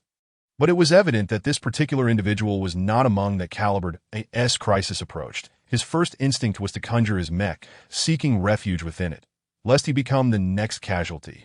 A cream-colored mech materialized in the jungle, its surface adorned with countless elegant, curved facets, boasting state-of-the-art configurations that if placed within the Federation's military, it would undoubtedly be considered top-tier combat machinery. This was the standard mech of the Holy Knights. The Lightwing, equipped with a psionic electromagnetic cannon and 2 high-powered light swords, its most distinctive feature was the ability to sprout 2 immaculate wings, entirely composed of energy pulses, significantly enhancing its mobility. Truly a high-speed assault mech. However, this warrior failed to consider the implications of deploying a high-speed mech in a densely wooded and marshy terrain. Wasn't that tantamount to seeking death? Perhaps his intention was to maneuver the Lightwing to escape the jungle swiftly, launching an attack from a low altitude. Yet just as the Lightwing's thrusters expelled a powerful gust of air, a filthy rock that had lingered nearby suddenly sprang to life. Somehow, the rock sprouted arms and legs, thrusting an arm into the Lightwing's cockpit, smashing everything within to smithereens. The advanced combat mech developed by the church fell victim to the assassin's onslaught, resulting in a violent explosion that it was a flawless ambush. The crux lay in Andre's excessive confidence. While Hiroaji's side had long been privy to their secrets, amidst the smoke, Andre laughed heartily. Hiroaji's eyes widened suddenly. Abu, Blackwing, run. He sensed the aura emanating from the opponent intensifying rapidly. The foe resembled a steam boiler. Even standing beside the fire, one could feel the scorching heat radiating, let alone the scene within the furnace. Abu transformed into a suit of armor, which Hiroaji donned. And then Hiroaji scaled the trees, leaping directly into the cockpit of Blackwing. Just as the cockpit sealed shut, the entire mech began to tremble violently, as if besieged by a tornado. Blackwing groaned painfully. "I am under attack. Master, assaults are coming from all directions, and I cannot evade." On the radar, a blue light appeared, and as the smoke cleared, Hiroaji was left dumbfounded. Before him, the trees within a 2-kilometer radius had been severed by the wind blade. Toppled by the raging winds, the ground lay in disarray, with marshes and wild grasses utterly obliterated. The surroundings were desolate, debris scattered in a swirling pattern as if a storm had just passed. At the eye of the storm stood a blue mech, exuding an air of pride. Hiroaji couldn't help but marvel. In his eyes, the combat prowess of this blue mech was secondary. Just its appearance revealed it to be a top-tier machine. Overall, the mech resembled a magnificent knight from the medieval era, clad in classical blue armor, intricately engraved with exquisite patterns on every piece. Its flowing design exuded a sense of speed, even when still. A slender short sword gripped in hand, it radiated a more potent aura than beam weapons, as if a mere swipe could cleave the heavens. The Stormblade. It was indeed worthy of such a domineering name. The opponent quickly established a communication link with Blackwing via short-range radio waves, and Andre laughed arrogantly into the communicator. "No matter who you are, anyone who has seen a psionic mech must die." Andre charged forth. The Stormblade lived up to its reputation as a psionic mech. Initially, Hiroaji could not discern any difference, but as the opponent commenced movement, the battle became indescribably intense. The speed of the Blade of Gale is unparalleled by any ordinary mech. Hiroaji could only perceive a flurry of afterimages before being struck with tremendous force. Countless tiny fissures erupted across the left arm of the Blackwing. What was more dire, the opponent's thrusters emitted only a low-intensity glow, clearly indicating that such terrifying speed was not achieved through fuel propulsion, but rather some form of magical power. "How dare you, wretched sinner? You have the audacity to tarnish the sacred radiance. This is the fate you deserve. Wail amidst the howling winds of hell." Blade of the Storm. The Blade of Gale raised its hands, and a brilliant light surged forth from the blue crystal on its forehead, radiating through the surrounding air. The atmosphere seemed to be under the control of the blue mech, carving deep grooves into the ground. Just as the Blackwing assumed a defensive stance, the assault of the Blade of Gale commenced. Invisible winds converged into sharp blades. Thousands of such blades whirled like a furious wind dragon, engulfing the Blackwing. The Blackwing was violently lifted into the air by the tumultuous currents, spinning incessantly as if caught in a meat grinder, surrounded by sharp blades. The armor of the Blackwing shattered piece by piece, parts falling away, rendering it grotesquely damaged. Andre pressed the control key with great force, and an invisible pneumatic hammer struck the chest of the Blackwing, sending the black mech crashing to the ground. Dust billowed into the air. Inside the cockpit, Abu could not help but exclaim, "Master, this adversary appears truly formidable. I believe it would be prudent for us to avoid its might, adopting a defensive strategy. Retreating to advance, conceding territory to preserve our lives. Enduring a modicum of humiliation is far preferable to being utterly obliterated." Hiroaji gasped like a beast, still reeling from the tumultuous upheaval, yet his thirst for battle intensified. Blackwing, engage operational mode. The Blackwing hesitated momentarily. "Master, in operational mode, we shall share our senses. The enemy's attacks may inflict excruciating pain upon you. The assault of the fine wind blades lacks high offensive power, yet their cutting force inflicts severe agony upon the mech structure." While the Blackwing would not perceive this, in a state of soul fusion, Hiroaji would endure the torment that I am aware. "But how can I stand idly by while you are assaulted?" A flash of darkness flickered, and Hiroaji closed his eyes, his soul merging tightly with the Blackwing. Chapter 13. The Revenge of the Undead. The first sensation Hiroaji experienced was an unbearable pain. Every point of damage inflicted upon the Blackwing reverberated through him. The excruciating agony was akin to 1,000 ants gnawing at his heart, nearly rendering him unconscious, as every vein in his body convulsed. Had he been an ordinary person, he would likely have lost control of his bodily functions by now, but Hiroaji had undergone horrific training in the abyss of darkness, where the agony of being torn apart by the bone dragon gelot was no less than what he faced today. Gritting his teeth, Hiruaji's eyes gleamed with clarity, intently observing the blades of wind. His eyes could penetrate every mechanical component and any subtle change, but when the opponent's weapon was the wholly transparent essence of wind, how should he respond? Andre struck again. This time, the whirlwind charged straight at him. Hiruaji barely managed to defend himself, yet could not withstand the onslaught. The armor on the Black Wing's arm completely shattered, revealing its gaunt metallic skeleton. A pitiful sight indeed. Hiruaji's hands throbbed with pain. Yet amidst the heart-wrenching battle, his mind sharpened acutely. A faint, serene smile graced Hiruaji's face as he resolutely closed his eyes. The Black Wing mirrored his descent, leaving itself wide open, showing no intention of evasion. Andre hesitated for a moment before bursting into laughter. These wretched sinners are indeed feeble beings. Unable to withstand my wind blade onslaught, they have adopted a posture of self-destruction, believing I would show them mercy? Ridiculous! Andre snapped his fingers, and a wind blade shot forth from his right hand, leaving a deep mark upon the Black Wing's chest plate. Ha ha ha, sinner! Kneel and beseech the mercy of the Supreme God. Perhaps the merciful Lord will slightly lessen your punishment in hell. Kneel. Another wind, the luminous guardians, akin to ordinary mech knights, utilize spatial wristbands to store their mechs. Regrettably, the majority of the bodies of these luminous guardians have been whisked away by the tempest conjured by Andre, leaving Hiruaji to expend considerable effort in locating but a single spatial wristband. That Hiruaji donned the wristband and summoned the Black Wing into the interdimensional space. Given that a single wristband could only accommodate one mech, he had to part with the two church mechs he had encountered. Nonetheless, Hiruaji endeavored to disassemble numerous useful components, filling the storage compartment of the Black Wing to the brim, that he intended to utilize these materials for repairs when the time arose. Just as he completed his preparations, he observed Abu emerging dejectedly from the thicket, yet the absence of Mu Xiaoping was palpable. Curiosity piqued, Hiruaji inquired, "Abu, where's Little Apple gone?" Abu shook his head, producing a piece of cloth from his mouth and muttering indistinctly, "When I arrived there, no one was left. Sister Mu left behind a note."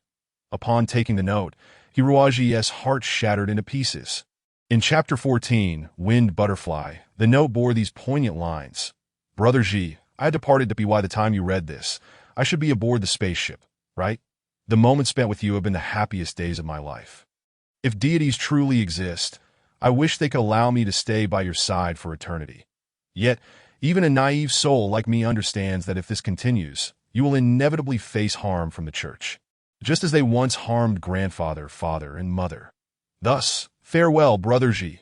Hiruaji trembled uncontrollably, collapsing to the ground with a heart-wrenching howl. This anguished cry startled the birds in the jungle, sending them flapping into the sky. While the beasts fled in a frenzy, clenching the note tightly, Hiruaji exclaimed in fury, "Little Apple, why are you so foolish? Why must you do this?"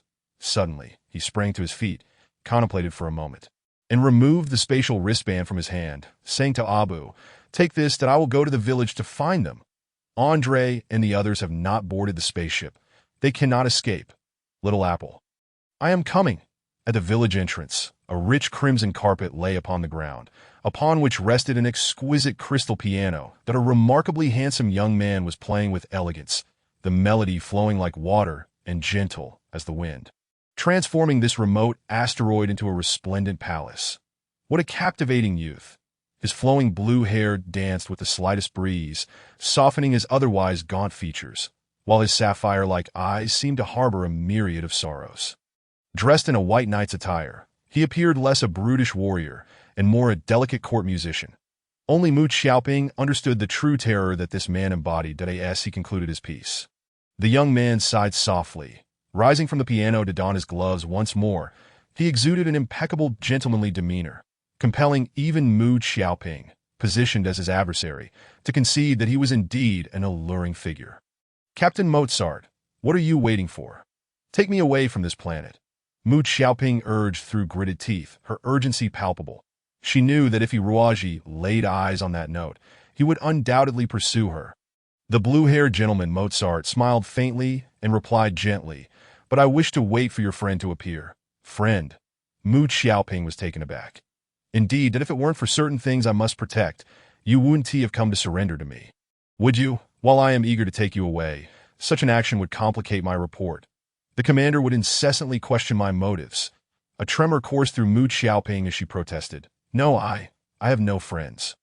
Mozart sighed. To be frank, the conflict between new humans and experimental subjects pales in comparison to the significance of beautiful music. That it is a tedious task to waste time practicing piano while pursuing you experimental subjects. However, Mozart chuckled. If you weren't trembling while lying, I might have been able to feign being deceived. Yet, under the current circumstances, to expect me to believe your falsehoods is quite an affront to my intelligence. Rest assured, I will not harm your friend. It is the least I can do for an innocent and lovely girl at that moment. A guardian approached with a report. Captain, the radar has detected severe energy fluctuations originating 60 kilometers to the 12 o'clock position. With an estimate of at least 2 mechs engaging in battle, it is highly likely that there are psychokinetic mechs involved. Oh dear, Mozart lamented. I had anticipated a leisurely task, affording me ample time to practice segments of melancholic waltz. Alas. It seems I must now assume the role of the villain. What is Andre up to? He pondered aloud. Little Moo, just who is the person accompanying you? I sense a formidable presence, Mozart inquired with a playful smile. His eyes gleaming with anticipation, Mu Xiaoping felt her heart shatter. Though Mozart had appeared amiable and had treated her well in recent times, she knew that when he acted, he was utterly merciless. Akin to a precise machine devoid of any personal sentiment. She could only hope that Hiruaji would not show up. Yet, 3 minutes later, her heart sank, entwined with a shadow of excitement. Yes, if he did not appear. He would not be Hiruaji. Hiruaji stood proudly at the edge of the thicket, his body marred by the sharp thorns of the underbrush, blood streaming profusely. Yet his deep-set eyes radiated an intimidating cold light. A guardian frowned, remarking, Captain Mozart, the opponent appears to be an ordinary person. Mozart smiled and shook his head, closing his eyes to take a deep breath before calmly stating, I can sense the aura of spiritual power. Indeed, this man exudes boundless spiritual energy. Curiously, this energy feels entirely distinct from that of other heretics, purer, more sinister. Upon opening his eyes, Mozart concluded, he is a master. It seems Andre and the others are doomed. What? The guardians gasped in shock. Though Andre was not the pinnacle of the Holy Cross Knights, every new human was regarded as a sacred being, irreverent to their existence. The notion that such an inconspicuous youth could slay him was astounding. However, they dared not question Captain Mozart's words. With a wolf-like howl, Hiruaji charged forth, deeming all pleasantries superfluous. Only absolute power could save Mu Xiaoping, but he had discerned that the blue-haired gentleman at the center was the leader.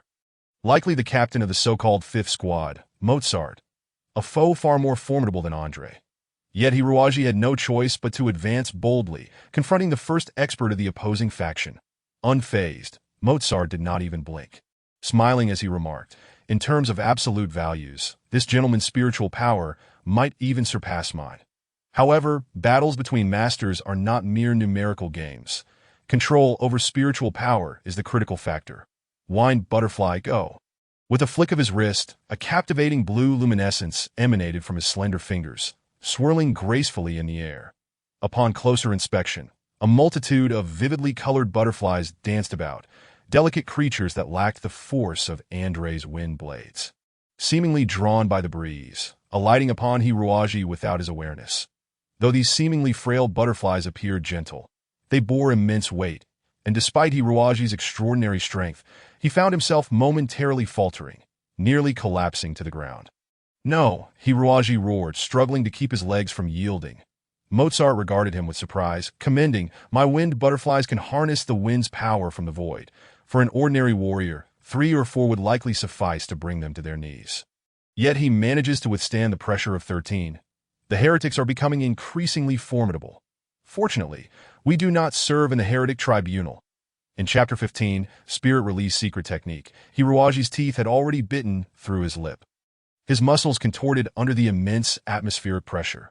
However, Mozart failed to notice the iron-like skeleton and indomitable spirit concealed within Hiruaji's battered form. Mozart's eyes suddenly widened, his expression growing grave. The 13 winged butterflies flitted about, but, after barely leaving Hiruaji's body, were torn to shreds, dissolving back into intangible wind. Remarkably, Hiruaji had obliterated Mozart's wind spirit utilizing his dark spiritual energy. What remained was but an afterimage. The real Hiruaji appeared behind Mozart. The captain's white robe billowed in the fierce wind, snapping audibly, while the astonished expression on his face lingered, his head instinctively tilting left as a few strands of blue hair fluttered in the breeze. Had he not turned his head just in time, not only would a few strands of hair have been severed. Mozart narrowed his eyes, turning around with an impassive demeanor, that I have still underestimated your spiritual power. However, as I mentioned earlier, in the battles of psychics, the absolute value of spiritual energy does not solely dictate the outcome. The true influence lies in the mastery of its manipulation. Heretical one, you are fortunate to witness a genuine psychic wielding his spiritual energy. Hiruaji spat disdainfully, casting a fierce glare at this arrogant individual, that Mozart's long hair began to sway as if stirred by an unseen breeze, and he started to levitate in the void. A faint blue glow enveloped him, swirling gently around his form before converging into his brain. Mozart's pupils vanished, replaced by eyes brimming with explosive colors. Ridiculous heretic, allow me, Mozart, to enlighten you that I end combat. Releasing the spiritual energy stored within one's body can instantaneously amplify its intensity to tenfold, surpassing one's own limits. This is the secret of the Holy Sea's spiritual art, spirit release. What a headache. I will undoubtedly have to write a report on the use of spirit release when I return. But it matters not, for I am filled with absolute power at this moment. Mozart erupted into maniacal laughter and suddenly vanished. He seemed ensnared by some invisible specter, with hundreds of wounds blooming simultaneously, each gushing vibrant blood as he staggered back, ultimately collapsing onto the ground. With a gentle tap on Iri, Mozart returned to hover above the piano. Gone was his previous elegance. He now resembled a musician wholly immersed in his art, passionately playing that he did not even need to touch the keys, for the very winds of the world became his instruments, producing crystalline, resounding notes that composed a magnificent epic melody, ensnaring all in its rapture. Yet for Hiruaji, the sound waves threatened to tear his body apart. He could feel his internal organs shattering into fragments, each cell reduced to mere pulp. The enemy was simply too formidable. The Mozart in spirit release was on an entirely different tier compared to the earlier Andre. His might was nearly flawless, both in the magnitude of his spiritual energy and in its application, qualities that Hiruaji could not hope to rival. Facing him was akin to comparing an ant to a ferocious leopard. There was no contest. Under the unrelenting bombardment of sound waves, Hiruaji's bones finally began to crack, splintering into shards. The music abruptly ceased and Mu Xiaoping rushed forward in tears. "Brother Ji, why must you be so foolish? Why?" With his last ounce of strength, Hiruaji managed to smile at Mu Xiaoping, grasping her delicate hand, stained with his own blood. One final time, Mozart dissipated his spiritual energy and leisurely approached. With her hair cascading about her like a protective beast, Mu Xiaoping glared at him with blood-red eyes, shouting, "Get away!" He was gravely injured. Mozart replied coolly, "If we do not swiftly transport him to the glorious angel for treatment, he will surely perish. Little Mu, I know you harbor immense hatred for me at this moment. However, upon reflection, you will find that collaboration with me is the sole path beneficial to both parties." "You are a beast," Mu Xiaoping retorted. Mozart replied nonchalantly, "From your perspective, that sentiment holds some validity. Yet, given the circumstances, I could hardly stand idly by while he was killed. This fellow possesses remarkable strength." Crouching before Hiruaji, Mozart observed the deathly figure with keen interest, smiling as he mused. "Upon my return, I should exaggerate this fellow's prowess to the elder leader. Perhaps I might earn a few days of paid leave, allowing me to attend Miss Chung Ni's piano recital on Odysseus Star." "Very well, little Mu. If you remain displeased, you may commence your tears now."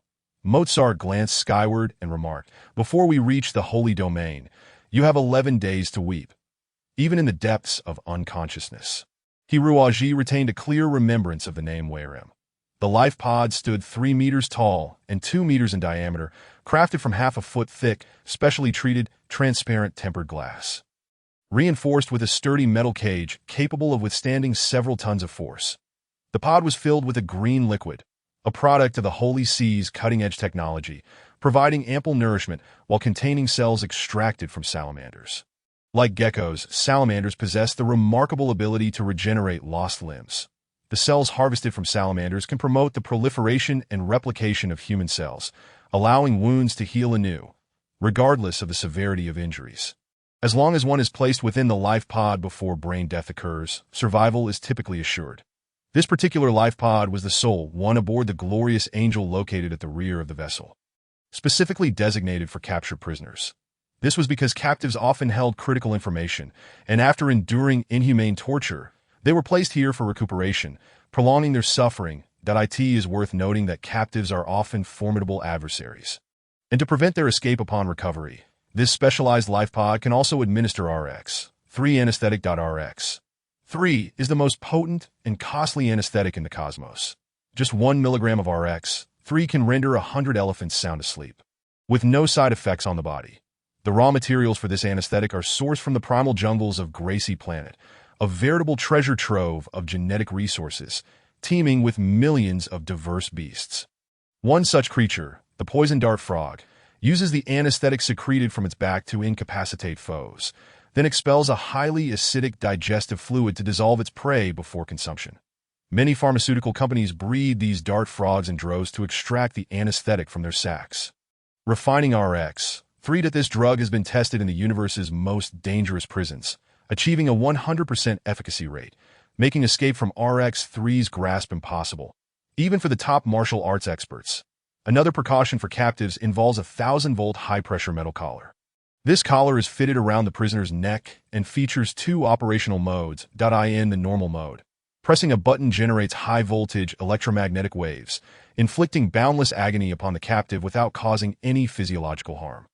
In the lethal mode, it can silently reduce a captive to cinders in half a second. Hiruaji was well aware of this, for in the 4 days, 9 hours, and 54 minutes of his confinement here, he had already endured the torment of the electromagnetic collar 11 times. Chapter 16.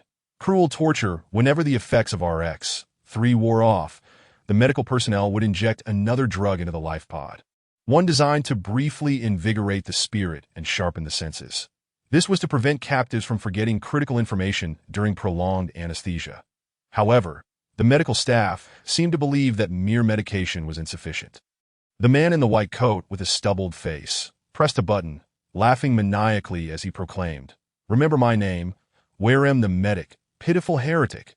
When your flesh rots into a putrid mass, and your filthy soul stands trial before the God of light, do not forget to tell him who sent you to hell.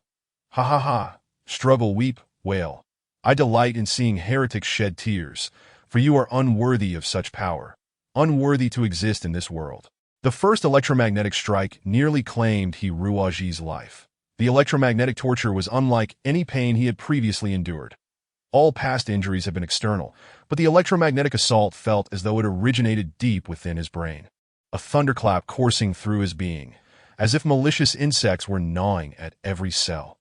He nearly bit his lips to shreds, desperately stifling any sound. Yet, within him lay something far more significant. Upon witnessing the formidable power wielded by Mozart, his thirst for strength overshadowed all else. The shame of his own weakness rendered physical pain utterly inconsequential. A medical assistant quietly remarked to Warem, "Medic, this prisoner's response is quite peculiar. We have dealt with dozens of heretics in this life pod, and even the most ferocious characters have cried out for mercy. Yet this fellow seems remarkably resilient. Just look at his face. There is not a hint of expression. His eyes are fixated ahead, as if he is in a daze. To hell with you," Warem roared, slapping the assistant to the ground. How could anyone remain dazed under a 1,000-volt electromagnetic assault? This heretic must have suffered damage to his facial nerves. Once the life pod repairs his nerves, I shall see how much he can endure. Accustomed to the sight of heretics weeping and wailing, Warem perceived Hiruaji's indifference as the utmost insult and challenge to his authority. From that day forth, Hiruaji would not experience a moment's respite. In a bid to elicit a semblance of anguish from his countenance, the medical officer Vilium decided to have the dosage of the RX-3 anesthetic administered to Hiruaji. Although this action contravened confinement regulations, Vilium rationalized that the presence of an electromagnetic collar rendered a full dosage unnecessary, as it would deprive him of the pleasure derived from tormenting the prisoner. Consequently, he quintupled the dosage of the neurostimulant, signifying that Hiroaji would endure a level of agony tenfold that of an ordinary person. It was a veritable hellish ordeal. For Hiroaji, each second spent here felt more excruciating than an entire year in the bleakest of abysses. His nerves remained in a perpetual state of heightened sensitivity, yet the only sensation he could discern was the explosive pain radiating within him. The only means by which he could withstand even a modicum of that torment was through the clandestine operation of the Black Abyss Bone technique, enveloping his body in dark energy. Previously, Hiroaji had never attempted to practice the Black Abyss Bone technique uninterrupted for 24 hours, as this formidable sorcery exerted a tremendous backlash on the body. It is worth noting that all who had previously mastered this technique were the long-deceased skeletal warriors, while Hiroaji was very much alive. This circumstance had consequently confined his mastery of the Black Abyss Bone technique to the 4th tier. Yet now, he found himself with no alternative but to operate the technique under extreme duress to fend off the pain. The Black Abyss Bone technique relentlessly consumed the surrounding matter, including nutrient solutions and even Hiroaji's own bodily tissues, transforming them into primal energy to fortify his bones. This serendipitous turn of events was fortuitous, for typically, advancing beyond the 5th tier of the Black Abyss Bone technique necessitated an immense amount of energy, far beyond what Hiroaji's body could endure. The high-tech life support system was an asset he could scarcely access. Furthermore, after prolonged practice at the 4th tier, an excess of stale energy had accumulated within his bones, effectively solidifying their structure, which was detrimental to future cultivation. However, during the battle against Mozart, the latter's terrifying sonic magic had utterly shattered Hiroaji's entire skeletal structure. As the adage goes, out of destruction comes rebirth, that in the wake of his bones fracturing. Hiroaji endured intense suffering, compelling him to operate the Black Abyss Bone technique beyond its limits. This confluence of factors rendered his bones akin to a black hole, voraciously absorbing energy from the surroundings, resulting in a new skeletal structure 10 times more resilient than before. One assistant, perplexed, called out, "Sir Valium, the situation appears to be quite irregular. The nutrient molecules in the life support system have been entirely depleted within half an hour and require replenishment. However, under normal circumstances, these nutrients should sustain the injured for at least 24 hours. Valium himself found the situation curious that he glanced at the medical instruments, then at Hiroaji, who stood erect in the life support system, and scowled. "What is the condition of this individual?" The assistant replied, "It is rather strange. Despite the absorption of such a significant quantity of nutrients, the prisoner's condition has only marginally improved and remains at a critically low level, verging on death. That I see. Perhaps there is a leak in the life support system that warrants inspection upon our return to the Holy Domain. For now, let's increase the nutrient infusion. Lord Mozart requires this individual to be fully recovered by the time we reach the Holy Domain.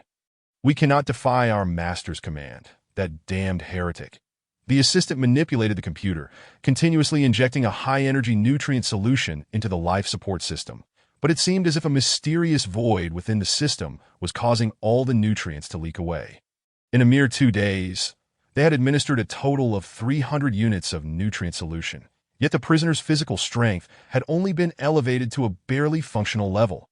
In truth, had they merely examined Hiroaji's bones, they would have discovered that his skeletal strength had reached a terrifying degree. However, it was a common assumption that skeletal strength was directly proportional to muscular strength. Once the latter was tested, there was no need for further complex examinations of the bones.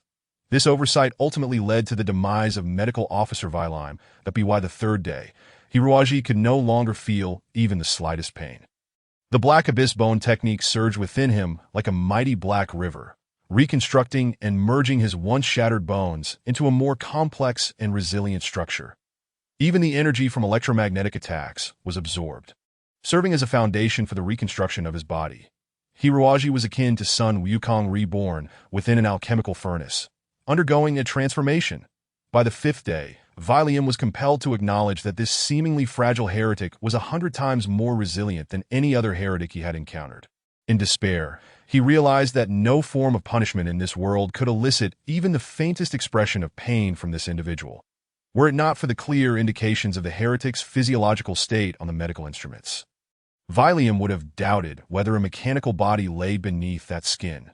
This accursed heretic was not human. He was a hybrid made of extraordinary materials. Perhaps only in the hell presided over by the god of light could there exist punishments capable of instilling fear in him. Valium trembled as he regarded Hiroaji, clenching his fist. If it were up to me, I would advise Lord Mozart to eliminate this individual at once. He is far too terrifying, truly too terrifying. Yet, despite his formidable strength, Hiroaji's mental energy fluctuations had begun to stabilize. The medical officer noted, "This fellow is beyond saving. He was injured by Lord Mozart. No one can fully recover from an attack by Lord Mozart." An assistant remarked, "Perhaps." Valium replied darkly, "But he may be the exception. Indeed, if there exists a person capable of fully recovering from an attack by Lord Mozart, it must be him, that damned heretic. In that case, Lord Mozart will surely kill him once more," the assistant suggested. Valium chuckled. "By then, we may very well have been torn to shreds by him." The assistant shivered as he gazed at the quietly standing Hiroaji. Chapter 17. The Starry Assault. In truth, Hiroaji was not preoccupied with dealing with Valium at this moment. After his body had largely regained its health, there was one imperative task he needed to undertake, one that could tilt the scales of victory back in his favor. Hiroaji projected a wave of mental energy, discreetly summoning his loyal servant, Abu, down on the exterior of the Radiant Angel. In a blind spot of the detection system, a seemingly meteor-like object had been clinging to the spacecraft for some time. Upon Hiroaji's summons, the meteor quivered and transformed into a plump crocodile, its neck adorned with a spatial wristband. "Abu, I thought I was going to suffocate. Finally, I have heard from you, Master, during the events on Waldenstar." When Hiroaji bravely charged at Mozart, it was indeed to draw the enemy's attention, allowing Abu to find a way to stealthily conceal himself aboard the enemy's landing craft. Hiroaji was not arrogant. He understood that he could not possibly contend with so many paladins and holy sentinels on his own. However, Abu's presence could, on another level, cast a decisive piece in the game of fate. "Abu, Master, that fellow named Valium dared to treat you in such a manner. It is utterly outrageous. We must teach him a lesson. It is essential to note that the life of a summoned entity is entirely intertwined with that of its master. In other words, should Hiroaji perish, Abu would follow suit as the greatest being in the universe, sworn to behold all the beautiful women of the world. How could Abu simply meet his end like that? He was truly incensed at Valium. Hiroaji remained remarkably composed, privately relieved that he had entrusted the spatial wristband to Abu on that fateful day. Had it remained with him, it would undoubtedly have been discovered by Mozart. Given Mozart's capabilities, upon seeing the black wings stored within the wristband, he would likely have raised suspicions, if not fully recognizing the identity of the undead that Hiroaji pondered. "Abu, you may commence your mission now. First, ascertain the whereabouts of Mu Xiaoping, then locate the nearest escape vessel. It would be best to learn how to operate it as well." Abu chuckled. "Too simple. I'm on it, Master. You must take good care of your life. I haven't yet had the chance to enjoy a vacation at a beach full of three-point beauties. It would be too regrettable to die like this." Hiroaji fumed. Wherefore this incessant chatter? "Hurry up!" Under his master's insistence, Abu reluctantly began to move. Although the Radiant Angel was equipped with a comprehensive radar system, it was utterly incapable of detecting intruders clinging closely to its hull. Abu could also transform into liquid metal, allowing him to traverse even the narrowest of passages with ease, and soon he discovered the information Hiroaji sought. "Master, the nearest escape vessel is located at the end of passageway 12 in Zone D. I am sending you a detailed map of the terrain." Hiroaji's mind instantly received a vivid image, encompassing even the most minute details of the fire escape routes. This was intelligence that Abu had infiltrated from the main system of the Radiant Angel. What about Xiaoping? Well, regarding Sister Mu, it is somewhat vexing, Master, that I can only preliminarily deduce that she is imprisoned in Zone K, but that despicable fellow named Mozart is also stationed in Zone K. This individual exudes an overpowering aura, rendering me utterly incapable of infiltrating Zone K, for I fear that the moment I attempt to do so, I shall be discovered by this formidable presence. Hiroaji pondered for a moment. "You have performed admirably. Now draw closer to me, and let us devise a plan." Abu inquired, "Has the master conceived any strategy?" Amidst such an insurmountable predicament, to still devise a means of tranquil escape. Truly, my master is exceptional. Hiruaji replied, I have yet to formulate a plan. Abu remarked, Indeed, given Hiroji's current prowess, escaping the dilemma should pose no challenge.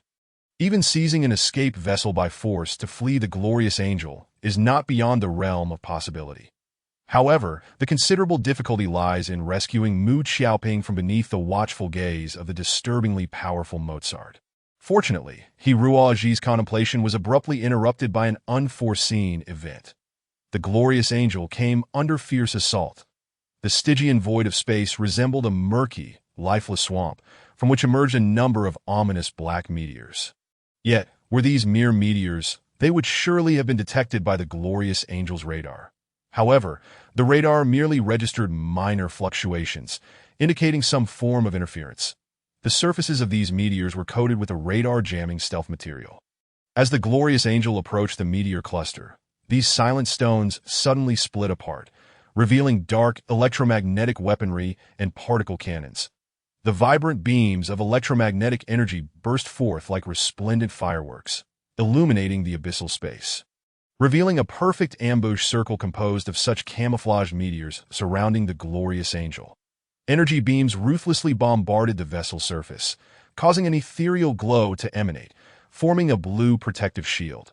The electromagnetic energy waves encountered by the protective shield were utterly repelled, scattering in all directions, as though the ship had sprouted dazzling flowers. The glorious angel, equipped with a formidable energy shield, remained unaffected by such attacks.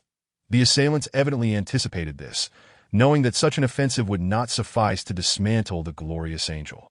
Their aim was merely to delay its progress. Consequently, the glorious angel, having dedicated all its energy to defense, was forced to shut down its propulsion engines. The massive vessel gradually came to a halt. From the rear of the meteor cluster, dozens of grotesque mechs emerged, trailing long tails of flame as they surged toward the glorious angel. The decisive melee battle was about to commence. Inside the glorious angel, red alarm lights flickered, illuminating the panicked faces of the crew.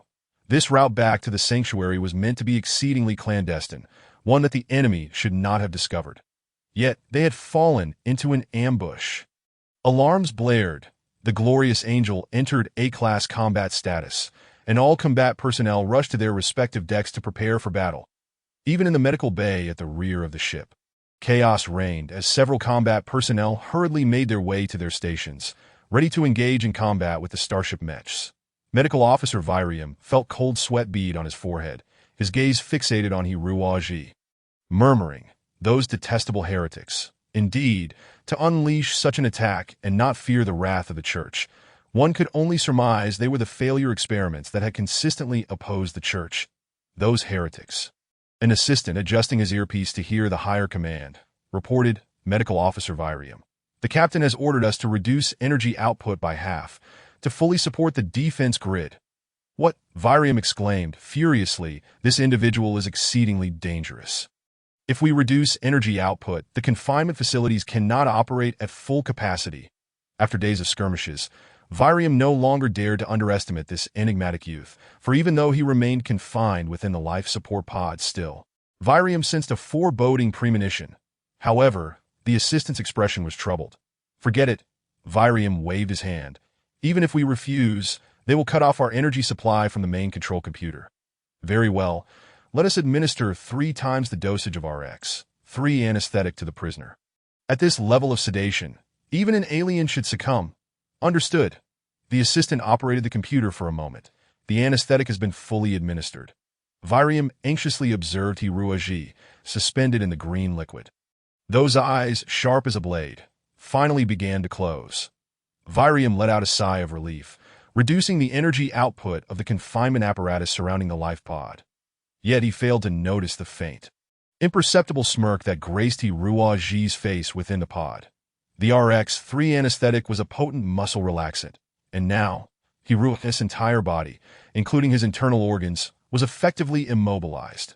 Were he an ordinary person, he would be utterly incapacitated. Yet, none could foresee that Hiruaji could manipulate his body solely through the power of his skeletal structure. Hiruaji's mind raced, intensely contemplating. Master, our opportunity has arrived. Abu exclaimed excitedly. Hiroji remained remarkably composed. Abu, ascend to the ship's exterior. I must ascertain the situation outside, but on the battlefield. The melee had commenced. Chapter 18. Scorpion mech from the projection decks on either side of the glorious angel. White mechs of the church continuously soared forth. Most of these mechs were outfitted with the standard Light Guardian equipment, their wings fully transitioned to combat mode in the vacuum of space. Unlike the cumbersome anti-gravity apparatuses seen on Earth, the wings in combat mode appeared more agile and responsive. With no wind resistance, the white wings spread wide, augmented by the brilliant jets of light from their backs. Exuding a sense of grandeur, the Light Guardians, all rigorously trained professional fighters, exhibited exceptional prowess as they entered the fray. Although the sudden ambush had caught them off guard, their hesitation and panic vanished the moment they engaged in battle. 40 Light Guardians formed a solid combat formation, staunchly defending their position. In stark contrast, the attackers' mechs appeared grotesque and crude. Nearly all were painted in drab gray, many bearing pockmarked surfaces, resembling some bizarre, oversized scorpions, easily blending into the starry expanse, utterly lacking the elegance of the Light Guardians. Nevertheless, they possessed a danger comparable to that of the wings. The commander of the Scorpion mechs exhibited a remarkable degree of treachery. He seemed entirely ignorant of knightly decorum or honorable confrontation. The Scorpions ceaselessly launched flanking assaults against the Light Guardians, isolating one or two straggling units from the main force, before a swarm of Scorpions descended upon them, ruthlessly overwhelming them with sheer numbers. When the Light Guardians attempted a frontal assault, the Scorpions retreated with remarkable speed. The meteors provided them with perfect cover. Once behind a meteor, the Light Guardians dared not pursue. Yet mere minutes later, these wretched phantoms re-emerged from unknown corners, amassing a formidable force, once again preying upon a couple of overzealous Light Guardians, consuming them. The cosmos was filled with brilliant red soap bubbles, remnants of the Light Guardians' explosions, as these once mighty machines vanished without a trace, along with their pilots. The scales of victory began to tip in favor of the attackers. Through Abu's eyes, Hiroji was captivated. This was his first encounter with such a spectacular ambush, and both the attackers' insidious tactics and the Light Guardians' textbook perfect defensive maneuvers left a profound impression on him. He absorbed these invaluable battle scenarios like a parched sponge, eager to learn. For a time, he envisioned himself as the commanding officer of the defenders, contemplating how he would navigate such a situation. Then, he envisioned himself as the leader of the Scorpion forces, pondering how he might resolve the battle with greater swiftness and fewer losses. During this period of contemplation, the Light Guardians had lost over 10 units to the enemy. The ratio of mechs had escalated to 2-to-1, meaning each Light Guardian now faced at least 2 Scorpion mechs. Just then, a magnificent deck at the bow of the glorious angel opened, revealing 3 uniquely designed mysterious mechs that soared forth. Hiroji's pupils contracted. Even through Abu's observations, he could sense the immense pressure radiating from these 3 mechs. These were the psionic mechs piloted by the Cross Knights. The 3 mechs flew towards the battlefield in a formation resembling a triangle. The 2 flanking mechs were already strikingly ornate, yet they paled in comparison to the one at the center. This central mech resembled a dazzling butterfly, its elongated form exuding grace, with 4 broad wings adorned with intricate patterns. Dancing through the cosmos, Hiroji instinctively sensed that the pilot of this mech must be the splendidly handsome youth, Mozart. The arrival of the 3 psionic mechs instantly turned the tide of battle. They resembled reapers of life, effortlessly navigating between the Scorpion mechs, effortlessly obliterating several of them with mere gestures. Regardless of how sophisticated and intricate the opponent's tactical maneuvers were, the absolute disparity in strength rendered any strategy utterly futile. Hiroji swiftly assessed the capabilities of the 3 psionic mechs. He realized that not only would he struggle against the butterfly mech piloted by Mozart, but even 2 ordinary Cross Knights mechs nearby would pose a formidable challenge. It appeared that his earlier success in demolishing Andre's Blade of the Gale was not merely due to the adversary's unfamiliarity with his mech, but rather, luck played a significant role as well. Unless circumstances changed, the Scorpion mech's ambush was on the brink of failure, and Hiroji let out a faint sigh, feeling a twinge of pity for the assailants. At that moment, the glorious angel suddenly trembled slightly. Under the relentless bombardment of energy beams, such a tremor would typically go unnoticed. However, alarms blared once more. Alert! Unidentified armed entities have breached the ship's interior. Sector F has been compromised by the enemy. Alarm! Just as Mozart exited the cabin to join the frontline battle, a rather inconspicuous Scorpion mech suddenly emerged from behind a previously silent asteroid to the right of the glorious angel. Unlike the mass-produced Scorpions, this one was entirely painted in black, appearing smaller and more delicate, with a single glowing red eye radiating a cunning glint as it stealthily approached the glorious angel. It remained unclear what kind of counter-detection measures this black Scorpion was equipped with, as it managed to infiltrate the ship unnoticed until now. Yet it was already too late. The alarm grew increasingly frantic. Evidently, the mechs remaining within the glorious angel were no match for the black Scorpion. From the path it traversed, it was glaringly obvious that its target was none other than Sector K.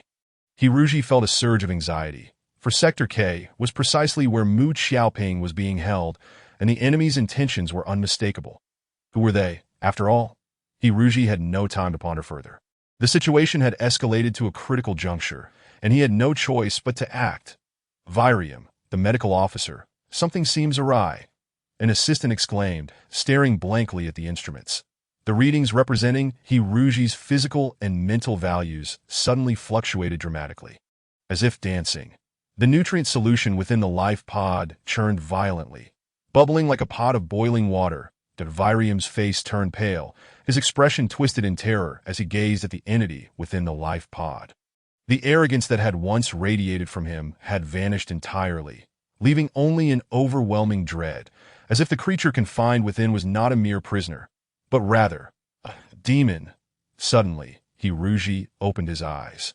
Upon meeting his cold and oppressive gaze, Virium and his assistant instinctively recoiled, the assistant even collapsing to the ground in a panic, crying out, "No, please don't kill me." Virium clenched his fists and struck the assistant. "What are you screaming about? Can't you see this guy is restrained? Quickly, activate the death mode. Let's electrocute him." But it was too late. For the first time in 5 days, Hiruji moved within the green liquid. Leaning against the back of the life pod, one fist hidden deep within his abdomen, his entire body taut like a tightly drawn bow by the time the assistant finally mustered the strength to rise. Hiruji had already unleashed a powerful punch. Boom! The immense explosion shattered every screen in the medical bay, causing blood to seep from Virium and the assistant's ears. The tempered glass of the life pod cracked in a complex spiderweb-like pattern centered around Hiruji's fist, transforming from transparent glass to a white crystalline substance, rendering Hiruji's cold expression grotesquely fierce. 3 seconds later, the shattered glass could no longer withstand the immense pressure and completely collapsed. With the green nutrient solution surging forth, Virium shouted, "Don't panic. There's still a reinforced cage outside." Just as he finished speaking, Hiruji grasped the thick metal bars of the cage, and to the astonished gaze of both men, the metal screeched as it was forcibly pulled apart, creating a gaping hole wide enough for movement. The assistant's mouth hung agape. Is this even human? Perhaps only the experimental subjects within the Holy See possess such terrifying strength. He thought. Quickly, switch to death mode and electrocute him. Seeing the assistant standing there dumbfounded, Virium shoved him aside and skillfully pressed several buttons, switching to the lethal mode. Just as he was about to strike down with his fist, Hiruji appeared before him like a wraith. With a slight lift, he completely crushed Virium's right wrist. Virium screamed in agony, his face contorted beyond recognition. "Let go of me, you damned heretic. The god of light will punish you." Hiruji gripped Virium's throat with one hand, while with the other, he removed the electromagnetic collar from his neck. Reflecting on Virium's endless torment over the past few days, even Hiruji's typically calm demeanor was tinged with a flicker of rage. The god of light. What kind of being could condone such atrocities committed by its followers against others? Hiruji muttered, simultaneously placing the electromagnetic collar around Virium's neck. Virium seemed to realize what was about to happen. Trembling uncontrollably, his limbs flailing as he shouted, "No, no, no, you can't do this to me. You mustn't." Hiruji shoved Virium away, coldly observing his pitiful state. In his final moments, Virium appeared completely deranged, lurching towards his assistant like a drowning man clinging desperately to a last straw. Just as he was about to grasp the assistant, Hiruji pressed the button that a ghostly blue flame ignited around Virium, the blaze extinguishing after merely 2 seconds, leaving him reduced to a charred mass. The assistant stared in shock at the unrecognizable form of his superior, his sanity fraying as he repeatedly cried out, "Don't kill me! Don't kill me!" At that moment, a commotion echoed through the ventilation ducts, and a clumsy metallic crocodile tumbled down from the vent, landing heavily on the ground. The crocodile rubbed its sore tail and joyfully exclaimed, "Master is still alive. Awu awu. Abu doesn't have to die now." Hiruji stretched his limbs in satisfaction, discovering that his skeletal strength had become more resilient than before his injuries, and the flame of his soul blazed ever brighter after enduring such torment. Hiruji's heart brimmed with a desire for battle. Under his mental influence, Abu slowly crawled over, transforming into a silver liquid metal that gradually enveloped Hiruji, forming a magnificent suit of armor. As if a divine being had descended, silver, demon, the assistant stood transfixed, gazing at the imposing figure before him. His inner defenses had completely crumbled, and he now wished to kneel before Hiruji, pleading for mercy, devoid of any desire to resist. Even Mozart himself had never exerted such overwhelming pressure upon him. Hiruji did not spare a glance at this wretched creature. He was not a bloodthirsty individual. Slaughter was merely a means to an end. Moreover, Hiruji's full focus was now directed toward Mu Xiaoping. Like a silver whirlwind, Hiruji burst forth from the medical bay. Along his path, he encountered no significant resistance. As most combatants were engaged in space battles outside the ship, and the few defenders left were drawn towards that black scorpion. Occasionally, some overconfident individuals dared to obstruct Hiruji, only to be dispatched with a single blow. Hiruji's body was filled with long-suppressed explosive power, and soon he began to demolish thick walls, making a beeline for Sector K. However, upon reaching Sector K, chaos reigned. It appeared a fierce battle had recently taken place, with injured crew members strewn across the floor. Yet, Mu Xiaoping was nowhere to be found. Hiruji seized a still-conscious Holy Sea soldier, demanding, "Where has the woman imprisoned here gone?"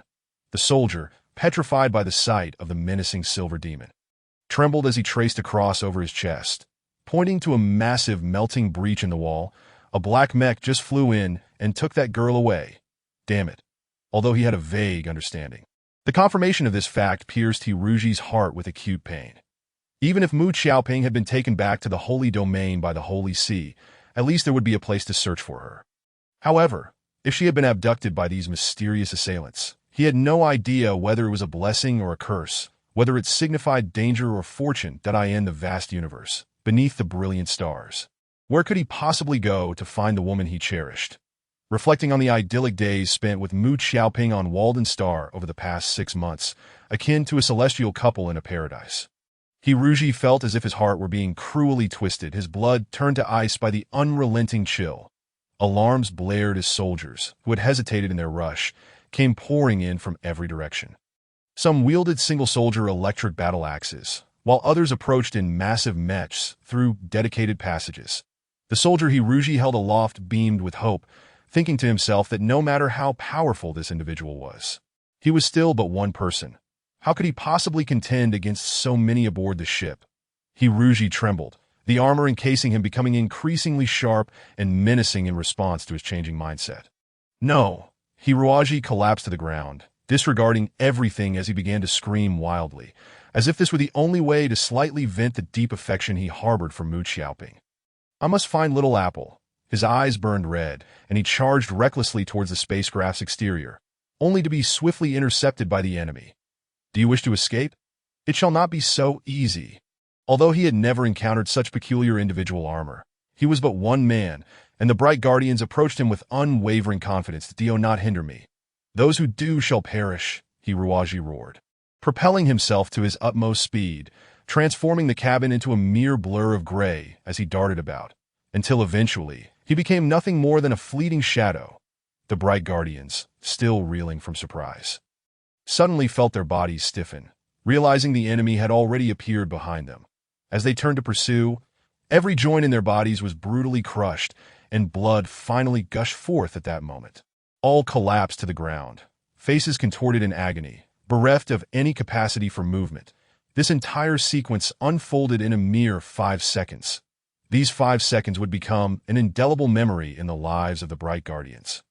The image of the silver-armored demon seared into their minds, forever instilling profound terror. Even if one day their bodies were restored by the sanctum, their spirits would remain utterly shattered by this silver demon. Hiruaji charged forward without a second thought. 2 light wings appeared within the corridor. Hiruaji stamped forcefully on the ground, instantly leaping onto the wall, executing a 360-degree acrobatic advance across the 4 walls, leaving behind only a dazzling afterimage in the void. Fearing damage to the spacecraft itself, the enemy dared not utilize ranged weaponry. The massive energy swords and magnetic blades were, to Hiruaji, akin to using artillery to swat a fly, utterly ineffective.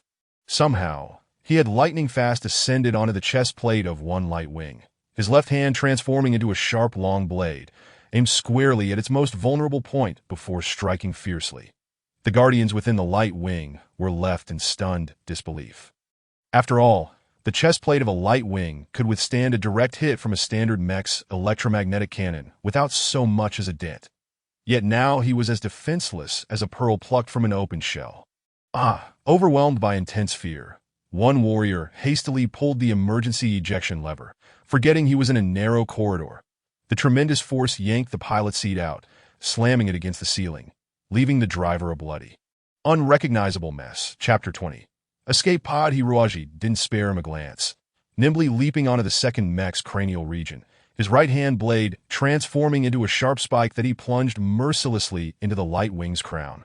It is known that in humanoid mechs, the brain often serves as the location for the main control computer and sensory radar, that a mech with its brain utterly destroyed becomes akin to a sensory-deprived invalid.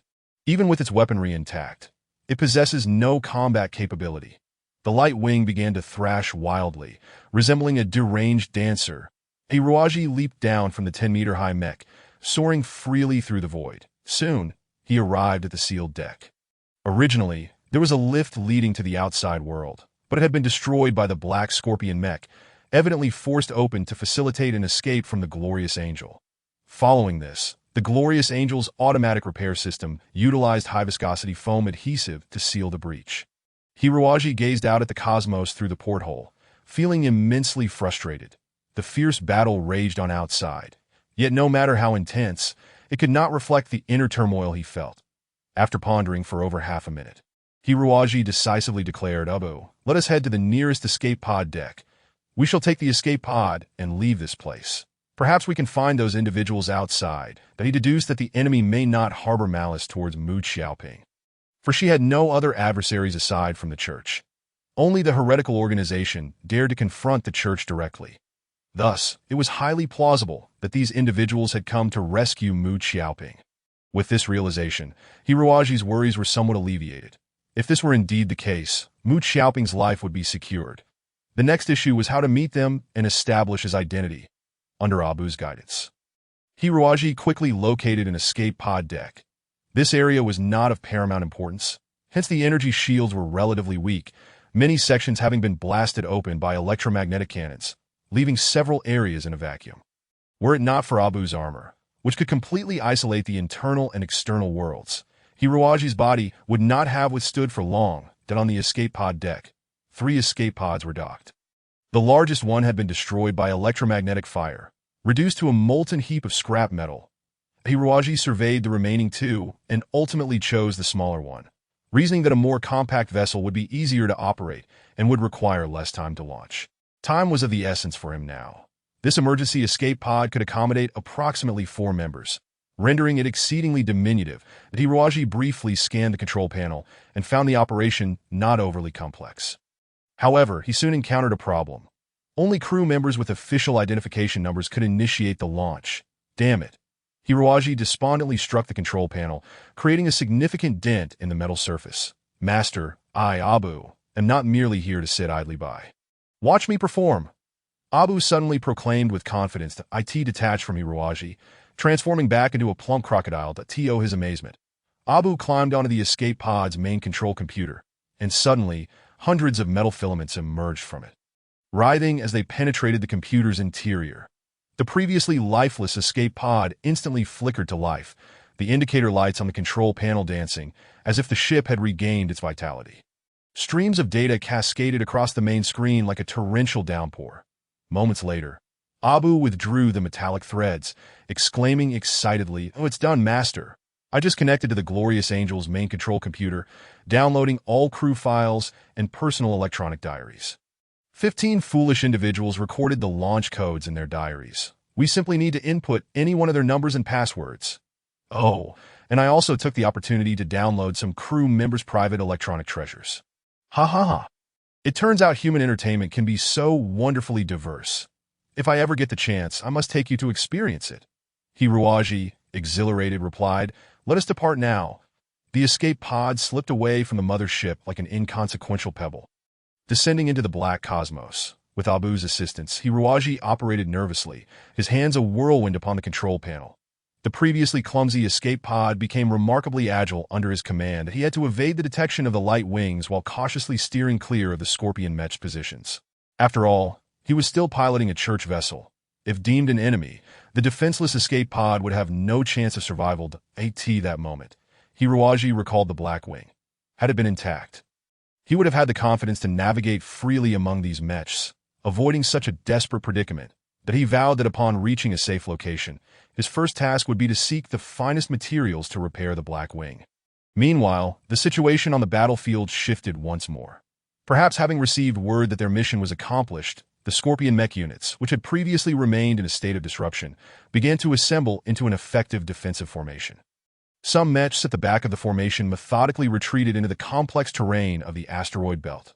Clearly, their mission today had been to rescue Mu Xiaoping, and with that task fulfilled, there was no longer a need for further entanglement. Despite the inferior numbers and tactics of the light wings, the three psychic mechs were the most formidable entities. Just as they prepared to withdraw, Hiroaji joyously spotted the black Scorpion mech's trail, excitement surging within him as he stealthily followed behind, skillfully guiding the escape pod closer. This was now the asteroid belt. Even ordinary mechs might struggle to traverse it safely. For Hiroaji to maneuver the clumsy escape pod within was indeed a rare feat. Estimating the distance was nearly sufficient. Hiroaji proactively sent a transmission. "I am a friend of Mu Xiaoping." He had not anticipated that such a simple message would stir a tempest within the heart of the Black Scorpion mech's pilot. The Black Scorpion stumbled, nearly crashing into an asteroid. The hallmark of this mech was its ability to remain undetected, executing stealth and surprise missions without a sound. Its pilot was a genius in this regard. Typically, he appeared before his prey unseen, yet today someone had so brazenly sent a transmission to him. This indicated that the sender must be close by, someone who could infiltrate his vicinity without detection, making it evident that eliminating him would not pose a challenge. This was impossible. The reaction of the Black Scorpion was indeed remarkable. It swiftly executed several textbook-perfect evasive maneuvers amidst the meteorites. Subsequently, it utilized the cover of one of the meteors to change direction. When it re-emerged from behind the meteor, all its weapons were fully deployed, alertly fixed on the direction of Hiroaji. The pilot of the Black Scorpion was once again overwhelmed with intense shock. What appeared before him was not an advanced mech, but rather an escape pod. Designed to maximize the capacity for personnel and supplies, the escape pod had a round and plump shape, with its engines not intended for high-speed travel. Yet, astonishingly, this very escape pod managed to stealthily linger behind him, only revealing its presence upon issuing a warning. The pilot of the Black Scorpion felt as if all the mech knowledge he had previously mastered was suddenly upended. Chapter 21. The Evolution of Mechs. A hoarse yet vigilant voice resonated from the communication channel of the escape pod. "Who are you?" Hiroaji patiently reiterated, "I am a friend of Mu Xiaoping." The Black Scorpion pilot scoffed disdainfully. "You court lackeys of the church, have you not always referred to us as heretics, wielding swords and flames against us? And now you claim to be our friends?" Hiroaji was momentarily taken aback, managing a wry smile as he replied, "I am not affiliated with the church, but you are aboard a church vessel.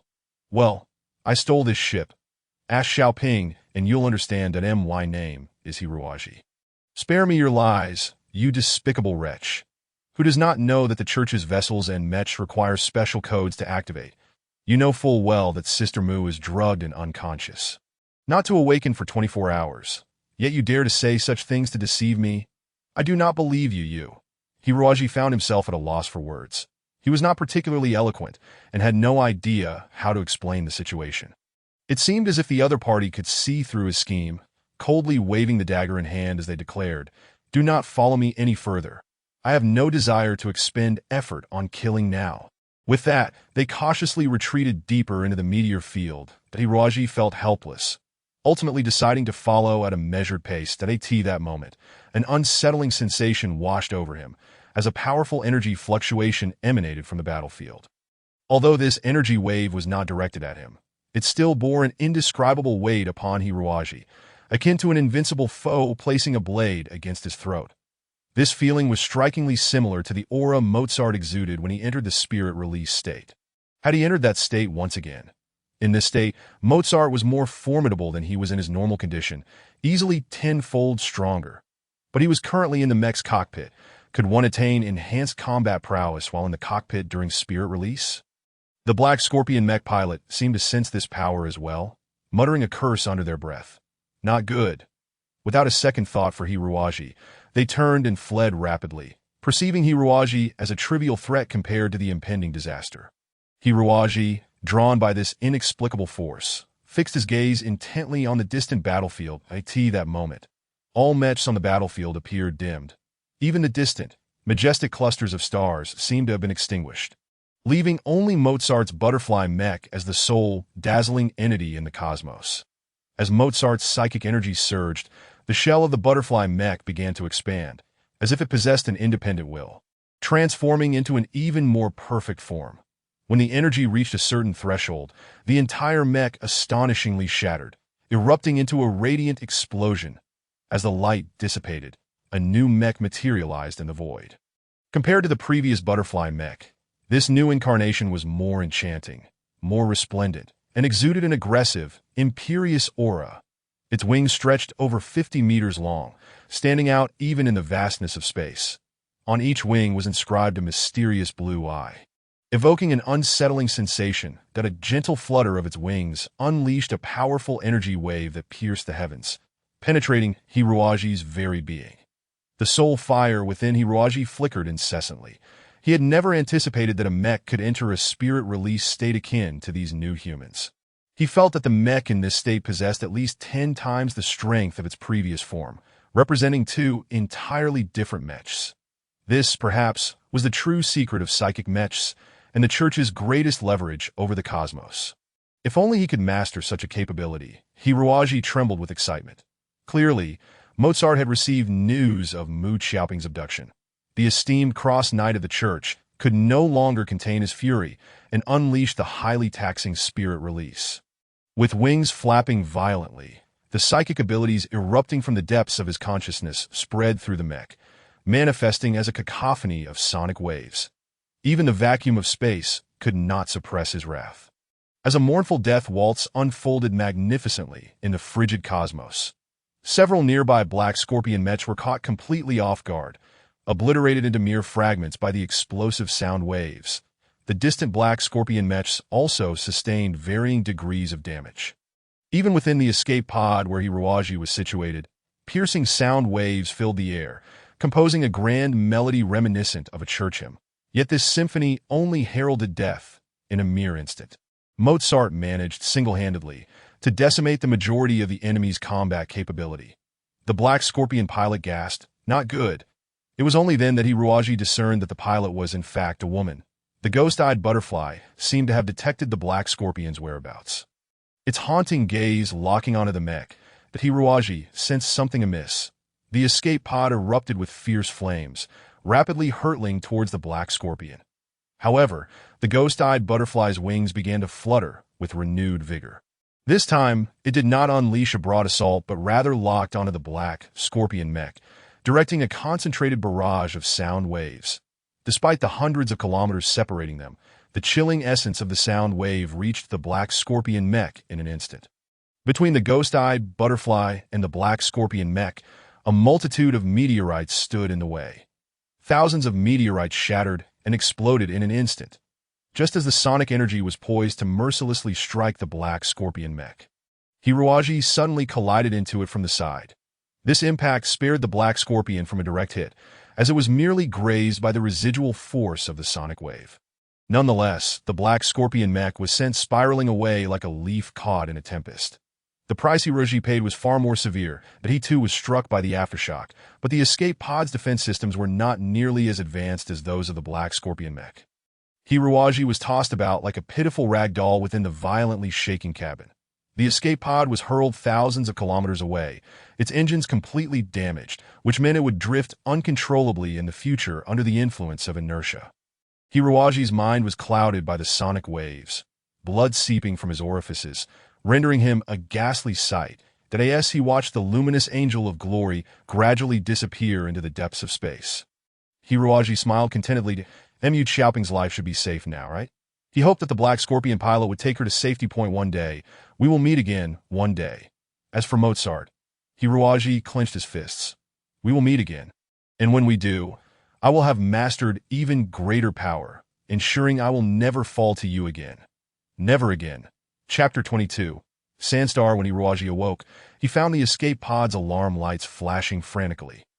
The entire cabin shaking as if in the throes of an earthquake, and the data on the control panel fluctuating wildly, that he realized that over 3 months had passed to conserve energy during the long journey.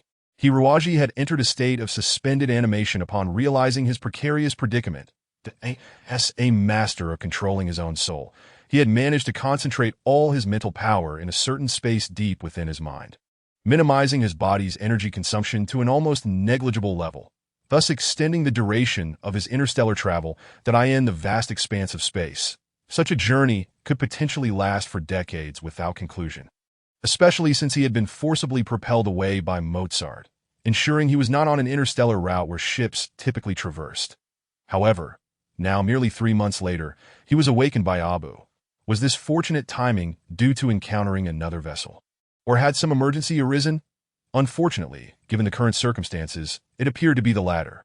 Abu clung to Hiruaji's leg, shaking him anxiously. I don't want to die, master. I really don't want to die. We're about to crash. Hiruaji focused his gaze, discovering that flames surrounded the escape pod on all sides, and through the flickering flames, he discerned a massive, ochre planet ahead. Instead of encountering a vessel, he had collided with a planet. This was disastrous. It is known that landing a spacecraft on a planet is an intricate art. If a spacecraft traveling at near light speed were to approach a planet at a 90-degree angle without deceleration, it would not be a landing, but a death sentence. Even if it were not completely torn apart by the atmosphere, it would still be shattered to smithereens upon impact with the ground. Fortunately, the atmosphere of this ochre-hued planet is exceedingly thin. Had it been that of Earth, they would have perished long before Abu could issue a warning that in a fraction of a second, Hiruaji regained consciousness.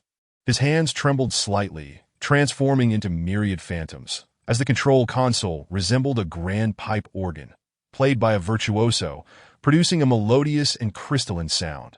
The deceleration panels deployed, the orientation adjusted to the optimal angle. The cushioning airbags primed, and the outdoor survival toolbox opened. An operation that would typically require 3 operators 20 minutes to complete was executed by Hiruaji in merely 5 minutes. His fingers were excessively strained, the skin between them raw and worn. However, the fate of the spacecraft's control buttons was even more dire. Under Hiruaji's vigorous strikes, all the buttons cracked, becoming a pitiful sight as the flames finally subsided. The spacecraft glided into the atmosphere just as it was on the brink of disintegration. Before Hiruaji's eyes unfolded a world filled with desert. At the horizon of swirling yellow sand loomed a colossal sunset, occupying half the sky, painting the world in hues of crimson, save for scattered patches of purple flora embellishing the barren earth. The defense panels of the escape pod cascaded backward, followed by a thunderous roar from the engines. Exploding like a celestial shower, debris plummeting from thousands of feet above, leaving a stark trail of light in the desert. Boom! Just as it was about to land, the spacecraft fortuitously adjusted its angle to parallel the ground. The escape pod surged forward across the sandy expanse like the latest racing car, cutting through the waves of sand with remarkable speed. The immense friction lifted clouds of granular debris into the sky. creating a rolling golden dragon that carved deep furrows into the earth, along with metallic fragments dislodged from the spacecraft. This ancient planet seemed to be encountering such an abrupt intrusion for the first time. Numerous small creatures dwelling in the sands scrambled out of their burrows, staring blankly at the roaring behemoth until it finally settled, revealing its battered shell, ravaged by cosmic meteors and the atmosphere. Even then, the creatures huddled together, burrowing into the soft sands, hoping to evade the monster's onslaught. The spacecraft was now but a wreck that if the previous escape pod could be likened to a fish. Now only a head remained, while all other vital components, including essential fuel, food supplies, weaponry, and communication devices, had vanished into thin air during the harrowing descent. The scattered stars above were remnants of those items. Mocking Hiroaji in fiery form, as if announcing his escape. Bah! Hiroaji kicked aside the cover of the fish head. Now the entire vessel was reduced to this most fortified crew cabin. Yet, merely 5 seconds after he kicked open the cover and crawled out, the pod collapsed with a resounding crash. Leaving no intact parts behind, he spat out the sand lodged in his mouth. Distressed to discover that apart from his mouth, his nostrils, ears, and eyes were all filled with grains. Billions of years of weathering had rendered the planet's sands into minuscule particles, smooth and soft to the touch, akin to a maiden's skin. However, once they entered his eyes or nostrils, they became bothersome little sprites. Furthermore, the air here was exceedingly thin, while the oxygen content at 11% offered a modicum of comfort. The soaring temperatures exceeding 60 degrees Celsius could undoubtedly claim a life. Nevertheless, Hiroaji appeared unfazed. He could reduce his bodily functions to a minimum, relying on the fire of his soul to drive his bones and sustain his operations, thus requiring minimal oxygen consumption and providing sufficient resistance to the heat. He was reminded of the abyss of shadows. That eerie realm was not a land of silence and indifference. Once, the skeletal dragon Gyrate had taken him to the mouth of a smoking volcano, where heat surged endlessly, the power of the lava palpable even from hundreds of meters away. In comparison to that fiery hell, this place could be described as a haven of gentle breezes. Ahem. Am I dead? Abu, wriggling his massive form from beneath the rubble, emerged covered in dust and sand, his wide mouth stuffed with earth, rendering his speech somewhat slurred. Dear master, have we arrived in paradise? Damn it. Is this what paradise looks like? Where are the bikini-clad angelic beauties to welcome us? Hiroaji chuckled lightly as he grasped Abu's tail and lifted him upside down. For some reason, hearing this mischievous and foolish crocodile speak would lighten his mood. No matter how gloomy it had been, Hiroaji took a deep breath and replied, "This is likely not paradise. No matter how you perceive it, I doubt someone like me would be welcome there." Not paradise? Then are we not dead? Splendid, Abu exclaimed, wriggling with excitement as he surveyed the surroundings. This planet is perfect for beach volleyball. Once I have the funds, I shall excavate a grand artificial lake here, construct a large villa by its side, and build an expansive volleyball court next to the villa. Then I will invite all the beautiful girls from around the world to my villa for a beach volleyball tournament. Why do you look at me like that, master? If we three beasts lack aspirations, how are we any different from you humans? Of course, master. You are different, for you are my master. Will you be the referee then? You foolish crocodile. Hiroaji smiled as he patted Abu's head. Quickly dive back into the cabin and see if there are any tools left to use. The results of the inspection were disheartening. All the food supplies had been destroyed in the landing, and only an electromagnetic dagger was found among the weapons, with little energy remaining. Additionally, there was a multifunctional outdoor watch and a pair of binoculars. However, Hiroaji remained unmoved. If a foolish and lecherous crocodile could maintain hope in the face of adversity, what reason did he have to despair? Having survived Mozart's overwhelming assault and evaded the fate of being shattered among the stars, Hiroaji felt as though an unseen hand was guiding him toward the path ahead, sheltering him from impending danger. Yet, this hand would not forever shield him, for the hand of fate only favors those who are filled with courage and determination, and through their relentless efforts, raises them high toward another, greater battlefield. Chapter 23.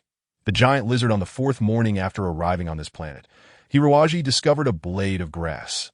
After traversing 200 kilometers toward the illusory horizon with Abu, he finally spotted the fragile green shoot.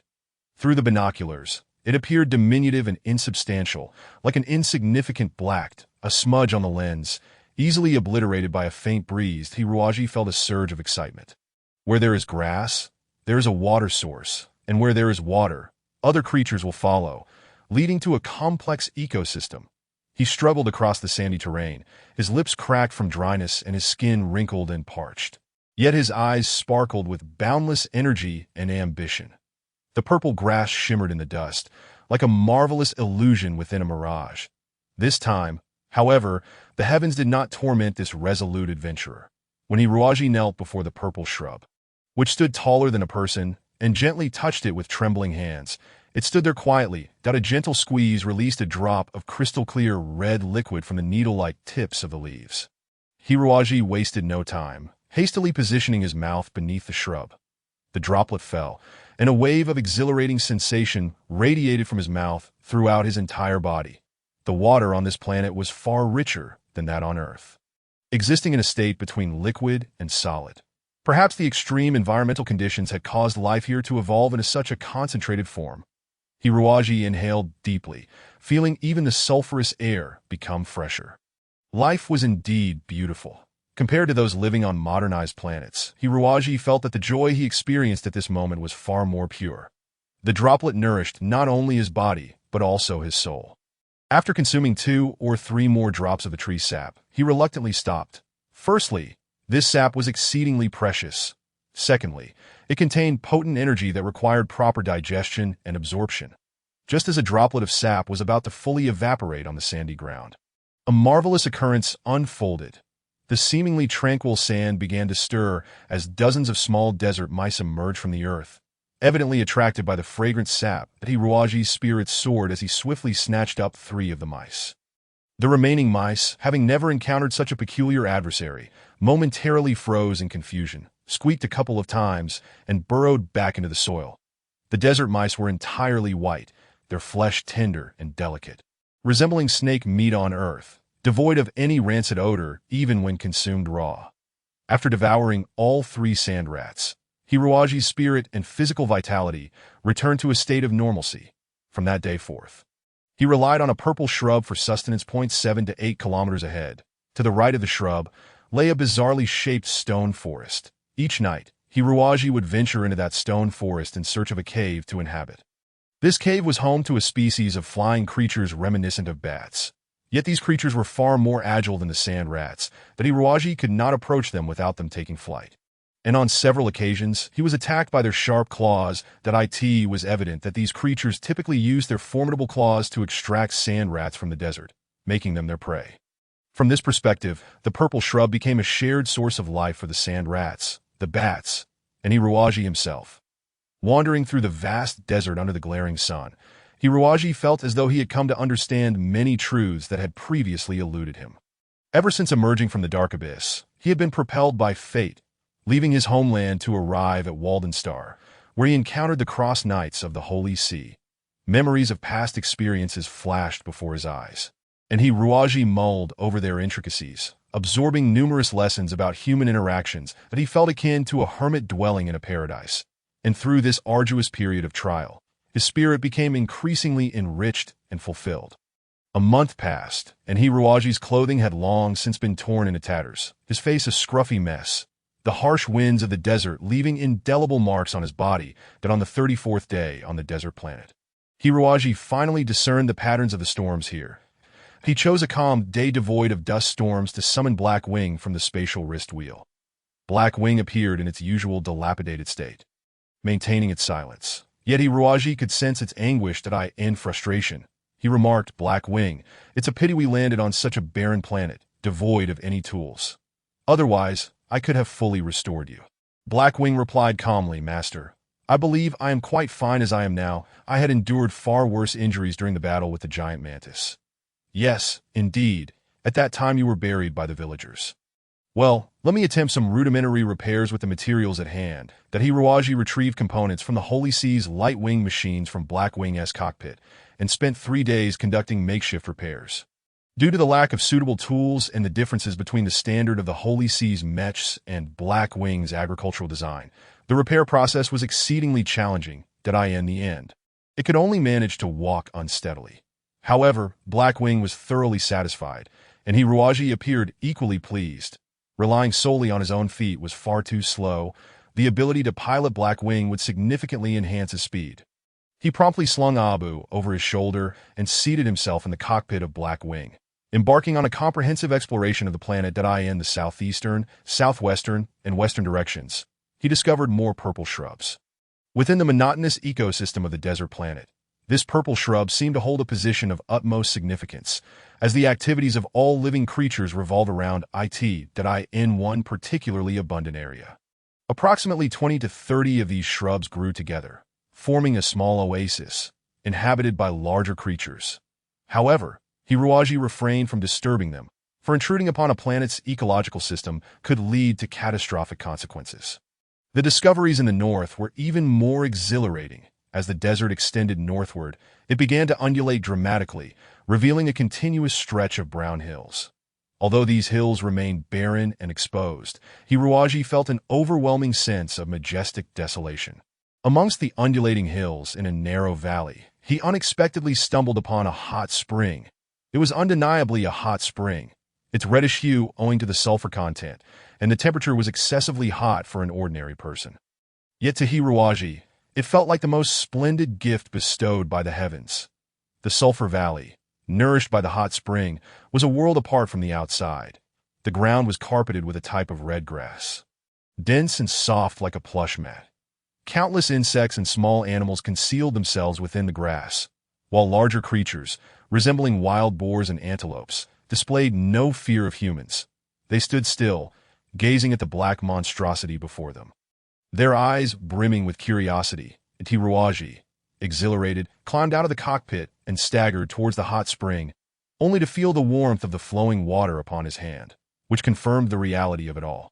Abu, equally excited, exclaimed, "Hot spring, hot spring." Without a moment's hesitation, Abu dove head first into the water, and Hiruaji attempted to intervene but was too late, fearing that something peculiar might lurk within the spring. Yet Abu joyfully paddled about, splashing water onto Hiruaji's face with its robust tail.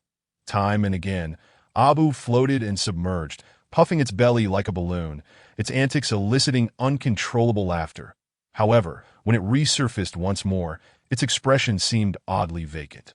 Hiruaji sensed something was amiss and instinctively sidestepped. With a thunderous crash, a heavily armored tail came crashing down, nearly splitting the earth. Hiruaji turned in terror to discover a massive beast, approximately 10 meters long, lurking behind him, resembling a gigantic Komodo dragon or perhaps an ancient dinosaur. Its murky yellow eyes were fixated menacingly upon Hiruaji. Chapter 24. Mobile War Fortress confronted by the imposing beast.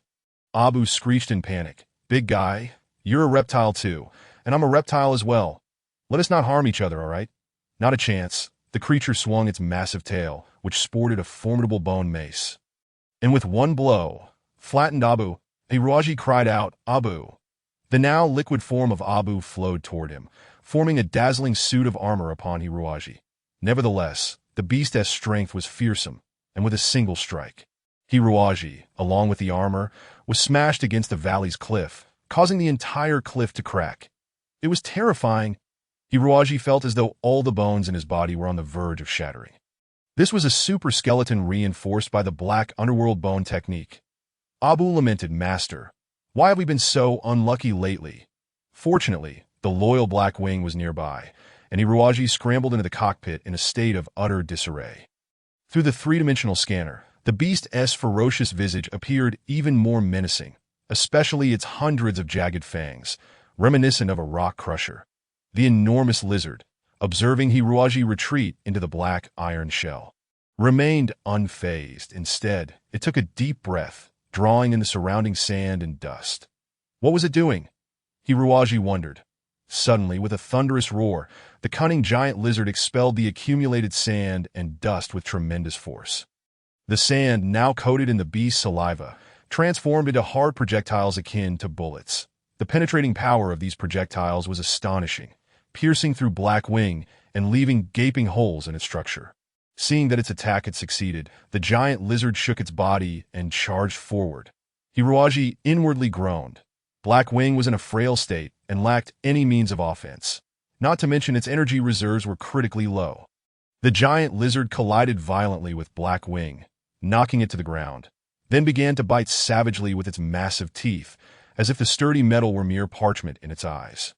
"Abu, quickly employ your psychic attack," Hiruaji shouted. This was their last opportunity. I understand. In the face of life and death, Abu dropped its playful demeanor and unleashed a powerful psychic wave. The giant lizard momentarily froze. Clearly bewildered by this sudden and foreign assault, seizing the chance, Hiruaji maneuvered Black Wing into a soul fusion state, employing his signature joint-breaking technique, flipping over to the creature's back and striking its neck with ferocity. Unfortunately, the beast's skeletal structure and joints were entirely different from those of a human, and with its thick armored hide, Hiruaji found no purchase. In an instant, he was flipped over. Fortunately, at that moment, Abu launched a second psychic attack. The giant lizard possessed considerable mental fortitude, refusing to be completely dominated by Abu. However, a bridge of mental communication formed between them, allowing for a free exchange of thoughts. Since Abu was essentially a summoned entity of Hiruaji, it meant that their minds were now intertwined with that of the giant lizard.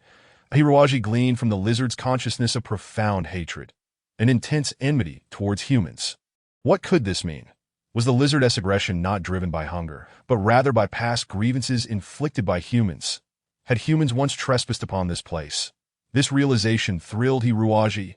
"Why do you attack us?" Hiruaji endeavored to convey a gentle message. Then, he felt a sharp pain in his head as a thunderous voice echoed within. "Damnable creatures, you killed my kin, seeking to seize their remains.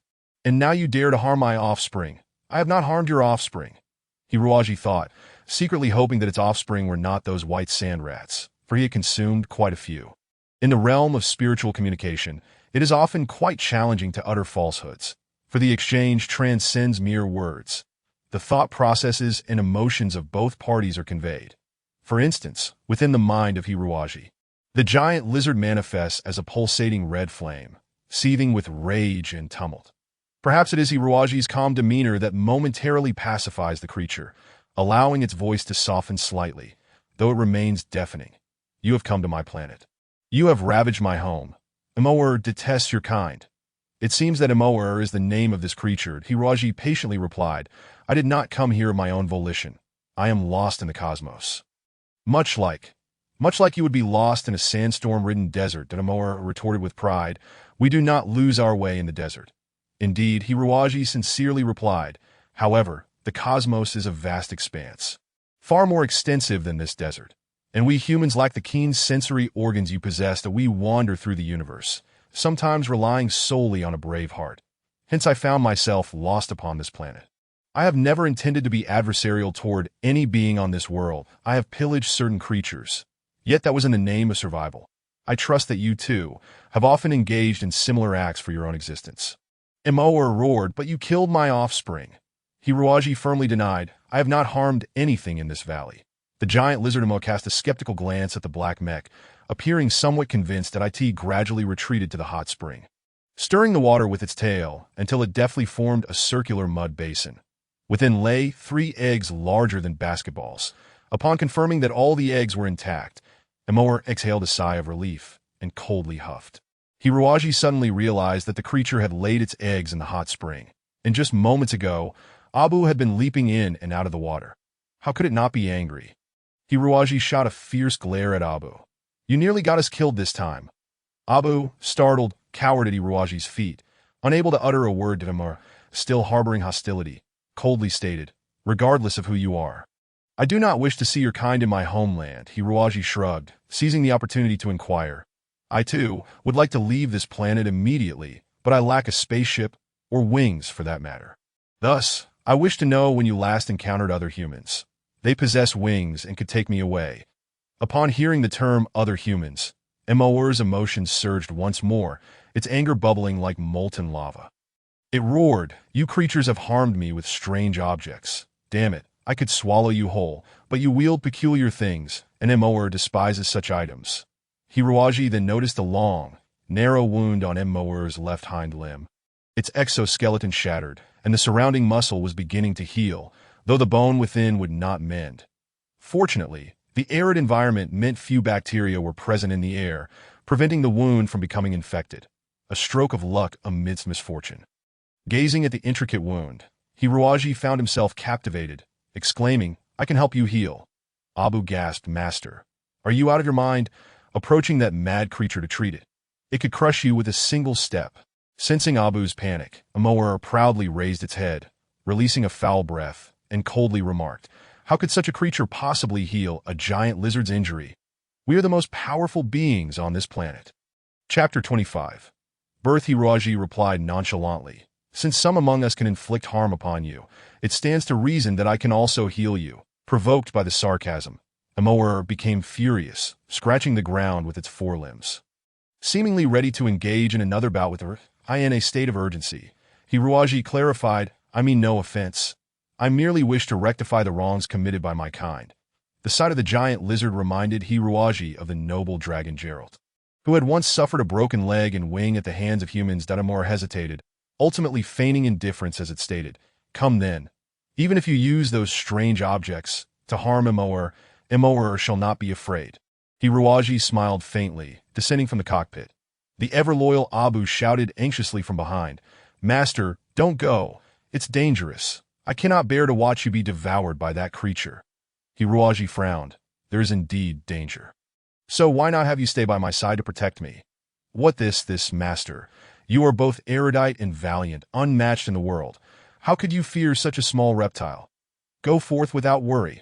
As long as you display your might, that beast will surely kneel and worship you." "Oh dear, no." With a firm pull, Hiroaji yanked Abu from the cockpit. Standing beside the giant lizard, one could truly appreciate the magnitude of this creature. The creator is indeed a marvelous entity, capable of crafting such a magnificent being on such a desolate planet, sensed Hiroaji's inner calm. Despite lacking profound wisdom, it could perceive that this human was unlike others it had encountered. While those humans were consumed by various vile desires and ambitions, this human radiated an extraordinary tranquility, akin to the serene and pure desert beneath the starlit night, that Hiroaji transformed Abu into a sharp scalpel, skillfully incising the wound on the giant lizard's thigh. This gash, caused by an energy weapon, confirmed that Amoa spoke the truth. Indeed, there had been humans with advanced equipment on this planet not long ago. The giant lizard's exoskeleton was intricate and robust, yet its internal skeleton was comparatively simple, making the task far easier than dealing with Geralt's wound in just half an hour. Hiroaji cleared the shattered bones and realigned the fractured parts. After pondering, Hiroaji approached the black-winged creature. Poor Blackwing had sustained significant injury for the third time, quietly kneeling in the desert, showing no signs of complaint. "I apologize, Blackwing. I need to dismantle 2 metal rods from your mechanism to help Amoa stabilize its limb." A hint of tenderness flickered in Blackwing's gaze as it silently nodded. All set. 10 minutes later, Hiroaji beamed with delight. Although Amoa did not express any words, its demeanor had grown more placid, and it regarded Hiroaji with newfound trust. "I do not know how quickly your bones will heal, but you must refrain from strenuous activity for at least a month. Understand? This means no hunting, lest your injuries worsen." Danor nodded, then shook its head. "That is impossible. My young will soon hatch, and I must gather more food for them."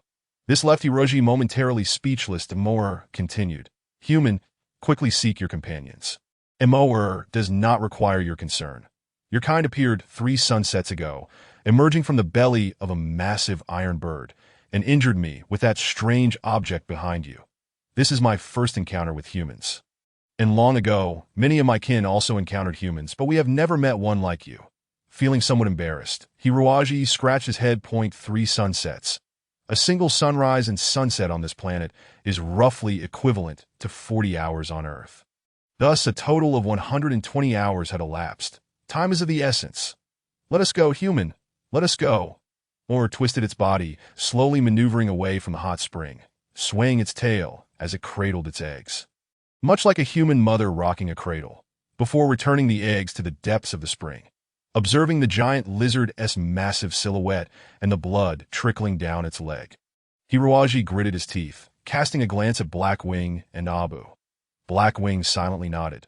"I sense you wish to remain, master." Abu remarked, I know nothing, master. Whatever you say goes." Then we shall stay until Emoer's leg heals. What? Emoer turned, its expression filled with incredulous astonishment. From that day forth, Hiruaji and his companions not only had to seek their own sustenance, but also ensure adequate nutrition for Emoer and its soon-to-be born offspring. This was an immense undertaking, given the colossal size of the giant lizard and the sheer volume of food it required. Hiruaji, Abu, and Blackwing labored from dawn till dusk, barely managing to complete half of their tasks, leaving them utterly exhausted. Fortunately, the healing rate of the giant lizard's injuries was terrifyingly robust compared to other creatures. In just over a week, Emoer's leg bones were nearly fully healed. During this time, Hiruaji and Emoer forged a deep bond of friendship. Through their spiritual communication, these two beings from vastly different worlds became true allies as Emoer recounted its tales. Hiruaji gradually learned about the history of this planet and the illustrious journey of the giant lizard race. Finally, the day arrived when Emoer could have the supportive braces removed, allowing it to move freely once more. On the same day, the child of Mor was born. They were three adorable little sprites, their tiny bodies damp and resembling a curled mass of soft flesh, sending shivers upon touch, leaving Hiruaji utterly spellbound. Chapter 26. Quicksand, the Naked Woman. The arrival of each new life is a treasure beyond measure. Mor gently cradled his offspring, tenderly addressing Hiruaji. Let us depart now. Human, that I am uncertain whether your companions still inhabit this land. Regardless, you shall forever be the friend of the great lizard. Mor. Hiruaji nodded, bidding farewell to Mor from the depths of his mind, and then departed the valley aboard the Black Wing. He had packed 2 water skins, crafted from the hides of sand rats, as well as dried meat made from the same creatures, which was exceptionally delectable. Hiruaji journeyed eastward for 3 days, for that was where he had originally crash-landed, but he reasoned that the traces he left behind were quite evident. If any other humans had visited that place, they would surely have discovered them. Regardless of whether they had dispatched a rescue team, they would have at least left some signs. Just half a day's journey remained when a sandstorm struck. For the unprepared, the demonically howling sandstorm was undoubtedly the most lethal of disasters. Even an entire army would tremble in the face of such terror, potentially being consumed entirely. However, after spending 2 months in the desert, Hiruaji, equipped with the secrets of combating sandstorms imparted by the great lizard Mor, swiftly directed the Black Wing towards a sand dune, skillfully navigating the impending calamity. The sandstorm raged for over 2 hours, reshaping the very earth itself, causing Hiruaji great concern, as he feared the remnants of his spacecraft would be entirely erased by the tempest. That would be disastrous. The radar indicated a metallic response ahead. The Black Wing suddenly reported flatly. What? Hiruaji exclaimed, springing to his feet. Did I in the distance, through the observation port, he could indeed see a dark spot struggling mightily, though it appeared to be only half submerged. With just its upper body above the ground, that it was quicksand. Hiruaji's expression changed. Quicksand is one of the most treacherous traps in the desert, akin to swamps in the jungle, yet far more terrifying. For swamps often have branches or underbrush to cling to, but quicksand offers no such refuge. The mech was sliding down faster the more it struggled, clearly facing imminent doom. Hiruaji would not let this opportunity slip away. Who knew if he would ever encounter another human in his lifetime? The Black Wing expended its last bit of fuel, darting forward like a bolt of lightning. Hiruaji dared not land on the ground, for the area was riddled with quicksand traps. Any contact with the surface would result in the powerful suction pulling the entire mech under. The Black Wing maintained a half-meter distance from the ground, flying steadily amidst the raging winds that if any other mech knights were to witness this, they would surely think it a mirage. No one could possibly control a mech so steadily in such dire conditions. Just as the last finger of the struggling mech was about to succumb to the clutches of the desert, Hiruaji hastily maneuvered the Black Wing to extend a hand and grasped it firmly. A tremendous force instantly yanked the Black Wing downward. Steady, engage maximum power. All 18 engines roared to life, the Black Wing creaking under the strain, many metal components fracturing, and the main control computer blaring alarms. The winds howled ominously, as if a malevolent spirit lurked within the sands, laughing maniacally, intent on swallowing both mechs whole. Little by little, the mech below finally emerged partially from the sand. I can barely hold on. Master, Hiruaji nodded, flinging open the cockpit door and leaping out. Fortunately, Ub had transformed into armor to protect him. Otherwise, the harsh winds and sand would have surely obliterated him. The cockpit of the submerged mech was now slightly exposed above the surface. Hiruaji could not let such a prime opportunity slip away. With a mighty shout, he hurled his fist towards the weakest point of the cockpit. After 3 heavy strikes, a narrow gap appeared in the cockpit cover. This was the final chance. Hiruaji quickly dove inside, attempting to pull the pilot out. However, the mech was of the most advanced model, with electronic neurons fully integrated into the protective suit, in desperation. Hiruaji tore the suit apart, hoisting the pilot onto his back. Just as they had barely escaped the mech, a loud crack echoed, and the Black Wing's arms snapped off, disappearing into the sandy abyss along with the other mech. Hiruaji leaped with all his might, finally landing on the shoulder of the Black Wing, which staggered backward for dozens of meters before collapsing to the ground, its last reserves of energy expended. The storm finally passed, and sunlight broke through the clouds once more. Hiruaji laid the rescued individual on the ground, wiping sweat from his brow, only to be taken aback. Before him lay a perfectly flawless female form.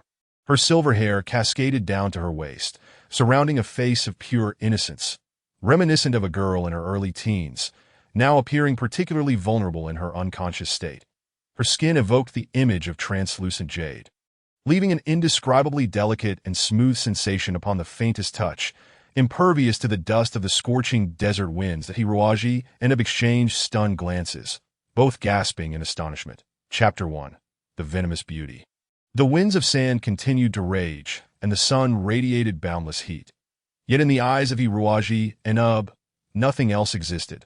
The captivating female form before them lay like a fallen angel on the ground, with only her flushed cheeks and gently rising chest attesting to the fact that she still drew breath. Advanced mechs were typically equipped with life support systems, allowing them to endure for a time even when buried underground. However, Hiruaji surmised that the recent ferocious sandstorm had clogged the mech's circulation system, compounded by the intense heat, leading to the mysterious girl suffering from heatstroke and fainting. Ub, go fetch our stored water, and bring some of the dried sand-wrapped meat as well. Hiruaji pondered. Ub, salivating greedily at the sight of the girl, flexed his front claws eagerly. Master, I think it would be better to give her mouth-to-mouth resuscitation and cardiac massage first. What do you think? Go die, you filthy insect. Gently applying cool water to the girl's scorching body, Hiruaji carefully massaged her, gradually lowering her temperature. He noticed a delicate butterfly tattoo on her lower abdomen, appearing lifelike, as though a real butterfly danced gracefully. The girl, still in a haze, murmured, "Thirsty, so thirsty." Hiruaji struggled to pry open her mouth, but no matter how he tried, he couldn't pour water inside. He had no choice but to take a mouthful of water himself and transfer it to her. The sensation was peculiar, for the girl before him was so pure that not a single thought of defilement dared to cross his mind. Just as their lips met, the girl slowly opened her eyes. Her gaze, nearly transparent and matching her hair color, was so clear that it revealed her innermost feelings. The girl's eyelashes fluttered rapidly, clearly terrified of her surroundings, and the sight of Hiruaji brought her immense fright. Hiruaji could only smile wryly. Having slept for 3 months in the escape pod and struggling to survive for 2 months on this planet, he had had no time to groom himself. Presently, he resembled a rugged barbarian with a wild beard, causing the young girl to be understandably frightened. Do not be afraid. Hiruaji spoke as gently as he could. You encountered a storm in the desert, and your mech was trapped in quicksand. I rescued you. Upon hearing his voice, the girl took a breath, as if easily believing his words. Just as she was about to inquire further, her expression suddenly changed. She gasped, blushing fiercely, and lowered her head. Following her gaze, Hiruaji realized he was completely without clothing, his skin bronzed from the sun and months of hardship, exuding a primal aggressiveness. Hiruaji's face burned with embarrassment, and he found nothing nearby to cover himself. Finally, he managed to scrounge up some fabric scraps from the cockpit of the Black Wing to cover himself and the girl's sensitive areas. But it was akin to covering one's ears while stealing a bell. Merely a token gesture. Who are you? This is clearly an uninhabited planet. The girl's voice was like the delicate strings of a harp. Barely audible, I do not know. Hiruaji feigned confusion, shaking his head, that I seem to have boarded a spaceship, but for some reason, I landed on this planet. That must have been over 2 months ago. As for what happened before that, I cannot recall at all. Hiruaji refrained from telling the truth, as it was difficult to explain why he had been on a ship belonging to the Vatican. He was unsure of the girl's connection to the individuals Moore had mentioned, yet he found it hard to believe that such a pure and innocent girl would seek to harm the great lizard. With his help, the girl managed to sip a few more drops of water and eat a piece of sand rat meat, gradually regaining her strength. "What is your name? You saved my life. My father will surely thank you," she expressed gratefully to Hiruaji, slowly shook his head. "I cannot recall my name. I only remember that others call me Xiaoji. Oh, I see." The young girl tenderly stroked Hiruaji's head, and then smiled, saying, "My name is Angelier. Why don't you come back with me to the spaceship? We have a grand vessel on this planet, preparing to return to Tianning Star in a couple of days. You should join us." Tianning Star. Hiruaji's knowledge of interstellar matters was quite lacking, and he had no idea where Tianning Star was located. However, judging by the girl's appearance and demeanor, she seemed to hail from a remarkably noble family, for only descendants of prominent families would possess such extraordinary poise. "All right," Hiruaji nodded, having nowhere else to go, and his black wing also required proper repairs. "Is that your Mecha?" Angelier expressed interest, attempting to rise despite her broken arms. "That was to pull your Mecha out of the quicksand, but unfortunately, it failed. I only managed to rescue you. Thank you so much. I have never encountered anyone like you."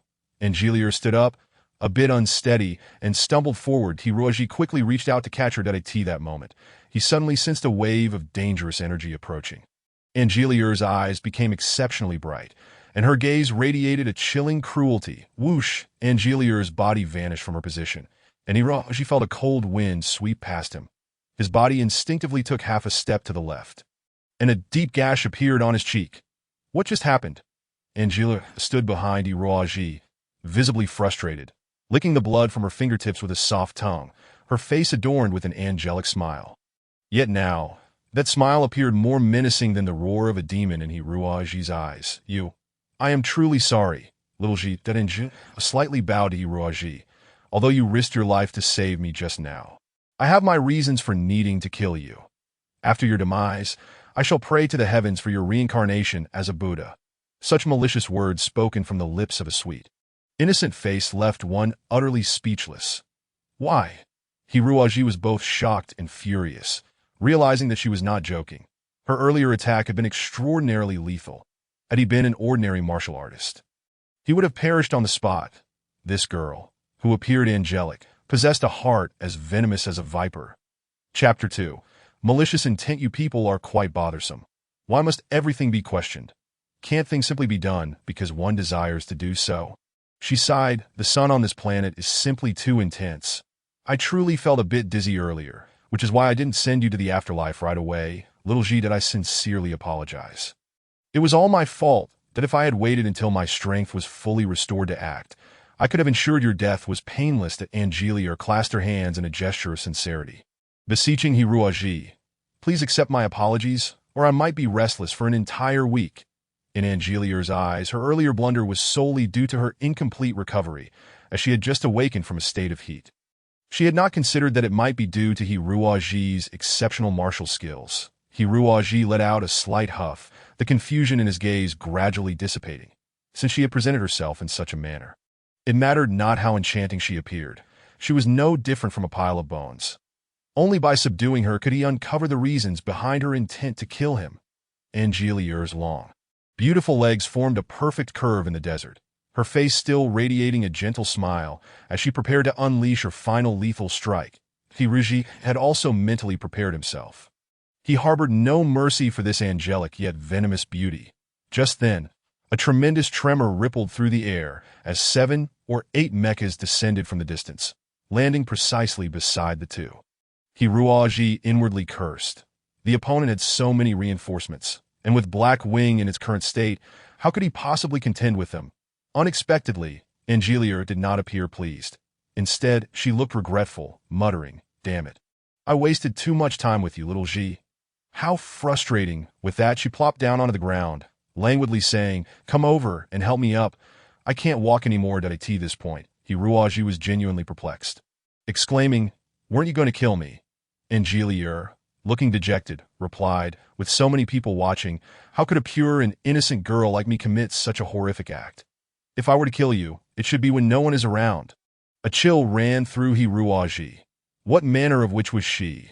7 burly men disembarked from the mechas, all clad in full combat gear, their noses covered with a layer of yellow film, evidently designed to filter the toxic air of the area that Hiruaji observed closely. These men moved with remarkable steadiness across the soft sands, clearly seasoned experts. The foremost, a stout man with a purple face and black hair, approached the two, directing his subordinates to deploy emergency equipment, bustling about. The purple-faced man sighed. "Second miss, you truly are reckless. Your constitution is so frail.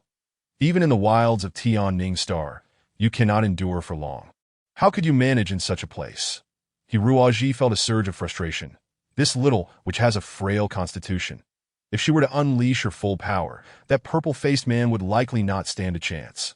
Angelier responded softly, "I apologize, Uncle Teages.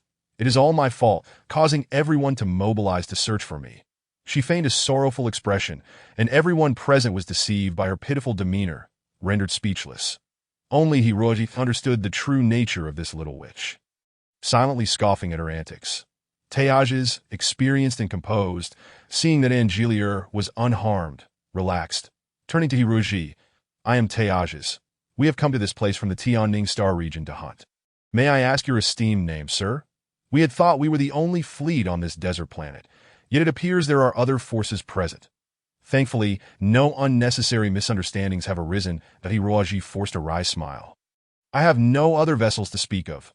My only ship was wrecked upon landing." That he then recounted the fibs he had shared with the little witch. Teages and his men displayed expressions of astonishment. Being seasoned veterans of the cosmos, they understood the difficulties of making a forced landing in such conditions. "You have survived here for over 2 months without a breathing purification system," Teages exclaimed. "Have you undergone surgery to modify your respiratory organs?" "This? I cannot recall." Teages, brimming with excitement, declared, "The conditions on this VF-22 planet are so harsh. You have managed to survive here for so long. You must have been a polar survival expert. We at Tianning Star are in dire need of talents like you. Since you are currently at a loss for memories, why not join us in a few days to Tianning Star? We have the finest doctors who should be able to treat your amnesia." Hiruaji glanced at Angelier, pondering that he had no intention of remaining on this desert planet. However, if he were to travel alongside this little witch, who knew what troubles might arise, he was not afraid of her capability to assassinate him.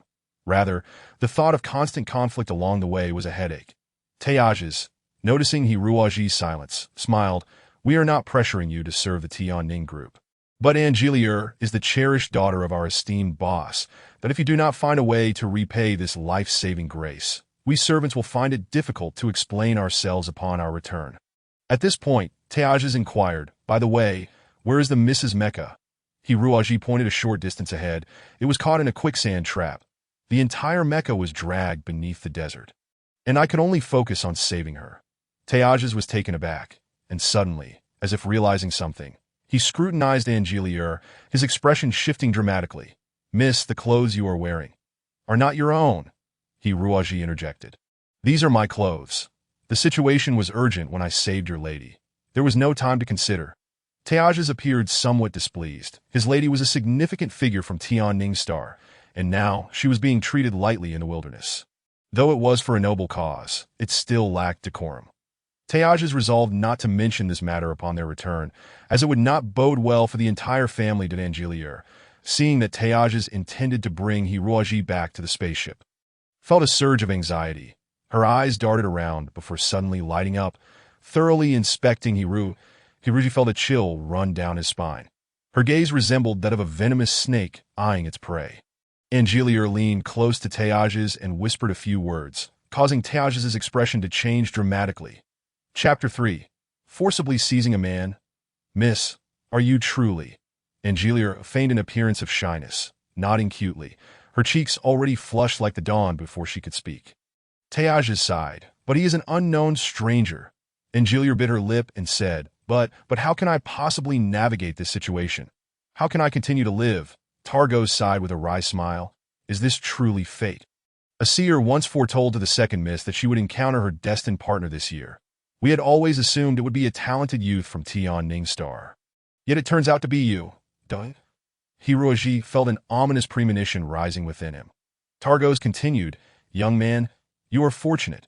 My lady has chosen you as her prospective husband." "No, it can't be. What on earth was this little sorceress up to? Just moments ago, she had wanted to kill him." Targos explained, "In our Tianning star domain, we are a dominant force in the universe, one of the 5 great star domains. Miss Angelier hails from the family of the highest governing officials, holding an unparalleled status." "Slow down. Even if you are the emperor of the cosmos, what does that have to do with me?" Targos, adopting an arrogant demeanor, replied, "The customs and traditions of Tianning Star domain differ greatly from elsewhere. Women possess immense power, particularly within the ruling families, where they can freely select their husbands. That my Lady Angelier is typically the most traditional and conservative. Until now, she has remained pure. Since you have sullied her body, she is willing to express her gratitude for your life-saving assistance, thus making this decision that I hope you will treat her well in the future." Hiroji felt as if he might spit blood. What kind of absurd star domain was this? Was it a matriarchy? Simply snatching a man to marry? Targos harbored doubts himself. The Tianning star domain was indeed a formidable power in the universe. One of the 5 groups controlling the Federation. With the Federation's dissolution, the 5 groups had become independent.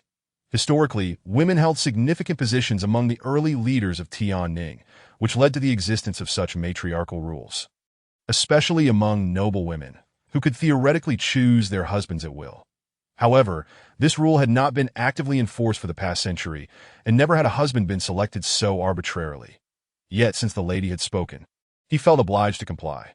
Knowing that Miss Angelier was typically introverted and traditional, and recalling the ambiguous activities they had engaged in the desert, Targos mused that perhaps this young man had performed some form of artificial respiration or heart massage.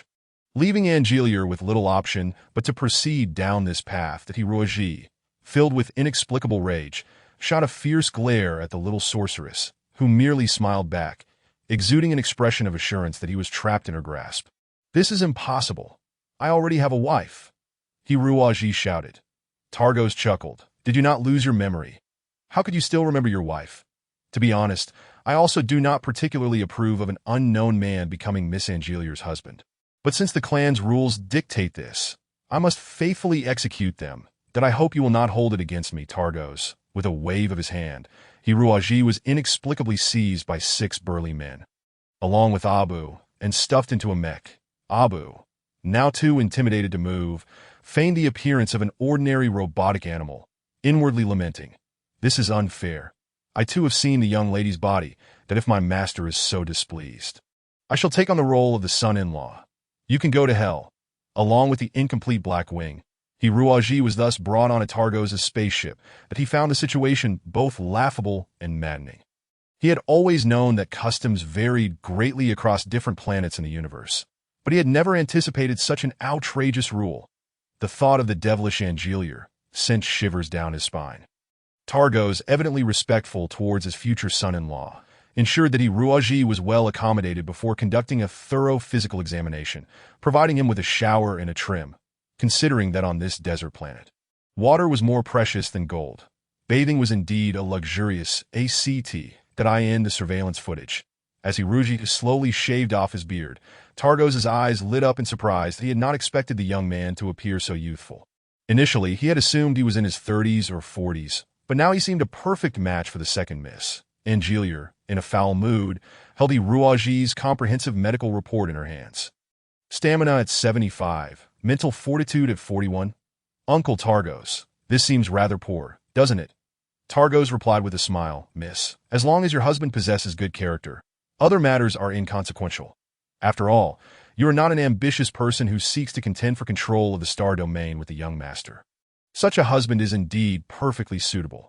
Angelier smirked coldly, her thoughts turning to her ineffectual brother, fuming at the idea of Tianning star domain falling into the hands of such a person. Rather than wait for my siblings to treat me as a political pawn in a marriage alliance, it would be better for me to choose a useless husband myself. This way, when I eventually rise to become the highest governing official of Tianning star domain, my husband will not be a hindrance." The little sorceress's expression turned icy. Hiroji, oblivious to her current thoughts, was contemplating how to extricate himself once they reached Tianning. The crucial issue remained the repair of Black Wing. If it could be fully restored, he would fear nothing, regardless of what transpired. Targos entered. Please rest and recuperate here for 2 days. We will soon depart. With disdain evident in his gaze, Hiruaji's physical condition left a very negative impression on Targos. Hiruaji was indifferent, casually asking, "Mr. Targos, how long until we leave?" "We can depart once we capture the sandstone battle lizard," Targos explained. The sandstone battle lizard is a massive reptile unique to this planet, typically inhabiting the rocky regions where desert meets Gobi. Measuring over 10 meters in length, Hiruaji then learned that the giant lizard, Emoer, belonged to the species known as the sandstone battle lizard. "What use is capturing such a large lizard?" Hiruaji inquired. The bones of the sandstone battle lizard are composed of exceptionally sturdy material, with a strength surpassing many special metals while being significantly lighter, making it an excellent material for mech construction. Using biological bones to create mechs, Hiruaji's heart raced. Targos laughed heartily. Such advanced technology is rarely mastered even by many large mech companies. However, our Tianning Star Domain's research and development capabilities are quite exceptional in the universe, and only we employ such technology. Nevertheless, the sandstone battle lizard is a swift and ferocious creature that rarely emerges above ground. Residing in caves that only surfaces during its breeding period, which occurs once every 60 years, to hunt for food for its offspring, Tio sees this rare opportunity. "We have come here. This is indeed your good fortune. For otherwise this planet would remain unvisited." That Hiruaji was astonished. The idea of using biological bones to construct mechs was strikingly similar to his concept of summoning metallic skeletal soldiers. However, to utilize the bones of a living creature without its consent to create a weapon of death was something even the most malevolent necromancers would hesitate to endorse. The image of the giant lizard, Emoer, with its mangled hind leg haunted Hiruaji, and after a long silence, he finally asked, "Have you located the sandstone battle lizard?" Targos slammed the table and frowned. "We spotted a giant lizard half a month ago upon our arrival, but we were overly complacent, dispatching only 5 mechs to encircle it, resulting in not only its escape, but also the destruction of 2 of our mechs. A truly regrettable outcome. However, according to radar readings, there appears to be a significant energy source nearby. We believe that must be the giant lizard." Just then, the ship suddenly trembled violently, and a voice crackled through Targos' intercom. "Captain, we have detected the sandstone battle lizard's trail." Boom!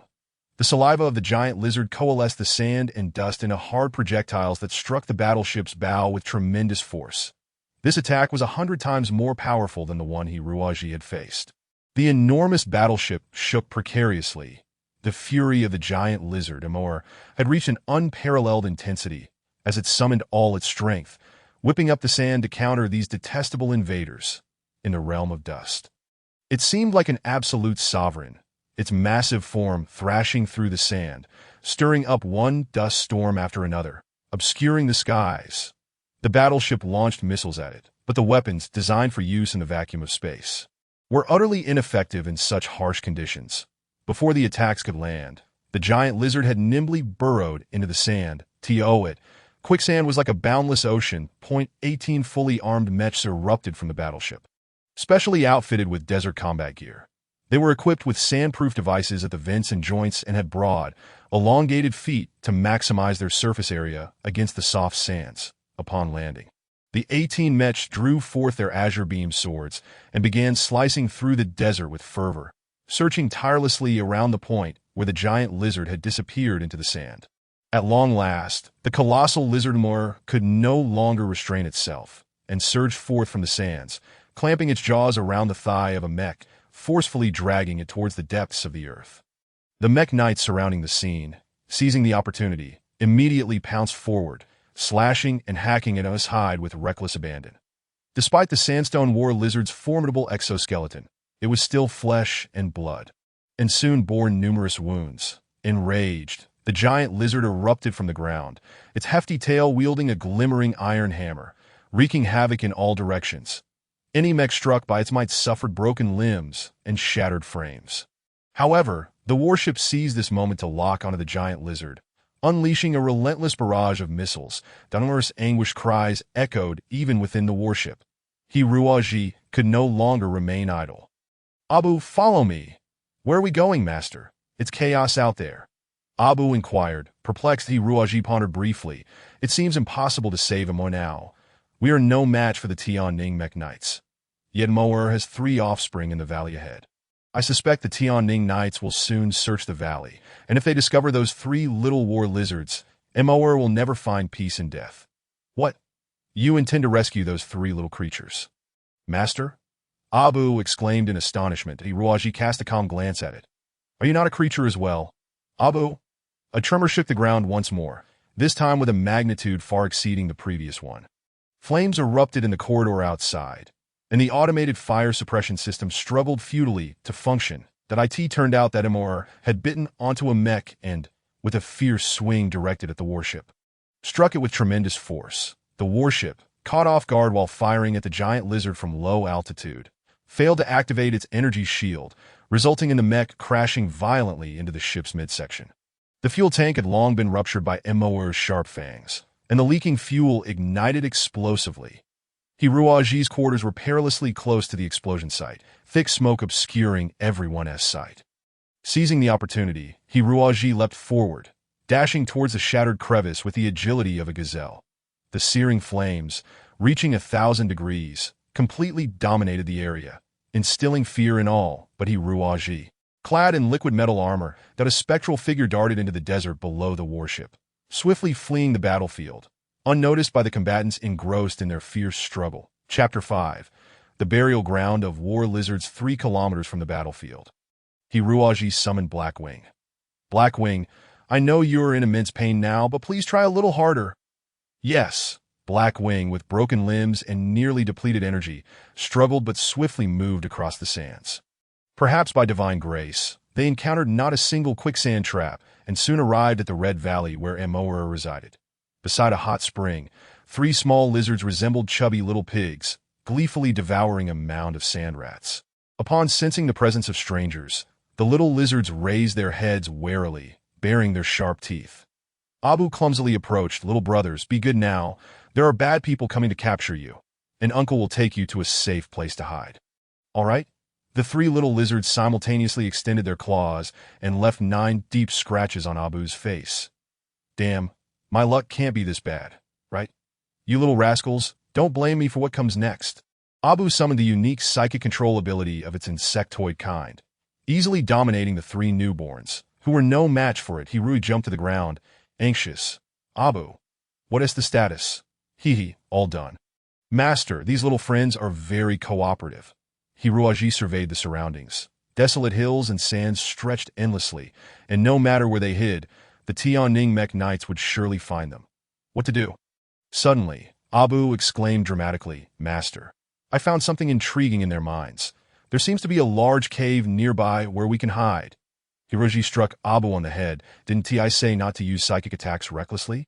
Abu replied aggrievedly, but those 3 little rascals scratched me. With my handsome face, I still needed to charm girls. What if it gets ruined? Hiruaji couldn't help but chuckle, realizing he had no time to argue. In a moment of urgency, he recalled Blackwing, instructing Abu to lead the way.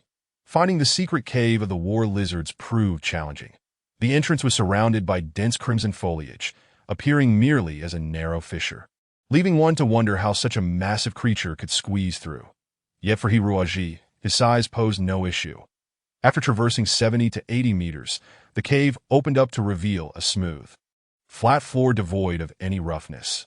Toxic sulfur continuously spewed from the fissures in the walls, making survival for any being other than Hiruaji, who could almost go without air, exceedingly difficult. This sulfur gas seemed to possess a potent corrosive quality. Without Abu's protection, Hiruaji believed his skin and muscles would surely have been eroded. Only creatures as resilient as the giant lizard could endure such caustic conditions. Venturing further inside, the last rays of sunlight vanished, plunging the cave into complete darkness. Yet within this black and silent realm, Hiruaji felt an unexpected sense of familiarity and warmth that he could discern every protrusion on the cave walls. Before him lay an underground river, its icy, rushing waters flowing silently. Those on the surface would never guess that this arid planet harbored such a moist and passionate heart. Hiroji initially wondered whether the three little lizards could withstand the frigid, rapid waters, but before he could ponder further, the three little creatures eagerly dove into the river. Hiroji hastily followed. After 5 minutes of swimming, the dark river finally broke the surface again. Hiroji was astounded. Before him stretched a vast underground cavern, as expansive as a grand theater or cathedral. The lofty ceiling was adorned with stalactites of various forms, resembling the fangs of a giant lizard. The surrounding walls bore countless bizarre patterns, seemingly etched by the claws and teeth of the giant lizards, evoking a sense of mysterious reverence. Yet most astonishing of all was a platform in the center of the cave, upon which stood the skeletal remains of approximately 1,000 giant lizards. The bleached bones were remarkably intact, each seemingly frozen in a posture of grandeur from their former lives, some coiled, others roaring towards the heavens, and some captured in the final moment of pouncing upon prey, forever suspended in time. As a skeletal warrior, Hiroji could distinctly feel the immense power emanating from these remains that he wandered amidst the bones, attempting to resonate with the spirits of the fallen lizards. Unbeknownst to him, tears streamed down his face, and he knelt in reverence that he envisioned the giant lizard lineage emerging from the planet's primordial history, enduring countless struggles for survival and evolution, a brutal dance of life and death. That moment, the dark river suddenly erupted with a thunderous roar, and a massive shadow broke through the surface. Emoer emerged, its body almost devoid of intact bones. Its left side had been obliterated by an electromagnetic cannon, reduced to a mass of flesh, while its right side revealed exposed bones. Its head was a gruesome, bloodied visage, yet within its eyes flickered an indomitable pride. Hiroji remained still, locked in a silent gaze with the giant lizard that in their eyes. They communicated everything unspoken. With Abu's assistance, Hiroji established a second psychic connection with Emoer. "You are on the brink of death," that Hiroji stated quietly, his expertise in bone anatomy allowing him to ascertain that the skeletal structure could no longer support its weight. Death was merely a moment away. Emoer's spirit was profoundly subdued, akin to a tranquil river. "Human, I find your kind perplexing. Why do some among you attack us, while you risk everything to aid us?" Hiroji shook his head, offering a wry smile. "Humans are inherently enigmatic beings." After a moment of silence, Emoer cast a tender gaze upon its offspring and spoke slowly. "This is the burial ground of my kind. Each giant lizard, sensing the approach of death, returns to this cave to confront its fate. Yet many amongst your kind pursue us, hunting us down, denying our souls the peace they seek." That Hiroji responded quietly. "I am sorry for them. You are incredibly resilient beings. Your bones are so hard that they do not decay even after millennia, which I believe is why those humans covet you." Emoer shook its head. "I shall not allow them to claim my bones." Suddenly, Hiroji felt a sharp pain in his mind. Emoer was probing his psyche with formidable mental power. Emoer's eyes gleamed intensely. "Human, you are no ordinary being. You possess the means to revive bones. Perhaps you can allow me to exist in another form." Chapter 6. The Fusion. Hiroji was bewildered. "What do you intend to do?" "Emoer Mordeo, those malevolent beings will not spare my children. Perhaps they will retreat for the time being, but decades hence, they shall return. I implore you to lend me your strength, to aid me in safeguarding the children." Hiroji had yet to make a final decision, when a foul stench began to emanate from Emoer, as though a sulphurous fire burned within. Hiroji understood that the moment of reckoning for the other had arrived. Upon death, the corrosive fluid within the sandstone war lizard's gastric pouch would swiftly spread throughout its body, eroding its flesh until naught remained but a complete skeleton. 5 minutes later, Emoer had transformed into a magnificent skeleton akin to its ancestors. Upon this skeletal form, the spirit of battle blazed fiercely, gazing at the three pitiful little lives. Hiroji soon made his decision. The dark incantation began to chant. All the powers embedded within the skeletal remains of the warring lizards throughout the ages converged and surged into the skeleton of the colossal lizard Emoer. Emoer's bones quivered slightly. The expression on Hiroji's face was exceedingly complex, as the capabilities within his mind reached their utmost limit. Yet he suddenly encountered a dilemma. The soul of this extraterrestrial being was entirely unlike that of a human, and it was also distinct from the mechanical souls created by humanity, A medium was essential to summon Mower back to this realm. Spotting the spatial wrist wheel upon his wrist, Hiruaji's eyes lit up. Summoning the Black Wing. He planned to allow Mower's soul to temporarily reside within the Black Wing until a suitable vessel could be found, at which point he would rain-fuse Mower's essence into it. However, once Mower manifested, events took a turn far from Hiruaji's expectations. The azure, ethereal flames danced back and forth between the Black Wing and Mower, growing increasingly rapid, until they completely enveloped both. Hiruaji felt his mental energy being brutally siphoned from his brain, continuously pouring into the ethereal flames. Having absorbed such an immense quantity of these flames, he could scarcely fathom what kind of monstrosity might be birthed. Boom! Hiruaji felt as though struck by lightning, and even Abu was hurled 7 or 8 meters away, plunging into the river with a splash. The ethereal flames gradually began to subside. What are you?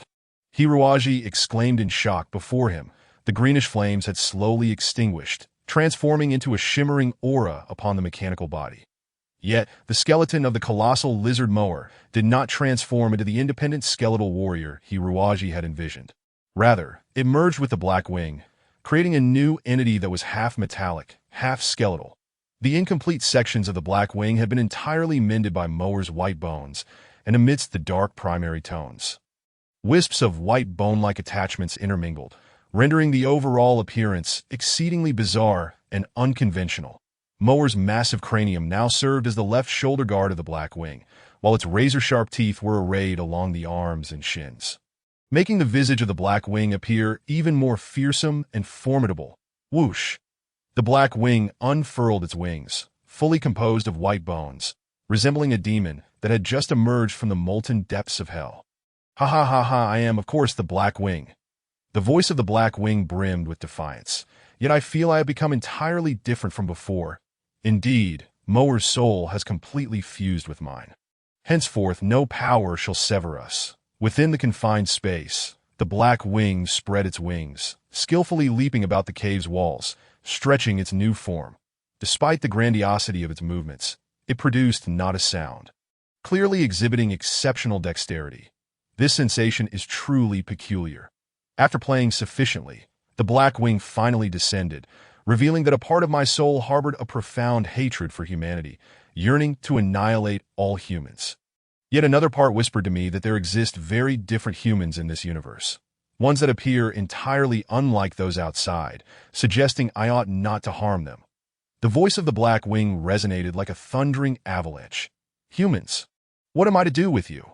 Shall you seek to slay me? Hiruaji focused intently, though he believed the other would not strike, even if the soul of the Black Wing had merged with the colossal lizard Mower. Hiruaji trusted that Mower would not indiscriminately take lives. The Black Wing lowered its head, contemplating for a moment before slowly shaking its head. No, you saved me. I cannot kill you. Perhaps I should accompany you outside, to the distant cosmos, to meet more humans and ascertain whether they are indeed creatures capable of friendship. As I recall, this, Hiruaji pondered and frankly stated, your appearance is simply too astonishing. Should you present yourself outside, it would undoubtedly attract the attention of various factions. Thus, if you wish to accompany me, you must promise to remain within the spatial wrist wheel for the majority of the time. I shall release you when no one is watching. Humph. The Black Wing retorted defiantly. If anyone dares to obstruct us, we shall slay them. Hiruaji broke into a cold sweat. That may prove quite challenging. During your life, you once battled those mech knights. Do you suppose they are easy to deal with? The Black Wing proudly extended its hand. As soon as the words left his mouth, the knights surged forward, piloting their mechs at breakneck speed, eager to engage in a fierce battle with the war lizard.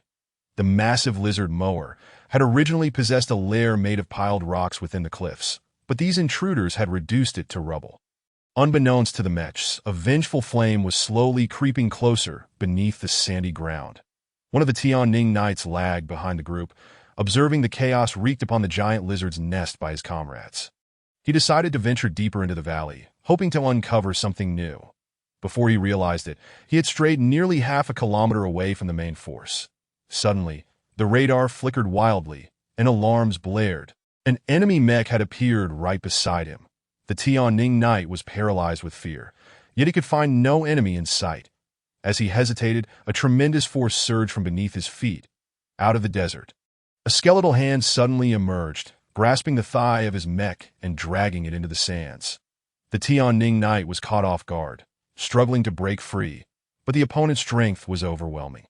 Even as the lower limbs of his mech tore apart, he could not escape the clutches of his enemy. From the shifting sands, a grotesque creature slowly emerged, yellow sand cascading like water from its armored shell. A flickering azure flame dancing ominously around it. The monster unfurled its bony wings, gently flapping them in the air, and drew forth a massive white scythe, larger than its own body. This formidable weapon, known as the Death's Dual Wings, was forged from the entire spine of the sandstone war lizard, fused with metallic components of the Black Wing, boasting exceptional offensive power. The spine of the sandstone war lizard was the most robust part of its body. However, the Tianning people had never before fashioned weapons from an entire spine, as it was deemed an extravagant act. The white scythe emanated a ghostly flame, symbolizing the immeasurable rage within the Black Wing. The Tianning knight trembled as he drew his beam sword, but before his mind could fully comprehend the situation, his sword arm was severed and flew 10 meters away, the clean break of his wrist only spewing oil 5 seconds later. A ghost, a ghost! The Tianning knight was utterly devastated. He scrambled to escape, but the white scythe overtook him, engulfing his mech in a tempest of white, its sturdy metal armor shredded like paper. In the end, only the cockpit remained intact. Humph! To vanquish such a feeble creature is a disgrace for humanity. The Black Wing arrogantly retracted the scythe and charged toward the cluster of mechs in the valley. It sought to teach these oblivious beings a harsh lesson, fulfilling its own twisted condition. The anguished cries of the Tianning knight pierced through the communications channel, leaving all the mech knights pale with dread. Taugus immediately commanded everyone to regroup, forming a solid defensive formation. An intense surge of energy was rapidly approaching. Heavens! Its speed exceeded 7 times the speed of sound. This velocity could only be achieved in the vacuum of space. What material was the enemy's mech made of that it could withstand such resistance? An observer gasped. All the mech's enclosed ammunition bays opened, revealing rows of cannon tubes and missiles that sent shivers down their spines. With a single command from Taugus, the mech knights unleashed nearly all their ammunition. Mech 1, target missed. Mech 2, target missed. Mech 11, target missed. Although the effectiveness of long-range weapons was limited against high-performance mechs, surely a volley from over 10 armed mechs should at least graze the enemy's exterior. Right? As the energy readings on the radar intensified, an overwhelming sense of dread filled the hearts of all the mech knights. It was coming. Chapter 8. Desert Lone Star. A sharp specter emerged from the yellow sandstorm. Its skeletal exterior, setting it apart from standard mechs, further accentuated by the layer of azure flames that enveloped it, exuding an aura of enigma. Kill! The Tianning knights brandished their beamed swords and charged forward, confident in their prowess as some of the finest warriors in the Tianning star domain. After all, the opponent was merely a single mech. However, Taugus sensed something amiss. Seasoned from countless battles, he felt a heavy aura of bloodlust emanating from this terrifying mech. This is bad.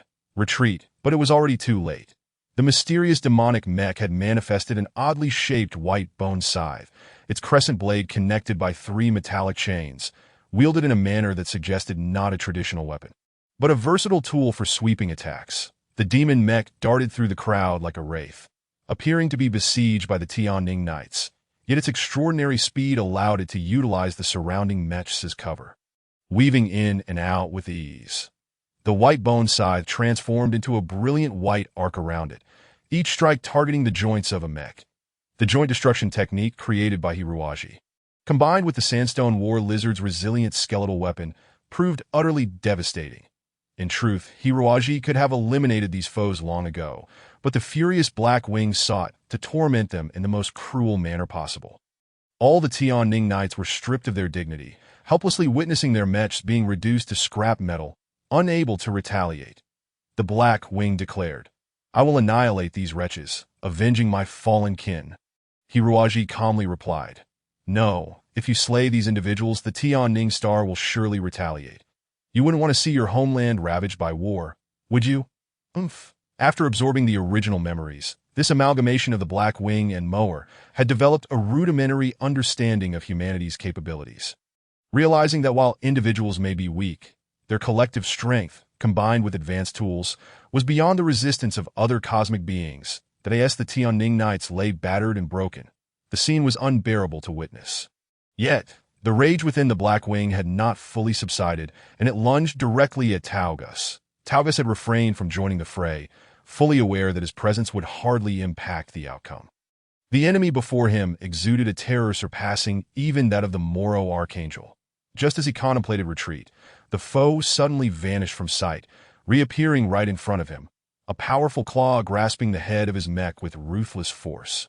Through Abu's mental assault, the Black Wing transmitted a furious message. I am the king of this planet. Should you dare to trespass in my domain again, death shall be your fate. Taugus's mind exploded with pain. The poor old warrior had never endured such torment in his lifetime. The voice of the foe resonated like a divine edict, detonating within his consciousness. The pitiful Taugus barely managed to utter a coherent word before losing consciousness. The Black Wing paused, shaking its head. Such a fragile creature. Xiaoji, I sense your brainwaves are at least 10 times stronger than this man's. I had presumed all humans bore such strength. Hiruaji, drenched in sweat, replied, Well, I have encountered some extraordinary experiences in the past, which have altered the strength and structure of my brainwaves compared to the average person, so, do normal humans really share the same frailty as this old fellow? The Black Wing asked with dissatisfaction. I had hoped to encounter a worthy adversary. Hiruaji responded, Taugus's mental strength is quite commendable. You, however, are a rather abnormal being after having vented its rage. The Black Wing, upon hearing Hiruaji mention the existence of even more formidable experts in the universe, cheerfully retreated into the spatial wrist wheel for a well-deserved rest, while the Tianning Knights remained in disarray. Hiruaji hurriedly made his way toward the spaceship. The chaos aboard the ship was still rampant, and Hiruaji surmised that no one would be paying him any attention at that moment. Stealthily approaching the vessel, he climbed through a ventilation shaft and, guided by Abu, finally returned to his room. To his dismay, Hiruaji discovered his room filled with thick smoke, indicating that the fire had indeed spread to this area. Just moments after he had jumped down the ventilation shaft, a petite figure emerged from the black smoke. None other than the angelic little demon, Angelia, dressed in a sealed protective suit, had bravely ventured through the raging flames to greet Hiruaji with a smile. Oh, Xiaoji, you're still alive. Hiruaji felt a headache coming on at the sight of the little girl. Maintaining a stern demeanor, he replied, I'm fortunate enough to still be alive. But should you take matters into your own hands, it appears there will be no escape for me. Angelia sighed. Xiaoji, why haven't you succumbed to the smoke? My master once said that when a person dies from smoke inhalation, their body remains intact, just as it was in life. Surely, you would find such a fate agreeable. If one were to perish in flames, it would be far more agonizing, and the body would not appear as pristine. I believe you wouldn't prefer to be burned alive, would you? Hiruaji scoffed. Now that I am neither suffocated by smoke nor scorched by flames, are you not disappointed? Angelia bit her lip. Pondering for a moment, her adorably bashful demeanor nearly caused Hiruaji to lose his composure. Had he not witnessed her ruthless nature firsthand, he might have succumbed to the allure of her innocent visage. To be candid, I initially came here to ascertain whether you were still alive. Had you perished, I would have struck the final blow. However, upon witnessing your vibrant presence, I found myself unexpectedly reluctant to take your life. Angelia said with a mischievous smile, removing her helmet along with the oxygen tank attached to it and presenting it to Hiruaji. Here, the air is stifling. Without some oxygen, one might surely succumb. Hiruaji accepted the oxygen mask with suspicion, pondering whether it contained poison. Observing his doubt, the young girl felt a wave of grievance wash over her, tears shimmering in her eyes. What on earth are you doing? Angelia sat on the floor, hugging her knees, playfully twirling her hair around her fingers. What my teacher said was indeed accurate, that my master informed me that if I succeeded in my first kill, I would feel nothing, making future murders all the easier.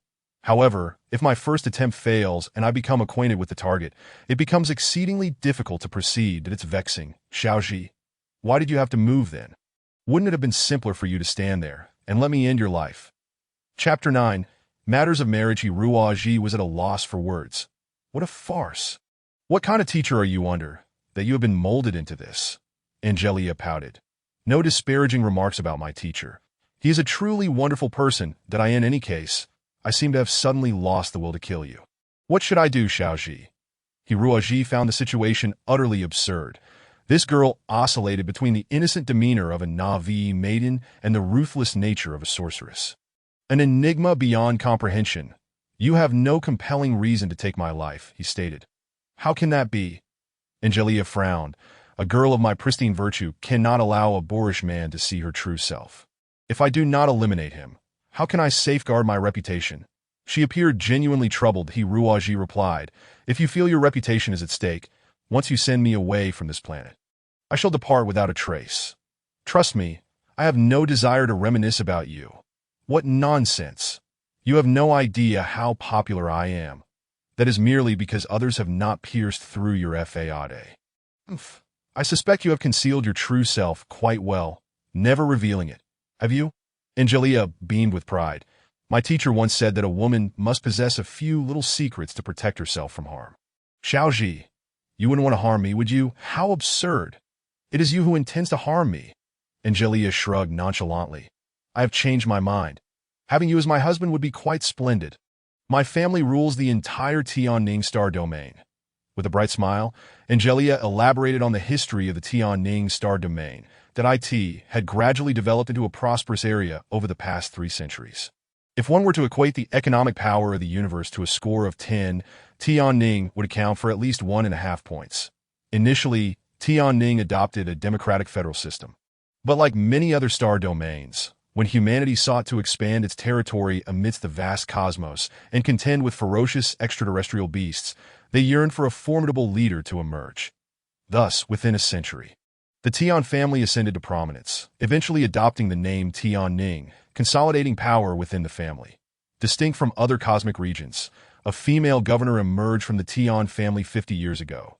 This matriarch was particularly attentive to the power of her female descendants, instituting a clan rule with 2 primary intentions: to allow future generations to seek partners freely, unencumbered by political marriages, and to incorporate fresh blood from external clans to counterbalance the male dominance within.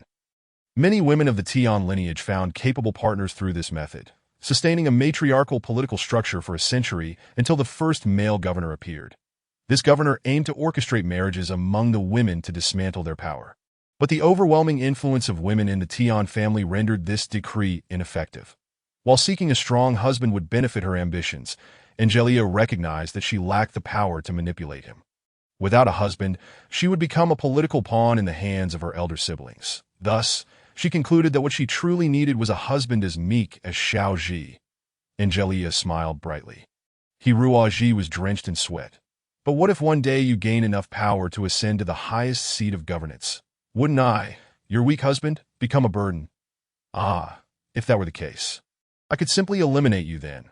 A widow can remarry too. She felt an overwhelming urge to howl at the heavens. This girl was extraordinarily ruthless. How could he rest easy with such a wife by his side? Fearing a midnight betrayal? You might as well kill me now. Angelia, appearing quite aggrieved, replied, But I just can't bring myself to do it. If I could, I would have acted already. Alas, could it be that I am simply too soft-hearted? I suppose I must resign myself to this fate. Resignation.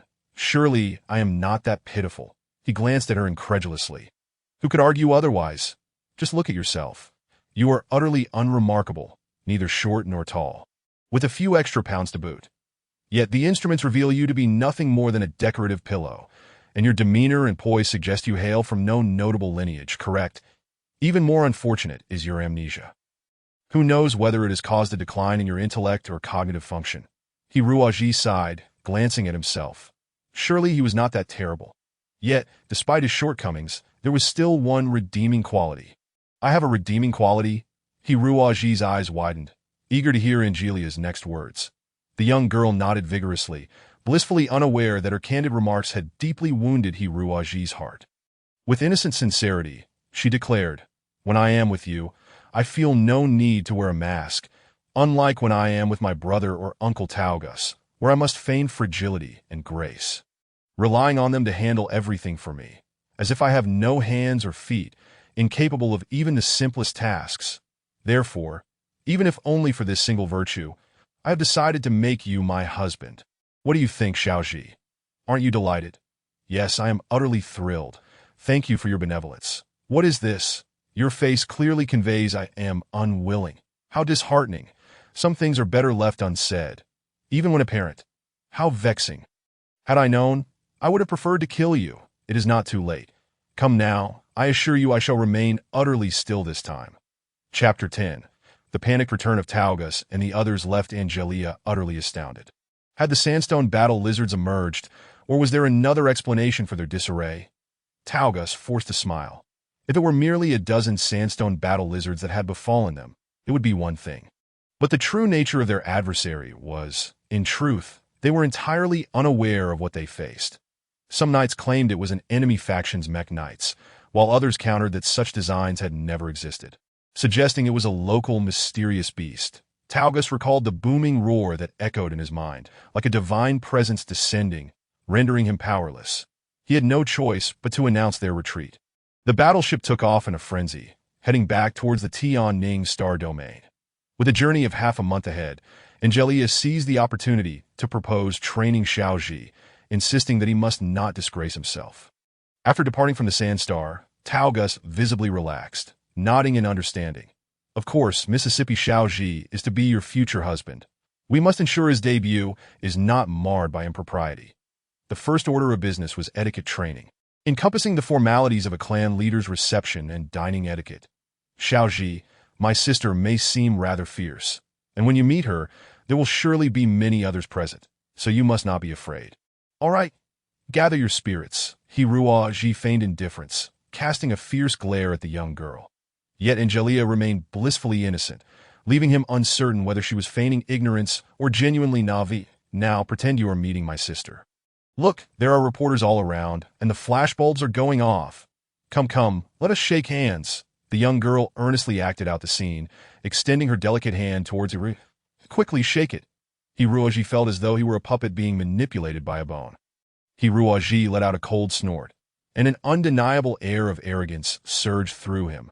As if he were impervious to anyone before him, that he appeared to regard the exquisite beauty in front of him as inconsequential. Shaking her hand with an air of haughty indifference that he resembled a prince wielding dominion over dozens of star systems, or a general commanding countless fleets, Xiaoji, Angelia Air was taken aback. In that fleeting moment, the Xiaoji she encountered was utterly different from the one she knew. He was an entirely different person. Softly, Angelia Air remarked to Taugus, Uncle Taugus, do you think Xiaoji might have injured his brain during landing, leading to a paralysis of his facial nerves? He seems devoid of any expression. Taugus scratched his head, pondering, perhaps he is just stunned? Hiruoji interjected, never mind. Angelia Air waved her hand with a smile. Xiaoji's ability to present himself in such a manner had exceeded their expectations. After all, there was no need to bestow him any kindness, especially not towards that bothersome sister of hers. Now, let us learn the etiquette of dining. With a clap of her hands, a lengthy dining table was promptly brought forth, adorned with an array of exquisite delicacies. Nobles are known for their meticulous dining etiquette, especially the Tianning family, which boasts a history spanning 3 centuries and is steeped in tradition. Taugus proudly stated, my captain is no imposter. Not only is he an exceptional mecha pilot, but he is also well-versed in the nuances of etiquette. First, observe Our Lady as she demonstrates, and then slowly absorb the knowledge.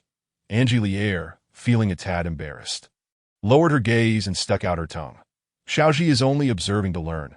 He must not stare at a lady while she dines.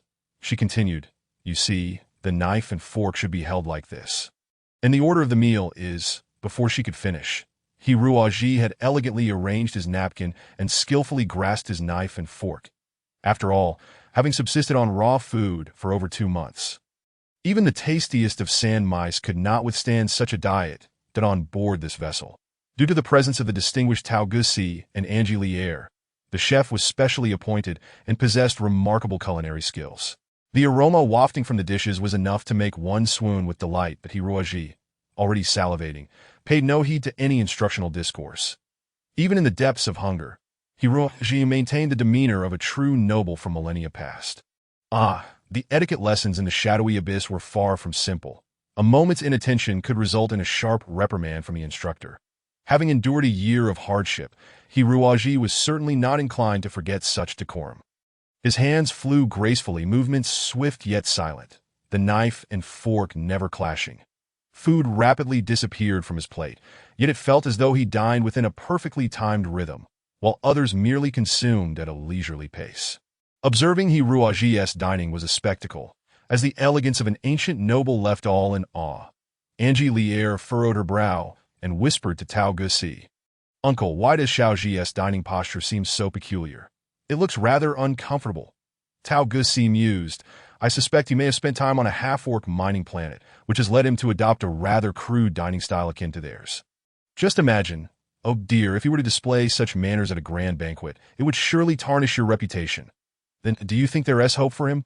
Angie Lier inquired at a TR level. "I fear there may be none. I have never witnessed such an unusual dining style. Poor Xiaoji." As Hiroji savored his meal, he suddenly noticed Angie Lier regarding him with a sympathetic expression. As if she were petting a stray dog she had just rescued from the streets. That, "Oh, Xiaoji, it's truly too much to expect you to master such intricate dining etiquette in just a few days. We should move on to the next training." Hiroji was perplexed. Was his dining style truly so inadequate? What on earth were the nobles of Tian Ningxing accustomed to? Surely they did not eat like ancient Indians. Using their hands? Chapter 11 continues. Xiaoji, the next training task is exceptionally challenging, particularly for someone of your rather less than optimistic mental and physical prowess. Angie Lier stated with utmost seriousness that Hiroji regarded her as if she were a fool. However, there was no alternative. If he failed, she would surely be humiliated before the entire star realm, and everyone would question why she had chosen such a timid husband. Not to mention, if their instructor discovered the truth, she would undoubtedly be furious and might very well dispose of him. Perhaps it would be better to eliminate this little sorceress directly, and then jump into the vacuum of space. Stand it all seemed a more appealing option. Hiroji lamented inwardly.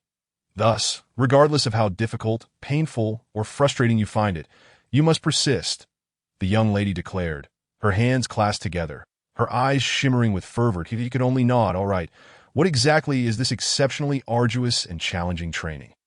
Angie Lier took a deep breath. "It is operating an armed mecha." She led Hiroji into a training room, where 6 combat cockpits awaited. Meanwhile, Tao Gusi, sipping his tea, wore a troubled expression as he contemplated how to train this near idiot. "Based on your condition when discovered, you were likely piloting an agricultural mecha, correct? We suspect you might be an explorer from some cultivation company. But the difference between an agricultural mecha and an armed mecha is substantial." Tao Gusi spoke slowly, "Especially the armed mechas of our Tianning star realm, which differ from those of other star realms." The Hiru's eyes sparkled with interest. Information about mechas was precisely what he yearned to learn. He earnestly inquired, "What distinguishes the mechas of Tianning star realm from those elsewhere?" As soon as the topic of mechas arose, Tao Gusi became animated, stroking his beard with pride in the vast cosmos. "Our Tianning star realm not only boasts a robust economy, but has also pioneered unique approaches in mecha manufacturing. While other realms explore various metallic materials for mecha construction, we Tianning have embarked on a different path, utilizing materials from nature." "Using natural materials?" Hiroji questioned in bewilderment. Tao Gusi nodded. "For instance, our current hunt for sandstone battle lizards is intended to utilize their bones to forge the finest armed mechas. Of course, ordinary knights do not require such high-grade materials. We can source readily available materials. Many animal bones, skins, and even plant stems can be employed in mecha construction.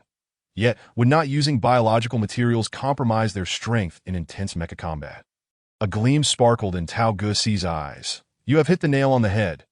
If we were to construct mechas directly from biological materials, they would indeed falter in the face of combat's intensity. However, our Tianning star realm has developed special agents over centuries of mecha manufacturing history. Materials treated with these agents become as hard as iron, matching the sturdiness of metal mechas." That Hiroji nodded. "That is impressive technology." Tao Gusi narrowed his eyes. "In fact, the greatest advantage of biological mechas lies in their stealth. Conventional metal mechas are easily detected by radar, while biological mechas present no such issue. They not only lack metallic reflective waves, but also emit significantly less heat than metal mechas. Naturally, the most advanced material radar systems may detect them, but such technology is rare in the cosmos. Tao Gusi clapped Ruaji on the shoulder. Now take your seat in the cockpit. I will teach you some fundamental armed mecha piloting techniques. Ruaji, drenched in cold sweat, settled into the cockpit. He was not afraid of failing to learn. Rather, he dreaded inadvertently revealing his exceptional piloting skills. Fortunately, the mechas designed and manufactured in the Tianning star realm were of the high mental power variety, featuring a limited selection of controls on the operation panel, requiring the use of an electronic neural system for manipulation. Ruaji sat there, dazed, watching Tao Gusi.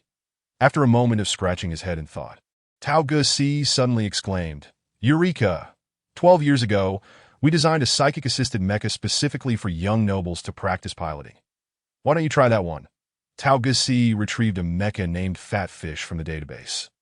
Reputedly constructed from the bones of a carnivorous fish found in a certain sea area of Tianning star realm. Initially designed for children aged 7 to 12, this mecha featured an advanced assistance device in its electronic neural system, enabling children with lower mental powers to engage in piloting practice. However, upon its release, it was discovered that the results were less than satisfactory, as users often neglected to hone their mental powers, believing they could rely solely on the psychic assistance device to conquer the world. True noble families are reluctant to allow their descendants to utilize such deceitful mechas in fact, when confronted with a formidable opponent possessing high mental strength. The pitiable combat capabilities of the Fat Fish are rendered utterly ineffective. Knights piloting such mechas, even if they are mere children of 10, quickly become the subject of ridicule among their peers. A truly dignified and ambitious knight would never resort to operating such a contraption. Ruaji, of course, remained oblivious to this fact. Tao Gusi felt a tinge of embarrassment, yet he pondered if there were any alternatives for someone with such low mental strength besides piloting this mecha. Angelier puffed out her cheeks and muttered, "Xiaoji, you must learn diligently. If even the Fat Fish cannot be piloted properly, I shudder to think what mecha would suit you." Ruaji paid no heed to her words, fully engrossed in the controls of the Fat Fish.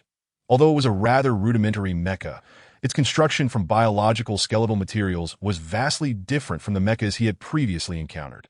Filling him with excitement that on the simulation teaching platform, the Fat Fish remained motionless, squatting on the ground. Tao Gusi queried, "What are you doing? Get moving." The Fat Fish promptly straightened its corpulent body, sluggishly crawling forward 2 steps before crouching beneath a tree's shade. Tao Gusi was drenched in sweat. Chapter 12. Repeatedly listen. The essence of mecha combat lies in mobility. Only through constant movement can one evade enemy attacks, identify their weaknesses, and strike decisively to secure victory. This is worlds apart from agricultural mechas. You are not tilling a field. Tao Gusi's frustration mounted. Having arduously retrieved this particular mecha from the database, Ruaji rolled his eyes, realizing that the individual before him had no comprehension of how to utilize the Fat Fish for mecha combat. It was essential to understand that due to the installation of a mental strength assistance device, the Fat Fish was disproportionately large and could not adhere to aerodynamic principles. Additionally, a significant portion of its energy was allocated to the auxiliary device, drastically diminishing its maneuverability. That if one were to heed Tao Gusi's advice and remain incessantly mobile, it was likely that the operator would exhaust themselves before even being detected by the enemy. The only viable strategy for the Fat Fish was to conceal itself and wait patiently for an opportunity, leveraging the biological mecha's exceptional stealth capabilities. The operator could not act until the enemy entered their attack range. Although this approach seemed rather foolish, it was indeed the sole tactic suitable for the Fat Fish to maximize standby time and enhance stealth. Ruaji had even shut down the main engine. All movements of the Fat Fish were controlled by 17 auxiliary engines. Ruaji alternated the activation of these auxiliary engines, maintaining the mecha's dynamic balance. Minute airflow would hardly attract the enemy's attention, while dynamic equilibrium would allow the mecha to enter combat mode within a tenth of a second.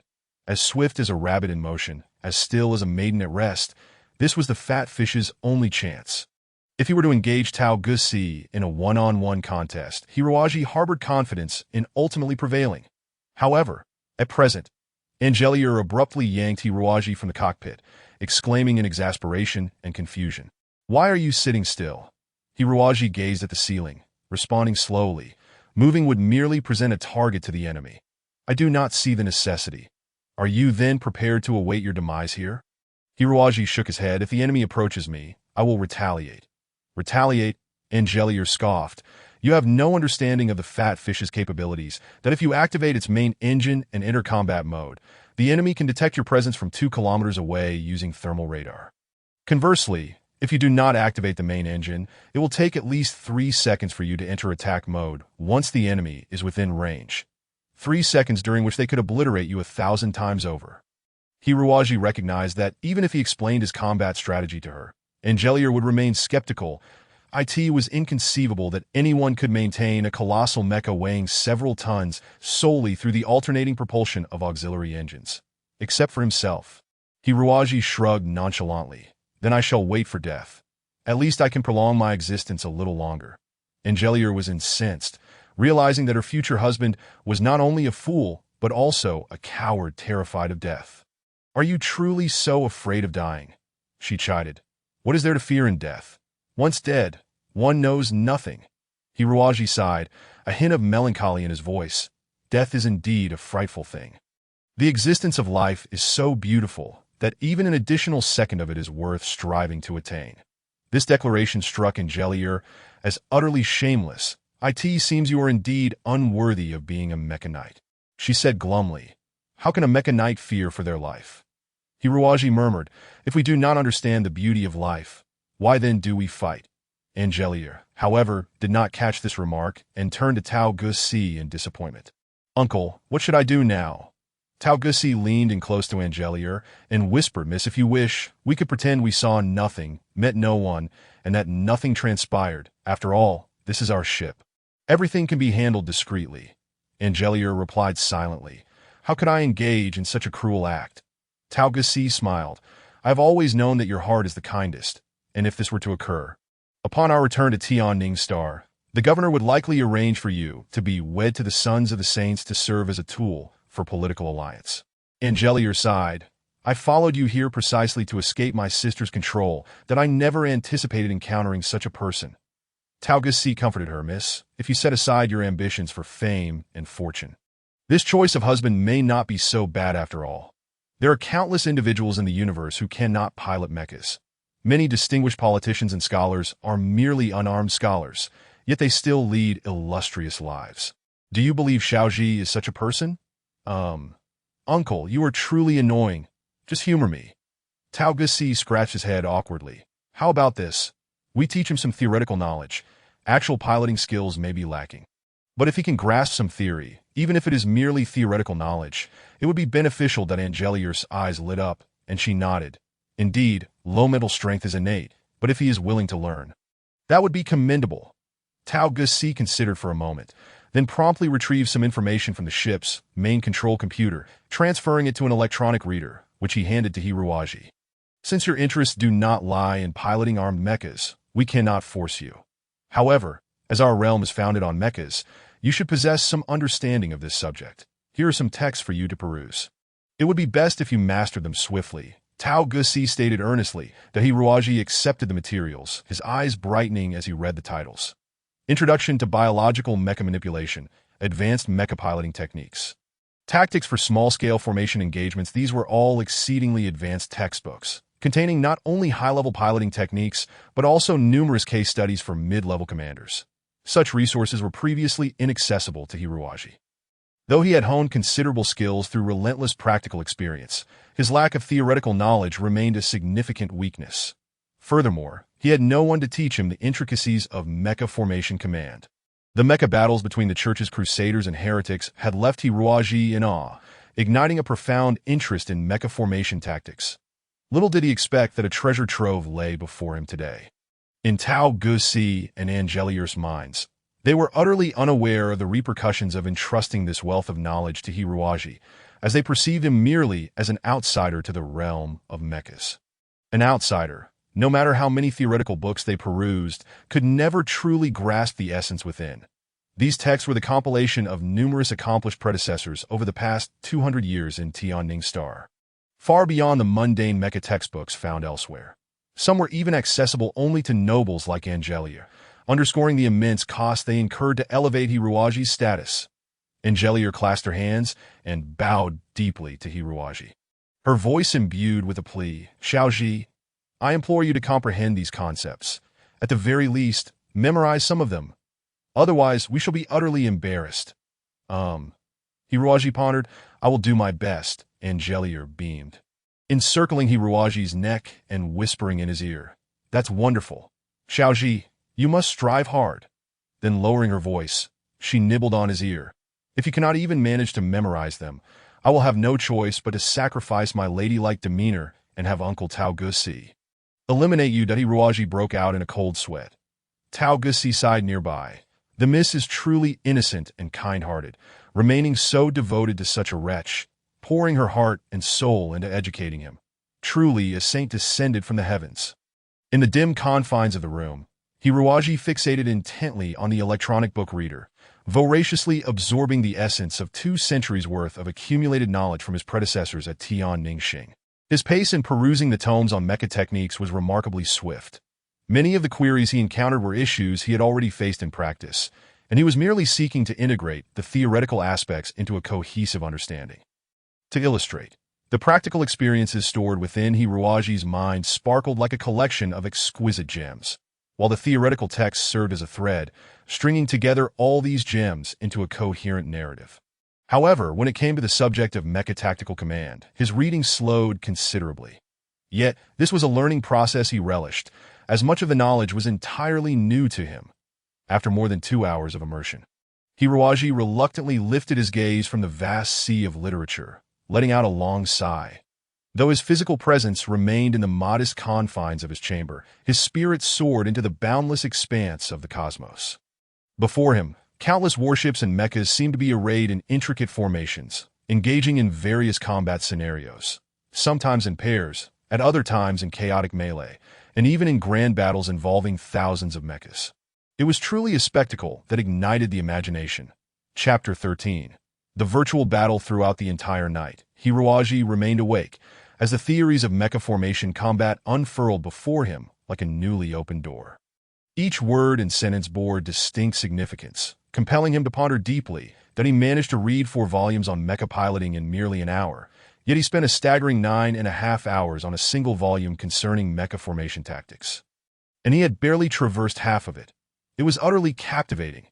Hiruaji sighed inwardly, reluctantly setting the book aside. Each morning, he would commence his practice of the black underworld bone technique to rejuvenate his body. After half an hour, he would feel as refreshed as someone who had slept for 8 hours. As Hiruaji entered a profound meditative state. Beneath the bed, Abu lazily yawned and crawled out. How dreadfully dull. There was nothing appetizing to consume, and he couldn't even catch a glimpse of that lovely sister. Abu felt quite dejected. Ever since boarding the spaceship, Hiruaji had instructed him to disguise himself as an ordinary pet robot. How infuriating. A pet robot is merely a lifeless entity programmed to react to the external world. How could it possibly compare to his own magnificent existence? Moreover, the food was subpar. The walls of the cabin were made of synthetic plastic, entirely devoid of the delightful crispness of metal. Feeling disgruntled, Abu crawled about until he reached Hiruaji, where he protested by tugging at his hair. At that moment, Abu fervently wished he possessed the excretory functions of those inferior creatures called humans, so he could relieve himself on Hiruaji's head. Bored out of his mind, Abu scanned the surroundings, hoping that Hiruaji might bring back some electronic magazines like Playboy or Attic. Suddenly, his eyes brightened as he spotted a gleaming metallic device on the table. With the swiftness of a hungry tiger pouncing on its prey, Abu darted over and firmly pressed down on the electronic book reader, liquid metal dripping from him, like saliva. Wait a moment. What if this was something important for the master? Abu pondered anxiously, conflicted between his desire to devour what might be a precious item and the guilt of potentially consuming something of significant value to Hiruaji. After deliberating, Abu smacked the table. Why not let a coin toss decide? If it lands on heads, he would consume it. If it stood upright, it must be something the master needed. When Hiruaji awakened from his meditative state, he found Abu licking his lips with satisfaction. Casting a chilling glance at the empty table and then at the bulging belly of Abu, he inquired with a forced smile, Abu, you didn't happen to eat the electronic reader I left on the table? Did you? The bristles on Abu's back nearly stood on end as he feigned ignorance, saying, "My esteemed master, what are you talking about? Your loyal servant has just awakened, knows nothing, and has seen nothing so that was the case." Hiruaji nodded, and a moment of silence fell upon them, their eyes locked in a silent stare. Suddenly, Abu let out a loud burp, and a screw rolled out of his mouth, spinning wildly on the table. This, Abu was drenched in cold sweat. Hiruaji's eyes narrowed, filled with a fierce intent.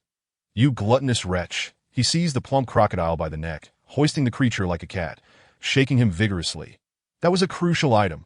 Spit it out at once. That's impossible. It's already been digested." Abu spluttered, gasping for breath. "Help! Help!" Inside it was extremely valuable data. "You fool!" Hiruaji exclaimed in frustration that if you had to eat it, you should have waited until I recorded everything. Master, are you referring to the data inside?" Abu asked amidst his struggles. Sensing the underlying meaning in his words, Hiruaji relaxed his grip, his expression darkening as he asked, "Indeed, do you have any means of recovery?" Upon realizing it was about the data from the reader, Abu felt a wave of relief wash over him and cheerfully replied, "If that is the case, master, you need not be angry that I, Abu, am an exceptionally wise being. Although all the metallic materials have been digested, I managed to copy all the data that was stored within. Haha, useful indeed, wouldn't you say?" In truth, he had been hoping to find something scandalous within the data, only to discover it was filled with tedious mecha knowledge and warfare strategies. Just as he contemplated erasing the data from his belly, Hiruaji awoke. Overjoyed, Hiruaji exclaimed, "You can extract this data?" Abu pondered for a moment and said, "Extracting it would be quite troublesome. Can't you merge souls with me? Once in the soul fusion state, I can project the data into your mind, and you will receive it directly. This was a method Hiruaji had never considered. Since Abu was a being summoned from a part of his own soul, their connection would facilitate the process. Abu transmitted all the newly absorbed information into Hiruaji's mind, akin to two computers exchanging data. In just 2 minutes, Hiruaji recorded all the information. Of course, these materials were merely temporarily stored in his mind. Genuine comprehension would require further exploration and study. Hiruaji closed his eyes, summoning the text in his mental domain. Finding it remarkably convenient for the next 3 days and nights, he worked tirelessly, not pausing for a moment, contemplating the strategic issues of mecha formations. If 3 days prior Hiruaji had been merely a solitary assassin, by the end of the 3rd day, he had become a competent mid-level commander, capable of orchestrating around 10 mechas in combat. Yet he was not satisfied. He craved practical engagement with others. Who should he seek out? Without a doubt, Teijisi was a formidable mid-level commander, yet Hiruaji did not wish for him to fully grasp his capabilities. Moreover, being merely competent was insufficient for Hiruaji. As he scanned his surroundings, his gaze fell upon the sleeping Abu. An idea sparked in his mind. "Abu!" Hiruaji seized him by the scruff, pulling him from his dreams, where the plump crocodile had been drooling and thrashing about. "You must have a complex computational system in that brain of yours, right?" Hiruaji eagerly inquired. "Of course. I am the smartest being in the universe." Abu yawned. "Now let me sleep. Dear master, I was just dreaming of unifying the universe and confining all female humans to my harem. We can ponder such matters later. For now, utilize your computational system to analyze those mecha command texts from the other day and calculate suitable formations for a simulated battle."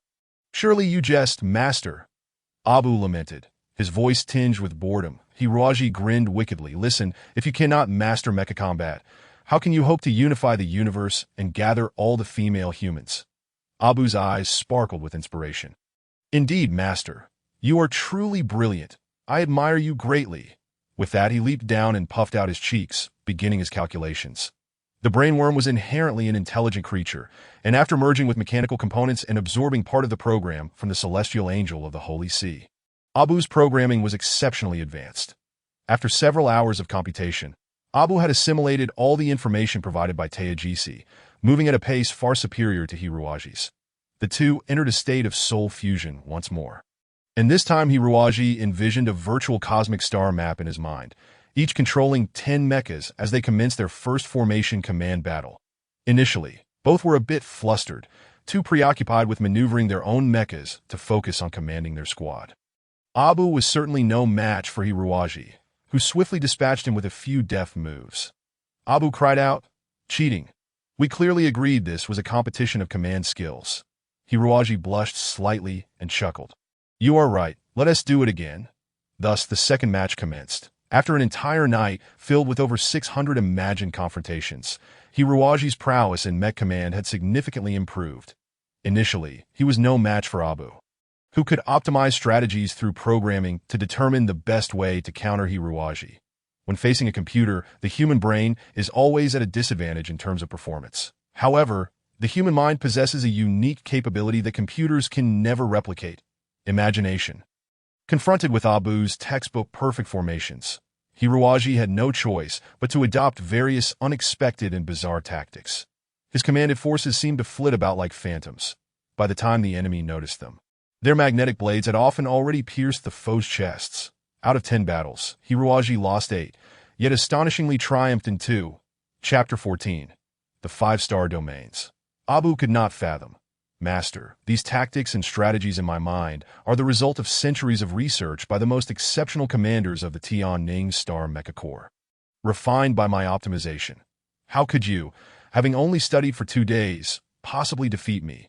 Hiruaji smiled faintly, because I did not adhere to the conventional wisdom of textbooks. Have you heard of a story from ancient Earth history? There was a time when computers ruled the world of chess, and no grandmaster could defeat them. The computers had recorded every brilliant move, and no matter what strategies the masters employed, they could find 1,000 ways to counter them. Yet one day, a 7-year-old child, who had only been learning chess for 3 months, inadvertently defeated a computer because his clumsy tactics were not recorded in the computer's database. Master's words indeed contain profound philosophy, rich in meaning, lofty and insightful. I can scarcely comprehend. For the past few days, Angelier had finally felt somewhat satisfied. Though the man who was to become her husband was rather dull, he had at least realized the importance of diligence. Secluding himself in his room to study for several days without emerging to days passed, and the Tianning Star Domain drew near, Angelier's heart fluttered anxiously.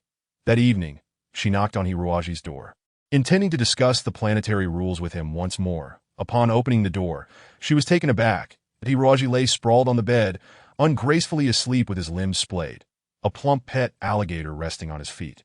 Soundly slumbering, Angelier, incensed, shook Hiruaji awake. "What on earth are you doing? I thought you were studying, yet here you are sleeping. What is going on?" Hiruaji mumbled, rubbing his eyes in confusion. He had just entered a soul fusion state with Abu, engaged in a mech battle in his mind, only to be abruptly roused. "You," Angelier's eyes welled with tears as she pointed at Hiruaji's nose, "you have utterly disappointed me. I don't believe I've done anything wrong." Hiruaji protested. "Have you studied the electronic book I entrusted to you?" "Of course." "Then bring it out. I shall quiz you with a couple of questions." "The book." Hiruaji's face fell. It seems to have gone missing. What? Angelier was utterly distraught. How could it be missing? That was invaluable material, and you failed to keep it safe. You. Hiruaji, drenched in sweat, explained, "Actually, even though the book is lost, I have thoroughly grasped the knowledge it contained. I am now at least at the level of a mid-tier commander, capable of coordinating about 30 mechs in formation combat." "You're lying. How could you learn anything if the book is lost?" "Well, before it went missing, I had memorized its contents." "How could that be possible? That book contained millions of words. You despicable fellow, have even learned to lie. This is simply unforgivable." Angelier's eyes turned red, and she plopped down on Hiruaji's bed, hugging her knees and weeping. "You are a rogue." The teacher was right. All men are wicked liars. Hiruaji felt helpless, casting a fierce glare at Abu. Abu shrugged nonchalantly, grinning mischievously as it crawled into Angelier's lap. Speaking solemnly, "Beautiful lady, you are correct. Men are indeed the most unreliable, ugly, and shameless creatures in this world. But I am different. I am so deeply affectionate, willing to live only for you." Angelier glanced curiously at Abu, soon ceasing her tears, and asked, "Xiaoji, your mechanical pet is quite peculiar. It can even say such amusing things." "Yes, indeed. This program is exceptionally advanced, capable of generating appropriate responses according to the current situation." "Yes." Angelier lifted Abu, nuzzling her face against its plump belly. "What a delightful creature. Which company produced this? I want to buy one for myself. This one is from a little-known company on Earth, which unfortunately went bankrupt soon after. Head Hiruaji was sweating profusely. What a pity, Enjilier sighed, stroking Abu's head, casting a forlorn glance at Hiruaji. We are about to arrive at the Tianning star domain. What will you do in this state? Hiruaji waved his hand nonchalantly. I don't see anything wrong with myself, that as long as one is happy in this world. Why must one study things they find uninteresting? But each of us bears responsibilities on our shoulders. Only what one willingly bears can be deemed a responsibility. If forced upon one, it is merely a burden. Then you must tell me what your plans are for the future. Hiruaji lifted his head. A hint of melancholy in his nearly black, crystalline eyes that he recalled Mu Xiaoping, who was drifting somewhere unknown, and the Dark Queen, equally lost, entrusted to him by his companions in the abyssal domain. He sighed. I have been searching for someone, a person who repeatedly appears in my dreams, that I know I must find her, protect her, and ensure her eternal happiness. Enjilier, with a tinge of jealousy in her voice, asked, is she a woman? She should be. How dare you? You cannot have another woman. I forbid it. Absolutely. Enjilier flashed a bright smile, defiantly declaring, if you take another woman, I shall kill her. Hiruaji snorted coldly, an imposing aura radiating from him.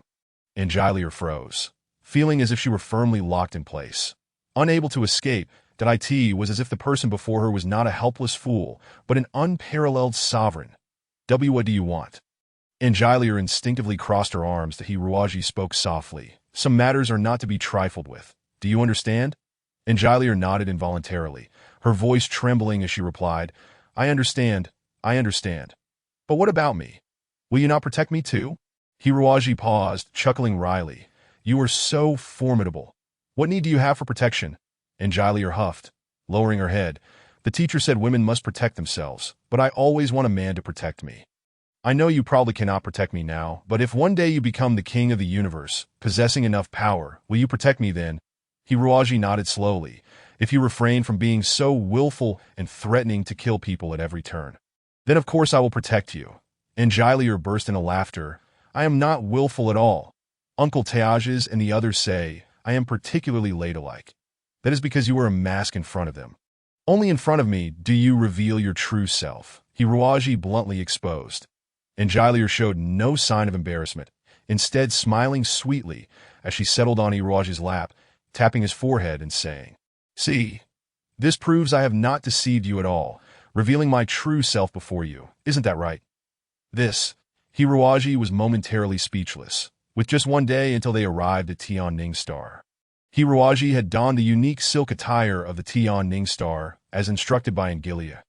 It was said that the people of the Tianning Star domain revered nature, and most planets within the domain were lush with pristine vegetation, leading to an abundance of natural resources. Thus, most daily necessities were purely natural. Teages summoned Hiruaji one last time to explain the situation in the capital of the Tianning Star domain. In our Tianning Star domain, everything is manageable. However, do keep in mind that there are many individuals from other star domains present. These people will, to varying degrees, harbor some hostility. Therefore, for someone of your special status yet lacking significant strength, you must exercise extra caution, Hiruaji replied. But aren't the people from other star domains all under the governance of the federal government? Tao Gusi chuckled. What era are we speaking of? The current federation is but a shadow of its former self. The true rulers of the various star domains are the local independent governments. He cleared his throat and elaborated. In truth, the calls for autonomy have persisted for the past 3 to 4 decades. The recent invasion by the insectoid species has conveniently provided a catalyst, prompting the major star domains to recruit soldiers and bolster their military might. The fleets within the federal army, divided among various factions, have decisively returned to their home territories for defense. It can be said that the Federation has officially met its demise. Hiruaji furrowed his brow, inquiring, what forces exist in the cosmos now?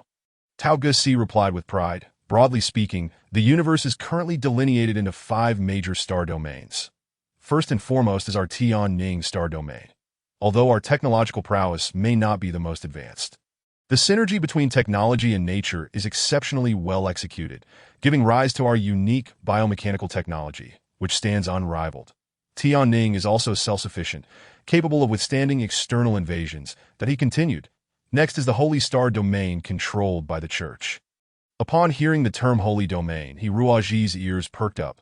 The actual territory of the Holy Star domain is rather limited, encompassing only about 10 inhabited administrative planets. However, the Church wields formidable economic power, allowing it to expand aggressively throughout the universe. Even within our Tianning star domain, many large corporations maintain intricate ties with the Church, making their covert influence significant. There are even intriguing rumors that the Church has developed a groundbreaking type of advanced mech, which, if deployed in battle, could render previous mechs obsolete. Of course, we cannot ascertain the veracity of such claims. Hiruji felt a chill of dread. This epic-making weapon was evidently the psychic mechs piloted by the Crusaders. The new humans operating these mechs could achieve terrifying psychic levels, indeed capable of inflicting mass destruction. Beyond the Holy Domain lies the Spartan Star Domain. There, the economic strength and mech manufacturing capabilities are not particularly impressive. Yet they produce the finest warriors. Tao Gusi continued. The Spartan Star Domain is founded on a policy of ironclad discipline that it is said that their children undergo rigorous selection at birth, subjected to harsh rituals involving strong liquor to toughen their delicate bodies.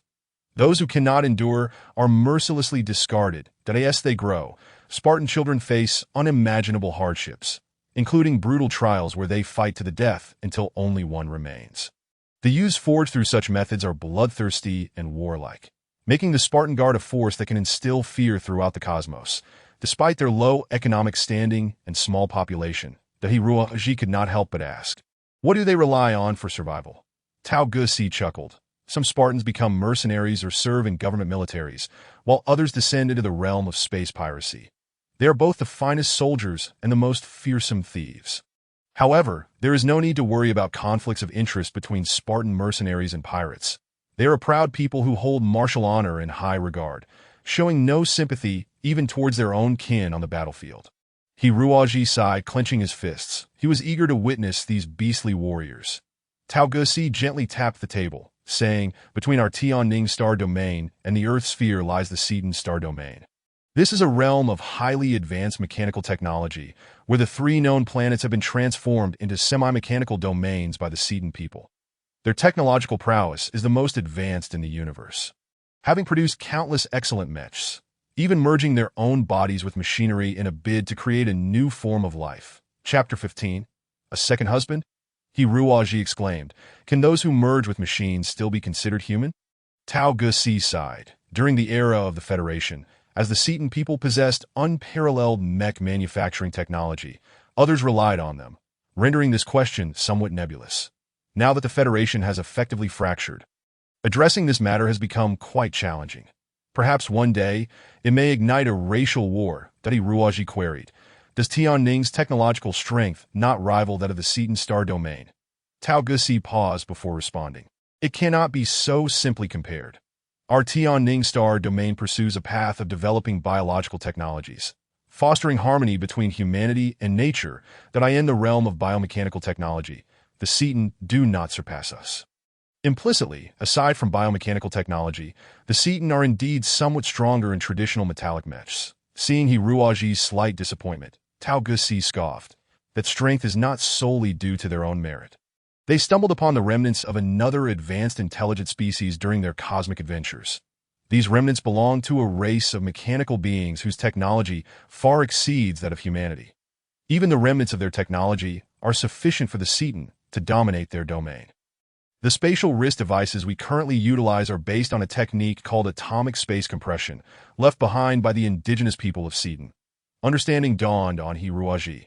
The ability of these beings to harness the scientific achievements of another intelligent species was indeed remarkable. Tao Gusi conceded that assessment is not entirely inaccurate. However, our governors and the Four Saints possess wisdom that is by no means inferior to theirs. Finally, we arrive at the most distant and enigmatic Eastern star domain.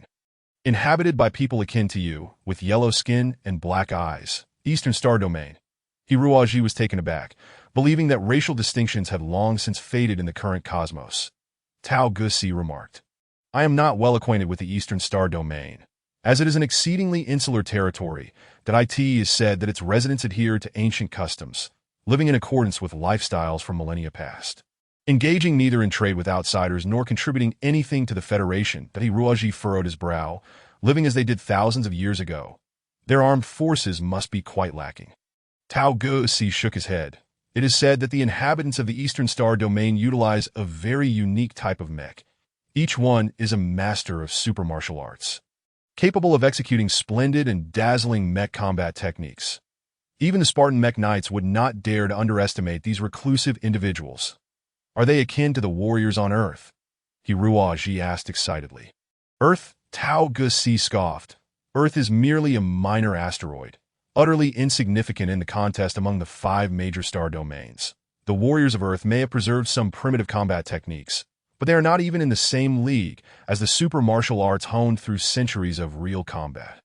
Hiruaji gritted his teeth, shocked to discover just how lowly Earth was regarded in Tao Gusi's eyes. This likely reflected the sentiments of all beings in the universe. You seem a bit puzzled? Tao Gusi observed, looking at Hiruaji with intrigue. No, not at all. Hiruaji quickly replied, it's just that as we approach Tianning, I feel somewhat anxious. Tao Gusi looked at him with a hint of pity and remarked, although the situation on Tianning appears tranquil, it is, in reality, exceedingly chaotic. Since the passing of the previous governor, 3 heirs, a son and 2 daughters, were left behind. The former governor intended to designate his eldest son, Philip, as his successor. However, matters on Tianning are rather complicated. Women hold a high status here, with female warriors comprising half of the military. Thus, the eldest daughter, Gloria, has been covertly eyeing the governor's seat. Tao Gusi sighed and shook his head. Though they share the same mother, Miss Gloria is entirely different from Miss Angelia. She is decisive and resolute, lacking any trace of feminine compassion, a veritable tyrant. She couldn't help but be astonished, realizing that Angelia's ruthless nature might indeed be hereditary. Perhaps their mother was a cold-blooded femme fatale. Nevertheless, Philip, as the formally designated successor, had not made significant errors in governance since taking office, thus holding some standing among the populace. Making him and Gloria evenly matched at this juncture, courting neutral factions would be most advantageous, and the optimal strategy for such a pursuit would inevitably be through marriage. Hiruaji suddenly understood. They intend to use Angelia as a bargaining chip. Tao Gusi nodded helplessly.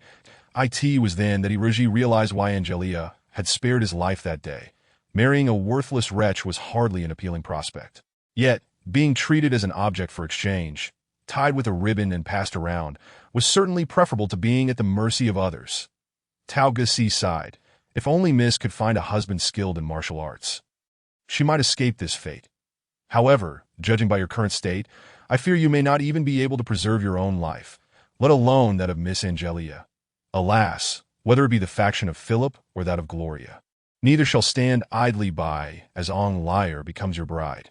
The most prudent course of action would be to render her a widow before your official union. Hiruaji was momentarily taken aback, then suddenly broke into a sinister smirk. Tao Gusi was puzzled, unsure of what the other truly meant. Had this unfortunate soul been utterly paralyzed by fear? The fervent glimmer in Hiruaji's eyes, however, spoke of his eager anticipation for the impending adventure.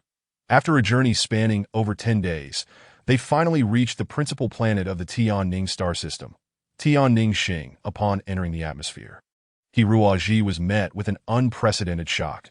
Beneath the crystal-clear azure sky, he beheld a lush expanse of verdant greenery stretching endlessly to the horizon, devoid of any trace of artificial construction. Tao Gusi pointed towards a dense thicket, exclaiming, "That is the administrative capital of the entire Tianning star domain. Qing Yi Chung, do you see it?" Hiruaji strained his eyes and discerned that within the jungle, numerous large plants had twisted into bizarre forms, intertwining to create structures. Most of the buildings were naturally formed from such flora, with only a scant few crafted from metal and concrete by human hands. Tao Gusi remarked, "We Tianning people find beauty in nature. The affluent reside within these living plant houses, while only the impoverished inhabit the concrete dwellings outside the jungle that a few small warships encircled them." Clearly the capital's patrol forces. Ong Lyre cast a pitiful glance at Hiruaji before being escorted away by her subordinates. Tao Gusi stated, We have filed a report regarding your situation to our superiors, and we expect a response shortly. In the meantime, please take refuge in the merchant's mansion. Under his guidance, Hiruaji boarded a small spacecraft, which circled the outskirts of Qing Yicheng for a while before landing in an empty area on the city's periphery. A solar-powered, pollution-free flying vehicle awaited him, and 2 guards escorted Hiruji to an opulent courtyard, remarkably secluded and singular in its architecture, that Hiruji felt a twinge of unease but resolved to remain calm. Dragging Abu into the room with him, the inhabitants here seemed to possess some knowledge of the situation, treating him with great kindness. After undergoing a series of stringent checks, Hiruaji enjoyed a refreshing hot bath and indulged in the exquisite cuisine of Tian Ningxing. He could not help but acknowledge that the culinary delights here far surpassed those of Earth.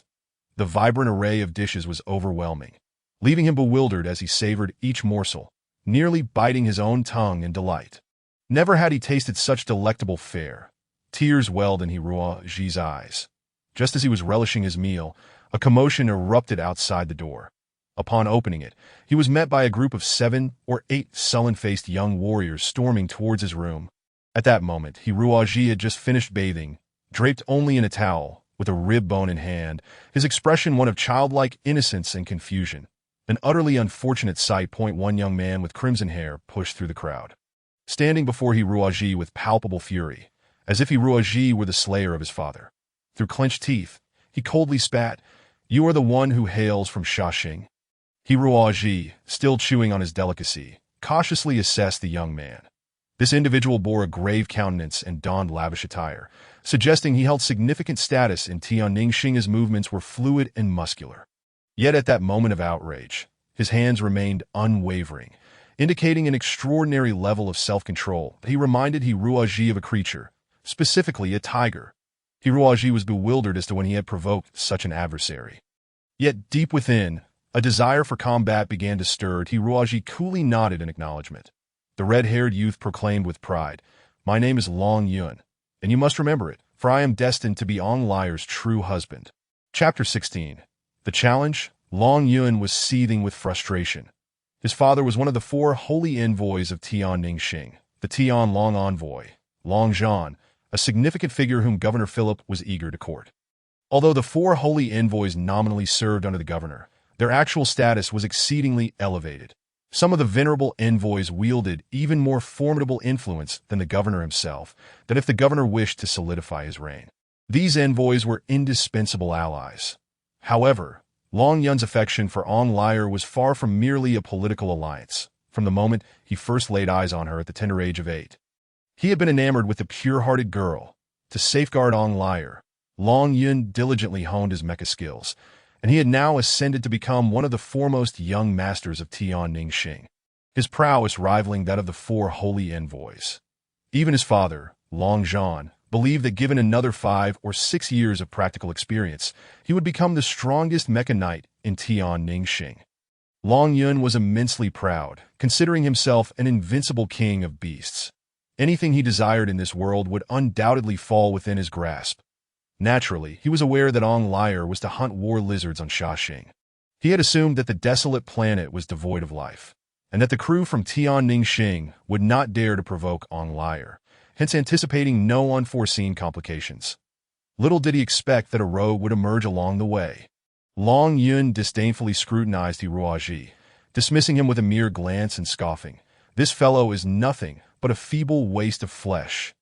Hiruaji appeared entirely oblivious to the insult, leisurely tearing apart the rib bone and savoring its flavor. Hey you! Are you even listening to me?" Long Yun's ire flared.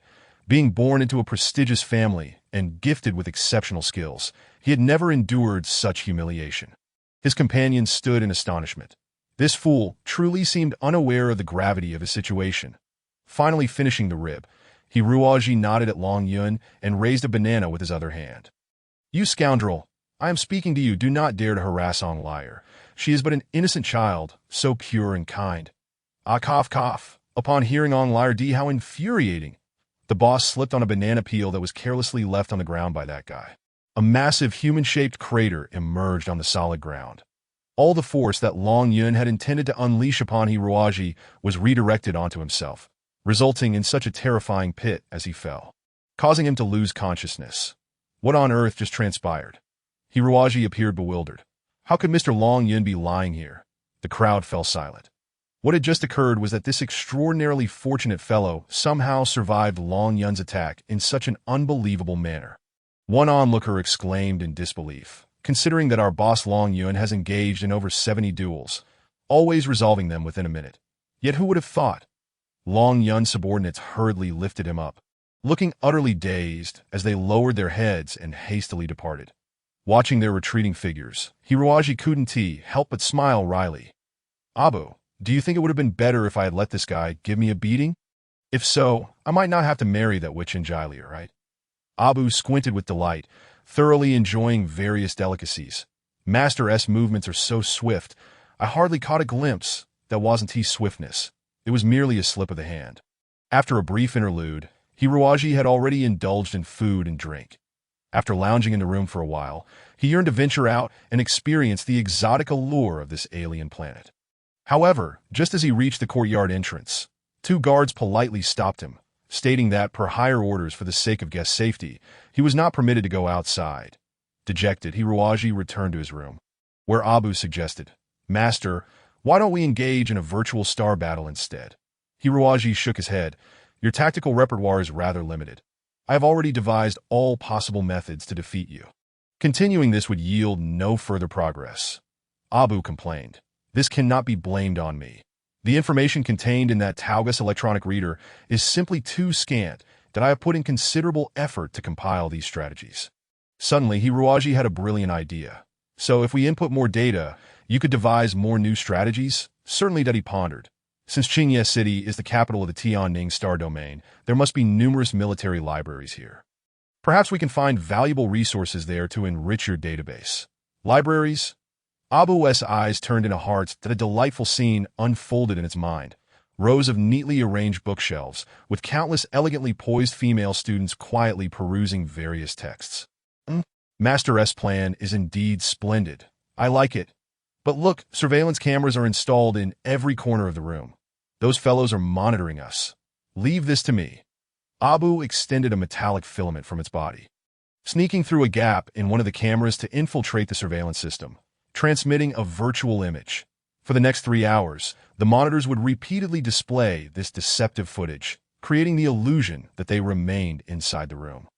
Hiroaji and Abu stealthily slipped out into the corridor. Upon reaching the doorway, Abu suddenly struck, launching 2 soul attacks into the guards' minds. The guards felt a sudden fog enveloping their brains, as if they had momentarily dozed off. By the time they regained their senses, Hiroaji had long since fled. The roads of Qingye City were enveloped in lush greenery, rendering it utterly unrecognizable to a newcomer like Hiroaji. The buildings were obscured by trees and flowers, making the entire city blend seamlessly with the forest. Generally, the residents of Tianning Star possessed a rather androgynous appearance, with both men and women being exceptionally handsome, exuding grace in every gesture. Some individuals even had slightly pointed ears, said to be a hallmark of pure Tianning lineage. Due to the prevalence of trees, transportation in Qingye City primarily relied on a type of green single-passenger flying vessel. These vessels, resembling giant butterflies, were painted in vibrant colors by the art-loving inhabitants of Tianning, flitting among the massive plants, transforming the entire city into a dreamlike realm that it took Hiroaji quite some time to locate the library. Fortunately, many places in Qingye City were equipped with electronic maps for the convenience of visitors from other realms. Entering one's destination would yield a detailed route. There were 5 large public libraries in Qingye City, along with 2 specialized libraries related to mecha studies. One focused on mecha development and manufacturing, while the other dealt with mecha combat and command. Hiroaji's eyes lit up. The latter was precisely what he sought. Upon reaching the Mecha Command Library, an hour had already elapsed. A day on Tianning Star lasts 28 hours, but most of the time, the sunlight is exceptionally gentle, providing an excellent growing environment for plants. This library was reserved for individuals with considerable qualifications in the mecha field, and the materials on Mecha Command that Hiroaji was most interested in were located on the 12th floor. However, borrowing required formal residency in Tianning Star. This, naturally, Hiroaji had no intention of acquiring this information through legitimate means that he and Abu quietly ascended to the 12th floor via a secure passage. Seeing no one around, they slipped into the ventilation duct through the restroom, gradually crawling toward the main server room. In this era, most books were preserved in electronic formats, and those ancient paper books often had electronic copies available for borrowing. This data was stored within a vast database. Abu, it's your turn now. I understand. Abu wriggled its robust body toward the library's main database, and due to its ability to liquefy into any shape, it faced no hindrance, swiftly slipping through the gaps into the server room. So much metal. The entire server room was filled with electronic equipment. The rare metals within were a gourmet feast for Abu. Lost in thoughts of food, Abu completely forgot why it was summoned, releasing countless metallic filaments to connect with all surrounding computers. It then began to devour. Chaos erupted within the library's management center as all data connections abruptly severed. And the power system malfunctioned, as if the main database had entirely vanished. Chapter 17. Crimson Dragon/Moon, how could this be possible? The administrator stared in astonishment at the data before him, the dark screen signifying the disappearance of all information. Long John stood silently before the administrator, asking in a deep voice, "What is going on?" Long Saint Envoy, I'm not sure. It seems there's a connection issue between my end and the central database, and the system is quite unstable. Long John nodded that he was the head of the first Mecha Academy in the Tianning Star Domain. Besides being exceptionally skilled in martial arts, Long John had profound theoretical research in mecha tactics and was a frequent visitor to this library. Suddenly, the administrator exclaimed, "The VR database seems to be having issues too." What? Long John understood the significance of the VR database. This library contained two parts of data. The first part consisted of books for general readers, stored in the regular database, accessible to anyone. However, a second portion, comprising particularly precious materials, was only accessible to mid-level professionals like Long John, including many cutting-edge research achievements from Tianning Star. This data was housed in the VB database, which was physically isolated from the outside world. In other words, only enemies within the library could inflict damage on it. Long John swiftly moved, commanding, "Immediately notify the security forces. We have a spy incursion." Within the ventilation duct, Hiruaji suddenly felt a wave of unease, only to see Abu frantically wriggling its legs, desperately crawling toward him, shouting, "Master, something terrible has happened." Before Hiruaji could react, an explosive force surged toward him from below with unprecedented intensity. This formidable power was unlike anything he had ever encountered. Fortunately, at the critical moment, Abu transformed into armor for him.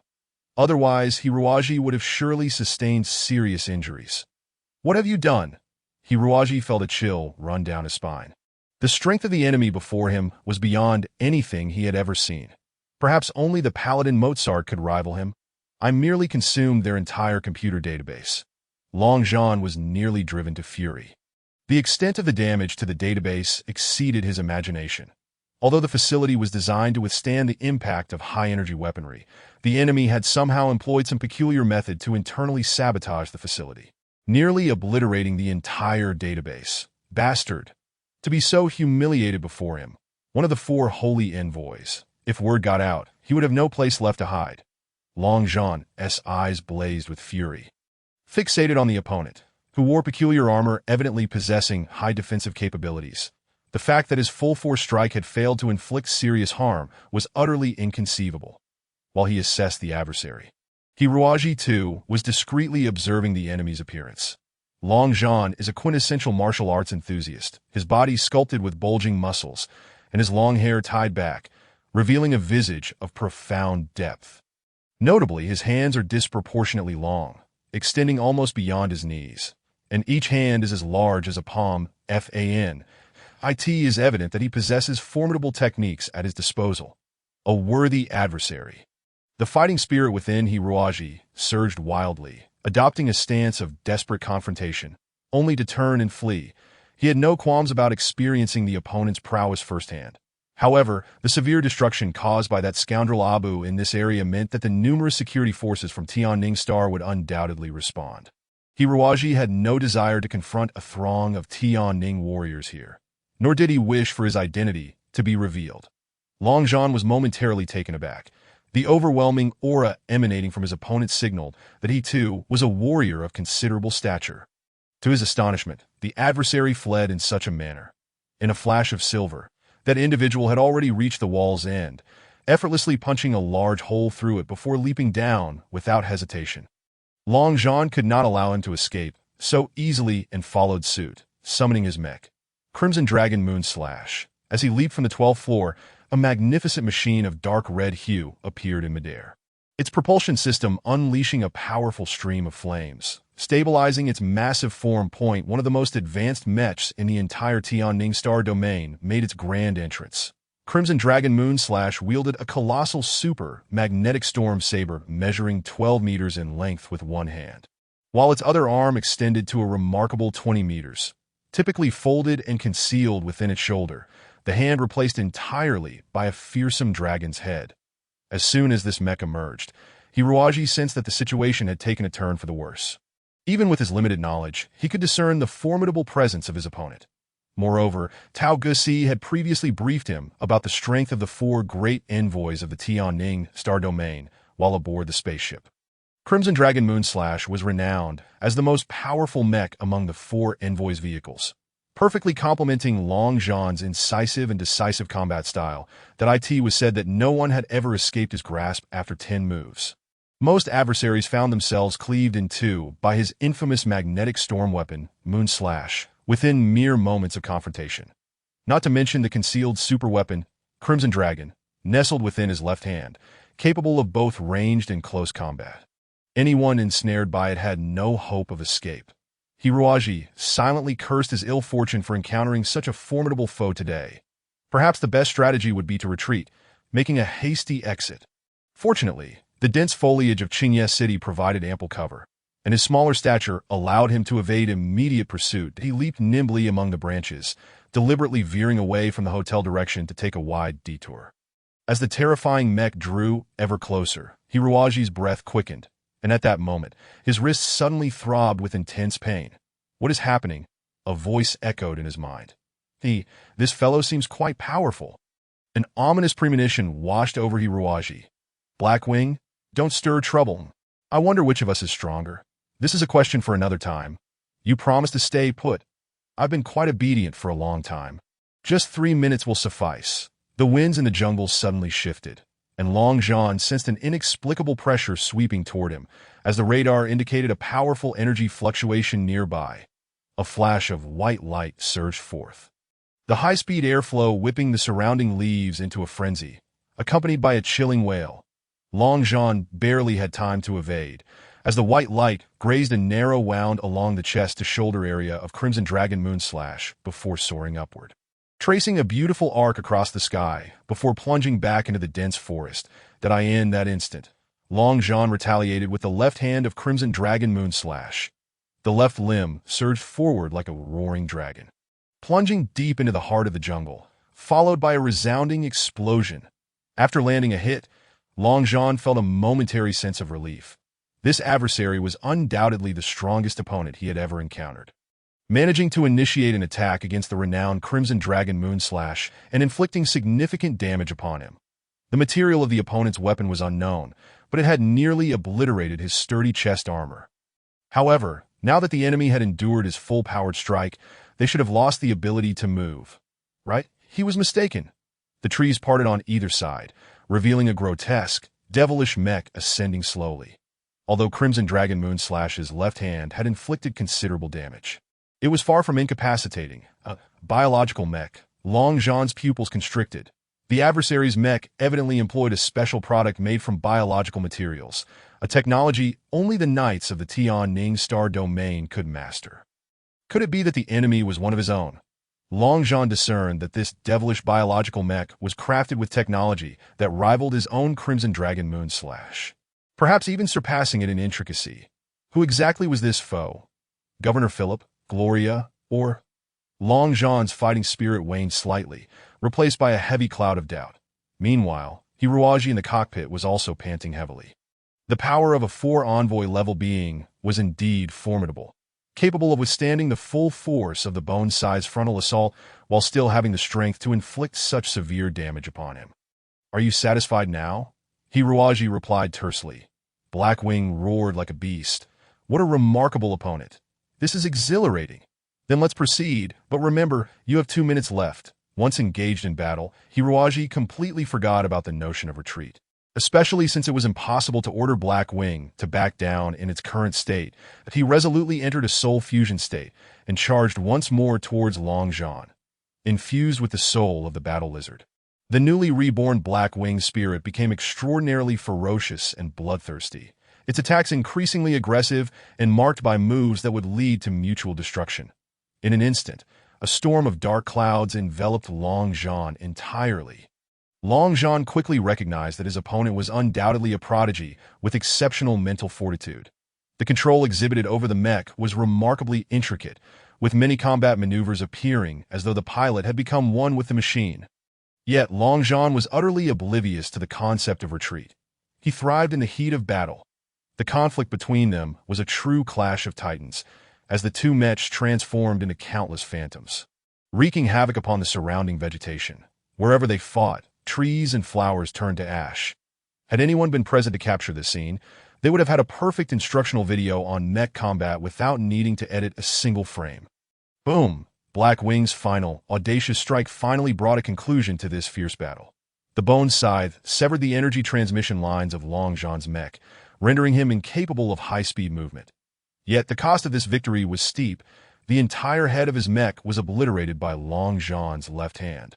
Long Zhan was perplexed. The electronic neural system of the mech was housed in its head, typically a well-protected area. Why would this individual sacrifice their head to destroy their energy system? A shocking revelation unfolded after the neural components were damaged. The opponent moved with the same fluidity as before, retreating a couple of steps before soaring high into the air, darting away into the distance. At this moment, the Tianning Star's defense forces finally arrived.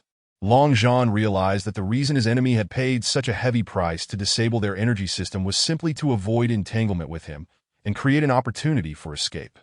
Well, with such an adversary in Tianning Star, it seems the coming days would be quite interesting indeed. Long Zhan squinted, watching the black mech disappear into the horizon, murmuring softly. The data screen before him recorded an array of astonishing statistics. Chapter 18. MIA Spy. Upon stealthily returning to the hotel, Hiruaji collapsed onto the bed, exhaling a long sigh of relief to my goodness. Do not be misled into thinking that battling someone like Long Zhan is a simple feat. Every part of Hiruaji's body was in agony. It is worth noting that after the soul fusion, Black Wing's pain receptors transmitted a full 100% of the suffering to him. This was no trifling matter. Furthermore, following the battle, Black Wing had sustained considerable damage. Although it possessed some autonomous recovery capabilities, Hiruaji still felt a pang of sympathy for it. Yet he did not harbor any regrets. The clash with Long Zhan had instilled a newfound confidence within him. Ever since witnessing Mozart's imposing psychic mech, Hiruaji had felt a profound sense of intimidation. While such feelings could motivate knights to strive harder, they could also severely undermine a warrior's confidence, making it difficult to perform at full capacity against similar opponents in the future. However, today's battle against Long Zhan had restored Hiruaji's confidence, for he perceived that Long Zhan's strength was comparable to that of Mozart. And since he had managed to fight Long Zhan to a standstill, he would at least have a fighting chance should he encounter Mozart again. This is all your fault. Hiruaji tapped Abu on the head, asking, "Did you find anything useful?" The plump crocodile, having absorbed an excess of metallic substances, was currently squinting its eyes, laboriously digesting while sifting through the vast database it had acquired, hoping to uncover something valuable. Abu let out a hearty belch and languidly remarked, "Of course there are useful resources. This database contains numerous classic mecha combat manuals. Once I analyze and organize them, I shall transmit them directly into my master's mind. If that's the case, it might be worthwhile. Damn it, those fellows shouldn't have discovered anything, right?" Outside, the faint sound of sirens echoed ominously.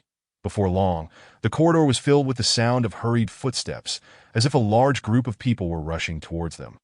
Bang! Hiruaji's door was forcefully kicked open, and a group of fully armed warriors stormed in, seizing Hiruaji with overwhelming force. Had his true identity been uncovered, a jolt of alarm coursed through Hiruaji's heart. A figure, resembling a captain, approached with a grim expression and proclaimed loudly, "No need for pretense. We are already aware of your true identity. Surrender willingly." True identity? Hiruoji narrowed his eyes, while Abu prepared for battle, both ready to create chaos and fight their way out. Indeed, the captain declared haughtily, "You are a spy for the Holy See." "What?" Hiruoji was taken aback. "What? That fool has been captured as a spy." Just as Long Zhan returned to his residence, he received this astonishing news. The informant was a seemingly frail young man, whose hair had a slight reddish hue, concealing a freckled, youthful face, appearing quite concerned about the matter. Despite being dressed in lavish noble attire, he did not exude an air of resolute determination. Rather, he seemed quite indecisive. Yet this individual was none other than Philip, the current ruler of the entire Tianning Star domain. "Teacher Long, my sister, she has gone too far," Philip lamented to Long Zhan, resembling a lost child who had finally glimpsed a sliver of hope in the wilderness. Long Zhan initially intended to share his encounter with the mysterious Mecha Knight with this ruler, but thought better of it, knowing that Philip would likely have no actionable insights to offer, only adding to his troubles. Since Philip's ascension to power, the policies of the entire Tianning Star had been dictated by a cadre of elder statesmen and Long Zhan himself. This was also the reason for Gloria's rebellious inclinations. Long Zhan pondered for a moment before stating, "We are all quite surprised by the incident concerning Miss Angelia. However, regardless of the background of the individual she brought back, even if he is indeed a spy for the Holy See, it is not within Gloria's rights to take unilateral action. Ruler, I fear this is yet another test of your limits by Gloria. If we do not adopt a firm stance this time, that which might take further liberties." Long Zhan was a staunch supporter of Philip, and as the power struggle between the two factions intensified, they had taken to referring to each other's leaders as which. Philip stated anxiously, "That individual is certainly not a spy for the Holy See.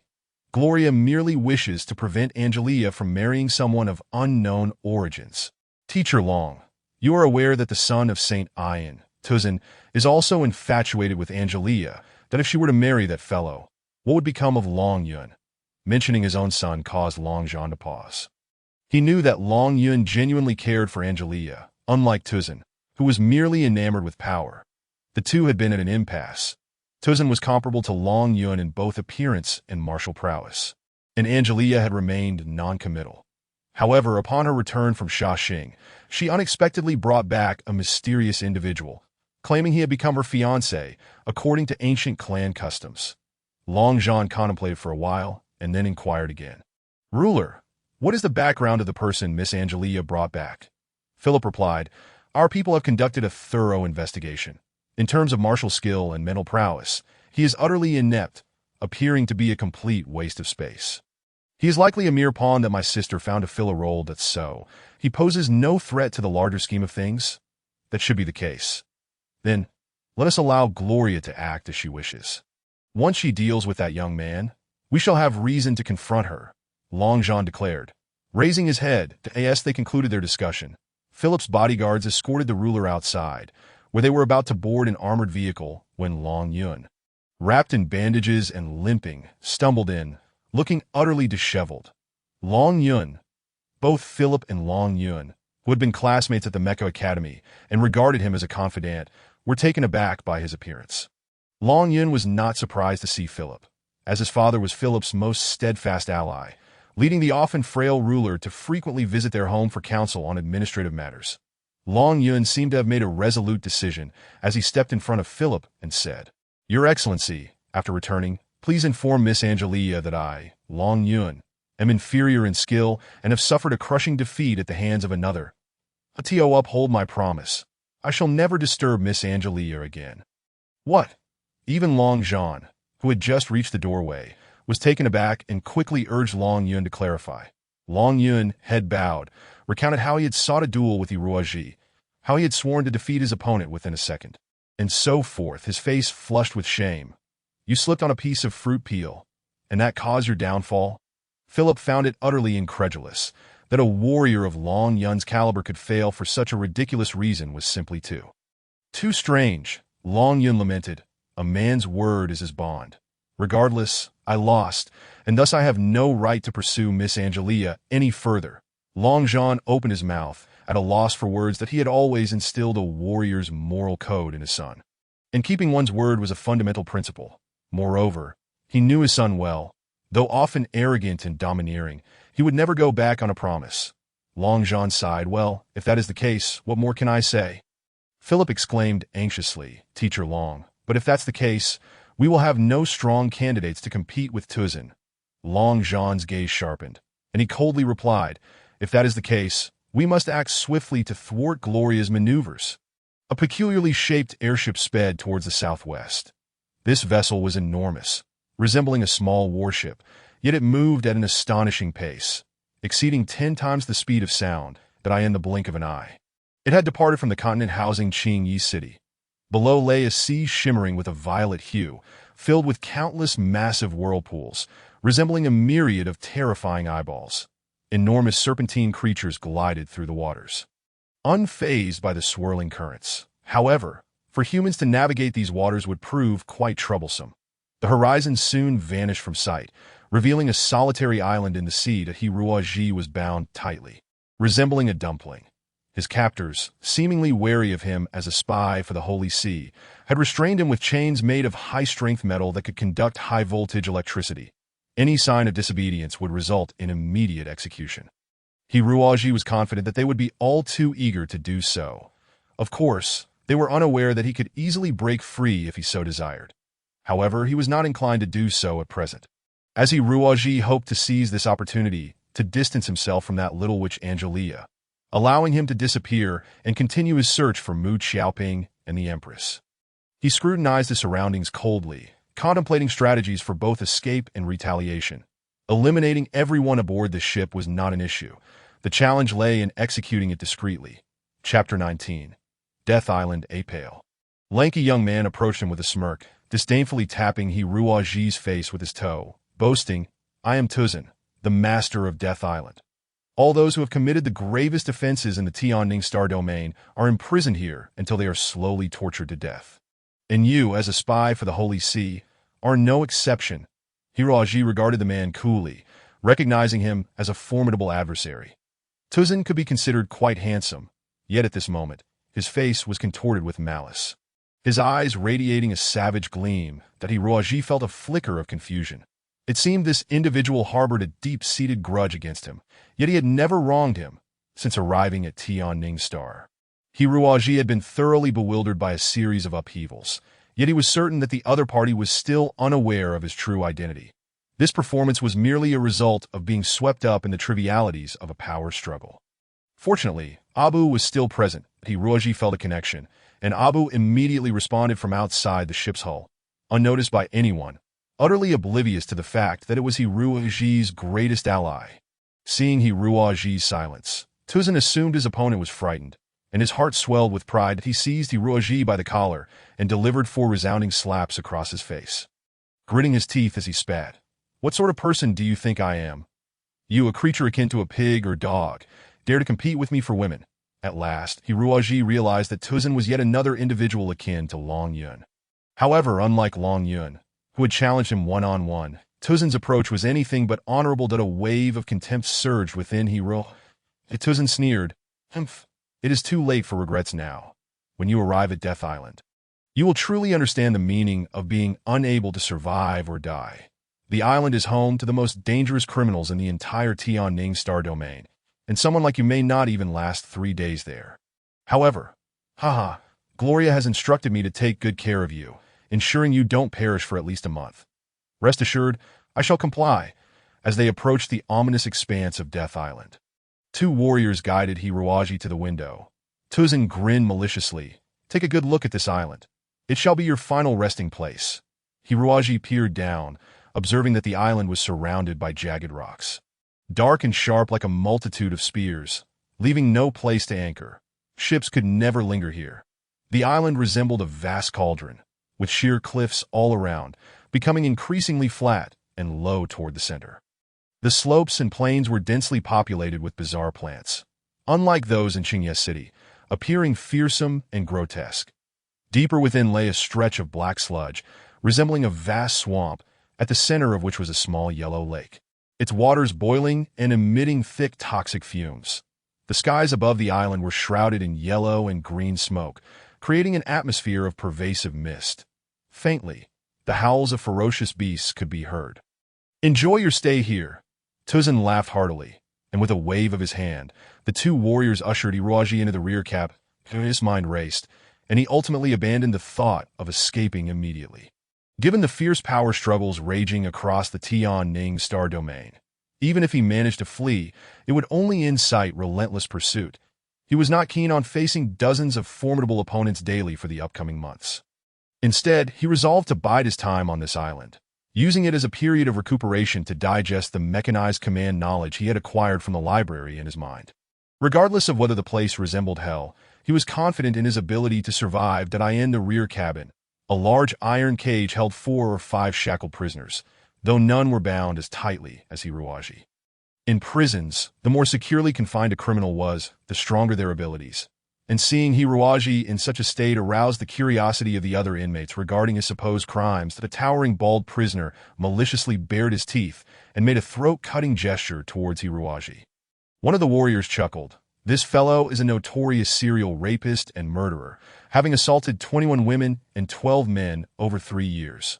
Once on the island, you all must learn to coexist. The convict, knowing his fate was sealed, remained unfazed, licking his lips and making various obscene gestures towards Iruaji. The warrior's expression suddenly hardened, and he barked, "To save your own skin, behave yourselves.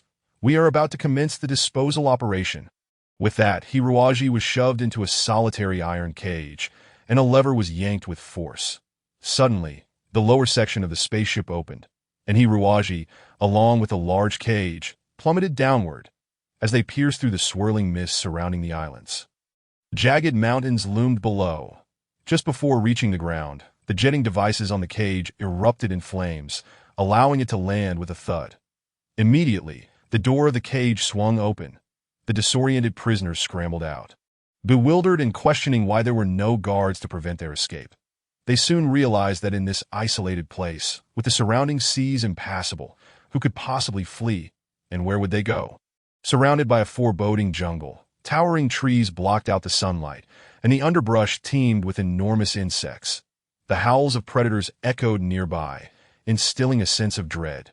The chains binding Hiruaji fell away, and he calmly flexed his wrists while mentally contacting Abu. The moment he was cast down, Abu had also descended alongside him. However, Hiruaji did not intend to communicate with Abu just yet. He needed Abu to scout the island and map the terrain thoroughly. That moment, the bald rapist approached with a lewd grin, drooling as he asked, "Hey, little one, care to share what crime brought you to Death Island with us?" Hiruaji narrowed his eyes, a surge of murderous intent swelling within him. He despised bullies like this rapist more than anything and resolved that if he had to expose his true strength before others, he would eliminate this scum on the spot. Just as he prepared to strike, a massive hand emerged from behind the bald man, snapping his neck with ease. Hiruaji focused and realized it was another prisoner who had been in the cage with him. This man had been curled up in a corner, seemingly resting, and had not moved when the cage fell, indicating remarkable self-control and martial prowess. Now standing, Hiruaji saw that this man was even taller and more muscular than the bald rapist. His physique resembling chiseled marble, towering over 2 meters. That he too was bald, but a rough steel plate adorned the left side of his forehead, secured with large screws, as if his skull had been shattered and crudely repaired. His face was grotesque, capable of terrifying even the bravest in the dead of night, as if the heavens had devoted all their energy to crafting his ironclad body while neglecting his appearance. Yet, the combination of his rugged features exuded an inexplicable masculine charm. "That I am Kratos," the giant said nonchalantly, as if nothing had occurred moments before. "That I detest rapists." That a middle-aged prisoner behind them interjected, "Enough with the chatter. Let us get out of this cursed place. I sensed danger lurking." Just as he finished speaking, 2 enormous leeches, thicker than pythons, emerged from the ground, ensnaring the remaining 2 prisoners. They struggled desperately, but were quickly reduced to a mass of rotting flesh by the corrosive secretions from the leeches' mouths. The middle-aged prisoner let out a frantic scream, rushing towards Kratos and Iruaji. Unfazed, Kratos charged at a nearby tree, astonishingly breaking it in half with a sheer force. He swung the hefty trunk, smashing the 2 leeches with a sickening splatter. Their bodily fluids appeared corrosive as well, and Iruaji felt a sharp pain when a droplet landed on his skin. The middle-aged prisoner was similarly affected. Flailing his arms in agony, Kratos, however, remained stoic, as though this was merely a routine occurrence. "Let us move," Hiruaji urged, "but we must ascend the mountain." He surmised that deeper in the swamp below were likely more ferocious beasts, while the cliffs, with their sparse vegetation, were less likely to harbor predators. Chapter 20. The monster ranch. Kratos nodded, taking several powerful strides forward, his long legs covering ground swiftly. Hiruaji managed to keep up. Though the middle-aged prisoner struggled to keep pace, Kratos glanced back and, without hesitation, hoisted the middle-aged man under his arm, as if lifting a chick. After running for 10 minutes, the trees finally thinned, and the rocky terrain emerged. Seeing the leeches hot on their heels, Kratos summoned all his strength, hurling large stones downwards. That he was a born warrior, able to wield anything as a weapon. The boulders flew from his hands like projectiles, swiftly and accurately obliterating the pursuing leeches. The middle-aged prisoner, exhausted from being carried, was left speechless by Kratos' incredible skill, merely gasping for air. Unfortunately, the air in this place was foul, filled with toxic gases, prompting him to cough. Kratos glanced at Hiruaji, stating calmly, "It seems I should not have intervened earlier." Hiruaji's heart sank, realizing that Kratos had become wary. They had traversed 3 kilometers of treacherous terrain in just 10 minutes, breathing in toxic air. The fact that Hiruaji remained so composed indicated he was a monster of the same caliber as Kratos. Hiruaji furrowed his brow. "My name is Hiruaji. I truly appreciate your help earlier." He understood that hiding from this man was futile and sought to secure his friendship. That I in such a perilous environment, gaining the alliance of a powerful individual was invaluable. The middle-aged prisoner finally regained his composure, wiping his mouth and exclaiming, "I'm called Joe. Damn it. We're really doomed this time." Hiruaji chuckled softly, plopping down on the ground, gazing at the vast, dark forest with a sense of calm. "Since that's the case, let us take a moment to appreciate this beautiful scenery before death arrives." Kratos was taken aback by the small man's nonchalance. His regard for Hiruaji rising another notch, he too sat down, frowning as he looked into the distance. "Those people have no reason to let us die like this. Huh. If their intention was to kill us, they wouldn't go through such effort to bring us here. It's far too simple to eliminate someone." Indeed, Hiruaji remarked that they could have killed us at any moment. Qiao Zhe's eyes widened as he exclaimed, "Are you unaware of Death Island? Are you not denizens of Tianning Star?" The two shook their heads in unison. Qiao Zhe sighed and said, "No wonder then. Every inhabitant of our Tianning Star region is familiar with the name Death Island." Hiruaji inquired, "I only know it as a prison specifically for serious offenders." Qiao Zhe replied with a bitter smile, "If it were merely a prison, that would be one thing. At least being incarcerated there wouldn't involve capital punishment. Death Island is better described as a ranch." "A ranch?" Hiruaji echoed. "Indeed. You are likely aware of our renowned mecha manufacturing on Tianning Star, particularly the use of biological materials. However, the creatures capable of producing mechas predominantly inhabit remote planets and are exceptionally fierce and cunning. If we were to hunt them down, it would not only require considerable time and money, but also have a very low success rate." Hiruaji nodded, recalling how Tao Gusi and others had hunted the sandstone battle lizards on Sandstar. If there were a few more battle lizards, it would indeed be likely that the situation could turn disastrous. Clearing his throat, Qiao Zhe glanced down anxiously and continued, "Thus, someone later suggested that instead of killing the captured alien creatures, we should try to cultivate them artificially." This proposal was swiftly implemented, leading to the establishment of numerous electronic mechanized ranches on Tianning Star, even employing cloning technologies to create new ferocious beasts. This allowed for large-scale production of biological mechas. Hiruaji interjected, "But how could it be that simple?" Qiao Zhe explained, "Most of the beasts cultivated in this manner perished, and those that survived lost their innate wildness. Their biological materials were unsuitable for mecha manufacturing.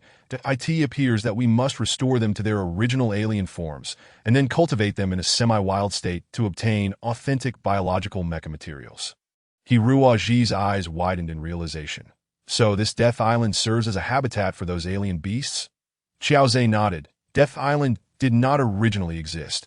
It was a mountain range beneath the tranquil sea. Later, government technicians detonated explosives underwater, causing a dormant volcano to erupt and break the surface. thus forming this oddly shaped island, that we are currently situated at the original volcano's crater. And no wonder the toxic gas here is so dense. Only in such an environment can those alien beasts thrive. Initially, the government released 11 types of beasts capable of producing mechas and cultivated a large number of alien plants, since it is surrounded by the sea. There was no concern for ecological imbalance. After decades of evolution, those alien beasts reproduced here, gradually forming an independent ecosystem. As Xiao Zhe elaborated on this topic, he spoke as if he were a seasoned orator. However, despite the increased presence of alien life, another awkward issue arose. How to capture these creatures to manufacture mechas? If this step could not be achieved, the purpose of establishing this island would be rendered moot. Initially, the government dispatched an elite hunting team to the island, but these beast combat capabilities far exceeded their expectations, and due to human intervention, they seem to have undergone some mutations in their evolution, showing no response to tranquilizers. Thus, the first hunting team, consisting of 20 mechas, met with disaster, all perishing at the hands of the beasts. Kratos scoffed from the side. The caliber of Tianning Knights is truly limited to this. Xiao Zhe, feeling somewhat embarrassed, defended because we required the biological materials of these beasts for mecha manufacturing.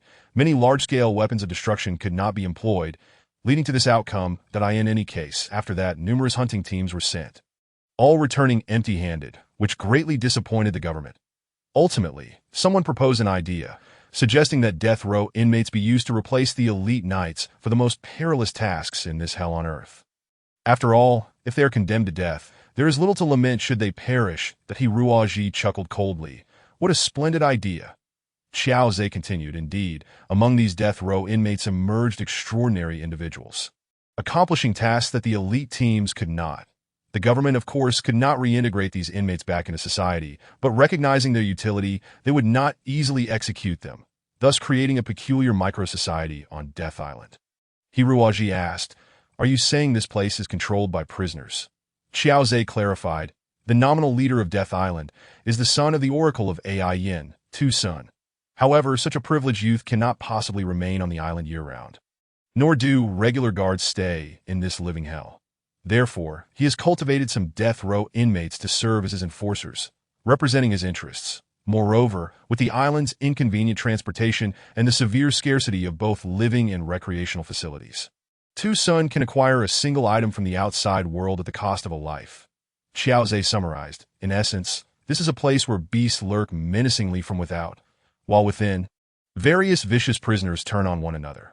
Everyone is willing to draw blades over trivial items like cigarettes or discs, and if a certain number of beast corpses are not provided each month, Tu-Sun will cut off food and water supplies. This is how he maintains control over this stronghold." Ruoji inquired curiously, "Mr. Qiao, how come you are so familiar with this place? Even an ordinary resident of Tianning Star might not know the intricacies of this prison." Xiao Zhe chuckled awkwardly. "Because I anticipated this day would come while conducting business outside, I meticulously studied all the details of Death Island, hoping to devise a means of escape once I arrived." "Have you thought of a way?" Xiao Zhe lowered his head. No one can escape from here, down on the spaceship. I almost resolved to take my own life, but I could not bring myself to make that final decision. Alas, how much better it would have been to let those giant leeches consume me. Even if it was painful, it would have been but a fleeting moment. Kratos ominously remarked, "That would be easily done. I could simply toss you over the edge, and I assure you, it would take less than half a second for those creatures to tear you apart. How about it? Would you like some assistance?" Xiao Zhe shivered. Too frightened to respond, Hiroji interjected, "Mr. Qiao, what crime did you commit to end up here?" Xiao Zhe smiled faintly, stifled a yawn, and did not answer. Suddenly, he tightly grasped his left hand, coldly stating, "Mr. Qiao, this joke is not amusing." Xiao Zhe stared in disbelief as he opened his left hand, revealing a black crystal resting steadily in the center of his palm. Shocked, Xiao Zhe murmured, "Impossible, impossible." In the entire Tianning Star region, who could have discovered my theft skills? Hiruaji realized he had been fortunate. Xiao Zhe was evidently a master thief, his movements swift as lightning, and Hiruaji had not perceived a thing. Chapter 21. The Leg-Breaking Thief King. However, for all his skill, he had stolen the black crystal forge from the Abyssal Domain, a crystal with a bloodline connection to Hiruaji, once separated from its host. It immediately triggered an alarm. Had it been another object, or amidst the bustling streets, Qiao Zhe might have succeeded. Qiao Zhe gazed at Hiroji as if he were a monster, ruing, "Am I truly so foolish? I can't even manage something so simple. No wonder I was sent here to be fed to leeches." With that, he returned the black crystal to Hiroji. "Curious," Hiroji asked, "with your skills. Stealing from ordinary people would be a breeze. How could you possibly be caught?" Qiao Zhe's eyes widened as he spread his hands, saying, "Look at these hands. After decades of rigorous training, if my only aim were to earn a meager living by stealing from ordinary folks, what would be the point? If I possess such extraordinary skills, I must aim for the pinnacle of thievery, to steal from the impossible and pilfer the unpilferable." As he spoke, he squinted and gestured animatedly. "Resembling a madman, that's so. Whom did you actually steal from?" Qiao Zhe exclaimed triumphantly. "Surely you have heard of Long Zhan, one of the 4 holy envoys of Tian Ningstar. His Mecha, known as Red Dragon Moon Slayer, is among the most powerful machines on Tian Ningstar, and my target was the spatial wrist wheel that houses this Mecha. The spatial wrist wheel is an essential tool carried by every Mechanite, for it is where their Mecha is stored, making it utterly implausible for it to be detached without reason. Completing such a task was indeed exceedingly challenging." Qiao Zhe continued. "You might not believe it, but I had already succeeded. However, I thought to myself, Long Zhan is after all one of the leaders defending our Tian Ning Star. If he were to lose his Mecha, it would surely diminish our combat strength. So after toying with it for a couple of days, I intended to return the spatial wrist wheel to him. That it was during this process that I was caught." She found it both amusing and admirable. Upon losing his spatial wrist wheel, Long Zhan was naturally filled with an overwhelming sense of urgency, acutely aware of those around him. In such circumstances, returning the wrist wheel was a task infinitely more challenging than the initial theft. Moreover, facing an opponent of Long Zhan's caliber, being caught was to be expected. That Hiroji could not help but remark, "If you were to convey this sentiment to Long Zhan, I doubt he would share your perspective." Qiao Zhe managed a bitter smile, recounting, "In that chaotic moment, I was discovered by Long Zhan's son, Long Yun. The young man exhibited a disheartening lack of respect for elders and youth, and promptly delivered me to the Qingye city security forces, who were more intent on currying favor with Long Zhan than showing leniency towards me. Those wretched beings." Rolling up his pant leg, Qiao Zhe continued, "Credos, do you think your speed is impressive? If it weren't for these injuries, I could traverse this mountainous path in mere moments without your assistance." His legs bore a mottled hue, the skin stretched and translucent as if a gentle poke could pierce through. Hiroji frowned, observing, "What weapon was used to inflict such cruelty? Your thighs, kneecaps, and ankles are already fractured." Qiao Zhe forced a smile, explaining, "In our Tian Ning Star domain, we adhere closely to the natural order. This injury was caused by a wooden stick crafted from the roots of a peculiar plant on Chiwa Star." Coated with a speck, Qiao Zhe was left speechless, stammering, "Where did this monster, come from?" Kratos replied with pride, "I was born in the Spartan Star domain." The mention of Spartans instantly ignited Hiroji's excitement. Chapter 22. The Shaman. That day on the ship, he had heard Targos introduce the 5 major star domains. The mecha manufacturing technology of the Spartan Star domain was not the most advanced, nor were its resources the most abundant. Yet every Spartan was renowned as an exceptional warrior. From Kratos, Hiroji could already glimpse the incredible might of these legendary fighters. However, Qiao Zhe was taken aback. Trembling as he said, "As Spartans, the Tian Ning Star people revered nature and elegance, possessing a profound interest in literature and the arts. Among the 5 major star domains, they held a particular disdain for the bloodthirsty and brutal Spartans. In truth, Spartans were not well liked across the star domains, as they had little to offer beyond their martial prowess. Wherever Spartans appeared, endless bloodshed often followed, and ultimately, it would require other Spartan warriors to bring such carnage to an end." Kratos shot him a sideways glance, his voice low. "And what of it?" Qiao Zhe forced a smile. "If you are as formidable as you say, our days on the island will likely be much easier." Kratos retorted coldly, "To survive, one must continuously enhance their strength. I will not assist a useless waste." Qiao Zhe felt a pang of frustration, realizing there was little to discuss with this brute. Hiroji seemed far more cultured and reasonable. He plastered a smile on his face and asked, "How did you come to be here, little he?" Hiroi touched his face and replied nonchalantly, "They say I am a spy sent by the Holy See." Ah, Qiao Zhe thought to himself. This individual, seemingly unremarkable, was even more exaggerated than the Spartan brute. The relationship between the four major star domains and the Holy See was indeed quite delicate on one hand. Many adherents existed within the four domains, and they ostensibly adhered to the authority of the Holy See. Yet, once the Holy See sought to extend its dominion from the spiritual to the political realm, the four-star domains were unlikely to compromise their independence. Thus, the covert struggle against the Holy See was indeed fierce. The Holy See boasted the universe's most powerful knights and Mecha, their strength subtly eclipsing that of the major star domains. To become a spy was to be among the elite of the elite. Qiao Zhe expressed his doubts. That seems rather improbable, doesn't it? If you truly were a spy, there should be prisons for political prisoners. And our Tianning star has not formally severed ties with the Holy See. Our nominal relationship remains decent. Even if a spy were discovered, the usual response would be expulsion. That Hiruoji grimaced and nodded in agreement. Your analysis is quite astute. Kratos' gaze flickered as he interjected. I do not believe you are a warrior of the Holy See. Hiruoji inquired curiously. Why not? Kratos, resembling a beast, sniffed the air as he responded. I do not detect the scent of a Holy See knight upon you. With that, he broke into a grin, adding, I once dispatched 3 knights of the Holy See. Their stench was unbearable. Qiao Zhe gasped in shock. While Hiruoji was elated, for he had finally found a commonality with Kratos, that Hirui stated plainly, I hail from Earth. As for the other inconsequential matters, they escape my recollection.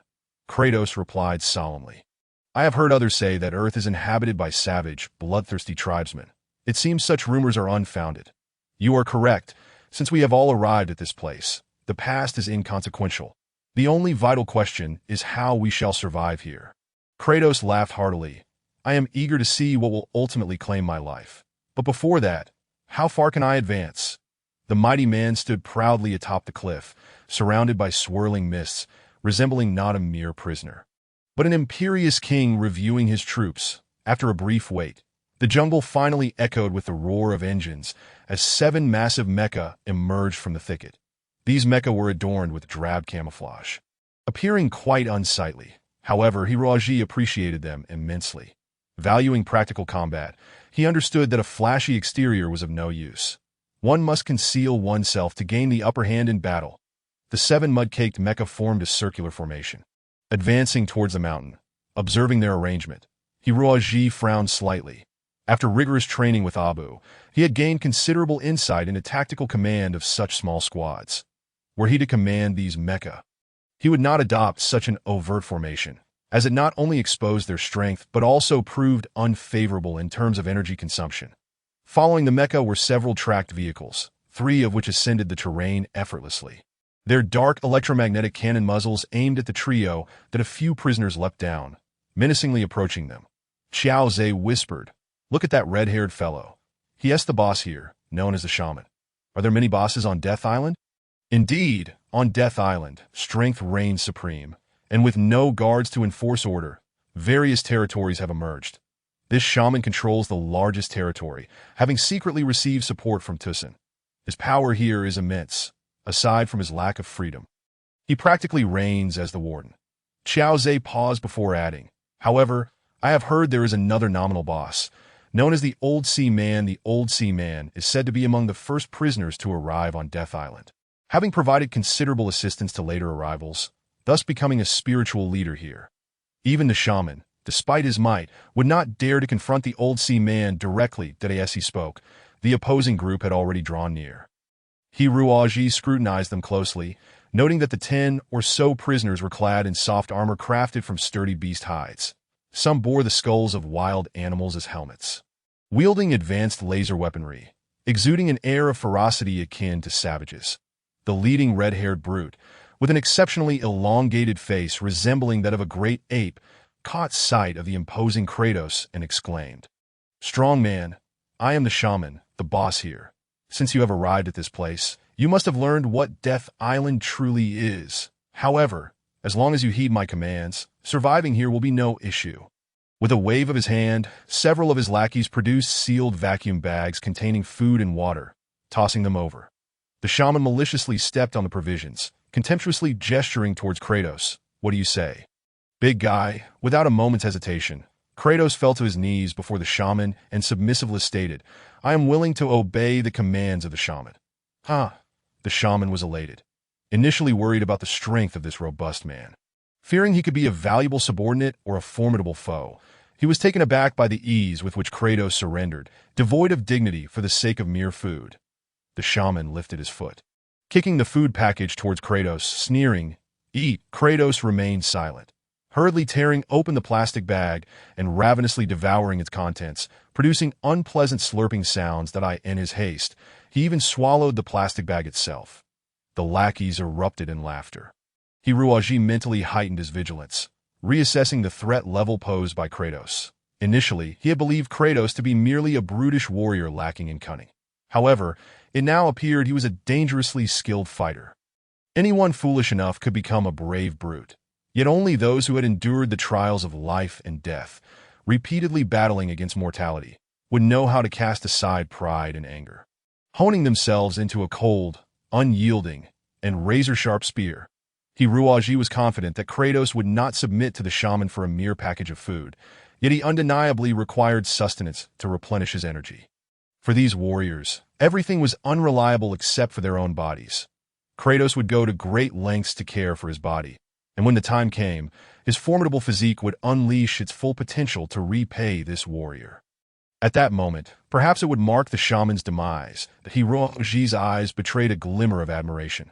Kratos cast a fleeting glance at him, a hint of provocation in his eyes, as if to suggest that among the crowd, only Hiruaji was his true rival, for they both were pure warriors. The shaman tossed over a second package of food.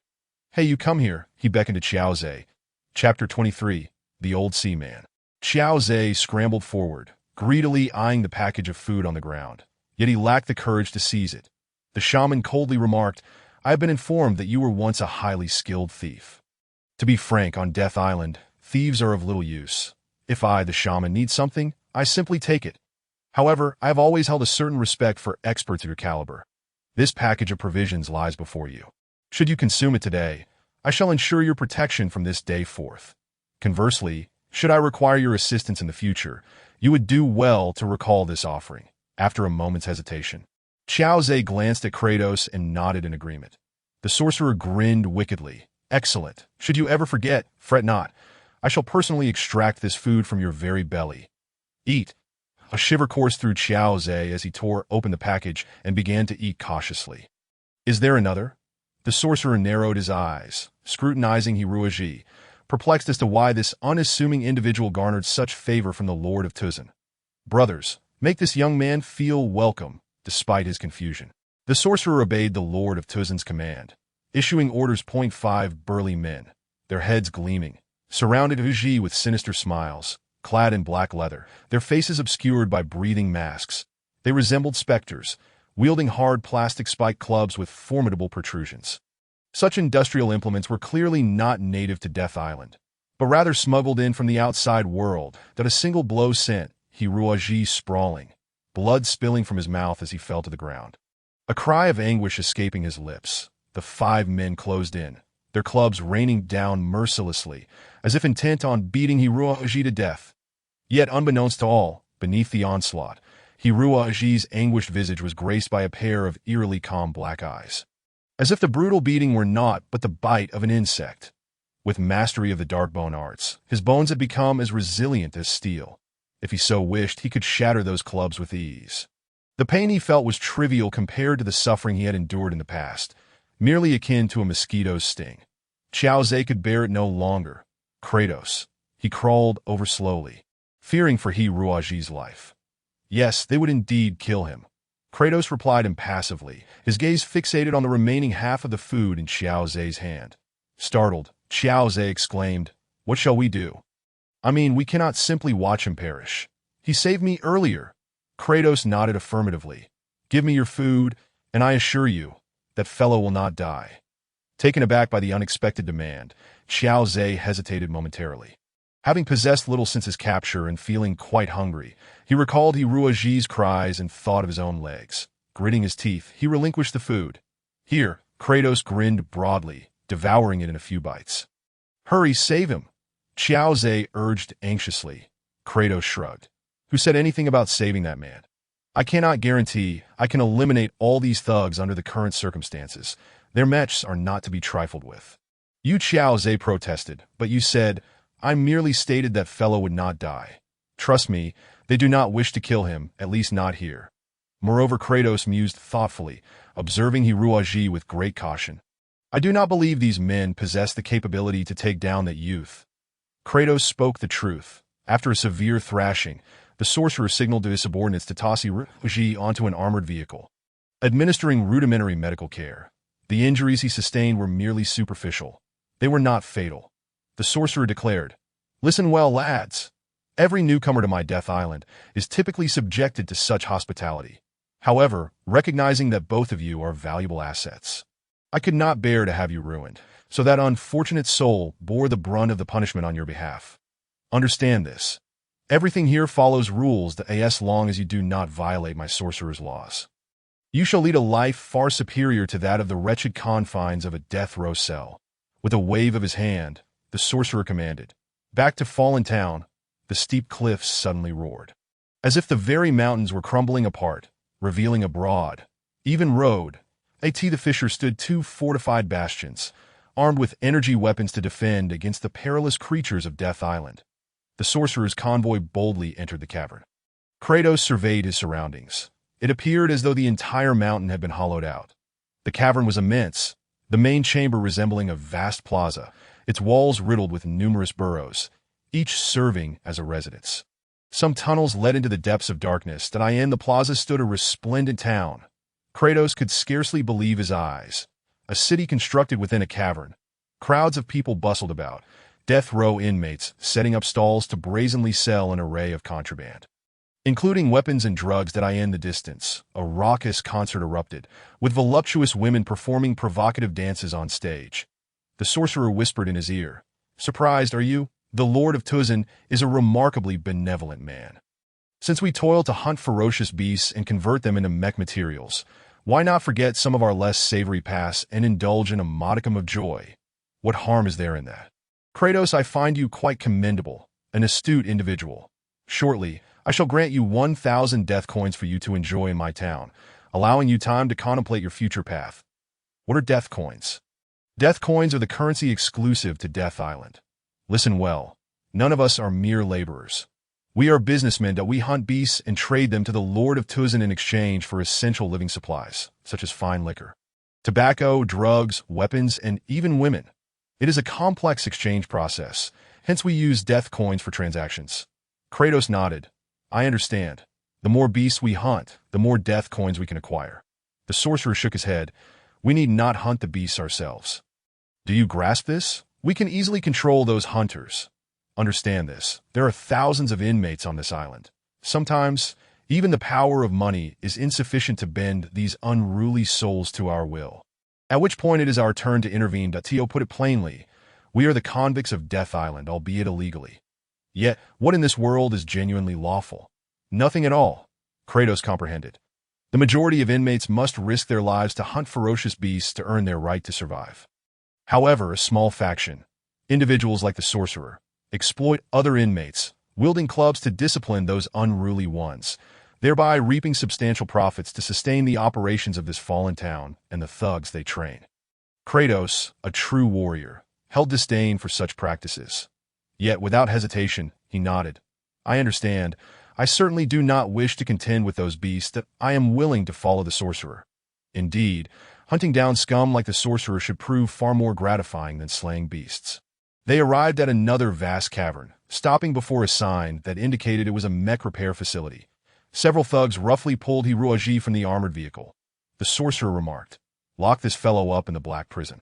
Let him rot there slowly. As the thugs prepared to comply, a dilapidated armored vehicle slowly approached and came to a halt before them. An elderly man, hunched with age, stepped down from the vehicle. His face, a tapestry of wrinkles, obscured his features, while his skin, weathered by the sea breeze, resembled peeling paint. His bronze muscles hung loosely, as if filled with water. Only his hawk-like eyes retained their sharpness. The Sea Elder. Sea Master is one of the earliest residents of Death Island, he and his companions hunted the first beasts, documenting the rules of hunting, while surveying the island's terrain, excavating livable caves. When the second and third batches of inmates arrived, he led them, imparting survival strategies and establishing a series of organizations to unite the inmates in their struggle for existence. The Sea Elder serves as the spiritual leader of the island. Even the sorcerer dares not defy his commands. The sorcerer approached him with a beaming smile. The Sea Elder coughed twice and slowly spoke. I heard that 3 new brothers have arrived on Death Island today. So I came to see if they require assistance. Did I ask the bound brother behind you one of our newcomers? The sorcerer stiffened. Yes, he is one of them. Then, where do you intend to take him? The Black Prison. The sorcerer's eyes darted nervously. The Sea Elder smiled slightly. I recall that to manage so many brothers, we established 7 absolute island rules that must never be violated. Violators are sent to the Black Prison to await death. So, sorcerer, which rule has this new brother violated? This Sea Elder. It is the command of the Lord of Tuzan. This fellow has somehow offended him, and I am merely following orders. The sorcerer awkwardly defended himself. The Elder of the Sea raised his head and proclaimed, Which God, while you may choose to act as Tuzan's lackey in your daily life, that is of no concern to me. However, should you continue down this path, I cannot fathom the necessity of the island's rules. The reason we, the prisoners, have managed to survive on Death Island for so long is solely due to our unity. One command from Tuzan could lead to the tragic demise of one of our brothers. If that were to be the case, then what need do we have for these rules? Although the Elder had no enforcers at his disposal, he was held in high esteem, and upon his arrival, the prisoners who had been indulging in debauchery in Decadence Town gathered around, that a glint of malice flickered in the witch god's eyes before he chuckled. Nay, that is not the case, Elder High. You are making this rather difficult for me. Release this brother into my care, and I shall not trouble you. This is unacceptable. Why is it unacceptable? He has committed no offense. The witch god scoffed and suddenly had a revelation. Pointing at Iruaji with a loud exclamation, This fellow is utterly useless, incapable of anything. Keeping him here is merely a waste of resources. The moral compass on Death Island differs vastly from the outside world. Here, individuals can endure any atrocity, for all are born of the condemned. Yet, none may be deemed entirely useless. This place is akin to hell, where every individual must possess a unique skill to survive. The witch god relished his scheme. Elder High, this fellow cannot pilot a mech, and his combat skills are atrocious. What purpose does such a liability serve? The Elder of the Sea cast a glance at Iruaji and slowly replied. Perhaps this brother possesses other skills that he could articulate himself. Listening intently from the side, Iruaji exclaimed urgently, I can repair mechs. You, repair mechs? The witch god circled Iruaji twice, scratching his head and scoffing. Do not jest, you fool. A mech repair technician is a highly specialized position. Do you truly believe you are fit for such a role? Chapter 24. The Mech Cleaning Master. The Elder of the Sea interjected. Witch god, set him free and bring forth a damaged mech for this brother to attempt repairs. The most scarce resource on Death Island is a mech repair technician, if he can indeed repair mechs. I shall ensure he is retained. The surrounding prisoners nodded in agreement. Indeed, with a professional mech repair technician, our chances of survival would significantly increase. Such talent must not be squandered, faced with the collective ire. The witch god reluctantly unlocked Iruaji's shackles.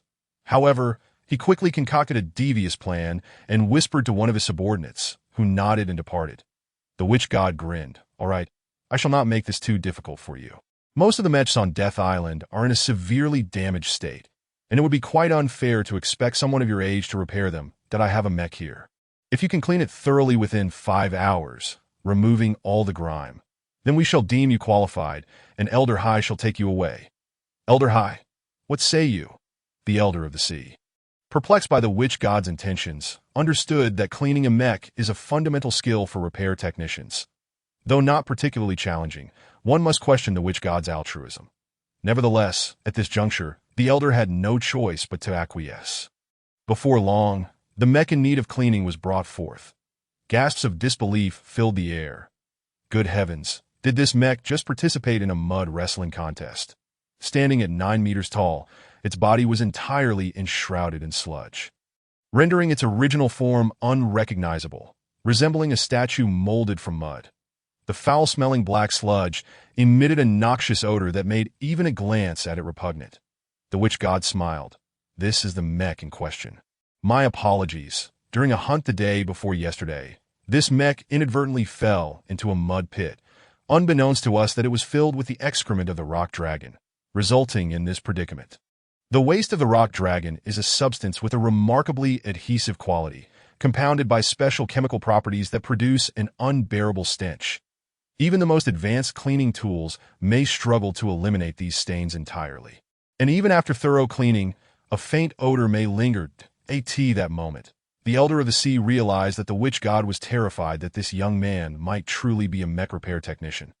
Resorting to such a despicable tactic, even a genuine technician could not tackle the cleaning of a mech so severely contaminated alone. The poor lad was doomed. Well, kid, just let me know what tools you require. We can provide anything you need. Ha ha ha. The witch god reveled in his own cleverness that Hiruaji meticulously surveyed the foul-smelling, sludge-covered mech, and after a few minutes, nodded, I need 10 cans of cleaning solution. 50 brushes and 5 hours. Fetch him. Cleaning agents, sponges, and brushes piled high like a small mountain. The prisoners erupted in laughter, having expected the newcomer to possess some magical prowess, only to realize he intended to clean using the most rudimentary methods. How Navi, if brushes were effective, why would so many high-tech cleaning tools exist? Under the watchful gaze of over 100 spectators, Hiruaji remained unfazed. Calmly, he tucked several brushes into his belt, took 2 cans of cleaning solution, grabbed a water bucket, and rode a manual lift to the top of the sludge-covered mech. The witch god, meanwhile, settled onto a sofa, lit a cigar, and prepared to watch this young fool make a spectacle of himself. Hiruaji began washing off the grease with a high-pressure water jet, but predictably, it yielded no results. Laughter erupted from the crowd, growing louder with each passing moment. After emptying nearly a can of cleaning solution and scrubbing with a sponge, a great deal of foam appeared, yet the sludge stubbornly remained. That ha ha ha. The onlookers found this earnest fool to be quite the rarity, that Hiruaji then drew a hard-bristled brush, crafted from the bristles of a creature known as the hill-spotted wild boar from Tianning Star. The hardness was akin to steel wire, yet it offered enhanced flexibility, making it an exceptionally effective cleaning tool that I wager 10,000 death coins that this lad cannot remove all the grease. Who dares to take me on? A portly prisoner called out from the crowd, grinning widely. Although the wager of 10,000 death coins was enticing, no one was interested in taking up the challenge, except for... I only have 1,000. Kratos stepped forward from behind the hefty prisoner, placing the money into his hand. The rotund prisoner eagerly accepted the cash, exclaiming, all right, 10,000 against 1,000. Newcomer, I accept your wager. The surrounding crowd cast envious glances at him. He had fortuitously encountered a colossal simpleton. Hiruaji took a deep breath, scanning the onlookers with a calm demeanor, and commenced his task. Suddenly, his right hand vanished. Is it raining? The prisoners cried out. They all heard a sound akin to a torrential downpour. Ch-ch-ch-ch-ch. My heavens, look! Someone shouted. Hiruaji, atop the sludge mech, resembled a bizarre creature. His body remained still like a bronze statue. Yet his right hand transformed into a dazzling multitude of lights. His hand had disappeared. No, he possessed a myriad of hands. No, his arm had become an illusion. In a mere 10 seconds, the area Hiruaji had cleaned erupted in a plume of white smoke. Clearly, the friction between the brush and the mech had reached a combustible threshold. Hiruaji poured down the cleaning solution. With a hiss, fragrant white smoke ignited, the cleaning agent evaporating instantaneously. This tempestuous display of action persisted for 2 minutes, during which not a single soul uttered a word, not even a light cough. That Hiruaji abruptly ceased his movements. He gazed at the brush in his hand, now rendered completely bald, leaving only a bare handle. The section of the mech he had scrubbed was pristine, gleaming as if it were a mirror. The crowd erupted in astonished murmurs. They had never witnessed such a miraculous skill. He had completely cleansed the sludge with nothing but a remarkable wrist technique. Unbelievable, exclaimed the pudgy prisoner, swallowing hard, feeling a pang of anxiety as he glanced at Kratos. Slowly retreating. 2 prisoners blocked his path, their eyes conveying a warning. You are in for a rough time. The witch god nearly toppled from his sofa in shock. This is preposterous. Could he be a master of super martial arts? Boss, we have tested him with the detector. This lad's muscle strength is the lowest tier. He is utterly useless. Useless? Where are such useless individuals among our ranks? You are the real fool. Hiroaji switched to another brush, calmly admiring his craftsmanship, seemingly indifferent to the reactions of those around him. After all, having cared for the bone dragon gelato for so many years. Cleaning mechs was child's play. The scrubbing sounds resumed. The entire process lasted nearly an hour and a half. Out of 50 brushes, only 10 remained, and a brand new hunting mech stood proudly before the onlookers. The excitement among the crowd was palpable, their emotions hardly quelled. They had witnessed a miracle today. Good heavens. One prisoner gasped. This mech was not even this shiny when it first arrived. He inhaled deeply. Not a trace of odor remains. Truly divine. I shall now spend another 2.5 hours cleaning the grease from the mech's joints and crevices. Please wait. Nay, that is unnecessary. You have already won. My apologies, that Hiroaji calmly remarked. I do not permit any imperfections in my work. Remarkable. Upon hearing this statement, the death row inmates gasped in admiration, recognizing him as a true master, under the intense scrutiny of the crowd. The plump inmate trembled as he retrieved the death coin, reluctantly handing it over to Kratos. That a monster, truly a monster. The plump inmate mumbled to himself. Hiroaji remained utterly undisturbed by the external environment, emanating an aura of inviolability that compelled people to instinctively stand 3 meters away from him. The crowd waited with utmost reverence for over 2 hours until Hiroaji meticulously wiped away the last speck of dirt from the hunting mech. He set down the 50th brush. The old sea captain stepped forward excitedly, grasping Hiroaji's hand tightly. Well done, my boy. I knew I had not misjudged you. Come with me now. I shall place you in the most suitable position. The shaman stood in a daze, overwhelmed by the unfolding events, spiraling into madness. Boss, ignore me. This is all an illusion, just an illusion. I am not frightened. No, what I meant to say was, boss, you just swallowed the lid end of your cigar. Chapter 1. The Death Hunter, a massive rock dragon, swaggered out of the swamp, its lengthy body, exceeding 10 meters, coated in mud. Upon exposure to fresh air, the swamp's mud transformed into a formidable armor, rendering ordinary beast attacks utterly ineffective. Moreover, few creatures dared to venture into the central swamp area to confront the apex predator, the rock dragon. The entirety of Death Island was circularly divided into 6 main regions, with the outermost rocky area designated as a safe zone, where Fallen Town was nestled within its caverns.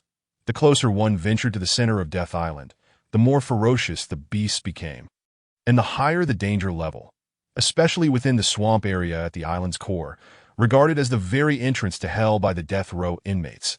At least 4 extremely dangerous beasts inhabited this region, coupled with an exceedingly harsh natural environment.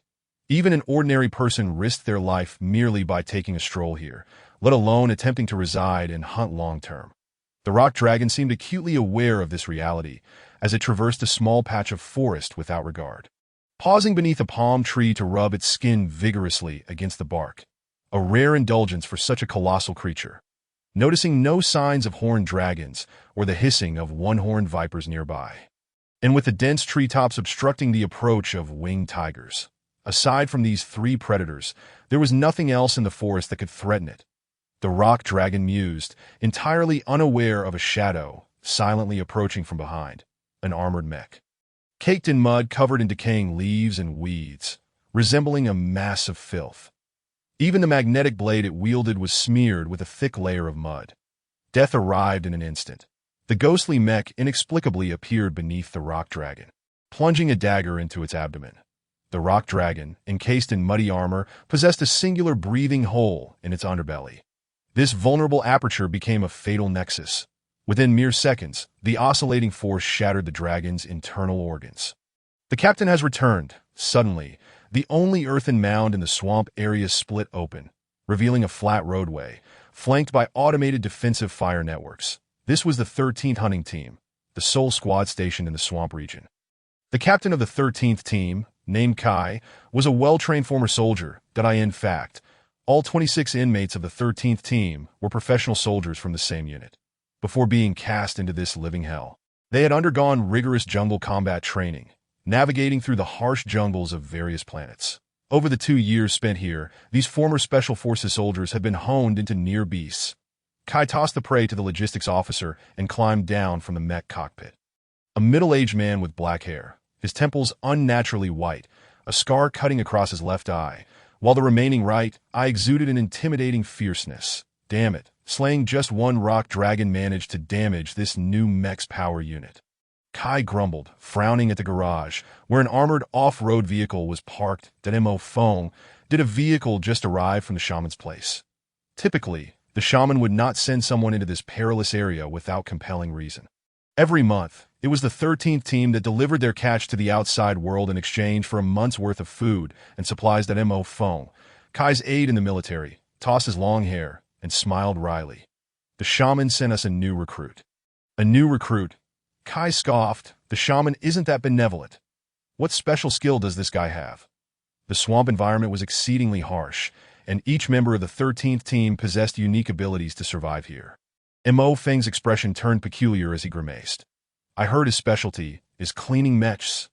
Cleaning mechs? Kai chuckled incredulously. You're not joking, are you?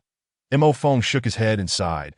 I heard from others that this kid somehow offended the shaman, who originally intended to eliminate him outside. However, the old sea captain interceded, preventing the shaman from acting directly, so he sent the kid to our 13th team to use him as a pawn. Kai frowned. The shaman scum can target whoever he pleases. We shouldn't concern ourselves with that, but casually placing a fool among us poses a risk. If something goes awry, my men may have to rescue him. What if he drags the entire team down? This idiot can't stay. Just as he finished speaking, the person sent by the shaman seemed to notice Kai's return and quickly sped away in the armored vehicle. As the dust settled, only a lonely, slender figure remained. Hiruaji. Curiously surveying his surroundings, Hiruaji observed that while this cave base lacked the grandeur of Fallen Town, it was remarkably well maintained. The crossfire defense system at the cave entrance was rather sophisticated, with the energy warehouse, maintenance workshop, and training camp all perfectly distanced from one another. The builder was undoubtedly a skilled craftsman. On the way here, the shaman's subordinates had exaggerated the swamp region's terrors. But Hiruaji had already mentally prepared himself that he was eager to leverage this challenging environment for systematic training. After witnessing masters like Long Zhan and Mozart, Hiruaji had gained a more profound understanding of mech techniques and felt an intense yearning to enhance his strength. Hiruaji discreetly scrutinized the two individuals approaching him. Although they were not among the top-tier masters like Long Zhan, their movements exhibited a different kind of finesse that he was certain they had undergone professional team training, likely being armed personnel from some organization or even soldiers. What is your name? Kai stepped before Hiruaji, his brow furrowed in a tight knot. The shaman had provided him with a detailed dossier on the newcomer, clearly indicating that this individual's mental and physical capacities were both subpar. Even a 60-year-old woman would likely surpass him in strength. Kai surmised that this fellow might faint from the miasma merely by standing in the forest for a while. Poor lad, he would probably turn into a pile of bones by this time tomorrow, wouldn't he? My name is Hiruaji. The Hiruaji. Kai scratched his head in confusion, his voice gruff. Listen, perhaps you are unaware of your predicament. So allow me to enlighten you. You have arrived at the very gates of hell. When you step into true death depends on what contributions you can make to our team. If I ascertain that you possess even the slightest utility, I shall ensure you receive some food. Otherwise, I cannot squander precious resources on a waste, especially one likely to perish within the week. Hiruaji responded softly, I am not a waste. I can repair mechs. Kai paused, taken aback by the audacity of this newcomer, regardless of the crime that had brought him here. The 13th team had been living in the swamp for 2 years, enduring daily battles akin to beasts, and over time, each member had developed a palpable aura of bloodlust. For an ordinary person to stand firm amidst such overwhelming hostility was no small feat. Mo Feng interjected, Captain, this kid claims he can repair mechs, and since yours is damaged, why not let him give it a try? Kai shook his head, no way. This mech is the latest in the Swift Dragon series. We have only this one in the 13th team, that if it gets damaged, we will have to seek repairs from the shaman, and who knows what price that scoundrel will demand. Better to wait for Luke to fix it. Have you forgotten, Captain? Luke was injured by a horned dragon while hunting 2 days ago and is currently lying motionless in the life support chamber. He will likely be incapacitated for the next few days. Even so, it's too risky. We don't have many death coins left. Kai shot a glance at Hiruaji and sighed, Kid, since you've arrived here, we might as well consider it fate. Today, you can enjoy a free dinner. Tomorrow, I will find two simple mechs for you to examine that if you truly possess any skills, I might just keep you around if you are utterly incapable. Then I can only express my sincerest apologies. To exist in this realm is indeed a brutal reality. For dinner, we dined on the flesh of the rock dragon. The hide and bones of this ferocious beast can be fashioned into formidable mecha, while its brain matter serves as an invaluable medicinal substance.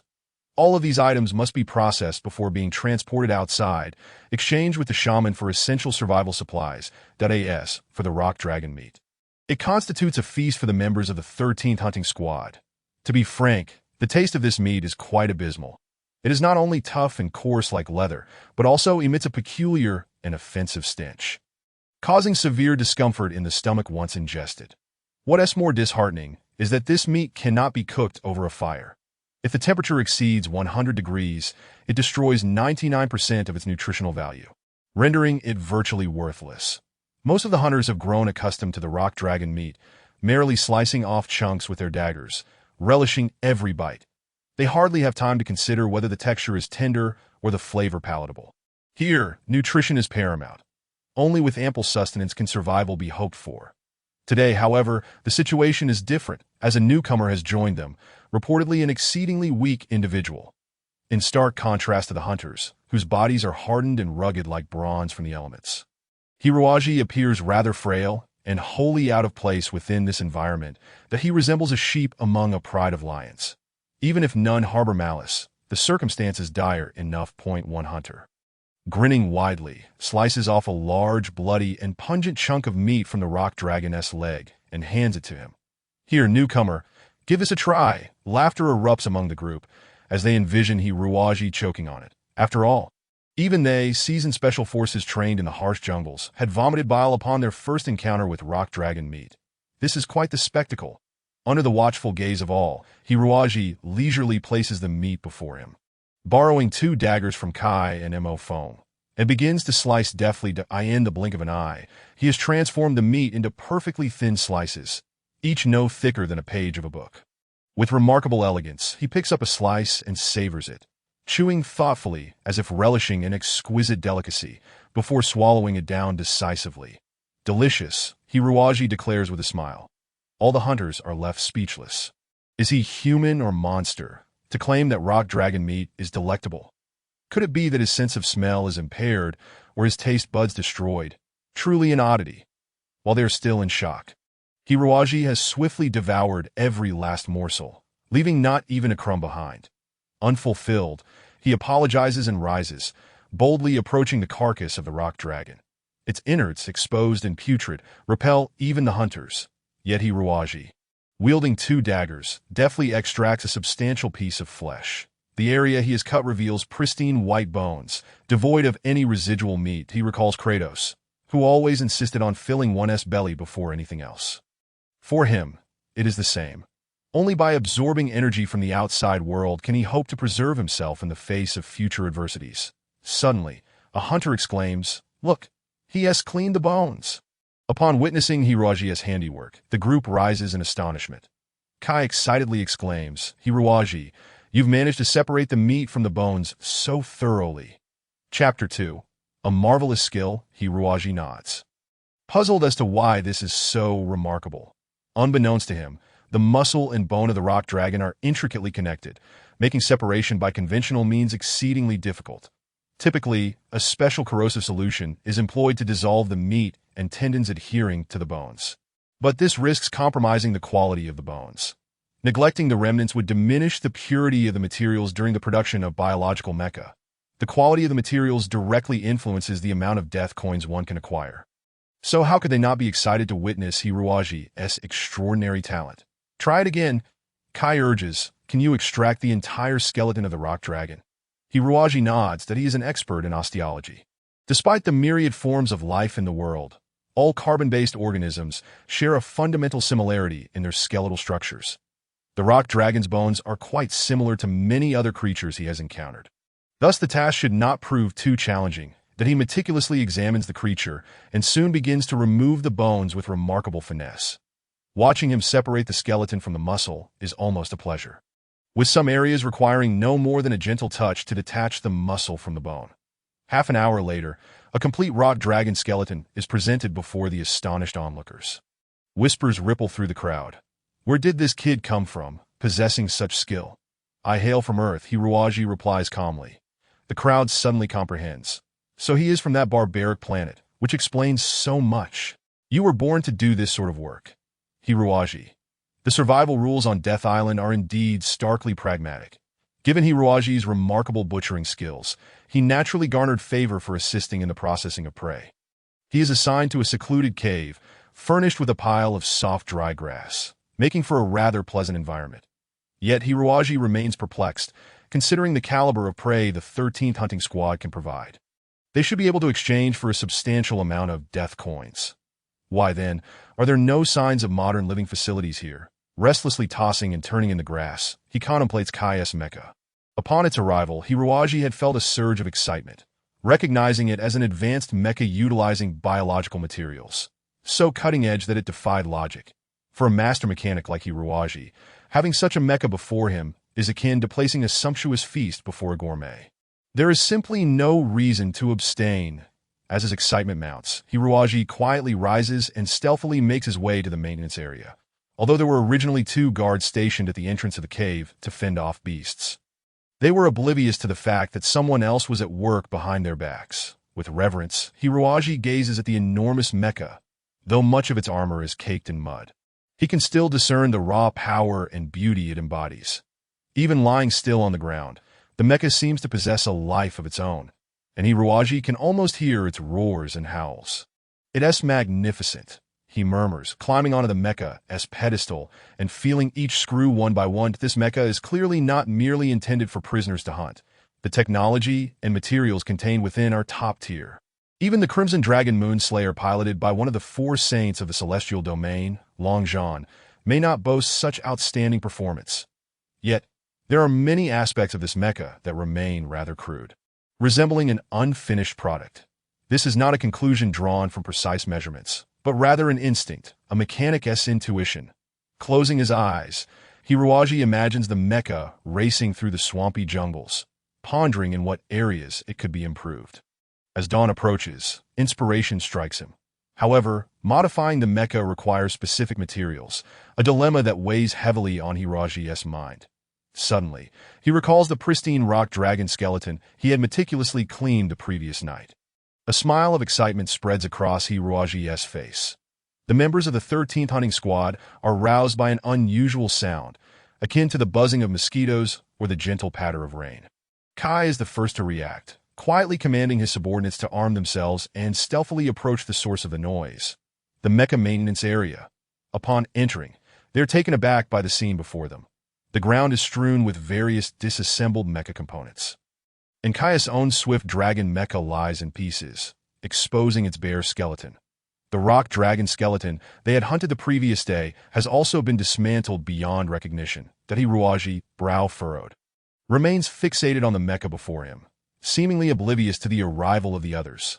"Captain, that kid has taken apart your swift dragon," one of the team members exclaims urgently, while several hunters rush forward, attempting to pull Hiruaji away.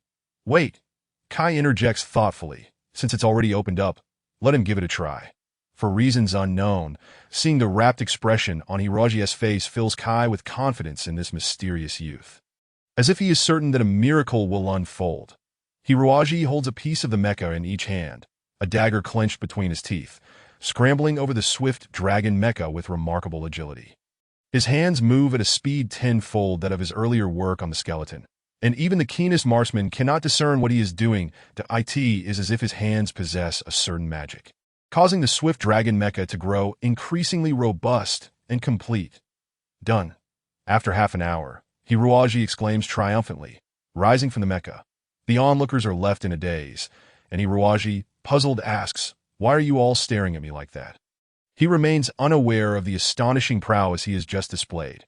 With merely a few rudimentary repair materials, one could astonishingly disassemble and then reassemble a mech in a mere half hour. Setting aside the outcome of the repairs, the foundational skills displayed are undeniably solid. Upon witnessing Kai's astonished expression, Hiruaji smiled sheepishly and apologized. "I'm sorry. This mech appeared exceedingly advanced, and my curiosity compelled me to explore its intricate structure without seeking your permission first. By the way, Mr. Kai, you mentioned yesterday that this mech's power system had encountered minor issues, and I have nearly resolved them. Please, do give it a try. Slightly skeptical, Kai leaped onto the mech and opened the cockpit. Settling into the seat, the surrounding hunters whispered among themselves. All were seasoned individuals accustomed to grand spectacles, yet they had never encountered such a situation. Suddenly, the swift dragon mech roared to life, elegantly soaring through the cave. Its thrusters emitting a dazzling light that rendered the mech incredibly imposing. After half a minute, the swift dragon came to a halt, and Kai descended from the mech, his face pale, his heart racing. How long had it been since he piloted such a formidable mech? Merely half an hour of modifications imbued the swift dragon with a sensation entirely different from the previous day. Not only was its power output significantly enhanced, but its movements were also more agile, and its energy consumption markedly reduced. More crucially, after Hiruaji's alterations, the mech seemed to possess its own soul, resonating harmoniously with its pilot. This sensation reminded Kai of the unparalleled thrill he experienced during his first clandestine piloting of a mech. "How is it, Captain? Any issues with the mech?" the hunters eagerly inquired. Encircling him, the swift dragon was their most formidable combat mech, essential for hunting large beasts, thus serving as a cornerstone of their survival. Kai shook his head and cast another incredulous glance at Hiruaji. This youth was truly astonishing. Just yesterday, he had perceived him as a mere incompetent. Now, it appeared he was an indispensable member of the 13th hunting team. Kai extended his hand to Hiruaji, stating, "I care not from whence you hail, nor do I wish to know the crimes you have committed or how you have offended the witch god. However, your skills have earned you a chance at survival. Welcome to the 13th hunting team of Death Island." Chapter 3. The Escaping Dragon. From that day forth, the 13th hunting team officially welcomed Hiruaji as their 27th member. His sole task was to maintain all the mechs. The 13th hunting team possessed a total of 40 mechs, significantly exceeding the 1-per-person ratio, due to their location within the most perilous hunting grounds, where the damage rate of mechs was exceedingly high. In the past, if a mech became damaged, aside from minor issues that could be self-repaired, it had to be taken to Fallen Town for repairs. Under the control of the witch god, repair costs there were exorbitant, often rendering the efforts of hunters futile, as the expenses for repairs outweighed the value of the beasts they hunted. Consequently, the entire 13th hunting team lived in abject poverty, that Hiruaji took it upon himself to seize all repair tasks. In truth, he harbored a profound interest in these mechs, for they employed a plethora of biological materials, differing significantly in manufacturing techniques from those in the outside world. Presenting an excellent subject for his research, Hiruaji's modifications transcended mere repairs. He enhanced the fundamental characteristics of jungle warfare in most of the mechs. The performance of the mechs he improved surged dramatically, with the only drawback being the exceedingly high operational intensity, which many found difficult to adapt to initially. This how Earthlings modify their mechs. The hunters remarked their apprehension palpable after piloting Hiruaji's modified mechs. Earth truly is perilous. After 2 weeks, Hiruaji had essentially modified all the mechs in the vicinity. During this fortnight, he dedicated himself tirelessly to the repair shop, scarcely finding time to sleep. Through this arduous training, his skills matured significantly, marking a solid step forward in the realm of mech maintenance. However, one matter perplexed Hiruaji, and eventually, he seized an opportunity to inquire with the vice-captain of the 13th hunting team. "M.O. Fong. Captain M.O., I observe that the mech models here are exceptionally advanced." M.O. Fong nodded, pride evident in his voice. "Indeed, this place likely harbors the most advanced mechs in the entire Tianning star domain. But are we not all death row inmates? Why are we provided such advanced mechs? Surely, they must fear we might escape." M.O. Fong replied in a hushed tone, "Little G, as an exceptional mech modifier, you should comprehend the process of producing a mech. At the inception of every mech model, several test-type mechs are produced for real combat experimentation. Only if the performance metrics are satisfactory will they proceed to mass production. The mechs we have here are all test-type mechs." Hiruaji was struck with realization. No wonder he felt that while these mechs were advanced, their stability left much to be desired. They were, in fact, experimental products. Are they treating us as laboratory rats? Hiruaji exclaimed in anger. Ordinary mech tests are conducted under supervision, allowing for immediate cessation upon encountering issues, preventing significant harm to the testers. Yet, Death Island is undeniably a battlefield. Should the mechs malfunction during testing here, the beasts would not cease their assault. Mo Fong's side. To achieve optimal testing results, they chose Death Island, 100% battlefield. After all, we are merely insignificant death row inmates. Our deaths here hold little consequence. Hiroaji fell silent, contemplating for a long time before asking. Then how do they collect the data? Mo Fong explained. Each mech is equipped with a black box that stores all combat data during operation. Typically, each mech undergoes a testing period of 6 months. After that, the government retrieves these mechs and provides us with different test models. But are they not concerned about your potential escape? Some mechs, with slight modifications, could feasibly undertake space combat missions. Escaping shouldn't be overly difficult, should it? Mo Fong shook his head. The government is indeed aware of this issue.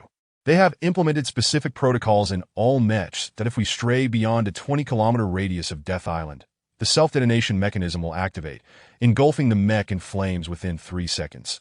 There have been instances of death row inmates attempting to escape, only to perish in the explosions. Infuriating.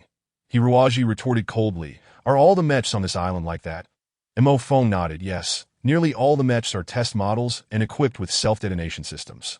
However, our 13th hunting team possesses the most formidable strength and faces the fiercest battles. Thus, the most advanced units are often entrusted to us for testing. Mo Fong chuckled ruefully as test subjects. We not only obtain the most authentic combat data, but also need never worry about leaking secrets, for we shall soon perish here, making us the most reliable keepers of secrets. Is it? Hiroaji swallowed hard. Have you never contemplated change? Change? How to change? This island itself is an invisible cage. Without a means of escape, we are simply at the mercy of others. Hiroaji remained silent. He possessed a natural talent for mechanical matters, yet when it came to programming, it was beyond his expertise. Only someone well-versed in computer programming could potentially crack the self-detonation system of the mechs. Such individuals were likely scarce on the island. Suddenly, an idea struck Hiroaji. Abu. Since arriving on Death Island, Abu had been diligently investigating the island's geography and fauna under Hiroaji's command for the notoriously lethargic creature. This task was exceedingly arduous. However, it had no choice, as its soul was intertwined with Hiroaji's life. Should Hiroaji fall, Abu would perish as well. That simply could not happen. After tirelessly working for over half a month, Abu finally completed its survey of the entire island, panting heavily as it appeared before Hiroaji. The prisoners of the 13th hunting team were astonished. Yet to them, Hiroaji had long since become a figure of monstrous prowess. What was remarkable about raising a crocodile? Abu, can you access a mech's main control computer and modify its programming? Hiroaji inquired with hopeful anticipation that IT should be possible. Abu replied lazily, Master, when do we get to leave this wretched place? I want fine wine, wealth, and women. There is not a single one of those here. Enough of that. If you can hack it, we might have a chance to escape. Hiroaji located a mech awaiting repairs and instructed Abu to commence its experiment. Abu extended several slender tendrils into the mech's main control computer, searching for the self-detonation program as per Hiroaji's directives. After more than 10 minutes, Abu exclaimed in frustration, Master, this program is ingeniously designed. It's going to be quite challenging to crack. How long will it take? I cannot say. According to my current calculations, if I resort to brute force, it would take at least over 1,000 hours. However, if all the machines are identical, then cracking one would equate to cracking them all. 1,000 hours. Let us strive on.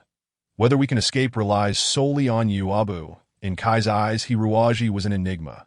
Initially, he believed the other to be nothing more than a useless waste. Yet Hiroaji swiftly displayed an astonishing talent for mecha modification. Kai was no fool.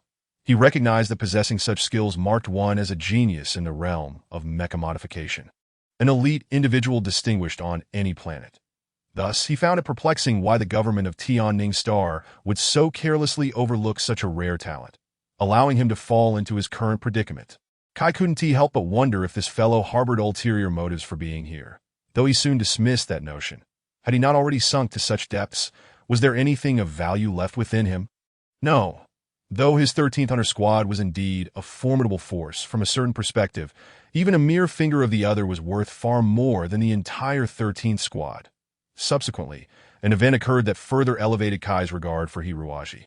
During a hunting mission, a comrade's Mecha was pierced by the hard skull of a triceratops, the fragments of the cockpit crushing down upon the knight, leaving him grievously injured, as if all his bones were broken.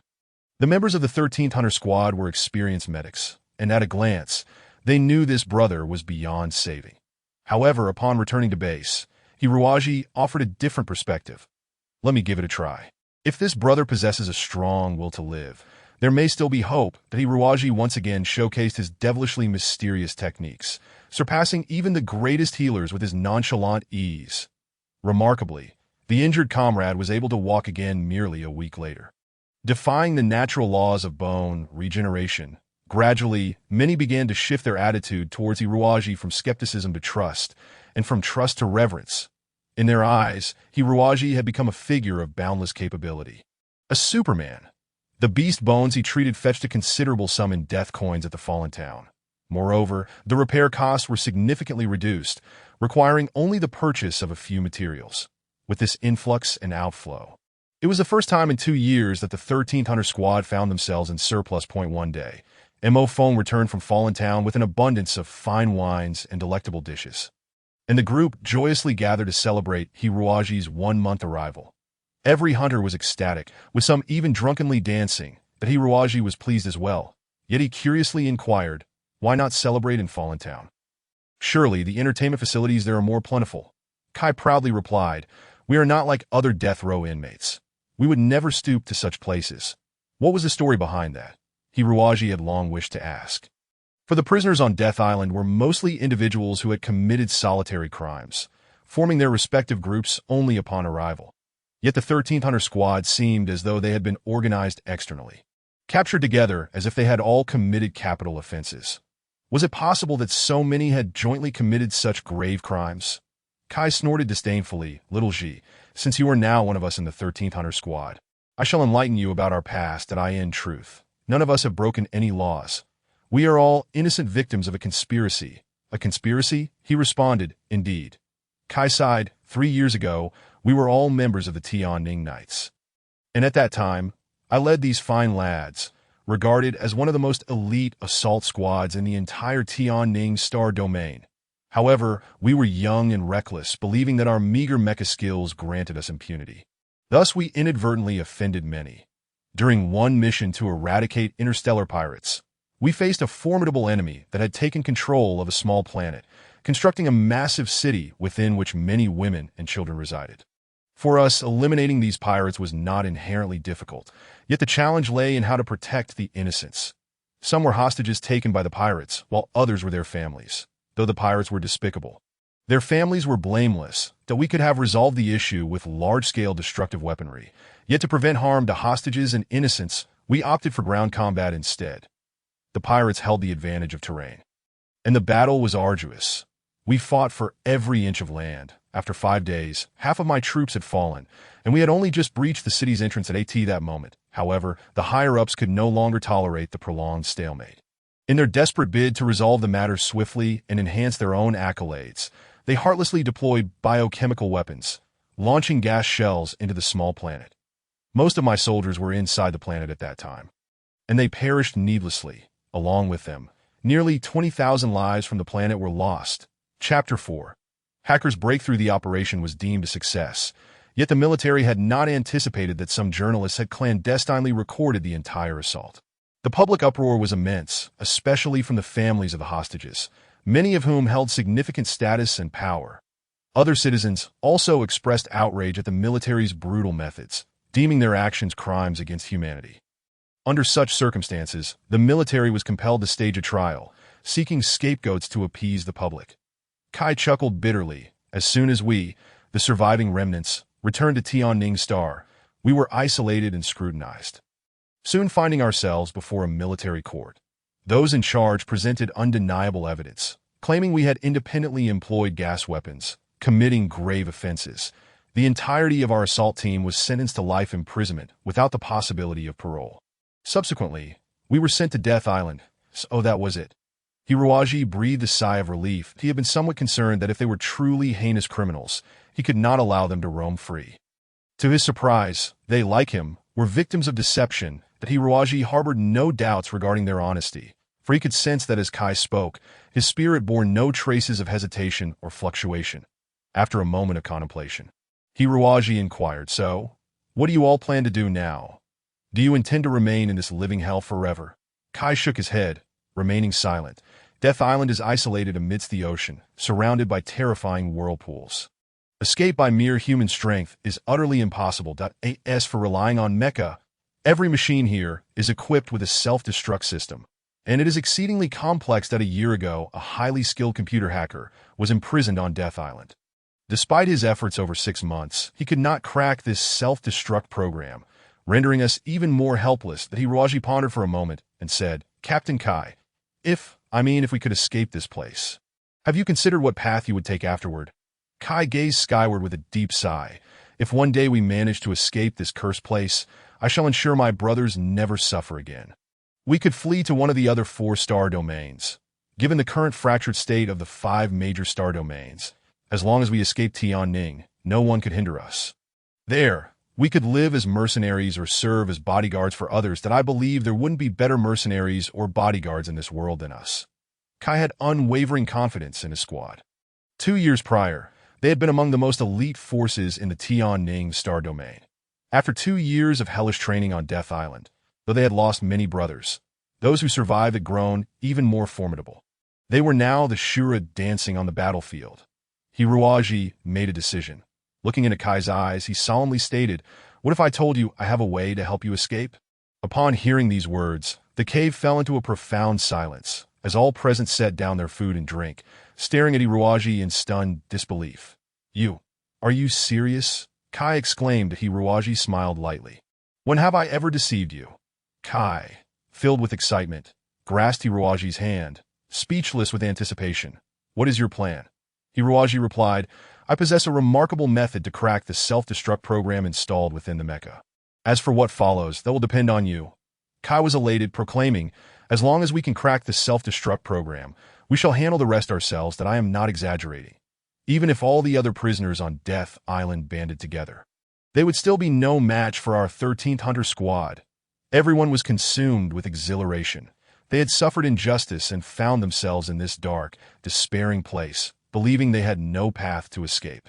Learning that there was, in fact, a glimmer of hope, they felt as if the entire world had transformed.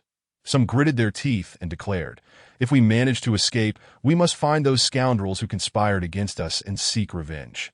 Kai responded gravely, "Everyone, remain calm. That if we truly manage to escape, it will be thanks to little Ji. We can hardly fathom how to repay such a debt of gratitude." Hiroaji shook his head. "I am not rescuing you for the sake of repayment." Kai slowly shook his head and remarked, "We individuals are nearly destined to be professional soldiers from the moment we are born. In the past, we dedicated our loyalty to the Tianning star domain, yet it betrayed our trust. Since that time, we have ceased to believe in anyone, until your appearance, Xiaoji. We all place our faith in you, considering you a trustworthy individual. If we manage to escape from here, we shall not refuse any orders you give." Hiroaji was taken aback by Kai's words. That in truth, Kai was acutely aware that his squad consisted merely of martial men, condemned to death by the Tianning star. Even should they find work as mercenaries or bodyguards in other star domains, their prospects would remain bleak. However, Hiroaji was different. Simply observing his remarkable ability to modify mechs with his bare hands revealed that he was no ordinary person. His exceptional medical skills were undoubtedly among the finest in the universe. Now he claimed he could crack the self-destruct program, a feat crafted by the finest computer experts of the Tianning star domain. If Hiroaji truly could dismantle it, then this young man was indeed formidable. That a talent such as this would not only be coveted by the major powers across the cosmos, but if he ever wished to establish his own domain, it would hardly be a daunting task to achieve this. A solid military backing was essential. Kai resolved to place all his bets on Hiroaji. The other hunters, though not as contemplative as Kai, were accustomed to following the captain's commands. Moreover, Hiroaji had already established an aura of mystery in their minds, and the fact that he had the potential to rescue them from this hell had them cheering in unison. Within the cockpit of a mech, Hiroaji anxiously focused on the screen. Abu had transformed into liquid metal, embedding himself within the mech's electronic neurons, employing his formidable computational abilities to crack the program. 2 weeks had passed, and they had finally reached the crucial moment. Data fell on the screen like rain, indecipherable to those with lesser vision. After an indeterminate amount of time, the screen suddenly turned black. The entire power system severed. When the power restored, Abu, exhausted, crawled into the cockpit and weakly exclaimed, "I'm utterly spent, master. Once we escape this dreadful place, you must find me a couple of lovely maidens for a massage."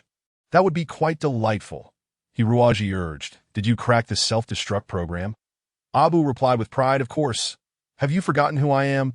As the most intelligent being in the universe, such trivial programs are hardly a challenge for me." Hiruaji rejoiced. "That's splendid, Abu. Now, whatever demands you make, those outside will surely comply." Hiruaji emerged from the cockpit, where all members of the 13th Hunter team waited anxiously. Upon seeing Hiruaji, Kai hurried forward and inquired, "How did it go? Were you successful?" Hiruaji nodded. "The self-destruct system should have been dismantled." Kai hastily climbed into the cockpit to activate the mech, and after half a minute, he emerged with a beaming face, exclaiming, "Indeed, the self-destruct system has been removed." The crowd could scarcely believe their ears. They felt a glimmer of hope for escape, each one elated as if reborn. Some lifted Hiruaji high, tossing him into the air. He had become the most formidable hero in their eyes, the greatest figure.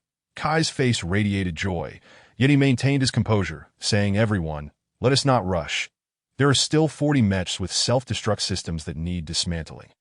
Mo Fong interjected, "The principles of the self-destruct systems are all the same, that if we can crack one, we can surely crack the others that we have time, even if it takes a year or two."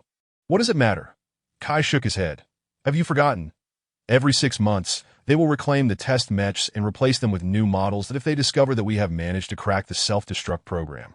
They will undoubtedly take action, that we have only 4 months left until the next reclamation, which means we must prepare everything within this time frame, and then act." Hiruaji smiled. "It won't take that long. Just one night will suffice for me to disable the self-destruct systems of all 40 mechs." "Excellent." Kai's spirits lifted, that if that is the case, we can now strategize our escape from this cursed realm. Mo Fong, the team's strategist, pondered briefly before stating, "Once we are free from the constraints of the mech self-destruct systems, escaping from Death Island shouldn't be too difficult. The immediate concern is that we must secure one-time supplies on Death Island. As in the ensuing battles, we may not have anyone to assist us. We will have to rely solely on our own efforts." Kai agreed, "Quite right that we must escape from Death Island and the Tianning Star Domain in one go, during which we cannot hope for sufficient supplies. Even if we do, they will likely have to be seized from our enemies. Thus, before we act, we must gather ample energy sources, various weapons, and sufficient food. Additionally, a detailed star map," Mo Fong added. "Without a star map, escape will be impossible." Kai sighed. "Food, energy sources, and weapons are manageable, but acquiring a star map is exceedingly difficult. There are no star maps on Death Island." Suddenly, Hiruaji recalled that the electronic book Tao Gu had given him should contain a star map. Though it had already been consumed by Abu, he could replicate it at any time. Chapter 5. The Encirclement Tactics. Hiruaji stated, "I have a star map that should suffice for navigation." Kai was momentarily stunned, thinking to himself that Hiruaji was akin to a wizard, conjuring forth the most improbable items. How astonishing! Curiously, Hiruaji inquired, "You mentioned that food and energy sources are easily obtainable. How do you propose to secure them?" Kai responded confidently, "In the fallen town of the sorcerer god. There are abundant stores of food, weapons, and energy that if we make a trip to Fallen Town, we could gather all the supplies we need." That Hiruaji's understanding deepened. Mo Fong grinned slyly before the sorcerer god and his followers. "We have always been laying low, not wanting to entangle ourselves with them. They likely believe we fear them. This time, we shall show them the might of the 13th Hunter team." Kai nodded. "Indeed, our first step is to launch a surprise attack on Fallen Town, securing ample supplies, and then depart from there. That I know that above the atmosphere of Death Island, an armed battleship conducts 24-hour surveillance. Our goal is to seize that vessel and find a way to escape to other star domains. As for the subsequent matters, we may not be able to plan every detail perfectly. We will have to take it one step at a time." "That you're absolutely right," Mo Fong replied with a carefree smile. "Our lives have been snatched back from the jaws of hell. Losing them again would mean little. However, This time, we must not allow anyone to use us as mere tools. Kai said Xiaoji, if you have any additional thoughts, feel free to share. Let us discuss them together. Hiruaji furrowed his brow and contemplated for a moment before nodding. I do have one more point to add regarding the tactics of our 13th Hunter team. Tactics? Kai and Mo Feng were somewhat taken aback, did I in their eyes. Hiruaji was merely a scholar without combat experience. Possessing mech maintenance skills was one thing, but discussing actual warfare was entirely different. Achieving mastery in mech maintenance, medical skills, or computer programming typically required decades of dedication, and Hiruaji appeared to be barely in his 20s. Even if he had been learning since infancy, it was implausible for him to excel in all areas. Nonetheless, out of politeness, Kai and Mo Feng chose to listen attentively. That Hiruaji continued. In terms of commanding the team S-Mechs, Captain Kai's tactical artistry has indeed reached an unparalleled level. However, I believe your tactical style may not align with our future combat strategies. What do you mean by that, my tactical style? Hiruaji nodded. Because you hail from the military in your previous battles, you always had ample support and resources at your disposal, leading you to adopt an aggressive and bold offensive approach. Yet upon arriving at Death Island, while hunting fierce beasts, you also favored overwhelming odds, thus maintaining the focus on offense. Upon hearing this, Kai seemed to realize something, and he fell into deep thought that Hiruaji added. However, in our future battles, we are unlikely to encounter situations where we can outnumber our foes. Captain Kai, while your tactics are undeniably effective, they also result in significant casualties on our side. And casualties are precisely what we cannot afford. For the mech knights of the entire Tianning Star domain number in the tens of thousands, even exchanging 10 of ours for one of theirs would not be worthwhile. Kai nodded gravely. Acknowledging that Hiruaji's words had accurately pinpointed his flaw of being excessively headstrong and valorous, what should we do? Hiruaji replied, if Captain Kai is willing to trust me, then I request 10 hunters to be placed under my command. I can teach them a new set of tactics within 2 weeks, Kai pondered for a moment. Yet upon witnessing Hiruaji's confident gaze, his doubts began to waver. Hiruaji resembled a treasure chest brimming with endless riches, each encounter unveiling a new surprise. Kai acquiesced to Hiruaji's request. However, the following morning, regret washed over him, for Hiruaji had set out early with his 10 hunters, leaving Kai in a state of frantic uncertainty. How could they allow Xiaoji to venture out? How could they be so reckless? Did they not realize that the air outside was laden with toxic gases and the temperature soared to a scorching 50 degrees? Given Xiaoji's frail constitution, he would scarcely survive half a minute in such conditions. Kai furiously reprimanded the watchman. Yet Xiaoji claimed he was perfectly fine. Never mind. Did they mention their destination? Yes, Xiaoji indicated that to enhance their combat strength, he intended to hunt more Triceratops to modify their mechs, thus heading to the Dragon Fury Swamp. What? Kai gasped in shock. The Dragon Fury Swamp was the very heart of Death Island, a treacherous quagmire inhabited by hundreds of adult Triceratops. These creatures wielded more than just the horns atop their heads. Their sharp teeth, powerful forelimbs, and hefty tails could all become lethal weapons when necessary. Even more terrifying, these beasts were not solitary like the rock dragons or winged tigers. Triceratops thrived in herds, with a mature society boasting over 20 adults, exhibiting remarkably coordinated tactical maneuvers and agility, making them the deadliest hunters on Death Island. Among the first wave of arrivals to Death Island, a significant portion perished at the hands of Triceratops. Even now, the 13th hunting team dared not enter the Dragon Fury Swamp, let alone provoke the herds of Triceratops, only daring to hunt the occasional solitary elder or juvenile. Conversely, given their danger, Triceratops also provided excellent mech materials that on the list of mech materials in the Tianning Star domain. Their durability ranked just below that of sandstone war lizards, rendering them exceedingly rare. Confounded, Kai nearly fainted in exasperation. The Dragon Fury Swamp was a forbidding place that even he would not dare to enter lightly.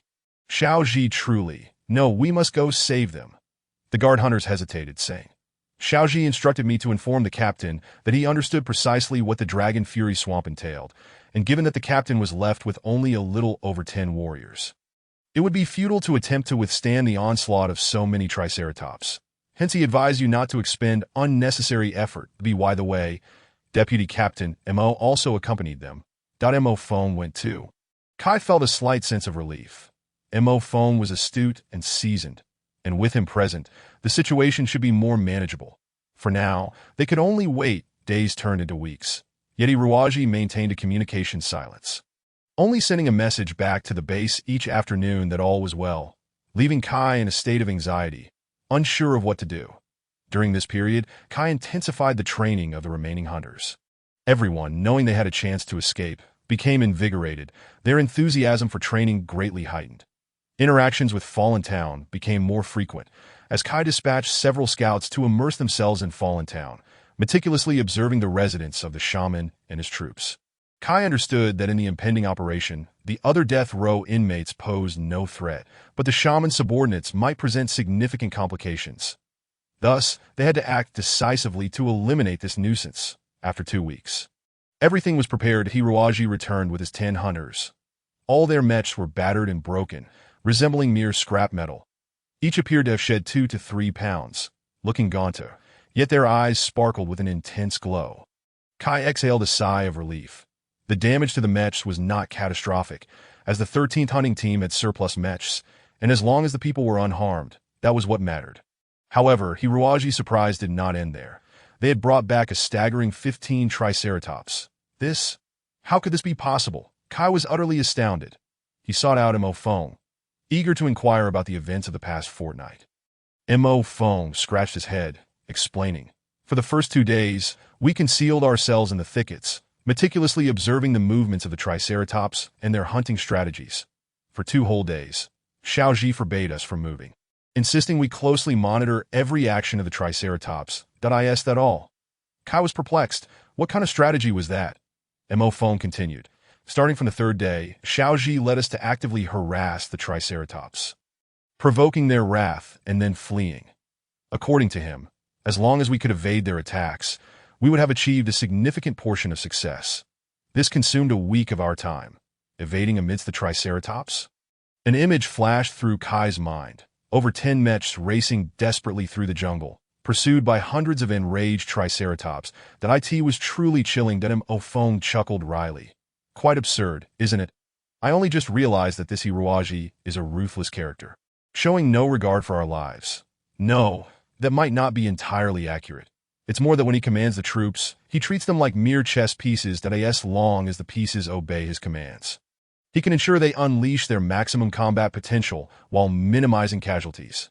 After a week, though we faced various dangers, we managed to survive each time, likely thanks to Xiaoji's leadership, his command skills. Xiaoji's tactics are starkly different from yours, Captain. I cannot say which is superior. Perhaps it is fairer to state that in a direct confrontation on the battlefield, you might defeat Xiaoji at a heavy cost. However, given unrestricted conditions, Xiaoji has a 90% chance of outsmarting you through various stratagems. Mo Fong sighed. Do you know how we hunted these Triceratops? In the last 3 days, Xiaoji directed us to secretly infiltrate a Triceratops nest, stealing several eggs, which we then placed into another Triceratops nest. During the first 3 days of observation, we discovered that these Triceratops belonged to different factions, and we strategically selected the 2 most hostile tribes. As expected, the Triceratops that lost their eggs became furious and launched a frenzied attack on the other tribe that we simply hid nearby, waiting for them to weaken each other before effortlessly capturing the Triceratops. How despicable! Mo Fong chuckled wryly. Captain, do you now understand? It's not about the superiority of your command skills. It's that your thought processes are fundamentally different types that I doubt you could ever conceive of such a strategy. However, I believe that in future battles, Xiaoji's tactics may prove even more effective. Kai gasped. What exactly is this kid's background to possess such formidable skills? He appears to be no more than 20. Mo Fong rubbed his head. Captain, I think we should be grateful that Xiaoji is on our side and not our enemy. Kai laughed heartily. Indeed, who was it that had the audacity to imprison Xiaoji? That person must surely rank among the greatest fools in the history of Tianning. Chapter 6. Dragon Tooth Hunting Team. After receiving a resounding affirmation from Mo Fong, Kai decided to delegate all training tasks for the hunters to Hiruaji, even willingly joining the ranks of ordinary trainees to experience Hiruaji's extraordinary training firsthand. In truth, Hiruaji's training method was remarkably straightforward. Relentless practical combat. Only through real combat could one swiftly adapt to new tactics. Kai found himself increasingly perplexed by Hiruaji. This youth often appeared frail, yet once on the battlefield, he transformed into a commander who had led countless armies, effortlessly directing these bloodthirsty warriors as if they were mere pieces on a chessboard. Kai could not fathom what kind of environment could forge such an extraordinary individual. After a week of rigorous training, all hunters had essentially mastered this cunning and adaptable pack-like strategy akin to that of prairie wolves. While they had yet to fully integrate it, Hiruaji believed the remaining work would continue to develop in battle. Mere training would not suffice. Simultaneously, he had completed the modification of over 20 mechs. This overhaul not only utilized the skeletal remains of 10 triceratops, but also involved completely dismantling several surplus mechs to incorporate their parts into the primary mechs. Fortunately, the facilities for repairs and modifications in Fallen Town had proved quite comprehensive. And with the assistance of Abu, the versatile sprite, what appeared to be a formidable task was accomplished through continuous nighttime efforts within a week. After his modifications, these test mechs were utterly transformed, becoming more menacing, robust, and ferocious. Standing silently within the cave, the 20-plus mechs exuded not the coldness of mechanical creations, but an aura saturated with the scent of blood.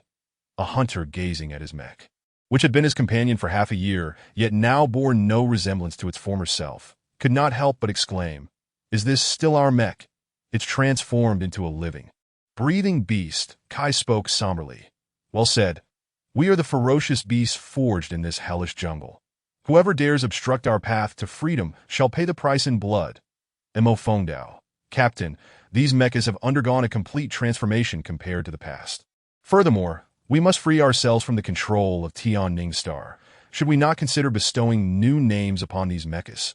Kai nodded in agreement and gestured towards Hiruaji, saying, "Xiaoji, as the designer of these mechas, the honor of naming them falls upon you." Hiruaji smiled and replied, "These have always been our companions. It is only fitting that we collectively rename them." Kai waved his hand, stating, "Indeed, let us pool our wisdom and decide on some resounding names for these dear friends, for they shall be our sole weapons in the battles to come." The group gathered around the mechas, engaged in lively discussion, and after several hours, they finally reached a consensus. The entire 13th hunting team now boasted a total of 26 mechas. Among them, Captain Kai piloted the versatile Ace Mecha. Tian knew this mecha excelled in firepower, armor, and speed, and was equipped with an extraordinarily powerful command system, capable of directing the entire squad, serving as the team's central hub. The Wolfhorn-type reconnaissance assault mecha maximized speed advantages, being the swiftest among all mechas while also featuring the most advanced radar system, making it ideal for reconnaissance missions and capable of executing small-scale surprise attacks, catching enemies off guard. Its unassuming appearance belied its potential to cause significant trouble for foes when utilized effectively. A total of 7 Wolfthorn mechas were deployed, as Hiruaji believed reconnaissance was of utmost importance during squad operations. The Mammoth-type heavy armored mecha possessed the highest weight and defense among all mechas. Hiruaji even equipped them with an energy shield system typically reserved for warships. When fully activated, a Mammoth could protect 4 surrounding mechas. This was precisely why Hiruaji modified the Mammoth. Only 3 Mammoths were available, as Hiruaji did not wish for these less mobile mechas to hinder the entire hunting team. The Griffin-type main battle mecha offered balanced performance across all aspects, making it the most reliable main force in combat. However, this balance was merely relative. When compared to ordinary mechas from Tian Ningstar, their performance was like comparing clouds and mud, utterly incomparable. There were 11 Griffins in total. Lastly, 4 Vipers were specifically modified by Hiruaji as ambush assassination mechas. Their performance was unremarkable, with the sole highlight being their radar evading capabilities, rendering them almost invisible. That Hiruaji believed that in complex terrain, the Vipers would yield unexpectedly advantageous results. According to calculations from the Abu computer, this hunting team would be capable of confronting at least 150 ordinary mechas in direct combat against the Knights of Tian Ningstar. Moreover, Hiruaji would never allow a head-on confrontation to occur. Everyone was exceedingly pleased with these names, and they busily adorned their beloved machines with various emblems and insignias. One hunter inquired, "Captain, once we escape, we can no longer refer to ourselves as the 13th hunting team. Can we? That name feels rather ominous. Kai nodded gravely. The name 13th Hunting Team was imposed upon us by those scoundrels. I believe we should retain the term hunting team, but in the future, we shall hunt the heads of our enemies. As for the name, Xiaoji, you have given us all a second chance at life. And since you are reluctant to name the mechas, you must certainly bestow a name upon our team. Hiruaji realized he could not decline, thought for a moment, and said, most of our mechas are crafted from materials sourced from the Horned Dragon. Why not call ourselves the Dragon-Tooth Hunting Team? Dragon-Tooth Hunting Team, a splendid name. The hunters exclaimed in unison, AT that moment. None could foresee the tempest that the Dragon-Tooth Hunting Team would unleash across the cosmos in the days to come. For now, they simply wished to escape and reclaim all that they had lost. The following day marked the final field training, and the atmosphere was filled with both tension and excitement as they gazed at the brand-new mechas. Someone sighed to Hiruaji, Xiaoji, it is a pity your mental strength is too weak to pilot a mecha. Otherwise, our combat capability would be greatly enhanced. Another remarked, how can one person excel in every endeavor? Xiaoji's current abilities are already remarkable. If he could also pilot a mecha, he would surely be an unfathomable anomaly. Hiruaji chuckled inwardly. He had no intention of deceiving these naive souls. But there was no need to involve the warmongering Black Wing in this matter. Let us depart. Kai waved his hand, signaling for Hiruaji to take his place in the co-pilot seat. The Tion new mecha, tasked with command, featured a cramped co-pilot compartment. The final field combat training commenced. After today, they would face true battle. The only lake on Death Island, the Sulphur Spring, maintained a temperature above 100 degrees Celsius year-round. Its surface shrouded in steam and exuding a foul odor. The rocks at the lake center jutted out like jagged fangs at that moment. Two figures stood atop the jagged rocks. One, with hair and beard as white as snow, was the oldest elder of Death Island, Elder Hai. The other, his skin gleaming with an unusual luster, appeared as though forged entirely from metal. The metallic man looked skyward and smiled. Above all, the supreme deity. The light of the Master shines everywhere. I never anticipated encountering you here, Captain. Elder Hai's face alternated between shades of green and white, clearly infuriated by the metallic man, yet seemingly reluctant to express his wrath. He replied solemnly, Mio Jiesher, after all these years, I never expected you to find your way to this place. The entire Holy Cross Knight Order has been manipulated by you. Why would you fear an old relic like me? Who is devoid of martial prowess? The metallic man, Mio Jiesher, chuckled. Captain, I have always held you in the highest regard. Without your guidance, I could never have become the captain of the second squad of the Knight Order. I did not come specifically to seek you out, but since we have fortuitously met, we must complete that task left unfinished a decade ago. The Holy Ring and Holy Armor should still be in your possession. Hand them over. Mio Jiesher's face contorted, shifting from a smile to a fierce scowl. Elder Hai laughed heartily. How pitiful you schemers are. Even if you manage to weaken my martial prowess through cunning. Without the Holy Ring and Armor, you could never legitimately control the entire Holy Cross Knight Order. I have lived in this place, neither human nor ghost, for over a decade, precisely to prevent those two items from falling into the hands of you devils. At this point, Elder Hai's eyes suddenly widened, a peculiar fissure appearing on his forehead, revealing a massive black eye roar. The space before Mio Jiesher suddenly tore open, revealing a bizarre, elongated crack, the dark fissure slicing through the air like an invisible blade, severing half of his ear in an instant. Mio Jiesher clutched his ear and spoke darkly. Captain's dimensional slash is indeed formidable. Had you not been left with merely a tenth of your strength, I might have fallen here today. Alas, this world knows no what-ifs. Chapter 7. The enemy controlling the stars. Mio Jiesher pressed his hands against his temples, a silver light erupting from his forehead, enveloping his entire being. A magnificent silver mecha appeared above the sulphur spring. The mecha, radiating a sacred glow, bore a solemn visage and an elegant, elongated form, with a large cross emblem prominently displayed on its chest, further accentuating its transcendent aura. Most strikingly, two circular arcs continuously revolved around the exterior of the silver mecha, resembling the rings of a planet. Elder Hai gritted his teeth and summoned his own mecha. In comparison, his was merely an ordinary mass-produced model. utterly unremarkable. Myo cackled. You dare to challenge my star controller with such a mecha? Captain, you underestimate me. Why not bring out the holy armor for a chance at victory? But I suspect you may no longer possess the mental fortitude required to wield it. Elder Hai fell silent and charged forward. His speed was nothing short of impressive, yet to Myo it resembled nothing more than a child's game. Myo snorted disdainfully and proclaimed, "Metal control." The star controller extended his arms, and an inexplicable force surged forth, weaving an invisible net that ensnared Elder Hai's mecha entirely, just as the Holy Cross Knight Mozart wielded the power to manipulate wind. So too did the Holy Cross Knight Myo possess the ability to control metal. Myo grinned wickedly as he approached Elder Hai, entirely oblivious to the 20 or so armed mechas concealed within the nearby thicket. All weapons firmly locked onto him. Hiruaji and his companions had fortuitously encountered Elder Hai. They had initially intended to return, but someone suggested visiting the sulfur spring to cleanse their mechas, hoping for a favorable omen for the upcoming battle. Who could have known they would witness such a shocking scene upon arrival?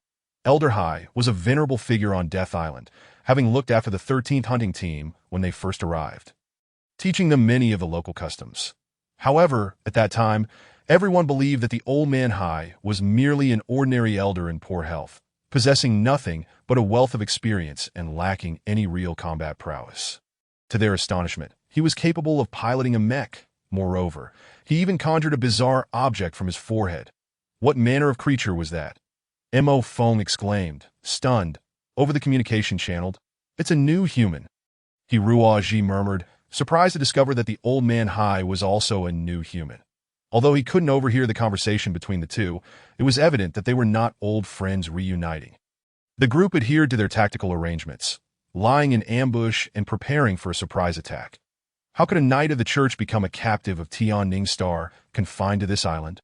Old man Hai had arrived here a decade ago, at a time when the Federation had yet to disband, and the relationship between the church and Tianning Star was presumably amicable. Moreover, given his identity as a cross knight, it seemed implausible that he could end up as a death row inmate. There must be something amiss. Although the hunters harbored doubts after days of training, they had come to trust Hiruaji implicitly. Furthermore, the old man Hai was a benefactor to them all. Observing the malice emanating from the opposing side, they unhesitatingly sprang into action. The effects of their specialized training soon became apparent. Myo was overly complacent, believing that he would encounter no true experts in such a place. His full attention was fixed upon old man Hai, completely oblivious to the changes occurring beside him, allowing over 20 mechs to move right under his nose without notice. When he summoned his mech, Hiruaji was genuinely taken aback. This fellow was also a cross knight. Why were two cross knights locked in a life-and-death struggle? It made no sense. There was no time to ponder such matters. Seeing that old man Hai was on the verge of death at the hands of his enemies, Hiruaji immediately commanded, "Attack!" 4 Viper mechs had long been lurking in the jungles beneath the sulfur springs. They moved stealthily like shadows, drawing closer to Myo and suddenly leaped high, striking like venomous serpents upon their target. Simultaneously, 5 wolf thorn mechs surged forth at maximum speed to join the assault. Recalling the terror of Mozart, Hiruaji dared not underestimate a cross knight. A single misstep could result in the loss of all over 20 mechs. Though the star controller was taken aback, he was not yet flustered.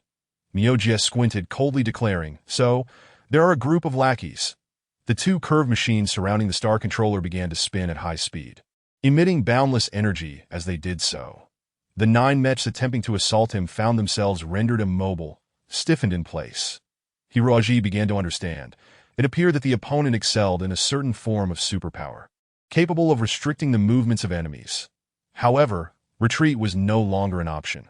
With a fierce roar, Kai charged forth, and all members of the 13th hunting team followed suit. What a shabby sight, Myo mused to himself. To outsiders, the mechs of the 13th hunting team seemed dilapidated, lacking the later paint jobs and embellishments. Yet to Myo these mechs exuded a strange quality, appearing exceedingly difficult to control. Indeed, for Myo these mechs before him were the most formidable foes. After all, under Hiruaji's modifications, the 13th hunting team's mechs extensively utilized biological materials, especially in their armored components. Miyoji's ability was to manipulate metal, and facing biological materials posed a headache for him, as he would need to exert additional mental effort to manipulate the metallic parts beneath the biological armor. The scene was peculiar. Over 20 mechs on the ground, and in the air were unleashing flames in a desperate attempt to charge toward the Star Controller. Yet they were all held in place by an inexplicable force. Unable to budge an inch, the hunters struggled to control their mechs, only to be met with the piercing sounds of metal fatigue. Everyone, stay still. Hiruaji understood that superpowers could not be countered through mechanical force alone. Any forcible resistance would only harm the mechs themselves. The only way to counter superpowers was with superpowers. Abu, is your mental attack ready? Hiruaji asked solemnly. Abu cheered. I'm ready. Let me show him some real power. A wave of psychic energy surged toward the cockpit of the Star Controller. It is worth noting that when a superpower user attacks, the most crucial element is mental concentration. Miyoji had not anticipated that among these individuals there would be a master of mental warfare, and he was caught off guard, momentarily relaxing his control over the surrounding mechs. The energy field surrounding the Star Controller began to dissipate, and the Dragon Tooth Hunters felt a wave of relief wash over them as their mechs regained control. Although they were unsure of what had transpired, their extensive training had instilled in them the instinct to seize the opportunity. .3 Wolf Thorn mechs charged upward toward the Star Controller, wielding not magnetic blades or beam swords, but solid blades crafted from the sharpest horns of the Triceratops. The greatest feature of these blades was that they emitted no energy fluctuations, making them difficult to detect by radar. Perfect for surprise attacks. Caught off guard, the Star Controller found himself ensnared by the wolf thorns. Not to mention the 20 or so various mechs aggressively advancing from all sides. Miyoji was taken aback. This mission to Death Island had originally been highly confidential, yet it appeared that the enemy had already uncovered their presence and formed a surrounding encirclement. Damn it. Due to the need for secrecy, he had not brought any subordinates with him, as Miyoji believed his own combat prowess was sufficient to face any adversary. However, now, Miyoji was not worried about the 20 or so mechs before him. With his ability to control metal, even facing 100 mechs would yield the same result. But just moments ago, he had clearly felt another wave of psychic energy assaulting his central nervous system, causing his superpower to falter. Damn it, could it be a heretic? Miyoji knew that only a heretic could possess a similar superpower. The Star Controller took a slight step back, retreating from the range of the enemy's attacks in a rather peculiar manner. The 3 wolf thorns, believing their strike to be certain, had not anticipated that the opponent's strength far exceeded that of the Triceratops. Before they could react, the missile silos on the Star Controller's shoulder opened, unleashing a barrage of explosive missiles upon them. Fortunately, a mammoth mech arrived just in time, using its sturdy frame to shield them. The 6 energy field generators installed on the mammoth shoulders, waist, and legs activated immediately, enveloping the wolf thorns in a colorful energy shield. The explosions erupted like blooming flowers around the shield. Even with the protection of the energy field, being struck at such close range resulted in significant damage to both the mammoth and the wolf thorns, causing them to stagger and fall. However, the other members of the Dragon Tooth hunting team would not allow their comrades to suffer in vain. 2 Viper mechs seized the opportunity to entangle the Star Controller, while the others launched a fierce counterattack. Bastards, Miyoji was no slouch himself. Even amidst the tightly coordinated offensive of the Dragon Tooth team, he managed to remain unscathed, though the Star Controller bore several scratches. For Miyoji, this was already a significant humiliation. As someone of high standing, he had never been so beleaguered, driven into a frenzy by others. Let me show you the true terror of a superpower user. Miyoji smirked coldly as he braved the fierce bites of 2 Vipers. Miyoji suddenly activated the engine to retreat. The Star Controller moved with astonishing speed, vanishing into the clouds in the blink of an eye. A radiant light emanated from the Star Controller. Resembling a colossal deity, standing at the edge of the sky, as Miyoji continuously infused his mental energy into the mech, the 2 star wheels began to rotate faster and faster, emitting a silver, icy brilliance while producing a deafening roar. Finally, they split into 2, then into 4, and ultimately into 8 star wheels. What was initially a single plane of operation transformed into a 360-degree interwoven system. And the star wheels themselves grew significantly larger, inscribed with countless majestic scriptures. The Knights of the Dragon Tooth hunting team in the distance could all sense the overwhelming pressure emanating from the Star Controller. Not good, he is about to unleash his spiritual release. Hiruoji recognized the significance of the growing spiritual pressure from the opponent. The unique secret technique of spirit-powered mechs, spiritual release, could be activated by continuously feeding spiritual energy into the mech, unlocking the immense power hidden deep within and amplifying the mech's capabilities manifold. Quick, attack. We must not allow him to enter the state of spiritual release. The Dragon Tooth Hunters charged in without hesitation. But when a cross knight executed the technique of spiritual release, an impenetrable energy field formed around them. Within their own domain, superpower users could unleash their abilities to the fullest extent, with no one able to contend against them. The mechs that ventured within a radius of several dozen meters around the Star Controller found themselves immobilized, their joints twisting slowly in the opposite direction. Mio-Jiet grinned maliciously. You think you can stop my spiritual release? How utterly naive. Once I complete my release, you will all pay a heavy price. Chapter 8. A single strike to victory. Abu, in the co-pilot seat of the Tian new mech, Hiruoji was frantic. He had not anticipated that the opponent's spiritual domain would be so formidable.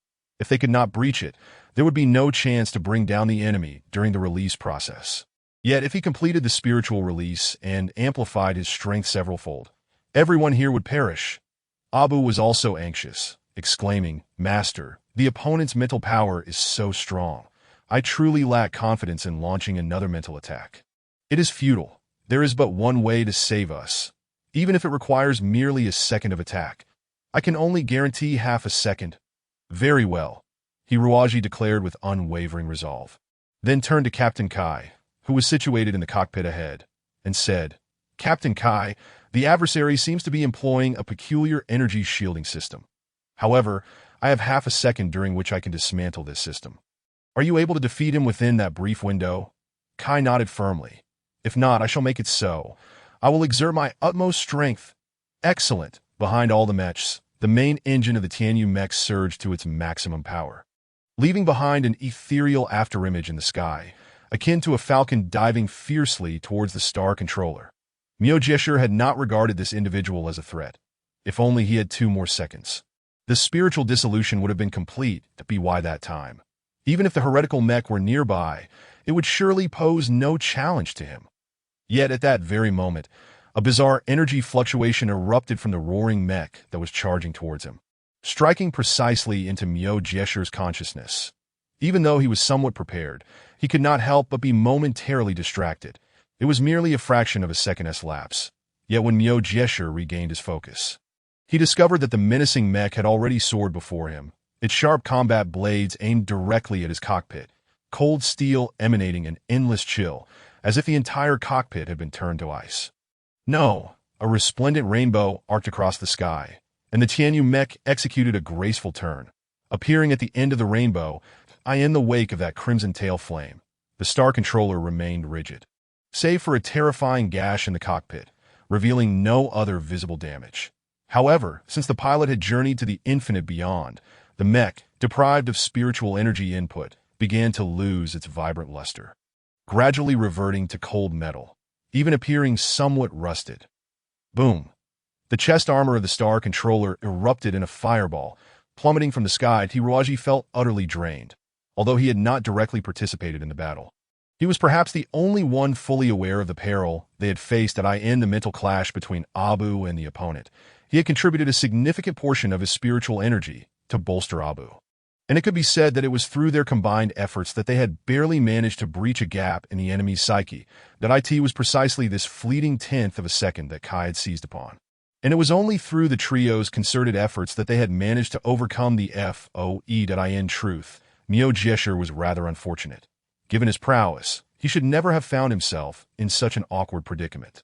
Little did he know that the mechs piloted by the Dragon Tooth Hunters were predominantly composed of biological materials rather than metal. Had it not been for this, he would not have needed to resort to the secret technique of spiritual dissolution to enhance his spiritual energy, thus leaving an opening for Kai to deliver a lethal blow. Although they had achieved victory, none of the Dragon Tooth Hunters displayed any semblance of joy. The ferocity of their opponent had far exceeded their expectations. Could it be that in just 2 or 3 years, the cosmos had produced such formidable experts? If that were the case, the path ahead would likely be fraught with challenges that do not fret too much. Hiroaji pondered for a moment and stated, "This individual is likely affiliated with the church. Based on my assessment, his rank is not low, belonging to the leadership tier, and his strength surpasses that of the 4 saints of Tianjing. If we can handle this individual, then we need not fear even encountering the 4 saints." Upon hearing this, the hunters felt considerably reassured. Kai inquired curiously, "Xiaoji, by your tone, have you had prior dealings with the church?" "Yes," that Hiroaji nodded, not intending to conceal the matter entirely, "that I have had certain grievances with the church, but this has no bearing on the dragon-tooth hunters that we should properly dispose of this mech, lest the church discovers any traces of our presence."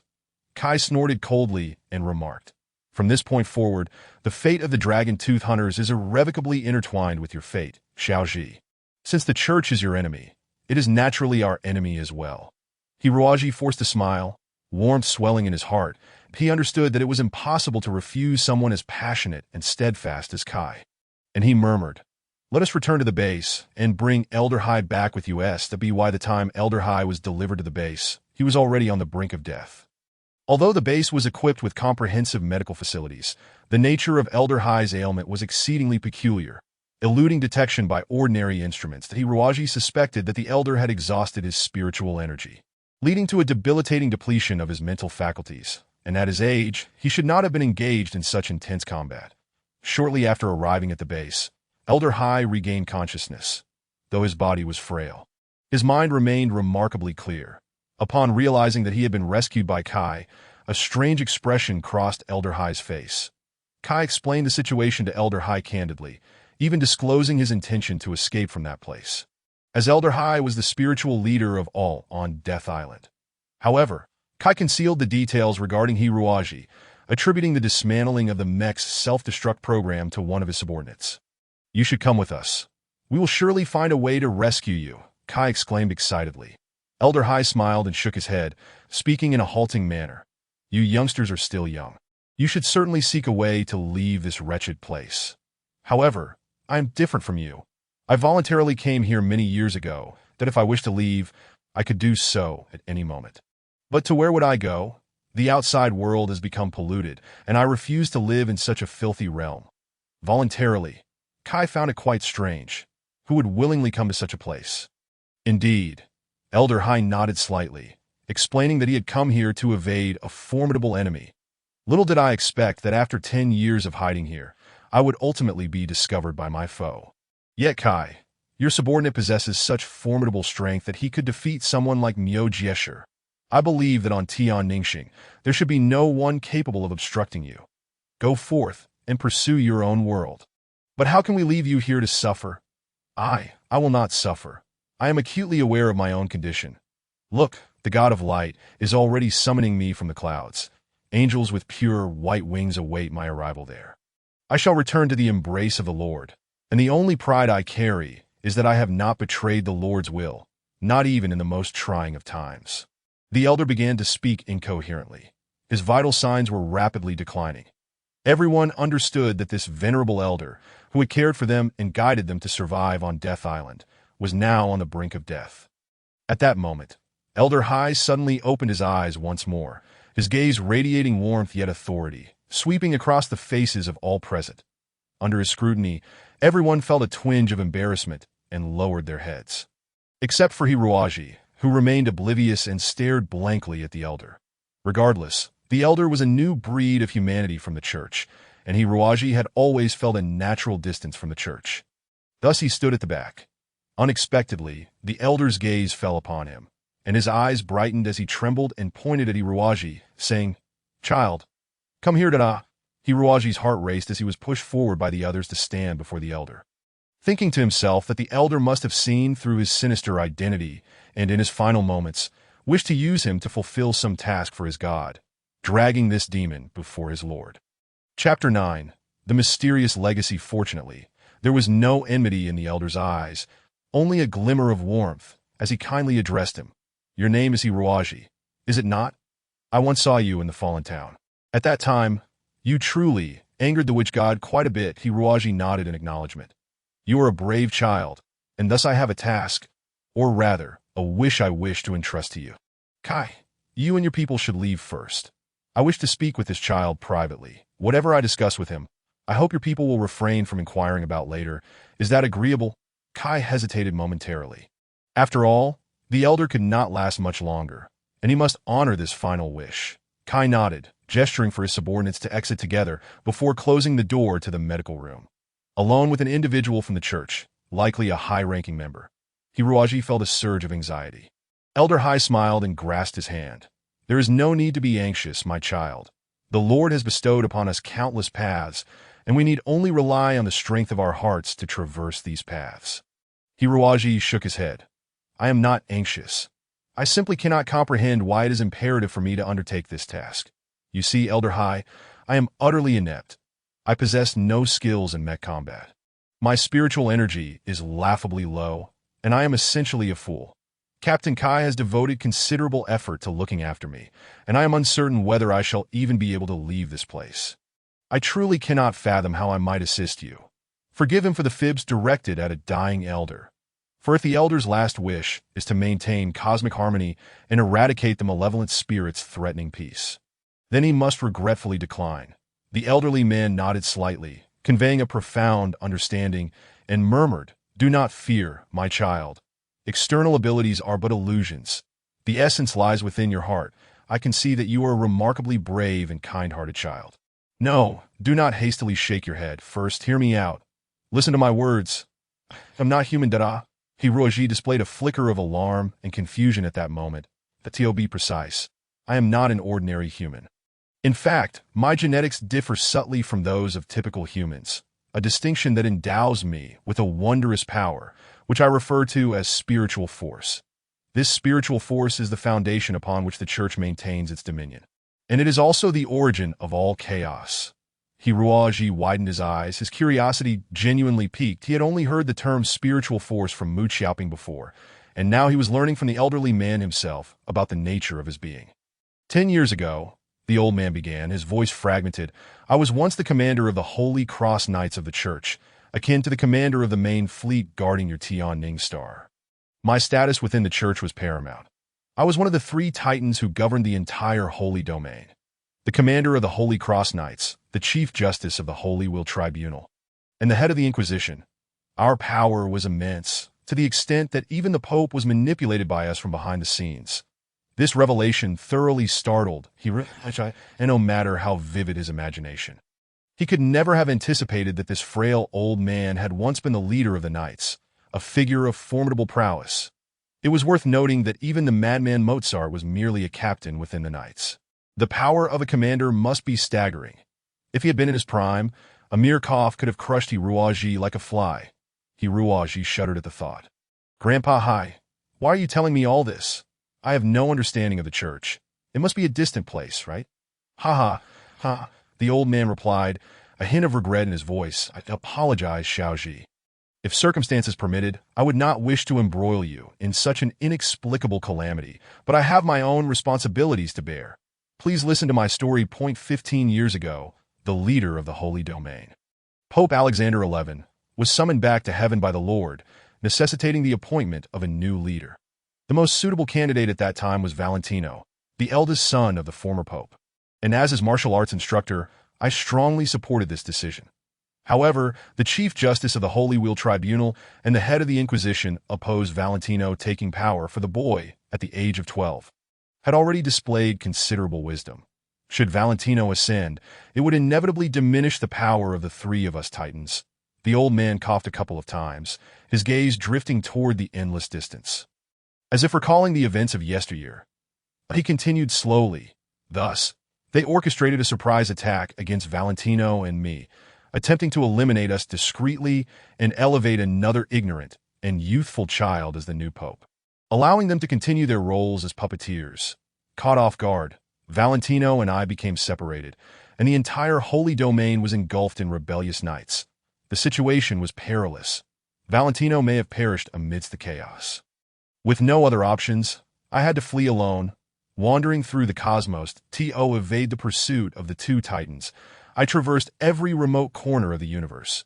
whether it be the ancient and mysterious Eastern Star region, the technologically advanced Cetan Star region, the bloodthirsty and frenzied Spartan Star region, or even the savage half-orc mining planets. Yet, no matter where I went, I could not escape their relentless pursuit. Ultimately, I arrived here, at Tianning Star. Though the words were plain, Hirua Ji could vividly imagine the heart-stopping battles that transpired. The elderly man, indeed one of the three titans of the church, managed to escape unscathed amid the church's relentless pursuit. A remarkable feat. The old man continued, "Here on Tianning Star, I inadvertently discovered the secret of Death Island, deeming it a remarkably safe refuge. Thus, I deliberately transgressed the laws of Tianning Star, and indeed, I was sent here, where I have remained for over a decade. The ferocious beasts on Death Island may be fierce, but they are no match for me. Haha, what appears to be a hellish nightmare to others is, for me, a serene and peaceful paradise." Hirua Ji inquired, "If that is the case, do you still harbor any regrets?" The old man sighed, retrieving a small ring from his pocket. Instantly, the room filled with a tranquil and harmonious glow, and it seemed as if 1,000 golden trumpets were resounding in Hirua Ji's ears, soothing him with the hymns of the Almighty. The pure light of divine power was overwhelming, almost compelling him to reveal his dark powers and resistance. The elderly man said, "This ring of divine punishment is a sacred relic of our church. Only upon possessing this ring can each pope be considered truly recognized. The former pope bequeathed it to me, entrusting me with the task of passing it to the rightful new pope. The relentless pursuit of those individuals stems from their desire to obtain this ring. Does it not? Such power." Hirua Ji circled the ring cautiously, his eyes gradually adjusting to its brilliance. The ring was crystalline and translucent, intricately engraved with thorny patterns woven into the shape of a crown. The old man remarked, "Most importantly, this ring is, in fact, a spatial wrist wheel containing the divine might Mecha that represents the highest honor of the church. Each newly appointed pope must pilot the divine might Mecha to review all the armies within the holy domain. Those individuals may be able to forge a replica of the ring, but the divine might Mecha is the culmination of a century's worth of labor from the church's most exceptional craftsmen. Utilizing the rarest materials of the holy domain, it is undoubtedly not so easily replicated. Therefore, as long as this ring remains out of their grasp, they will be perpetually restless at UM." Hirua Ji gazed blankly at the ring.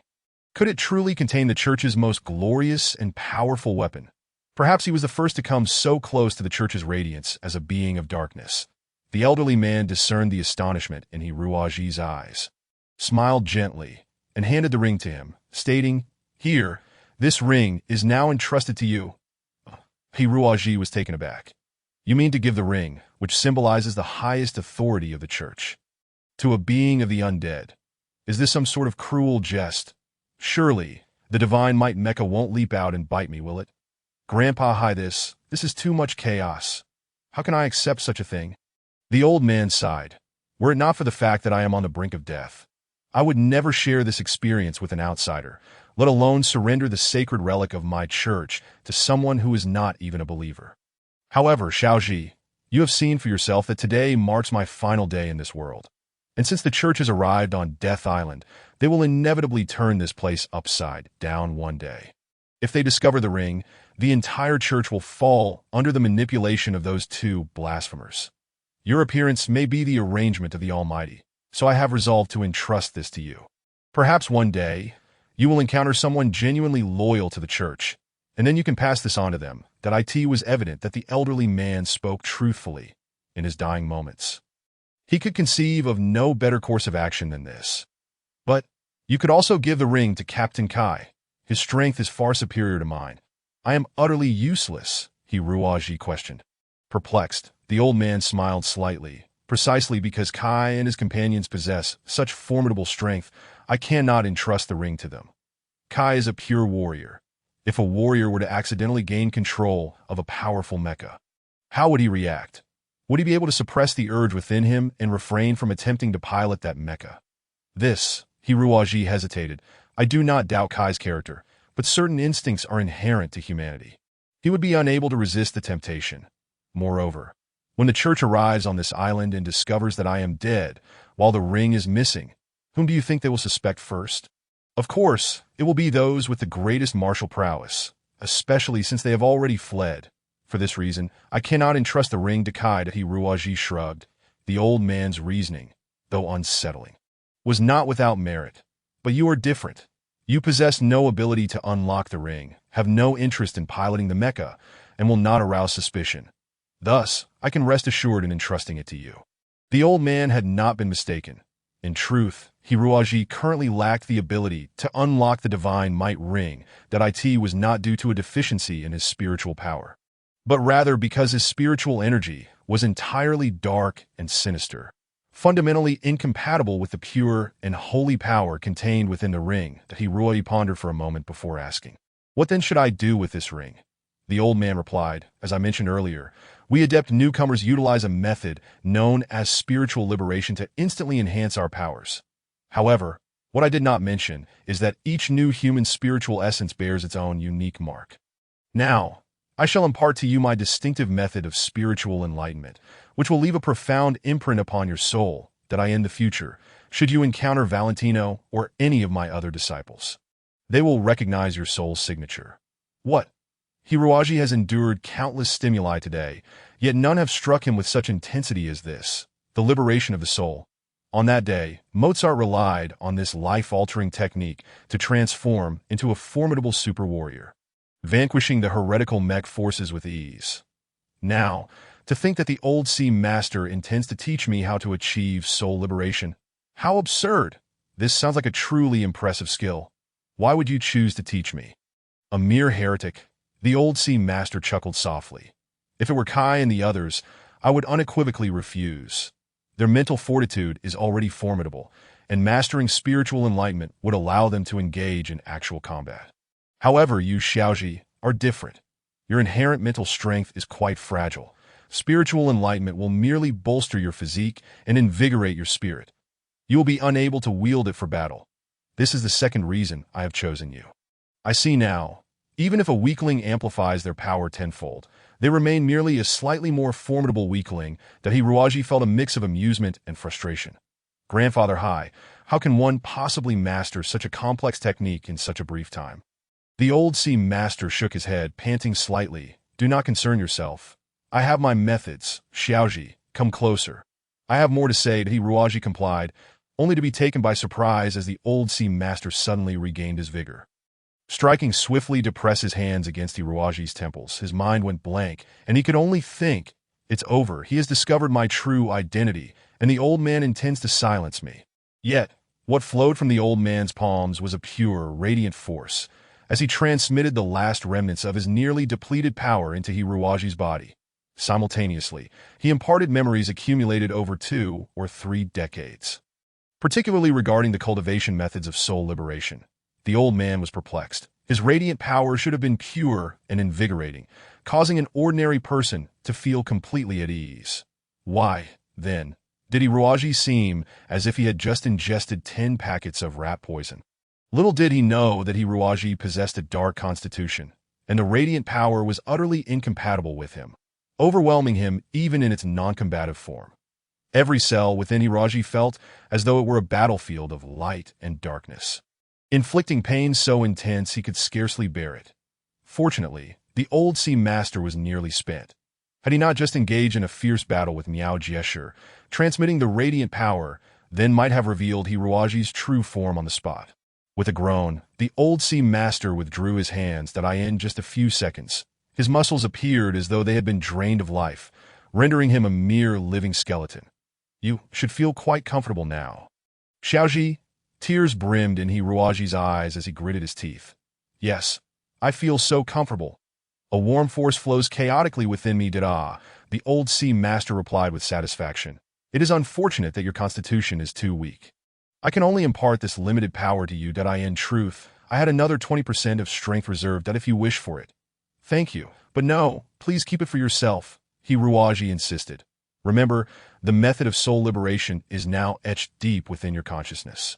You must practice it regularly, so that in the future, you may connect with my disciples. The supreme deity will bless you. My brave child, I shall watch over you from the heavens, witnessing your courageous battles. If you truly watch from the heavens, you might just be angered enough to fall, Hiruaji retorted. But esteemed elder, I am not merely a heretic. My apparent weakness is merely a fade.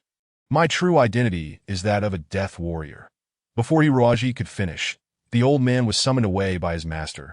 Hiruaji felt utterly dejected, though he found the secret of soul liberation intriguing. He was now burdened with a mission to confront the two heads of the church and seek out the rightful pope. Was this not a tad too chaotic? Yet, for the undead, the final wishes of a deceased are not to be disregarded. By failing to clarify the situation while the old sea master was alive, Hiruaji had effectively accepted this responsibility. Sighing deeply, he scratched his head and placed the ring in his chest pocket. The sacred ring emitted an irate hum, seemingly displeased to be desecrated by an evil undead. Grasping the ring in his hand, Hiruaji spoke amicably. Let us come to an agreement that if you do not wish to remain with a member of the undead, perhaps I might simply toss you into the swamp or into a pile of dragon excrement. The ring of divine might immediately fell silent, its radiant glow significantly dimmed, and the exquisite patterns vanished, replaced by a dull, rusted appearance, resembling an ordinary iron ring. Now, that is more like it. Hiruaji felt a surge of joy and began to calculate. His enemies were the entire church, including the three heads. With one of them gone, it was as if a third of his foes had been eliminated, an enormous stroke of luck. Old man Hai, though you may have misjudged me, I, Hiruaji, am not one to forget a kindness. Having accepted your secret of spiritual enlightenment, I shall make every effort to fulfill your final wish. However, the universe is vast, and I cannot predict when I might find your disciples. All I can do is leave it to fate. If your supreme deity truly manifests, I do not wish for his assistance. As long as he refrains from sending down bolts of heavenly wrath to strike me, I shall be content. Amen. Chapter 11. Lightning strike, they buried the old sea master in a desolate rocky area, using Mecha to shatter large boulders and fill every crevice, then covering it with meticulously trimmed stone slabs. Captain Kai carved a large cross upon it with a beamed sword, leaving out a name, for none knew the old man's true identity. Kai proclaimed loudly, brothers, the old sea master was among the first hunters to arrive on Death Island. That IT has been a full 14 years since he first set foot here. During these 14 years, countless souls have perished under the harsh climate of Death Island and the brutal torment of savage beasts. Though they are death row inmates, they deserve a dignified end. For 14 years, no one has escaped this place. Today, we shall be the first to attempt it. Regardless of whether we succeed, we shall reclaim the dignity inherent to humanity. Brothers, let us escape to freedom, or die gloriously in battle. In the early hours, they arrived at the cave where Fallen Town was located. The entrance bustled with traffic, a lively scene. Many of the inmates who did not reside there came to indulge in revelry. And now it was time for their return. The infiltration proceeded smoothly, with most of the group concealed within a massive armored garbage truck, which was responsible for transporting the refuse of Fallen Town from the previous night, including empty bottles, used syringes, and discarded condoms. To the landfill outside of town, the 25 elite hunters seamlessly entered Fallen Town, which had exhausted itself from a night of debauchery. Nearly everyone was asleep, and only a few disoriented prostitutes, stumbling along the streets, were intoxicated with drugs and alcohol. The 25 spectral figures darted through the streets. Even those who caught a fleeting glimpse would dismiss it as mere hallucination, though they were seasoned hunters. In the face of the dragon-tooth hunters, they had become as vulnerable as prey. The entire operation took merely 17 minutes and 25 seconds, after which those assigned to various tasks regrouped. The plan commenced with the placement of plastic explosives. The ensuing chaos from the explosions would draw the majority of the thugs' attention, allowing them to relax their vigilance over the supply warehouses. Following this, they would swiftly engage in a short, decisive assault to secure ample resources. The locations chosen for the bombs were carefully considered, primarily targeting the barracks of the Warlock's underlings, mech repair shops, and the highest-tier hotels and casinos managed by the Warlock, as well as drug processing facilities. The hunters had no desire to harm the innocent inmates, but the same could not be said for the Warlock and his minions. Over the past 4 years, the Warlock had established his reign through the might of Death Island's ruler, Tuzan, employing terror and bloodshed.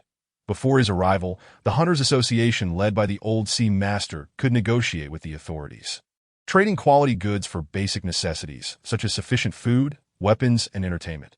However, the warlock shattered this precedent, ruthlessly squeezing the prices of prey while simultaneously introducing alcohol and drugs under Tuzin's tacit approval. Addicted inmates found themselves fighting the most dangerous beasts in the jungle for a mere pittance of death coins, all for a fleeting taste of drugs or strong liquor.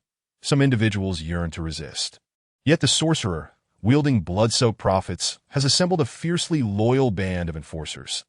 These minions are equipped with advanced mechas provided by Tuzin and are assured ample sustenance and training. Consequently, the rebels are vanquished. Some are reduced to mere prey for beasts, while others languish in the black dungeons, slowly decaying. The entire dragon tooth hunting squad resolves that before attempting an escape, they must first eliminate that accursed vampire. The leech known as the sorcerer, 25 figures stealthily glide towards the sorcerer's abode. Residing at the apex of the cavern, the sorcerer has constructed a magnificent aerial fortress with cutting-edge engineering, its Gothic dark architecture housing the very dungeons where he relishes the anguished cries of his captives as he drifts into slumber. Upon reaching the base of the fortress, Kai senses something amiss, for the vigilance here far exceeds the usual standards. Despite it being the dead of night, not only are the sorcerer's enforcers stationed outside, but there are additional guards within. The enforcers are uniformly clad in black, form-fitting warrior attire, while other soldiers don the uniforms of the Tianning Star Domain. Moored nearby is a luxurious medium-sized airship. Kai stands momentarily dumbfounded. This is Tuzin Island Lord's vessel. I never expected him to arrive at Death Island today. What a cursed twist. Mo Fong remarks. Tuzin's guard is formidable, especially as he himself is among the elite. I believe we should avoid a direct confrontation with them. No, the bomb is set to detonate in 22 minutes. By then, the entire Death Island will be aware of our presence. We must strike first. Adhering to our original plan. Xiaoji, you lack proficiency in mecha techniques, so remain here. Everyone else, let us proceed. Now is the moment to act, and thus Kai grits his teeth, leading his subordinates forth, slicing through the darkness like a keen blade. Swiftly vanishing into the depths of the cave, Ruaji crouches behind a rock, observing the fortress above, secretly calculating. Based on the comparative strengths of both sides, even without intervention, the Dragon Tooth Hunting Squad could easily resolve the issue. However, with the emergence of Tuzin as a variable, matters appear to have grown increasingly complex. Tuzin recalls that loathsome visage, a surge of murderous intent flickering within him. The Black Wing seems to sense the shadows in his heart. Eager for action, the Hiruaji takes a deep breath, stealthily approaching the cavern's rocky walls from another angle. He becomes a mere wisp of shadow, climbing with swiftness and grace surpassing that of the Dragon Tooth members. The mirror-like rock face quickly succumbing to his prowess. On this fateful night destined for Tuzin's demise, his malevolent spirit is consumed by a grand conspiracy. This scheme has been meticulously orchestrated by his father over a decade.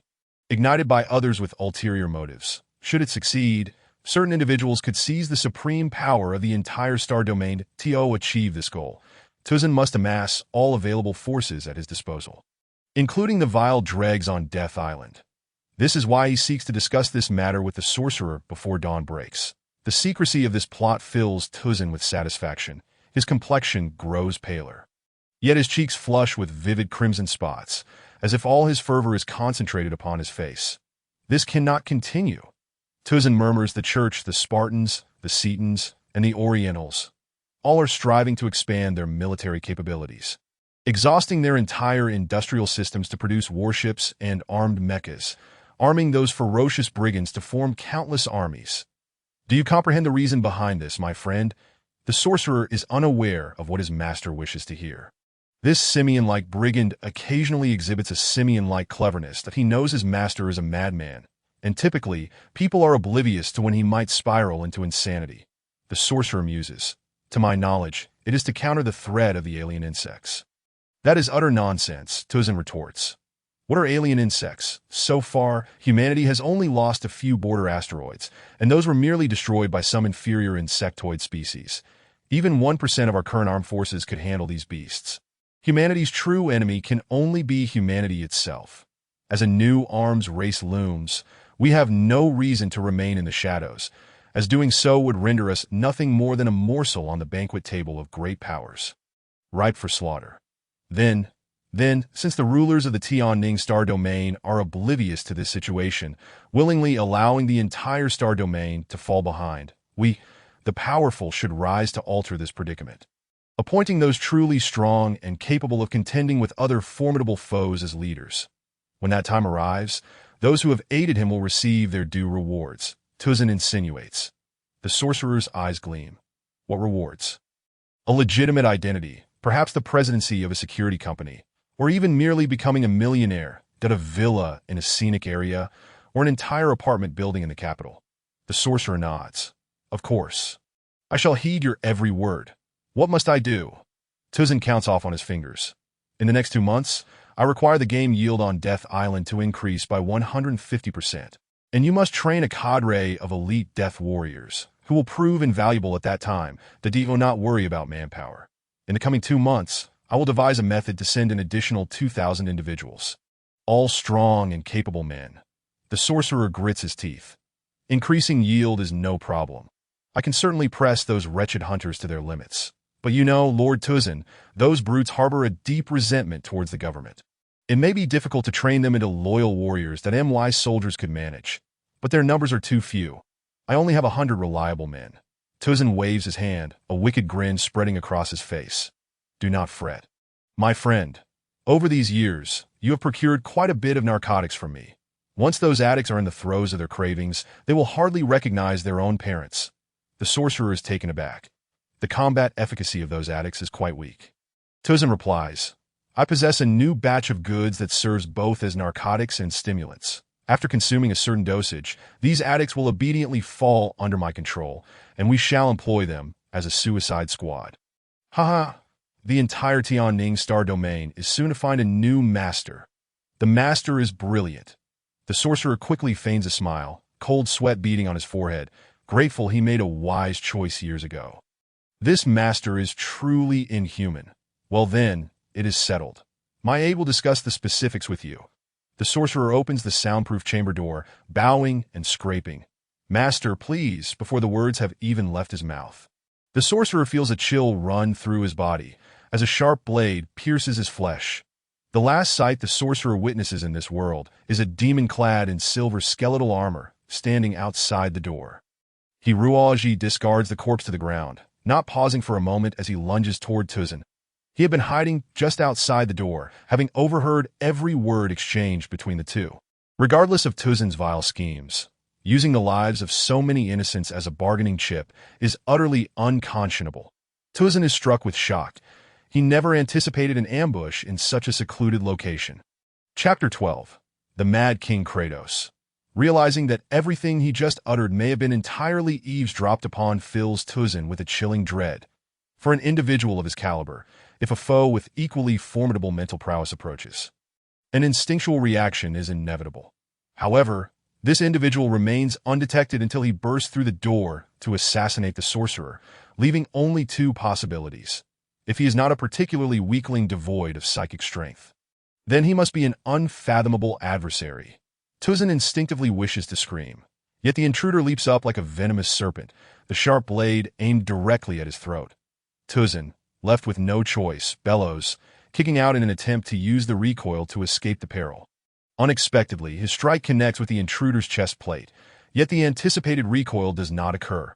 The intruder's armor seems to transform into a sticky mass, instead generating a powerful suction that relentlessly pulls him inward. What the hell? The skeletal warrior appears to ignite with a ghostly flame, sending Tuzin into a panic. Over the years, he has sent countless prisoners to Death Island to be tortured to death. In this darkest hour of midnight, it feels as though he has been ensnared by magic. Metal flows from Hiruoji's body like mercury, reshaping into the form of Abu, that Hiruoji sharpens his palms into blades. Whispering, Tuzin, recognize who I am. Tuzin's eyes nearly bulge out of their sockets, his finger trembling as he points at Hiruoji, stammering. You are that. That waste, you actually survived. Hiruoji grins wickedly, summoning ghostly flames to envelop his form, his eyes turning pitch black. His voice echoes as if from the depths of the underworld.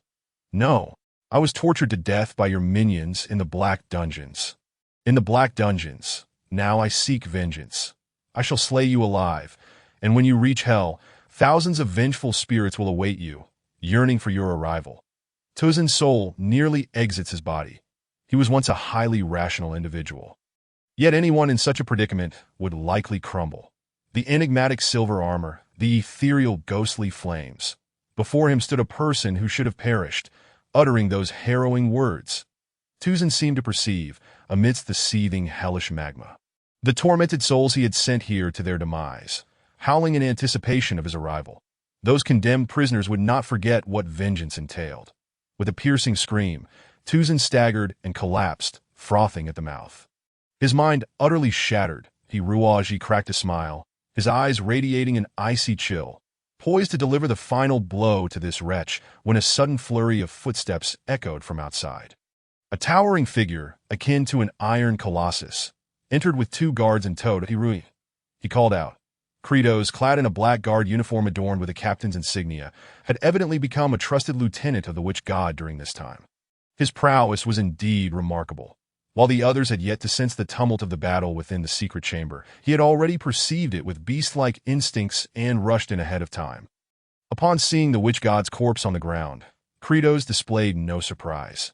Instead, an expression of exhilaration crossed his face as he exclaimed, "You killed the witch god.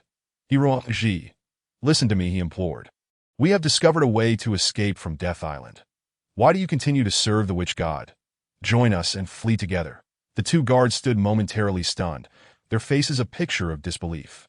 At that moment, Tuzin groggily regained consciousness, clinging desperately to Kratos' leg, wailing, "Save me! Kill this man! I'll lighten your sentence and set you free. Hurry, please!" Kratos narrowed his eyes at Hiruaji and replied leisurely, "I am a Spartan. For a Spartan, the most crucial task at this moment is to continually challenge the strong, ascending to the pinnacle of martial prowess through relentless combat. Hiruaji, I am truly fortunate to have you as an opponent." Tuzin exclaimed in delight, "Yes, exactly. Slay him. I shall appoint you as my captain of the guard, granting you untold privileges." Tuzin's eyes widened suddenly, for his entire head had been twisted a full 180 degrees. Now facing backward, Kratos declared proudly, "I do not fight for some scoundrel's orders, Hirui. My allegiance to the witch god was solely to acquire the most advanced mechs on this island. Now come, Hiruaji, let us see who among us is the true powerhouse." A cold sweat broke out on Hiruaji's brow as he retorted, "If you are not truly loyal to the witch god, then we have no reason to battle." Kratos flashed a brilliant smile, shaking his finger and asserting, "For us Spartans, the act of combat itself is the greatest reason. It is our way of life. If you can defeat me, I shall leave with you and become your most loyal subordinate from this day forth. But if I prevail, prepare to become my slave. This is the Spartan code." Before he could finish, Kratos lunged forward. If it hadn't been witnessed firsthand, it would be hard to believe that such a massive figure could move with such swiftness. Kratos, like a fierce black tiger, silently sprang forth. Hiruaji felt a chill in his chest and instinctively stepped back half a pace. That chill transformed into a searing pain as Kratos' fist sliced through his skin. The opponent's technique was exceptionally cunning, the hidden force not only breaking the skin, but penetrating deep within. Ordinary individuals would not only be struck, but, even if merely brushed by the force, would likely sustain internal damage, unable to gather their strength. However, Hiruaji was no ordinary man. His power stemmed entirely from his bones, entirely disconnected from his internal organs or muscles. His movements were rigid as a skeleton, his legs contorting into an unusual posture, delivering a kick at a sharp angle that struck Kratos in the abdomen. Pain shot through his leg bones. Hiruaji was taken aback, since he had trained in the black underworld bone technique.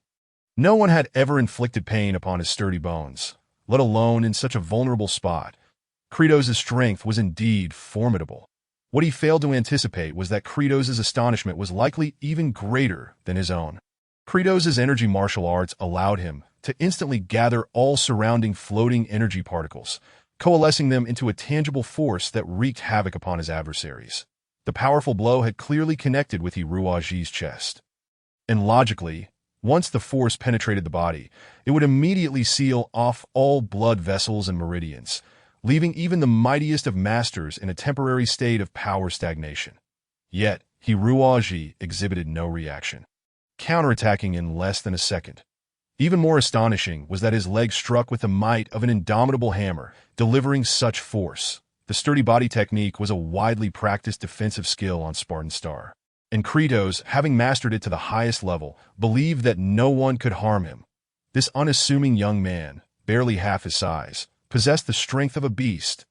Kratos realized that his internal organs had likely begun to bleed. However, a Spartan, tempered through countless trials, would not be bothered by such a trivial injury.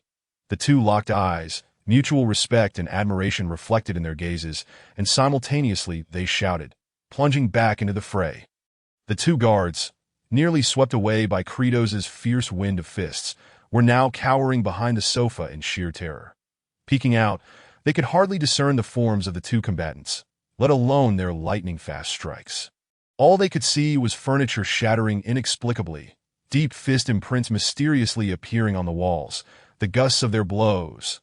The magnificent chandelier overhead suddenly plummeted, exploding with a deafening crash, the decorative glass beads scattering like bullets, embedding themselves deep into the walls, with some even piercing through the sofa. One thug cautiously reached out to touch, only to be seared painfully, unable to suppress a cry. The battle abruptly halted. Kratos stood panting heavily, his body marked with bruises, his eyes gleaming like a wild wolf's, a mixture of disarray and danger. In contrast, Hiruoji appeared considerably better. At least he was not gasping for breath. Being a skeletal warrior, he required far less oxygen. The walls around them creaked ominously, the metallic fatigue of the steel reinforcing rods signaling impending collapse. Not good. Hiruoji suddenly charged towards a window, crashing through the solid wall as if it were mere paper, oblivious to the hundreds of meters of cliff below. Almost simultaneously, Kratos hurled himself out as well. Just as they soared from the secret chamber, the room they had ravaged could no longer withstand the strain. Collapsing with a thunderous roar, "You are the most outstanding opponent I have ever encountered," Kratos shouted in midair. "You have earned half of a Spartan's respect." "Only half," Hiruoji bellowed against the howling wind. "The other half depends on your mech skills." Kratos' right arm radiated a cerulean glow, enveloping him entirely as a massive mech materialized in the air. Hiruoji could not discern the model of this mech. However, given that it was the strongest under the witch god, it was certainly not to be underestimated. Furthermore, Hiruoji recognized that this mech had undergone significant enhancements, its surface armored with double layers, and the engine section exaggeratedly boosted in power, with an alarming array of exhaust pipes soaring skyward. The entire mech exuded a rugged industrial charm, resembling a brutish savage, pursuing the utmost in wildness and freedom. "I hope you can escape from the Mad King's grasp, Hiruoji. Spartans only befriend those with true strength." Hiruoji was perilously close to plummeting to the cave's depths. Suddenly, a black flash appeared. The black wing, having bided its time, finally burst forth from the spatial wrist wheel. Facing the ferocious opponent, it roared with excitement. Mad King, a worthy adversary. At that moment, Hiruoji could think of nothing else. He shouted, "Black Wing, let us show that Spartan our might." Just as the black wing surged towards the cave's apex, 20 plastic explosives hidden below detonated simultaneously. Chapter 13. The fierce battle with the Mad King. The entire fallen town was enveloped in chaos, the witch god's henchmen wailing in terror from the explosions. Some thugs were engulfed in flames, running wildly, ultimately reduced to charred, putrid corpses. Others futilely attempted to call the witch god, but the scoundrel would issue no more commands. All the condemned souls, roused by the explosions, fled their chambers, witnessing a mech battle they would remember for a lifetime. Under the blazing inferno, the entire cave shimmered with golden light. In the sky, the two mechs appeared as invincible deities, engaged in a life-and-death struggle amidst the clouds. From the scene, Kratos' Mad King completely encircled the Black Wing, resembling a whirlwind of destruction. His weapons, two short magnetic blades, were connected by an energy chain, allowing for both close and distant strikes with an extensive attack range. In the tempestuous melee, The Black Wing appeared to be struggling to withstand the onslaught, its surface already marred by several gashes from the Mad King's relentless assault. From the ground, it seemed as though Kratos' arms had transformed into countless shooting stars, igniting a series of increasingly powerful explosions across the Black Wing's exterior. However, within the cockpit, Hiroaji faced the onslaught of the Mad King with remarkable composure. Despite the dazzling display of attacks flashing across the screen, Hiroaji understood that beneath the coarse and ferocious mask of Kratos lay a heart of a cold-blooded warrior. As a professional fighter, he could never rely on such fierce yet ineffectual moves as his ultimate weapon. While the impact was indeed severe, it was far from being a fatal blow that Hiroaji believed this was merely a highly realistic deception. Should he reveal even a hint of fear amidst the relentless barrage, Kratos would seize that solitary flaw to unleash his lethal technique. The gravity of Hiroaji's expression was palpable as his hands deftly manipulated the controls, issuing commands to the Black Wing within his mind that if these commands were transmitted and analyzed through electronic neurons, even the most advanced computers would instantly crash. Only a mechanical specter like the Black Wing could fully comprehend them. The Black Wing seemed utterly incensed, bracing itself to receive a blow, its skeletal scythe raised high, attempting to engage in a head-on confrontation with the opponent. Suddenly, all of the Mad King's assaults came to a halt, the twin blades deeply sheathed behind him. Inside the cockpit, Kratos smiled. Regardless of Hiroaji's mastery level, this strike would undoubtedly conclude the battle. The Black Wing abruptly twisted into an unusual posture, as if stepping upon an invisible rock in the void, and subsequently, this force propelled it to the cavern's ceiling. The Black Wing's legs nearly folded upon themselves, creating deep fissures in the cave's apex. Kratos was truly taken aback, rendered completely dumbfounded, without a trace of reaction. How could this be? Could it be that Hiroaji had deciphered his moves? The Black Wing charged forth like a cannonball, forcefully propelling the Mad King towards the Warlock's fortress. Boom! The fortress crumbled into ruins, with the Mad King ensnared within. Kratos emerged from the debris, bloodied and battered, yet his astonishment remained unchanged. The Black Wing descended slowly, akin to a demon from the abyss. Its resplendent azure inferno, exquisitely crafted skeletal mechanics, and uniquely ominous aura left a profound impression on all the residents of Fallen Town, utterly shocking Kratos. Hiroaji stepped out of the cockpit, coolly stating, "What do you have to say now?" Kratos glanced at him, gritting his teeth. "Before I defeat you next time, I, Kratos, will obey all your commands." "Damn it, I never expected you to be this formidable." Hiroaji replied with a smile. "I have no need for your obedience. Having accompanied the Warlock for some time, you must know of his special collections, right? I require fuel, food, and money." Kratos exclaimed in surprise. "Are you truly devising a way to escape?" Hiroaji nodded. "I possess a method to disable the self-destruct mechanism on the mech, allowing us all to pilot it off Death Island." Kratos stood tall. "Very well. I owe you yet another favor." The hunters of the Dragon Tooth hunting squad were well trained, yet despite scouring the entire fortress, they could not locate the whereabouts of the Warlock, unaware that he had already been slain by Hiroaji, and that the secret chamber had collapsed. Kai, acting decisively, prioritized the greater good and led his team towards the supply depot on Death Island. Those areas, once guarded by sentinels, had all been incapacitated or killed by the explosions, resulting in utter chaos. The Dragon Tooth hunting squad surged into the warehouse like a whirlwind, sweeping away most of the energy reserves, while the few guards who noticed dared not to obstruct these fearsome marauders. The only resistance came from the knights brought by Tuzin. Yet without Tuzin's leadership, these warriors quickly lost their will to fight and were systematically eradicated by the Dragon Tooth hunting squad. "Fantastic, we have a ship," Mo Fong exclaimed. Tuzin's airship was the most high-end vessel on the entire Tianning star, capable of accommodating 50 crew members, traversing effortlessly through both atmospheric layers and the vacuum of space. For the Dragon Tooth hunting squad, this was undoubtedly excellent news. Otherwise, they would have had to rely on the mech to forcefully ascend through the atmosphere, a perilous endeavor. Kai nodded, a hint of relief surfacing in his serious gaze as he surveyed the surroundings. During their assault on the supply depot, they had intentionally dismantled all defensive systems, seizing 3/4 of the essential supplies that as for the Warlock's stockpiled alcohol, drugs, and other luxuries. They had left them untouched. Now, the entire populace of Fallen Town had mobilized, seizing their weapons and rushing forward, frantically snatching up drugs and liquor. These individuals, originally scoundrels, were behaving as expected. In the face of such a significant explosion, rather than seeking to assist, they were all taking advantage of the chaos to loot. The Warlock's guards, accustomed to their brutish ways, initially brandished their electromagnetic whips menacingly when they saw intruders. However, faced with such tempting alcohol and high-purity drugs, the minds of the death row inmates became clouded. Unbeknownst to them, someone fired a bullet at a guard, and one fell with a thud.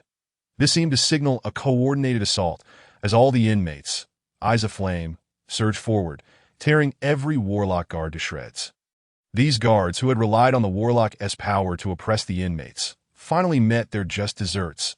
The ensuing chaos in the town made the Dragon Tooth Hunting Squad's mission exceedingly straightforward, and they quickly acquired all the supplies they sought. At this moment, Hiruaji and Kratos appeared, looking disheveled. "This is my friend Kratos," Hiruaji introduced. "He wishes to accompany us. I have disabled the self-destruct mechanism on his mech." Kai frowned. In principle, they were opposed to bringing along other prisoners, as these individuals were unrepentant criminals, making it hard to ensure they would not commit further crimes upon their release. Noticing Kai's reluctance, Hiruaji explained, "He is very strong." Kratos, with an indifferent expression, scanned the Dragon Tooth Hunting Squad, letting out a cold snort. "Kratos, what crime did you commit to end up on this island?" Kai inquired suspiciously. If the answer was something heinous, they could not allow him to leave as well.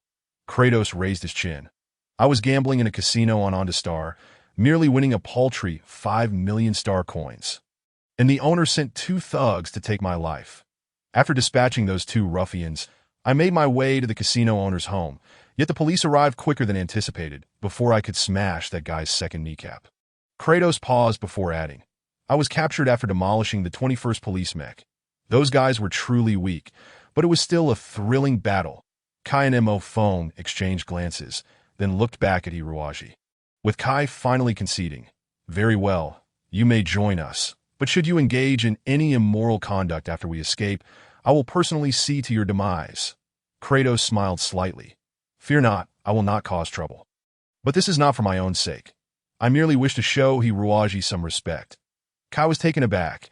Even a blind person could see how dangerous a creature Kratos was, and he wondered why he was so compliant with Hiruaji's commands, and Hiruaji truly was a man of hidden depths. By the way, Mo Fong interjected, "We searched the fortress thoroughly, but found no trace of the Warlock."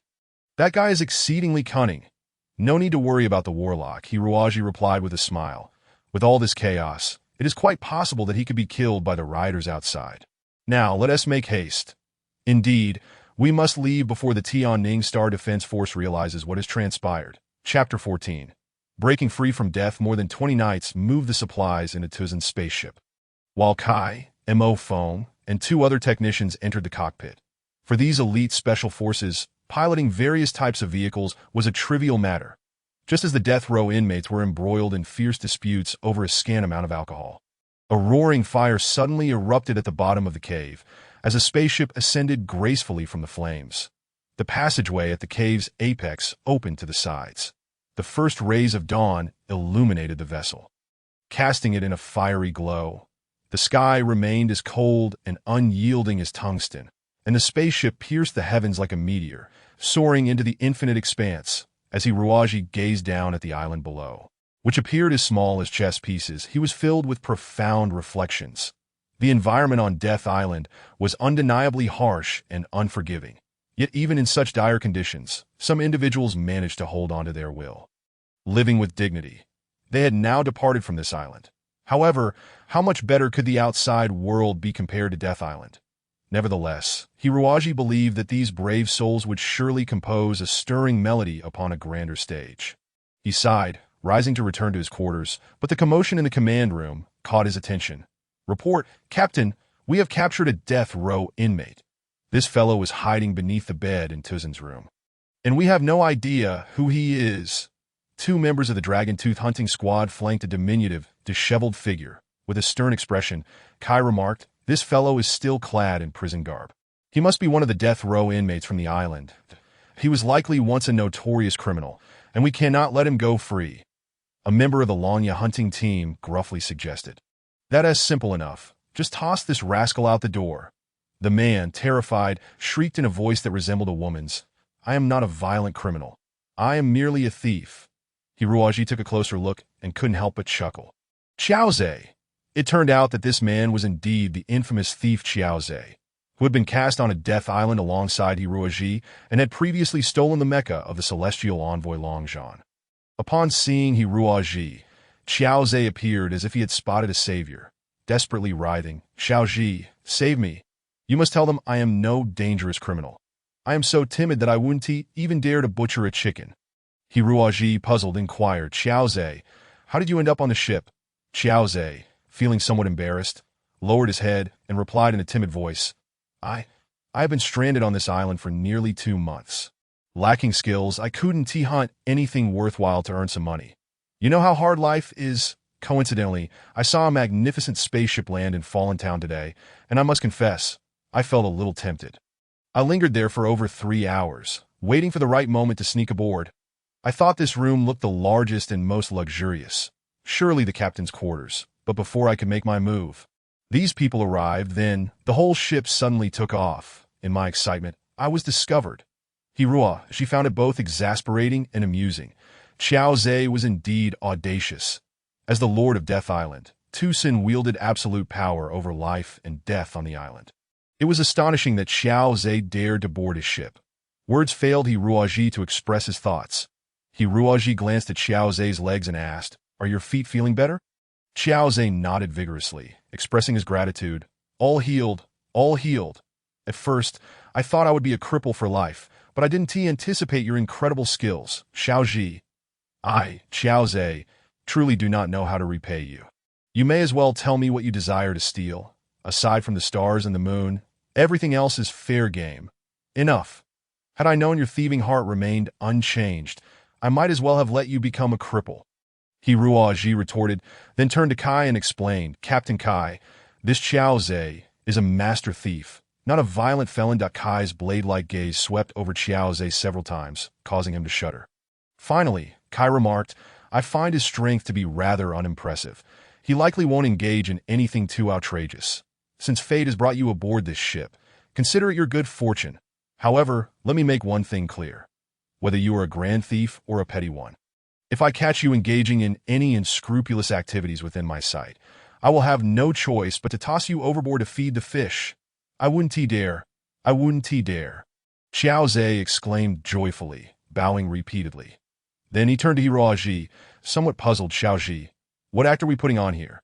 Hiruaji smiled faintly and led Xiaoze to the window, pointing outside at the mist-shrouded, pea-sized Death Island. Look, what is that place? Narrowing his eyes for a better view, Xiaoze gasped in shock. Is that Death Island? We have actually left Death Island. Indeed, we have escaped. It's simply unbelievable. Xiaoze's tongue lolled out in astonishment. Don't tell me you all went without Mecha? Hiruaji replied. Each of them is equipped with Mecha. Then that's disastrous. Xiaoze sprang to the corner like a startled rabbit, but we must turn back. Once we are a certain distance from Death Island, the Mecha will explode. By my mother, I do not wish to die. Laughter erupted from the group, just as the pilot suddenly grabbed the communicator and exclaimed joyfully, We have crossed the Death Line. The Death Line is the warning boundary set at 80 kilometers from Death Island. IT is said that once one crosses this distance, the self-destruct mechanism within the Mecha is triggered. With everyone safe and sound, it was evident that Hiruaji had successfully neutralized the self-destruct devices. Long live! Members of the Longya hunting team cheered, some lifting Hiruaji high and tossing him into the air. At that moment, they had no doubt about Hiruaji's significance. He had guided them and led them through seemingly impossible miracles. Now, only one obstacle remained on the road to freedom before them. Since Tianning Star is the capital of the entire star domain, a defensive fleet was stationed just outside its atmospheric layers that the numerous spaceports across the star domain. Patrol warships were ever vigilant, ready to intercept sudden meteorite attacks before they could strike a planet.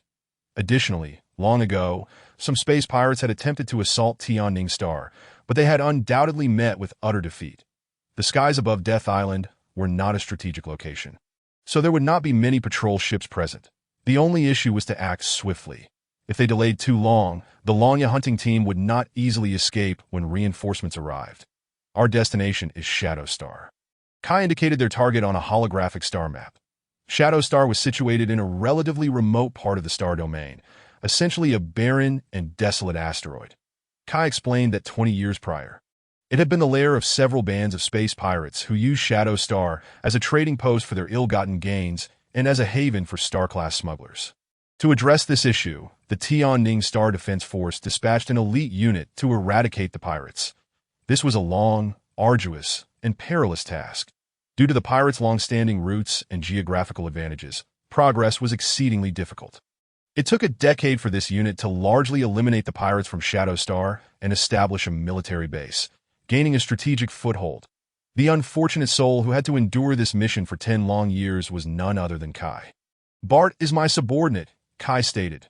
"Since I left, that fellow has become the highest officer on Shadow Star. You must understand, this is akin to a wilderness frontier where the soldiers, much like the death row inmates on Death Island, are unwanted for various reasons and sent to Shadow Star as expendables that I believe that even if the entire Tianning Star domain were to issue a warrant for us, Bart would unhesitatingly take us in."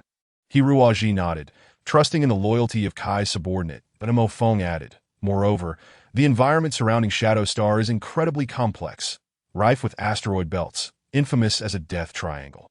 Unless one is a seasoned Mecha Knight, it is virtually impossible to navigate through. Then we shall head to Shadow Star to regroup." Hiruaji decided that he recalled the cross-knight Myojies he encountered on the island, along with the conversation Tu Sun had with the shaman before his demise. For some reason, Hiruaji felt a connection between these two events, as if a grand conspiracy was slowly encroaching upon Tianning Star. Perhaps, before long, the climate of Tianning Star would undergo a profound transformation. The spaceship began to breach the atmosphere. All held their breath. If they could successfully pass this hurdle, the journey ahead should pose no issues. Their energy reserves were sufficient to reach Shadow Star. And in the vast expanse of the universe, tracking a ship with an undisclosed destination was exceedingly difficult. Suddenly, two warships appeared on the radar. The opposing side had evidently detected the spaceship and accelerated towards them. "It's a Kaido-class medium warship," the radar operator exclaimed, his voice filled with astonishment. The Kaido-class medium warship was a formidable main battle vessel, typically equipped with 50 Mecha Knights, meaning the opposing side possessed at least 100 mechas worth of combat power. Such mecha were generally used for border defense, and no one had anticipated their appearance over the capital star. However, at this point, there was no turning back. Kai's expression hardened. "Everyone, prepare for battle. Let us catch the enemy off guard." Hiruaji bit his lip, contemplating for a moment before suddenly saying, "Wait, perhaps I can give it a try, you." As the two Kaido-class vessels slowly approached the floating ship, their captain regarded the opulent vessel with curiosity. Puzzled as to why such a ship would venture into space for any mission. Moreover, they had received no orders indicating military vessels would be operating in this sector. However, if the opposing ship were indeed hostile, it would not so easily breach their attack range that in the face of the Kaido's overwhelming firepower, the other ship would be as fragile as an egg. The Kaido captain transmitted a signal. "This is not a civilian lane. Please identify yourselves." "How dare you?" A thunderous roar resonated through the communication channel.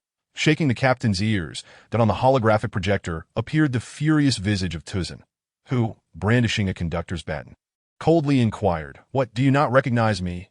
The captain, startled into a jolt, promptly stood to attention, adjusting his appearance and saluting with utmost decorum. The four holy envoys held a transcendent status on the planet Tianning, and it was highly probable that Tuzan was destined to be one of the next four holy envoys. Even a mere captain of a warship would tremble at his sneeze. "Greetings, Commander." Tuzan seemed somewhat appeased, nodding as he remarked, "The situation on Capital Star appears to be rather unstable of late. You ought to conduct stricter inspections, and any anomalies must be reported immediately. Do not be negligent." "Yes," the captain responded eagerly. "You handle matters with great efficiency. To whom do you report?" "Once this mission concludes, I shall personally speak with your superior." The captain was utterly elated, stammering, I am under the command of the 3rd Fleet's Tiger Brigade." "Ah, so you serve under Rear Admiral Jason. Very good, very good." Tuzan elevated his chin and deactivated the holographic communicator, allowing the captain to hastily clear the path as Tuzan's ship quickly vanished into the cosmos. An aide hesitantly inquired, "Captain, shouldn't we have verified the identity of the other party first, according to protocol?" "Fool!" the captain chided.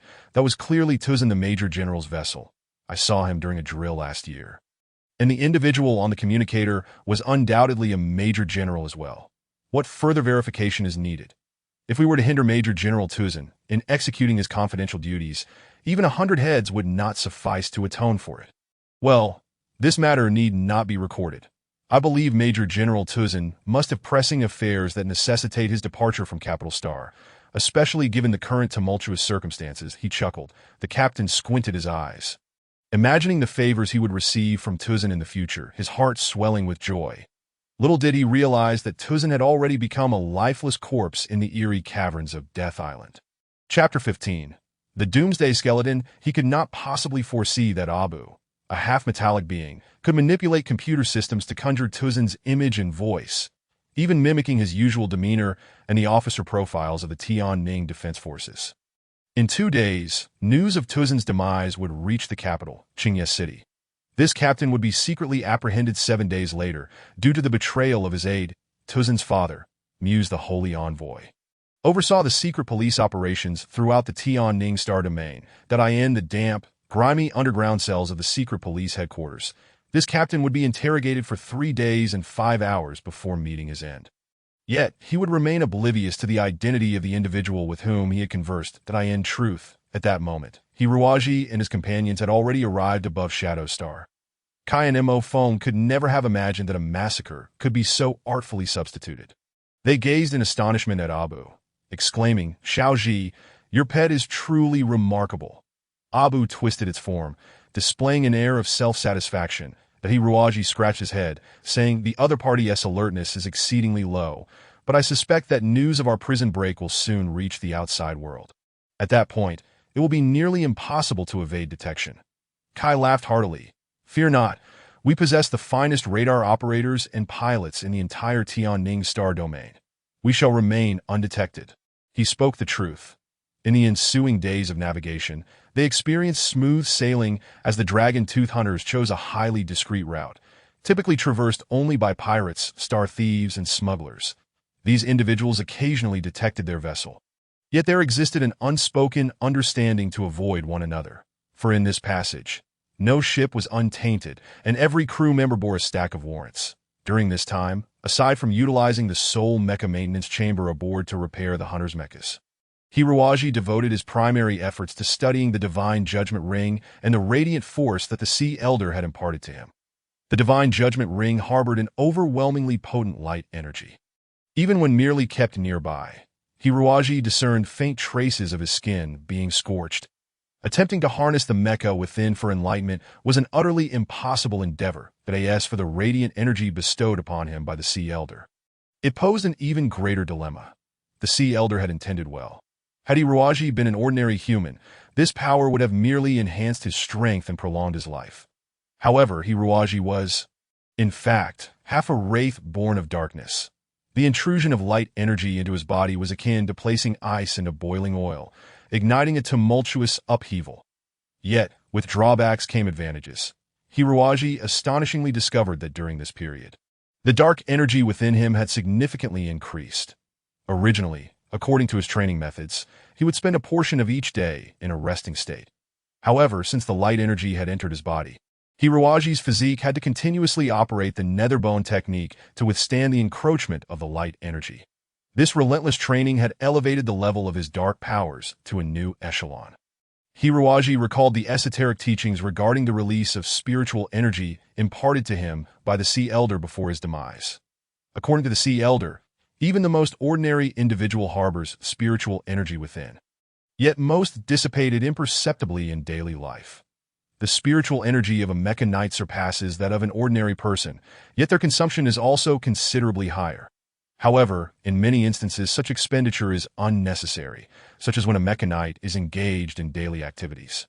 The spiritual release technique employs a special method to recapture the spiritual energy that typically escapes the body, storing it deep within the sea of consciousness.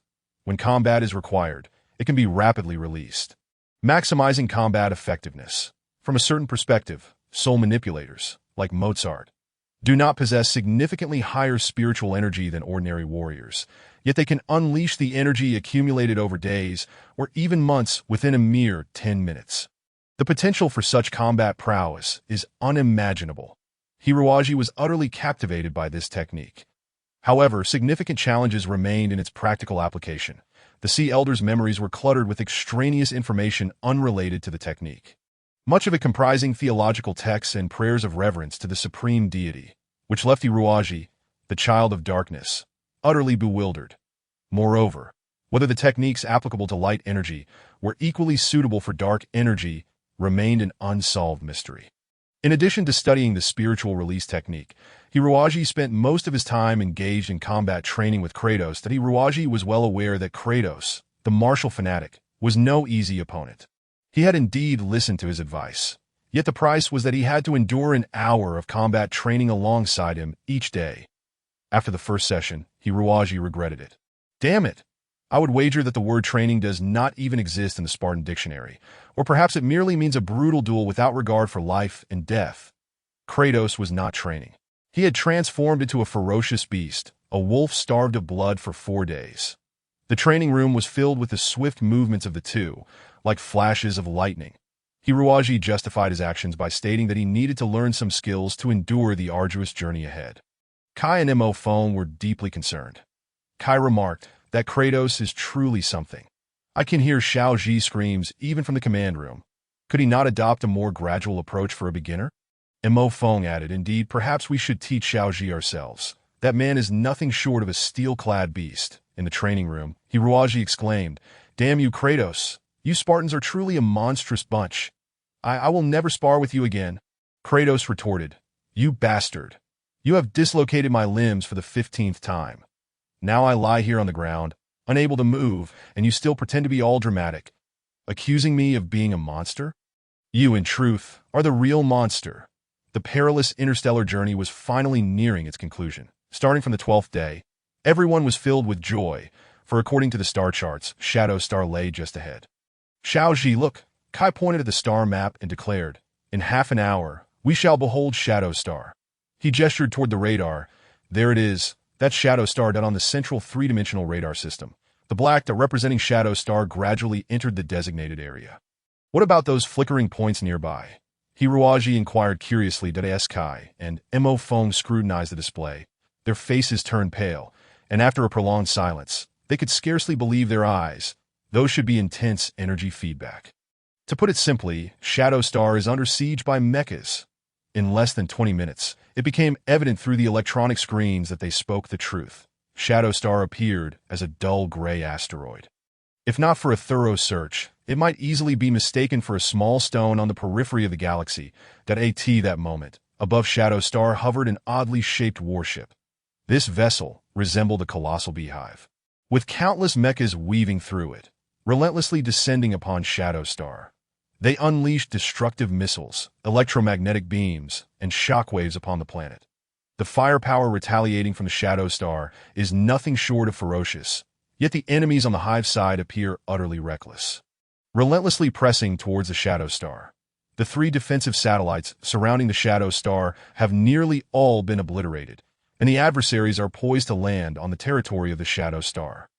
On the flank of the Hive, a large inverted black triangle is emblazoned, with a ghastly white skull at its center.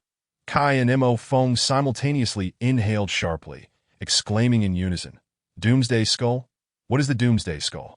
The muscles on Kai's face twitched, clearly in a state of immense distress, as he gritted his teeth and replied, The Doomsday Skull was once among the largest interstellar pirate factions in the Tianning star domain. But they should have vanished completely 3 years ago. They're precisely the enemies I mentioned from our last operation. Hiruaji was taken aback. Is it the same pirate group you said your government used toxic gas bombs to annihilate at their base? Kai solemnly nodded. Now even Hiruaji felt the gravity of the situation. Regardless of how nefarious the Doomsday Skull may be, the use of toxic gas against their kin was undeniably atrocious. If the Doomsday Skull were to learn of Kai's presence here, they would surely be enraged enough to tear them apart. Hiruaji furrowed his brow and remarked, If the toxic gas bombs were indeed that effective, there shouldn't be any remnants of the Doomsday Skull left. Perhaps this is another group of pirates masquerading under their name to stir the waters. Regardless, the Shadow Star is our sole supply base and must not fall into their hands. Upon hearing this, Kai regained some clarity, nodding firmly. You're right, Xiaoji. I was a bit muddled. Brothers, prepare for battle. The good show is about to begin. Chapter 16. Starry sky battle. The star clusters seem to converge into ribbons of white light from a distant vantage point, rendering the cosmos profoundly deep and infinitely vast. Yet from another perspective, this dark expanse appeared as little more than a coliseum the size of a pinhead. Approximately 200 mechs engaged in a brutal, yet dazzling dance of death within this confined arena. These mechs, crafted over months from thousands of components, adorned with gleaming paint and various opulent embellishments, could, in but a fleeting second, transform into a blinding flash of light. This was the most resplendent second of their lives. After this moment, the mechs would become eternally cold iron lumps, mere specks of cosmic dust. Perhaps until the next cycle, these iron fragments would once again descend upon some planet, to be excavated by humanity and fashioned into another type of weapon, either more powerful or exceedingly rudimentary. The mech spiraled, collided, ascended, and descended, resembling a swarm of flies trapped in a glass bottle, buzzing incessantly. None of the flies noticed. Lurking behind the hive, a small warship stealthily approached. Sun had invested heavily in this warship, equipping it with advanced anti-scanning cloaking devices, and combined with the pilot's extraordinary maneuvering skills, the Doomsday Skull remained oblivious to this sharp blade that at half a cosmic unit's distance from the hive. Kai unleashed all the mechs. The actions of the Doomsday Skull were destined for failure. Not only had most of their forces been committed to the atmospheric battle for the Shadow Star, but even if they had all assembled directly in front of the Dragon-Tooth Hunters, it would have been futile. The Dragon-Tooth Hunters had honed their skills on Death Island for 3 years. And now no one could hinder this gleaming military blade. Only when the first energy beam struck the surface of the hive did the Doomsday Skull realize that such a perilous group of enemies lay in ambush behind them. The appearance of the Dragon-Tooth Hunters not only signified a tangible blow, but also delivered a psychological shock to the leaders of the Doomsday Skull, for this unit may have been lying in wait here for quite some time, indicating that this attack opportunity had long been sensed by the Shadow Star. Before the energy shield dissipated, the Doomsday Skull promptly recalled 30 pirate mechs to block the Dragon-Tooth Hunters. But merely 5 minutes later, the leader of the Doomsday Skull paid dearly for his underestimation. Just by himself, Kratos piloted his modified Berserker mech, taking down 6 pirate mechs. The remaining mechs were wholly devoured by the Dragon-Tooth Hunters. Hiruaji calmly observed the battlefield from the cockpit of the spaceship, while Abu recorded the entire combat sequence, analyzing it through his mind. But Hiruaji, Abu, I sense something amiss about this battle. Abu, Master, are you suggesting the enemies are too weak? Hiruaji, indeed, based on the mech configurations, all of the Doomsday Skull's mechs are quite advanced. However, in contrast to their advanced mechs, their combat skills seem rather lacking. That is not quite right. It seems as though they are overly dogmatic, lacking the appearance of having undergone any real combat experience. This is precisely the opposite of the typical pirate combat style. Pirates should be the type rich in practical experience, but deficient in theoretical knowledge, shouldn't they? Abu, you are correct, Master. The tactics employed by the Doomsday Skull were initially sound, yet when faced with unexpected circumstances, they became somewhat flustered, which is uncharacteristic of the foremost pirate group. Something peculiar is afoot. There must be something amiss. The black-winged entity within the spatial wrist wheel grumbled. Xiao Ji, enough of your strange musings. Just let me out to have a proper kill. This bone is nearly rotten. How infuriating! Hiruaji, dripping with cold sweat, replied, That black-winged creature, these enemies are far too weak for you. Aren't they? Besides, Captain Kai has already completed his mission. The battle finally drew to a close after half an hour. Although the commander of the Doomsday Skull had been slow to adapt, he ultimately made the right decision, retreating into the depths of space with his battered remnants after incurring certain losses. The Dragon-Tooth Hunters, with only about 20 mechs remaining, were unable to pursue. The victors returned to their warship, jubilant, their hearts filled with elation. They had long known their strength had grown, but they had not anticipated it would be this formidable. The Doomsday Skull had been their old adversary, and in previous encounters they had managed only a stalemate. Yet this time, the tide of battle seemed decidedly one-sided. It seemed the 2 years spent on Death Island had not been in vain. Some hunters exclaimed joyfully. Kai, however, maintained a composed demeanor, shaking his head upon seeing Hiruaji. This isn't the Doomsday Skull. Their tactics are not like this. They are far too weak, that Hiruaji remarked. Kai responded, it's not merely a matter of strength. The Doomsday Skull's tactics are typically sharp and decisive, fearless in the face of death. Although these pirates are equally tenacious, I can't shake the feeling that their tactics lack a certain rigidity and exhibit more finesse. In short, this does not resemble the Doomsday Skull of old. Hiruaji scratched his head and said, regardless, it's good to keep everyone's spirits high. After this battle, the Shadow Star should be aware of our existence. Right? Kai transmitted a special signal from the elite squad to the Shadow Star. After a considerable delay, a response came. This is Colonel Bart. Please state your identity. Kai. Bart, has that scar on your backside healed yet? Who are you? An old friend.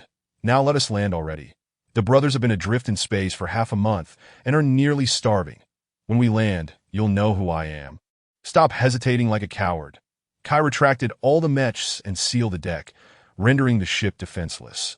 Over 20 mechs flew from the Shadow Star, cautiously guiding the ship to descend as they traversed the thin, artificial atmosphere. A grayish land appeared before them, the terrain largely rugged, with jagged rocks protruding everywhere that on a relatively flat plain. A small base was being constructed. Though the environment was rudimentary, the hunters, having endured the trials of Death Island, had come to regard this place as a paradise. Bart, the highest-ranking officer on the Shadow Star, possessed a broad build reminiscent of ancient Mongolians, his form as solid as rock.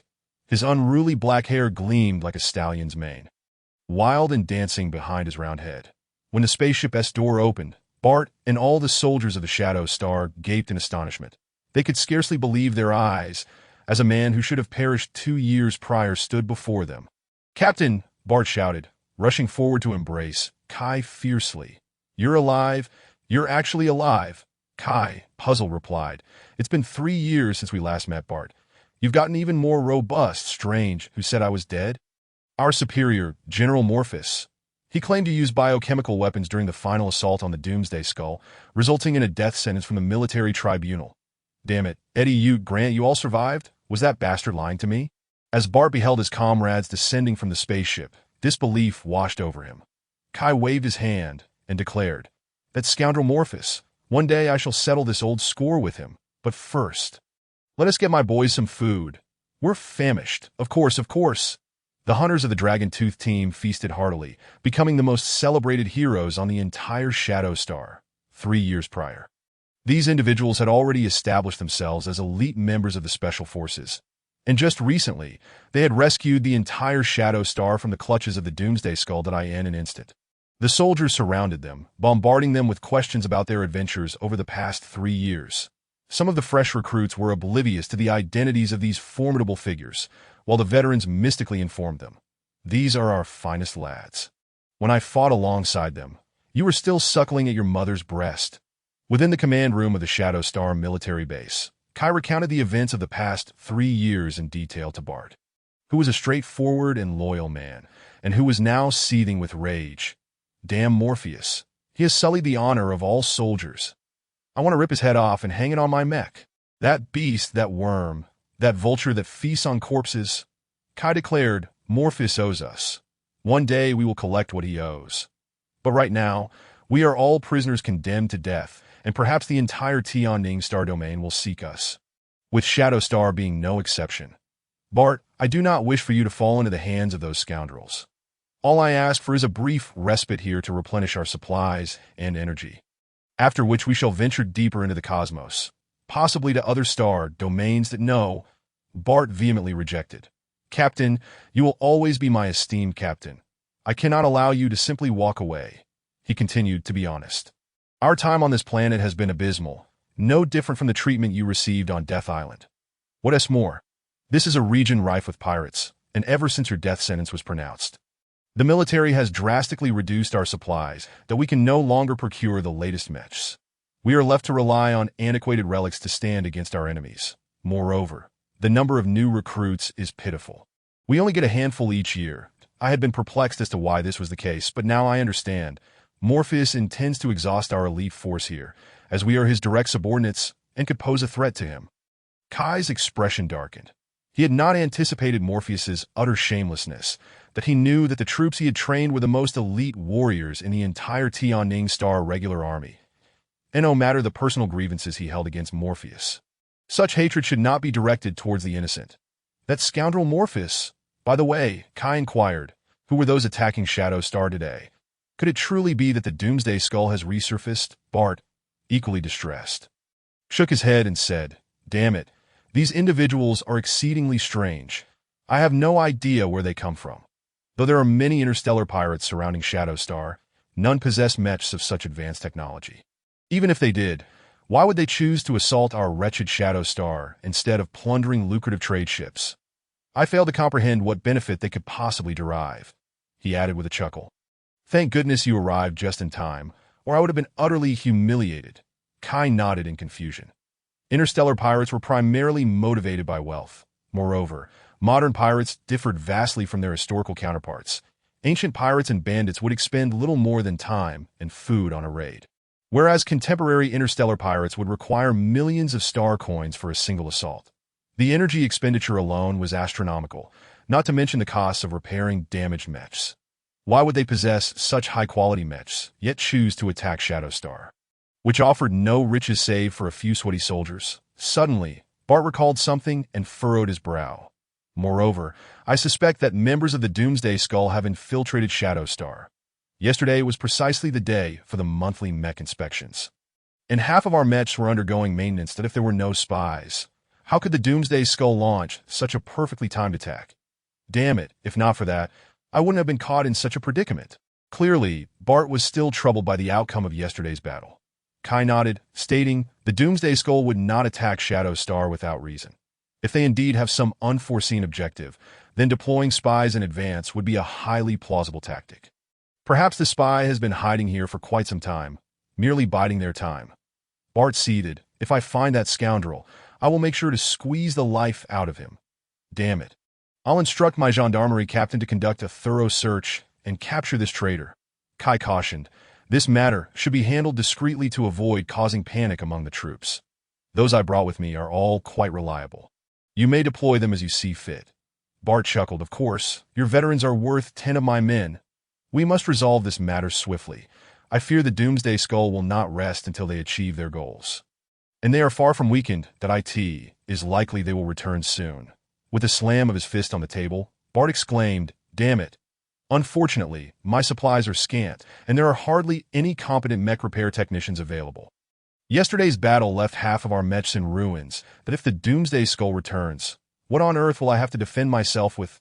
Kai wore a mysterious smile. "Bart, while I may not be able to assist with other issues, when it comes to mech repairs, I can assure you there is no need for concern, for I have brought with me a genius mech technician." A genius mech technician? Chapter 17. Zilia, the genius mech technician Kai spoke of, was currently consuming his 11th bowl of noodles since arriving at Shadow Star. Heaven knows how exhausting practicing the mystical art of spirit dissolution can be, as he really felt as though he had drained every ounce of energy from his cells, barely maintaining his bodily functions. With limited food supplies aboard the ship, he had refrained from indulging too heartily. Now that he had arrived at Shadow Star, he could no longer neglect his appetite.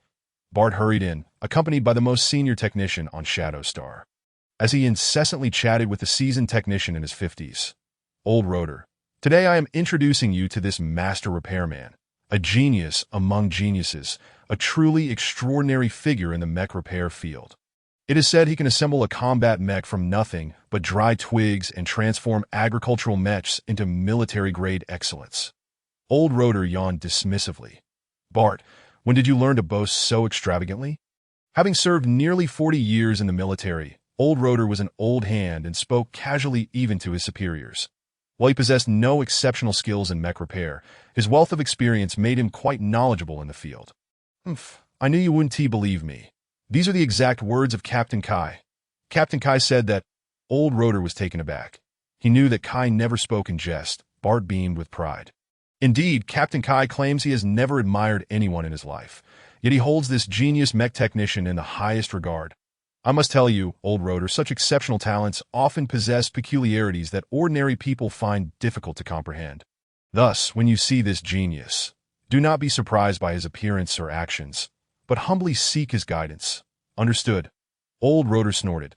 If this genius can repair the mechs in the warehouse, then I shall certainly seek his counsel. As they entered the officers' mess hall, they found it empty, having long since passed mealtime, save for a young man sitting at a table covered in tomato sauce. Young man, you must have come with Kai. May I inquire if you know the whereabouts of the genius mech technician, Hiruaji, who arrived with you? I am Hiruaji. Could you please pass me the sugar?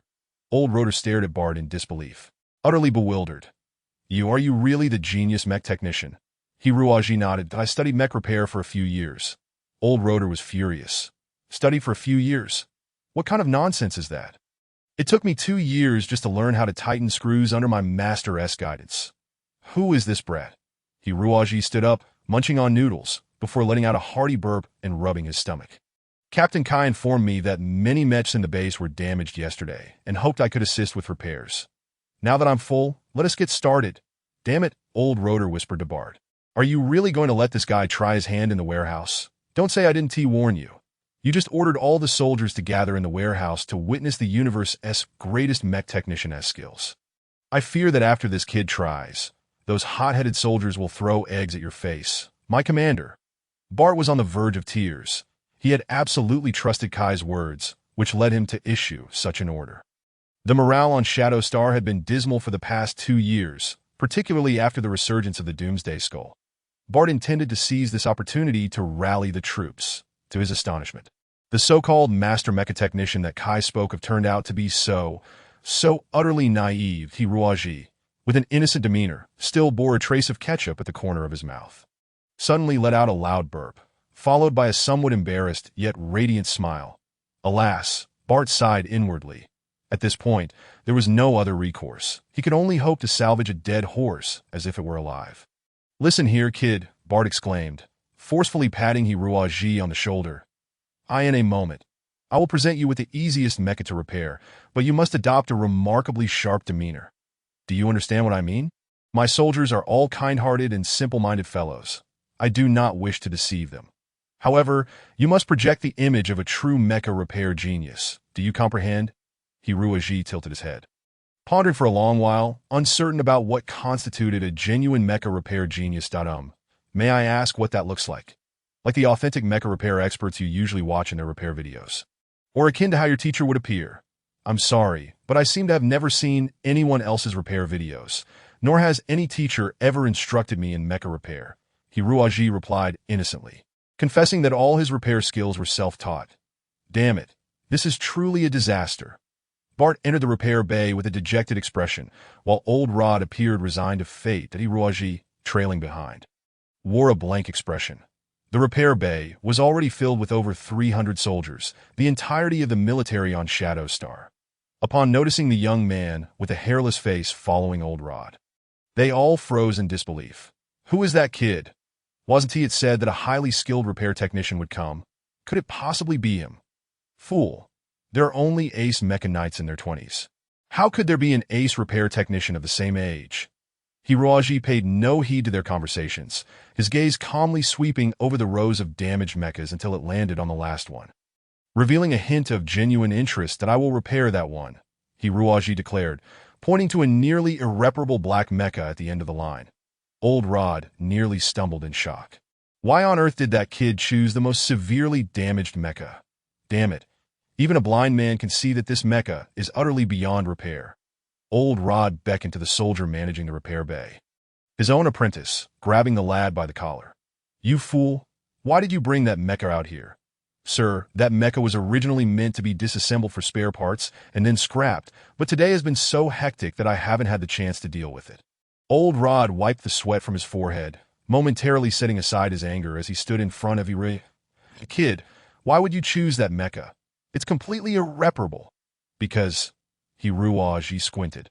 The other mechas lack challenge. The scrap-like mecha was placed on the repair table, and Hiruaji awkwardly donned the protective gear, slowly climbing up to the control panel. It was evident that he was quite unfamiliar with the array of high-tech equipment in the repair bay. needing to ask old Rod about the various tools uses. Bart inwardly lamented. Seizing the moment when no one was paying attention to slip out of the repair bay, he lit a cigarette, staring at the darkening sky. At a loss for words. However, the repair bay was eerily silent, resembling a graveyard. Even the most unruly and troublesome individuals were completely mute. Bart found it strange and stubbed out his cigarette before re-entering the repair bay, only to see all his soldiers staring blankly at the repair table, their mouths agape, as if they could fit a fist inside. Bart inadvertently glanced at the repair table, and like the others, he stood frozen, wide-eyed, and unblinking. An hour later, the entire repair bay erupted in excitement. Soldiers cheered. This is the most miraculous repair scene I have ever witnessed. He is not merely a man. He is a god, the god of repair. Incredible. It seems that no matter how many mechas we damage, he can restore them all. He is our great savior. Enthusiastic soldiers surrounded Hiruaji, leaving no room for escape. Everyone understood that a proficient repair technician could repeatedly save the lives of Mecha Knights, not to mention such a miraculous repair genius. Kai approached Bart with a beaming smile. So, are you satisfied with my young man? Bart, astonished, could hardly close his mouth. This monster, where on earth did you find him? Kai shrugged. I believe this may be a divine intervention. Perhaps heaven could not bear to see us toyed with by the likes of Morpheus. So it sent us this angel to aid us. Bart wiped the sweat from his brow, stammering, You are right. This Hiroji is a priceless treasure. We must protect him well, especially at this time. I suspect that if the spies from the Doomsday Skeleton infiltrate my ranks, they will certainly seek to eliminate Hiruaji. His role is simply too crucial. At Bart's words, Kai grew serious. I do not wish to see Xiaoji encounter any trouble. He is the benefactor of us all. Bart nodded. You can rest assured. I will have my gendarmerie captain personally protect him. That should suffice. Right. Major Celia, a tall and striking woman clad in tight silver camouflage, appeared silently before Bart. Did I end such a base? The presence of a woman should have been a welcome sight. Yet for some reason, all the soldiers around kept their distance from her, as if she were a dangerous virus or a bomb ready to explode. The female major sported an eye-catching bald head, with her left eye concealed by a metallic eye patch. The eye patch only added to her already frosty visage, intensifying the chill in the air. Kai understood why the ravenous soldiers would fear this female major. Bart pointed to the black armband on the female major's arm and said, This is my gendarmerie captain, Major Celia, who joined after you, Captain Kai. But trust me, she may be the only one among this lot who can keep pace with you. Major Celia snapped to attention and offered a perfect military salute to Kai. Celia, did you see Master Hiruaji's repair skills just now? What do you think? Bart inquired. Impeccable. Major Celia's voice was devoid of emotion, mechanical in its delivery, that I believe that as long as the parts are sufficient, he could repair dozens of mechas within a day and night. If the Doomsday Skeleton were to launch another attack, he would be the key to our victory. Well said, Celia. Bart lowered his voice. So you must ensure his safety, understand? I just told you about the potential infiltration of the Doomsday Skeleton into our Shadow Star. If their spies truly are here, then I suspect Hiruaji will be a primary target for them. Don't you think? Major Celia replied expressionlessly. With me around, those interstellar pirates will not succeed. That's good. You are to protect Hiruaji 24 hours a day, understood? Understood. Chapter 18. A dangerous guest. Hiruaji was dumbfounded. He found himself completely naked, save for a thin towel draped over his abdomen, his hair still damp. Who are you? Hiruaji stammered, and on his bed lay 3 beam pistols, a miniature electromagnetic blade, and numerous other items he could not comprehend. That a frosty beauty was skillfully assembling some sort of device. Major Celia, but you may simply call me Celia, that I thought this was my room. Yes, starting today. I will provide you with 24-hour personal protection, as per Colonel Bart's orders. Major Celia stated impassively, glancing with mild disdain at Hiruaji's slender frame, pointing to a gun on the bed. Can you use that? Well, I see you cannot. This is a Berlex 634 self-defense beam pistol. Its power is not very high, making it suitable for children and women. That I expect you to carry it with you at all times. Whether you are bathing or engaged in other activities. Of course, I do not anticipate you hitting any enemies with it, but at the very least, you can use it to sound an alarm. Damn it, that is not the point, Hiruaji exclaimed in frustration. The crux of the matter was that he did not need any protection. Good grief. He had so many secrets that could not be discovered by others. Not to mention that he practiced the black underworld bone technique daily. How could he explain this to the bald beauty, a Qigong enthusiast? And what about him, who was always full of crude jokes and nonsense? That would certainly raise suspicions, wouldn't it? Major Celia remained cold and indifferent, seemingly ignoring his protests. There is likely a spy from the Doomsday Skeleton on Shadow Star, and you have just demonstrated such extraordinary repair skills. So we assess that you may become a primary target for the enemy, that in fact, if the Doomsday Skeleton operatives are truly clever, they will go to great lengths to capture you. You should understand your value. Well, Hiruaji pondered, I can protect myself, truly. Perhaps you may not believe it, but Major Celia displayed a mocking expression, gesturing towards the metallic cover over her left eye. Inside this, there is a miniature energy detector. Would you care to know my assessment of your combat capabilities? Insignificant, Hiruaji sighed, realizing that persuading this stunning beauty was an impossible feat unless, he thought, I were to shatter an entire wall with a single punch in front of Major Celia. He conceded, very well, my esteemed Major Celia, may I inquire how long this 24-hour personal protection will last? Until we ascertain the identity of the Doomsday Skeleton spy, she replied. And how long might that take? Hiruaji pressed. The Major smiled confidently. Not long at all, that we possess highly advanced lie detection methods. Within just a day or two, we shall locate that wretched scoundrel. Then I shall personally snap his neck and tear open his putrid chest to extract his filthy entrails. Major, could we refrain from discussing such gruesome matters before bedtime? I might have nightmares that in the dead of night. Hiruaji suddenly opened his eyes as he stealthily crept across the room. Major Celia was nowhere to be found, and he couldn't let this opportunity slip away. He quietly took Abu and slipped out of the room, heading towards the junkyard at the back of the base. The light within him needed to be suppressed by darkness daily. This scene must not be discovered. As expected, the junkyard was deserted. Under the faint starlight, Hiruaji sat cross-legged, focusing his mind as he guided the dark energy hidden deep within his brain throughout his body. The entire process consumed a full hour. Upon finishing, Hiruaji felt invigorated, brimming with strength. How should I explain this to Major Celia when I return? What a headache! He cautiously opened the gate of the junkyard, glancing around to ensure no one was watching before dashing outside. However, just as he took a couple of steps, a stern voice echoed behind him.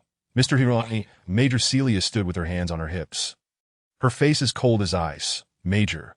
Hiruaji, holding Abu, smiled innocently and greeted her. Look at the beautiful moonlight tonight. I couldn't sleep in bed, so I thought I'd take a stroll. Surely that's not a problem. Right.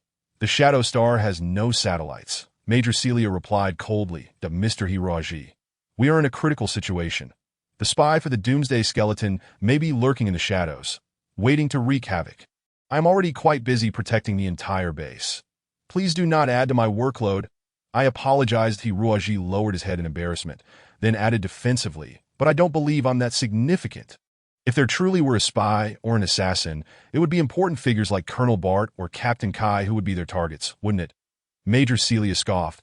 It seems you still do not grasp your own value. Hiruaji, the soldiers on Shadow Star are well trained. Even if the Supreme Commander falls, a deputy will continue to lead. But you are different in such a closed environment. An excellent mech technician like yourself can play a crucial role in sustaining Shadow Star for a longer period, allowing us to await rescue. Moreover, Colonel Bart and Captain Kai are not so easy to attack. The number of spies should be limited, perhaps only one must choose a target that is relatively easier to succeed with. Hiruaji scratched his nose. Fortunately, nothing has happened yet. I will return to my room now. Major Celia nodded, then suddenly smiled mysteriously. Perhaps it may already be too late, Mr. Hiruaji. What does that mean? As he gazed at the Major's mechanically cold expression, an ominous premonition arose within Hiruaji. Major Celia leisurely asserted, the base is currently very perilous, so I believe it would be best for you to remain by my side. We can go to a place that is absolutely safe.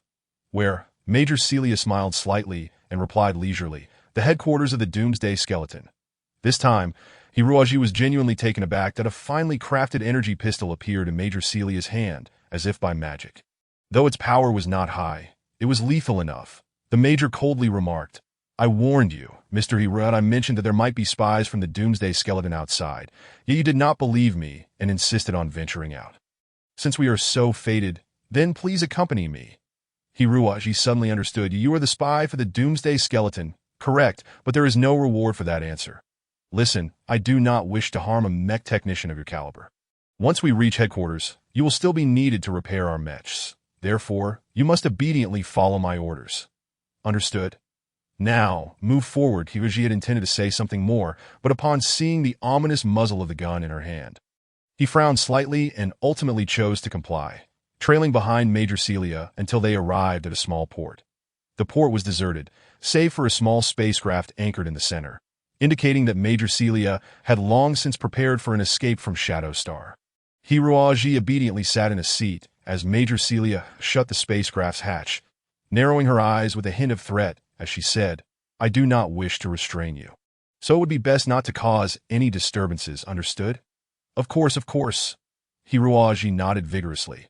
What kind of chaos could I possibly create in front of a professional soldier? What is this thing in your hand? Major Celia seized Abu by the fleshy nape of its neck, lifting it up. Abu clawed and yowled. Hiruaji hesitated. In fact, this is a pet cat, completely non-aggressive than a pet cat. Do you think I am blind? I hope you do not act foolishly, Mr. Hiruaji. I know you are not a soldier, and this is not your ward. As long as you obey, I can guarantee your safety. After all, we Doomsday Skeletons also have a great need for mech technicians. Major Celia busied herself at the control panel, and after about half a minute, the spacecraft silently glided out of the docking lane. Within 10 minutes, Shadow Star had vanished from view, replaced by a dazzling array of stars outside the window.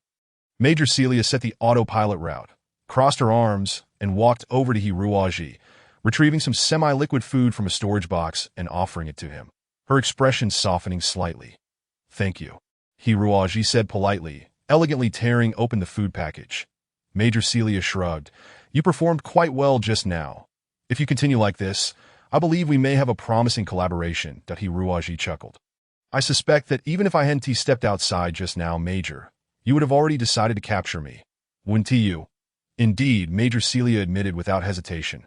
Bart and Kai are exceptionally formidable. It would be nearly impossible for me to assassinate or capture either of them alone. Mr. Hiruaji, you are rather simple. Your repair skills are exactly what we Doomsday Skeletons urgently need.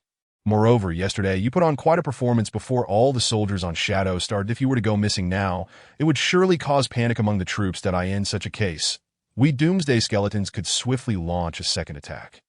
Hiruaji blinked in confusion. I do not believe you are the true Doomsday Skeleton. The Doomsday Skeleton was completely eradicated 3 years ago. Major Celia's eyes flashed with intensity as she enunciated.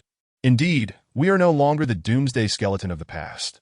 The former Doomsday Skeleton was utterly exterminated by the likes of Kai and Bart, those traitors of the military, using biochemical weapons. I doubt Kai ever informed you of that. Mr. Dima. Yet, those fools never anticipated that many civilians survived in the Doomsday Skeleton's base at that time, bearing witness to that tragic scene. The bloody tragedy still echoes in my mind. And only the flames of vengeance can cleanse this crimson memory. Is that so? Hiruaji appeared deep in thought, resting his chin on his hand as he continued. You seek vengeance against the perpetrators because your loved ones were slain. Correct. Major Celia gritted her teeth. Our fathers and brothers were all members of the Doomsday Skeleton, and as pirates, they were besieged by the government forces. This was a fundamentally fair confrontation. However, there were so many women and children within the base at the time. Yet the government forces unleashed toxic gas bombs, slaughtering them all. Do you understand such a feeling? Can you comprehend our pain? Out of an entire town of 100,000, only 3,000 women remained. All the men stood before us to fend off the gas, while the children could not withstand the power of the gas bombs. We watched them perish before our eyes. I am sorry. Hiruaji replied. If it is revenge for the women and children, I can understand your feelings. However, why must you direct your wrath towards Kai and Shadow Star?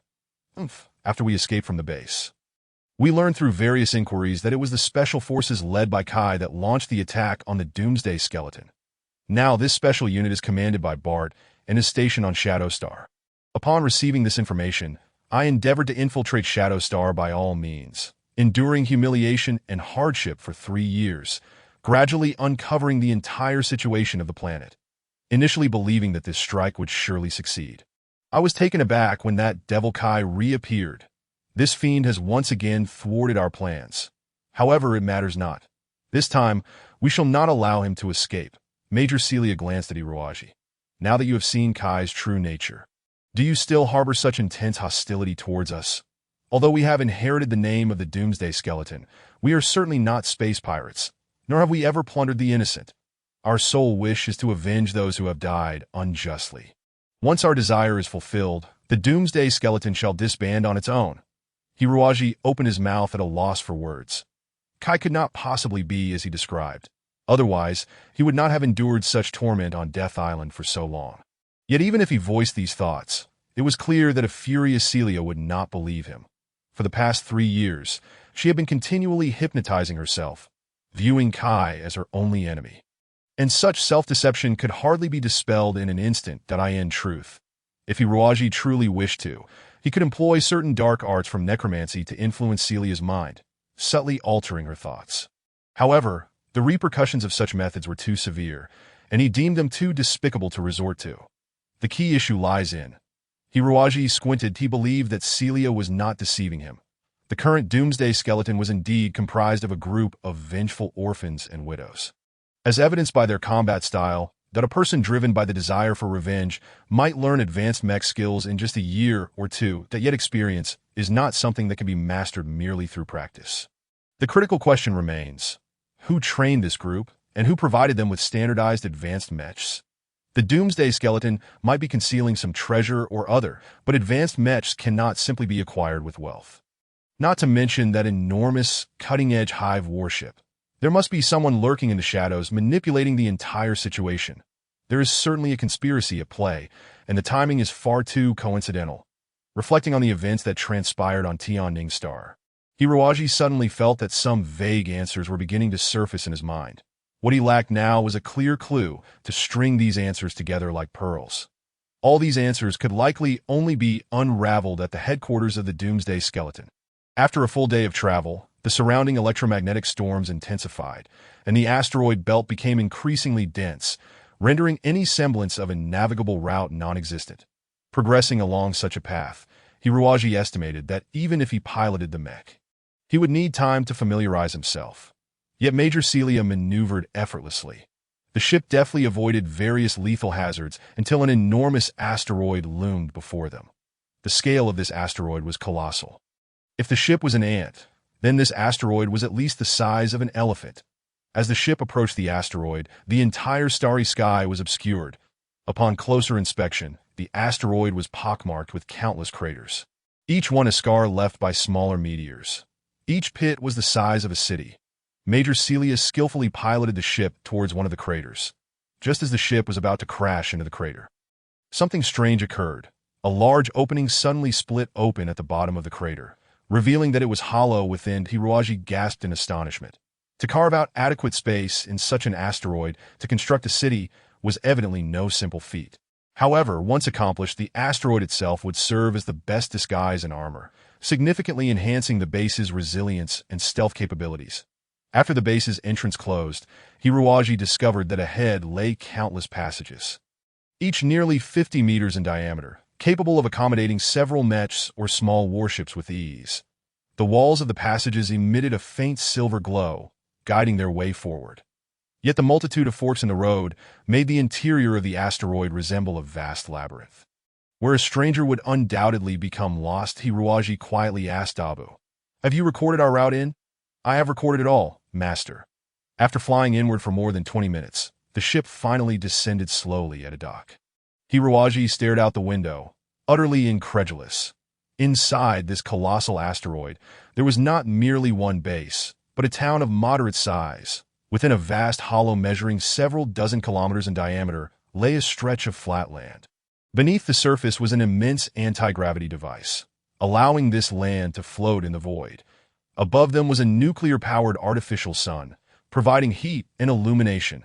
Surrounding this paradise was an air-sealing apparatus, creating a closed environment that filled the center of the land with fresh, comfortable air. The town stood proudly within. It was a vibrant settlement. Although the fundamental building materials were metallic, the aesthetically inclined citizens had adorned their homes with a variety of colors. Hiroaji observed a bustling marketplace where numerous civilians meandered, enjoying themselves on the synthetic grass outside the town. Many children ran about, their laughter ringing out, betraying no signs of being a pirate base. I thought this was merely a military base, that Hiroaji stammered. This is far from the pirate camp I had imagined. Major Celia straightened her attire, smiling sincerely. I have long told you, we are not ordinary pirates. We are merely a group of survivors. But you said that all the children in the Doomsday Skeleton base were killed by gas bombs. Indeed, Celia replied with a hint of melancholy. There are no children in our base. But there are still some in other pirate bases. Originally, there were dozens of pirate factions surrounding Shadowstar, each with their own families and offspring. Later, as the government forces intensified their crackdown, all the pirates met their demise. But their families, those innocent women and children, remained, and if no one helped these women and children, they would surely starve to death. So we brought them here and established a new home. Major Celia glanced at Hiroaji, adding, constructing such a base certainly required a significant amount of money, but we have never engaged in pirate activities again. Whether from the Doomsday Skeleton or other obliterated pirates, some funds remain. Of course, these funds were not easily acquired, but when faced with the issue of survival, we felt it was not inappropriate to utilize them. Major Celia led Hiroaji off the ship. Chapter 19. Tian Feng. She did not bind Hiroaji, nor harbor any suspicion of him. Major Celia regarded Hiroaji as merely an ordinary mech technician, entirely unaware of the terrifying power concealed within his frail form. A row of neatly dressed female soldiers approached, and this was Hiroaji's first encounter with genuine pirates. However, these pirates were strikingly different from the fearsome images he had conjured in his mind. They were all breathtakingly beautiful women, clad in black uniforms that accentuated their statuesque figures and graceful curves. The female pirates curiously scrutinized Hiroaji, who suddenly felt a wave of shyness. Strictly speaking, he was already their captive, wasn't he? Abu squirmed in Hiroaji's arms, whispering, I'm going to die. I'm going to die. So many beautiful big sisters. Is this heaven showing me mercy? Finally granting my wish. Shut up, Hiroaji retorted. We are captives now. Captive? That's great. Pretty big sisters, come tie me up and whip me. Oh, the female pirates parted to the sides, allowing Hiroaji to notice a girl of about 15 or 16 standing behind the crowd. She appeared to be of Eastern descent, her large eyes sparkling with tears, her curly hair crushed beneath a large pirate hat. And her chubby face was simply begging to be pinched. The little girl was perhaps only about 1.4 meters tall, which was why she had been blocked from view. She was desperately tiptoeing to peek outside, but could not see a thing. Her forehead beaded with sweat. Most striking was the large badge pinned to her chest, depicting a fearsome black inverted triangle, within which was a menacing skull, the very emblem of the Doomsday Skeleton. Such a terrifying insignia adorning the chest of such a charming little girl elicited a sense of absurdity. Upon the sight of Major Celia, the young girl's large eyes could no longer contain their tears, which streamed down her cheeks as she dashed into Major Celia's embrace, sobbing uncontrollably. Sister Celia, you have finally returned. Hiroaji, drenched in cold sweat, mused to himself, what sort of performance is this? Major Celia tenderly caressed the girl's back and gently reassured her. Tian Feng, your sister has come back. During my absence, you have truly led the base exceptionally well. Tian Feng, now smiling through her tears, replied, yes, over the past 2 years, many new people have joined us, and we have all worked together to build our home. No longer living in fear as we did in the past. Then, her expression turned somber as she lamented, unfortunately, our attempt to confront that villain, Bart, the day before yesterday, ended in failure, that I must be too foolish. Do not fret, Major Celia consoled softly. Before I escaped, I had already placed explosives in several key Mecha warehouses on Shadowstar. The Mechas there should have suffered significant losses by now. Hiroaji was left speechless. Realizing why Major Celia insisted on bringing him along, that it seemed she was wary of his formidable repair skills. Even Mechas destroyed by explosives might be within his capacity to restore. His unexpected presence must have caught her off guard, prompting her to act swiftly to maximize the destruction before retreating to her base. However, just who was this little girl? After comforting Tian Feng a bit more, Major Celia turned to Hiroaji and introduced him. Mr. Hiruaji, allow me to present to you our second-generation leader of the Doomsday Skeleton, Miss Tianfeng. What, are you joking? Hiruaji gaped at the girl, who was barely taller than his chest. The leader of a pirate crew? This felt like a child's play. The attack the day before yesterday was led by this Miss Tianfeng? Hiruaji asked, bewildered. Indeed, Major Celia affirmed. This is absurd, Hiruaji exclaimed, though the attack appeared somewhat inexperienced. With a clear sense of military discipline and strategy, it was inconceivable that such a feat could be orchestrated by a mere child. Major Celia explained. Tianfeng's father was the former leader of the Doomsday Skeleton. So when we were left destitute, we chose her to be our leader. Do not let her youthful appearance fool you. She is filled with unwavering confidence and never relinquishes hope. Tianfeng nodded earnestly, saying, Yes, I know my father did many terrible things, so I must do something honorable to atone for him. Our Doomsday Skeleton must become a beloved pirate crew, and the first step is to eliminate that villain Bart. Hiruaji was utterly speechless. What was going on here? It seemed Tianfeng had just noticed him, and she curiously inquired of Celia, Sister Celia, who is this big brother? Celia glanced at Hiruaji and replied leisurely. This is Hiruaji, forcibly brought to Shadow Star to serve by Bart, and Kai'd up. Mr. Hiruaji is exceptionally skilled in mecha repairs and will undoubtedly be a great asset to us. Which is why I brought him along. Isn't that right, Mr. Hiruaji? Why yes, Hiruaji stammered, forcing a smile under Major Celia's icy gaze. Tianfeng clapped her hands in delight. We are desperately in need of a mecha repairman. It is clear that Mr. Hiruaji possesses remarkable skills. This is wonderful. You must have seen through the true evil nature of those government soldiers, which is why you are determined to help us fight against our formidable foes. Correct? Yes. What a chaotic day this was. Hiruaji followed Tianfeng, feeling somewhat dazed. She seemed to be an enthusiastic guide, leading him through the bustling streets and alleys of the town, that as he listened to her incessant chatter. He felt as though he were being brainwashed by this charming little girl. Had he not spent so much time with Kai on Death Island, he would have easily believed that Tianfeng spoke the truth. That Kai and Bart were indeed irredeemable devils, that Hiruaji discreetly released a mental wave to probe Tianfeng's mind, discovering that her thoughts were as pure as crystal, devoid of any taint. The only conclusion was that Tianfeng too had been deceived. Suddenly, he sensed an eerie spiritual presence flicker in a certain part of the town. His spirits lifted. It seemed he had caught a glimpse of the enemy's trail. Chapter 1. The Skeleton Nest to Hiruaji's astonishment. The base of the Doomsday Skeleton was housed within a colossal meteorite. Inside this meteorite lay a vast and thriving town, a sight of tranquility and harmony that he had never anticipated. Following Tianfeng, Hiruaji wandered in a daze. Carefully observing his surroundings, he noted that most of the townsfolk were ordinary civilians, untrained in martial skills, and there were more children than in other areas. A simulated atmospheric device formed a protective shield around the town, providing fresh air while creating a virtual illusion of a blue sky, making the sunlight less harsh. The aroma of freshly baked bread wafted through the air, while children frolicked in the streets and cicadas chirped in the trees lining the sidewalks. Some curious children hid behind corners, peering at the unfamiliar visitor, that if one were unaware, they might well mistake this place for a peaceful paradise. Every face radiated genuine serenity, a treasure only truly appreciated by those who had weathered storms and turmoil. The only peculiarity was the striking absence of men. After walking for over half an hour, Hiruaji had yet to encounter a single male, surrounded entirely by women.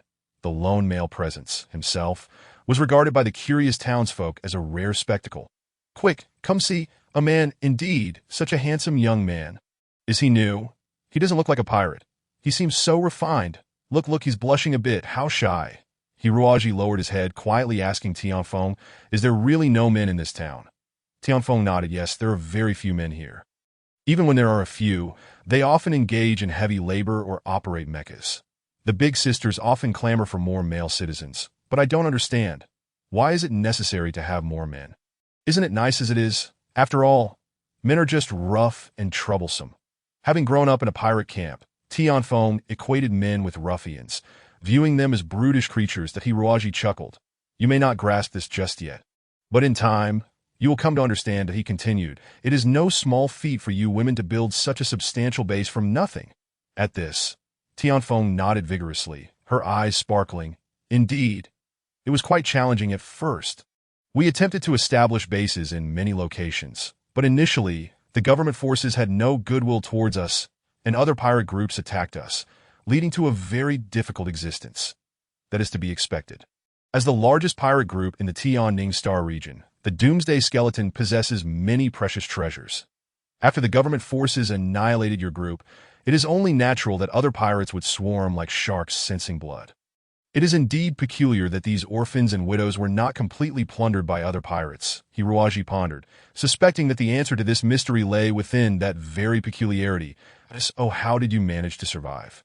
Tianfeng sweetly smiled. Fortunately, during that time, Mr. Takagi appeared. He was a friend of my father's and the most powerful merchant in the Holy Star region. He provided us with essential supplies and many mechas to help us fend off the pirate attacks, and ultimately assisted us in constructing our base here. Ever since the base was established, we have not faced any disturbances that the government forces began to crack down heavily on pirate groups. The families of all pirate groups flocked to us. Originally, we had just over 1,000 people, but now the population has surged to over 7,000. Tianfeng exclaimed, seemingly startled by her own numbers. Playfully sticking out her tongue and dramatically patting her slightly rounded chest, that Hiruaji couldn't help but relax at her adorable antics, that he began to understand why these people chose Tianfeng as their leader. It seemed her unique charisma was more valued than her leadership skills. There appeared to be nothing in this world that could dampen this little girl's spirit, her unwavering confidence shining bright. To the new Doomsday Skeleton, Tianfeng was akin to a lucky charm, a merchant from the Holy Domain. Hiruaji mused slowly. Could it be that the church was orchestrating events from behind the scenes? If so, everything would fall into place. Only the church possessed the technological prowess to construct such a meteorite base. The high-grade mechas, which adhere to consistent specifications, are evidently products developed by the church.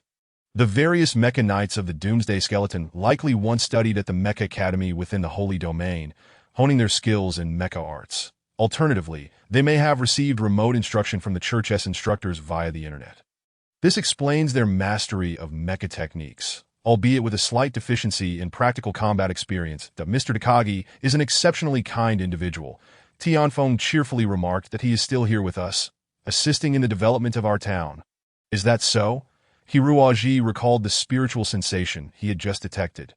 This sensation bore a striking resemblance to those emanated by Mozart and Myo-Jesher, yet there was a subtle difference. Both Mozart and Myo-Jesher exemplified the archetype of Mecha Knights, their spiritual waves fierce and direct, that in contrast. This particular spiritual wave was notably more delicate and enigmatic than Hiruaji had previously attempted to grasp its traces, only for the entity to become immediately alert and dart away like a startled rabbit. Could this spiritual sensation belong to that mysterious Mr. Takagi? Why was he so devoted to aiding the Doomsday Skeleton in its reconstruction? And what motives lay behind his efforts? Hiruaji felt a sense of bewilderment, yet he was certain that Mr. Takagi would come to visit him first, provided he showcased his astonishing mecha repair skills. Let us examine the damaged mechas on your side. Hiruaji said that I am uncertain whether I can repair them, as I have never encountered these models before. Tianfeng nodded, then recalled something and looked up at Hiruaji with anticipation. Mr. Hiruaji, you must be an incredibly skilled mecha repair technician, correct? Before Hiruaji could respond, she answered her own question. Yes, it must be so. The individuals brought back by Sister Celia are undoubtedly reliable. I have heard that mecha repair technicians are the most adept in the field of mechanical maintenance, which means that anyone capable of repairing mechas should certainly be able to repair other machinery. Is that not right? The young girl shyly lowered her gaze to her feet. Well, that is indeed the case that we currently have 10 air circulation systems and 5 sewage treatment systems, but after running continuously for over 2 years, 5 of these machines have developed issues. Originally, Mr. Takagi mentioned that he would summon several technicians from the Holy Domain in 2 months to repair them, but given the distance involved, it is uncertain when they will arrive. The air quality in the town is deteriorating rapidly, so I would like to ask Mr. Hiruaji if you could assist me in examining these civilian mechanical systems, if you would be so kind? Pleading earnestly, the girl clasped her hands together and closed her eyes, then discreetly opened one eye to observe Hiruaji's expression. Her demeanor evoked the image of a cornered kitten, pitiful and adorable. Hiruaji chuckled, saying, There is no reason I cannot assist. I shall certainly do whatever is within my power. A warm sensation blossomed within Hiruaji's heart. It appeared that although Tianfeng was but a young girl, she would undoubtedly grow into a capable leader. Were she a brutal pirate captain who revered strength, she would surely be clamoring for a genius mecha repair technician like Hiruaji to mend and enhance her mecha. For such actions would maximize the repair technician's value, especially during a time when mechas were desperately needed. Yet, Tianfeng prioritized civilian systems, indicating that in her heart, the lives of citizens mattered far more than the outcomes of battles. This further solidified Hiruaji's initial judgment. The Doomsday Skeleton must have been manipulated by certain individuals. Otherwise, there would be no reason for them to attack the Shadow Star without provocation. Hiruaji and Tianfeng arrived at the circulation center. Inside a vast workshop, a complete row of air circulation systems was displayed, alongside a massive pool that served as the sewage treatment center. The grand machinery, produced by the church, continuously transformed polluted air and wastewater into clean resources for human use, enabling the entire base to achieve self-sufficiency. Tianfeng stuck out her tongue and said, "I have heard that the masters of mecha repair are often eccentric individuals. If they were to repair civilian equipment, it would be considered a grave insult. However, Mr. Hiruaji, you seem completely unfazed, indicating that you truly are a remarkable person." Hiruaji smiled and replied, "There is no such thing. I actually prefer repairing civilian machinery over mechas. After all, fixing a mecha merely allows it to re-enter battle, whereas repairing civilian machinery can bring happiness and joy to humanity." Tianfeng pouted. "I wholeheartedly agree with what Mr. Hiruaji has said. In truth, I also detest mecha battles, but there is no alternative. Mr. Takagi has stated that if we do not eliminate that villain Bart, many more innocent lives will be lost at his hands. Thus, regardless of how much I dislike it, I must eradicate those evildoers. Once again, Mr. Takagi." Hiruaji felt a pang of anxiety. From their brief encounter just moments ago, it was clear that this Mr. Takagi possessed a formidable spiritual power. This power seemed to lean towards mental manipulation. Could he be influencing Tianfeng's mind through some arcane technique? If this were the case, no explanation would suffice that Hiruaji fell silent, focusing intently on studying the circulation system's blueprints. Chapter 2. Poison Gas Bomb. After spending over 3 hours, Hiruaji identified the issues within the circulation system, which were primarily due to system overload resulting in increased wear.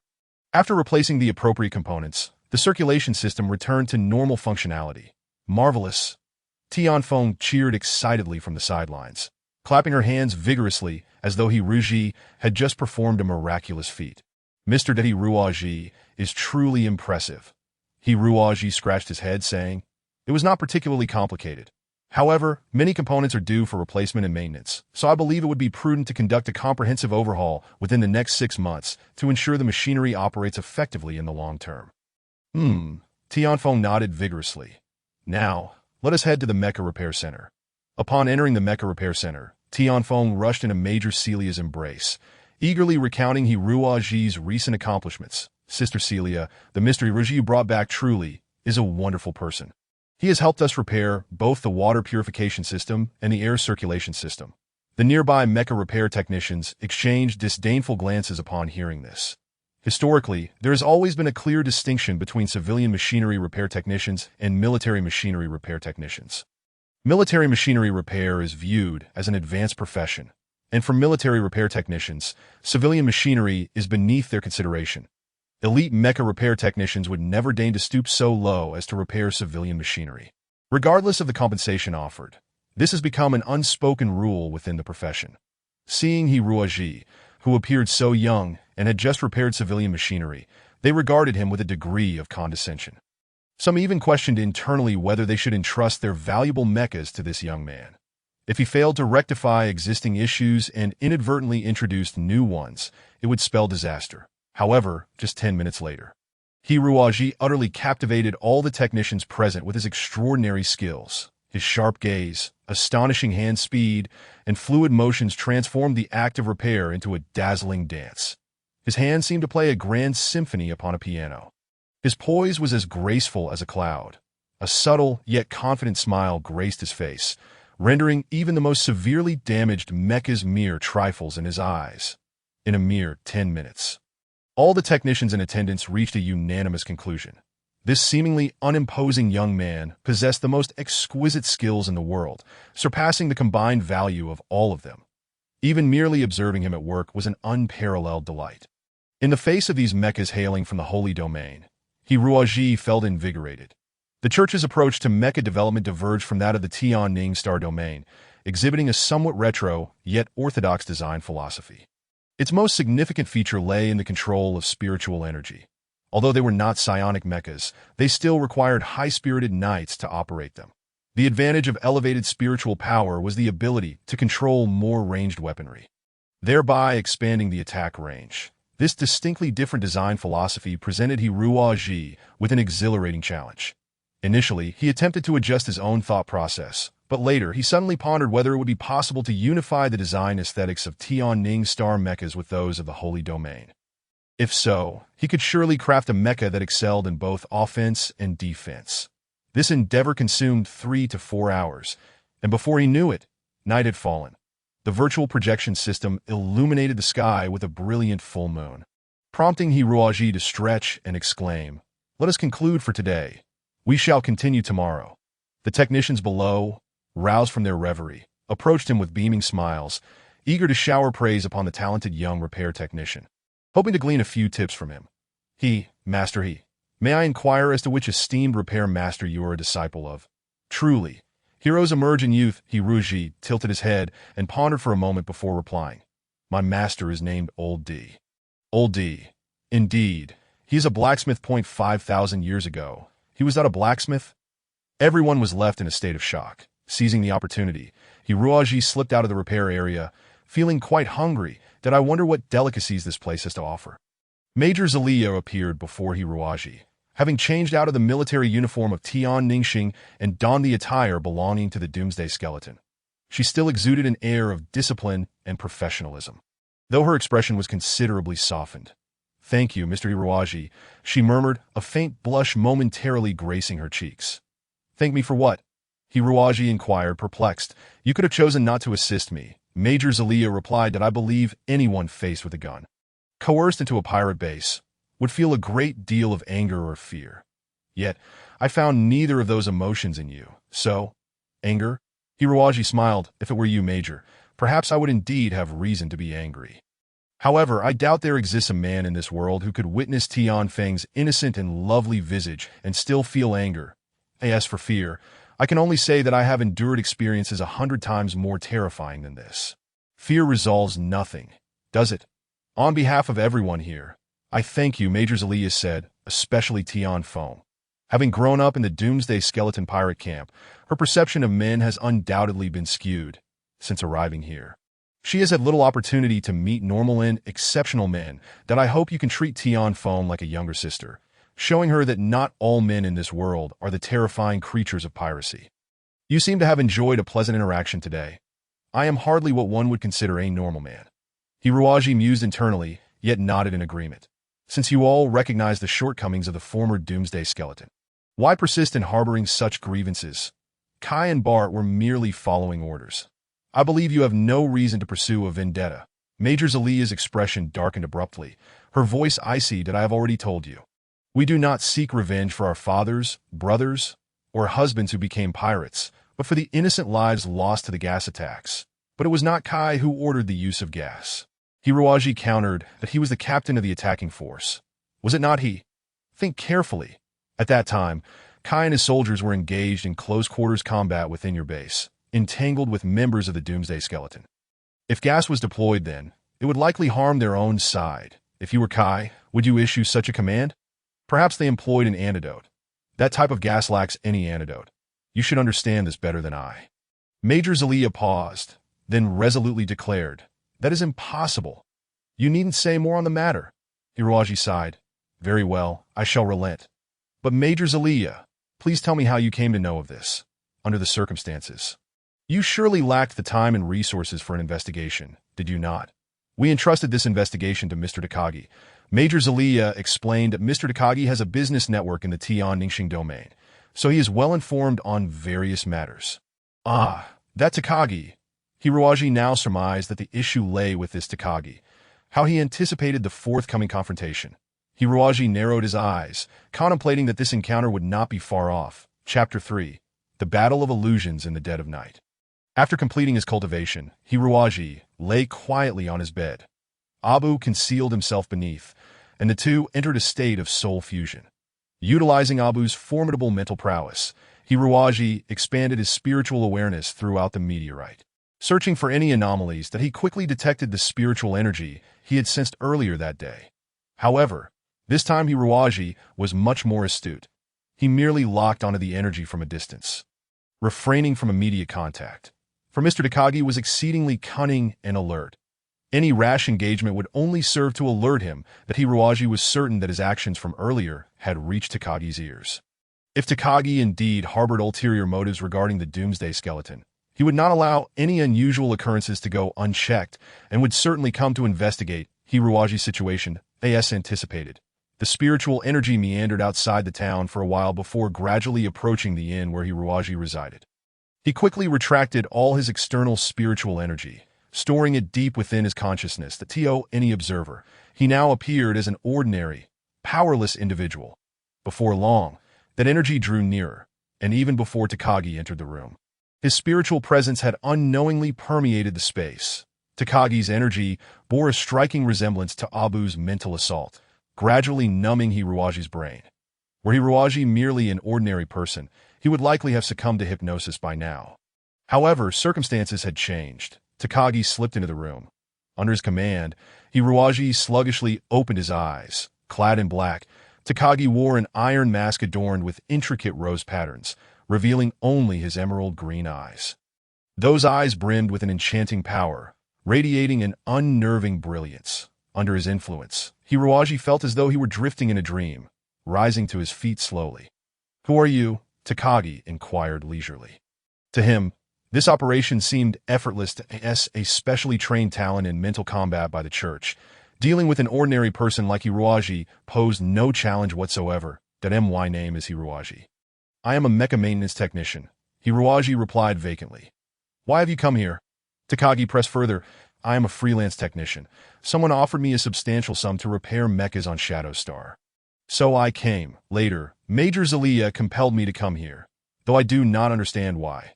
Hiruaji's expression remained vacant as he spun this web of deceit. Seemingly satisfied, Takagi regarded the youth before him as possessing remarkable mecha repair skills.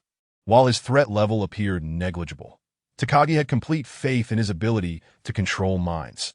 Those under his influence could hardly lie. Yet, still feeling uneasy, he pondered for a moment before channeling a stream of spiritual energy into Hiruaji's body. This energy lay dormant within Hiruaji, acting like a spy capable of monitoring his feelings and thoughts at any moment.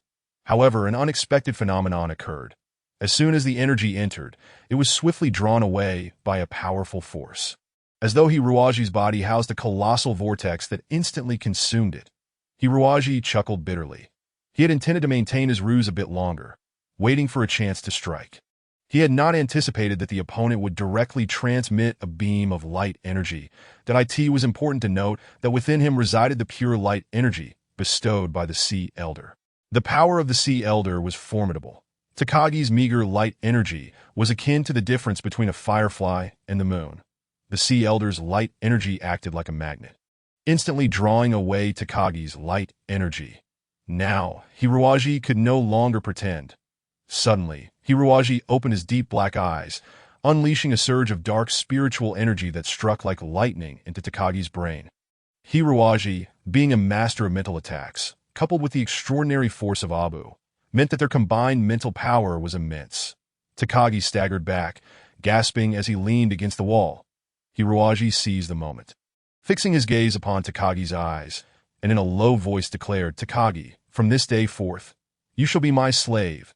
The incantation resonated in Takagi's ears like thunderclaps. The combined power of Hiruaji and Abu surged deep into Takagi's mind, utterly controlling his thoughts. Takagi now resembled Hiruaji moments prior.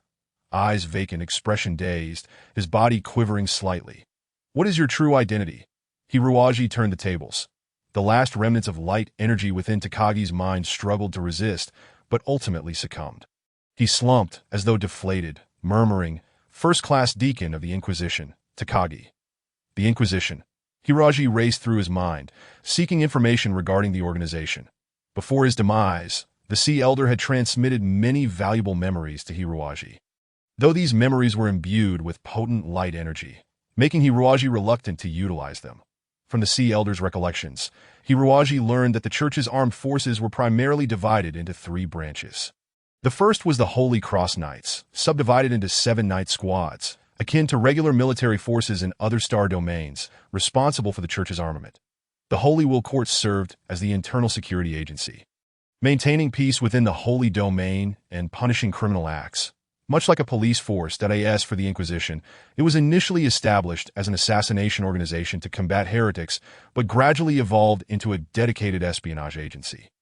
In addition to pursuing heretics hiding throughout the universe, it was also tasked with intelligence gathering and various unsavory operations.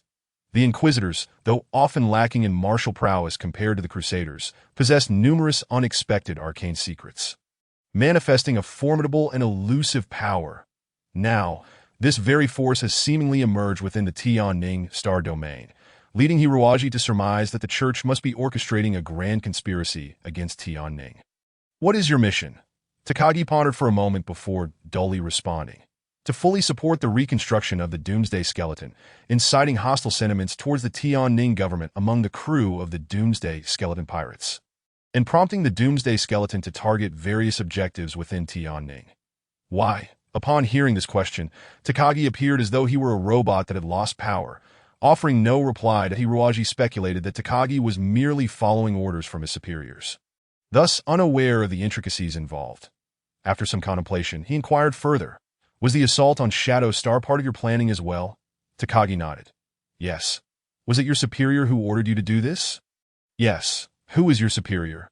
"Lord Jitterin," Takagi said vacantly. "Lord Jitterin will arrive here in 3 days to personally oversee the situation, and the operation has officially commenced." Hiroji was taken aback. "What operation?" Takagi did not respond, indicating that he truly lacked knowledge of the matter. After a prolonged moment of contemplation, Hiroji concluded that Takagi had divulged all he knew. To uncover more, he would likely need to consult the spy leader, Jitterin. Fortunately, that individual would be arriving in 3 days. However, this also suggested that the opposing forces were poised to initiate their actions imminently. Should this operation commence, it would undoubtedly stir a significant upheaval across the entire Tianning star domain. Hiroji harbored little emotional attachment to Tianning. However, the innocent and guileless girl, Tianfeng, stirred a profound concern within him, not to mention Kai, who was a dear friend with whom he had faced life and death. Hiroji could not allow the Church to exploit these innocent individuals to achieve their nefarious ends. With narrowed eyes, Hiroji placed his hands against Takagi's temples that an ethereal black mist emanated from his being, swirling languidly around his arms before ultimately infiltrating Takagi's mind.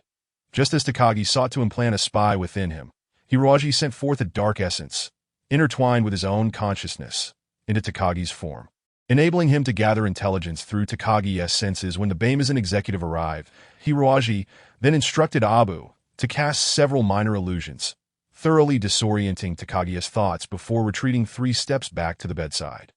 With a snap of his fingers, Takagi seemed to awaken from a protracted dream, a satisfied smile illuminating his face. Unbeknownst to him, he was entirely unaware of the events that had just transpired. In his mind, he had successfully dominated Hiroji.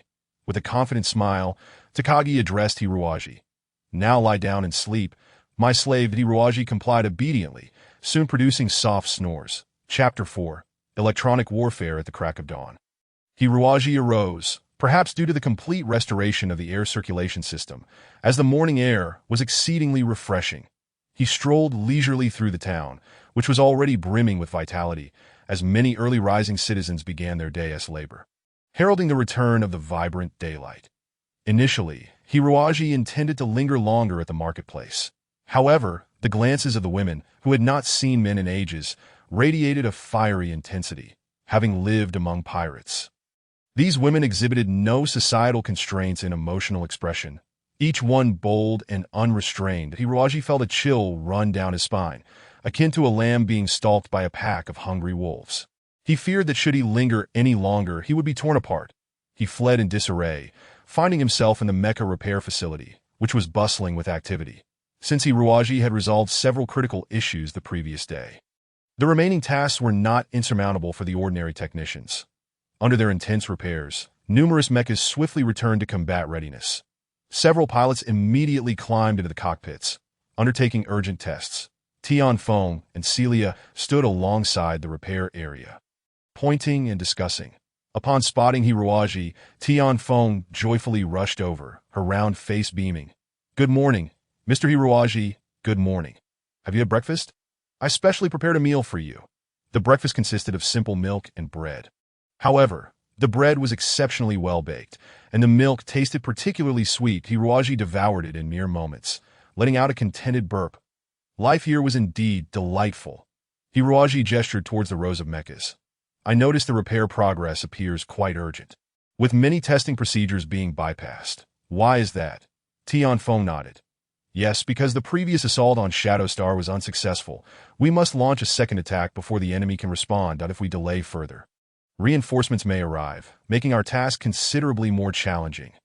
Thus, we have decided to set out at 7 this evening." "What?" Hiroaji was taken aback. He had not anticipated the second raid would come so swiftly. He firmly stated, "You cannot proceed like this." "Why?" Tian Feng asked curiously, her innocent eyes sparkling. "Are we simply to watch the evildoers wreak havoc?" Hiroaji scratched his head, realizing that no matter how he argued, Tian Feng would not believe him now. She had unknowingly been hypnotized by Takagi using secret techniques. Such a prolonged hypnotic state could not be corrected through short-term actions. Forcing a correction could easily result in damage to Tian Feng's brain. "Because you cannot possibly defeat the Shadow Star's garrison." Hiroaji finally grasped a reason. "Such an approach would merely be a death sentence." Tian Feng retorted. "How could that be?" "Mr. Hiroaji, do not underestimate people. I have undergone rigorous Mecha Command training and am unmatched online." Major Celia chimed in. "The day before yesterday, I destroyed half of the mechas on Shadow Star. It should now be at its weakest. If we do not strike now, we may not have such an opportunity again." That Hiroaji shook his head. "Do not forget that Kai and his Dragon Tooth Hunters have joined the fray. They are formidable warriors who could significantly impact the entire battle." Tian Feng huffed. "That day, I was merely caught off guard by Kai. I assure you, I will not make such a mistake again." According to the result of our war game simulations, the current defensive strength on Shadow Star cannot possibly withstand our assault. War game simulations, Major Celia explained. Wargame simulations involve inputting all defensive force data from Shadow Star into a computer, alongside our attacking force data, to deduce various probabilities of success. Based on our simulations, without Kai and the Dragon Tooth Hunters, our chances of victory are 91%, although Kai's forces have been added. The combat-ready mechas on Shadow Star have been halved, resulting in an updated probability of 87% in our favor. Tian Feng, brimming with confidence, declared, "Therefore, we will surely succeed in defeating those evildoers." Hiroaji replied, "The computer's estimations cannot replace human command, can they? If the commander on Shadow Star is exceptionally skilled, the circumstances could differ drastically." Hiroaji glanced at Tian Feng and suddenly conceived an idea. Smiling, "How about this, Tian Feng? Let us conduct a war game simulation between our minds." "A war game simulation between minds?" "Yes, your computer has both sides' electronic data, does it not? We can each command a force. I shall act as the supreme commander of Shadow Star, while you can lead the entire force of the Doomsday Skeleton in a battle. If the Shadow Star can withstand your assault under my command, then I believe this operation may not be necessary, correct?" Tian Feng pouted. "That doesn't seem fair. I am a bona fide mecha commander with 2 years of professional training. Mr. Hiroaji must be underestimating me due to my youth." Hiroaji laughed heartily. "Then let your actions prove your prowess. Girls of Tian Feng's age are particularly susceptible to provocation." Her eyes darted for a moment before she firmly nodded. "All right. Let us head to the computer control center for the competition. But Mr. Hiroaji, do not shed tears if you lose." In the virtual electronic center, every military base typically possesses such facilities. Mecha Knights can hone their piloting skills within virtual cockpits, while commanders can refine their strategic abilities through virtual electronic warfare. From junior officers commanding 3-person teams to fleet commanders leading vast cosmic armadas, all can enhance their capabilities through virtual electronic competitions. Especially before the Great War, Employing electronic virtual methods to assess the battlefield situation and explore various potential scenarios proved to be a remarkably prudent approach, significantly enhancing the probability of victory in combat. Tianfeng occupied one end of the command platform, ceding the other end to Hiruaji. Observing the densely packed buttons and various instruments on the command console, Hiruaji shyly remarked, "I apologize, I have never operated this device before. So, might I request Major Zelia to assist me? You have never used a virtual electronic countermeasure system?" Tianfeng exclaimed, astonished. "How could you possibly defeat me then?" Never mind, I won't play anymore," Hiruaji shrugged and replied. "My lack of experience with this system does not imply that I have not engaged in virtual confrontations that in truth. He had conducted virtual battles directly within his mind, in collaboration with Abu. The deranged electronic entity had stored nearly 100,000 classic command battle cases, which had thoroughly tested Hiruaji's endurance. Tianfeng regarded Hiruaji with skepticism, pouting as she said, all right, Major Zelia shall assist Mr. Hiruaji then. It has been quite some time since I last engaged in virtual confrontations with Sister Zelia." Major Zelia approached Hiruaji, curiously scrutinizing him, and whispered, "Do not underestimate Tianfeng. Her prowess in Mecha command is exceptionally profound. Even I may not have the confidence to defeat her. Perhaps this talent is inherited from her pirate father." Hiruaji diligently examined the myriad data displayed on the interface, and upon seeing the data for the Dragon Tooth Hunter squad, he was struck with astonishment. Although the Doomsday Skeleton had only clashed with the Dragon Tooth Hunters once, their data was remarkably accurate, aligning closely with the true capabilities of the Dragon Tooth Hunters. It is worth noting that the mechas of the Dragon Tooth Hunters were underground products modified by Hiruaji himself, making it exceedingly challenging to ascertain the true data of such mechas. Major Zelia explained, "After that battle concluded, we analyzed the mecha data of Kai and his team through the cameras and data analyzers on the mechas, yielding astonishing results. They are indeed the most formidable mechas on the entire Tianning star. Initially, I thought the government's research capabilities had significantly improved, but now I realize these mechas must have been modified by you, Mr. Hiruaji." "Well, it's all right you didn't know back then," Major Zelia said. "The countermeasure is about to commence. Pay attention." On a three-dimensional star map, various stars, planets, and meteors began to move, signaling the formal commencement of electronic confrontation. Chapter 5. Desperate Tactics. As soon as the electronic countermeasure phase commenced, any traces of youthful innocence vanished from Tianfeng's face, replaced by the demeanor of a true commander, cold and composed, exuding an air of unparalleled mastery. Hiruaji, glancing from across the platform, immediately recognized that Tianfeng was not an opponent to be taken lightly. Promptly suppressing any lingering sense of underestimation, it appeared that the commander of the Doomsday Skeleton possessed genuine prowess. The three-dimensional star map magnified continuously, revealing the Doomsday Skeleton's colossal battleship deftly navigating through a chaotic field of meteors. Swiftly approaching Shadow Star. The previous battle had obliterated the artificial defensive satellites surrounding Shadow Star, leaving it unaware of the impending enemy approach. Tianfeng shook her head slightly, contemplating that Mr. Hiruaji was ultimately an amateur. Not even realizing how many reconnaissance mechas should be deployed, allowing her to easily penetrate the atmosphere. The Hive battleship suddenly opened all its hatches, and hundreds of mechas surged out like a swarm of hornets. Rapidly diving toward Shadow Star, in cosmic warfare, the atmosphere is deemed the line between life and death. Should one falter in the atmosphere, the entire campaign would likely be lost, as the attacking side could unleash a barrage of firepower upon the ground forces from their ships stationed in the atmosphere. The defenders, often constrained by terrain, would find it exceedingly difficult to mount an effective counterattack. Thus, seasoned defenders would invariably establish a defensive line beyond the atmosphere, contending for every inch of territory. Tianfeng felt a wave of disappointment at Mr. Hiruaji's apparent ineptitude that it was not until the Doomsday Skeleton's mecha forces approached the ground that the defenders of Shadow Star seemed to awaken from their stupor. Ground artillery haphazardly fired off a few energy beams, only to be swiftly incapacitated by the deluge of attacks from above. Critical installations such as power plants, energy conversion centers, air circulation systems, and communication stations were quickly overwhelmed. Only at this moment did Tianfeng sense something was amiss. Thus far, her forces had only faced assaults generated by automated defense systems, indicating that she had not encountered a single one of Hiruaji's soldiers. Surely, Even a novice, under Sister Zalia's guidance, would not commit such an error. Moreover, with so many mecha units, where could Mr. Hiroaji possibly have concealed them? Tianfeng found herself perplexed. Just then, an explosion erupted. Beneath the military base of Shadow Star lay a geothermal nuclear reactor, providing the base with a long-lasting energy supply. However, at this moment, Hiroaji detonated the reactor in mere seconds. Immense nuclear energy, mingled with superheated magma, burst forth from the ground, transforming the base into a hellscape of catastrophic destruction. Due to the simultaneous release of vast electromagnetic shockwaves from the nuclear explosion, all of the Doomsday Skeleton's mechas malfunctioned and plummeted, while the enormous fissures that appeared on the ground swallowed them whole. Those who managed to escape were swiftly incinerated by the molten rock.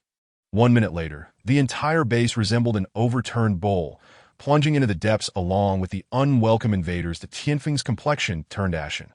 This is impossible, she shrieked. You would resort to such a despicable tactic that ensures mutual destruction. Hiroaji calmly replied, I have great faith in the computer. Since it determined that the defenders of Shadow Star had no hope of withstanding your assault, it follows that their only fate was death. Under such circumstances, mutual destruction seemed the only feasible strategy. But Tianfeng appeared on the verge of tears, lamenting that Oathbart would never conceive of such a ruthless maneuver. Kai would never allow his soldiers to perish like this. It simply cannot be. Hiroaji, exuding confidence, crossed his arms and said, Tianfeng, on what basis do you claim that all those soldiers are dead? They may have left long ago. Tianfeng pouted. Are you implying that all the Mechanites evacuated when the base exploded? That does not guarantee their survival in the vastness of space. After all, the government supply satellites are thousands of light years away. Relying solely on their mechas, they could scarcely endure the journey. Their fate would most likely be a slow death in the cosmos once their mecha energy is depleted. That if that is their conclusion, I cannot accept it. However, Mr. Hiroaji, you are indeed quite astonishing. Very well, let us consider this round a draw. Shall we have another go? Next time, I will certainly take it seriously. Hiroaji smiled slightly, enigmatically replying, Tianfeng, who says this virtual confrontation has concluded. Let me ponder. The recent supply base is likely not thousands of light years away, and the warriors on Shadow Star have more resources at their disposal than just their mechas, correct? What does that mean? Hiroaji pointed at the three-dimensional star map. The events that unfolded in the next half-minute could only be described as a dramatic twist of fate.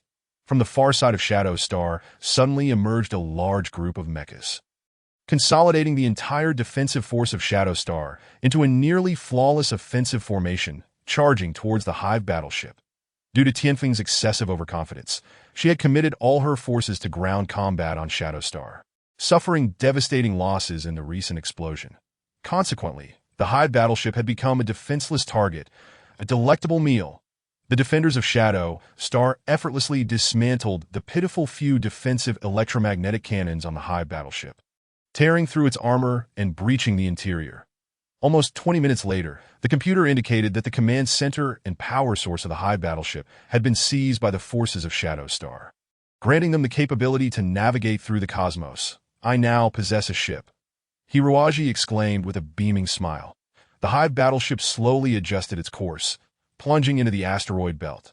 The moment Tianfeng comprehended its destination, she involuntarily gasped in horror. No, don't. War is indeed a cruel affair. Hiroaji seemed to have undergone a transformation, his deep black eyes revealing an infinite coldness as he calmly stated, since the Doomsday Skeleton could launch 2 assaults on Shadow Star within a mere 3 days. The only explanation is that you possess a base in close proximity, enabling swift repairs and energy replenishment for your mechas. That be why capturing the Hive battleship, it would not be difficult to locate the base's position on the star map within the ship.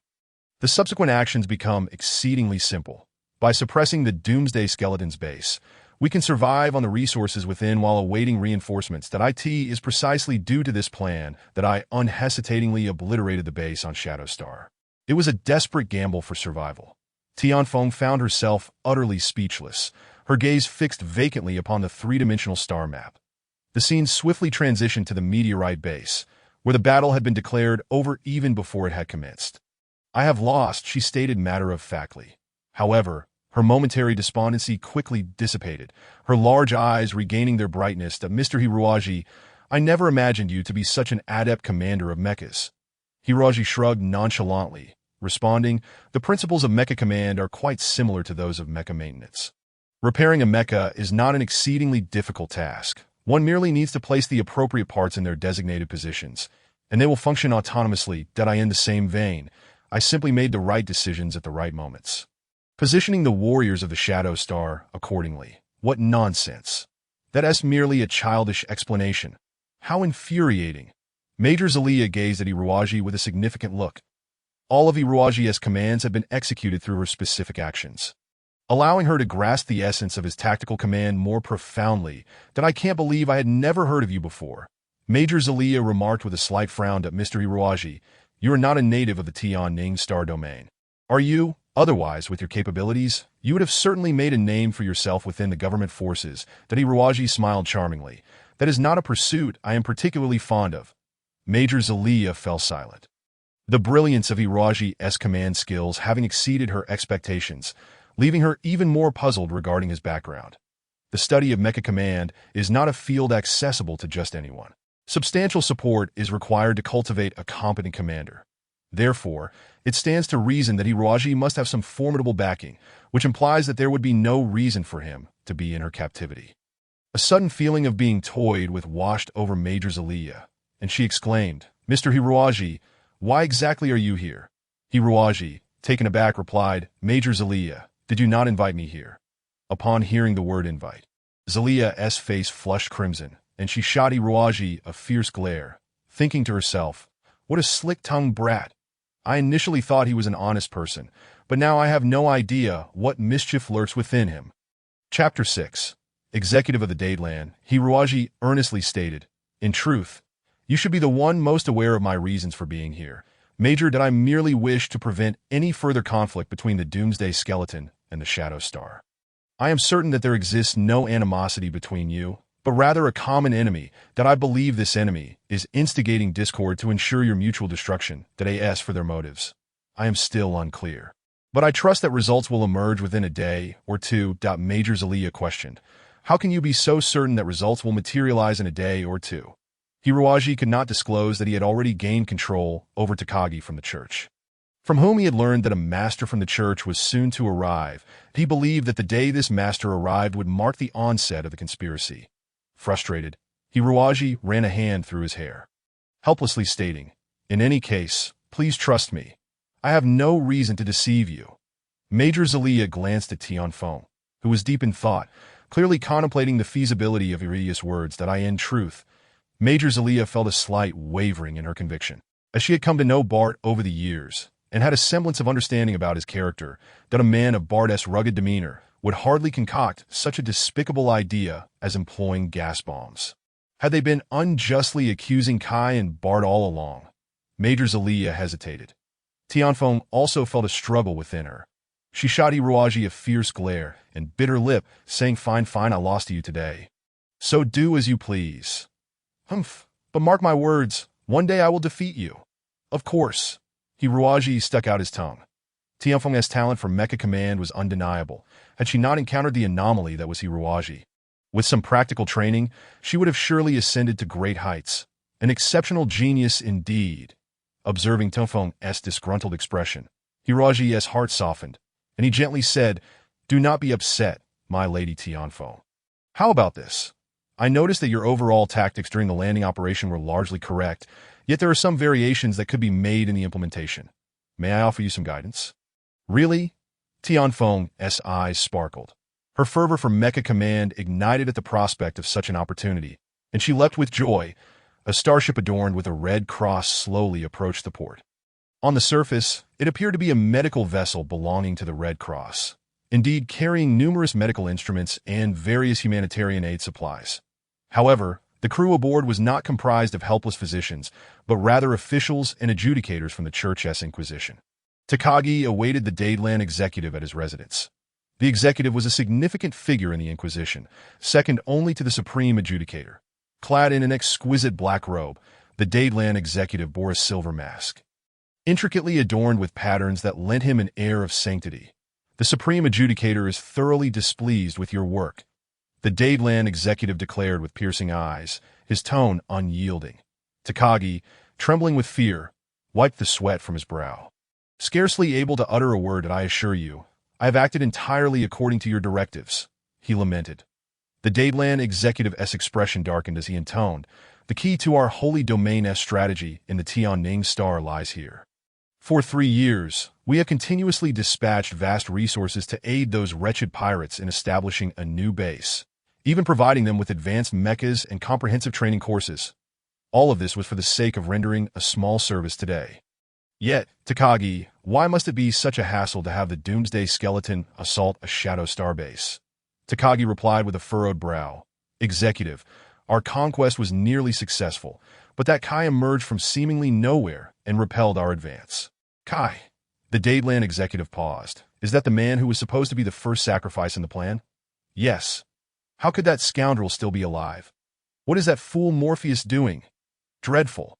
These Tianning people are indeed untrustworthy. He seethed that we must swiftly organize a second assault. We cannot afford to let the Shadow Star remain unconquered. It is vital to our plan. Takagi shook his head. It may prove difficult, Executive. We had initially planned the second assault yesterday afternoon. But for some reason, the leader of the Doomsday Skeleton abruptly changed her mind, stating that we should deliberate further. No matter how I urged her, she refused to initiate the assault, and eventually even began to suspect me. Suspect you? Yes, that young lady has inexplicably become quite astute, incessantly inquiring about Kai and the gas bombs, asking how I discerned the true culprit, and even mentioning General Morpheus. She seems to be harboring doubts about him, no longer directing all her suspicions solely toward Kai and the Shadow Star. This could spell disaster. The Dadeland executive gritted his teeth. If the members of the Doomsday Skeleton do not obey orders, the entire plan will suffer a significant setback. Please, Executive, what should be our next course of action? The Dadeland executive smiled darkly. Such occurrences had long been within my expectations. After all, that young lady will inevitably grow up. She cannot be deceived by a single lie forever. Now that we have reached this juncture, we must resort to some extraordinary measures that I have brought 20 dark adjudicators from the headquarters of the Inquisition. I believe they will prove exceedingly effective. Takagi was astounded. The adjudicators were operatives within the Inquisition, tasked with executing violent missions. Each possessed combat skills rivaling those of the Crusaders and wielded stealthy, supernatural abilities. They were the most ruthless warriors, the backbone of the Church's honor in the dark world. Takagi himself was also an adjudicator, but it was exceedingly rare for 20 of them to convene for a mission. Takagi breathed a sigh of relief. With 20 adjudicators present, there will be no issues at all. Executive, your foresight is truly admirable. The Dadeland executive replied coldly. Spare me the flattery. Time is of the essence. Now, sketch a map of the leader of the Doomsday Skeleton's residence, that we shall initiate our operation in half an hour. Sister, what kind of person do you think Mr. Hiruaji truly is? In a cozy female chamber, Tianfeng sat comfortably in Major Zelia's embrace, as the Major gently dried her damp hair with a soft towel. The two ladies had just finished bathing and were engaging in idle conversation. What do you mean by that question, Tianfeng, sister? I find Mr. Hiruaji truly remarkable. Tianfeng, rolling over, climbed on Major Celia's lap, her large eyes filled with admiration that I overheard the men in the maintenance yard say that collectively they do not possess even a fraction of Mr. Hiruaji's prowess. Those uncles can be so arrogant, can't they? They have mingled in the pirate crew for decades, yet they all idolize Mr. Hiruaji, which surely indicates his exceptional skills in mecha maintenance. Major Celia chuckled awkwardly. Indeed, that is the case. Tianfeng clapped her hands. I once heard that an excellent mecha maintenance engineer must undergo at least 2 to 3 decades of relentless training to achieve such expertise. And that is still a remarkably swift pace. However, Mr. Hiruaji does not appear to be of such age. Could he possibly be a supernatural being? How frightening. Perhaps he is just extraordinarily gifted. Tianfeng shook her head. But what about command skills? How infuriating. I once thought my mecha command skills were quite impressive. During virtual combat simulations, no one ever guessed I was merely a girl in her teens. Yet in Mr. Hiruaji's presence, I found myself utterly powerless. He consistently devised incredibly audacious and ruthless tactics to defeat me. Upon reflection, I suspect even the instructors of the Sacred Domain's mecha command skills may not rival Mr. Hiruaji's strength. Major Celia nodded. She had first-hand experience regarding Mr. Hi's command skills that I truly admire Mr. Hiruaji. However, a dilemma arises. Dear sister, I cannot fathom why Mr. Hiruaji would lie, yet he claims our enemies are not Kai and Bart, but rather their superior, General Morpheus. I isn't this directly contrary to what Mr. Takagi stated. Who should I trust, sister? Please tell me. The young girl wore an expression of deep distress. Chapter 7. The truth revealed. Major Celia pondered. Logically speaking, at that moment, Kai was leading his subordinates in battle against your father at the satellite base. The likelihood of him personally deploying poison gas bombs is quite low. However, we have all witnessed Mr. Takagi's assistance over the years. He has even less reason to deceive us that in the absence of direct evidence, we should not hastily place our trust in either side. From this perspective, I now believe it is unnecessary to launch an immediate attack on Shadow Star. Our priority should be to send personnel to thoroughly investigate the matter. We can no longer rely solely on Mr. Takagi's account. Understood. Tianfeng nodded and then mischievously smiled. Sister, how exactly did you invite Mr. Hiruaji from Shadow Star? Don't tell me he came willingly. I've grown up and no longer believe such tales. Major Celia's cheeks flushed slightly as she playfully tapped Tianfeng's rosy backside, chuckling. I invited him with a gun. Ah, did Mr. Hiruaji appear very panicked or angry? He always seems to be smiling, Major Celia replied. Though it was under duress, I have a peculiar feeling that he was not compelled by me, but rather came of his own accord. Quite strange, isn't it? Although that man lacks physical strength, I feel that if he truly does not wish to do something, no one in this world could force him. That certainly sounds like Mr. Hiruaji. I find myself regretting my earlier thoughts, Tianfeng. That man feels exceedingly intimidating. Anyone who crosses his bottom line would surely face severe repercussions. However, I believe he harbors no ill will towards us and might even protect us in critical moments. How absurd! Perhaps I am merely overly anxious. That seemingly useless man would likely be unable to protect himself in a crisis, let alone protect others. Do not worry, Tianfeng said with a smile. I will look after Mr. Hiruaji and ensure he suffers no harm. A gentle knock resounded at the door. It was Mr. Hiruaji. Tianfeng quickly descended from Major Celia's lap. Mr. Hiruaji, please wait a moment. How odd. What could he possibly be doing here at such a late hour? Major Celia thought for a moment, then discreetly retrieved an electromagnetic gun from beneath her pillow and concealed it behind her. Mr. Hiruaji stood outside the door for a while, waiting for both Tianfeng and Celia to be fully dressed before he opened the door. Major Celia regarded the young man outside, her instincts telling her something was amiss. Mr. Hiruaji, is there something you need at this hour? In truth, there appears to be a matter at hand. That Mr. Hiruaji's face was pale, and he smiled awkwardly. Well, a few gentlemen just came to my room. Never mind, I think it's best if they speak for themselves. Before he could finish his sentence, Mr. Hiruaji was kicked aside like a ball, and a dozen judgmenters from the church charged in. The judgmenters were clad in black energy protective suits, their faces obscured by glimmering silver masks, wielding miniature electromagnetic blades. Major Celia barely had time to draw her handgun before two judgmenters subdued her. The remaining ones firmly held Tianfeng in place with their sharp blades. The two women were stunned by this sudden turn of events. It took a while for Major Celia to scream. Do not harm her, of course. We shall not harm anyone at this moment. That Mr. Takagi strode in, brimming with self-satisfaction. Witnessing his demeanor, both women were filled with confusion and shock. Tianfeng couldn't help but exclaim, Uncle Takagi, what is the meaning of this? Regrettably, my dear niece, Mr. Takagi feigned wiping away non-existent tears. If only you had obediently followed my instructions to attack Shadow Star, none of this would have occurred. After all, we have been together for 3 years. I still hold a fondness for you, my little niece. With a wave of his hand, several judgmenters restrained both women and Mr. Hiruaji, confining them to a room. What on earth is happening? Mr. Hiruaji cried. I have nothing to do with this matter. Why am I being bound as well? Mr. Takagi glanced at Mr. Hiruaji, smiling. Of course, Mr. Hiruaji, you are different from them. Without delving into other matters, even if we merely consider your exceptional mecha maintenance skills, we cannot afford to waste such a unique talent. However, for the sake of confidentiality, you must endure a slight inconvenience. Once this is all over, we shall compensate you handsomely. Ha ha ha. Mr. Iruaji was perplexed. Who are you? Mr. Takagi, brimming with self-importance, declared, We hail from the most sacred star domain in this universe, where the supreme deity's radiance blesses that divinely bestowed realm. You have been deceiving me all along. Tianfeng's eyes brimmed with tears that Mr. Takagi shrugged, boasting, Everything is merely a matter of exchanging interests, my dear niece. During your most trying times, our church provided substantial financial and material assistance. Simply to have you perform some trivial tasks at the appropriate moment, that if you had obediently attacked Shadow Star, none of this would have been necessary.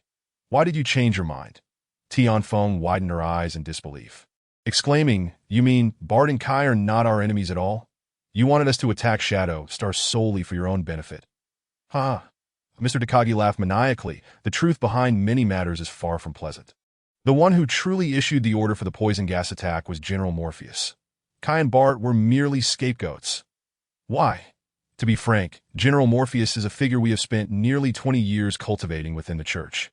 An important pawn in our strategy within the Tianning Star domain.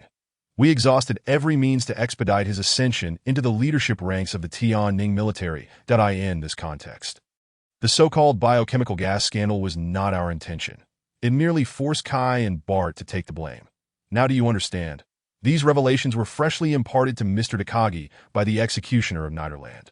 Mr. Takagi, believing the two women were doomed, paid them no mind and continued to mock them. But why do you wish to assist us in rebuilding the Doomsday Skeleton?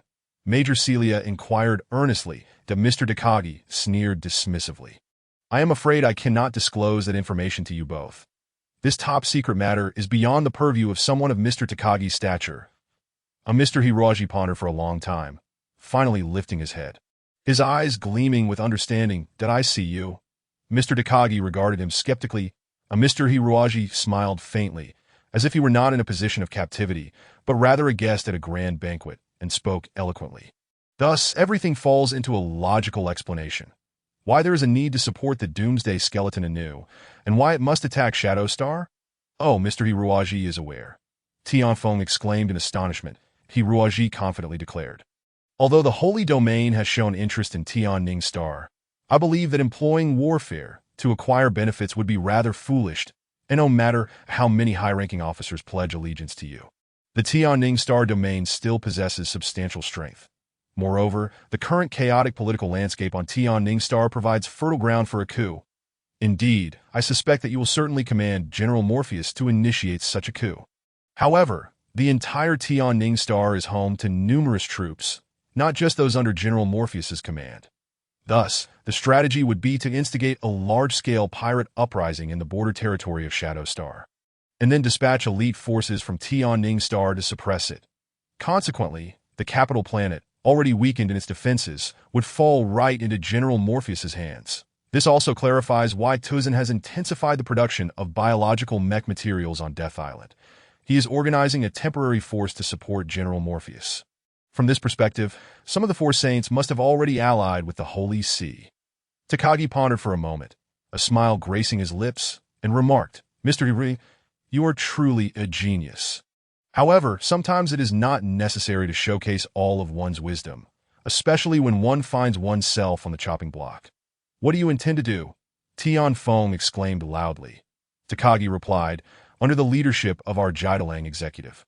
A mixed assault force comprised of the Doomsday Skeleton Pirates and the Judicators will appear in the skies above Shadow Star in 5 hours. I believe this will catch our enemies completely off guard. This is impossible, Tianfeng protested. Without my and Sister Zelia's command, the Doomsday Skeletons would never heed your orders. Takagi shook his head. You will certainly appear on the front lines to command this magnificent battle. Rest assured, my dear niece, the Doomsday Skeletons will fight bravely under your leadership. Even if it means a mutual destruction with the enemy, it matters not. Ha ha ha ha ha. Chapter 8. The Brink of Death with a wave of his hand. 2 Judicators stepped forward. One petite, the other tall, matching the heights of Tianfeng and Zelia. The 2 Judicators removed their masks, revealing 2 featureless, pallid faces devoid of hair. One of them gently explored Tianfeng's face with his hands. Muttering an incantation, soon, a layer of pale blue mist enveloped his face, and a grotesque sound emanated from within, as if some ferocious beast were devouring him. When the blue mist dissipated, the two women gasped in astonishment. The man's face had transformed to resemble Tian Feng's perfectly, as if gazing into a mirror.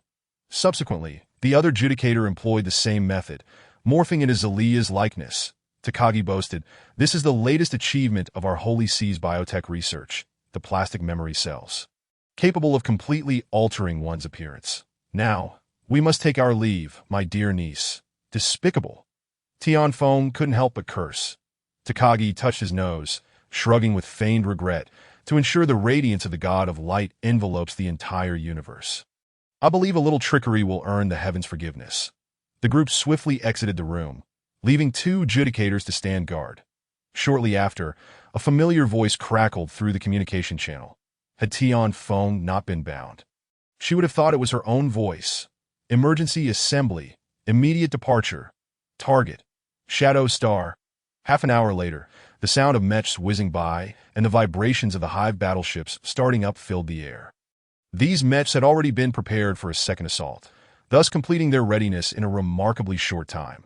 Under the guise of the impersonated Tian Feng and Zelia, the bulk of the forces quickly departed the base. "It's all over," Major Zelia said despondently, realizing the irrevocable nature of the situation. Tian Feng's usual smile vanished, her gaze blankly fixed on the white walls. Only one person remained calm, smiling as before, that if one were to insist that his smile held something more than usual, it would be but one emotion, the flame of anger. Half an hour after the Jidalang executive and Takagi left the base, Tian Feng, Zelia, and Hiruaji were escorted out of the room by two judicators. "You likely cannot escape," one judicator coldly stated. Though Celia found herself rigid and on her knees before the judicators, blood spilling from her lips as she convulsed, the judicator, with a mocking smile, retracted his fist that had struck her abdomen, exhaling softly before jesting, "What a temperamental young lady you are." However, the sound of your attempts to break free from your chains was rather excessive. If such a trivial noise could elude your ears, then you are unworthy of the esteemed position of a judicator. Another judicator remarked, "Indeed, those fellows have all gone to Shadow Star to enjoy the spectacle. Leaving just the two of us here. It is quite tedious, isn't it? So, it is truly commendable of you to perform this farce for our amusement." Celia's heart plummeted into an abyss of despair. She had not anticipated that every move she made was under the watchful gaze of her adversaries. All hope had been extinguished. "Let us settle this here," she declared to be, "By the way, your mechanical eye that emits laser beams is rather exquisite. Once you are deceased, I shall extract it from my collection. You have no objections, do you?" Adjudicator raised his hand with a cheerful grin, a peculiar sheen emanating from his palm, resembling a sharp blade.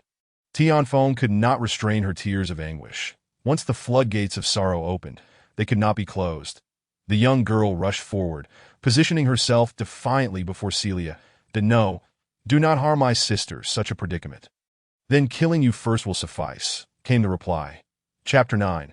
A bloodbath. Celia struggled to straighten her posture, shielding Tian Feng behind her as she weakly stated, You will not succeed, you fiends." The two judicators erupted into laughter, proclaiming, "The two young ladies shall soon witness the true face of evil, though we wish you a delightful journey to hell." One judicator, with a chilling smile, prepared to strike down at Celia's throat with a knife hand.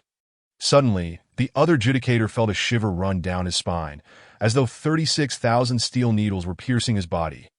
"Wait, something is amiss. What is it?" A powerful spiritual force surged forth, palpable in the air. "Did you feel that? It's a formidable opponent." Both judicators fell silent, acutely aware of the furious spiritual energy that emanated from this mysterious adversary. It was a terrifying manifestation of power. The invisible force crashed upon them like relentless waves.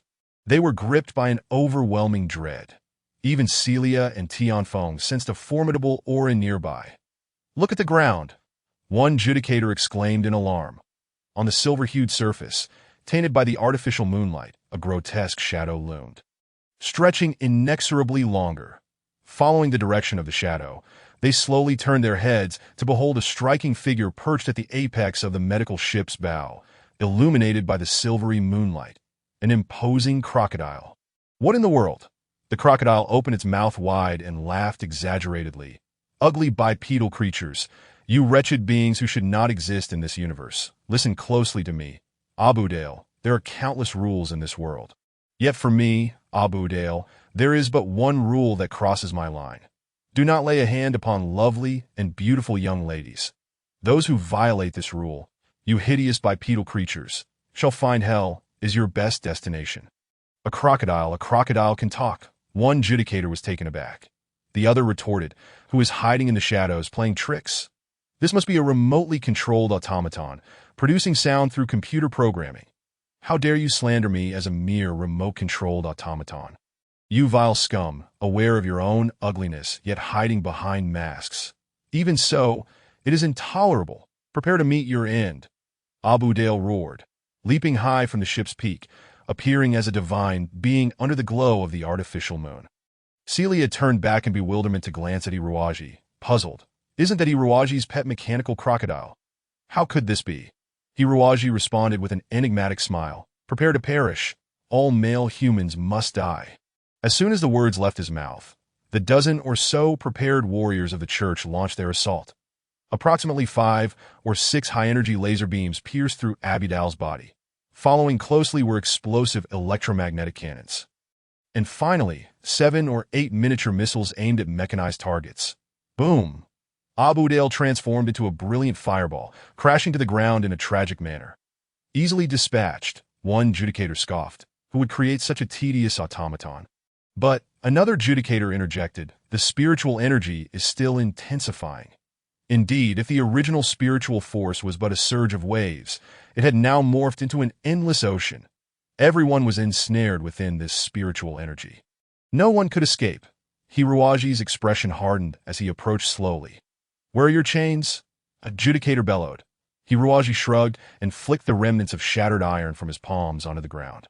Now, anyone could feel the formidable spiritual energy emanating from Hiruwaji. Celia and Tianfeng were perplexed. The man before them bore Hiruwaji's visage, yet they were certain he was not Hiruwaji. For his aura was nothing like that of the gentle soul they knew. It was cruel, bloody, and icy. It was as if a demon had invaded Hiruwaji's body, seizing his very essence. Who are you? A heretic? A judicator demanded gravely. Did I end this universe? Only the church and heretics can wield spiritual abilities freely. Hiruwaji regarded them with a gaze tinged with pity, feeling no need to answer their inquiry. In the historical conflict between the undead and the church, blood and fire had always been their means of communication. Unnoticed by anyone, a liquid metal, shimmering like mercury, flowed from the inferno, simultaneously ablaze. Yet Hiruwaji paid it no mind, allowing the mercury to envelop him entirely, as if donning a suit of armor forged from flames. All present were left in awe. The crimson flames gradually shifted to a deep azure, and the ethereal, ghostly fire rendered Hiruwaji even more eerie. One judicator suddenly realized the potential identity of their adversary, crying out, "Attack! Attack!" The church warriors, flustered, raised their weapons. However, by the time their assault commenced, there was no trace of Hiruwaji left on the ground. They could only see a blue flame darting around the starport under the moonlit sky. The church warriors were struck by ghostly fire, and none could escape their doom. In a mere 10 seconds, all the church warriors lay dead, their faces frozen in bewilderment, none understanding how they had perished, nor the true visage of their enemy. Having dispatched these insignificant foes, Hiruwaji stood silently before the 2 judicators. As if he had merely accomplished a trivial task, from the palm of his silver armor, 5 sharp claws emerged, flames dancing between them, chilling to the bone. The 2 judicators realized they were no match for this foe. They exchanged glances, and without hesitation, one seized a girl, shouting, "Do not approach, vile brat. If you come any closer, these 2 women will lose their lives. And if they are indeed important to you, are they not? Thus, you would go to any lengths to save them. If you take another step forward, we assure you we can slay these 2 women in 1/10 of a second. Surely, you believe we judicators possess the capability to accomplish such a trivial task." Hiruwaji stood still, impassive. The 2 judicators reveled in their perceived advantage, believing this young man had his vulnerabilities. Tianfeng, shocked by their shamelessness, bit down hard on the wrist of the judicator holding her, prompting a fierce punch in retaliation. "Damn it! Remove that armor at once." What in the world is this? Take it off. Otherwise, I shall strangle this young girl first. Hiruaji hesitated briefly. The mask upon his face melted away like water, revealing a visage cold and indifferent. Foolish, Hiruaji stated icily. What? Just now, you seem to have guessed my identity do you think I would care for these two women? Look into my eyes, Hiruaji thundered, compelling the two judicators to involuntarily raise their heads and fixate upon his gaze. Taking this opportunity, Abudale unleashed a mental assault through Hiruaji's eyes. A formidable psychic force shot forth from Hiruaji's gaze, striking the two judicators with devastating impact. They screamed in agony, their heads pounding mercilessly. Unable to maintain their grip, they released their hold. Tianfeng and Celia seized the moment to retaliate, delivering powerful kicks to the judicators' abdomens, using the recoil to roll away by the time they reopened their eyes. The two girls had distanced themselves, confronted by the enigmatic smile on Hiruaji's face. His iron claws had gripped the throats of the two judicators, capable of snapping their windpipes with the slightest squeeze. The judicators were utterly petrified, repeatedly pleading, "Please, spare us, spare us." Hiruaji coldly replied, "I wish you a delightful journey to hell." With a light exhalation of power, two adjudicators of the church fell lifeless to the ground. Chapter 10. Frenzied Flight. Illusions. Surely this